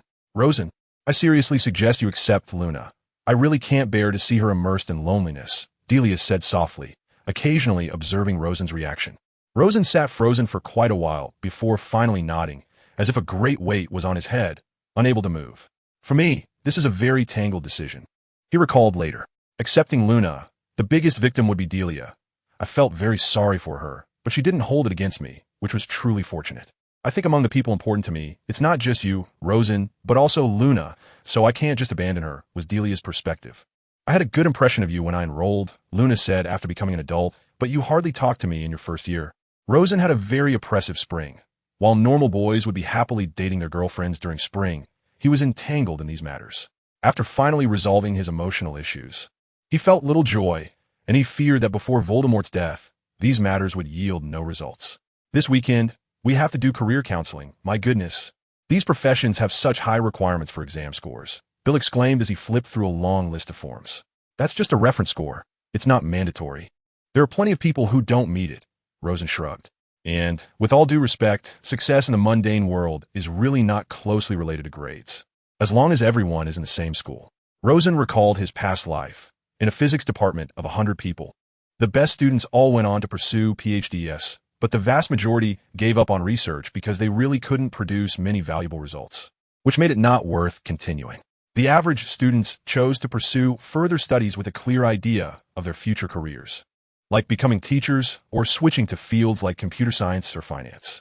Those at the bottom ended up as selected candidates, getting administrative positions right away with better perks than the top scorers. So he realized a profound truth. Spending time on improving work skills instead of just focusing on grades is also useful and might even be more beneficial. St.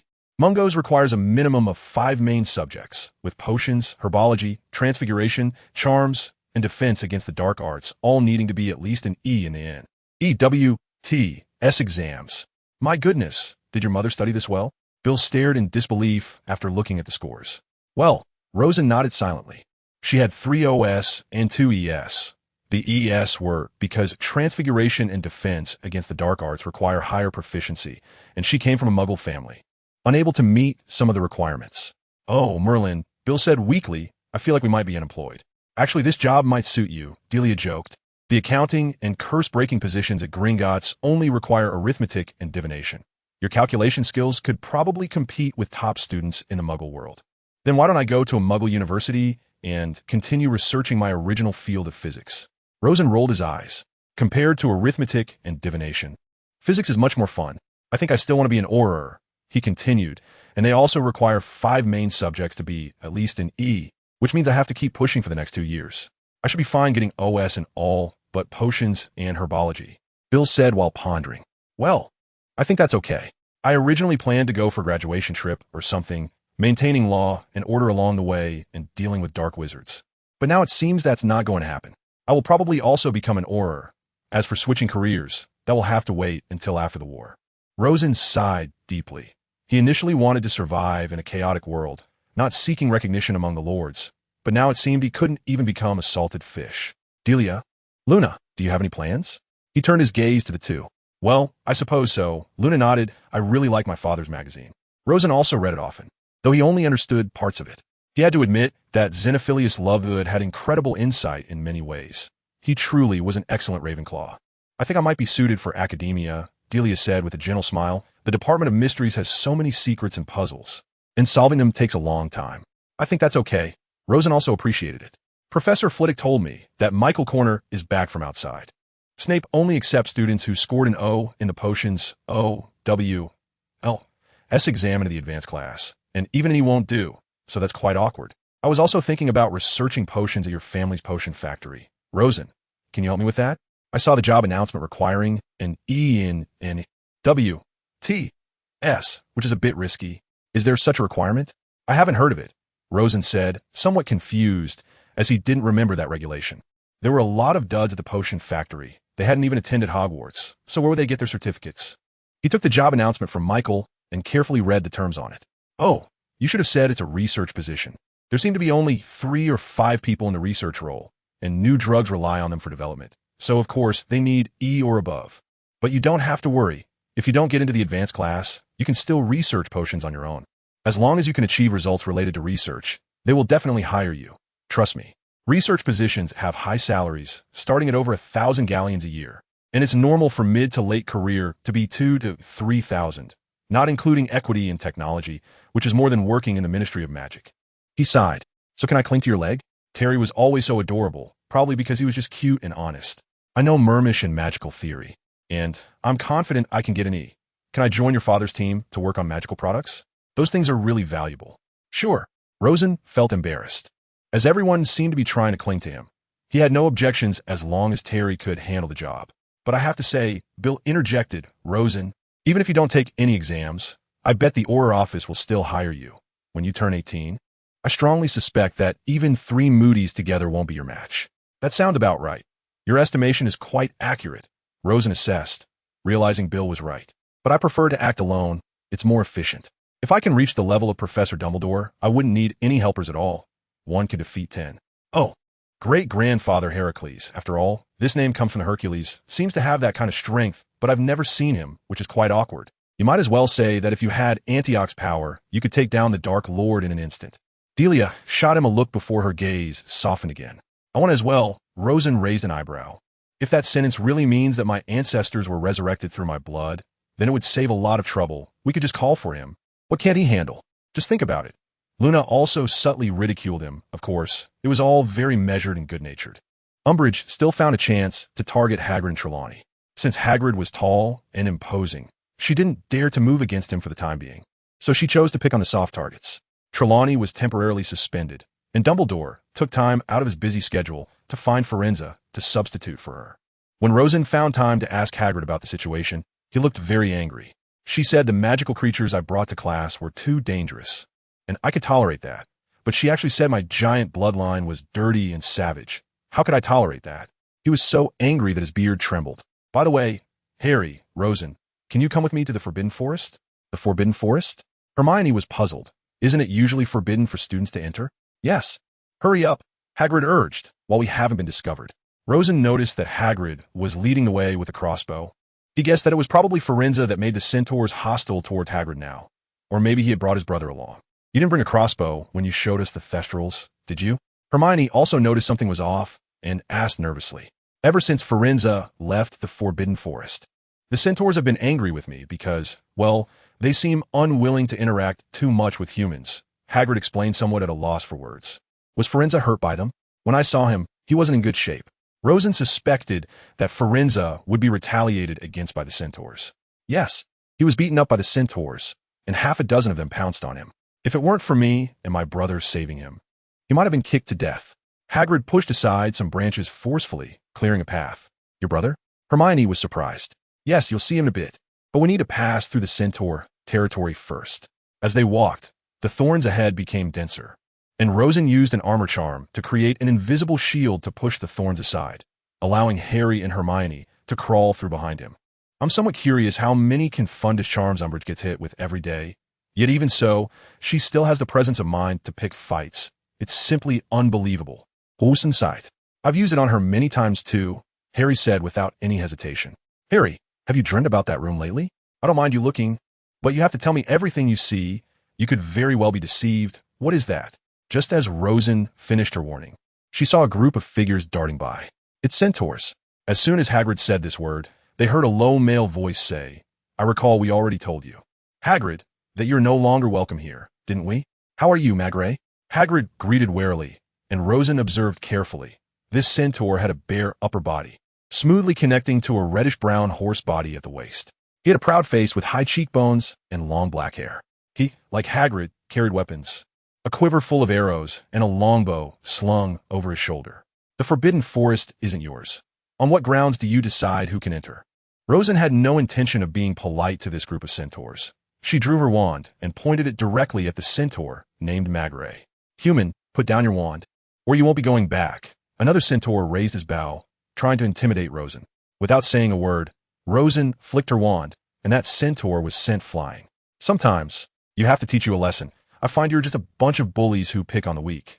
The remaining centaurs began to shoot arrows at Rosen, but it was useless. With a flick of her wand, she rebounded all the arrows back. Such physical attacks are of no use against a combat-capable wizard. Devil's fire. Rosen did not want to waste words with them, warning them, if you dare to trouble a wizard, I will burn down this entire your forest. Don't think I can't do it. Dangerous flames swirled at the tip of Rosen's wand, and a firebird with a terrifying aura flew around a centaur that had fallen to the ground, scaring the latter to crawl back in a hurry. This is unbelievable. This forbidden forest used to have various dangerous beasts, like fire dragons, chimeras, and once a venomous leopard wandered in. They were all dealt with by previous headmasters. When did it become the turn for you centaurs to be so arrogant? Rosen was quite confused. She watched as those centaurs fled in panic, not even thinking of retaliating. Aren't you being a bit too harsh?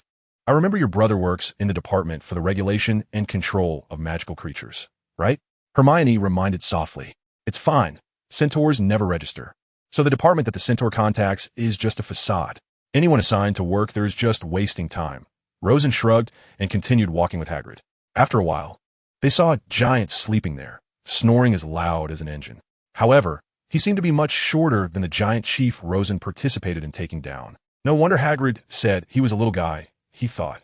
So, Hagrid, what do you plan for us to do to take care of him? Hermione hesitated. She felt that such a big guy didn't need care at all. Feeding him? No need, Hagrid said while patting the giant's face. He can find food by himself. No problem at all. He can catch birds and deer. No need to worry. What he needs is someone to keep him company. I just want someone to continue helping him, teach him English, you know? Teach English?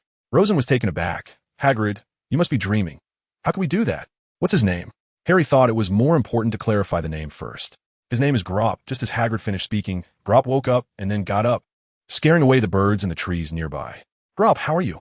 Hagrid put down the branch he had just picked up, intending to poke him awake. However, Grop completely ignored him. He stretched lazily and knocked down a tree, then grabbed a bird's nest, turned it over, and roared in dissatisfaction because there were no birds inside. The eggs fell to the ground with a crash, and only Rosen, protected by the armor charm, was spared. I told you, Hagrid. You can't expect a giant to communicate normally with people. Rosen felt embarrassed as she saw Harry and Hermione covered in that sticky substance and helped them clean up. Grop began to dig at the tree. Although Rosen never understood why giants enjoyed such pastimes, they might not even be aware of it. Hagrid tried to dissuade him for a long time, but to no effect, barely managing to let Rosen show her face in front of Grop, who then impatiently crawled away, showing no interest at all. This is useless, Hagrid. If Grop had wanted to grab me just now, I would have to defend myself with my wand, or I would have been crushed to death by him. Rosen reminded, seeing Hagrid looking dejected. Forget it, we'll try again next time. This little guy is a bit pitiful. Hagrid quickly apologized. I'm sorry, I forgot about your feelings. What? You almost got caught by Umbridge again? Rosen listened to Harry report on the recent meeting situation. Was there someone still trying to snitch? That Marietta Edgecombe couldn't possibly be so thick-skinned, could she? Didn't she have the face to continue participating? Well, no. Harry faced Rosen's barrage of questions and awkwardly replied that she had been guarding outside the room of requirement every night during that time.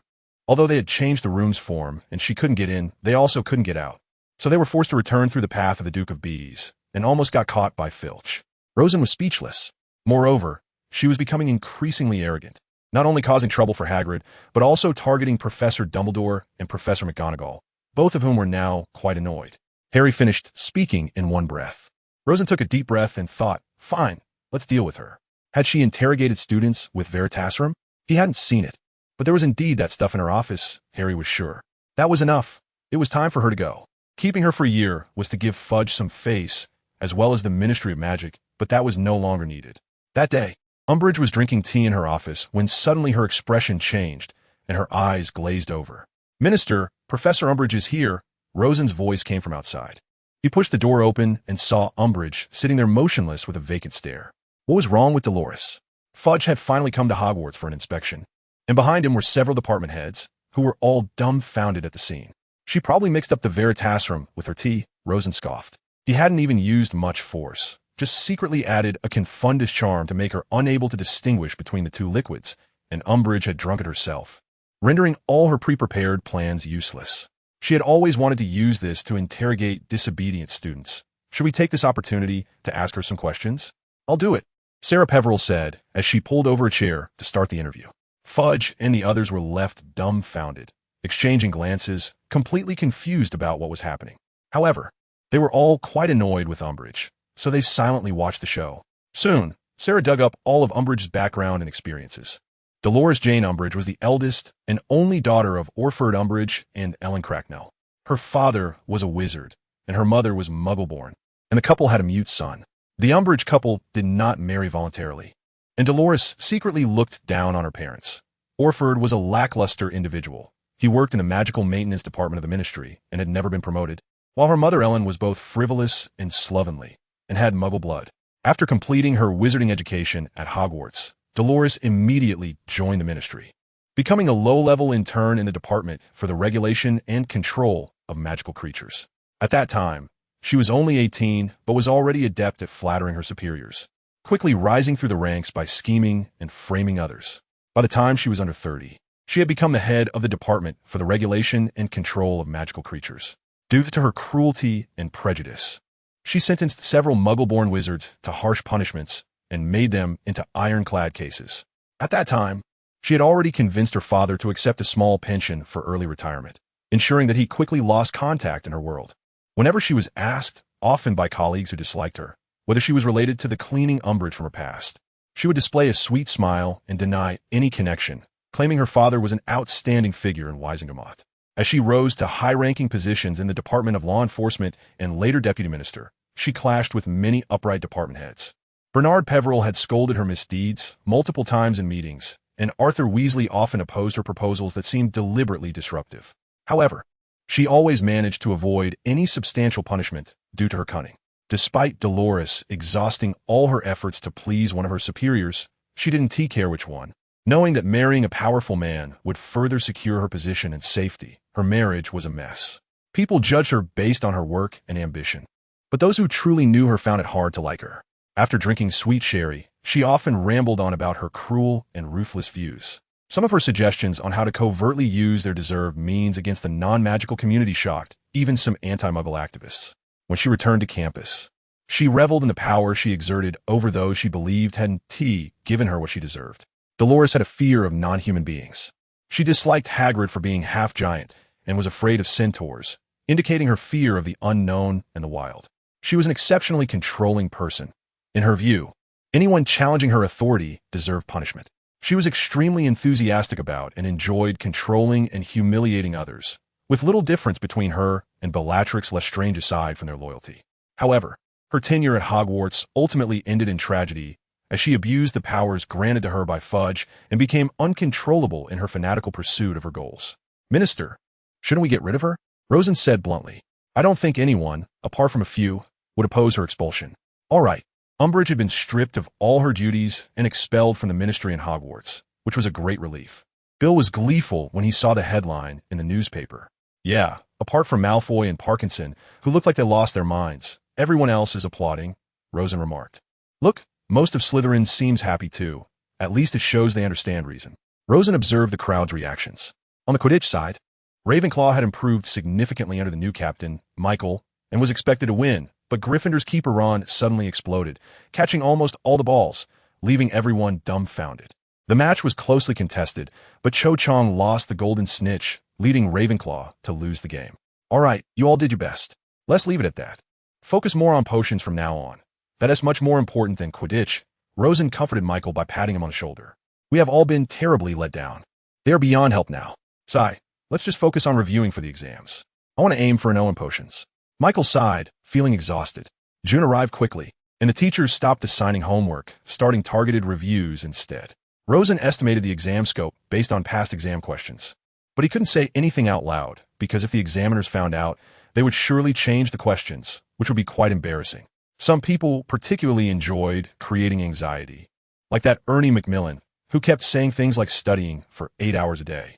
I review for an hour every morning before breakfast, and if all goes well, I can study for 10 hours on weekends. He was mercilessly interrupted by Rosen, who pointed out that the amount of time spent studying doesn't determine your score, right?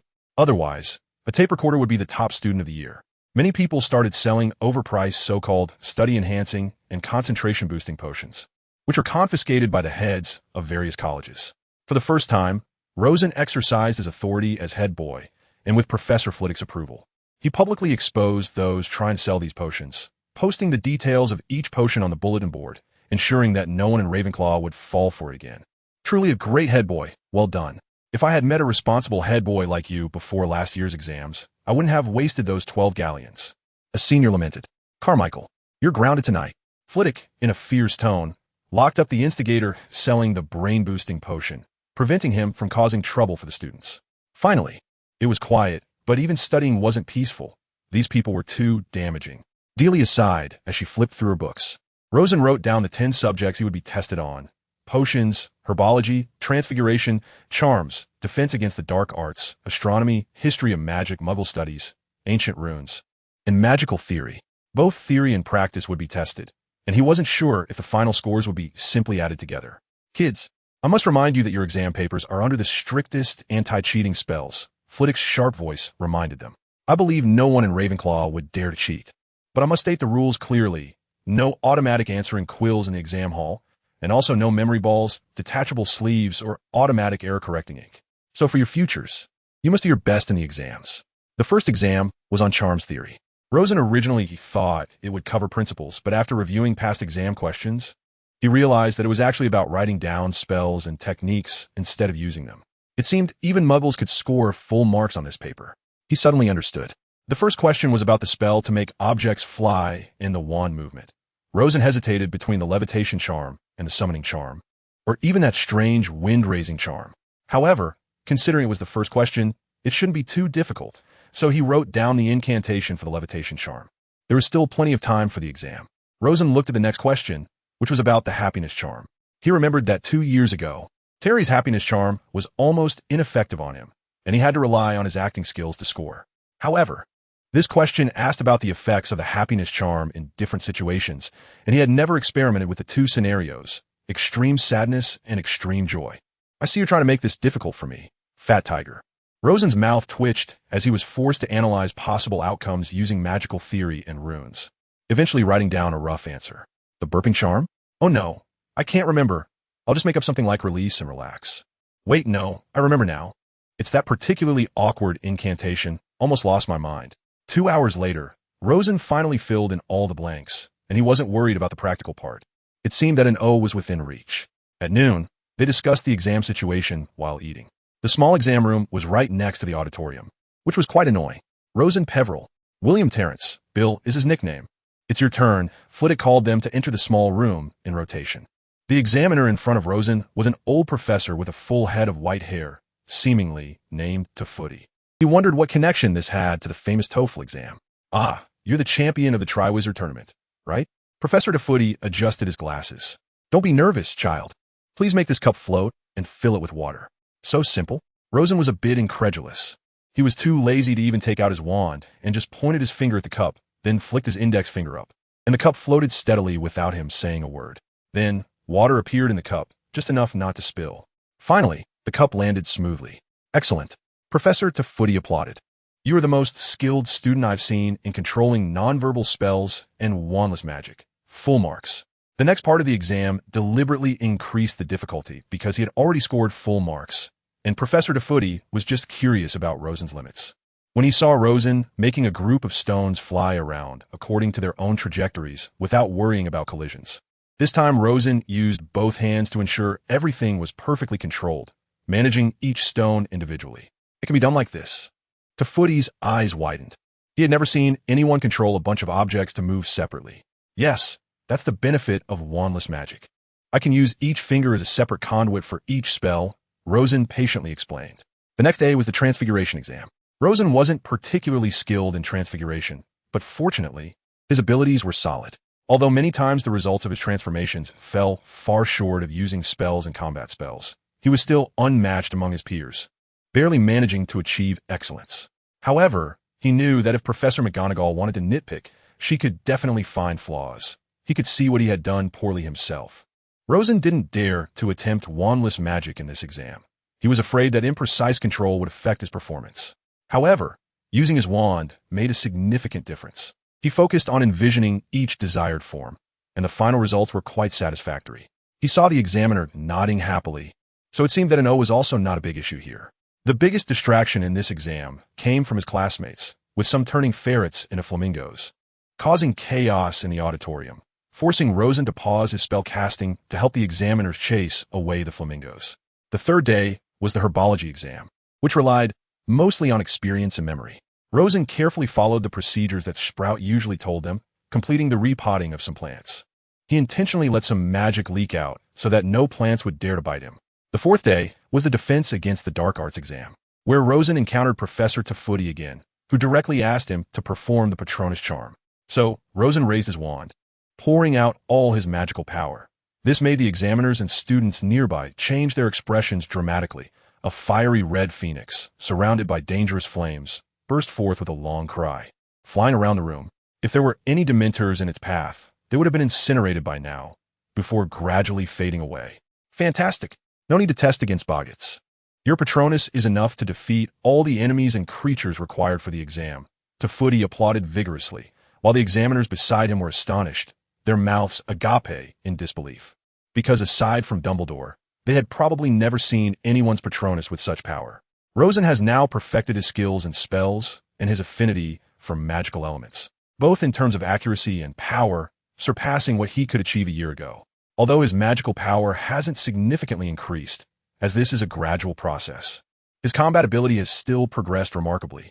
On the fifth day, they had an exam on ancient runes, and Rosen and Hermione went to take it. The paper was quite basic.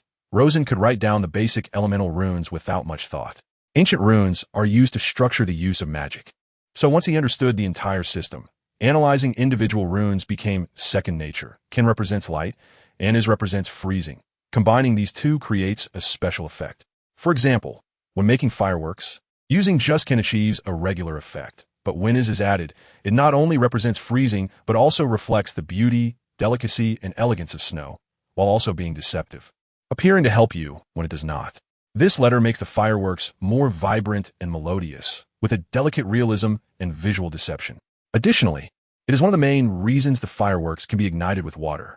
Rosen wrote vigorously on the paper. These questions posed no challenge to him. Afterwards, they welcomed a brief weekend, allowing Rosen to rest well and prepare for the upcoming subjects. At the same time, some accumulated letters needed replies. Fortunately, the exams weren't consecutive. Otherwise, he would have been close to a breakdown. Exams are very physically draining. From Harry, he learned that Voldemort had started creating illusions for him, and from Voldemort's perspective, he saw Sirius being captured and tortured. "I've already contacted my godfather. He's doing well." The two-way mirror he gave me is really useful, Harry complained. Voldemort's cheap tricks can't fool me. I have a plan. Rosen began to formulate ideas. I want to set up a battlefield in the Department of Mysteries and have a good showdown with the Death Eaters. This will significantly reduce our pressure. But let's finish the exams first. It's still too early. We have a week left. How about a game of wizard chess? Bill, feeling tired, said he had no energy to continue studying. All right. Rosen decided to shift the situation into a sharp and complex variation, and the two battled amidst the chaos, with Rosen ultimately winning. I still can't understand why. In every reverse castling variation of the Sicilian defense, it's such a good opportunity for Black to seize the initiative. Why do I feel passive everywhere, with no chance to counterattack? Bill complained, looking at the chessboard. You underestimate the initiative advantage of White. Rosen understood what he meant. The advantage of moving first is quite obvious. Moreover, when you play as Black, these variations require a long time to reposition your pieces to the wings. So I can launch an attack before your pieces are properly set up. After all, my firepower is aimed at your king's castle. If I can take it down, any price is worth paying. Just like this game, I consistently launched a fierce attack on Black's king's castle.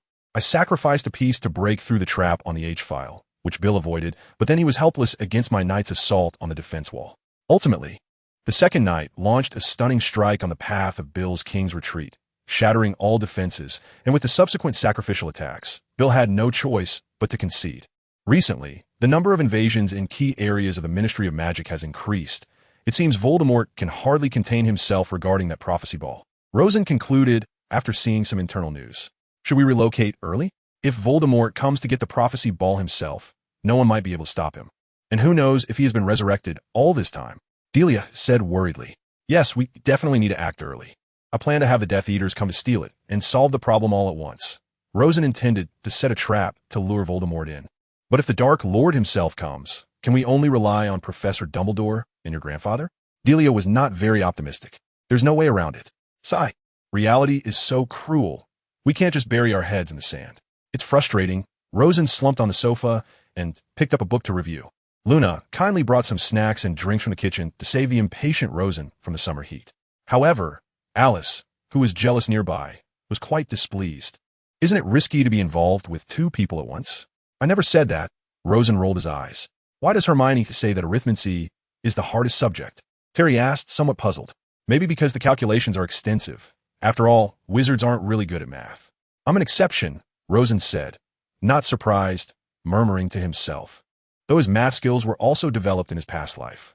Monday was Potions exam day. With Snape absent, Rosen bet that most students would relax and score significantly better than usual.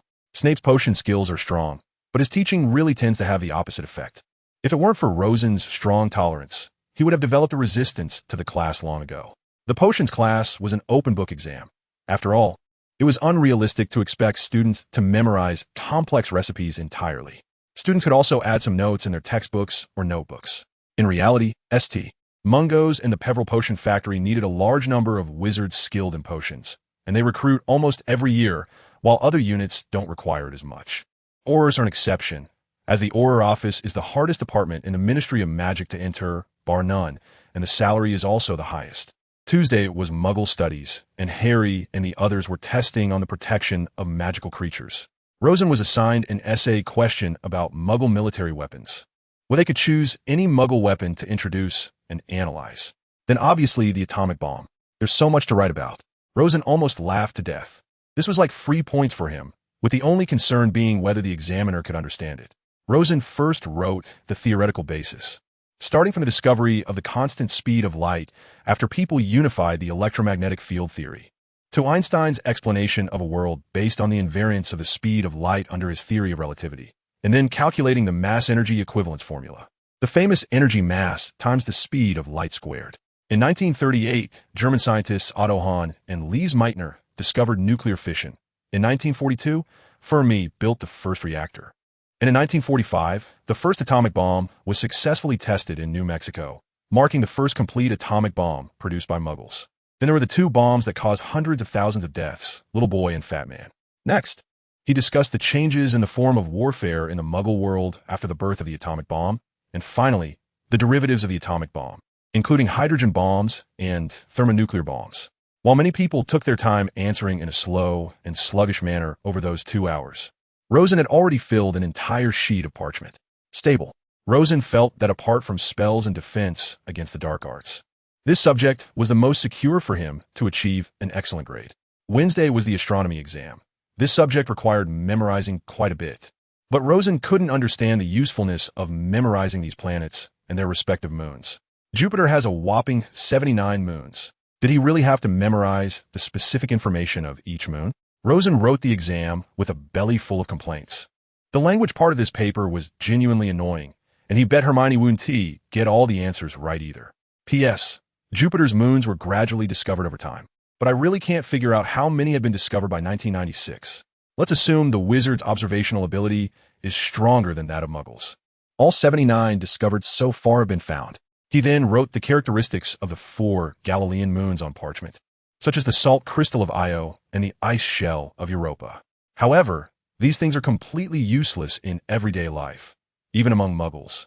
Only those studying astronomy would need them. After all, no one's going to immigrate there.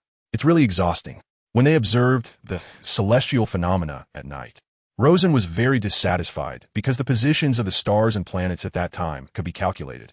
He had noted down their approximate positions in advance, so he only needed to pretend to observe and draw them. The level of mathematics among wizards is concerning. They would never think that these things could be calculated. Thursday's magical theory was relatively obscure, but fortunately, the exam content wasn't very deep. Perhaps it was because anything too deep would lead to the professor who set the questions not understanding it. Rosen answered smoothly. At least the logic was completely coherent, and there was no part he made up. Friday was the last class, the history of magic, which was the most blood-draining subject for Rosen, without exception, because that damned history of magic was too thick, and it wasn't even open book.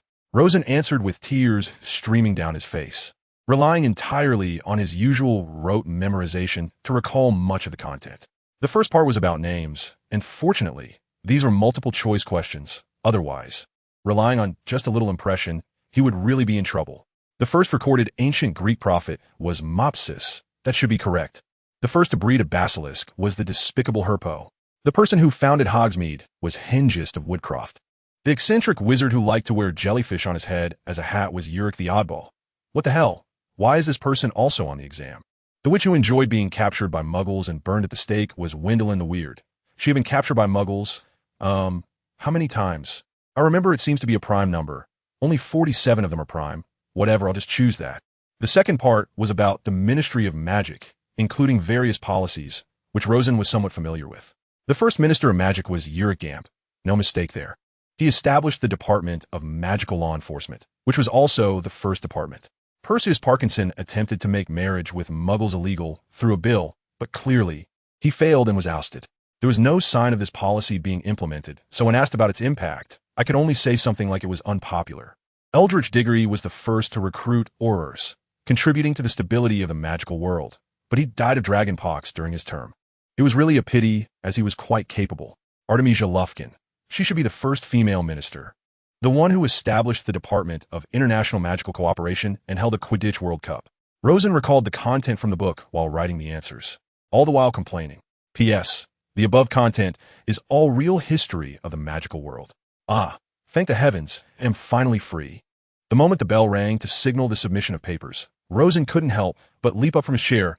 Everyone was cheering. Screw your O.W.L.S. exam.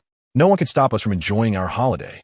However, Rosen knew he still had many important matters, such as Harry coming to find him soon, and Voldemort continuously giving him various illusions, which seriously affected his exam. Every time he activated the brain-blocking spell, it took quite a bit of effort, but fortunately, the exam went smoothly. I think we can act now. Rosen had already coordinated with the members of the Order of the Phoenix and the Ministry of Magic. Act? Harry was quite puzzled. Yes, I'll take you to the Department of Mysteries to retrieve that prophecy orb. If the Death Eaters are ready there, we'll fight them. Rosen looked up at the sky and said, So all of this was planned? Harry asked. Yes, if you act with me, it guarantees safety. But other students shouldn't come along. Having too many people would only slow us down. Rosen took out a note for communication, confirming with the Ministry of Magic and the Order of the Phoenix that they would act according to plan, then pulled Harry to find the Thestrals. Rosen, I found the Thestrals for you. Luna walked out from the Forbidden Forest, leading 2 Thestrals.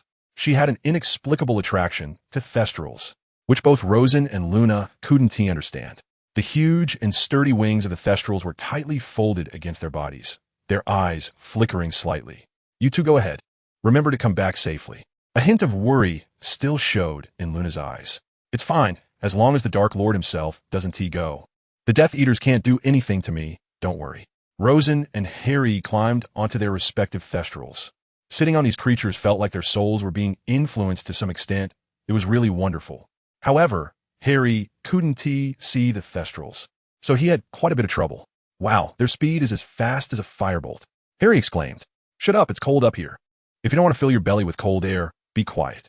Rosen lay on the thestral S back, trying to minimize exposure to the wind. They had already flown away from Hogwarts. Using magic outside of school could likely earn them a warning, especially since Harry's wand had a trace. Moreover, to deceive the Death Eaters, they needed to coordinate with the information Snape had passed to Voldemort. Namely that Harry and Rosen were going to rescue Sirius Black without any preparation. Using a fireplace or something else might expose them. They flew over Hogsmeade, and Rosen saw the bustling village below, filled with students who had just finished their exam shopping. Then they entered the clouds. Thankfully, it was midsummer, otherwise, being soaked would feel quite uncomfortable. After about 2 hours, they landed at the entrance of the Ministry of Magic, the phone booth. "You guys go back to school first." Rosen gently patted the Thestral S wings, and the Thestrals were clever enough to understand the meaning at once. They found some food and then didn't need to do anything else. "Remember, after taking the prophecy orb, evacuate immediately. The longer you stay, the more dangerous it becomes." "Understood?" Rosen whispered. "Understood." Harry knew this was a very dangerous operation. Rosen dialed the number 62,442, which corresponded to the letters of magic on a mobile phone keypad. As the dial quickly returned to its original position, a cold voice from a woman came through the phone booth. "Welcome to the Ministry of Magic. Please state your name and purpose." "Rosen Peverell, Harry Potter," Rosen replied, "here to retrieve an item from the Department of Mysteries." "Thank you," the cold voice said. "Guests, please take your badges and do not place them in front of your clothes." 2 badges slid out from the metal slot that should have been used for exiting coins. They pinned them to their chests. Rosen saw that it said Rosen Peverell, Item Retrieval. "Ministry of Magic guests, you need to go through security checks and register your wands. The security checkpoint is at the end of the main hall." The floor of the phone booth suddenly shook, and the outside sidewalk gradually rose past the windows. The light disappeared, darkness closed in overhead, accompanied by the dull sound of friction. They descended into the depths of the Ministry of Magic. A thin golden beam of light shone on their feet, widening as it moved to their bodies. Rosen had never come to the Ministry of Magic this way.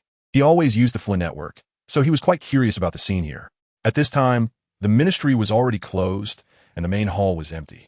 The light was dimmer than during the day, and the fireplace in the wall was unlit. However, when the elevator smoothly came to a stop, they saw a golden symbol on the deep blue canopy twisting irregularly. The door of the telephone booth opened, and the 2 of them stepped out. Rosen led Harry toward the security checkpoint, which was supposed to be manned by a wizard registering wands, but now it was empty. "According to plan, there should be no one here. This is the Death Eaters arrangement, but it's also our arrangement," Rosen explained quietly, as they walked through the golden doors toward the elevator. Harry had an ominous premonition. "I think the Death Eaters might be lying in wait." "It's possible," Rosen nodded, "but they're definitely inside the Department of Mysteries, not here. At least until we get the prophecy orb, we are safe." Rosen pressed the down button in the elevator, and almost immediately it appeared with a click. The golden bars slid apart, making a deafening, echoing clang. "The Department of Mysteries is on level 9, Rosen told Harry, then pressed the number 9 button. The bars slammed shut with a bang, and the elevator emitted a harsh clicking sound. When the elevator stopped, the cold voice of a woman sounded again. "Department of Mysteries." The bars opened, and they stepped out into the corridor, where there was nothing but silence, except for the flickering of the nearby torches shaken by the air from the elevator. Rosen drew his wand. From now on, a battle could break out at any moment. The Aurors and members of the Order of the Phoenix have hidden inside using some of the Department of Mysteries enchantments, but I don't know their exact positions. This place is so mysterious. You can't apparate, you can't use the Flynn network, you can't use a port key, and even Voldemort would find it difficult to get in. The only one who can come in easily is Fawkes, so Professor Dumbledore will enter the battlefield through his phoenix when necessary. It should be here. Harry pointed to a plain black door, a place he dreamed about often. "All right, I'll follow your lead." Rosa nodded and pushed open the door. They now entered a huge circular room. Everything here, including the ceiling and floor, was black. Some identical, unmarked black doors without handles were embedded in the surrounding black walls, and some candles flickering with blue flames adorned the walls. The cold, flickering candlelight reflected off the shiny marble floor, making it look like a pool of black water. It's so dark. Rosen used a Lumos spell, finally able to see the scene inside. Then, as he stared at the nearly identical doors in front of him, he began to think about what to do when, with a loud rumble, the candles started to move to one side. The circular walls began to rotate. The floor remained unchanged, but they could no longer remember the doors. After a while, the blue flames around them blurred into similar rings of light as the walls spun rapidly. Then, just as suddenly as it began, the rumbling stopped, and everything returned to calm. We can't find our way back, can we? Harry asked, a bit panicked. Don't worry, Rosen frowned. To be honest, he had forgotten about this protective measure. The Ministry people will let us out, and besides, we only need to focus on winning. Harry planned to try each door, but Rosen stopped him. Some rooms have brains. It's particularly disgusting. Better not to look, or you'll throw up everything you ate. Let me handle it. Tell me which room has the prophecy orb. Rosen raised his wand. This was the authority given to him secretly by Delia's grandfather, allowing him to activate the locating magic in the Department of Mysteries. A door to one of the rooms opened in response, revealing a very bright interior. This is it. Harry stretched his neck to look inside, confirming the location. Inside, there were beautiful, diamond-like sparkling lights, and Rosen saw many clock faces glowing faintly. They varied in size, from large grandfather clocks to travel clocks, some hanging between bookshelves and others standing on tables the length of the entire room. Because of this, a rapid, endless ticking sound filled the room, like the sound of thousands of tiny footsteps. The diamond-bright, sparkling light came from a tall, bell-shaped crystal glass cover at the end of the room. All right, let us hurry up. Don't get distracted by these scenes. After this is over, I'll find time to show you around. Rosen walked quickly ahead, and Harry followed closely. They passed through the bell-shaped crystal glass cover toward the only door behind it. Row 97, right? Rosen asked, and after receiving an affirmative reply, he stayed alert while identifying the numbers on each shelf.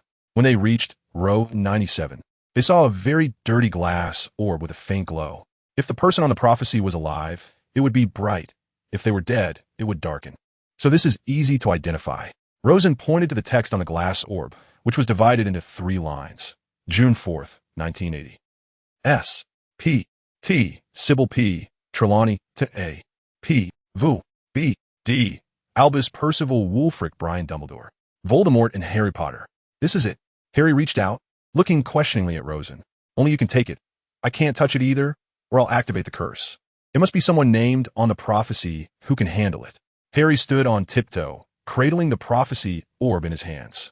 The moment the orb left its base, Rosen felt a corresponding magical wave, clearly indicating that Harry hadn't triggered some kind of magic. If it were Rosen, he would likely have been attacked by now. Stop. Rosen suddenly halted, sensing someone approaching. Sure enough, a lazy voice came from behind them to the right. Very good, Potter. Now slowly turn around and hand it to me. Rosen focused his gaze and saw about a dozen Death Eaters gathered there, and there were likely more hidden deeper inside. Shadows emerged from the darkness around them, blocking their paths on either side. The eyes of these people glimmered in the gaps of their hoods, and dozens of glowing wands aimed at their hearts. They had been hiding here under invisibility cloaks for several hours. The voice belonged to Lucius Malfoy. He was not very strong, so he didn't need to worry, but he sensed that some of the Death Eaters might be quite powerful. Harry's grip on the prophecy orb suddenly tightened due to nervousness. Hand it to me, Potter. Lucius Malfoy repeated slowly, extending his palm upward. That kid Peveril, I know you're strong, but with so many people here, don't think you can escape. After seeing Rosen, he added, there are quite a few of them. Rosen thought, unsure of when the Aurors would join the fight, but he needed to take the initiative.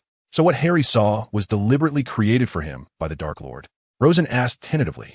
He had the authority to access the Department of Mysteries, but activating the magic would take time, and he needed to stall. The Dark Lord is always so prescient.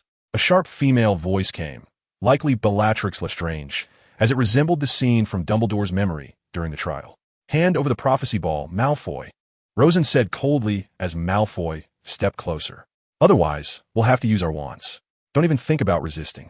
Just hand over the prophecy ball, and no one will get hurt. You still consider yourself a pacifist, huh? Rosen taunted. But today I want war. No sooner had he spoken than a loud explosion erupted from the Department of Mysteries, like a cannon blast, sending a powerful shockwave that struck every Death Eater. They struggled to defend against the attack, having not anticipated such a tactic. Stupefied, the voices of the Aurors rang out, as per their agreed signal.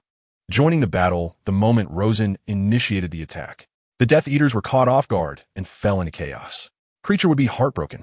His precious prophecy balls were likely to be destroyed today, but he could always replace them slowly. Harry, take care of yourself. I'm going to fight them. After channeling the energy of the Department of Mysteries, Rosen launched his attack. The Death Eaters were forced to send 3 of their number to confront him, one of whom was Bellatrix, whose strength was nearly on par with Moody's. Perhaps a year ago, Rosen could only defeat Bellatrix in a one-on-one battle. But now he was strong enough to take on these 3. The Aurors maintained a significant advantage, forcing the Death Eaters to fight while retreating, abandoning their unconscious comrades as they withdrew to the outer hall. Stupefied, taking advantage of their momentum, Rosen took down several more, including the ever-ineffectual Lucius Malfoy. Rosen noticed that Malfoy hadn't used any offensive spells, clearly slacking off, so he knocked him out first to prevent him from being killed by an Auror's spell. The remaining Death Eaters finally retreated to the hall, where they found themselves surrounded. Stupefied, the Death Eaters had not expected a group of Aurors to be lying in wait in the hall. In fact, the Auror office was now well-staffed enough to split forces for an ambush. Good. All the Death Eaters have been captured, Bernard and Carl. The 2 heads of the Department of Law Enforcement felt quite satisfied. In a while, we can go to the prophecy room and bring back the ones who were knocked out there. It looks like we can wrap this up. Harry suddenly clutched his head. Voldemort was invading his mind, and he was furious. It hurts so much, he cried out in pain, struggling to use the mental blocking spell to keep Voldemort out. Be careful. Someone is trying to apparate in forcefully. Rosen was the first to sense the powerful magical energy surge, something he had only experienced from Dumbledore before. Before he could finish his sentence, a tall, thin figure enveloped in mist appeared in the hall. He had a snake-like, terrifying face, pale and gaunt, with slit-like red eyes coldly staring at those around him. It was clearly Voldemort. Several members of the Order of the Phoenix silently signaled Dumbledore to come, for even with 50 or 60 Aurors present, they did not have enough confidence to win. A commotion erupted from the fireplace behind Voldemort, and over a dozen Death Eaters emerged from several fireplaces, all of them among his most powerful subordinates, appearing to be his entire elite force. Normally, the Aurors would go to any lengths to kill them, but with Voldemort present, no one believed they could keep them contained. Where is Dumbledore? Rosen was anxious. Without Dumbledore, they might not have the advantage. Voldemort casually tapped his wand against the palm of his left hand, perhaps contemplating whom to kill first. His Death Eaters formed ranks behind him, waking their unconscious comrades while preparing for battle. Another surge of strong magical energy occurred, but it was significantly weaker than Voldemort's. Rosen saw Anderson rushing in from the fireplace. You, Voldemort, let the Death Eaters wreak havoc in the Forbidden Forest, causing a massive uproar among the creatures inside. Dumbledore got delayed there. But do you really think you have a chance against so many people? He drew his wand, aiming it menacingly at Voldemort. Although Anderson might only have half of Voldemort's power, Voldemort had no way to deal with him. However, Voldemort did not respond. He scrutinized the few awakened subordinates. My servants disappoint me once again. I have to show up every time to solve the problems. What use are you to me? Master, Bellatrix sobbed, having bravely made it to the hall, only to be knocked out by Bernard's stunning spell. You should be grateful to yourself. If it weren't for you and Rodolphus gathering the final materials, I might not have been able to resurrect until now. As for, Voldemort raised his head and scanned the room. I didn't expect so many old and new friends to welcome me. I'm so touched. What trick should I perform for everyone to see? I don't care what trick you perform, Rosen retorted, unable to tolerate Voldemort's arrogance. You can leave right now, but none of your defeated subordinates will get out of the Department of Mysteries. I mean what I say.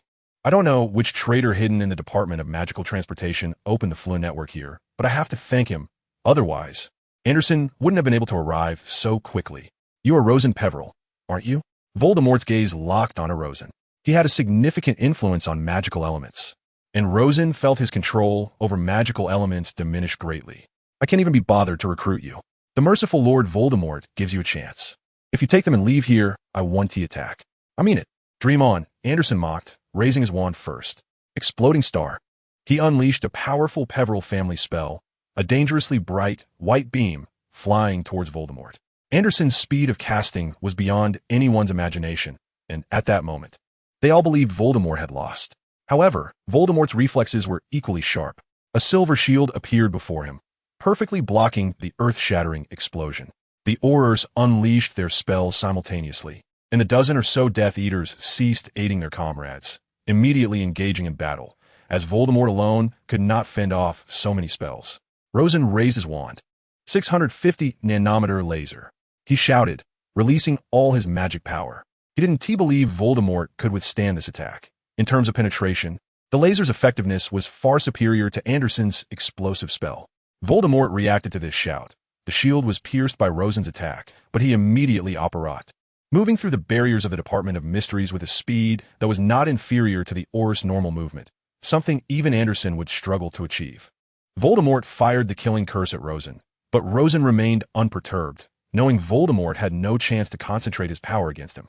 He caught the killing curse with a spike spell, the explosion ringing in everyone's ears, with shattered stones flying everywhere.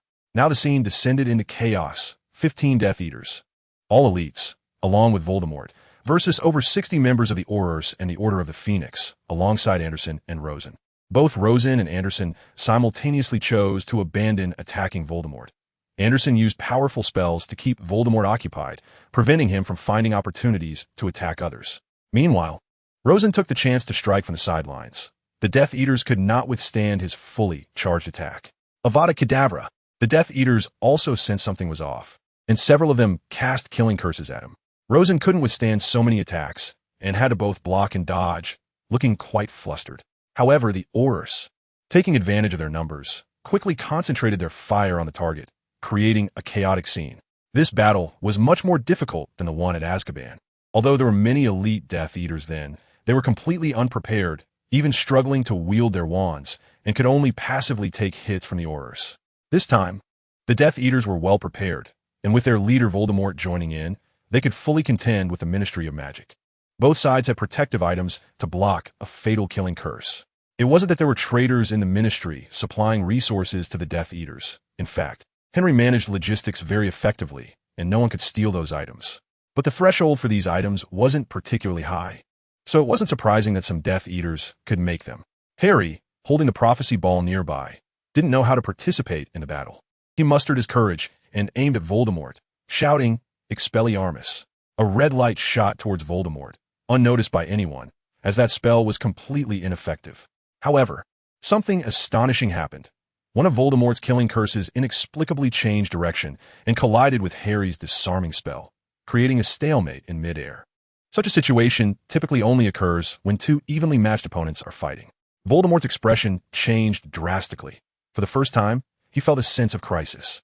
His wand vibrated as he poured all his power into it, but it was futile. The green light only moved forward a few inches before coming to a halt again. Harry gritted his teeth and held on, bearing even greater pressure, but he persevered. Sweat dripped down his forehead, but he continued to hold firm. At the intersection of the red and green lights was a golden beam, looking extremely dangerous as it contained a powerful surge of magic. The battle between Aurors and Death Eaters continued. Although they were surprised by this scene, their main goal was still to take down the other side. Spells flew through the air. Harry and Voldemort both rose into the air, their wands still connected by that flickering golden beam. This golden beam began to split. The wands remained linked, and thousands of branches of light formed arcs in the air around them, crossing into a cross shape, until they were enclosed in a golden, circular net, as if wrapped in a cocoon. What was happening? Anderson had never seen such a scene. How was this possible? Rosen, thinking of the wand core, shouted, all firepower on the Death Eaters. Don't let them escape. Taking advantage of Voldemort being distracted by Harry, Rosen decisively targeted the Death Eaters. Anderson also joined the battle, and now the Aurors had absolute superiority, with numerous Death Eaters being knocked down. Voldemort couldn't hold back any longer. He knew that if he continued to delay, none of his subordinates would survive. He let out a roar and forcibly broke the connection. Landing back on the ground, Rosen used a levitation charm to catch Harry, and Sirius pulled Harry behind a statue during a brief lull in the fighting to hide him. By the time Voldemort rejoined the battle, several Death Eaters had already fallen, and the situation began to turn against him. Rosen stood at the forefront again. Now, without any opportunity to attack from the shadows, he had to withstand Voldemort's attacks head-on. If he didn't, the Aurors behind him could suffer casualties. He used all his strength to maintain the shield, which blocked countless killing curses and other attack spells, but it held firm. Anderson continuously aimed powerful spells at Voldemort, not giving him a chance to focus elsewhere. The standoff continued, occasionally resulting in either a Death Eater or an Auror being hit by a few spells and falling to the ground, but the protective items saved their lives. Rosen summoned his Phoenix Patronus to assist with the defense. The shield seemed only inches away from shattering, and he needed to reinforce it with other means. The Phoenix absorbed several spells, strengthening the shield and buying him time. Meanwhile, the flames created by the Phoenix also posed some trouble for Voldemort. These flames acted like magical fire, forcing Voldemort to use his innate magical power to block them, as ordinary spells were completely ineffective. Voldemort began to attempt to pick off the Aurors one by one, using the highly consuming disillusionment charm to attack individual Aurors, but with little effect. Anderson and Rosen's reaction speeds were sufficient to block his spells, and he quickly abandoned this idea to return to direct combat. "Look!" one Auror shouted after casting a stunning spell. People glanced towards the center of the hall, where Dumbledore, accompanied by Fawkes, finally arrived late, but his presence signaled the end. What? Voldemort also ceased his attacks, sensing the presence of a wizard on his level. He inhaled sharply, "Dumbledore." Dumbledore's arrival instantly turned the tide of the battle. Anderson once again targeted the Death Eaters, who, without needing Voldemort's orders, began to flee in disarray, using the fireplace to escape. As for their fallen comrades, they could no longer afford to care. "It was foolish to come here tonight, Tom," Dumbledore said calmly, his spells more powerful than Anderson's, forcing Voldemort to go all out. This was the Ministry of Magic's home turf. Even if Clestrier maintained neutrality, he had no chance. "You won't kill me, Dumbledore," Voldemort shouted menacingly. But his voice betrayed his inner fear. He had just blocked a powerful white light from Dumbledore, and the shield emitted a deep, resonant sound like a gong, which was chilling. "Is there anything harsher than this?" Dumbledore said calmly as he approached Voldemort, his spells continuously unleashed. The Death Eaters had nearly all fled, and the Aurors began to assist him in battle, using restrictive spells to delay Voldemort's actions.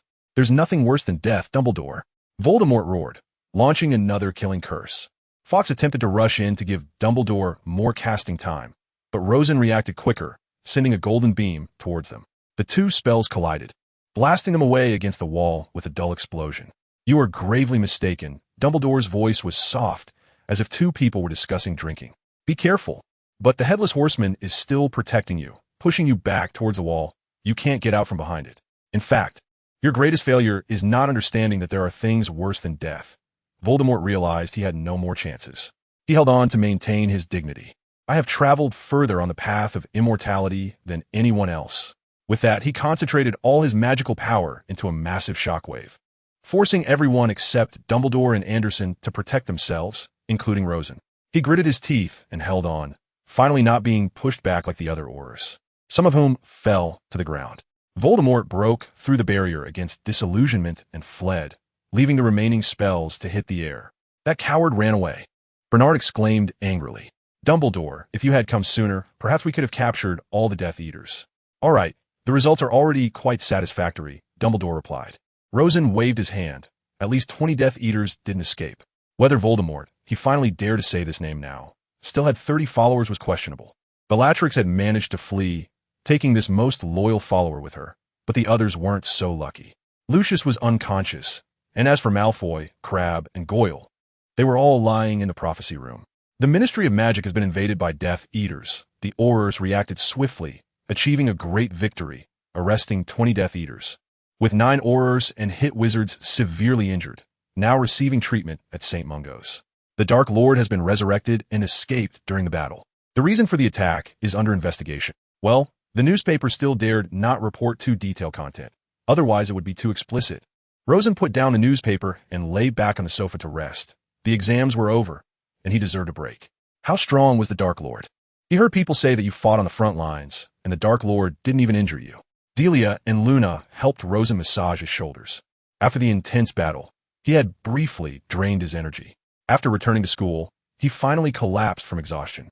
He thought too much. If he had given it his all, he could only last 3 rounds at most, no more. Rosen pouted. Anderson had become the main target to draw Voldemort's firepower in the early stages. If it weren't for him, they might have paid a heavy price instead of having 0 casualties. "I am starving." "Oh, Luna, thanks for the food. You weren't caught by Filch, were you?" They finished their battle late at night. Out of concern, Delia and Luna both slept on the sofa in the lounge. Luna had sneaked into the kitchen to prepare food for Rosen, and it wasn't until the next morning that he staggered back. When Fudge arrived at the scene, he looked incredulous, but he handed over the authority to Bernard, so there was no need to worry. He just continued his speeches everywhere. However, your grandfather might be crying. The prophecy room was left in tatters, and the prophecy orbs were almost shattered. Rosen said apologetically to Delia, "It's okay. He can recover slowly. But capturing 20 Death Eaters at once is a great victory. Such opportunities are fleeting. There might not be another chance next time." Delia had a good understanding of the situation, and Rosen even suspected she would agree to sacrifices for the greater good. But then again, Grindelwald's slogan wasn't wrong. It was just that he acted too aggressively in the end, provoking war and inciting public anger. "Is Harry's scar still hurting? Didn't you say the Dark Lord could control Harry?" Luna asked instinctively, then realized this might make Rosen jealous, so she blushed and explained, "I was just asking about this connection." "Oh, it's fine." Rosen didn't mind. He trusted Delia and Luna. When Voldemort came, Harry's scar hurt particularly badly. After Voldemort fled, he also tried to control Harry, but was blocked by them. Harry's brain-blocking spell saved him. Voldemort couldn't invade anymore. "Can you estimate who is stronger, the Dark Lord or Professor Dumbledore?" Delia hesitated. She was afraid the result wouldn't be optimistic. "It's a tie." Rosen spit out a word. "Actually, if Voldemort were to fight with all his might, even at the cost of injury, he would be slightly stronger than Professor Dumbledore. But he didn't dare. So he only dared to battle under the safest conditions, and coupled with his fear of Professor Dumbledore, this meant he would be suppressed by Dumbledore. But if it were just the two of them fighting, they could probably go a day and a night without any result." He shook his head. "I need to find a way to ensure Dumbledore's strength doesn't decline. After all, he is already 115 years old, really old, while Voldemort is only 70. They're not on the same level. But now the Ministry of Magic has a clear numerical advantage. According to my grandfather's estimates, the Dark Lord's followers are now fewer than 40. Even if they continue to recruit, they can only reach about 50 or 60. This is good news." Delia informed Rosen as soon as she received news from her grandfather. "Yes, this is indeed good news. The Aurors have already achieved a numerical advantage of 2 to 1. Not to mention the hit wizards. Thank your grandfather. Really, thank you.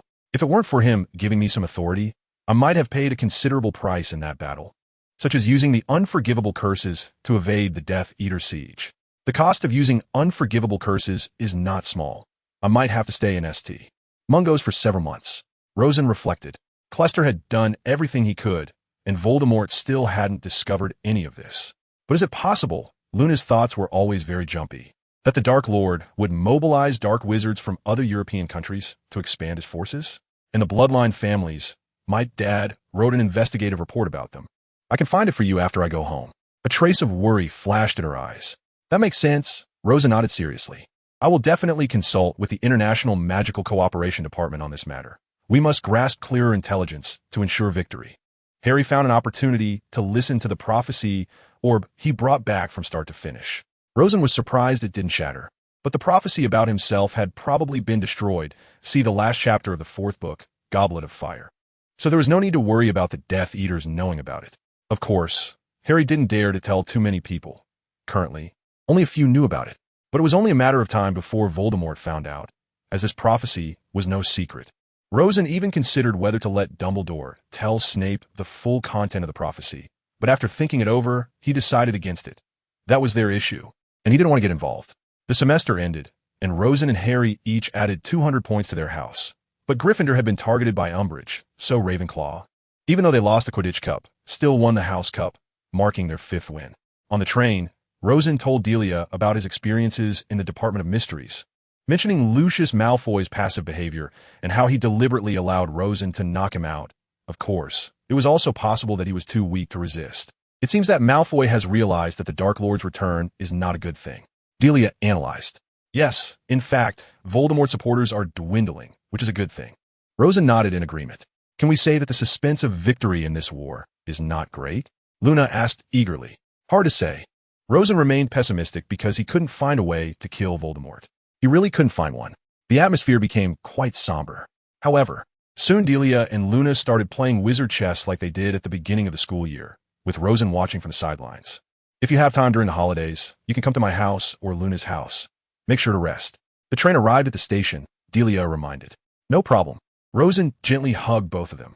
It was late at night, but number 10 Downing Street was still brightly lit. The Prime Minister was in his office looking at a long memo, feeling a headache coming on. The Prime Minister took office in 1992. He was the leader of the Conservative Party, succeeding his predecessor Jim Harker. This person does not exist in reality.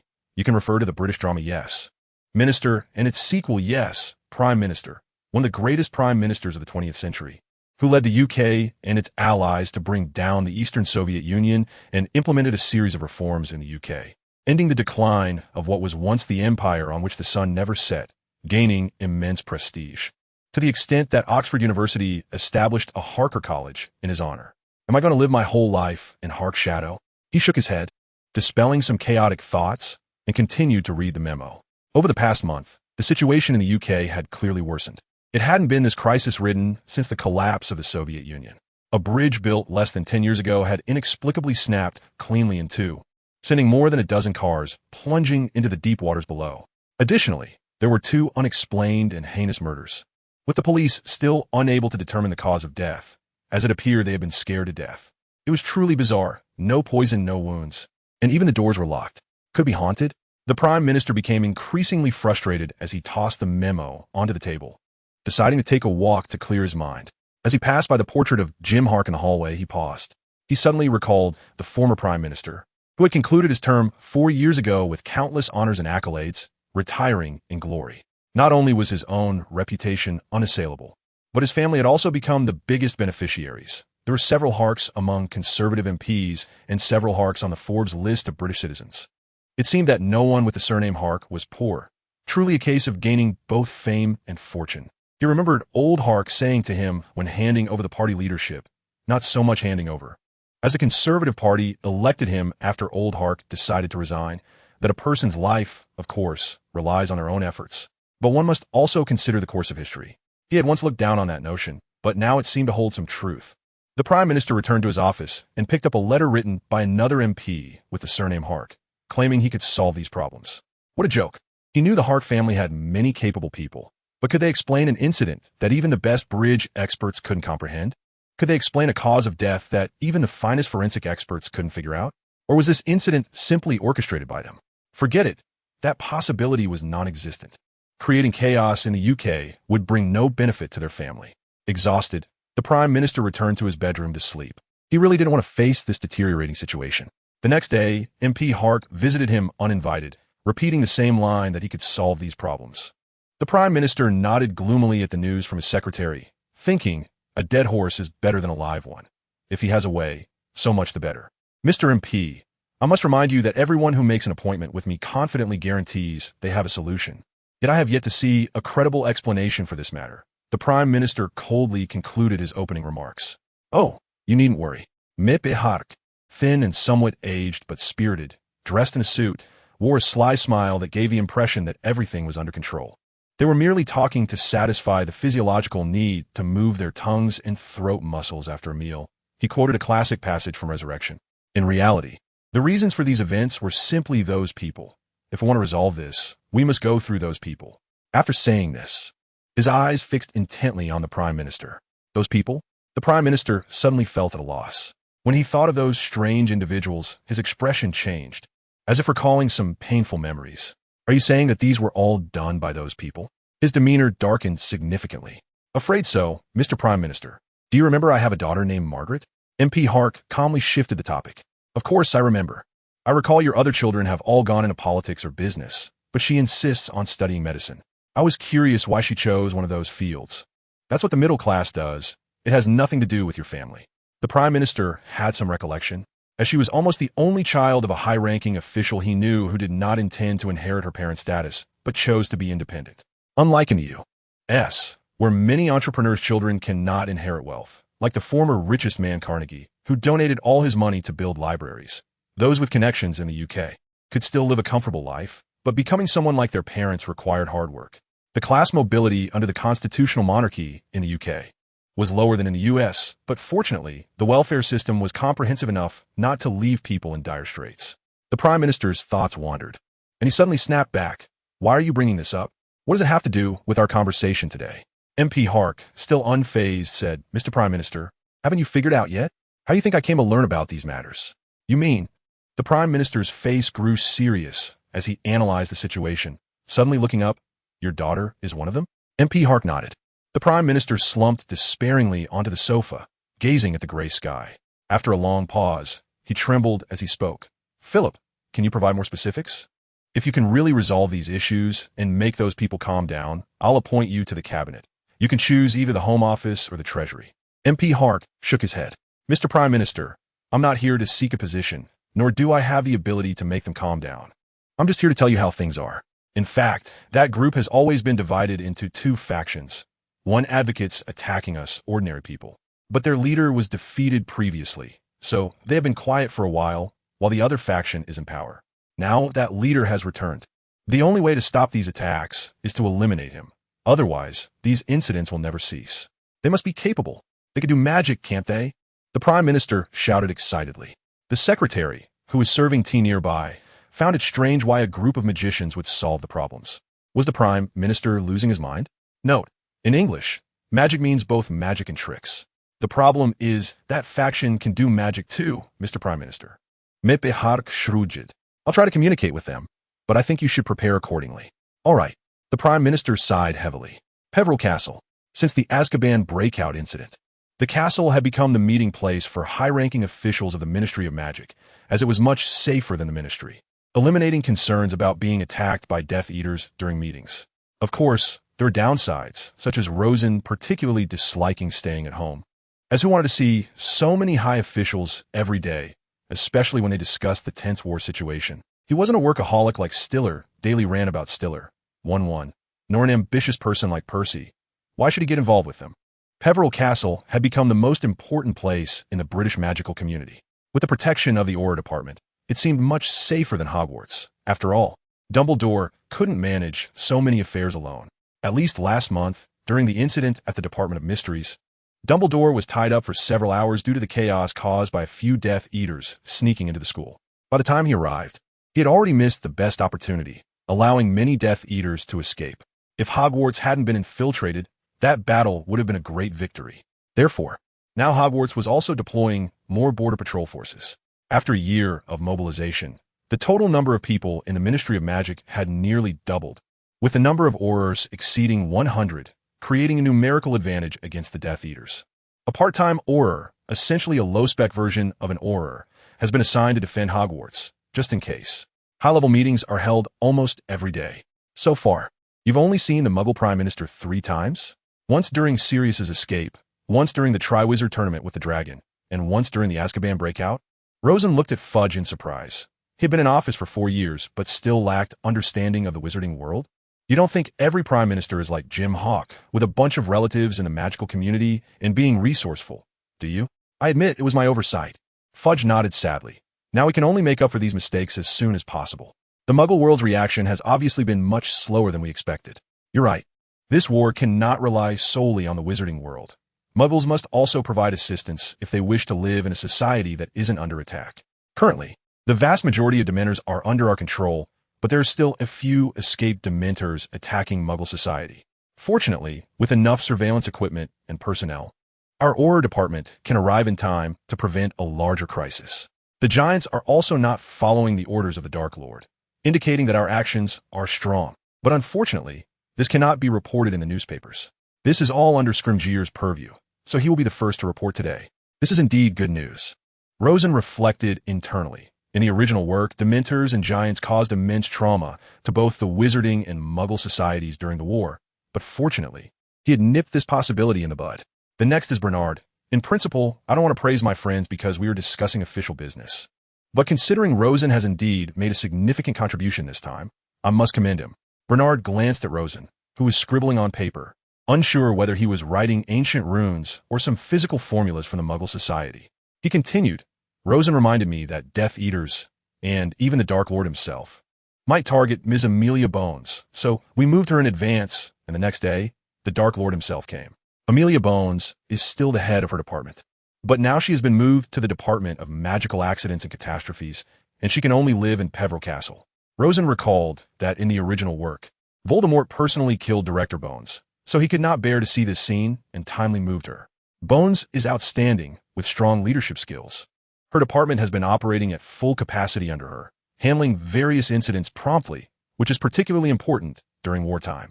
Volunteer aurors from Germany and civilian volunteers from countries like Poland and the Czech Republic have also arrived, and American volunteers are still gathering and should arrive within months.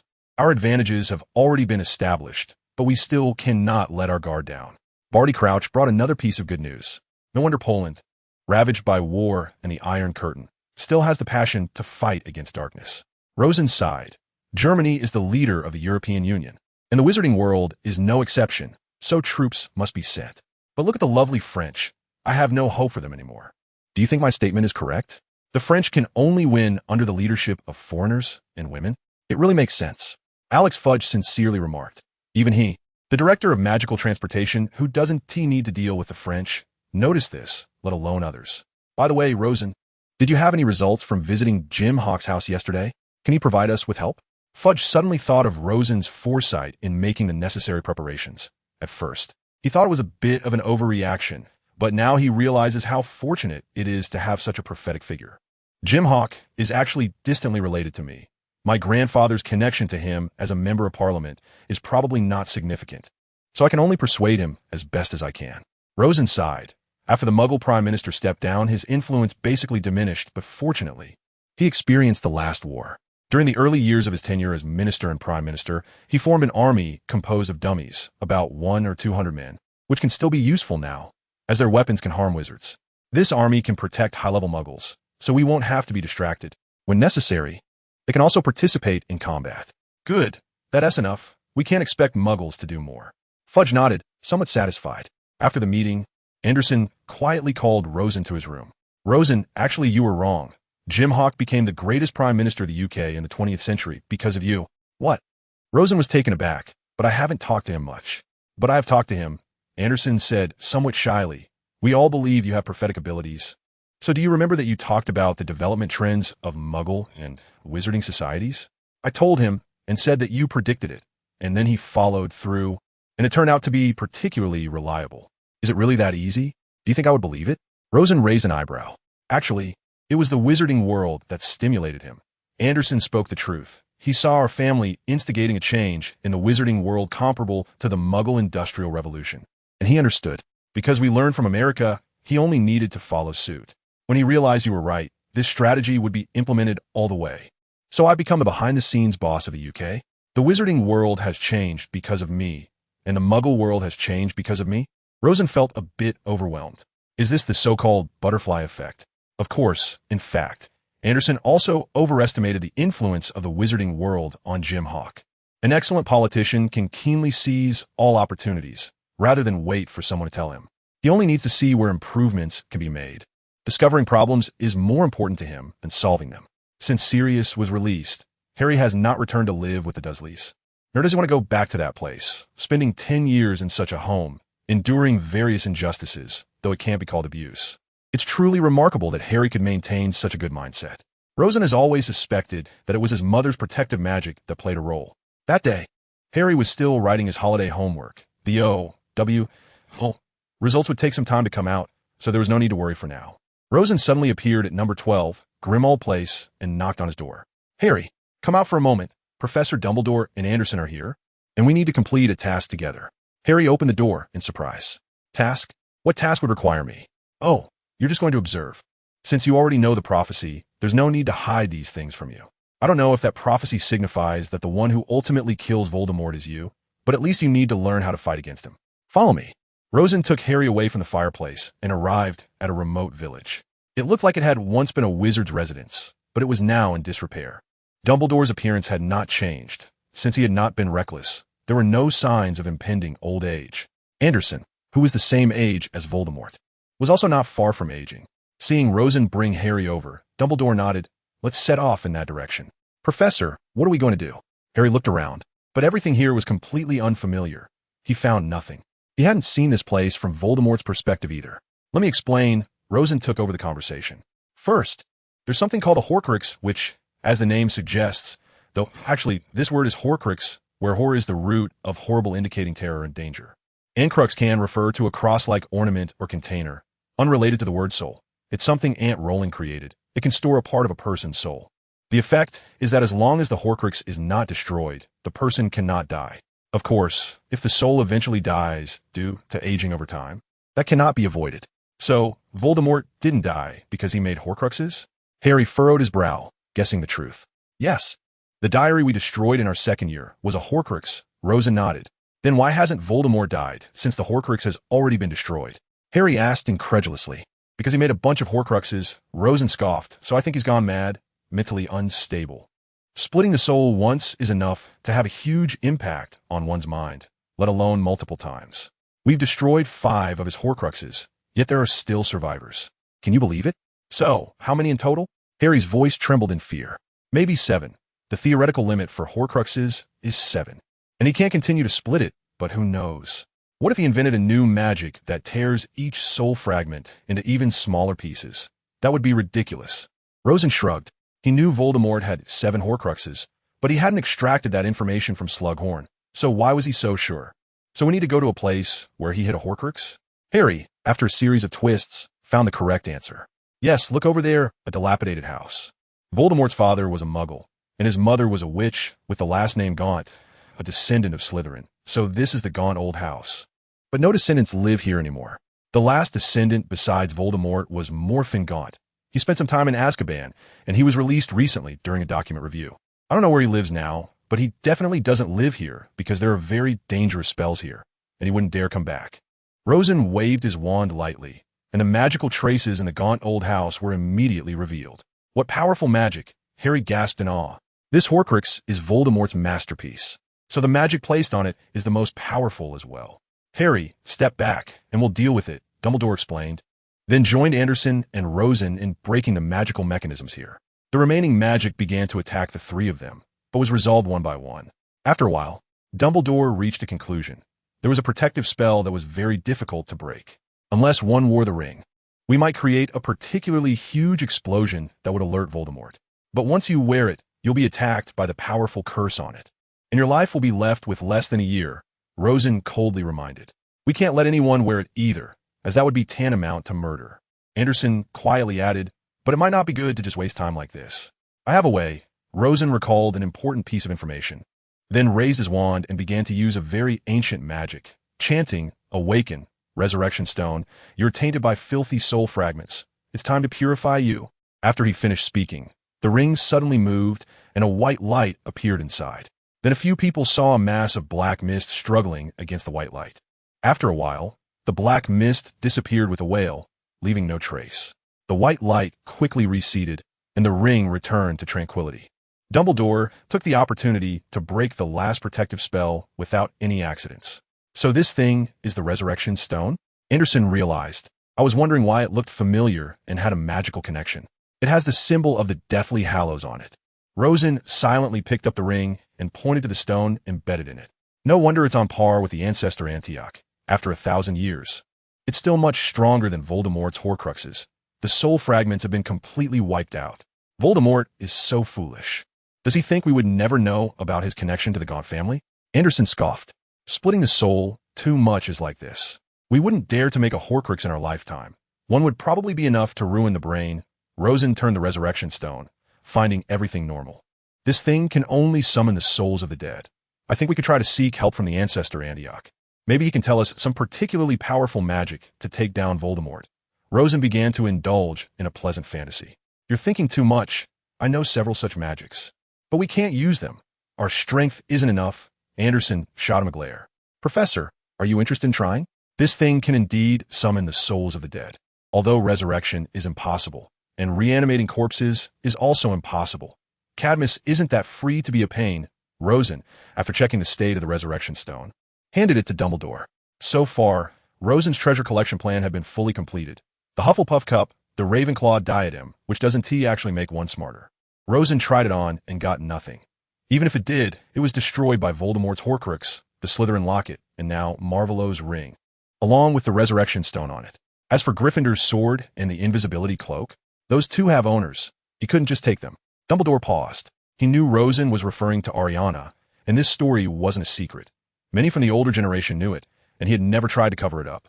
Forget it, Dumbledore sighed. Let's wait until I return to school. We should focus on the main task first. But the main task is already done. Rosen blinked. He knew all the Horcruxes he was aware of had been destroyed, except for Harry. Are there still Horcruxes that haven't been destroyed? Dumbledore asked, frowning. He wasn't a time traveler. Where would he find so much information? Theoretically, there's just one left. Harry, you also have a piece of Voldemort's soul. So you can have a mental connection with him and can speak to snakes. Rosen turned to Harry. What? I'm also a Horcrux? Harry's eyes widened. Could a living person also become a Horcrux? Don't joke with me. I haven't read that much. It was unintentional. Rosen shrugged. According to our research, when Voldemort attacked you, the killing curse was rebounded by the protective magic your mother sacrificed her life for, and thus, his last soul fragment could only attach itself to the only living being in the house, which is you. So, I have to die, right? Harry asked calmly, showing no fear. He wasn't afraid of death. I've told you about this. How could you still need to die? Rosen rolled his eyes. Harry lacked cunning, but not courage. There are two stories to tell here, and you already know them. I already know. Harry felt like he had been kept in the dark. One is the Chamber of Secrets problem we solved in our second year. After we killed the basilisk, I searched for a long time in the chamber and found a small booklet, which was Slytherin's notes on studying life. There are a bunch of records about souls in there. At that time, I had no way to deal with it, but after years of relentless research by Anderson, he finally understood it and conveniently found a solution for the piece of Voldemort's soul in your body. Should we resolve it now? Harry stated that he didn't want to have anything to do with Voldemort anymore. Now is not the time. Rosen shook his head. One reason is that we are not sure if Voldemort has other Horcruxes. Actually, he doesn't. And the other is that you might be able to see some of Voldemort's movements through this, which would still be helpful for us. Because even if we destroy this piece of soul, it only means that Voldemort can be killed, but killing him is still almost impossible. This notebook has another useful aspect. I discovered that splitting the soul can increase the upper limit of magical power.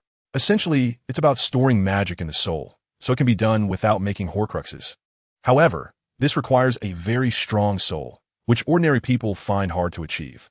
Rosen thought for a moment and shared this information since everyone here is quite reliable. So, you mean I can enhance my magical power through this? Harry realized that Voldemort's soul might be put to good use. Bingo! Rosen snapped his fingers. I actually think there are still some people who can use this to enhance their power. Let's take it slow, no need to rush. There's another story. Do you remember the tale of the three brothers I told you about? Of course. Harry suddenly remembered. You even asked me which one I wanted, right? I always thought my invisibility cloak might have this kind of function because the summoning charm doesn't work on it, while other invisibility cloaks can be affected by it. Good guess. Rosen was somewhat surprised. I also think yours is the treasure of the youngest brother in the Three Brothers tale. This legend is based on a fact, and these three treasures are called the Deathly Hallows. The wand, and it should be made by my ancestor Antioch Peveril. The Resurrection Stone, which is the one I have in my hand, should be made by the second brother Cadmus. As for your invisibility cloak, it was probably made by the youngest brother Ignotus. I can only say it's a coincidence that it hasn't ended up on a European continent. I'm quite relieved. So when these three treasures come together, can they really become the Master of Death? Harry suddenly had a beautiful vision. I don't think so, Rosen said with a twitch of his mouth. Why don't we try it? After all three are here. Professor, can I borrow the wand for a moment? I wonder what effect these three together would have. Dumbledore looked somewhat awkwardly at the scene and then took out his wand to hand it to Rosen. Rosen had never seen records about the effects of these three treasures combined, so he could only foolishly place the Elder Wand, the Resurrection Stone, and the Invisibility cloak together, simulating the symbol of the Deathly Hallows. The group stood there for a few minutes, and the atmosphere became quite awkward. It's useless. Rosen was amused and helpless. I thought I could summon death or something. That would be great. Just let him take care of Voldemort, and everything would be fine. There was never any need to hold onto any fantasies. The name Deathly Hallows was not something they came up with. It was a later interpretation by others. Anderson scoffed, unconvinced. The Elder Wand is the most eye-catching. You know how many people have died at its hands since records began. To obtain this wand, one must defeat its previous owner, so it has been filled with bloodshed for 1,000 years. Later, the wand maker Gregorovich from Germany somehow got this wand. He seems to be the only one who bought it instead of stealing it. But soon, due to his bragging, Grindelwald found out about it and stole it, and later, Professor Dumbledore defeated Grindelwald, and so the wand came here. After finishing, Rosen waved the Elder Wand and was surprised to find that he seemed able to command it, and the magical power contained within it was extremely strong. Could it be that the descendants of Antioch can use it? I Haven T defeated the professor. He tried a few spells and found that it worked particularly well, much better than his own wand. Maybe Dumbledore was also somewhat taken aback. It seems this thing has memory and can recognize the descendants of Peveril. So, is there a way for you to mass-produce such wands? Impossible. There hasn't been a second wand of this level. Who knows how it was made? Rosen was also speechless. His family also has a portrait of Antioch, but he couldn't remember it well, only recalling that he had infused a lot of his magic into it. How could that be replicated? Portraits are unreliable. Rosen, can you take me to your house? I want to meet Horace. After sending Harry back to Sirius's house, Anderson also went elsewhere, and Dumbledore suddenly asked Rosen, No problem. Do you want him to return to Hogwarts to teach? Rosen asked. Yes, I really can't find anyone else. Changing teachers every year. I had to let Severus teach defense against the dark arts this year, and I need to find someone experienced to take over potions, so it can only be Horace. Dumbledore was also quite helpless. It was really awkward not being able to find anyone. All right, but my house can't be accessed by apparition, so we can only use the fireplace. Rosen nodded, indicating he understood. The two returned to the castle, and Dumbledore, while surveying the surroundings, reminisced. The last time I came here was when you were 1 year old, when the Death Eaters attacked you. I reacted a step too slowly, but luckily nothing happened. Because they regarded me as the child in the prophecy? Rosen frowned. Voldemort sees half-bloods as his opponents, not pure-blood Neville? Almost. Dumbledore agreed with Rosen's view. So his so-called pure-blood theory is simply self-deception. He doesn't even believe it himself. Rosen knocked on Horace Slughorn's door. He was inside eating candy jackfruit while researching potion formulas with Alice, who had decided to study potions in the future. Horace, look who's here. Rosen patted his shoulder. The two had a very good relationship. Hey, Albus. Slughorn turned around in surprise, and in his excitement, the bottle in his hand almost fell to the ground. But Alice promptly caught it with a levitation charm. Horace, are you interested in returning to teach at Hogwarts? You can use Hogwarts' resources to continue your research, and it won't hinder the potion factory at all. The level of the few people you train is also very high. You don't need to be responsible for every part anymore. Rosen got straight to the point, not wanting to waste time. Is Hogwarts safer than my home? Slughorn asked confidently. I can lie here counting money without worrying about safety. Albus, you let a few Death Eaters sneak in last month. Don't think I don't know. That was an accident. Dumbledore wiped non-existent sweat. They didn't get into the castle, that is for sure. They just stirred things up in the Forbidden Forest. My main focus was on calming those rampaging creatures. Hogwarts' safety is still trustworthy. I think you can continue to cultivate your network. Rosen thought of Slughorn's hobby, and then sell the well-made potions to the factory, suggesting a talent for politics to the Ministry of Magic. After all, you don't discriminate against wizards of Muggle descent. Why not? How are Hogwarts' potion resources? Slughorn seemed to be tempted. Second only to the pharmaceutical companies, Rosen replied, and the pharmaceutical companies prioritize efficiency. Some trials are forced to stop due to lack of funding, but Hogwarts doesn't care about that. As long as the potion exists, you can research it. I know you've been eager to improve and develop some potions, but since the pharmaceutical companies don't do this, you've never had the opportunity. Great. It's settled then, Albus. I want a raise. Slughorn jumped up excitedly. Wonderful. No problem, Dumbledore said with a smile. He hadn't expected Rosen to persuade him so quickly. The issue of salary is easy to handle. At your age and experience, you deserve a salary higher than that of a researcher at Peveril Pharmaceuticals. I'll convince the board. I thought I'd need Harry to be useful, but it turns out you're more suited for the role of a negotiator, Dumbledore said with a wry smile before leaving. Harry can do it too. Trust me. Just showing him the benefits is enough, Rosen shrugged. Horace is quite charming, isn't he? I agree, Dumbledore nodded. Let me tell you a bit about his past hobbies. You might not know much.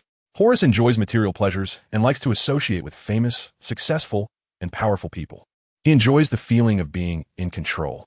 He never wanted to hold significant power, but prefers to occupy a secondary position. This way, the world is broader, and he can maneuver more freely. While at Hogwarts, he always liked to select his favorite students, sometimes because of their ambition or wisdom, and sometimes because of their charm or talent. He has an unusual ability to pick those who will excel in various fields later on. Horace formed a club centered around himself, consisting of his favorite students. He helped them get to know each other and establish useful connections, and in the end, they always gained some benefit, whether it was a free box of his favorite jackfruit candy or an opportunity to recommend a clerk to the Ministry of Magic's Goblin Liaison Office. Is that how it works? Rosen was indeed unaware of some things. Yes, remember to remind him to report to school before the term starts. I won't shortchange him on the salary. By the way, number 12 now has the Fidelius charm as well. If you want to go check out this note, Dumbledore said, handing a note to Rosen before leaving through the fireplace. He needed to make plans for the Order of the Phoenix. Looks like number 12 has become a base for the Order of the Phoenix, Rosen thought as he held the note, which contained the location of number 12, allowing him to go there. However, others shouldn't be able to see the writing on this note, as one must have the consent of the secret keeper, Arthur Weasley, to know the location. That's the wonder of the Fidelius charm. After a while, the senior officials of the Ministry of Magic were going to hold a meeting again, this time to discuss some regulations. Rosen was not interested in this and not skilled at it, so he decided to take refuge at number 12 for a while. He used the Floo network to apparate to the entrance of number 12. It was best not to use the fireplace the first time after the Fidelius charm took effect. Otherwise, it would scare them. Rosen approached the entrance of number 12, where a messy pile of old boots and rusty cauldrons lay. He could hear cheerful conversations coming from behind the door. Rosen knocked on the door. "Who's there? State your name." Arthur's voice came from behind the door. "Rosen Peveril. I don't think any Death Eater can defeat me and impersonate me. Voldemort probably doesn't have the habit of drinking Polyjuice potion either," Rosen joked. The door opened, and Rosen saw a crowd of people packed into the hall, the liveliness rivaling that of Peveril Castle. "Should I not have come here?" Rosen felt a bit regretful. "In principle, we need to verify the identity of everyone entering number 12. Arthur gestured before opening the door. Rosen walked in, but those who could not be impersonated, like Hagrid, who had giant blood, were exceptions, as Polyjuice potion would not work on him. Or Professor Dumbledore. No Death Eater could obtain his hair. Is this now a dual base for the Order of the Phoenix and the Ministry of Magic? Rosen surveyed his surroundings, noting that it had changed somewhat since he last visited 2 years ago and seemed to have expanded quite a bit. Yes, sometimes the other directors from the Department of Magical Law Enforcement come here to hold meetings, but fortunately, the kids are either in school or already working. Otherwise, it would really be crowded. Arthur nodded. Many people inside were playing around, mostly members of the Order. Tonks was at a table drinking tea, looking rather melancholic.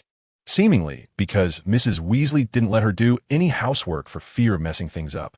"How many departments are there in the Department of Magical Law Enforcement now?" Rosen asked, having heard that the Ministry of Magic had been expanding over the past year, and correspondingly, the number of departments was also increasing. 7. The Office for the Detection of Dark Arts and the Office for the Prohibition of the Misuse of Muggle Artifacts have been separated, and a new Office for the Detection and Confiscation of Counterfeit Protective Charms and Equipment has been established, as well as a department for volunteers from Central and Eastern Europe. With the ministry paying them a salary, Arthur took a sip of tea and continued.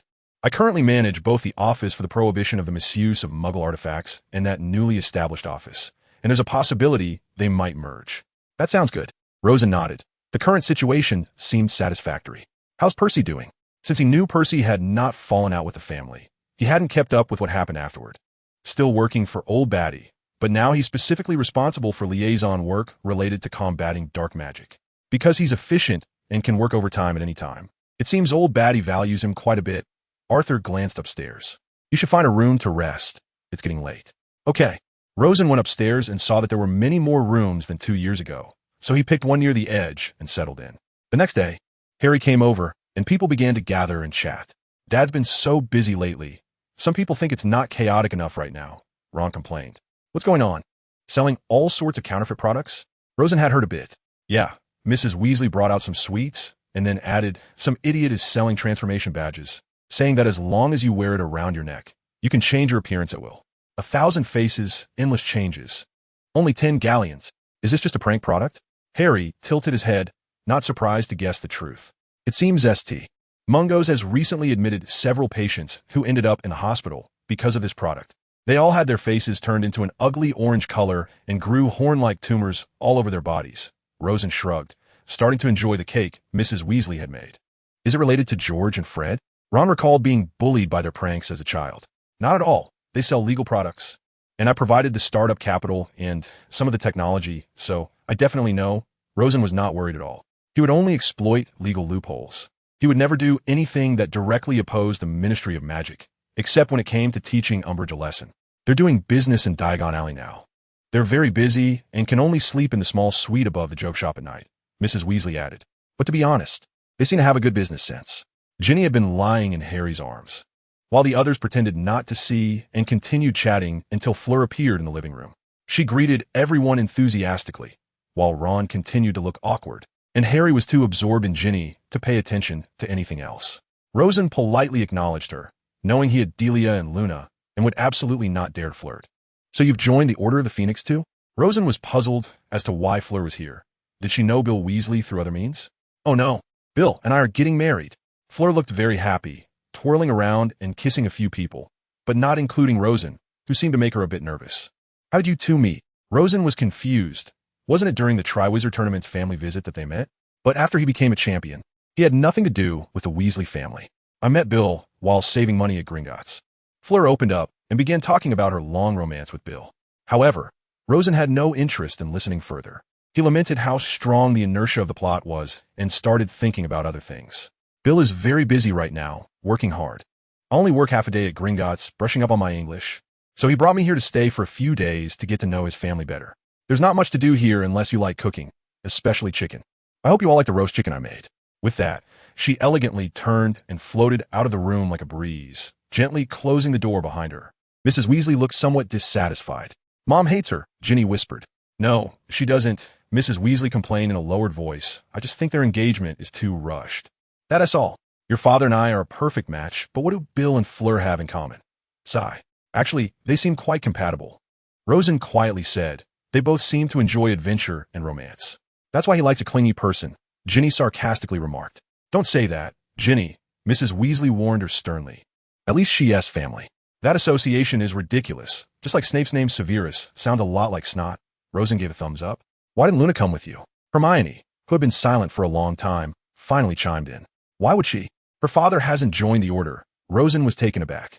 Forget it today, the O.W.L. Results are coming out. Rosen, take care of yourself. I think Luna is going to be doomed by you. Hermione shot him an annoyed glance. Aren't you just putting all your thoughts on Shafik? What does that even mean?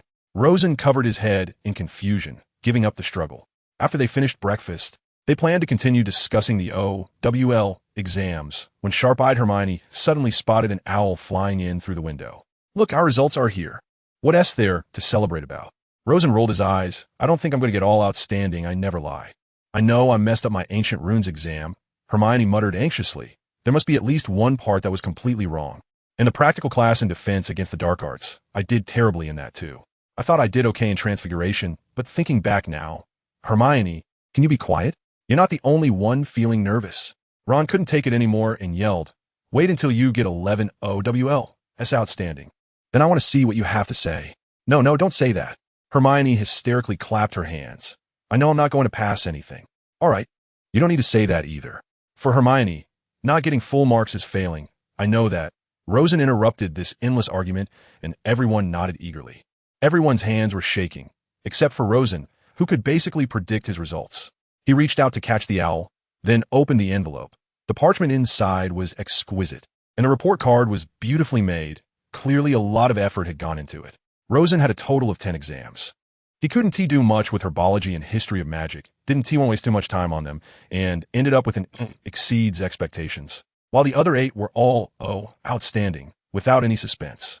For someone good at math, not getting full marks in astronomy and arithmancy would be a disgrace. Potions was basically the same as chemistry experiments in his past life, and once familiar, it was no problem. Charms, transfiguration, and defense against the dark arts were also quite easy and enjoyable for Rosen, who could take on 3 Death Eaters alone. Muggle studies and magical theory were his strongest theoretical subjects. Harry got OS in defense against the dark arts, transfiguration, and charms, thanks to Rosen's help last year. Not just 1-0. Even his weakest subjects, divination and history of magic, he passed with an A, acceptable, just barely scraping by. Ron was similar to Harry, but with slightly lower overall scores. As for Hermione, she took 11 subjects, except for divination, and ended up with 10 O's. Only 1 defense against the dark arts was exceeds expectations, which seemed to indicate she was not very good at combat. Rosen transmitted his report card to Delia using a 2-way mirror, then copied it and informed Luna through his homemade communication parchment. This had become his habitual action. During the holidays, he kept in touch with Delia and Luna this way, with only the regret of not being able to set up something like a QQ group, which would be more convenient for chatting with so many people. With Hermione around, I'll never get the top score, Rosen shrugged. He had been second since his first year, without exception, even when Hermione was petrified for a while in her second year. she still managed to take first place after the Mander treatment, which left Rosen quite speechless. Harry felt a bit dejected because I might not be able to become an Auror. What's wrong?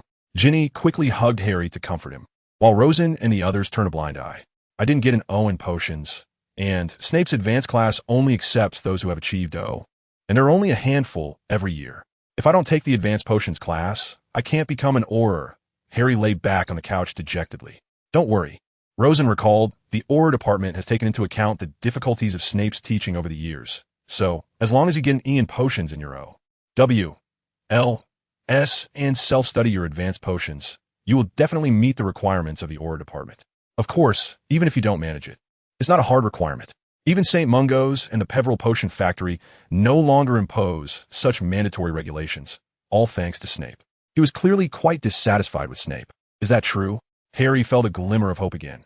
This would make Sirius happy. I can keep working hard to become an Auror and then take down Voldemort. But that prophecy said that only one of us could survive, so it might not be me who defeats him. Harry faced reality and stopped indulging in fantasies. Well, this year the potions teacher should be replaced by Horace Slughorn, and Snape will teach defense against the dark arts. So you guys can even take the advanced potions class this time. Rosen shared another piece of good news with them. Horace Slughorn? Hermione Soundi Familia. Isn't he the chief potion expert from your family's potion factory? Yes, Stiller is his great-granddaughter. Rosen nodded. This surname is also in the Born Noble, wizarding family tree, part of the sacred 28 families, although this list was fabricated by Nott. So he is also a Slytherin? Ron raised an eyebrow skeptically. Yes, he was also the head of Slytherin. Rosen calmly nodded, but I assure you he has no prejudice against blood status. Harry, your mother was one of his most proud students. There were several Muggle-born wizards in the club he formed. That sounds pretty good, much better than Snape. Harry sighed. But wait, if Snape is teaching defense against the dark arts, won't we just get tortured again? Probably. Rosen was not too happy either, unless Snape approved that he could skip the class. They talked about recent events. Ollivander's wand shop was attacked by Death Eaters. The guard there fought with the Death Eaters for a long time, and in the end, the Death Eaters fled on their own, with casualties on both sides. Lupin also came to check everyone's report cards and said, fortunately, there's now a unified guard responsible for monitoring Diagon Alley. And all the wizards worried about safety have moved to several protected places designated by the Ministry of Magic, which effectively reduces the chances of being attacked by Death Eaters. Mrs. Weasley added, solo wizards are quite dangerous. Rosa nodded. So they must concentrate together. There should be very few wizards living alone in Britain now. Our home is very close to the pharmaceutical factory and other workshops, so we can provide backup at any time in case of danger. Igor Karkaroff is dead, and Sirius has just returned from a mission. He has escaped to Russia, but was still hunted down and killed by Death Eaters. The dark mark reveals one's location, and this coward didn't dare to cut off his arm, so his death was self-inflicted. Who told him to target me during the Triwizard Tournament? Rosen rolled his eyes, expressing his delight. I'm the captain of the Quidditch team now, Harry said in surprise when he saw another letter. Do you get the same treatment as the prefects? It seems Michael Corner is the captain of Ravenclaw. Rosen was not interested in Quidditch, but vaguely remembered that the captain held a high status. Well, there's also a dedicated changing room and all the other things. Hermione seemed very happy. The most important thing is that we don't have to attend meetings as often as we do, Rosen said somewhat enviously, as if you've been to meetings. Hermione shot him a glare. I've only seen you go twice. We should go to Diagon Alley to buy things early, Mrs. Weasley urged. In principle, you must go when your father is not at work to ensure safety, but with Rosen here, we don't have to worry about that now.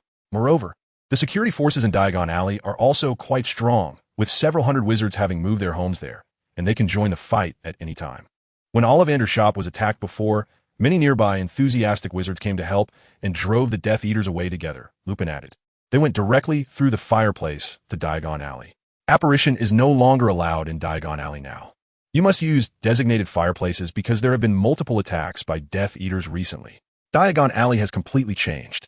The windows that used to display spell books, potion ingredients, and cauldrons in a dazzling array are no longer visible, instead covered by large notices posted by the Ministry of Magic.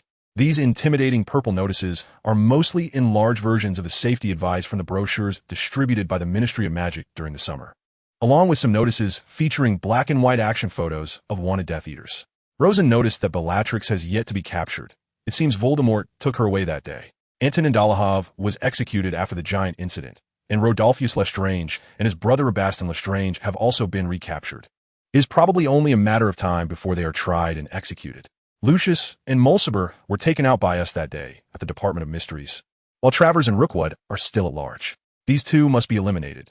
They were the ones who killed the McKinnon family. Rosen calculated that of the 10 core Death Eaters who escaped from prison, 5 have either died or been captured, leaving 5 remaining. Now, the Ministry of Magic has zero tolerance for these repeat offenders. Any of the 10 escapees caught will be sentenced to death. However, Voldemort can now only truly trust fewer than 10 Death Eaters. The rest have been killed in these recent battles. Suddenly, many shabby stalls appeared on both sides of the street. The nearest stall to them was set up under a dirty, striped awning outside Flourish and Blots, with a signboard nailed in front. Amulets effectively wards off werewolves, dementors, and inferi. A scruffy little wizard was peddling a large string of silver charms attached to chains, making them jingle loudly. Gentlemen, buy one, to protect a little girl's safety?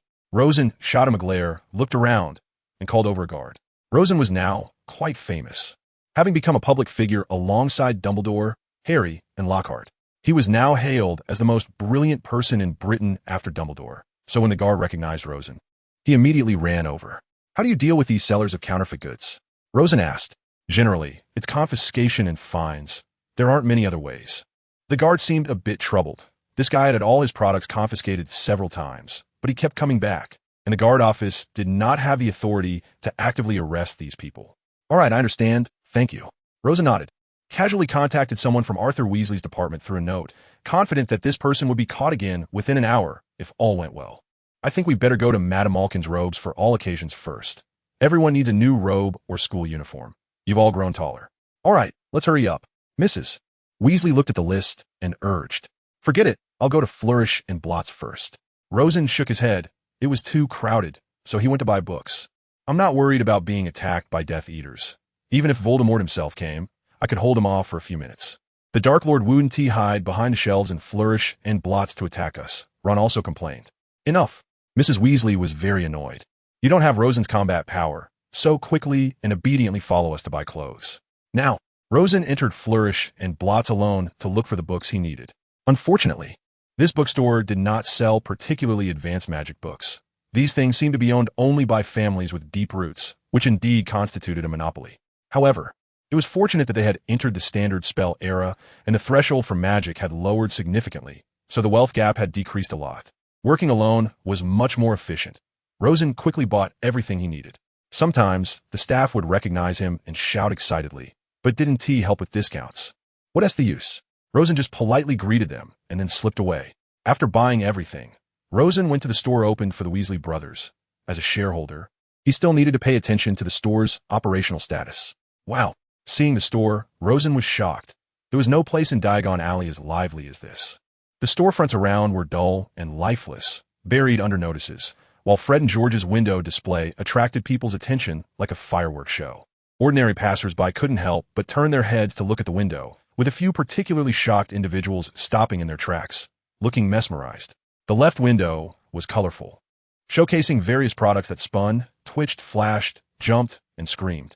You actually dare to mock Voldemort on the poster. Impressive. Rosen chuckled to himself as he squeezed through the crowd and walked over to Fred. Are you sure this won't provoke the Death Eaters? Don't worry, brother. Fred snapped his fingers. There's nothing to fear. This is just a business tactic. If the Death Eaters win one day, we'll take down the slogans and secretly support the Order of the Phoenix. He lowered his voice to speak to Rosen. So many prank products. Your D capabilities are a bit beyond my expectations. Rosen looked at the dazzling array of products on the shelves, most of which he had never seen before. Likely all new items. Well, actually, we have some cooperation with your father's team. We assist in manufacturing and selling some low-tech items, like these related to dark arts defense. Look at this, a jinx-repelling hat. We originally thought it was just a funny item. You know, you wear this hat and have your companion cast a jinx on you. And as you stare at their face, the jinx rebounds. And anyone with a bit of skill wouldn't be affected. But can you believe it? The Ministry bought 500 of them. Many Ministry employees can't even pronounce a decent shield charm, let alone the general wizarding population. We strongly suspect how they passed their O, W, L, S, and N, E, W, T, S, Fred said, clearly surprised. Now we're continually receiving large orders. So we've also developed jinx-repelling cloaks and gloves. Of course, they don't do much against the unforgivable curses, but they can handle some minor spells and jinxes, At least they can withstand a stupefying charm or a petri ficus totalis. George joined in, introducing other items to Rosen. This product. The technology must come from your father's team, right? Rosen recognized it. It was similar to a model developed by Henry that could block even the killing curse, though it was expensive and mainly used by aurors and hit wizards. Well, so a lot. Even most of the profits have to be shared with them. Of course, the remaining money can be split among the three of us without a problem. If you want, we can hand over this month's dividends to you by the weekend. Fred snapped his fingers. Oh, I'm not in a hurry. If you need to use the funds, just take them. I don't lack money, Rosen said indifferently. He picked up a bomb-like object. What's this? It seems like it can make someone invisible. I see something related to invisibility. Yes, George nodded. Invisibility smoke bomb. Imported from Peru. It's very convenient if you need to make a quick escape. He pointed to a bunch of odd-looking black owl-like objects. These are decoy bombs. They look like they're ready to escape at any moment. Just throw one out, and it will scurry away, making a loud noise to distract others when you need it. Unfortunately, aurors can't use these. Rosen's first reaction was that aurors and hit wizards were the main force in the frontline battles. But if Diagon Alley, Hogsmeade, and a few other wizarding gathering places were attacked by Death Eaters, it might come in handy. After all, if everyone threw one, they'd probably hit something. We're considering opening branches in all the protected villages outlined by the ministry, as we have the funds, but the issue is whether there's enough market demand. George revealed their plans. War really burns money, Rosen sighed. If it were peacetime, we could only sell some prank products at most, so seize the business opportunity. But we need to be prepared for a prolonged war. I'll let you in on a secret. The ministry's army has a clear advantage over the Death Eaters. But killing Voldemort is still a distant goal. With this information, I think you should be able to study market trends well. Understood, Fred nodded. Rosen left the joke shop and ran into Harry, who was rushing over. Rosen, Harry gasped. I just saw Malfoy and had a little argument with him. It seems he's heading to Nocturne Alley. Do you want to follow him? Nocturne Alley? Rosen paused. Isn't it already sealed off? I'll go take a look. You don't need to come. I can handle it alone. Rosen cast a disillusionment charm on himself, ensuring no one could see him, and slipped into Nocturne Alley. There, he saw that almost all the shops had been sealed with ministry notices. The law enforcement department had no trouble finding illegal records on this group.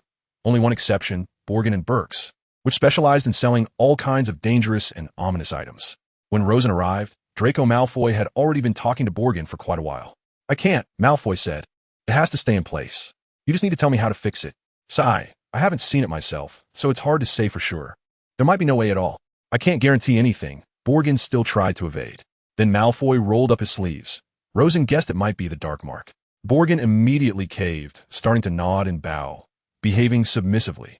Don't tell anyone, Borgin, including my mother, understand? Malfoy threatened as he turned and strode out of the shop, looking quite pleased with himself. Rosen lifted the disillusionment charm and sauntered into the shop. What did Malfoy give you? A vanishing cabinet? Rosen vaguely remembered the Weasley twins had used one to trap Slytherin's Montague for several days last semester. None of your business, sir. If you're not buying anything, please leave. Borgin glared at him fiercely. Are you so sure of that? Rosen found it somewhat amusing. He had very few opponents left in all of Britain. Nocturne Alley had been sealed by the ministry, yet your shop could still openly trade in dark arts items. I don't know how much you bribed the law enforcement department, but you've associated with Death Eaters today. Do you think your shop can keep running? Do you want to make a move in my shop? Borgin suddenly stood up. Don't think you can take me on. After saying that, he tightened his grip on his wand, his hand shaking a bit. Then I'd like to see how you differ from the Death Eaters I've taken down. Rosen had never been afraid of anyone in a duel. His magic surged instantly, entering a combat state. Borgin's face changed dramatically, and he immediately cast Serpensortia. 2 snakes erupted from his wand, clearly a form of dark magic. Not going to work, Rosen didn't even utter the incantation. 2 invisible blades appeared in the air, slicing the snakes in half. Now I'm just defending myself. Exploding Nova, he roared with all his strength. This was the most powerful explosive spell Anderson had used against Voldemort. Boom! Borgin's shop was instantly engulfed in flames, and within just a few exchanges, the victor was clear. Borgin was knocked to the ground, unconscious. The aurors and the hit wizards rushed over 5 minutes later, only to find that box door was no longer in existence, and all the items had been destroyed. Mr. Peveril, were you attacked? The aurors, upon seeing Rosen, dared not provoke him. It was no surprise that this child could become a leader of Britain in the future. Opposing him would be courting death. I was exercising my right to self-defense, Rosen said, extracting a memory from his temple with his wand, without alteration, which was entirely unnecessary, and placed it in a small vial, handing it to the lead Auror. Just take this back for your report. I have done nothing wrong. All right. The Aurors, as if granted a pardon, quickly took the unconscious Bach and left this place of trouble. They had long disapproved of this shop, but without orders from higher-ups. They dared not act rashly. Now that someone had destroyed it for them, they were naturally pleased. Bach's shop, built up over decades, even a century, they were also part of the 28 families, was reduced to ashes just like that. There would never be a dark magic shop of this scale again. So you blew up Bach's shop? That night, Rosen was urgently summoned home, and Bernard, surprised, asked him what had happened. He was involved with Death Eaters, and with so many dangerous dark magic items, would you wait for the Death Eaters to take them? Rosen felt it was unbelievable. So he had deliberately let Bach act first, thus giving him enough reason to retaliate and blow up the shop. At most, he would get judged for excessive self-defense. Well, Bernard said, covering his head, the Ministry of Magic has nothing left to hide from you. Many mid-level officials have to go through Bach's shop to exchange confiscated or bribe-acquired contraband for money. This has always been an unspoken rule. Of course, I never did that. I don't need money. Those people are probably going to have headaches now. Don't worry, with me around, you won't be in trouble. It's infuriating. If anyone dares to retaliate against me, I'll just go smash their place. Rosen was quite angry. He had fought Bach for a long time, but had never been so agitated. Bach's combat ability was far inferior to Moody's. Not to mention, he could take on 3 powerful Death Eaters before. I find you particularly obedient to Sarah. Her words are much more effective than mine. Bernard joked to lighten the mood before returning to the topic. You saw young Malfoy there, and Bach's attitude turned 180 degrees immediately? Yes. I think it was the dark mark. Otherwise, what could scare him like that? Rosen shrugged, but he doesn't pose any threat. After all, he's underage and at Hogwarts. It's still Dumbledore who calls the shots. There's no need to rashly capture him. It would only stir up trouble. However, if one day he collaborates with the Death Eaters to cause trouble, then we won't hold back. What do you think Malfoy wants to do? Bernard asked curiously. The information we have is that Lucius Malfoy was the one who orchestrated the prophecy ball theft, and as a result, everyone got caught. Voldemort was furious and assigned his son to carry out mission. As for which important figure to assassinate or whether to use a vanishing cabinet or other means to cooperate with the Death Eaters to sneak into the school, it remains unknown. However, as long as we defend properly, we have nothing to fear, Rosen said nonchalantly. All right, Bernard nodded. I now feel like you're the Minister of Magic because, in important matters, you make more decisions than Fudge. Whatever, Rosen stretched if there's nothing else. I'm going back to rest. I still have to chat with my girlfriend. After saying that, he swayed and left. This kid seems like he's still angry. Bernard sighed and continued to deal with his documents. Rosen is a very upright kid. Much of his strength comes from this integrity. I remember our ancestor Antioch was such a person. He once said that magic makes honest people stronger.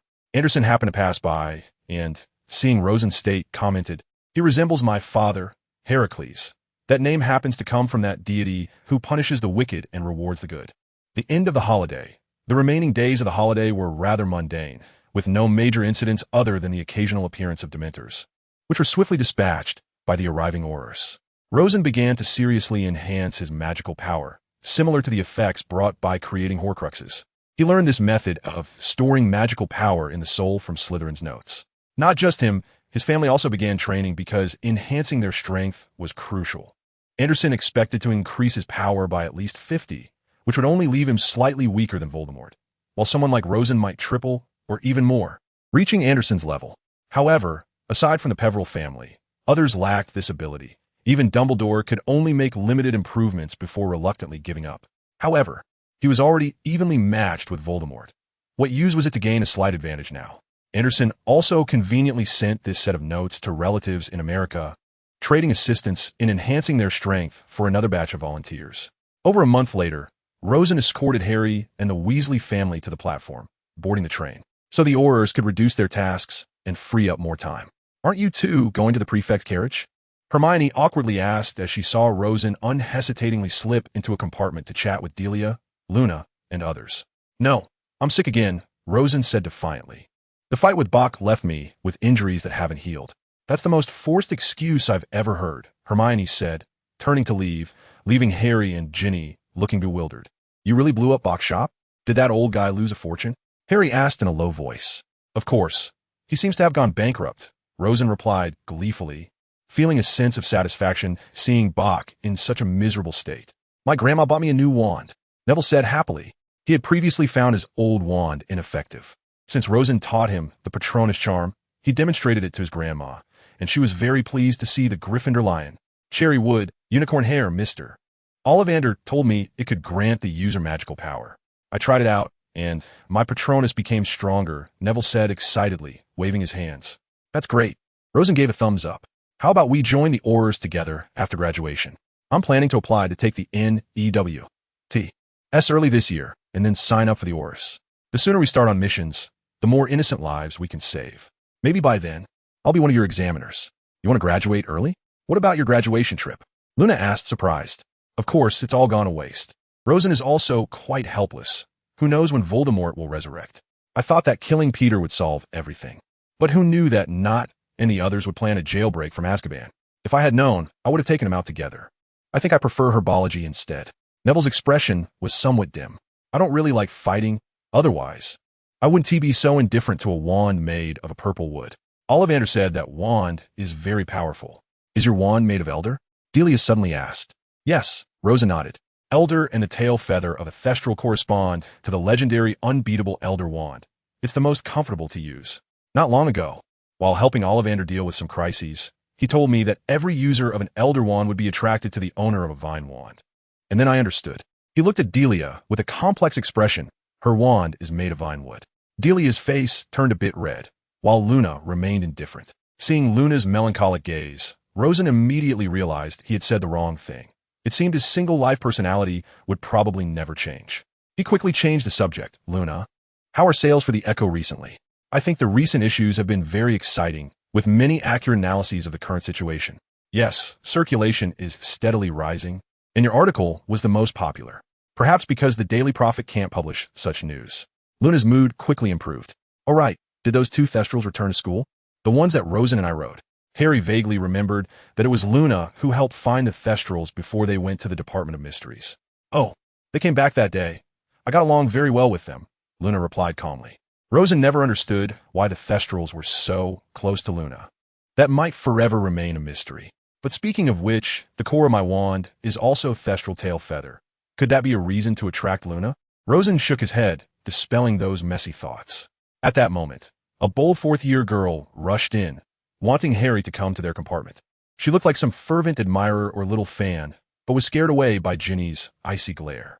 Rosen suddenly remembered that in the original story, Harry was still single at this time.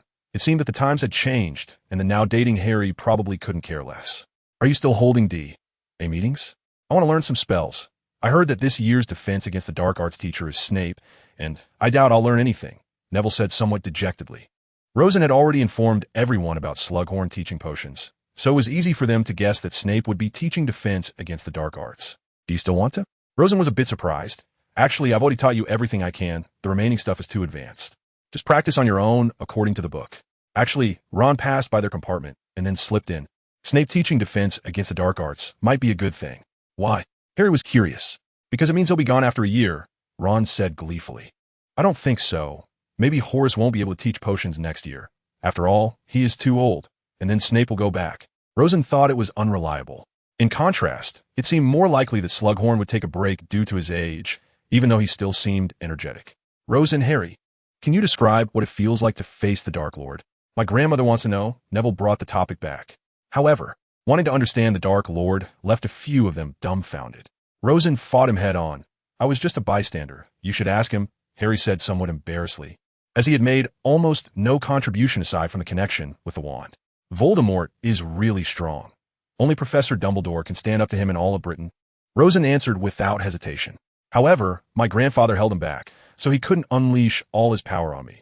I could still dodge some scattered spells. But in a one-on-one fight, I could last at most 3 minutes under him.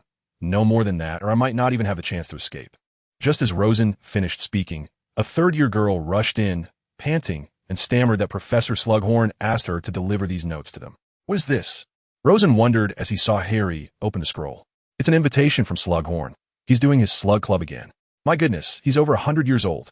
I somewhat regret encouraging him to come back to teach. What do we do now? Rosen's mouth twitched as he opened his own invitation. However, it was impossible not to give his relative's face Rosen helplessly dragged Harry and Neville along, and he was quite surprised that Delia was not on the invitation list. Maybe Slughorn knew that the Shafik family had always been a reclusive type. The corridor was packed with people waiting to be served, and they had a hard time squeezing into compartment C, which was the one Slughorn specifically wanted. He was dressed, as always, in a flamboyant waistcoat, his bald head and silver beard shining. Almost everyone here was invited because of a connection to some influential figure, except for Harry and Rosen. Rosen had to endure Slughorn's incessant chatter out of boredom. He just kept quiet and devoured the food Slughorn had brought, completely ignoring the surprised and disdainful looks from others. However, this did not mean Slughorn would let him off the hook. Rosen, my boy, you performed remarkably well during the battle at the Department of Mysteries at the end of last semester. I've already asked Bernard, based on your performance. You could easily earn a second-class Merlin medal like Minister Fudge, but the old fellows of the Merlin Order think you're underage, and it's not the right time. It's such a pity. Otherwise, you'd be the youngest recipient of the second-class medal in history. Slughorn seemed intent on flattering Rosen while pretending to forget their family relationship. The Huns are not destroyed. How can one think of home? Rosen continued eating quail eggs and meat indifferently. Of course, he had polished that phrase. Or else others wouldn't he understand. In fact, translated, it means, I'll take down Voldemort first before claiming the medal. Blaise Zabini, who has a rather mock-worthy name, also teased as Dumbass Avani, was somewhat unconvinced and then was frightened by Rosen's powerful glare, not daring to stir up any more trouble. Other Slytherin students quickly softened. This huge disparity in strength couldn't be compensated by numbers. Rosen could take on 10 of them without a problem. Throughout the afternoon, Slughorn recounted many anecdotes about the outstanding wizards he had taught back in the day, all of whom gladly joined an organization he called the Slug Club. Note, the first half of Slughorn's surname, Slug, means slug. Rosen continued to pretend he couldn't hear, burying himself in food and drink. He had been hungry all day until his stomach started to bulge. Harry also passed the time by imitating him, and soon everyone began to eat, leaving an awkward Slughorn alone to tell stories. They didn't manage to leave until it got dark. Rosen lowered his voice to warn Slughorn not to look for him in the future. He was very busy, and Dumbledore had already approved him to take the advanced wizard exam a year early. Isn't this giving you a chance to showcase yourself? Slughorn was taken aback by Rosen's lack of gratitude and quickly defended himself. I don't need it, thanks. I already have good grades, achievements, and a girlfriend. I just want to graduate early and take down more Death Eaters.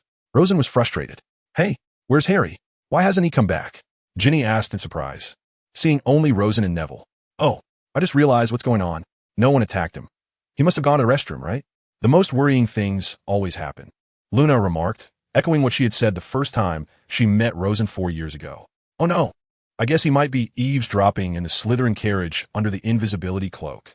After Luna's reminder, Rosen suddenly remembered that in the original story, Harry had eavesdropped like this, was discovered by Malfoy, and ended up petrified, missing the sorting ceremony. But he couldn't sneak in either, even if he did. He wouldn't be able to find Harry. After all, that invisibility cloak was said to be undetectable even by death. Unless Harry's hiding skills were so poor that getting caught would be his own fault. Dahlia, let us fulfill our duty as prefects and see if anyone hasn't gotten off the train, Rosen suggested helplessly. Sure, I notice your predictions always come true. Dahlia agreed without hesitation. The train arrived at the station, but Rosen and Dahlia still had to look for Harry, which was quite a hassle. However, if they could get some information about what he overheard, it might be a good thing. Ignatius's products are really strong. I can't feel any magical fluctuations below, Rosen remarked. After checking the Slytherin carriage for a while, they finally found Harry lying on the ground, covered in blood. Back to normal. Rosen helped clean him up, and Harry finally revived, bouncing off the train. I'm so mad. I got caught by Malfoy. This is a huge loss. Harry was fuming. Can you tell me what Malfoy said? I want to see if there's anything important. Since the gates of Hogwarts hadn't closed yet, they weren't late. Even if they were, Snape wouldn't dare to make a fuss. Rosen could easily knock Snape down like he did with Buck. Malfoy seems to have become a Death Eater and said Voldemort trusts him a lot and plans to promote him. That's about it. All right. He also mentioned something more important and exciting. What do you think he could do at school? Harry had matured, realizing that he couldn't just immerse himself in childish rivalries and needed to consider the war. Maybe helping Death Eaters infiltrate the campus or assassinating some important figure. But he can't do anything to me. I can sense toxic things, and he can't sneak attack me, as long as he dares to expose any evidence. I guarantee to send him and his father to Azkaban to reunite. Rosen felt there wasn't much important information, just Malfoy boasting to his lackeys. The security at Hogwarts was already very strict. The Ministry had designated 6 locations protected by hit wizards, where most wizards lived. The Aurors were stationed in Hogsmeade. And considering the factors involving the Order of the Phoenix, the Aurors participating in the Order were mainly deployed here. Rosen pointed towards Hogsmeade to explain to Harry. So, the safety issue shouldn't be a concern. We have a firm grip on the advantage. As long as we hold on for another year or two, I'm confident we can turn that advantage into a victory. Several hit wizards stood at the school gates, and they would only leave after the gates closed. Rosen greeted them, explaining that Harry had been delayed by some things, and he was escorting him in. The hit wizards nodded and opened a passage for the 3 of them. When they entered the Great Hall, the sorting ceremony had already begun, but there was still food on the table, or else Dahlia would starve, as she hadn't eaten enough like Rosen and Harry did in the afternoon. Did Harry really go eavesdropping and then got caught? Luna asked Rosen in surprise as she saw the group enter. Well, there wasn't anything valuable. To put it simply, Malfoy isn't a core Death Eater. Voldemort doesn't trust him at all. It's just punishment for his father. Rosen said as he sat down and picked up the chopsticks that the house elf always prepared, starting to grab some sausages. What did the Sorting Hat say? Dahlia hadn't heard the Sorting Hat sing. It suggested that we unite to face our enemies, similar to last year, Luna replied plainly. Rosen intentionally turned to look and found that Dumbledore appeared to be in normal condition, even slightly more elevated. It seemed practicing that spell had worked. Besides him, the ones benefiting the most should be Dahlia and Luna. Their souls were also very special, and they would likely make significant progress this year. Rosen didn't plan to let them join the Aurors, but being able to protect themselves was still quite important. Dumbledore began his speech, saying that the caretaker, Filch, asked him to tell everyone that it was absolutely forbidden for students to bring any joke products purchased from Weasley's Wizard Wheezes this year. Sometimes, the best way to spread something quickly is to ban it, Rosen commented nonchalantly. And you and your father are shareholders, Bill said quietly with a hint of envy. That doesn't matter. Rosen continued eating cake as the main course had already disappeared. This year, we are pleased to welcome a new teacher. Professor Slughorn, a former colleague of mine, has agreed to return to teach potions. Is Horace 110 years old? Alice couldn't remember his age. He is a few years younger than Dumbledore, probably, Rosen nodded. Meanwhile, Professor Snape, Dumbledore raised his voice to drown out the murmurs, will teach defense against the dark arts. A wave of wailing rose from the crowd, and Snape couldn't hide his smug expression. The castle's magical defenses have been strengthened during the summer, and we have received new and more effective protections. However, every teacher and student must remain vigilant and never let their guard down. I urge you, whether on campus or off, to report any anomalies or suspicious situations immediately to the staff. I trust you will all restrain your behavior for your own safety and that of others. Dumbledore's speech gradually came to a close, and people began to disperse, returning to their common rooms. The task of welcoming the new students this year fell to the 5th-year prefects, which had nothing to do with Rosen, and he could take a good rest for a while. What classes are you planning to take? Dahlia asked. The 5 Auror subjects, plus magical theory and ancient runes. Ancient runes allows for exemption exams, so I only need to take 6 subjects, which is 12 hours a week. I can move freely at other times. Rosen felt quite comfortable. What about you guys? I'm just taking the 5 Auror subjects, Bill replied. I also plan to become an Auror, but I probably want to be able to graduate early. Potions, herbology, care of magical creatures, and charms. I think I'm the easiest one, right?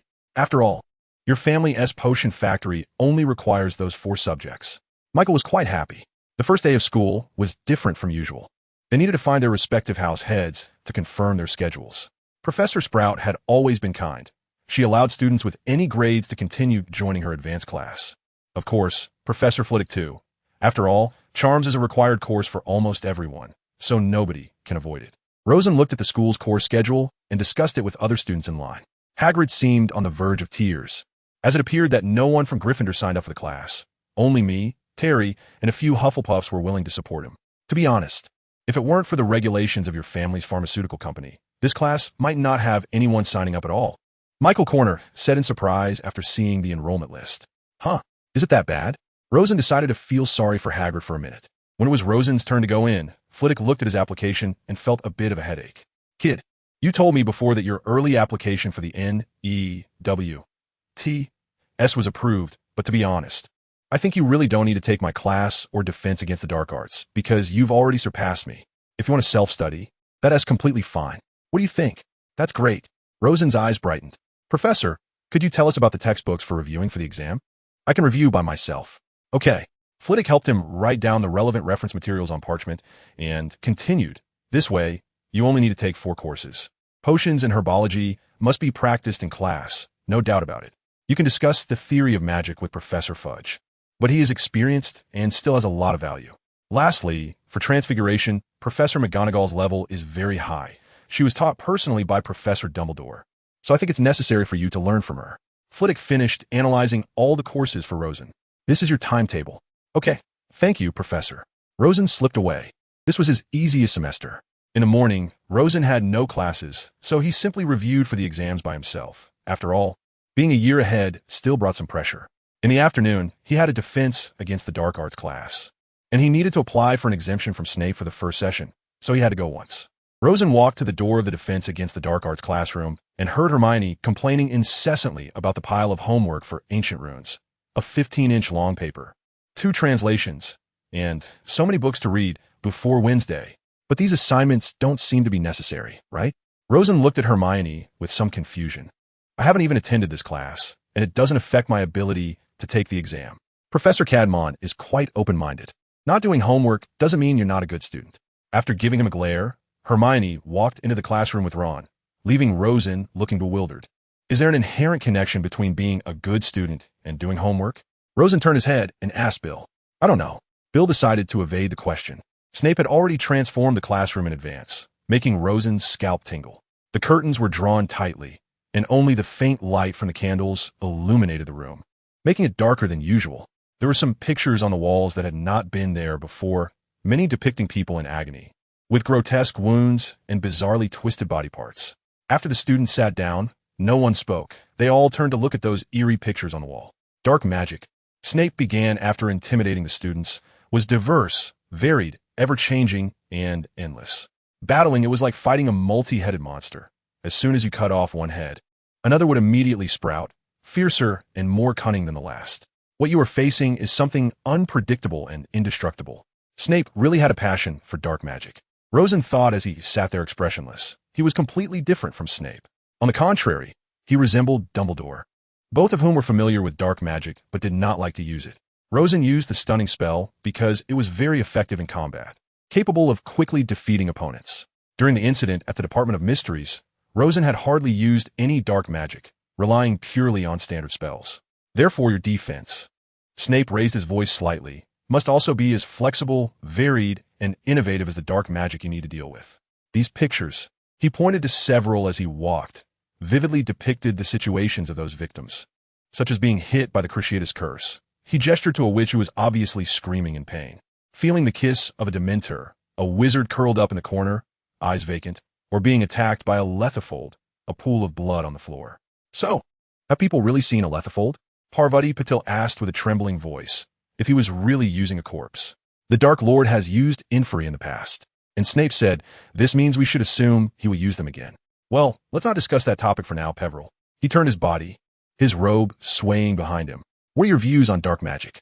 If you were to teach this class, what would you cover? Rosen found that every time Snape taught this class, he was caught off guard just like in 3rd grade.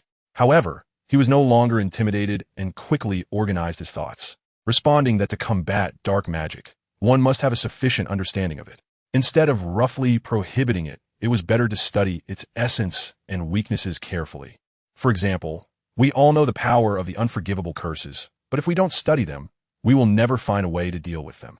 To illustrate, the killing curse involves 2 actions, a half-circle motion and a direct stab with the wand.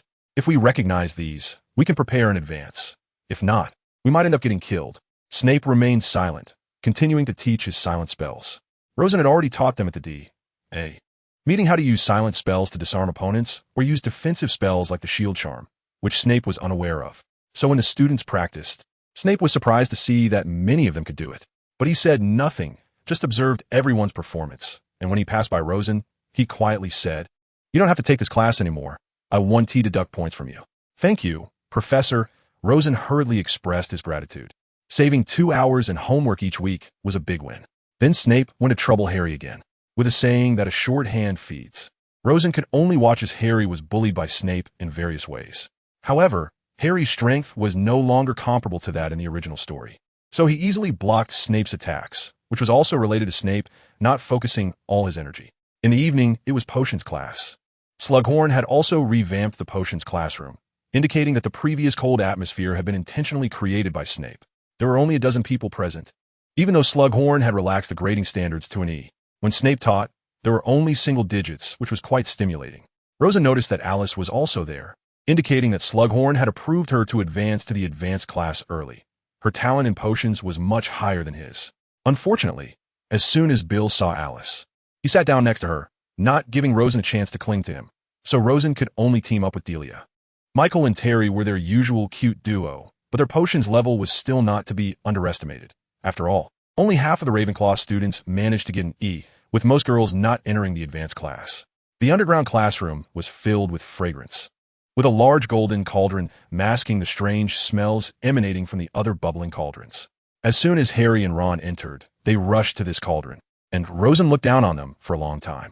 However, speaking of which, he had only ever encountered the scent of Felix Felicis so enticingly, just like the desserts he usually ate, and it brought a tremendous sense of satisfaction. Rosen once thought he had fallen under a love potion. Note, the original text does not mention what potion is in this golden cauldron. I will assume it is Felix Felicis. Firstly, the Truth Serum and the Polyjuice Potion cannot have this scent. The Truth Serum is colorless and tasteless, and the Polyjuice Potion smells terrible. The Amortentia requires the addition of something the other person likes, which here is parchment and grass, so, by elimination, I can only deduce it is Felix Felicis. Slughorn, with his belly protruding, briefly reminded everyone to take out their textbooks and ingredients, then said, I have prepared several potions for you to broaden your horizons, of course. Just out of interest. Once you complete the advanced class, you should be able to make such things. Although you haven't done it yourselves, you must have heard of them. Who can tell me what this one is? Unsurprisingly, Hermione recognized all the potions, and Rosen bet she must have memorized them in advance. Many of these potions are not usually seen. Felix Felicis is extremely expensive, both in terms of ingredients and the production process. Even Rosen had only seen it from a distance twice, and for Hermione to recognize it, she must have some sort of cheat. This one is Amortentia, right? I remember Horace likes candied jackfruit. It has that smell. Rosen quietly asked Delia, as Hermione had not yet mentioned what the third one was, and Rosen stated he had never seen Amortentia. I haven't seen it either, Delia said awkwardly. Are you expecting Snape to tell us what Amortentia looks like and its recipe? Yeah, it's hard to imagine Snape, with a lovesick look, telling us Amortentia cannot bring love. Rosen made a cold joke. Slughorn heard Rosen's words. After all, there are very few people in the classroom. Rosen was right. Amortentia cannot bring love. Love cannot be manufactured or replicated. This potion will only lead to intense obsession or infatuation. This is probably the most dangerous and powerful potion in this classroom. Once your life experiences are as rich as mine, you won't underestimate how powerful love potions can be. Do George and Fred sell this stuff? Ron muttered below. They wouldn't dare. This is classified as contraband. Hermione reminded him after sitting down, advanced potions must be approved for circulation. Hogwarts' teaching is one of the legal uses. Others include St. Mungo's and the Ministry of Magic. Slughorn announced that a small bottle of Felix Felicis would be the reward for the best group of the class. Rosen stared intently at that bottle. A 12-hour dose could sell for hundreds of galleons. Horace, you are so extravagant, he muttered. We must get that bottle back. This batch of Felix Felicis was all made by me. Alice suddenly turned her head and whispered to remind him that this batch was worth several thousand. We need to work hard. This is a lot of money. Rosen took out the potion book, which was an old textbook he had casually taken from the basement classroom in his first year, the one marked as belonging to the Half-Blood Prince, where he had even seen the disarming charm. What is this? Delia asked, seeing Rosen take out a tattered old book, a bit puzzled. There are notes. Sure. Rosen quietly gestured, then began collaborating with Delia. Currently, there are probably 3 groups that could win that bottle of potion. Bill, Alice, Rosen, Delia, and Hermione alone, as she never collaborates with others. Harry and Ron were just going through the motions, trying to mimic without much success. There is still a lot of juice in the sleeping beans. Why slice them? Even if you don't squeeze, you have to crush them. Rosen found it strange looking at Snape's notes. Was the update speed of his textbook a bit too slow? Delia picked up a silver knife and, according to the notes, began to squeeze from the side, and immediately a large amount of juice seeped out of the sleeping beans, pouring it into the cauldron. The potion of a snowy blue color was crystal clear, just as the book described. I suspect the author of the book used an excessive amount of sleeping beans. After all, he didn't clarify the quantity, Delia speculated. Potions can't be made with a wand. They must be made by hand, and muggles can't do it either. It's really harsh. Rosen stirred with a headache, counterclockwise and clockwise in a 7:1 ratio. Regarding this point, Rosen was completely convinced. Had Snape gotten so bored he improved evenness? However, the stirring's impact wasn't significant.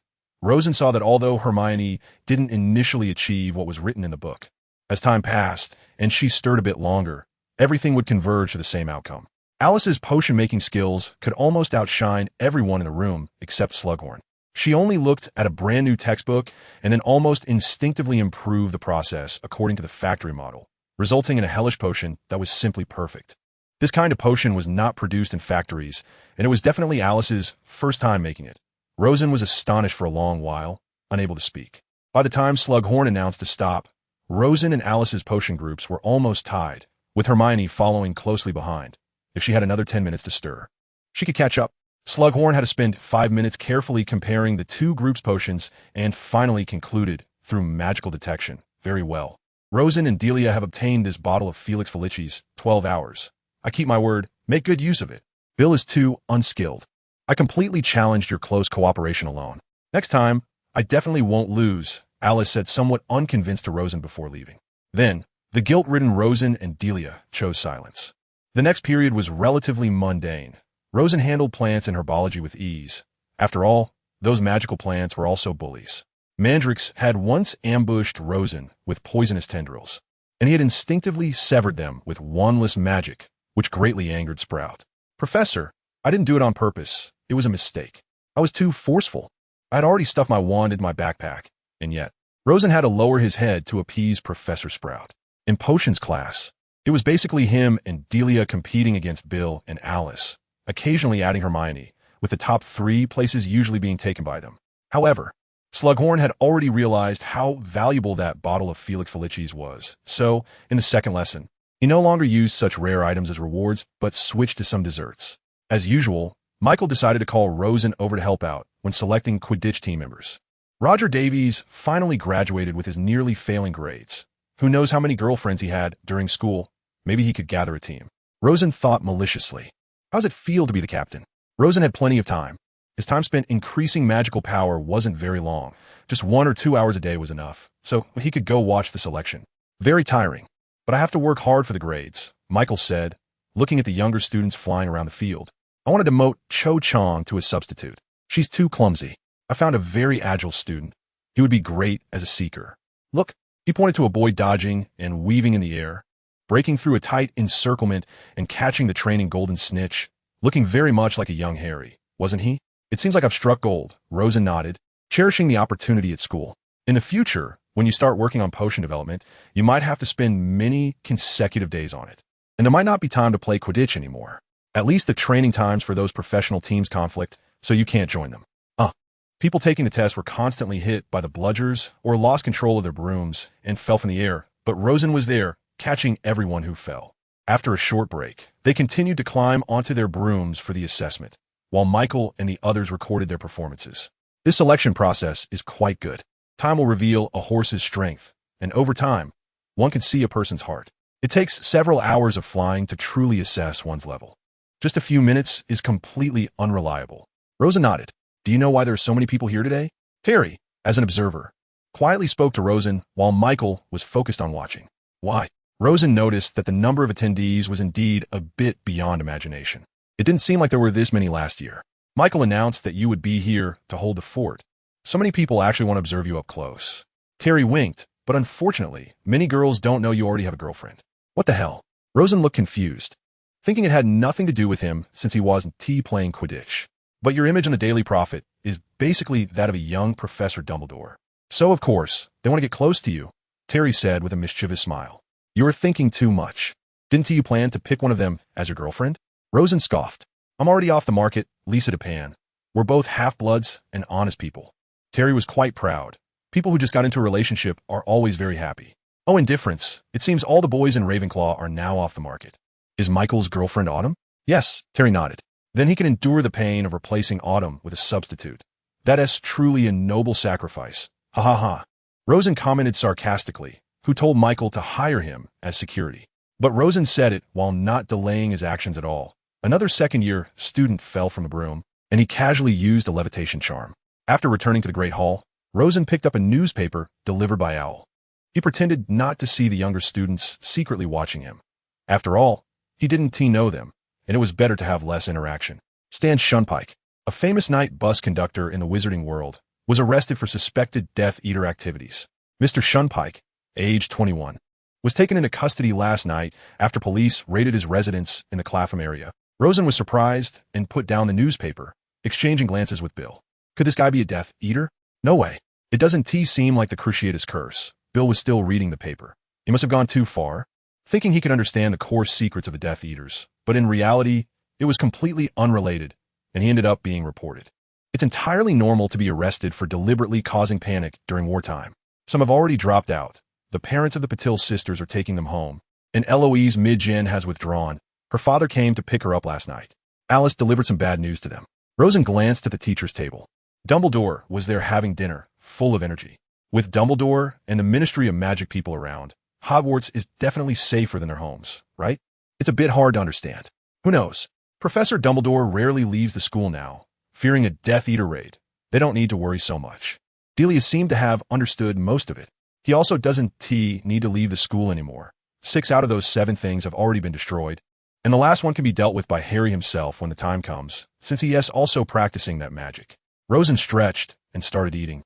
They would train together in the evening, bringing Luna along. Sure, time passed gradually, and the newspaper frequently reported about people being arrested or attacked. Rosen couldn't stop thinking about graduating early to go fight the Death Eaters. But Delia reminded him that it's best not to participate in direct combat until you complete your magical growth. The risk of being ambushed would still be quite high. In a year, you should be able to match your grandfather, and by then, even if surrounded by 10 Death Eaters, you could still win. That makes sense. I can't rush it. Sigh. Rosen still felt very uncomfortable. He truly regretted not eliminating those culprits who caused Voldemort's resurrection back then, leading to the current situation. Although not many have died so far, with every additional death, I feel guilty once. Don't comfort me. I must bear this burden. The Department of Magical Law Enforcement conducted a second search of the Malfoy residence, but found nothing. What does this mean? Bill had once again become the one responsible for reading the newspaper to everyone. It should be because Malfoy went to Borgin and Burke's during the holiday. I guess it's because of the Vanishing Cabinet. After all, there are 2 of them. Rosen speculated, but not finding anything means he didn't successfully get his hands on it. Bill was a bit confused. It means the other Vanishing Cabinet is already at the school. Rosen sighed, just not knowing the specific location. But he can't possibly bring it into the school, right? Everyone entering the school has to be scanned thoroughly by Filch with a detector. Any dark magic items would be found. I know Crabbe had a dried-up head confiscated. So you see, Malfoy can't possibly bring dangerous things in. What if that thing was never taken out of the school? Rosen decided to hint at some truth. Logically speaking, the Vanishing Cabinet should be in the room of requirement. He plans to take a closer look inside when he has time to confirm its location. Are you saying he might have discovered this thing in the school? Delia thought for a moment. It wouldn't be that room, would it, the hiding place? I'll check it out with you when I have time. Harry has to constantly receive guidance from Dumbledore, mainly showing him some memories. Rosen couldn't understand why Dumbledore didn't teach him some combat skills. Instead, he often had to give him advice, which made it quite tricky. Dumbledore can't really think that he can defeat Voldemort through love, can he? That is too unrealistic. Every time Rosen thought of the glitch way Harry won in the original story, he felt speechless. How could that happen without luck being on his side? Even if he knew he was the protagonist, he wouldn't dare to try that. How many authors would dare to give the protagonist such outrageous luck? In mid-October, they visited Hogsmeade for the first time. Although the security measures around the school were becoming increasingly strict, this level of safety could still be ensured. The Death Eaters do not have the numerical advantage, so they completely dare not attack recklessly. Filch stood at the oak door as usual, checking the names of students permitted to go to Hogsmeade. This time felt longer than usual because Filch repeatedly scanned everyone with his detector. Even if we sneak out dark magic items, what difference does it make? Ron anxiously stared at the long, thin detector and asked, "Shouldn't you check the things we brought in?" He spoke out of turn and ended up being poked a few extra times by the detector. When they walked out into the wild wind and snow, he was still grimacing in pain. The others held back their laughter, and once they left the castle, They all laughed uncontrollably on the ground. In October this year, Scotland had already begun to snow heavily. Winter came exceptionally early and was particularly cold. Rosen walked in the heavy snow, unnaturally reminded of the harsh winter in Moscow that had defeated Napoleon and Hitler. If the Death Eaters chose to provoke a conflict in such weather, it would likely lead to the same outcome. Security measures have been relaxed considerably. Wizards were generally unwilling to fight in such conditions. The joke shop was boarded up, but fortunately, the Duke of Bees had opened his door. I felt that in this weather, we could only go here and to the tavern. Rosen wasn't worried about the cold. They were wizards, not muggles. I kind of regret coming out, Delia said softly, thinking she could have gone on a date. Luna silently followed behind, experiencing nature like an elf. Horace came too? I thought he would definitely be hiding by the fireplace in this cold. Rosen pointed to the line of people buying candy ahead. He probably came over to deliver invitations for the club, Delia remarked, feeling that Slughorn was indeed a peculiar teacher, kind yet seemingly pragmatic. Anyway, I don't want to go, Rosen said, pulling the hands of the two as they waited for the clerk to hand him a few large sugar quills. Due to the heavy snow, hardly anyone noticed the three of them. With a quill in his mouth, Rosen continued down the snow-covered road of Hogsmeade. A tall, thin old man stood outside the three broomsticks. Rosen focused and greeted, "Hello, Aberforth." Aberforth had the same blue eyes as Dumbledore and was over 100 years old, which at least indicated he was a strong wizard. "Hello, you rude little fellow. A group of kids suddenly appeared in my shop 6 months ago and scared me. Isn't it a bit too much not to even say hello?" Aberforth seemed a bit displeased, as that incident had genuinely frightened him. There was a reason for it. Someone snitched, and then Umbridge staged a surprise attack. "But I'm thankful to you. Otherwise, we would have been in deep trouble," Rosen said with a wry smile. "Forget it. I won't pursue your matter. I also find that toad very annoying." After saying that, Aberforth left without asking why Rosen knew him, since he looked very much like his brother, and it wouldn't be surprising to be recognized. After all, he wasn't a member of the Order of the Phoenix, so even if the Death Eaters won, they wouldn't dare do anything to him. Borgin and Burke's shop had been destroyed, and many people had moved their private dealings to his bar, which he chose to ignore. The radio at the Three Broomsticks was playing music, likely the same tunes Rosen had played with Luna during the Christmas of the Triwizard Tournament. Considering that he might be the only one in the wizarding world who could play the piano, Rosen suspected this was indeed a recording of his performance, though the details had long faded from memory. "Hey, Tonks, what are you doing here?" Harry suddenly spotted Tonks at the next table, enjoying a drink. "Oh, it's you guys. I'm on duty here," Tonks replied, looking a bit down, as if she had just experienced a breakup, perhaps having failed to pursue Lupin. "But Hogsmeade has never been attacked, so we are quite relaxed. How's Mundungus Fletcher doing lately? Has he been stealing?" Rosen vaguely remembered from the original text that after Sirius's death, Mundungus started stealing things from the Black family home to sell, and he was never punished. With Sirius and Lupin around, he wouldn't dare. Tonks replied, listlessly, asking Madame Rosmerta for another glass of whiskey. "By the way, how come you are here? Don't couples usually hang out at Madame Putafoot's tea shop? The pink atmosphere there makes me feel uncomfortable. My mental age has long surpassed that stage," Rosen said, bored, staring at his cup. "I feel like you're here for a reason." Luna observed Rosen's behavior with uncanny accuracy, quicker than Delia's reaction. "Oh, you caught me. Someone here is under the Imperieuse curse, so I want to see what the person who cast it is up to," Rosen replied, remaining still on the table, his voice barely audible to Delia and Luna. "You sensed it through magical fluctuations?" Delia frowned, starting to look around warily. "No, I can't do that. To control someone with the Imperieuse curse, you need to use the Priori Incantatem or Veritaserum. Judging by magical traces would likely require Antioch strength. I must thank Ron. Usually, when he tries to flirt with Madame Rosmerta, she always responds a little, but this time there was no sign. So I curiously observed and found she must be under the Imperieuse curse." Rosen took a sip of his soda and continued. "Do the Death Eaters do this?" Luna asked, puzzled. "They shouldn't be able to infiltrate Hogsmeade, right? There is one who could, Malfoy." Rosen felt mentally exhausted. He was now like a firefighter. The last person compared to a firefighter was Marshal Zhukov, but he could command millions of Soviet troops. While he could only exert some influence through the higher-ups at the Ministry of Magic, and that took a lot of effort, making him extremely tired. Katie Bell is gone. She has a trace of dark magic on her. "We should follow," Rosen said quietly, then downed the last glass of butterbeer, intending to get up and leave. At that moment, a sudden scream erupted outside. Not good. Rosen's expression changed dramatically. He reacted a beat too slowly and forced his way through the anti-disapparition field imposed by the Ministry of Magic in Hogsmeade. a new ability he had developed after enhancing his powers. However, it was a huge drain, and even a mere distance of a dozen meters was enough to leave him pale for a long time. Rosen landed in the snow and saw Katie Bell floating in the air, completely different from the awkward position of someone under the Levi Corpus spell. She looked very graceful, arms extended as if she were about to fly. Her companion screamed in fright, helpless, separate left and right. Rosen waved his arm. He didn't know what the dangerous object was, but separating it was the right thing to do. Separate left and right. He cast several separation spells in succession, releasing powerful magic that startled the nearby students. A soaked brown paper package fell from Katie Bell, and Rosen immediately noticed a very dangerous item inside. He flicked his wand. The paper package ripped open, revealing a gorgeous opal necklace that emitted a green glow. Katie's companions tried to pick it up, but Rosen shouted, "Don't touch it. It's cursed." He hurriedly put the necklace in a conjured iron box, making sure it wouldn't come into contact with anyone again.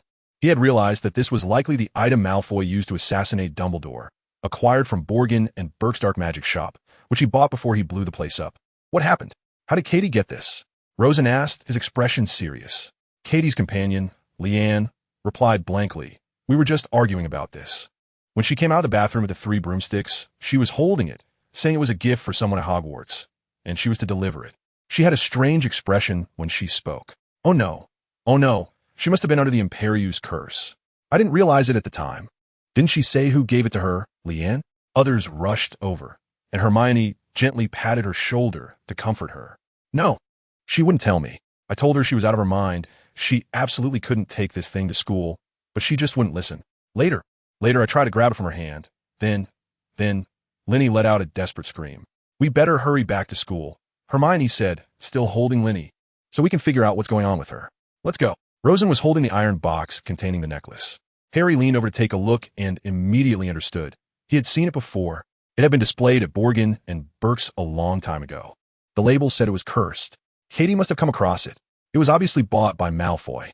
Rosen was already completely sure, but without clear evidence. It was still a bit difficult. "Let's show this to Madame Pomfrey," Delia suggested. "All right," Rosen nodded, squinting to observe it, and after confirming that he couldn't touch it himself, he closed the lid again. "I have an idea. When Malfoy makes a big news, we'll settle old and new scores together and let the father and son reunite. This is no longer a small matter. It's murder, real premeditated murder. If we don't handle this, I really doubt there's still fairness and justice in this world." So what if it's Malfoy? Does being a Malfoy mean he can kill without consequence? Rosen was furious. He was glad to have destroyed Borgin's shop in time. Or it might have killed a few people. "Hey, calm down. There's no rush. Let's talk to Professor Dumbledore." Delia gently rubbed Rosen's shoulder to comfort him. "I think Professor Dumbledore might already know about this. Luna had a premonition." "Never mind. Let's find him first." Rosen dragged his weary body back, forcibly enduring the discomfort of apparition. He wouldn't do it again unless necessary. Sour soda. The stone monster in the headmaster's office jumped aside, revealing the spiral staircase behind it. Rosen climbed the stairs step by step with the box containing the necklace. Delia and Luna did not follow, as they went to the Great Hall to bring Rosen some dinner. Rosen couldn't even be bothered to knock. He just pushed the door open and walked in, seeing Dumbledore with his eyes closed, clearly practicing that spell, which Rosen had nicknamed the soul-binding spell. "Look at this. Borgin and Burke's sells it for 1,500 galleons." Rosen threw the iron box onto the table. Dumbledore opened his eyes, glanced at the necklace inside. "Is this an assassination attempt? Is it that Malfoy kid? At least you know. It would be funny if something big happened." Rosen glared at him in dissatisfaction. "Are you planning to feign ignorance, or just ignore it? Give me a clear answer. Rosmerta has been controlled by the soul-binding curse, and I need to remind you." "Well, you decide. Do you want to wait until Malfoy fixes the vanishing cabinet and then catch all the Death Eaters at once?" Dumbledore sighed. "Then it's settled. How annoying." Rosen didn't forget to swipe some fizzing whizbees from the table before leaving. Before he left, Dumbledore handed him a few small vials containing his own or collected memories, all related to Voldemort. The next day, Rosen watched all the contents with Delia and Luna, and by the time they crawled out of the pensive in the room of requirement, it was already evening. Ogden's method of disguising muggles is too clumsy. No muggle would wear such bizarre clothes, a striped swimsuit with a formal coat over it, and shoe covers on his feet. "I would believe it if you said they were from a circus," Rosen complained. He had been a muggle for over 20 years, and that life was not so easy to forget. "I think the key might still lie with the Gaunt family. Look at the environment Mary P. Gaunt, Voldemort's mother, lived in It must be one of the reasons for this huge disaster. Delia carefully recalled every detail of the memories. If Ogden were replaced by an Auror, would the Gaunt family still attack him? Luna's imagination ran wild. I remember you telling me that attacking an Auror is a serious crime. They have the right to kill those who attack them, just like Muggle police do. It is indeed a serious crime. Let's think about Merope again. I always find it a bit strange. Merope was born into a family that had no idea what love was. With hopeless friendships and even the bond of blood being a luxury, how could she have the opportunity to experience love? Rosen felt it was odd, and besides, many Muggles can learn about what they don't know through books, but it was clear that Merope's family did not read. Perhaps, for Merope, Delia cautiously speculated. Loving someone might mean wanting to possess them, to own them. Many people who lack love from a young age find it hard to distinguish between love and possession. So she used a love potion or similar means to control Tom Riddle. Later, she stopped using the love potion. Perhaps it was because she developed the illusion that Tom would love her. Can I say she didn't understand what love was at all? Luna raised her eyebrows. Very likely. The Gaunt family is like a coffee table, filled with broken cups. Rosen nodded in agreement. The two men in the Gaunt family completely disregarded Merope as a person. Morfin's mocking attitude, Marvolo's indifference, scolding, and even physical abuse, as well as her clothing, all indicated Merope's low status in this family. It was precisely because of her low status that she didn't even have the right to like anyone. Old Tom Riddle was cursed by Morfin simply because Merope liked him, and he was a Muggle. This family is bizarre. I can only say that inbreeding is deadly. Rosen found that this family had completely refreshed his worldview. Also, Delia recalled more details. An ordinary wizard could never have repaired a jar, yet she could never achieve it. Her magical ability had been suppressed to such an extent, which was clearly related to her family. The attitudes of the remaining two members of the Gaunt family towards this matter were one ridicule and one scolding, with no sign of sympathy at all. I think Morfin has schizophrenia, at least an antisocial personality. Rosen, didn't you just translate that snake language conversation for us? Rosen taught himself snake language. Details in Volume 2. Morfin immediately used a curse on Ogden and then abused the snake in Parseltongue. And Marvolo, too, regarded noble blood as more important than life. It's simply insane. Luna shook her head helplessly. Living in such a family is truly a misfortune in life. By the way, Rosen took out a ring. This is the ring that Marvolo had. The stone on it is the Resurrection Stone, one of the Deathly Hallows. The Peveril's emblem I mentioned earlier indicates that their family should be descendants of Cadmus from the original three brothers, and now they have ended up like this. It's truly tragic. This thing belongs to me for now. I have 3 of the 4 founders' relics in my hands, and I can gather the 3 Deathly Hallows immediately if I need to. I realize I've become quite wealthy. He lightened the mood a bit. Otherwise, just discussing this family tragedy was indeed a bit awkward. The mysterious person's father was also quite miserable. Delia did not comment but sighed. As a Muggle, he was inexplicably drugged with a love potion and then eloped under control, ruining his reputation. Suddenly one day, when the effects of the potion wore off, he woke up. A normal person's instinct would be to escape quickly. When Voldemort was born, he was a product of a lack of love. And with no experience of love in the orphanage or Hogwarts, he ended up walking further and further down a dark path. Rosen followed this line of reasoning, but thought it was wrong. After all, Voldemort was handsome and academically talented during his school years, even stronger than him. He had so many admirers, so how could he not have had girls pursuing him? It was clear that he didn't want to accept love. He just didn't believe it. He huffed in dissatisfaction. Delia and Luna were not angry about Rosen mentioning his admirers. In fact, they had known for a long time, especially since they had helped write many of the replies during the Triwizard Tournament. Well, it's not that he didn't have the chance. He simply wasn't willing. Luna concluded, pointing out that he had an unusual control over magic from a young age, something even Rosen couldn't achieve. She glanced at Rosen with some concern, but saw he was not upset, so she continued, saying he had already realized he could control these abilities to some extent and began to use them consciously, using magic against others, intimidating, punishing, and controlling them. Like the rabbit that was hanged and the boy and girl he lured into the cave was very telling. By the way, why did the Dark Lord end up looking like that? Was it during the latest memory of Professor Dumbledore, when he applied for the defense against the dark arts position? Luna was somewhat surprised. The transformation was too drastic. It should have involved some dark magic transformation, which Rosen found unremarkable, like injecting himself with basilisk blood or undergoing a series of dangerous dark magical transformations. Much of his power came from these, rather than inheriting the power of his ancestors.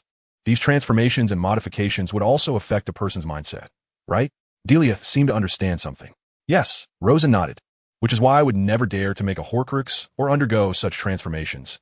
It's too dangerous and not worth it at all. Ah, speaking of Horcruxes, I suddenly understand what that phrase means. A harmonica is just a harmonica, but a ring is a Horcrux. The first 4 years were tumultuous every Halloween. The first year was the troll, the second year the Chamber of Secrets, the third year Sirius Black infiltrating the castle, and the fourth year the Goblet of Fire, announcing names. However, starting from the 5th year, Halloween became much quieter, and no annoying incidents occurred. Perhaps that was good news. Rosen calmly welcomed the arrival of winter, occasionally going out with Delia or Luna to chat in the empty snowy fields, talking until they felt like time had stopped. They reminisced about the past, opening long-sealed memories, and looked forward to the future. If every day could be this peaceful, I have no interest in studying hard or fighting. Being a slacker is truly enjoyable, Rosen sighed as he caught falling snowflakes in his hands. Times create heroes. Your appearance in the prophecy clearly indicates you are here to end the darkness. If it weren't for the war, you might not even be in this world, and we would miss out on the most precious person. Delia placed her finger on the snowflakes in Rosen's palm, bringing a bit of warmth to his cold hands. Meanwhile, Luna used her wand to control the trajectory of the snowflakes, showing her close connection to nature. In fact, we are already the happiest people, Luna said as she put away her wand to comfort him. Look at how much effort Bill puts in every day to please Alice.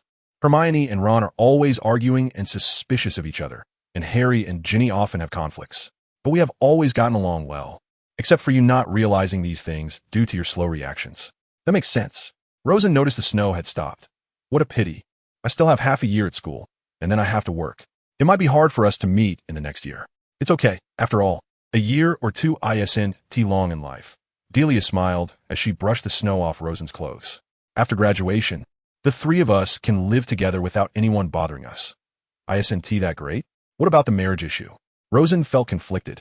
Neither the Muggle nor the wizarding world allowed polygamy. I could just get a Muggle identification, so it won't contradict either side, Luna said nonchalantly. It seems this loophole has been exploited before, and no one has fixed it. Can it really be done like that? Rosen shook his head, finding the idea beyond imagination. They returned to the common room, where Bill told Rosen that many people from Gryffindor were trying to buy love potions. Who knows who would become the target of the girls? But I think you'll most likely get drugged, so be careful, he reminded with ill intent. Do love potions really work for me? Rosen stared blankly at the table. He also had a bottle of love potion, which he got from Slughorn, purely for observation purposes. He had no intention of using it. It's on par with Veritaserum and might even be stronger. At least Veritaserum can be resisted for a while with brain-blocking spells. But love potions can only be resisted by the source of magic. I suspect even Professor Dumbledore would find it difficult. Delia widened her eyes, carefully examining the potion.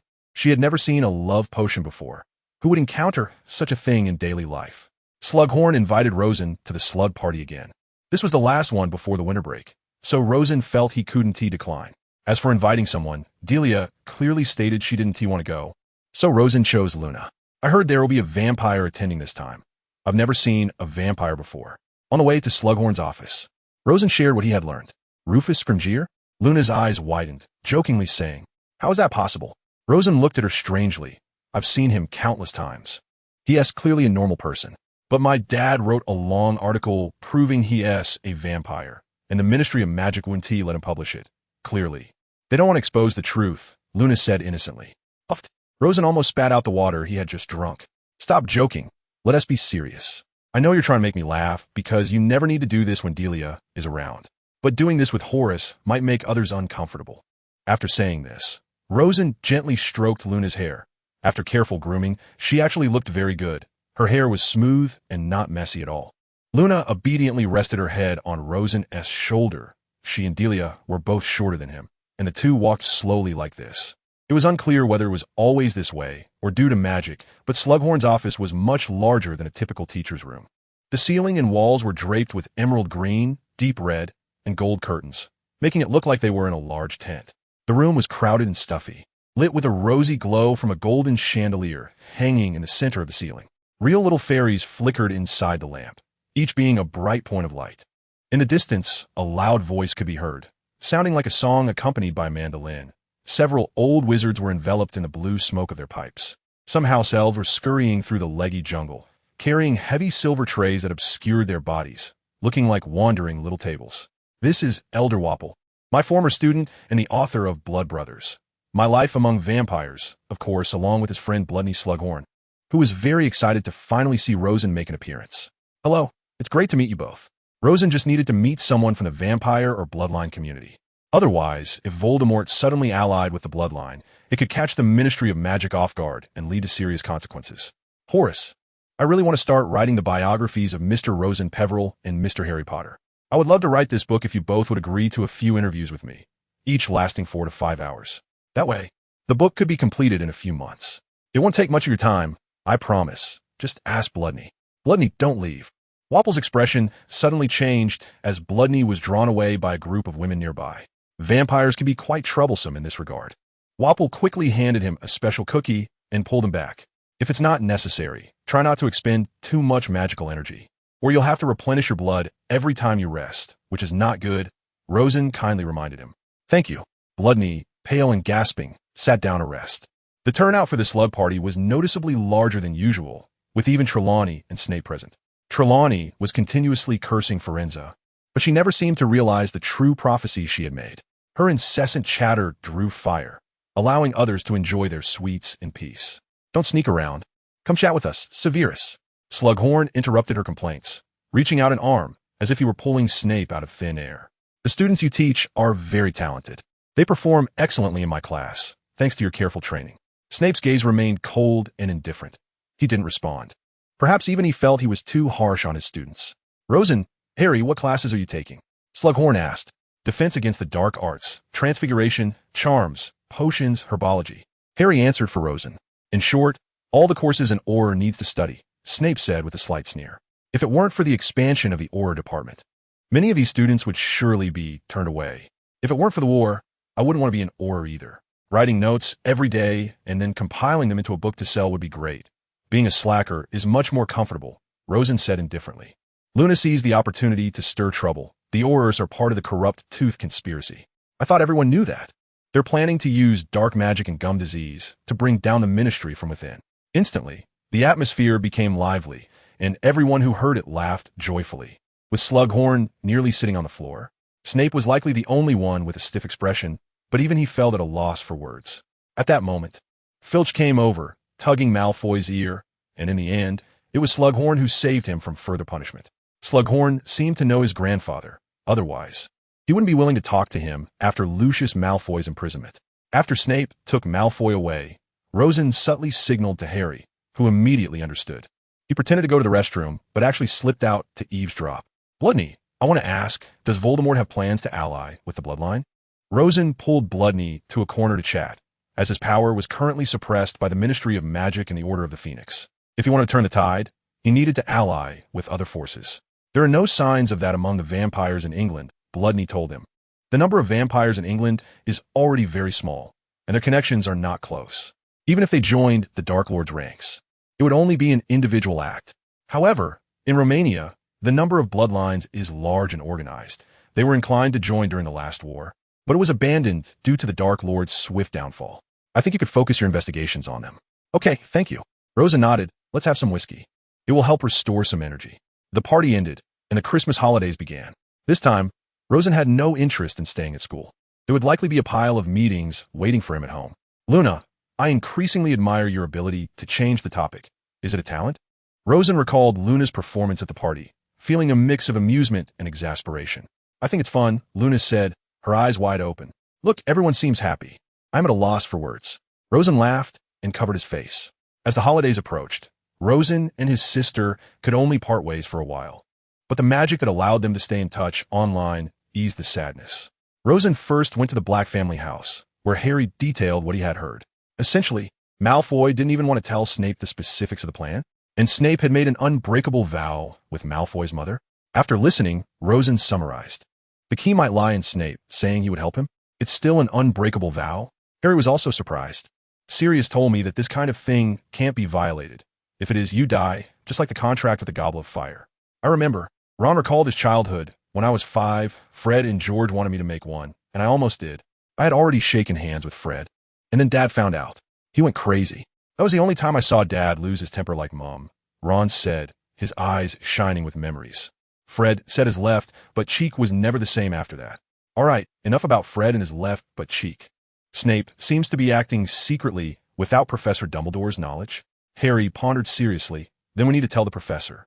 It is necessary, Rosen nodded, unsure of what Dumbledore was thinking. If in the original story, Dumbledore knew he could only live for a year and accepted his fate, in this world, he couldn't do the same. To be honest, Snape is a double agent. He has to pass information to both the Order of the Phoenix and the Death Eaters. So sometimes, I suspect he even has to serve both sides to ensure he doesn't violate two conflicting magical contracts. He made a joke. Before Dumbledore dies, Snape will not stand with Voldemort. That's for sure. Lupin also arrived, explaining that Dumbledore had initially protected Snape, saving him from trial. If he opposed Dumbledore, he would surely pay a heavy price, so we need not worry. So what we need to worry about is that Professor Dumbledore shouldn't be murdered, right? Rosen sarcastically remarked. Malfoy's task is undoubtedly to assassinate Professor Dumbledore. Since it's not a critical moment, I don't plan to expose him.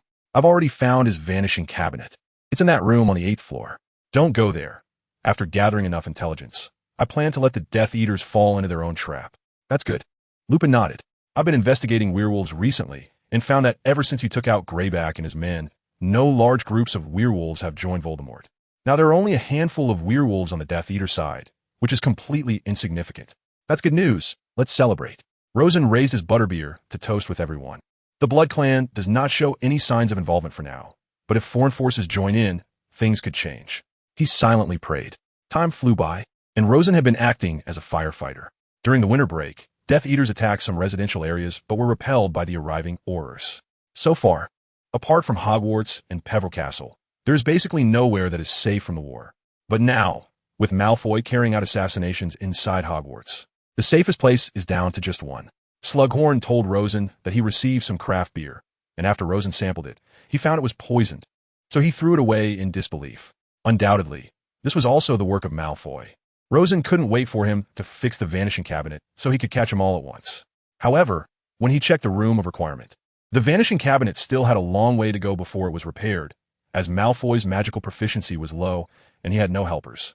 Rosen's training had already passed 6 months, and his magical power had made significant progress, equivalent to several years of accumulation before. In another 6 months, he could graduate early, finish his exams, and join the Auror team. But before the matter with Malfoy was resolved, he still needed to focus all his energy on the internal school matters. Rosen attended the high-level meetings at the Ministry of Magic as much as possible. The volunteer teams for various countries had completed their adjustments and could cooperate closely in combat. Voldemort seemed to be expanding his army everywhere, but many of his former helpers were dead or had fled. Thus, he could only go abroad to recruit others, making the situation appear to have entered a period of calm. We must actively seek out opportunities for battle. Otherwise, dragging this out will be hard on us too. At one meeting, Bernard sighed, mentioning that the financial pressure was still significant. The mobilization could not continue indefinitely. We still needed to pay salaries and purchase many magical items. I've been trying hard, Rosen thought, feeling a headache. Last year, we had dealt a heavy blow to Voldemort, and almost all of Azkaban's inmates were wiped out. Giants and Dementors could no longer influence the battle, and the werewolves had withdrawn from the war 3 years ago. The only time they actively initiated conflict. We ambushed them. It will be a bit of a challenge to stage a similar campaign again. I currently only have one method, which is to lure the Death Eaters into Hogwarts. You know, that Malfoy kid is repairing the vanishing cabinet, trying to complete the task Voldemort assigned to him to assassinate Dumbledore, so I plan to turn the tables. But how do you plan to ensure that Voldemort suspects nothing while allowing Death Eaters to enter Hogwarts? Anderson was somewhat confused. Snape had gained some trust from Voldemort, but perhaps it wasn't enough. I plan to use something crucial to Voldemort as bait. Rosen explained his consideration, but this method could only be used once. Starting from the summer vacation, we can only confront him directly. My idea is to let Voldemort see bait that is enough to distract Dumbledore and the Ministry of Magic. By then, I will have the plan ready and hand it over to you. That works. Fudge nodded. The prolonged labor made him feel particularly exhausted. So many times if a subordinate could offer a good suggestion, he would refrain from making any comments, even if he had ambitions for power. There were limits to what he could endure. The total mobilization was also a last resort. Although ordinary wizards had many grievances against the Ministry of Magic, they could not do without its protection at this moment, if they did not live in one of the few areas defined by the Ministry. Being discovered alone by Death Eaters would only lead to death, and compared to that, life was more important. As for the strict searches, the ban on apparition, and even requiring approval to use fireplaces, those had already become negligible. Can you bring Harry Potter on board? Get him to represent the Ministry of Magic. Maybe it would have a better publicity effect. One day, Skiving Snackbox approached Rosen after the meeting. There's no need for that. Rosen was taken aback. Just let the Daily Prophet promote it. After all, he will be an Auror in the future. It seemed that in the original story, Skiving Snackbox did the same after becoming minister, but at that time, Harry was very disappointed with the ministry, and it ended badly. The current casualties in the wizarding world were much better than in the original story at the same time. Amelia Bones was alive and well, continuing her role as head of the department. Sirius had naturally not been killed by Bella, but the ministry had failed to capture Bella. After years of Rosen's relentless efforts and planning, results were finally achieved. Given the inefficiency of the ministry in the original story, even if Dumbledore had not died, it would have fallen. The holiday soon came to an end, and the apparition classes were about to start at Hogwarts. Rosen did not have a license, but no one would question his ability to apparate. After all, he had demonstrated it in front of his classmates at Hogwarts, and, at that time, the anti-apparition field had not yet been lifted. Of course, Rosen still did not have the ability to enter and exit Hogwarts directly. He could only perform short-distance moves. It was said that Gryffindor's Seamus Finnegan was so excited about signing up for the apparition course that he accidentally shot a jet of water at the ceiling, which rebounded down and hit Professor Flitwick in the face. After class that day, Bill recounted the amusing scene. So what happened? How did Professor Flitwick punish him? Rosen found it a bit funny. Seamus Finnegan was punished to write, "I am a wizard," not a baboon waving a stick 100 times. After Bill finished, everyone nearby who heard it laughed uncontrollably. Very impressive. Harry was busy studying and training for Quidditch, while also trying to improve his strength and reviewing memories with Dumbledore. Although Rosen could never understand why, despite having figured out all the Horcruxes, Dumbledore insisted that Harry watch them all. He had already confirmed with Slughorn in a half-threatening, half-inducing manner that there were 7 Horcruxes in total. Voldemort had killed his father's family by framing them, putting the blame on his uncle, and had become such a schemer even before he reached adulthood. Unfortunately, no one saw through it at the time. Sigh. Rosen recalled the contents he had read and sighed. It was indeed a major mistake of Headmaster Albus Dumbledore, although we now know that this headmaster turned Hogwarts into a giant maze. Delia was also in a bad mood. Voldemort's actions were not coincidental. They were inevitable. At 16, committing murder and creating Horcruxes, even Grindelwald wasn't that extreme when he was young. At the very least, Grindelwald must have known how to create Horcruxes, but he never did it. Malfoy's vanishing cabinet is about to be repaired. Should we prepare to take action? Rosen walked into the headmaster's office, interrupting Dumbledore, who was deep in meditation. Do you have any plans? Dumbledore looked at Rosen, unperturbed, as he rummaged through the candy on his desk. You and Anderson must be outside. It's already May, and after nearly a year of improvement, Anderson's strength is only slightly weaker than Voldemort's. But the two of them could fight all day without a clear winner. At the very least, we need to make Voldemort believe you are outside. So I plan to let Voldemort know that you discovered his ring. Rosen revealed his plan. Let Severus pass on the information to Voldemort, saying that Anderson and I are going to deal with the ring in the shack. Dumbledore stroked his beard. It seems this trick can only be used once. But what about the Ministry? If the Ministry remains vigilant, Voldemort wouldn't dare to act, right? Let the Ministry clear out the corpses in that cave. Rosen said without hesitation that cleaning up the thousands of corpses inside will be quite a hassle. The Ministry of Magic would need to deploy 100 to 200 people to create a situation where Hogwarts appears defenseless. And then we can wait for the Death Eaters to walk into the trap. What if Voldemort appears? Dumbledore considered a tricky problem. Without me, victory is impossible. You hide at a distance, and if Voldemort comes, join Anderson in taking action. If Voldemort does not come, we will proceed with our original plan to eliminate the Death Eaters. Slughorn brewed a cauldron of Felix Felicis, and everyone would take it when the time comes, gathering all members of the Order of the Phoenix at Hogwarts. This way, we still have an advantage in numbers. I alone can take on 10 Death Eaters. Rosen's strength now matches that of the previous Anderson, and his magical power has increased several times. Harry's strength has also improved. I think he can train a bit. Dumbledore thought for a moment and decided to involve Harry, as his combat power seemed to surpass Severus. The enhancement from Voldemort's soul has given him too much of an advantage. I plan to give him special training in the next few days and teach him how to fight. All right, we must take down another 20 Death Eaters this time. Rosen nodded fiercely. Divider, Harry and Malfoy clashed in the washroom, with Malfoy attempting to use the Cruciatus Curse. However, Harry's strength was now enough to overpower him, so a single stunning spell left Malfoy unconscious.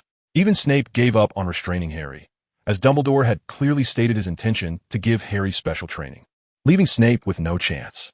A few days later, Rosen and Harry encountered Professor Trelawney in the corridor. She told them that someone had been cheering in a room, as if celebrating something.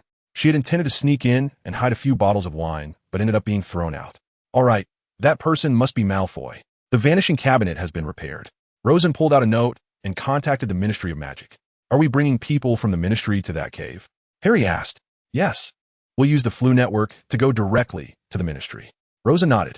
Dumbledore followed the original plan and made a trip to Hogsmeade, letting Rosmer to see him leaving Hogwarts with Anderson, intending to head to Great Hangleton, but in reality, they made a detour and secretly returned to Hogwarts. Thanks to Rosen discovering that Madame Rosmerta was under the control of the soul-sucking curse, Dumbledore remarked that otherwise, we wouldn't have any reliable methods. Without him, you'd probably be dead. Anderson said bluntly, could you handle that ring on your own? The curse on that ring is enough to take your life if you recklessly open the resurrection stone. All right, I admit it. Dumbledore nodded, and the two returned to the headmaster's office. Divider, over 100 fully armed Ministry of Magic personnel, equipped with protective gear and tons of potions, arrived near the sea. Are you saying the place filled with corpses is here? Bernard looked at the open sea with confusion. Up on that cliff. Rosen pointed in a direction. Let us go. He gazed at the distant sea under the moonlight and the starry night sky, a cold breeze ruffling his hair.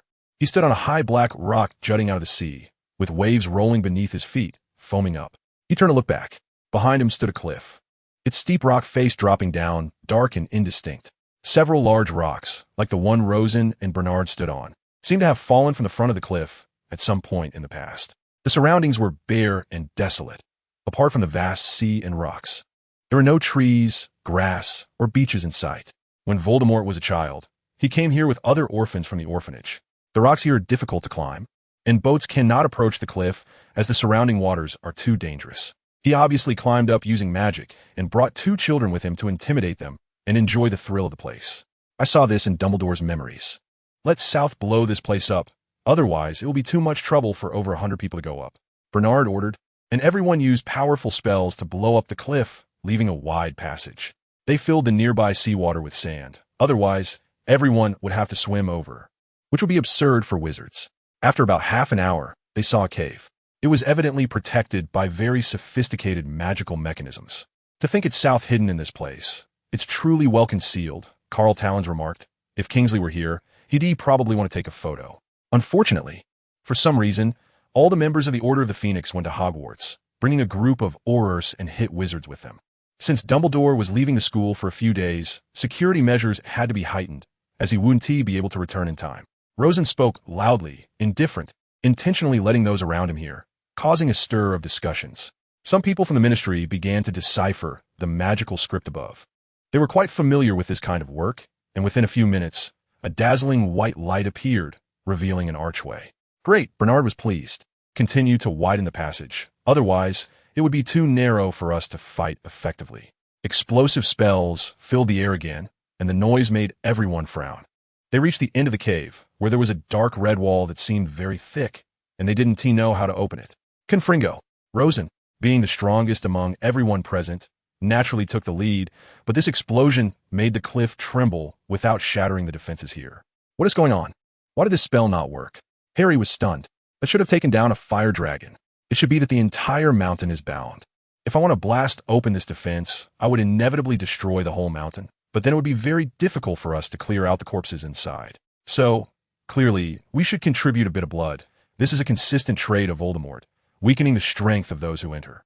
Of course, as those about to fight, we certainly cannot draw our own blood. After saying this, Rosen summoned a chicken from the Hogwarts chicken coop, drew a vial of blood with a syringe, and sprayed on the wall. The wall began to tremble and gradually transformed into a door. The door opened, revealing a small world inside. We did it, Harry exclaimed. Why does chicken blood work? Logically speaking, It should at least be a house elf, right? Bernard asked with a twitching mouth. Chickens have magic too. Don't forget that the basilisk fears a rooster's crow. Rosen shrugged. Aurors hit wizards, and people from a department for the regulation and control of magical creatures worked together to widen the entrance, enough to accommodate dozens of people. Before them was a very strange sight. They stood on the shore of a dark lake, the surface of which was extraordinarily wide and boundless, barely able to see the far shore. The cave they were in was very high, and looking up, they couldn't see the ceiling. In the distance, like a flickering, hazy, green light in the center of the lake, it reflected in the lifeless waters below. Apart from the green light and the glow emitted by the two wands, the surroundings were completely shrouded in impenetrable darkness. The penetrating power of the light shot by the aurors was not as strong as expected. The darkness here seemed denser and heavier than usual. A soul device flew in. Harry tried with a silent spell, of course. He didn't dare to say the word soul device, as it would be ridiculous if he leaked information. With a loud bang, a huge, white figure leaped up from the pitch-black surface of the lake 20 feet away. Before he could see what it was, it vanished with a splash, sending large, deep ripples across the calm water. Harry was startled and quickly took 2 steps back. There seemed to be quite a few infri here. It's a good thing we brought enough manpower, Rosen remarked.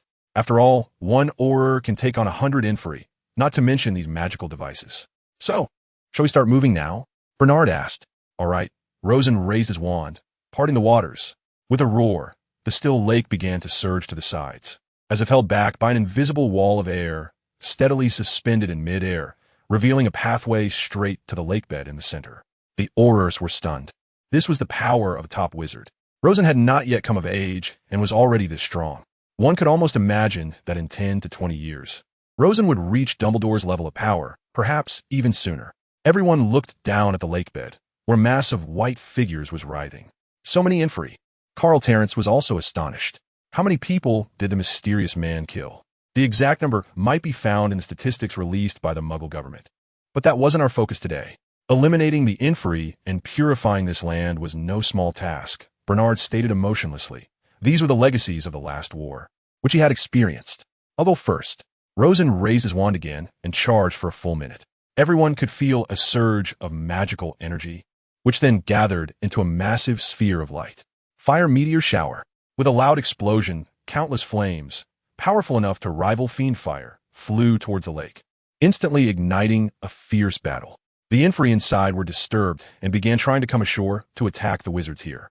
People started to form battle lines and launch attacks with powerful spells. Devil's Fire.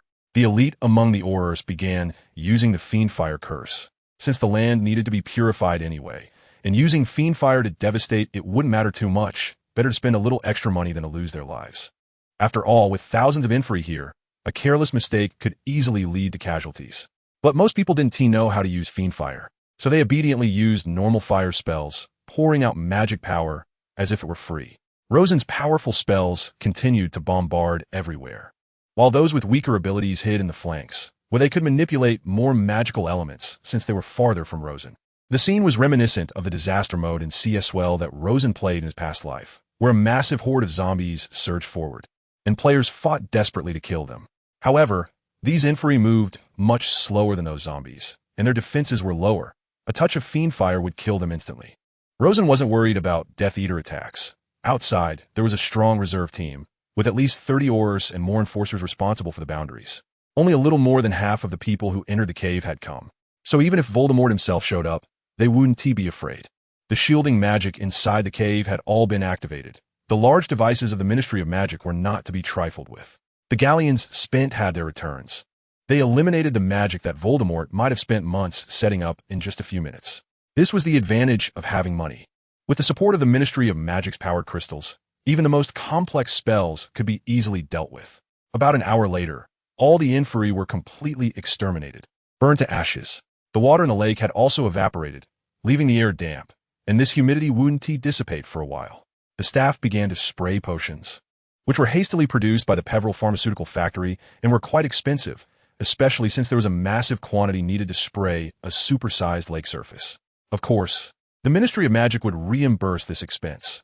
After all, the Rosen family was not a charity organization. Selling at cost was already the limit. All right, things here are almost wrapped up, Rosen sighed. We should conserve our strength, recover our magic, and if nothing unexpected happens, there will be a battle of Hogwarts as well, which will also need us.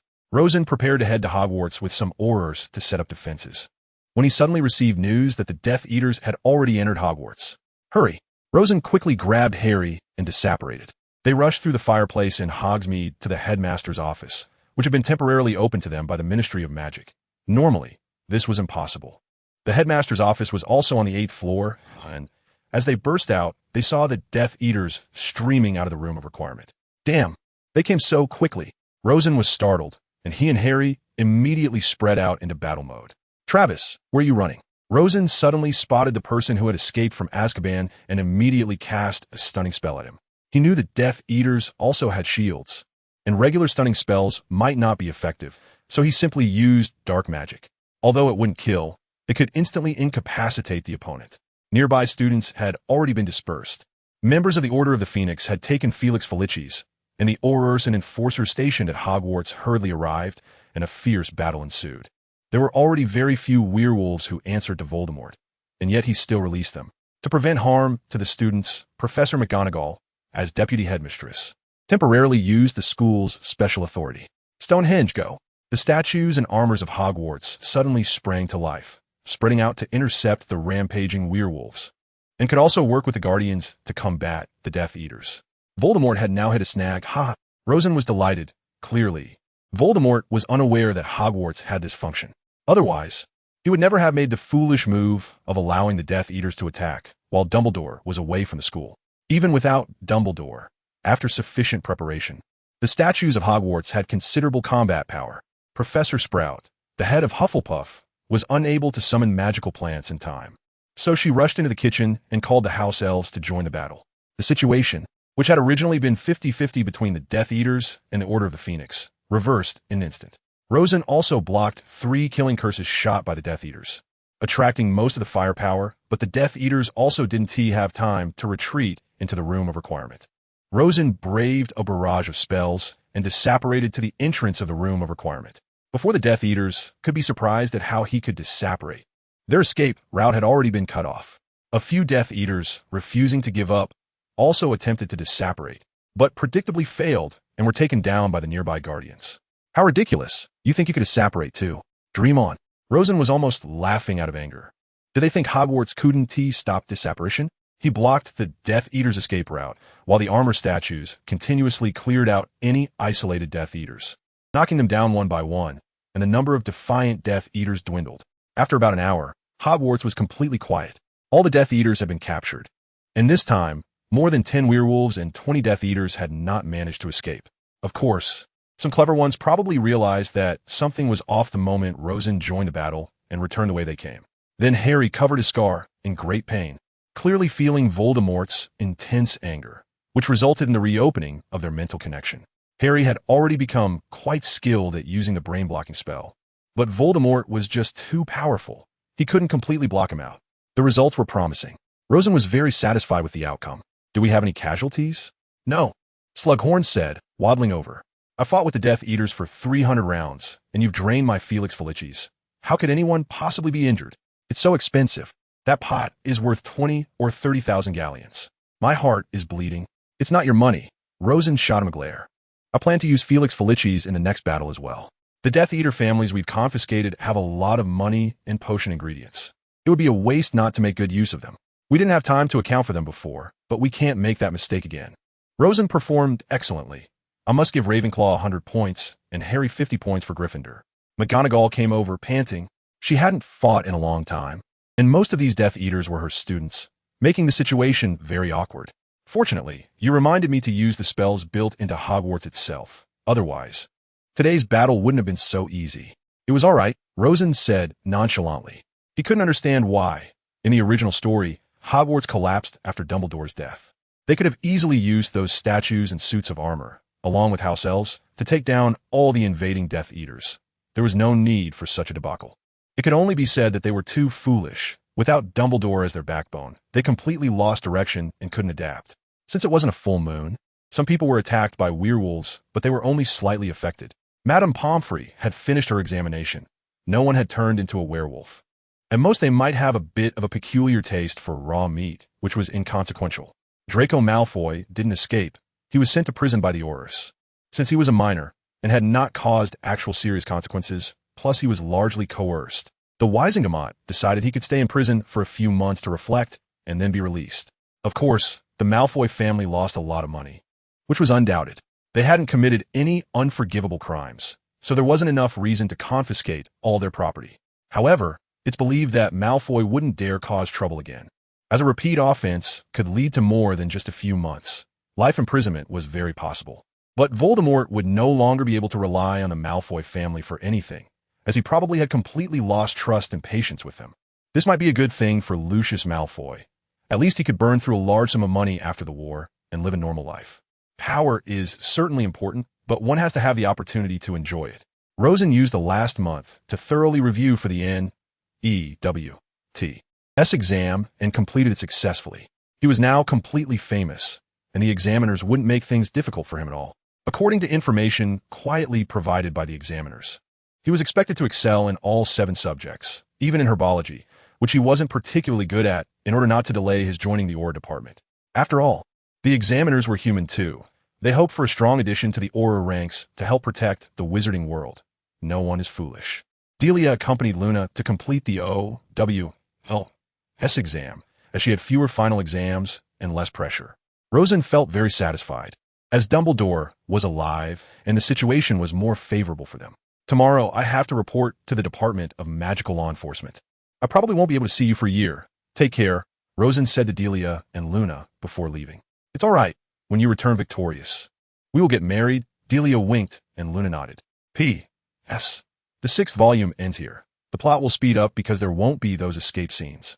And the author is quite lazy and doesn't want to create new factions and settings, so volumes 6 and 7 together may only be equivalent to a normal volume. The main outline was thought out during the holidays, and there hasn't been time to conceive new plots after school started, so it can only be like this.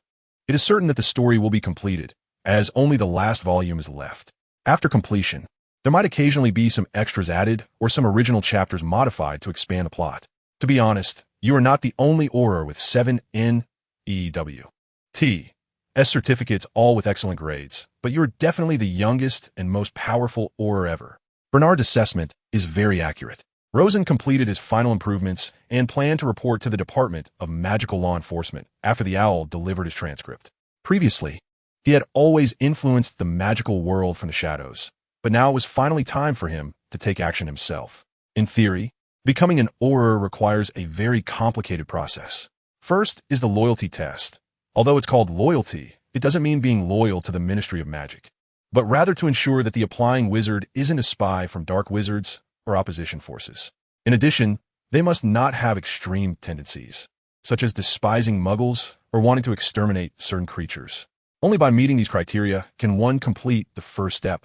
Bernard was helping Rosen with the paperwork in the office. So how do you test it? Veritaserum or legilimency? Rosen asked curiously. Well, it's usually a captain-level Auror performing legilimency.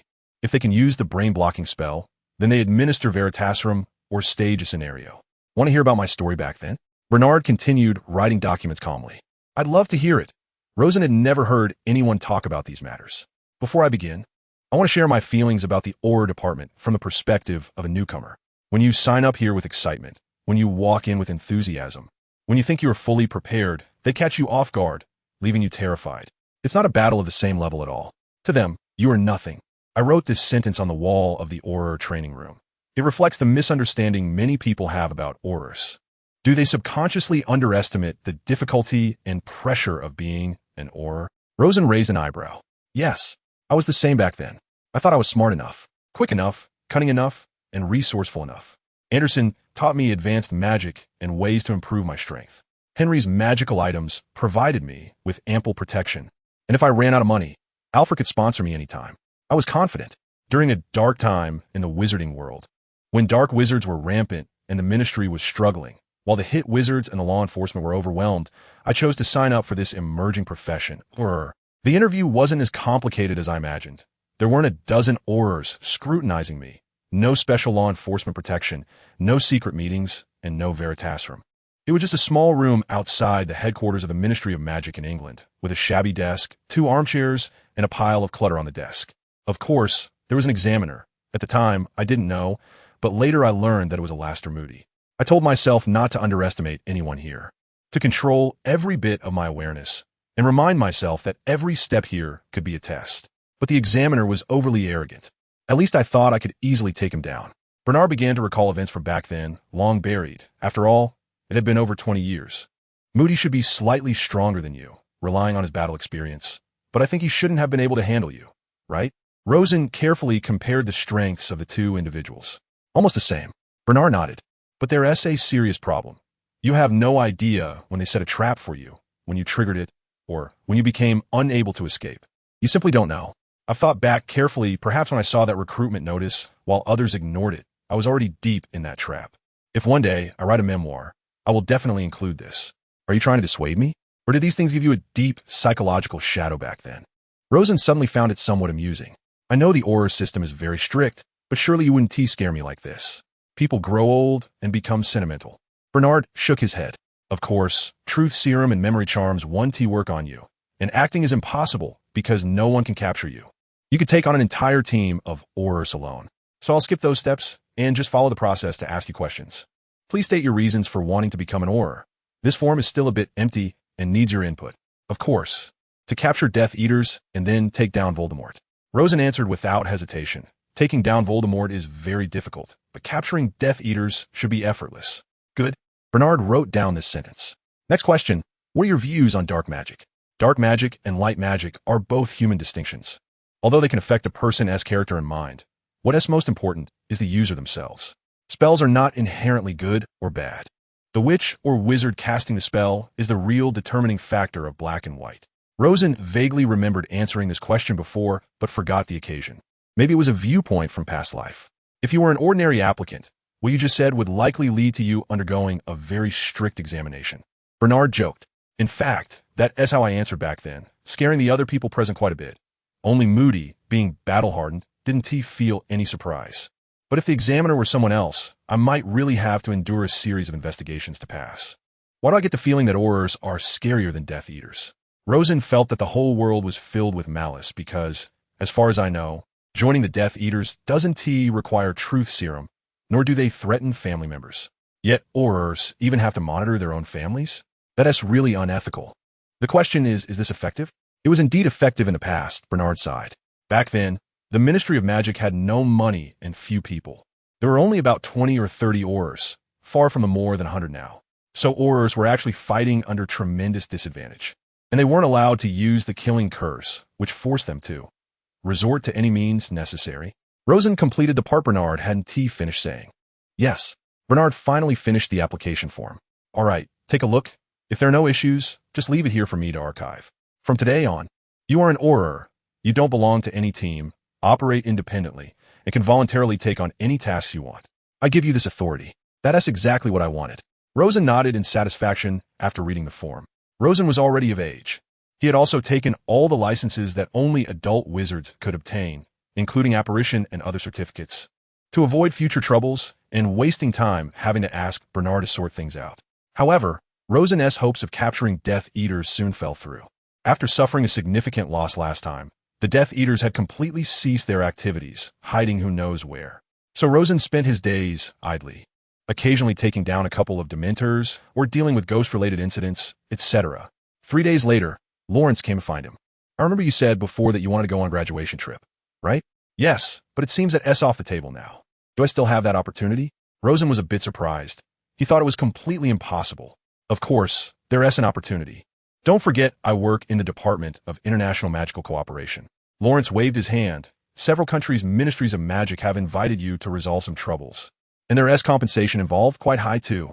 Are you interested? Absolutely. Rosen jumped up suddenly. How could he pass up such a good opportunity? It could enhance his strength and allow him to make a small contribution. Even if they didn't pay him, he would still be willing to go.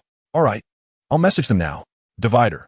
After the arrangements were complete, Rosen set off from the Ministry of Magic's special fireplace, and after several minutes of spinning, he almost felt sick, finally arriving in Egypt.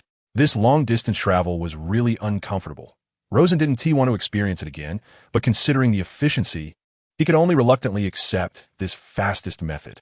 There are many deserts in Egypt, with yellow sand filling the sky and no one in sight. Their Ministry of Magic actually has a department set in the middle of this desert. It seems they are all ascetic monks. You're Mr. Rosen Peveril, right? Please follow me. An old man, hunched over and leaning on a cane, slowly walked over. He wore a black cloak, his face wrapped in bandages, and his head bowed slightly. What stood out most was that his hands were thin and gray like dead branches, and unlike Dumbledore's curse condition. This was likely due to weathering. As Rosen walked on the sand, he could already imagine how miserable the lives of the staff here must be. He would want to live here even if he died. I am the director of the Department of Artifact Management of the Egyptian Ministry of Magic, essentially a gatekeeper, mainly responsible for guarding the pyramids to prevent people from accidentally trespassing, as there are many curses inside the pyramids. Although the famous Tutankhamun incident was a wizard's disguise to deceive muggles, the other curses are real. The old man led the way and stopped in front of a stone slab. Is this thing used to confirm the identity of visitors? Rosen asked, noticing the unusual nature of the slab, as it had no sand on it and bore very ancient and mysterious magical traces, as well as ancient runes. Yes, please stand in the middle. The old man nodded and then activated the slab with his wand. Rosen felt some strange magic swirling around him for a while, but it was slightly different from the British magical system, perhaps inherited from ancient Egypt. However, since Egypt was once a British colony, there was still a considerable degree of exchange in magic, so Rosen wasn't completely unfamiliar. All right, identity confirmed. The Polyjuice potion is ineffective against it, and the Confundus charm should also be ineffective. The old man concluded the test. Here's the situation. There's a curse inside a pyramid that is very powerful, and no wizard dares to enter. A large number of aurors could handle it, but it's impossible to deploy formations inside the narrow pyramid. If we want to leverage the advantage of numbers, we would inevitably damage the pyramid. So we're searching for someone with strong abilities to crack the secrets inside. Moreover, if all goes well, we suspect there are many dangerous creatures inside. It's best to eliminate them. If they escape, the consequences would be unimaginable. Understood, take me there. Rosen nodded. He wasn't too worried about the danger inside, because after thousands of years, even the strongest magic would weaken. Even during the age of wizards, those gods didn't have the ability to maintain powerful magic for thousands of years. Not all pyramids have been discovered by muggles. Deep within the Egyptian desert lies a group of pyramids warded against muggles, many of which are buried underground.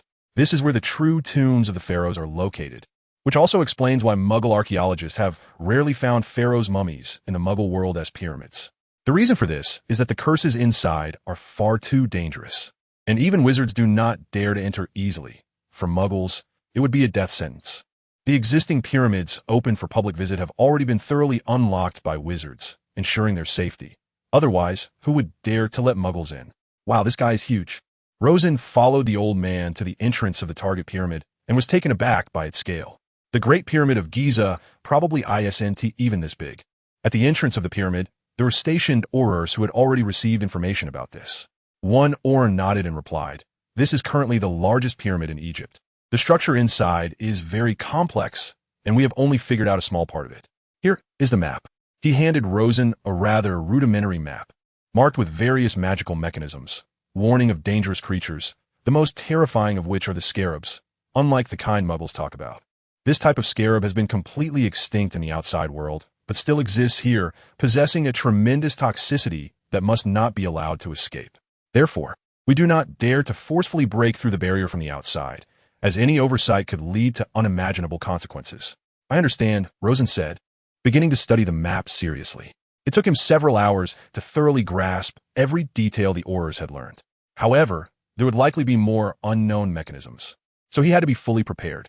Apparition is not allowed inside the pyramid, but with your strength, breaking the barrier and escaping should be possible. The old man told him, so there's no need to worry. Anyone entering here with you would only be a burden, so it's all up to you. Retreat immediately if there's any danger. All right, Rosen nodded. The moon had risen, casting a silvery glow over the desert. The pyramid stood majestically and solemnly under the tranquil night sky. The pyramid had many doors, likely to prevent tomb robbing, but fortunately, as an official invitee, the auror's map was quite helpful in this regard, so Rosen did not have to check each one himself. He directly walked along the path marked on the map. Rosen pushed open the old iron door and stepped inside. As the door swung open, the torches in the narrow passage flared to life. Guardian Spirit. At a time like this, both the Guardian Spirit and shield were essential. Otherwise, it would be quite embarrassing if things went wrong. The phoenix soared through the air, flames spreading everywhere, probing for the ever-present traps. Suddenly, a volley of poisoned arrows shot out from the sides of the stone slabs at high speed, only to be engulfed by the flames. If one of those had hit him, even with a shield, the double insurance seemed not to be excessive. The passage grew wider, but Rosen felt even more unnerved as skeletons began to appear nearby, clearly the remains of someone who had died inside, possibly a tomb raider. There were places where the ground had collapsed. Without caution, a wizard could be killed instantly. However, Rosen could fly, and with his abilities, flying continuously was not an issue. Debris and sand flowed into the void below. He shuddered to think what lay beneath, but Rosen felt that if he fell, he would surely die in a gruesome manner, perhaps leaving no body behind. What are you people trying to do? Rosen exclaimed in frustration. With such a dangerous pyramid, what was the point of preserving it? Just blow it up. If this were the British Ministry of Magic, they would have probably violently dismantled it long ago. No wonder the Egyptian Ministry of Magic hasn't found the right person in all these years. The requirements for strength are simply too high. Rosen flew slowly, not wanting to be attacked in midair, as that would make evasion quite difficult, and he didn't want to complicate things. He encountered flying fireballs, which quickly merged with the phoenix's flames and then disappeared entirely. A sturdy net descending from above, which Rosen flicked away, and spikes below, which he simply flew over, arriving safely at a new place. I suspect these mechanisms have self-repair functions. Rosen suddenly realized something was amiss, as the previous dead surely triggered the mechanisms, yet he saw none upon his arrival. The Egyptian Ministry of Magic would not have the time to repair them. So the only explanation was that there were prearranged magical traps here. Fortunately, he didn't have to return the same way.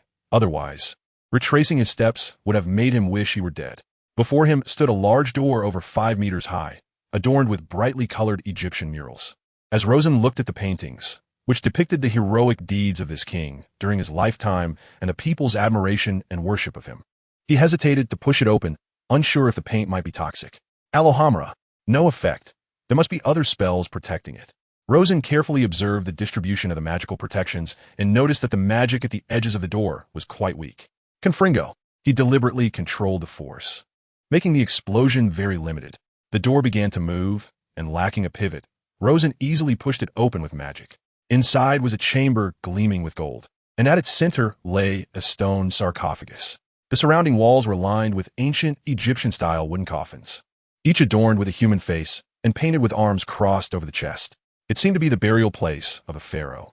After confirming that there were no other mechanisms, Rosen took a few steps forward, only to be met with a scene that left him dumbfounded.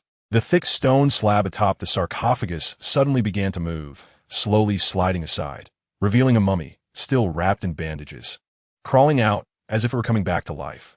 What the hell? Rosen was startled. Wasn't had said that dead people can't come back to life? Even the deathly hallows can't bring someone back. So what is going on with you? Or are you a zombie? But the ancient Egyptians surely wouldn't dare to make their pharaoh into a zombie, right? Rosen sensed something was off. Or perhaps this was a type of magic he didn't recognize. The mummy began to slowly approach Rosen, who felt a surge of fear. Fighting an unknown enemy was the most dangerous.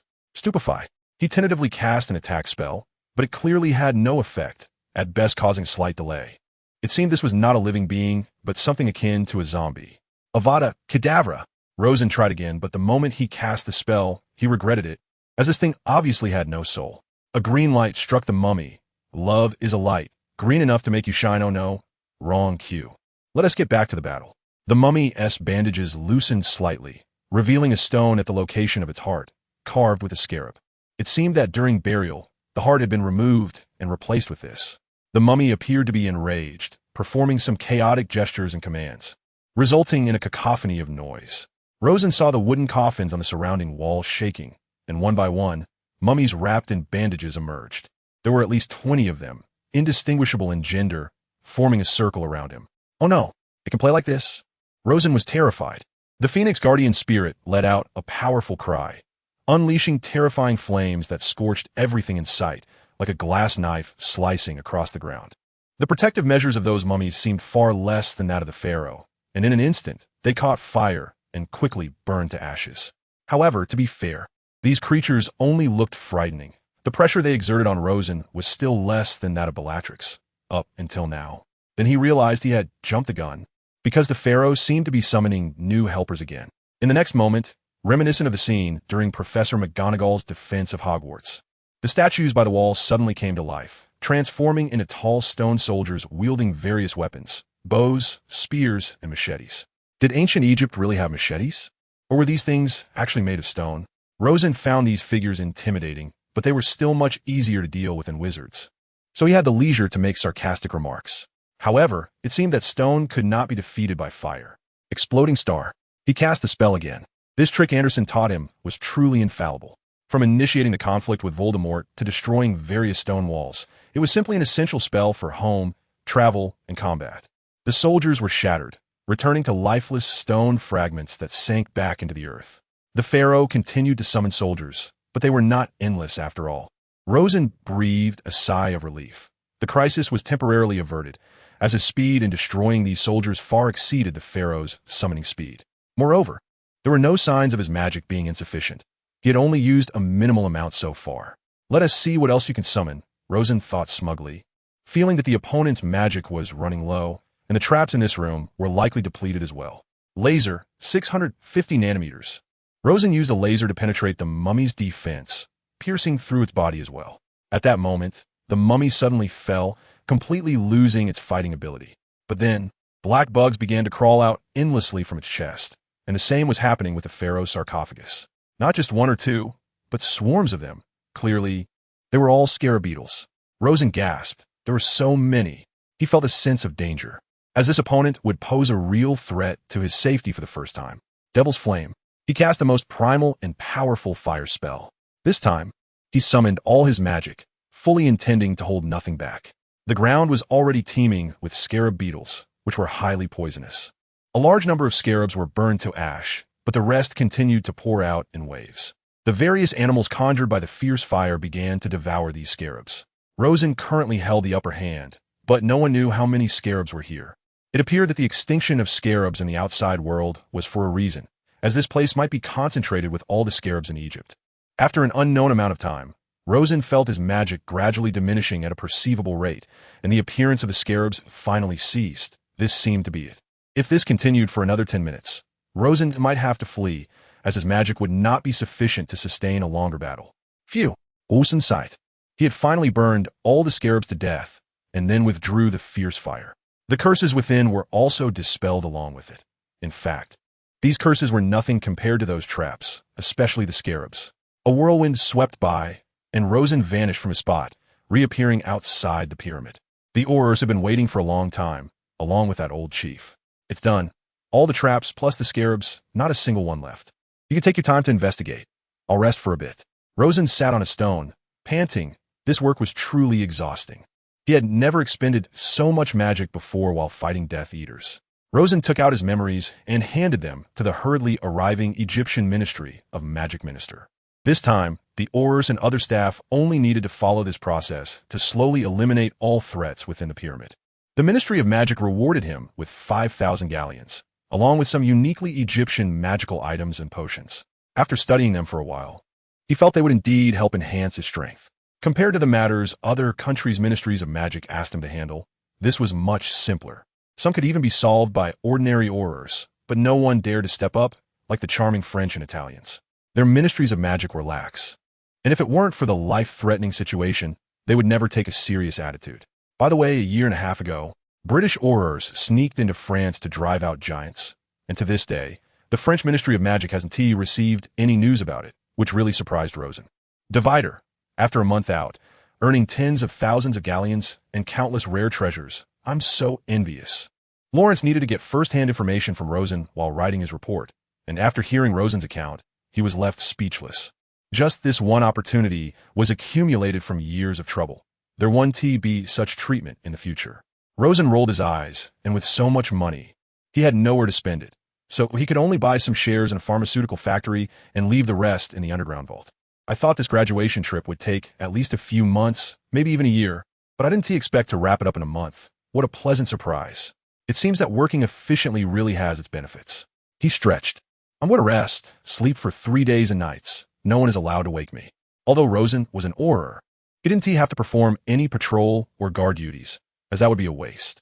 He only needed to rush to the scene as soon as he received an alarm from the Ministry of Magic, without any assistance.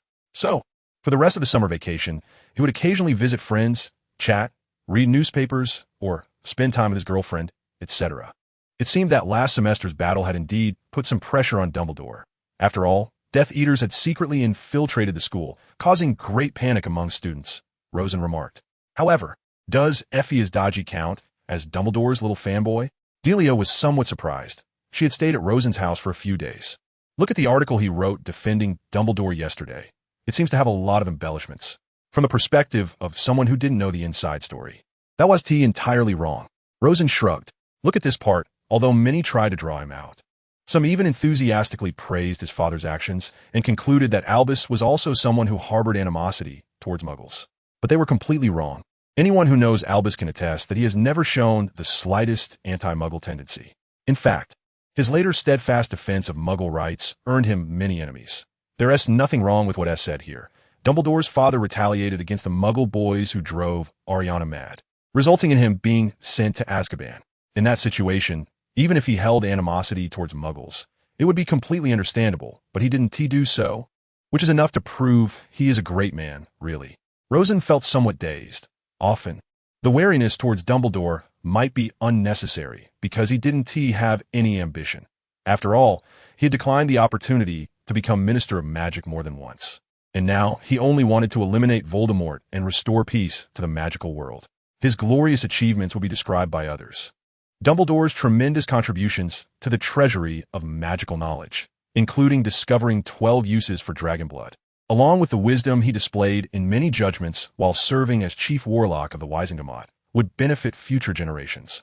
People also said that no wizard duel could compare to the showdown between Dumbledore and Grindelwald in 1945. Those who witnessed the climactic battle between these two extraordinary wizards depicted the fear and awe they felt at that moment.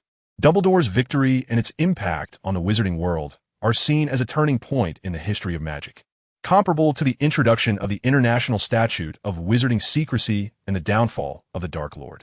In fact, Dorgy wrote it very well, Rosen thought. Rosen had always been unable to understand why Bill Weasley and Fleur Delacour could meet and marry just like in the original story. It was too unscientific. Oh no, it was too unmagical. Fleur herself said she met him while saving money at Gringotts, and then Rosen found himself at a loss for words.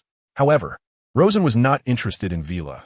The allure of charm magic was far less than that of normal humans when it was ineffective. A week before school started, Bill and Fleur held their wedding at the Burrow. This time, the Ministry of Magic was fortified, even if it was attacked. They could safely evacuate the high-ranking officials to Perivale Castle to continue directing operations, so there was no need to worry about beheading actions. All middle and high-ranking officials at the ministry had to undergo thorough checks to ensure they were not under the control of the soul-binding curse or had their memories modified. The wedding could proceed normally. Rosen didn't know how much it would cost, as the ceremony looked very grand. After all, it was the first child of the Weasley family to get married. If Arthur hadn't entered the middle tier, Rosen strongly suspected his family would go bankrupt. Bernard even showed up. It seemed this wedding was taken very seriously. Rosen saw several familiar figures, led by Bernard, and then realized that Arthur, as a pure blood and a member of the Order of the Phoenix, still held a high position in the Ministry of Magic. Due to the large number of attendees, the Weasley family was forced to arrange a seating chart, with Fred and George helping to direct guests to appropriate seats at the front. An hour earlier, a group of waiters in white robes and a band in golden yellow uniforms arrived. Currently, these wizards were sitting under a tree not far away, smoking pipes. The audience could see a wisp of blue smoke rising from there. At the entrance of the big tent, a long purple carpet was laid out, with rows of exquisite golden chairs on either side. Flowers in white and gold were entwined around the columns. Fred and George tied a large bunch of golden balloons above the spot where Bill and Fleur would hold their wedding ceremony. Outside, bees and butterflies lazily flitted about among the grass and hedges. The two complained while they worked. "Why get married?" Fred said, tugging at the collar of his robe. "I won't do any of this annoying stuff. You can wear whatever you want. I'll put a full body-bind curse on my mom until it's all over. Provided you can find a girlfriend who agrees to that." Rosen shrugged. Not many girls like Delia and Luna are that understanding. Just ask Ginny what would happen if her wedding with Harry were as simple as you say. I bet she'd chase Harry around with a bunch of bats. Yeah, that makes sense. George's expression darkened, feeling quite frustrated. "Hey, Percy, what are you doing here? Didn't you say you were busy with work at the ministry? When are you planning to get married?" George fired off 3 questions in a row. leaving Percy somewhat caught off guard, so he quickly made his escape. In terms of banter, Percy had never been a match for the twins, ever since they were little. Luna came to the wedding. Delia had already told Rosen she wouldn't come because she didn't know the Weasley family at all. So Rosen could openly hug Luna as they lounged on the edge of the chairs. "Oh, WLS, how did you do? I don't think I've asked you yet," Rosen inquired. 5 OS and 4 ES, Luna said happily, at least not scoring much lower than Rosen. This result was definitely in the top 3 of her 100-person grade. After all, not everyone had the exam prowess of Rosen and Hermione. Don't you see Hermione became the Minister of Magic later? That's the best proof of her ability. But I still want to write articles for my dad's magazine in the future. Learning more might allow me to write more content, she continued. Sure, Rosen nodded. After all, the pain of losing a mother might never fully go away. He had thought about changing that. But the problem was he didn't even know when Luna's mother had passed away, and it was due to some experiment he was unaware of, so he felt utterly hopeless. This was the first time he couldn't save a life he knew would be lost. Just 2 more years, and then we can live a quiet life. I have a feeling Voldemort will fall within a year, really. Rosen wasn't lying. This ability to predict the future did exist for powerful wizards. Otherwise, why would Voldemort have rushed to Hogwarts only to be killed? Clearly, he felt that if he didn't protect the Horcruxes, he might die, even though he did protect them. He still died. I have that feeling too. Luna buried her head in Rosen's shoulder. Her strange sensitivity to the proximity of people she knew far exceeded that of others. Rosen suspected this ability was comparable to that of Antioch. Only those who had mastery over magic to its peak possessed such abilities. Dumbledore shouldn't even think about it. To Rosen's surprise, Krum proactively sat on Rosen's other side, frowning as he asked, "Who asked that man in the yellow clothes?" Rosen glanced over. "That's Luna's father, Xenophilius Lovegood, and also my future father-in-law." After saying this, he tightened his arm slightly around Luna, who enjoyed the moment. Krum looked at Rosen in surprise. "Can you explain what that evil symbol on his chest means? Why is he wearing Grindelwald's mark?" He appeared quite angry. If it weren't for the wedding, Rosen suspected he might even duel with Mr. Lovegood. "You're overthinking it. That symbol was invented by my ancestors over 1,000 years ago, representing the 3 objects invented by the 3 brothers. Grindelwald used this symbol to collect those 3 items, but he only found that vertical line, which is a powerful wand. The other 2 he never found. That's the 3 Deathly Hallows from the story of the 3 brothers." Rosen explained to Krum expressionlessly. "Has Grindelwald never told his followers what this symbol means? That's a bit unusual. P.S. The symbol of the Deathly Hallows is the one on the cover of this book. Many fanfics use it as a cover. Xenophilius Lovegood, from his appearance, looked like a typical Ravenclaw. His appearance was somewhat eccentric, with cotton candy-like white hair tousled on his shoulders, a hat with tassels hanging down to his nose, and a bright yellow robe that was strikingly eye-catching. Around his neck hung a gold chain with a peculiar symbol, resembling a triangular eye, which is the symbol of the Deathly Hallows. "Hello, Mr. Lovegood." The conversation Rosen had with Krum seemed to have caught Luna's father's attention, and seeing him walk over, Rosen politely greeted him. After all, Luna was leaning on him, and he couldn't just pretend nothing was happening. "Hello." Xenophilius nodded, appearing completely unconcerned about the fact that Rosen had captured Luna's attention. "Luna, aren't you planning to visit that charming little garden and greet the goblins? I remember you used to love talking to them," he gently reminded Luna. "Oh, Dad, there will be plenty of opportunities to talk to goblins. But time with Rosen will be limited, especially since school starts in a few days. Can I invite Rosen to stay at our house for a few days?" Luna finally opened her eyes, looking somewhat pitifully at Xenophilius. "All right," Xenophilius replied indifferently, seeming more attached to his research than anything else. "I'm off to find the goblins.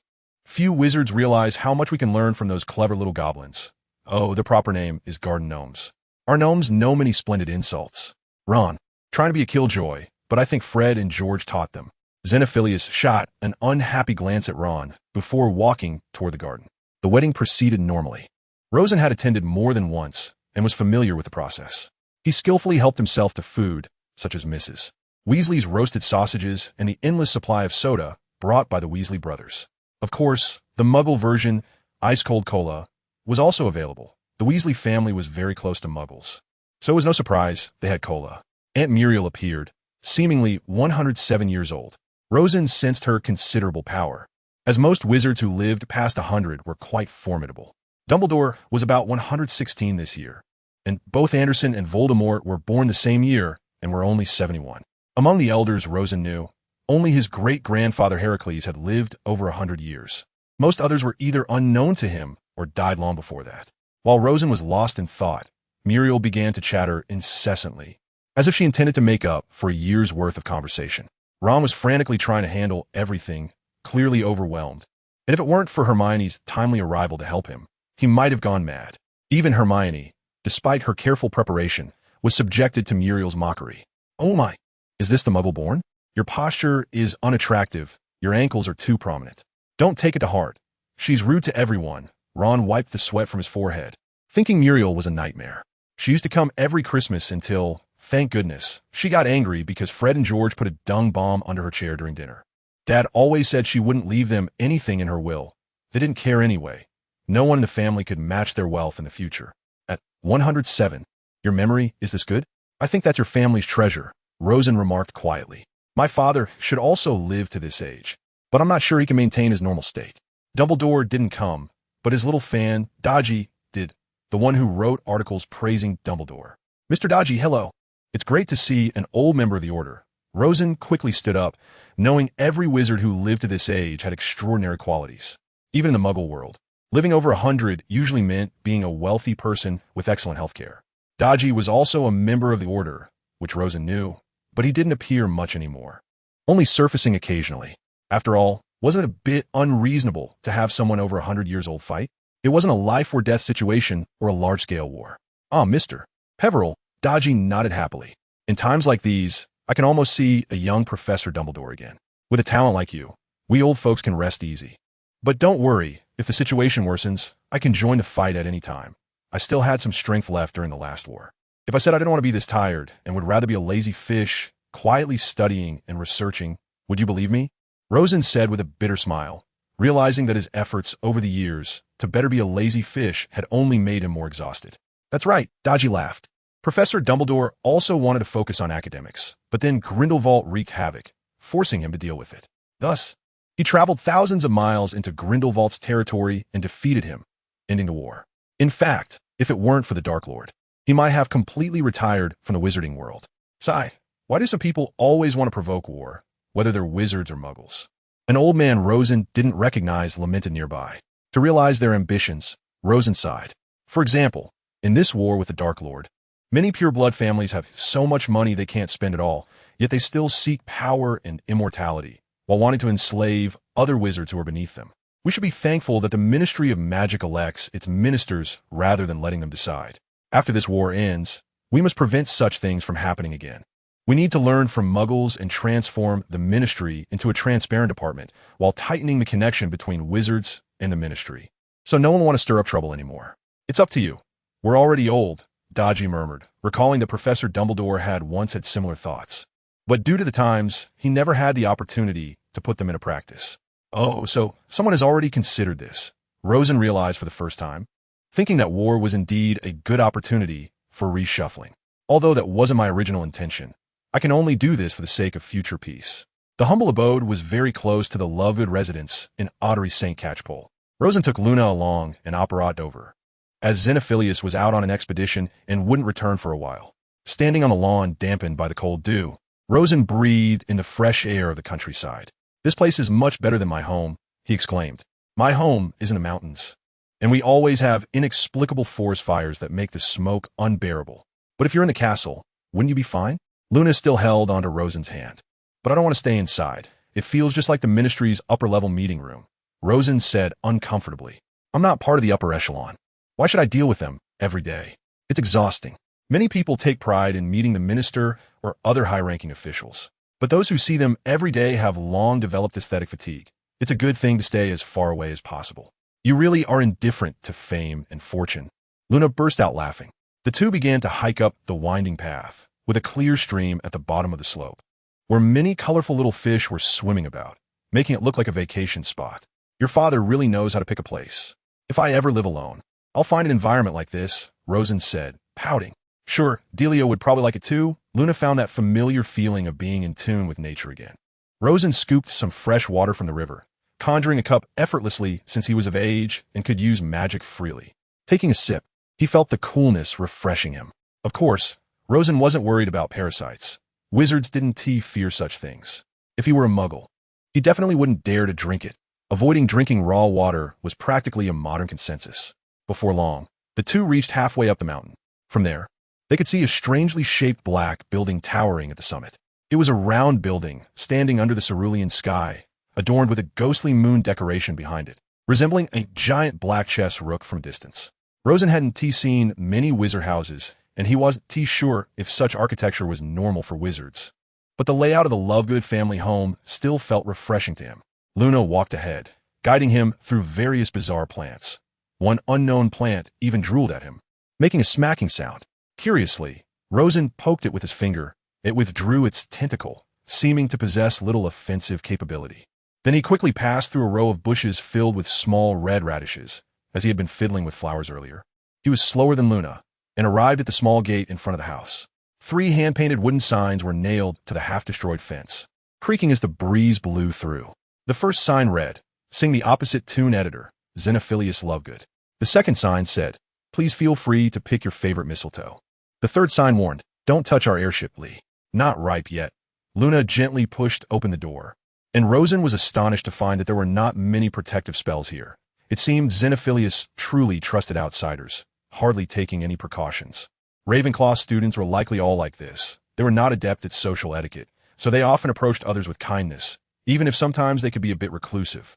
Rosen surveyed the interior, which was undoubtedly the most artistic room he had ever seen. The kitchen and living room were connected, forming a circular space like the inside of a pepper shaker.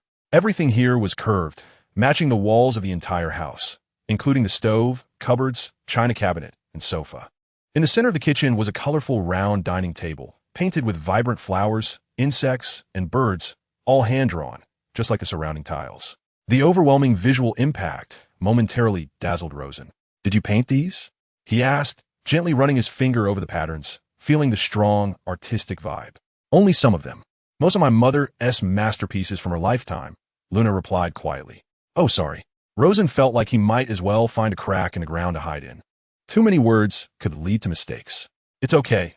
Luna shook her head, signaling that it was fine. "Seeing my mother's drawings all day makes me very happy. It feels like she has never truly left me," she said softly. Rosen fell silent for a moment, pulling out a ring from his pocket, the one embedded with the resurrection stone.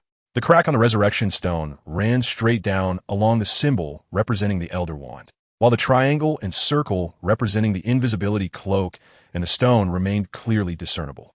Holding this, Rosen handed the resurrection stone to Luna, turning it 3 times in his hand. "This is the resurrection stone from the Deathly Hallows that your father once sought. It can summon the souls of the deceased. If you have anything to say to your mother, say it now." Luna hesitated as she took the resurrection stone. "You actually gave me something so important. How about you help me draw a portrait of my mother? I feel like the resurrection stone should be used to confront the mysterious man." "Okay, you open it first. Then I'll teach you how to draw." Rosen nodded. The soul summoned by the resurrection stone is generally invisible to others. But if the user grants permission, it can be seen. This is the wonder of magic. So Rosen knew this was not a past life. He could not summon the souls of his past parents or friends, nor could he summon his past self, as he had tried and failed. Luna's mother resembled her closely, but appeared more mature and serene. She was happily watching her daughter with someone she liked. "Luna, just being able to find someone you love is already my greatest joy. Your name is Rosen, right? Just remember to treat Luna well. I can no longer take care of her." Rosen nodded silently. He didn't know whether Luna's mother was aware of Delia's situation, but it was probably best not to mention it. Otherwise, it might upset her, which could lead to trouble. The time for the resurrection stone's summoning was limited, and soon Luna's mother began to fade, and they both knew it was time to end it, so they closed the resurrection stone. During this time, Rosen had already recorded Luna's mother's soul, and then helped her create a portrait. "I feel like I could offer paid services to draw for the dead in the future. Maybe I can make a fortune."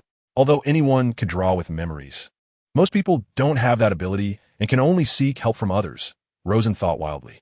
The room returned to tranquility, and Luna began to reminisce. "I also really like painting.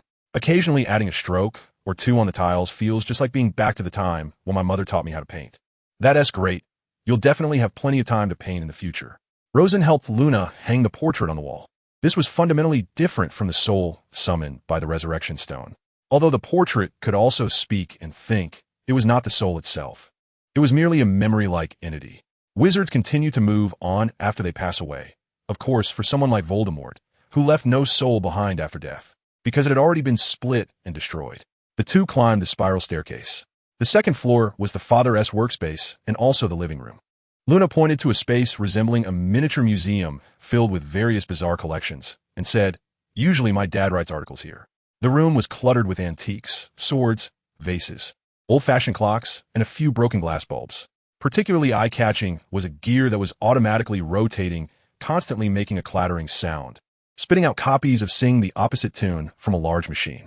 Rosen guessed it must be a printing press, which could operate without Muggle electricity. Wow, this.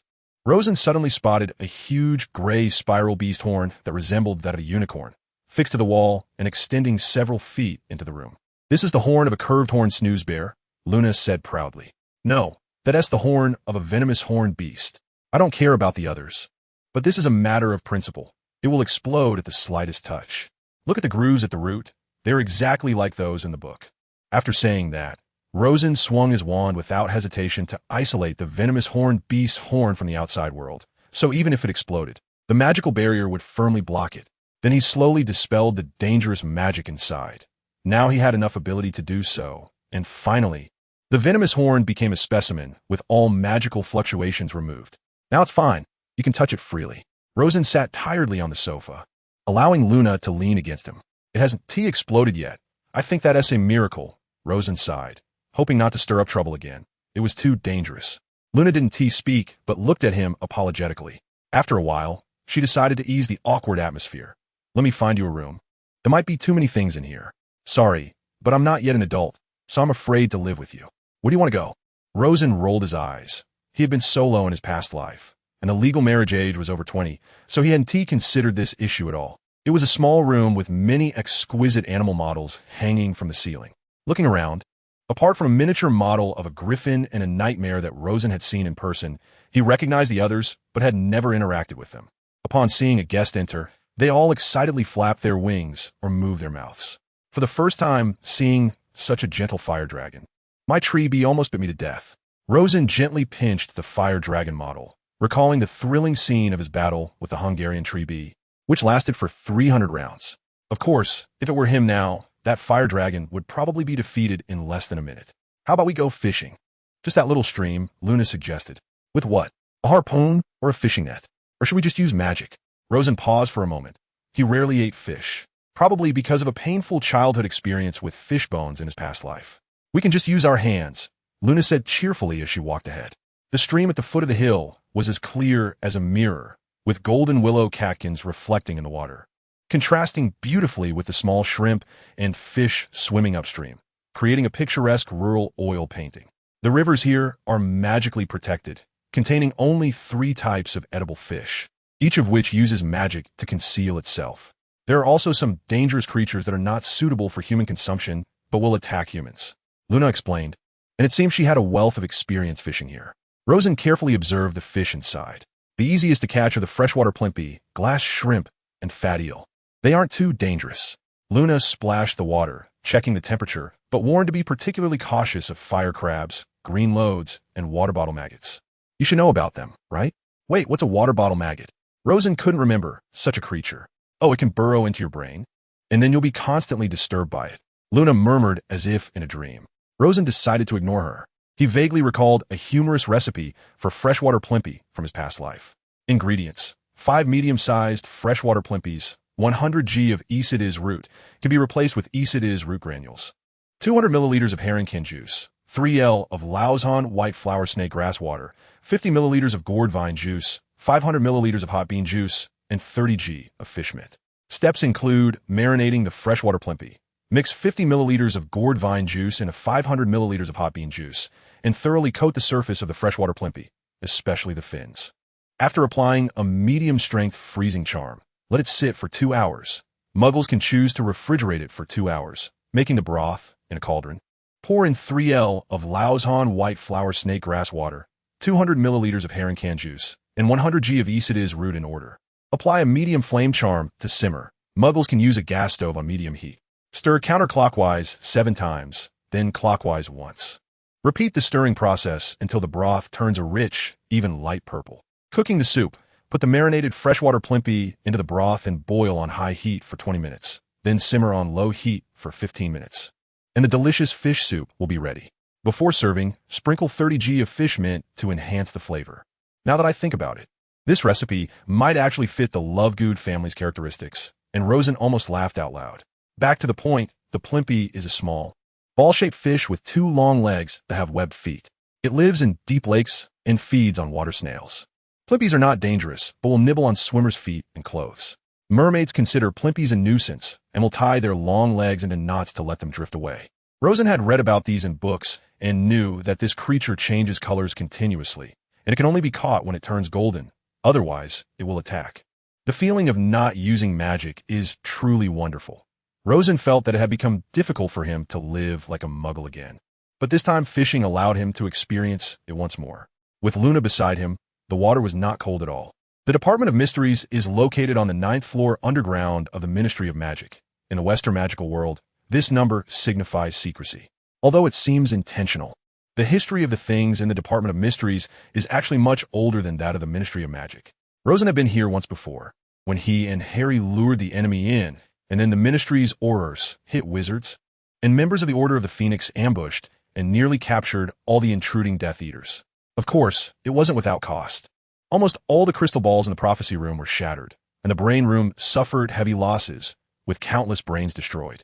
Those brains were created by wizards for studying thoughts. It is conservatively estimated that the Department of Mysteries lost tens of thousands of galleons because of this. This money, of course, cannot be paid by individuals. Very few could afford it, and the Ministry's budget was also insufficient, so those Death Eater families that were raided suffered. Naturally, wealthy families like the Peverils also contributed a considerable amount, as if the Ministry collapsed, their income would also turn to dust, and their pharmaceutical factory would no longer be able to operate. The work of the Department of Mysteries is highly confidential, and the outside world generally cannot know.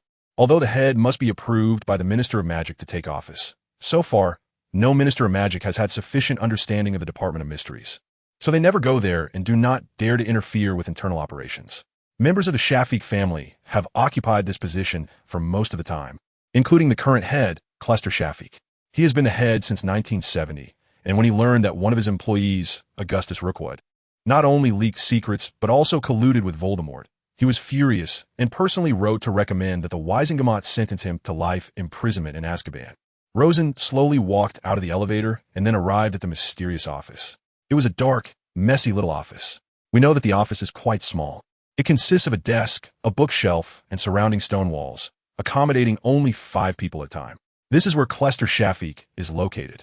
He watched the battle in the Department of Mysteries that day from here and granted Rosen some authority to assist in the fight. When Rosen first met Clester, he was slender, somewhat resembling Anderson, perhaps of the same type. But Clester seemed far less spirited than Anderson. Instead, he had a feeling of nearing the end, although this might just be a peculiar change from spending too long in the Department of Mysteries. "You finally came," Clester said slowly, looking at Rosen. "I want to marry Delia, so I need your consent, which is why I had to come." Rosen joked, "I don't want to interfere too much in Delia's affairs. As long as you don't do anything bad, it's fine. I brought you here today," Clester paused, "to show you some marvelous things." "Some marvelous things? Are you going to make me hold the entire set of Deathly Hallows? Especially when I shamelessly asked Professor Dumbledore for the Elder Wand. He took a long time to find a substitute that could be used for battle. Anderson is currently assisting with defense at Hogwarts. If Voldemort suddenly attacks, we might lose a high-end combat power." Rosen replied seriously. "Oh, don't worry," Clester said calmly. "Voldemort won't attack. If you need, I can tell you his location, so you can go and ambush him. But before that, I suggest you stay here for a while. I have a lot to say." After saying that, he gently tapped the crystal ball with his wand, and the stone walls suddenly lit up and began to rotate, plunging the office into long darkness. After a while, it felt as if they had entered an illusion. Rosen recognized that this was the place of the battle in the Department of Mysteries, but it seemed that the characters involved were different. "Come on, you can do better." Sirius Black was disheveled, completely different from his image as an Auror, loudly mocking Bellatrix Lestrange. However, a red light struck him, his expression froze suddenly, and then his body stiffly fell to the ground. Harry, who was fighting nearby, shouted in despair "No," and then rushed towards Bella's direction, disappearing from Rosen's line of sight. The scene began to shift. This time, it was the Tower of Hogwarts. where Dumbledore had his wand taken away by Draco Malfoy with a disarming spell, and he and Harry, who was immobilized under the invisibility cloak, were surrounded by Death Eaters. The Death Eaters urged Malfoy to act quickly, but he hesitated, afraid to use the killing curse, until Snape arrived. Severus, please, please. Dumbledore's voice trembled. Avada, Kedavra, a green light, and the greatest wizard of the 20th century fell. The scene shifted again. Avada, Kedavra.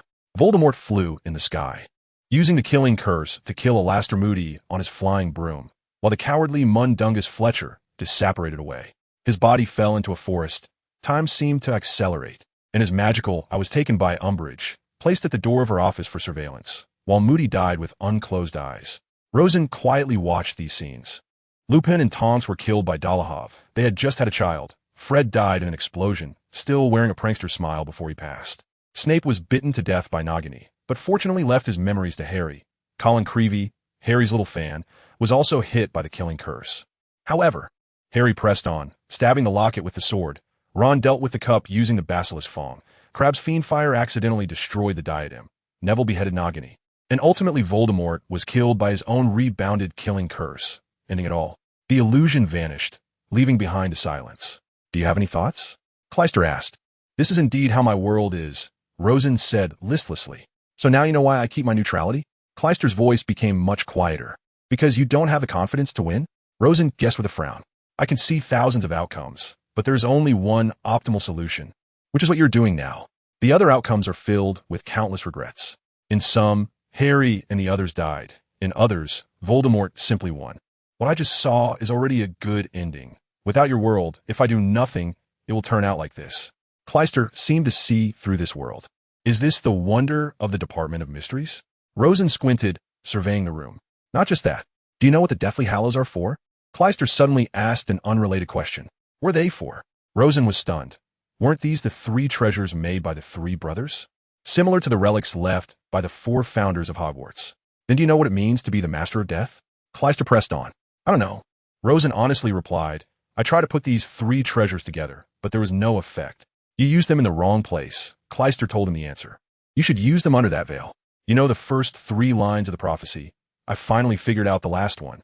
Use the Deathly Hallows to summon the power of your ancestors under the veil. That door is said to lead to another world. But no one has succeeded so far, because it looks just like an ordinary veil. Passing through it has no effect. Using the Deathly Hallows should have a special effect. Otherwise, they wouldn't have made up such a legendary story to educate future generations. This legend was made up by the 3 of them? Rosen was dumbfounded. Of course. Clyster glared at him, surprised. Don't you know that such legendary stories in the wizarding world are made up by the protagonists themselves before they are passed down? Rosen felt that what you said made a lot of sense, and he was left speechless. Divider, what about my unworthy descendants now? Antioch was surprisingly concerned about his descendants. Unfortunately, it seems I only have one descendant left, and he's just an ordinary person, Ignotus pouted. You're lucky. I not only have no descendants, but also produced a disgrace, Cadmus said listlessly. Rosen silently watched these 3 leisurely chatting. So, ancestors, can you tell me how to complete this ritual? What are you arguing about? Antioch said, unhappily. Can't you see the magic power within you is rapidly increasing? Remember, this is actually us helping you develop your lifelong limit. You will never have another chance to improve, and don't even think about reaching our level. Rosen twitched his lips as he watched Antioch's spirit lazily conduct the ritual above the resurrection stone. Big Brother is still a big brother. We don't have that kind of foresight. Ignotus, who died 1,000 years ago, still remembered to flatter. All right, we can meet our descendants thanks to this stone. When will you learn to remember the well digger when drinking water? Cadmus rolled his eyes at the 2. Can I write about today's scene in my memoirs? Because the image of my ancestors is very mysterious to us. Rosen hesitated to ask. No. The 3 warned him in unison. Rosen was at a loss for words. Divider, 3 months later. How does it feel? Clyster asked with concern as Rosen came to the Department of Mysteries again. It feels similar to Dumbledore after his power was enhanced. Rosen felt that he was now filled with power. This was his peak, and he wouldn't have this opportunity again. At most, over time, his control over spells would become more exquisite. Are you ready on your side? Of course, no problem. Do you not have confidence in me? Clyster said confidently. For this operation, the Ministry of Magic mobilized for 3 months, concentrating all available combat power. They will suddenly appear at Voldemort's hideout under the guise of a drill and then capture the remaining Death Eaters, Dementors, and Werewolves all at once. 3 months. Such a big operation. Clyster was still startled, even though he had prepared himself mentally. Tell me, what is the outcome? Rosen stared at Clyster. Of course. It's a great victory, Clyster said confidently. I'm even ready to go with you. It's bound to be foolproof. If I'm in danger, I 1T go. I give up. Divider, Harry, Voldemort's soul is gone, right? Before setting off, Rosen once again confirmed with Harry. Completely gone? I can feel it. Can't you see it too? Harry was very happy. Although he couldn't speak to snakes anymore, his soul now belonged solely to him, and it felt great. After I eliminated Voldemort's soul, even Snape couldn't match me anymore. Luckily, you helped me apply for the battle. Otherwise, Sirius would have stopped me, saying it was too dangerous and advised against it. You're an adult now, of course you can go. Rosen shrugged. The Ministry of Magic personnel, equipped with a full set of large equipment, began the transport via the Flu network. This training had been conducted more than 10 times in the past 3 months, and everyone thought this was just another ordinary practice. However, only those at the director level had the authority to understand the real situation. Voldemort was too foolish. He thought he could place undercover agents in the Ministry, but we figured out his position instead. I estimate he will die with regrets, Anderson mocked. Without a soul. He can't continue. It's hard to imagine that scene, Rosen said nonchalantly. Divider, with a loud bang, the Aurors hit wizards, and other combat-capable personnel from the Ministry of Magic all mobilized, surrounding Voldemort's hiding place so tightly that not a drop could leak through. Dumbledore, Anderson, and Rosen walked at the forefront, facing Voldemort directly. It seems to be just these people. There are only a little over 30 inside. All Death Eaters with the Dark Mark. No way to escape, Rosen whispered. Don't let your guard down.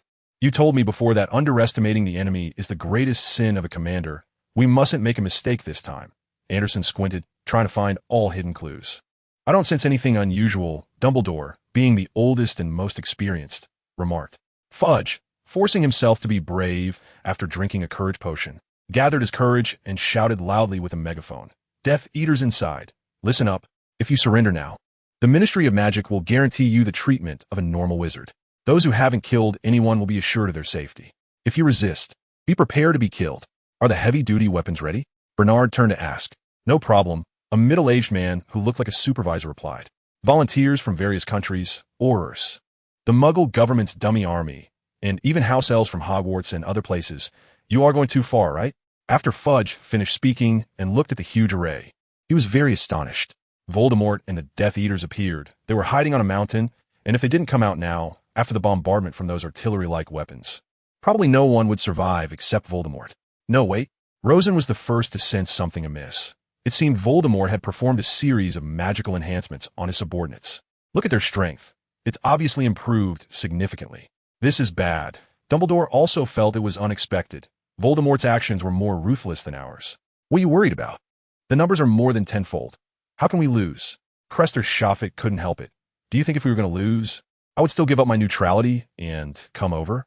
Then let's fight. There's nothing more to say, Anderson said indifferently. Voldemort overestimated the strength of his magically enhanced subordinates. In fact, when faced with a huge numerical advantage, they were insignificant. Dumbledore single-handedly held Voldemort back, preventing him from diverting his attention to assist his subordinates. Meanwhile, Rosen and Anderson, with the help of a large number of teammates, hunted down the isolated Death Eaters one by one. Additionally, well-known members of the Order of the Phoenix like Aberforth and Dodgy, as well as top professors like McGonagall and Flitwick, also joined the battle. Snape couldn't come because he was restricted by the Dark Mark and couldn't attack Voldemort or other Death Eaters, so he was forced to stay behind at Hogwarts. The Centaur's bows and the special guns of the dummies posed a huge threat to the Death Eaters. The fierce firepower kept them from raising their heads, causing them to be hit by other spells without the chance to dodge. The combat power of the House Elves was also completely comparable to adult wizards, many of whom were discovered when their former masters' homes were raided. After being reformed, they turned around and targeted their former masters. The Dementors had no chance to approach the Ministry of Magic members and were already killed by bullets and arrows. Their defenses were particularly poor, and it was proven that physical attacks were also very effective against Dementors. Of course, this is relative, as the dummies' guns and the Centaur's bows are very special. Not the kind used by Muggles. At least they bear ample magical traces. Among those who escaped from Azkaban, only Bella remained loyal to Voldemort. The others were either captured long ago or died untimely deaths. Rosen noticed her presence, but before he could make a move, Harry acted first, Stupefy. This spell was quite practical, quick to cast, and powerful. So many Aurors and Order members learned it. Strange, Sirius is alive and well. Why is Harry so desperately trying to kill Bella? Rosen caught several joint attacks from Death Eaters. Although these Death Eaters had combat power on par with Moody, he was still able to block them without pressure. Avada, Kedavra. A familiar angry roar suddenly came. Bella couldn't dodge in time and was hit by the green light on the spot.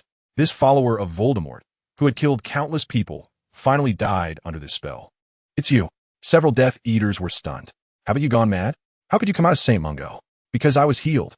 This is the benefit of mastering soul magic to the extreme, Rosen sneered. Bella, as the strongest representative among the Death Eaters. Her death meant the scales of victory tilted further in their favor. Frank Longbottom, an excellent Auror, had escaped death from Voldemort 3 times. After Voldemort's first downfall, he was besieged by several elite Death Eaters, outnumbered and driven insane alongside his wife by the Cruciatus Curse, and could only live in St. Mungo from then on. They were the parents of Neville Longbottom. After completing the power-enhancing ritual, Rosen went to St. Mungo to heal them. He still remembered the doctor's incredulous gaze and even more vividly recalled Neville's tearful excitement. Voldemort was getting furious, but he was firmly held back by Dumbledore and couldn't provide assistance. A slight mistake could lead to being struck by Dumbledore and severely injured. He could only watch as his subordinates fell one by one, either dead or injured. This battle gradually became a snowball effect. Voldemort's subordinates suffered heavy casualties, and soon it turned into everyone ganging up on Voldemort. Due to the Ministry of Mysteries barriers and the Department of Transportation cutting off the Floo network, no one here could think of apparition. Not even Voldemort could do so anymore. He could no longer showcase his mobility under the barrier. Of course, the Ministry couldn't apparate either, but they had prepared a large number of brooms, so dodging became very easy, which was the advantage of being well prepared. Voldemort valued his life greatly and was especially afraid of death, as evidenced by his creation of Horcruxes. He didn't dare to use forbidden spells because he feared it would affect his soul, potentially preventing him from resurrecting. But he didn't know that all the Horcruxes no longer existed, so the outcome was obvious. Under the siege of 3 people comparable to Voldemort, he lasted less than an hour before being killed. Before he died, he realized that his Horcruxes might have been destroyed, but it was too late. There was no chance for a reversal in this world. If life could start over, would he still become the Dark Lord? No one knows. Voldemort's death signaled the complete end of the war, allowing the Ministry of Magic to return to a state of peace. The Dementors had almost been exterminated, and the werewolves had early on chosen to submit and accept the Ministry's Wolfsbane potion. The remaining Death Eaters had all been caught, with none escaping. Everyone felt a wave of relief as they erupted into cheers, celebrating the end of the war. As for layoffs at the Ministry during peacetime, come on, compared to Voldemort's demise, what does that matter? They all had jobs and stable lives before, who wanted to be reminded daily of fighting for their lives. Sarah, as the editor of the Daily Prophet, came to interview the 3 most powerful figures, Professor Dumbledore and the 2 Peverell brothers. Do you have anything to say to the Ministry staff present? Dumbledore blinked and said, Rosen, why don't you take this one? I'm getting old and confused. What do you want to say? Don't tell me it's the usual magic stuff, Anderson asked curiously. All right, Rosen said with a bitter smile as he took the microphone. I have just 2 words for you. Go home. That was it. Into the concluding remarks. I never expected to finish this book. It really came as a surprise. Of course, this ending is a bit hasty, so I will definitely write a side story about the next generation to clarify the conclusion. I first decided to write this book in 2015 because many fanfics have been deleted. You can find relevant posts in the forums, including a large number of HP fanfics, which led me to want to write my own. However, I was busy with the college entrance exam at that time and didn't have the time, so I didn't start writing until I entered university. However, in all honesty, the concept of the Peverell family is truly original. I struggled for a long time between the names Grindelwald, Peverell, and even Weasley before finally settling on Peverell. Since this is amateur writing, not for profit, but purely out of hobby, many places were not carefully considered, and I just try to maintain the continuity and avoid contradictions in the plot. But if analyzed seriously, this book still has many flaws, such as having few ups and downs, and the protagonist's journey is a bit too smooth. I tried to avoid turning it into a typical wish fulfillment story during the setup, but I didn't expect it still veered slightly in that direction. If I write fanfiction in the future, I will definitely continue to limit the protagonist's abilities so that there can be more content to write about. From the time I started writing to the completion of the book, no editor ever contacted me. Perhaps it was because I chose not to publish it from the beginning. There was indeed an option for that when I started the new book back in 2016. However, before the side story is released, everyone should be able to guess the ending. At least none of the main characters died, and the general direction can be inferred from the main text. Another September has come, over 20 years since Voldemort's death, and the long silent platform welcomed a day of rejuvenation. On the misty platform, wizards in robes came and went, while first-year students, like little sprouts, curiously looked at the aged train before them, stretching their necks to peek into the carriages while impatiently brushing off their parents' advice. This time you all are going to school. The house will finally be completely peaceful. Rosen pushed the children's cart along the platform. Father, is Selena really that unmanageable? Should we help discipline her at school? A golden-haired boy suddenly asked with a mischievous smile. Philip, you're overthinking it. Selena is calmer than you. You should worry about yourself instead. Just don't get a letter from Luna yelling at you. Rosen shot back. Heracles, you're already a prefect. Philip is your brother, and you have the obligation to keep him in check when he misbehaves. Oh no, Philip wailed. Heracles, you can't do this. I'll tell Mom Delia that you're bullying me. Well, have you ever been bullied? You're always the one bullying others, right?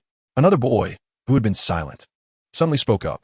His hair was black, a clear replica of Rosen, and he was much more subdued. Before we got married, I never thought Luna would be so lively. Rosen quietly remarked.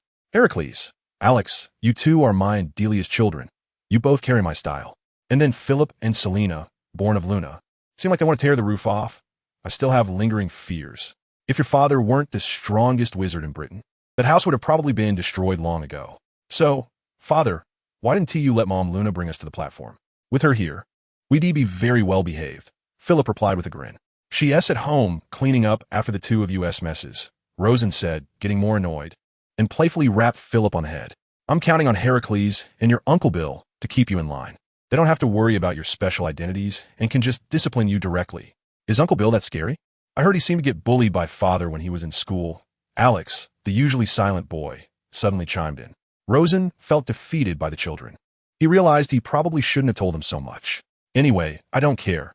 I've already talked to Bill about it, so you better be prepared. Hey, Rosen, have you been bullied by the kids again? A familiar voice called out from afar. Rosen didn't even have to turn around to know it was Harry. You're my subordinate, so watch out for me docking your salary. You wouldn't do that, Rosen replied. Harry laughed heartily. My scar hasn't hurt for 20 years. And now your Alex has quietly gotten Lily's attention. Aren't you happy? Huh? Rosen was taken aback. When did this happen? How come I didn't know? Alex, such an honest person, is actually pursuing a girl? And he's only 11? What were we doing when we were 11? That's because your emotional intelligence is too low. Harry patted Rosen on the shoulder and said softly, these two kids are said to have already made a lifelong commitment. We need to keep an eye on them. Early maturity can also have drawbacks. After all, Lily is starting school this year. They might end up in the same house. Heracles, come here for a second. Rosen waved, entrusting this important task to his eldest son. Heracles resembled Stiller somewhat, with a steady personality, but not as aloof. He was like a kind version of Tom Riddle. After having his first child with Delia, Rosen had a premonition that this child might surpass him in the future. So he named him after his great-grandfather, Heracles, the greatest god in Greek mythology, who is staunchly anti-evil, incredibly strong, and upright. It turned out that the child indeed lived up to expectations. Do you think Philip resembles Fred and George? They're both in third year, and they're already so skilled at pranks, Harry remarked as he looked at Philip. Maybe. After all, Philip grew up in their joke shop. Rosen nodded. I'm too busy with work, so I have very limited time to spend with the kids. But I don't know how Stiller does it. He is busier than I am, yet he doesn't fall behind in raising his kids. All three have been student council presidents, so they're likely to be department heads in the future. He is a workaholic. He almost drove me crazy. Harry said nonchalantly that there weren't many tasks for Aurors during peacetime, but he ended up making it as busy as during a war. Clearly, he had developed some psychological shadow. Fortunately, he had restrained himself a lot now, and Rosen was quite relieved. I advised him countless times, and finally, it had some effect. If he had continued in his old style, I guess everyone in the Ministry of Magic would be asking me to remove him by now. Has Heracles got a girlfriend? I feel that if he doesn't find one soon, he might really give off a Tom Riddle vibe. Harry had some concerns. No, he seems to be chatting with a girl often during the summer. I didn't ask who it was, but from his conversations with Alex, it seems to be someone from the Selwyn family. Rosen shook his head. Selwyn? Why do I remember that the Death Eater I knocked out during the final battle had the last name Selwyn? Harry's eyes widened. Their family is quite large, with several betting houses. The wife of Minister Fudge, referring to old Fudge's eldest son, also has the last name Selwyn. Now the leader on the Slytherin side is from their family, right? And I remember that the Selwyn who was a Death Eater didn't do anything particularly bad. It seems he has been released for a long time now. Bernard flipped through the files for a long time, but couldn't find any evidence to convict him of serious crimes. So he had to give a light sentence in the end. Rose had a good memory. Is Bernard doing well now? He just resigned from the position of head of the Department of Magical Law Enforcement this year due to health reasons. Is it a consequence of what happened during the final battle? Harry asked. He's doing okay. The explosion wasn't very powerful, and I mostly shielded him. But you know, for an Auror, not being able to fight is a very painful thing. Now he's the chief at Weisenhammett. It's somewhat of a psychological comfort, Rosen sighed. The train began to emit white smoke, a sign that it was about to depart, and Rosen's children rushed onto the train. Of course, this train isn't powered by steam. After magical modifications, its speed is comparable to a high-speed train, and its appearance is purely for nostalgia. So Dad, see you at Christmas. Alex and Selena were both boarding the Hogwarts Express for the first time, waving their hands excitedly. I'm going to the prefect's carriage to keep watch. You all behave. And no trouble, especially you, Philip.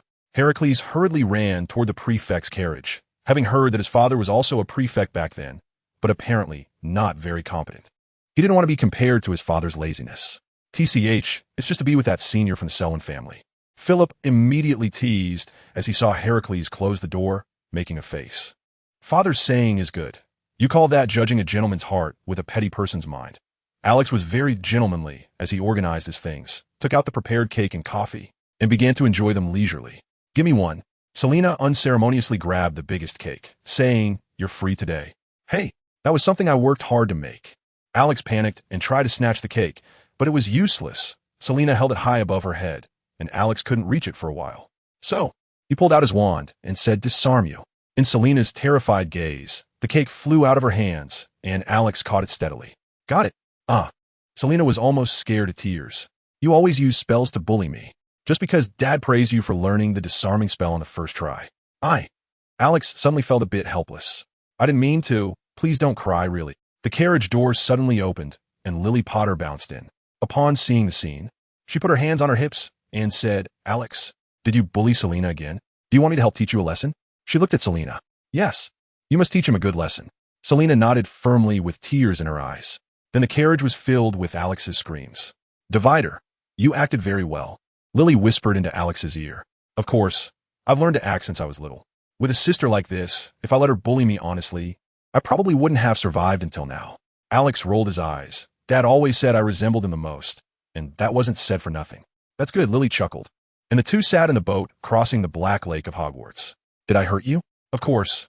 Alex was about to tease, but then saw Lily's worried expression and immediately said, No, my Lily is the gentlest. Lily gently held Alex's hand, and the two watched the giant squid swimming slowly beside them. How about go to Ravenclaw with me?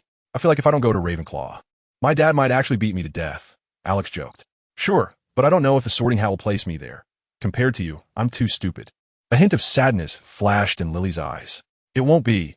As long as you express that strong desire in your heart, I guarantee you can get into Ravenclaw. Alex was very confident. Dad said the Sorting Hat can make mistakes and is prone to errors. You just need to make it think you belong in Ravenclaw. Really? Lily was very surprised. More real than a pearl. At the front of the boat line, the not-so-young Professor Grappleland replaced the aged Hagrid to welcome the new students. Hagrid is already 86 years old. Although he has giant blood, he cannot withstand aging. Divider, Alexander Antioch Peveril, Ravenclaw, amidst a round of applause. Alex walked toward the Ravenclaw table without surprise. Another Peveril. I already feel that this surname itself signifies something extraordinary. In the center of the staff table, Professor McGonagall, who had replaced the retired Dumbledore as headmaster, sighed. Yes, they have undoubtedly become the leaders of Britain. Neville Longbottom, the new head of Gryffindor and herbology professor, echoed. Lily Luna Potter, Ravenclaw. Lily excitedly rushed toward Alex. Another couple, Bill Terrence, squinted as he watched the interaction between the two. Rosen had also instructed me to look after them, especially that child Selena. If she causes trouble, just lock her up, but I wonder if she will come to Ravenclaw. What's there to worry about? After all, your spell class is unavoidable for the whole school, even if it's not your house. So what? Neville shrugged. They were the same age and both headmasters, so they naturally got along well. Snape still sat there with a stern face. He had taught potions for over 30 years. But after Voldemort's death, he had never been so strict with students again. In his office, there was a portrait of a girl, and every student entering would be captivated by those beautiful green eyes, but no one knew who she was. Selena Antioch Peverell, Slytherin. The always calm Snape finally couldn't sit still. He immediately looked at Bill and said, "What's going on? Aren't all the Peverells in Ravenclaw?" I don't know." Bill stammered. "I need to quickly tell Rosen what happened. Look, Miss Peverell is talking to Mr. Malfoy." Professor McGonagall finally discovered a clue, and he lowered his voice to tell a few people nearby. "Hiss," Bill gasped. Everyone knew the grudges between the Peverells and the Malfoys. Could it be that enemies do not meet? The Malfoy family's wealth had significantly diminished after the war, and although they avoided prison time, like the Parkinsons, they were no longer associated with the term leaders of the wizarding world, which had been replaced by the multifaceted Selwyn. Of course, in the entire magical world, the Peverell family was undoubtedly the top dog. They were numerous and almost all held important positions. Interestingly, the conflict of the previous two generations would be resolved by the third generation. Perhaps it was good news. Professor Burbage, who once taught Muggle studies to Rosen, seemed to have a thought. After all, the pureblood families from Slytherin still held some influence. If the conflicts were not resolved, it would likely remain a hidden danger. It should be a good opportunity. I could try to bring them to the Muggle studies class. But Selena is a half-blood. I don't think the Malfoy family would agree to let Scorpius marry her. Snape coldly reminded Burbage. "Oh, Severus, don't worry. People will always change. We're the truly pure-blooded wizards. Even Voldemort was a half-blood, and that's already public knowledge. I believe no one will cling to the pure-blood ideology anymore," Burbage said confidently. "Dear Father, Lily and I have been sorted into Ravenclaw. Everything is going smoothly. Uncle Bill even greeted us. Though I know I have to call him Professor Talons at school. However, Selena had an accident. The sorting hat placed her in Slytherin. It seems she is chatting happily with Scorpius Malfoy, but I have no idea when they met. Everyone says I look just like you. Bill says my control over spells is the only one that has matched yours since he started teaching. Professor Kingsley Shacklebolt teaches us defense against the dark arts. And he said that watching me demonstrate the disarming spell was just like seeing you in battle. Even Neville said I inherited your aversion to herbology. I shake all over whenever I see ugly plants. If it weren't for Lily helping me with some work, I might have lost many points. Philip is causing trouble with James Potter every day, playing pranks. They say he rivals the Weasley brothers from 20 years ago. In just the first week of school, I've seen them caught by professors and the caretaker 3 times, losing points, but they always manage to control it so that the points lost and gained balance out. I saw Rose Weasley scolding them for not caring about Gryffindor's honor, and they kept saying, "No wonder you're Hermione Granger's daughter." What does that mean? Was Granger really that strict in school? I only know she has a nickname as Professor McGonagall's daughter, which seems to have existed for a long time. My classmates are all very nice. My roommate asked if I plan to follow in your footsteps, starting as an Auror and then working my way up to the head of the Department of Magical Law Enforcement, eventually running for Minister of Magic. But I really don't know what I want to do. Unlike the 3 brothers from Uncle Stiller's family, I don't want to get caught up in the politics of the Ministry of Magic. So when they share their experiences about entering the ministry, I always feel resistant. I think living a quiet life with Lily and doing my own research is enough. Moreover, if I can come up with something, my contributions should be greater than entering the ministry. When I was at the Muggle school, they said the greatest Briton was Isaac Newton, who was a scholar. Love, Alex. After Alex checked to ensure everything was fine, he sent the letter directly to Rosen via his tablet. This was an important invention led by Rosen after he became Minister of Magic.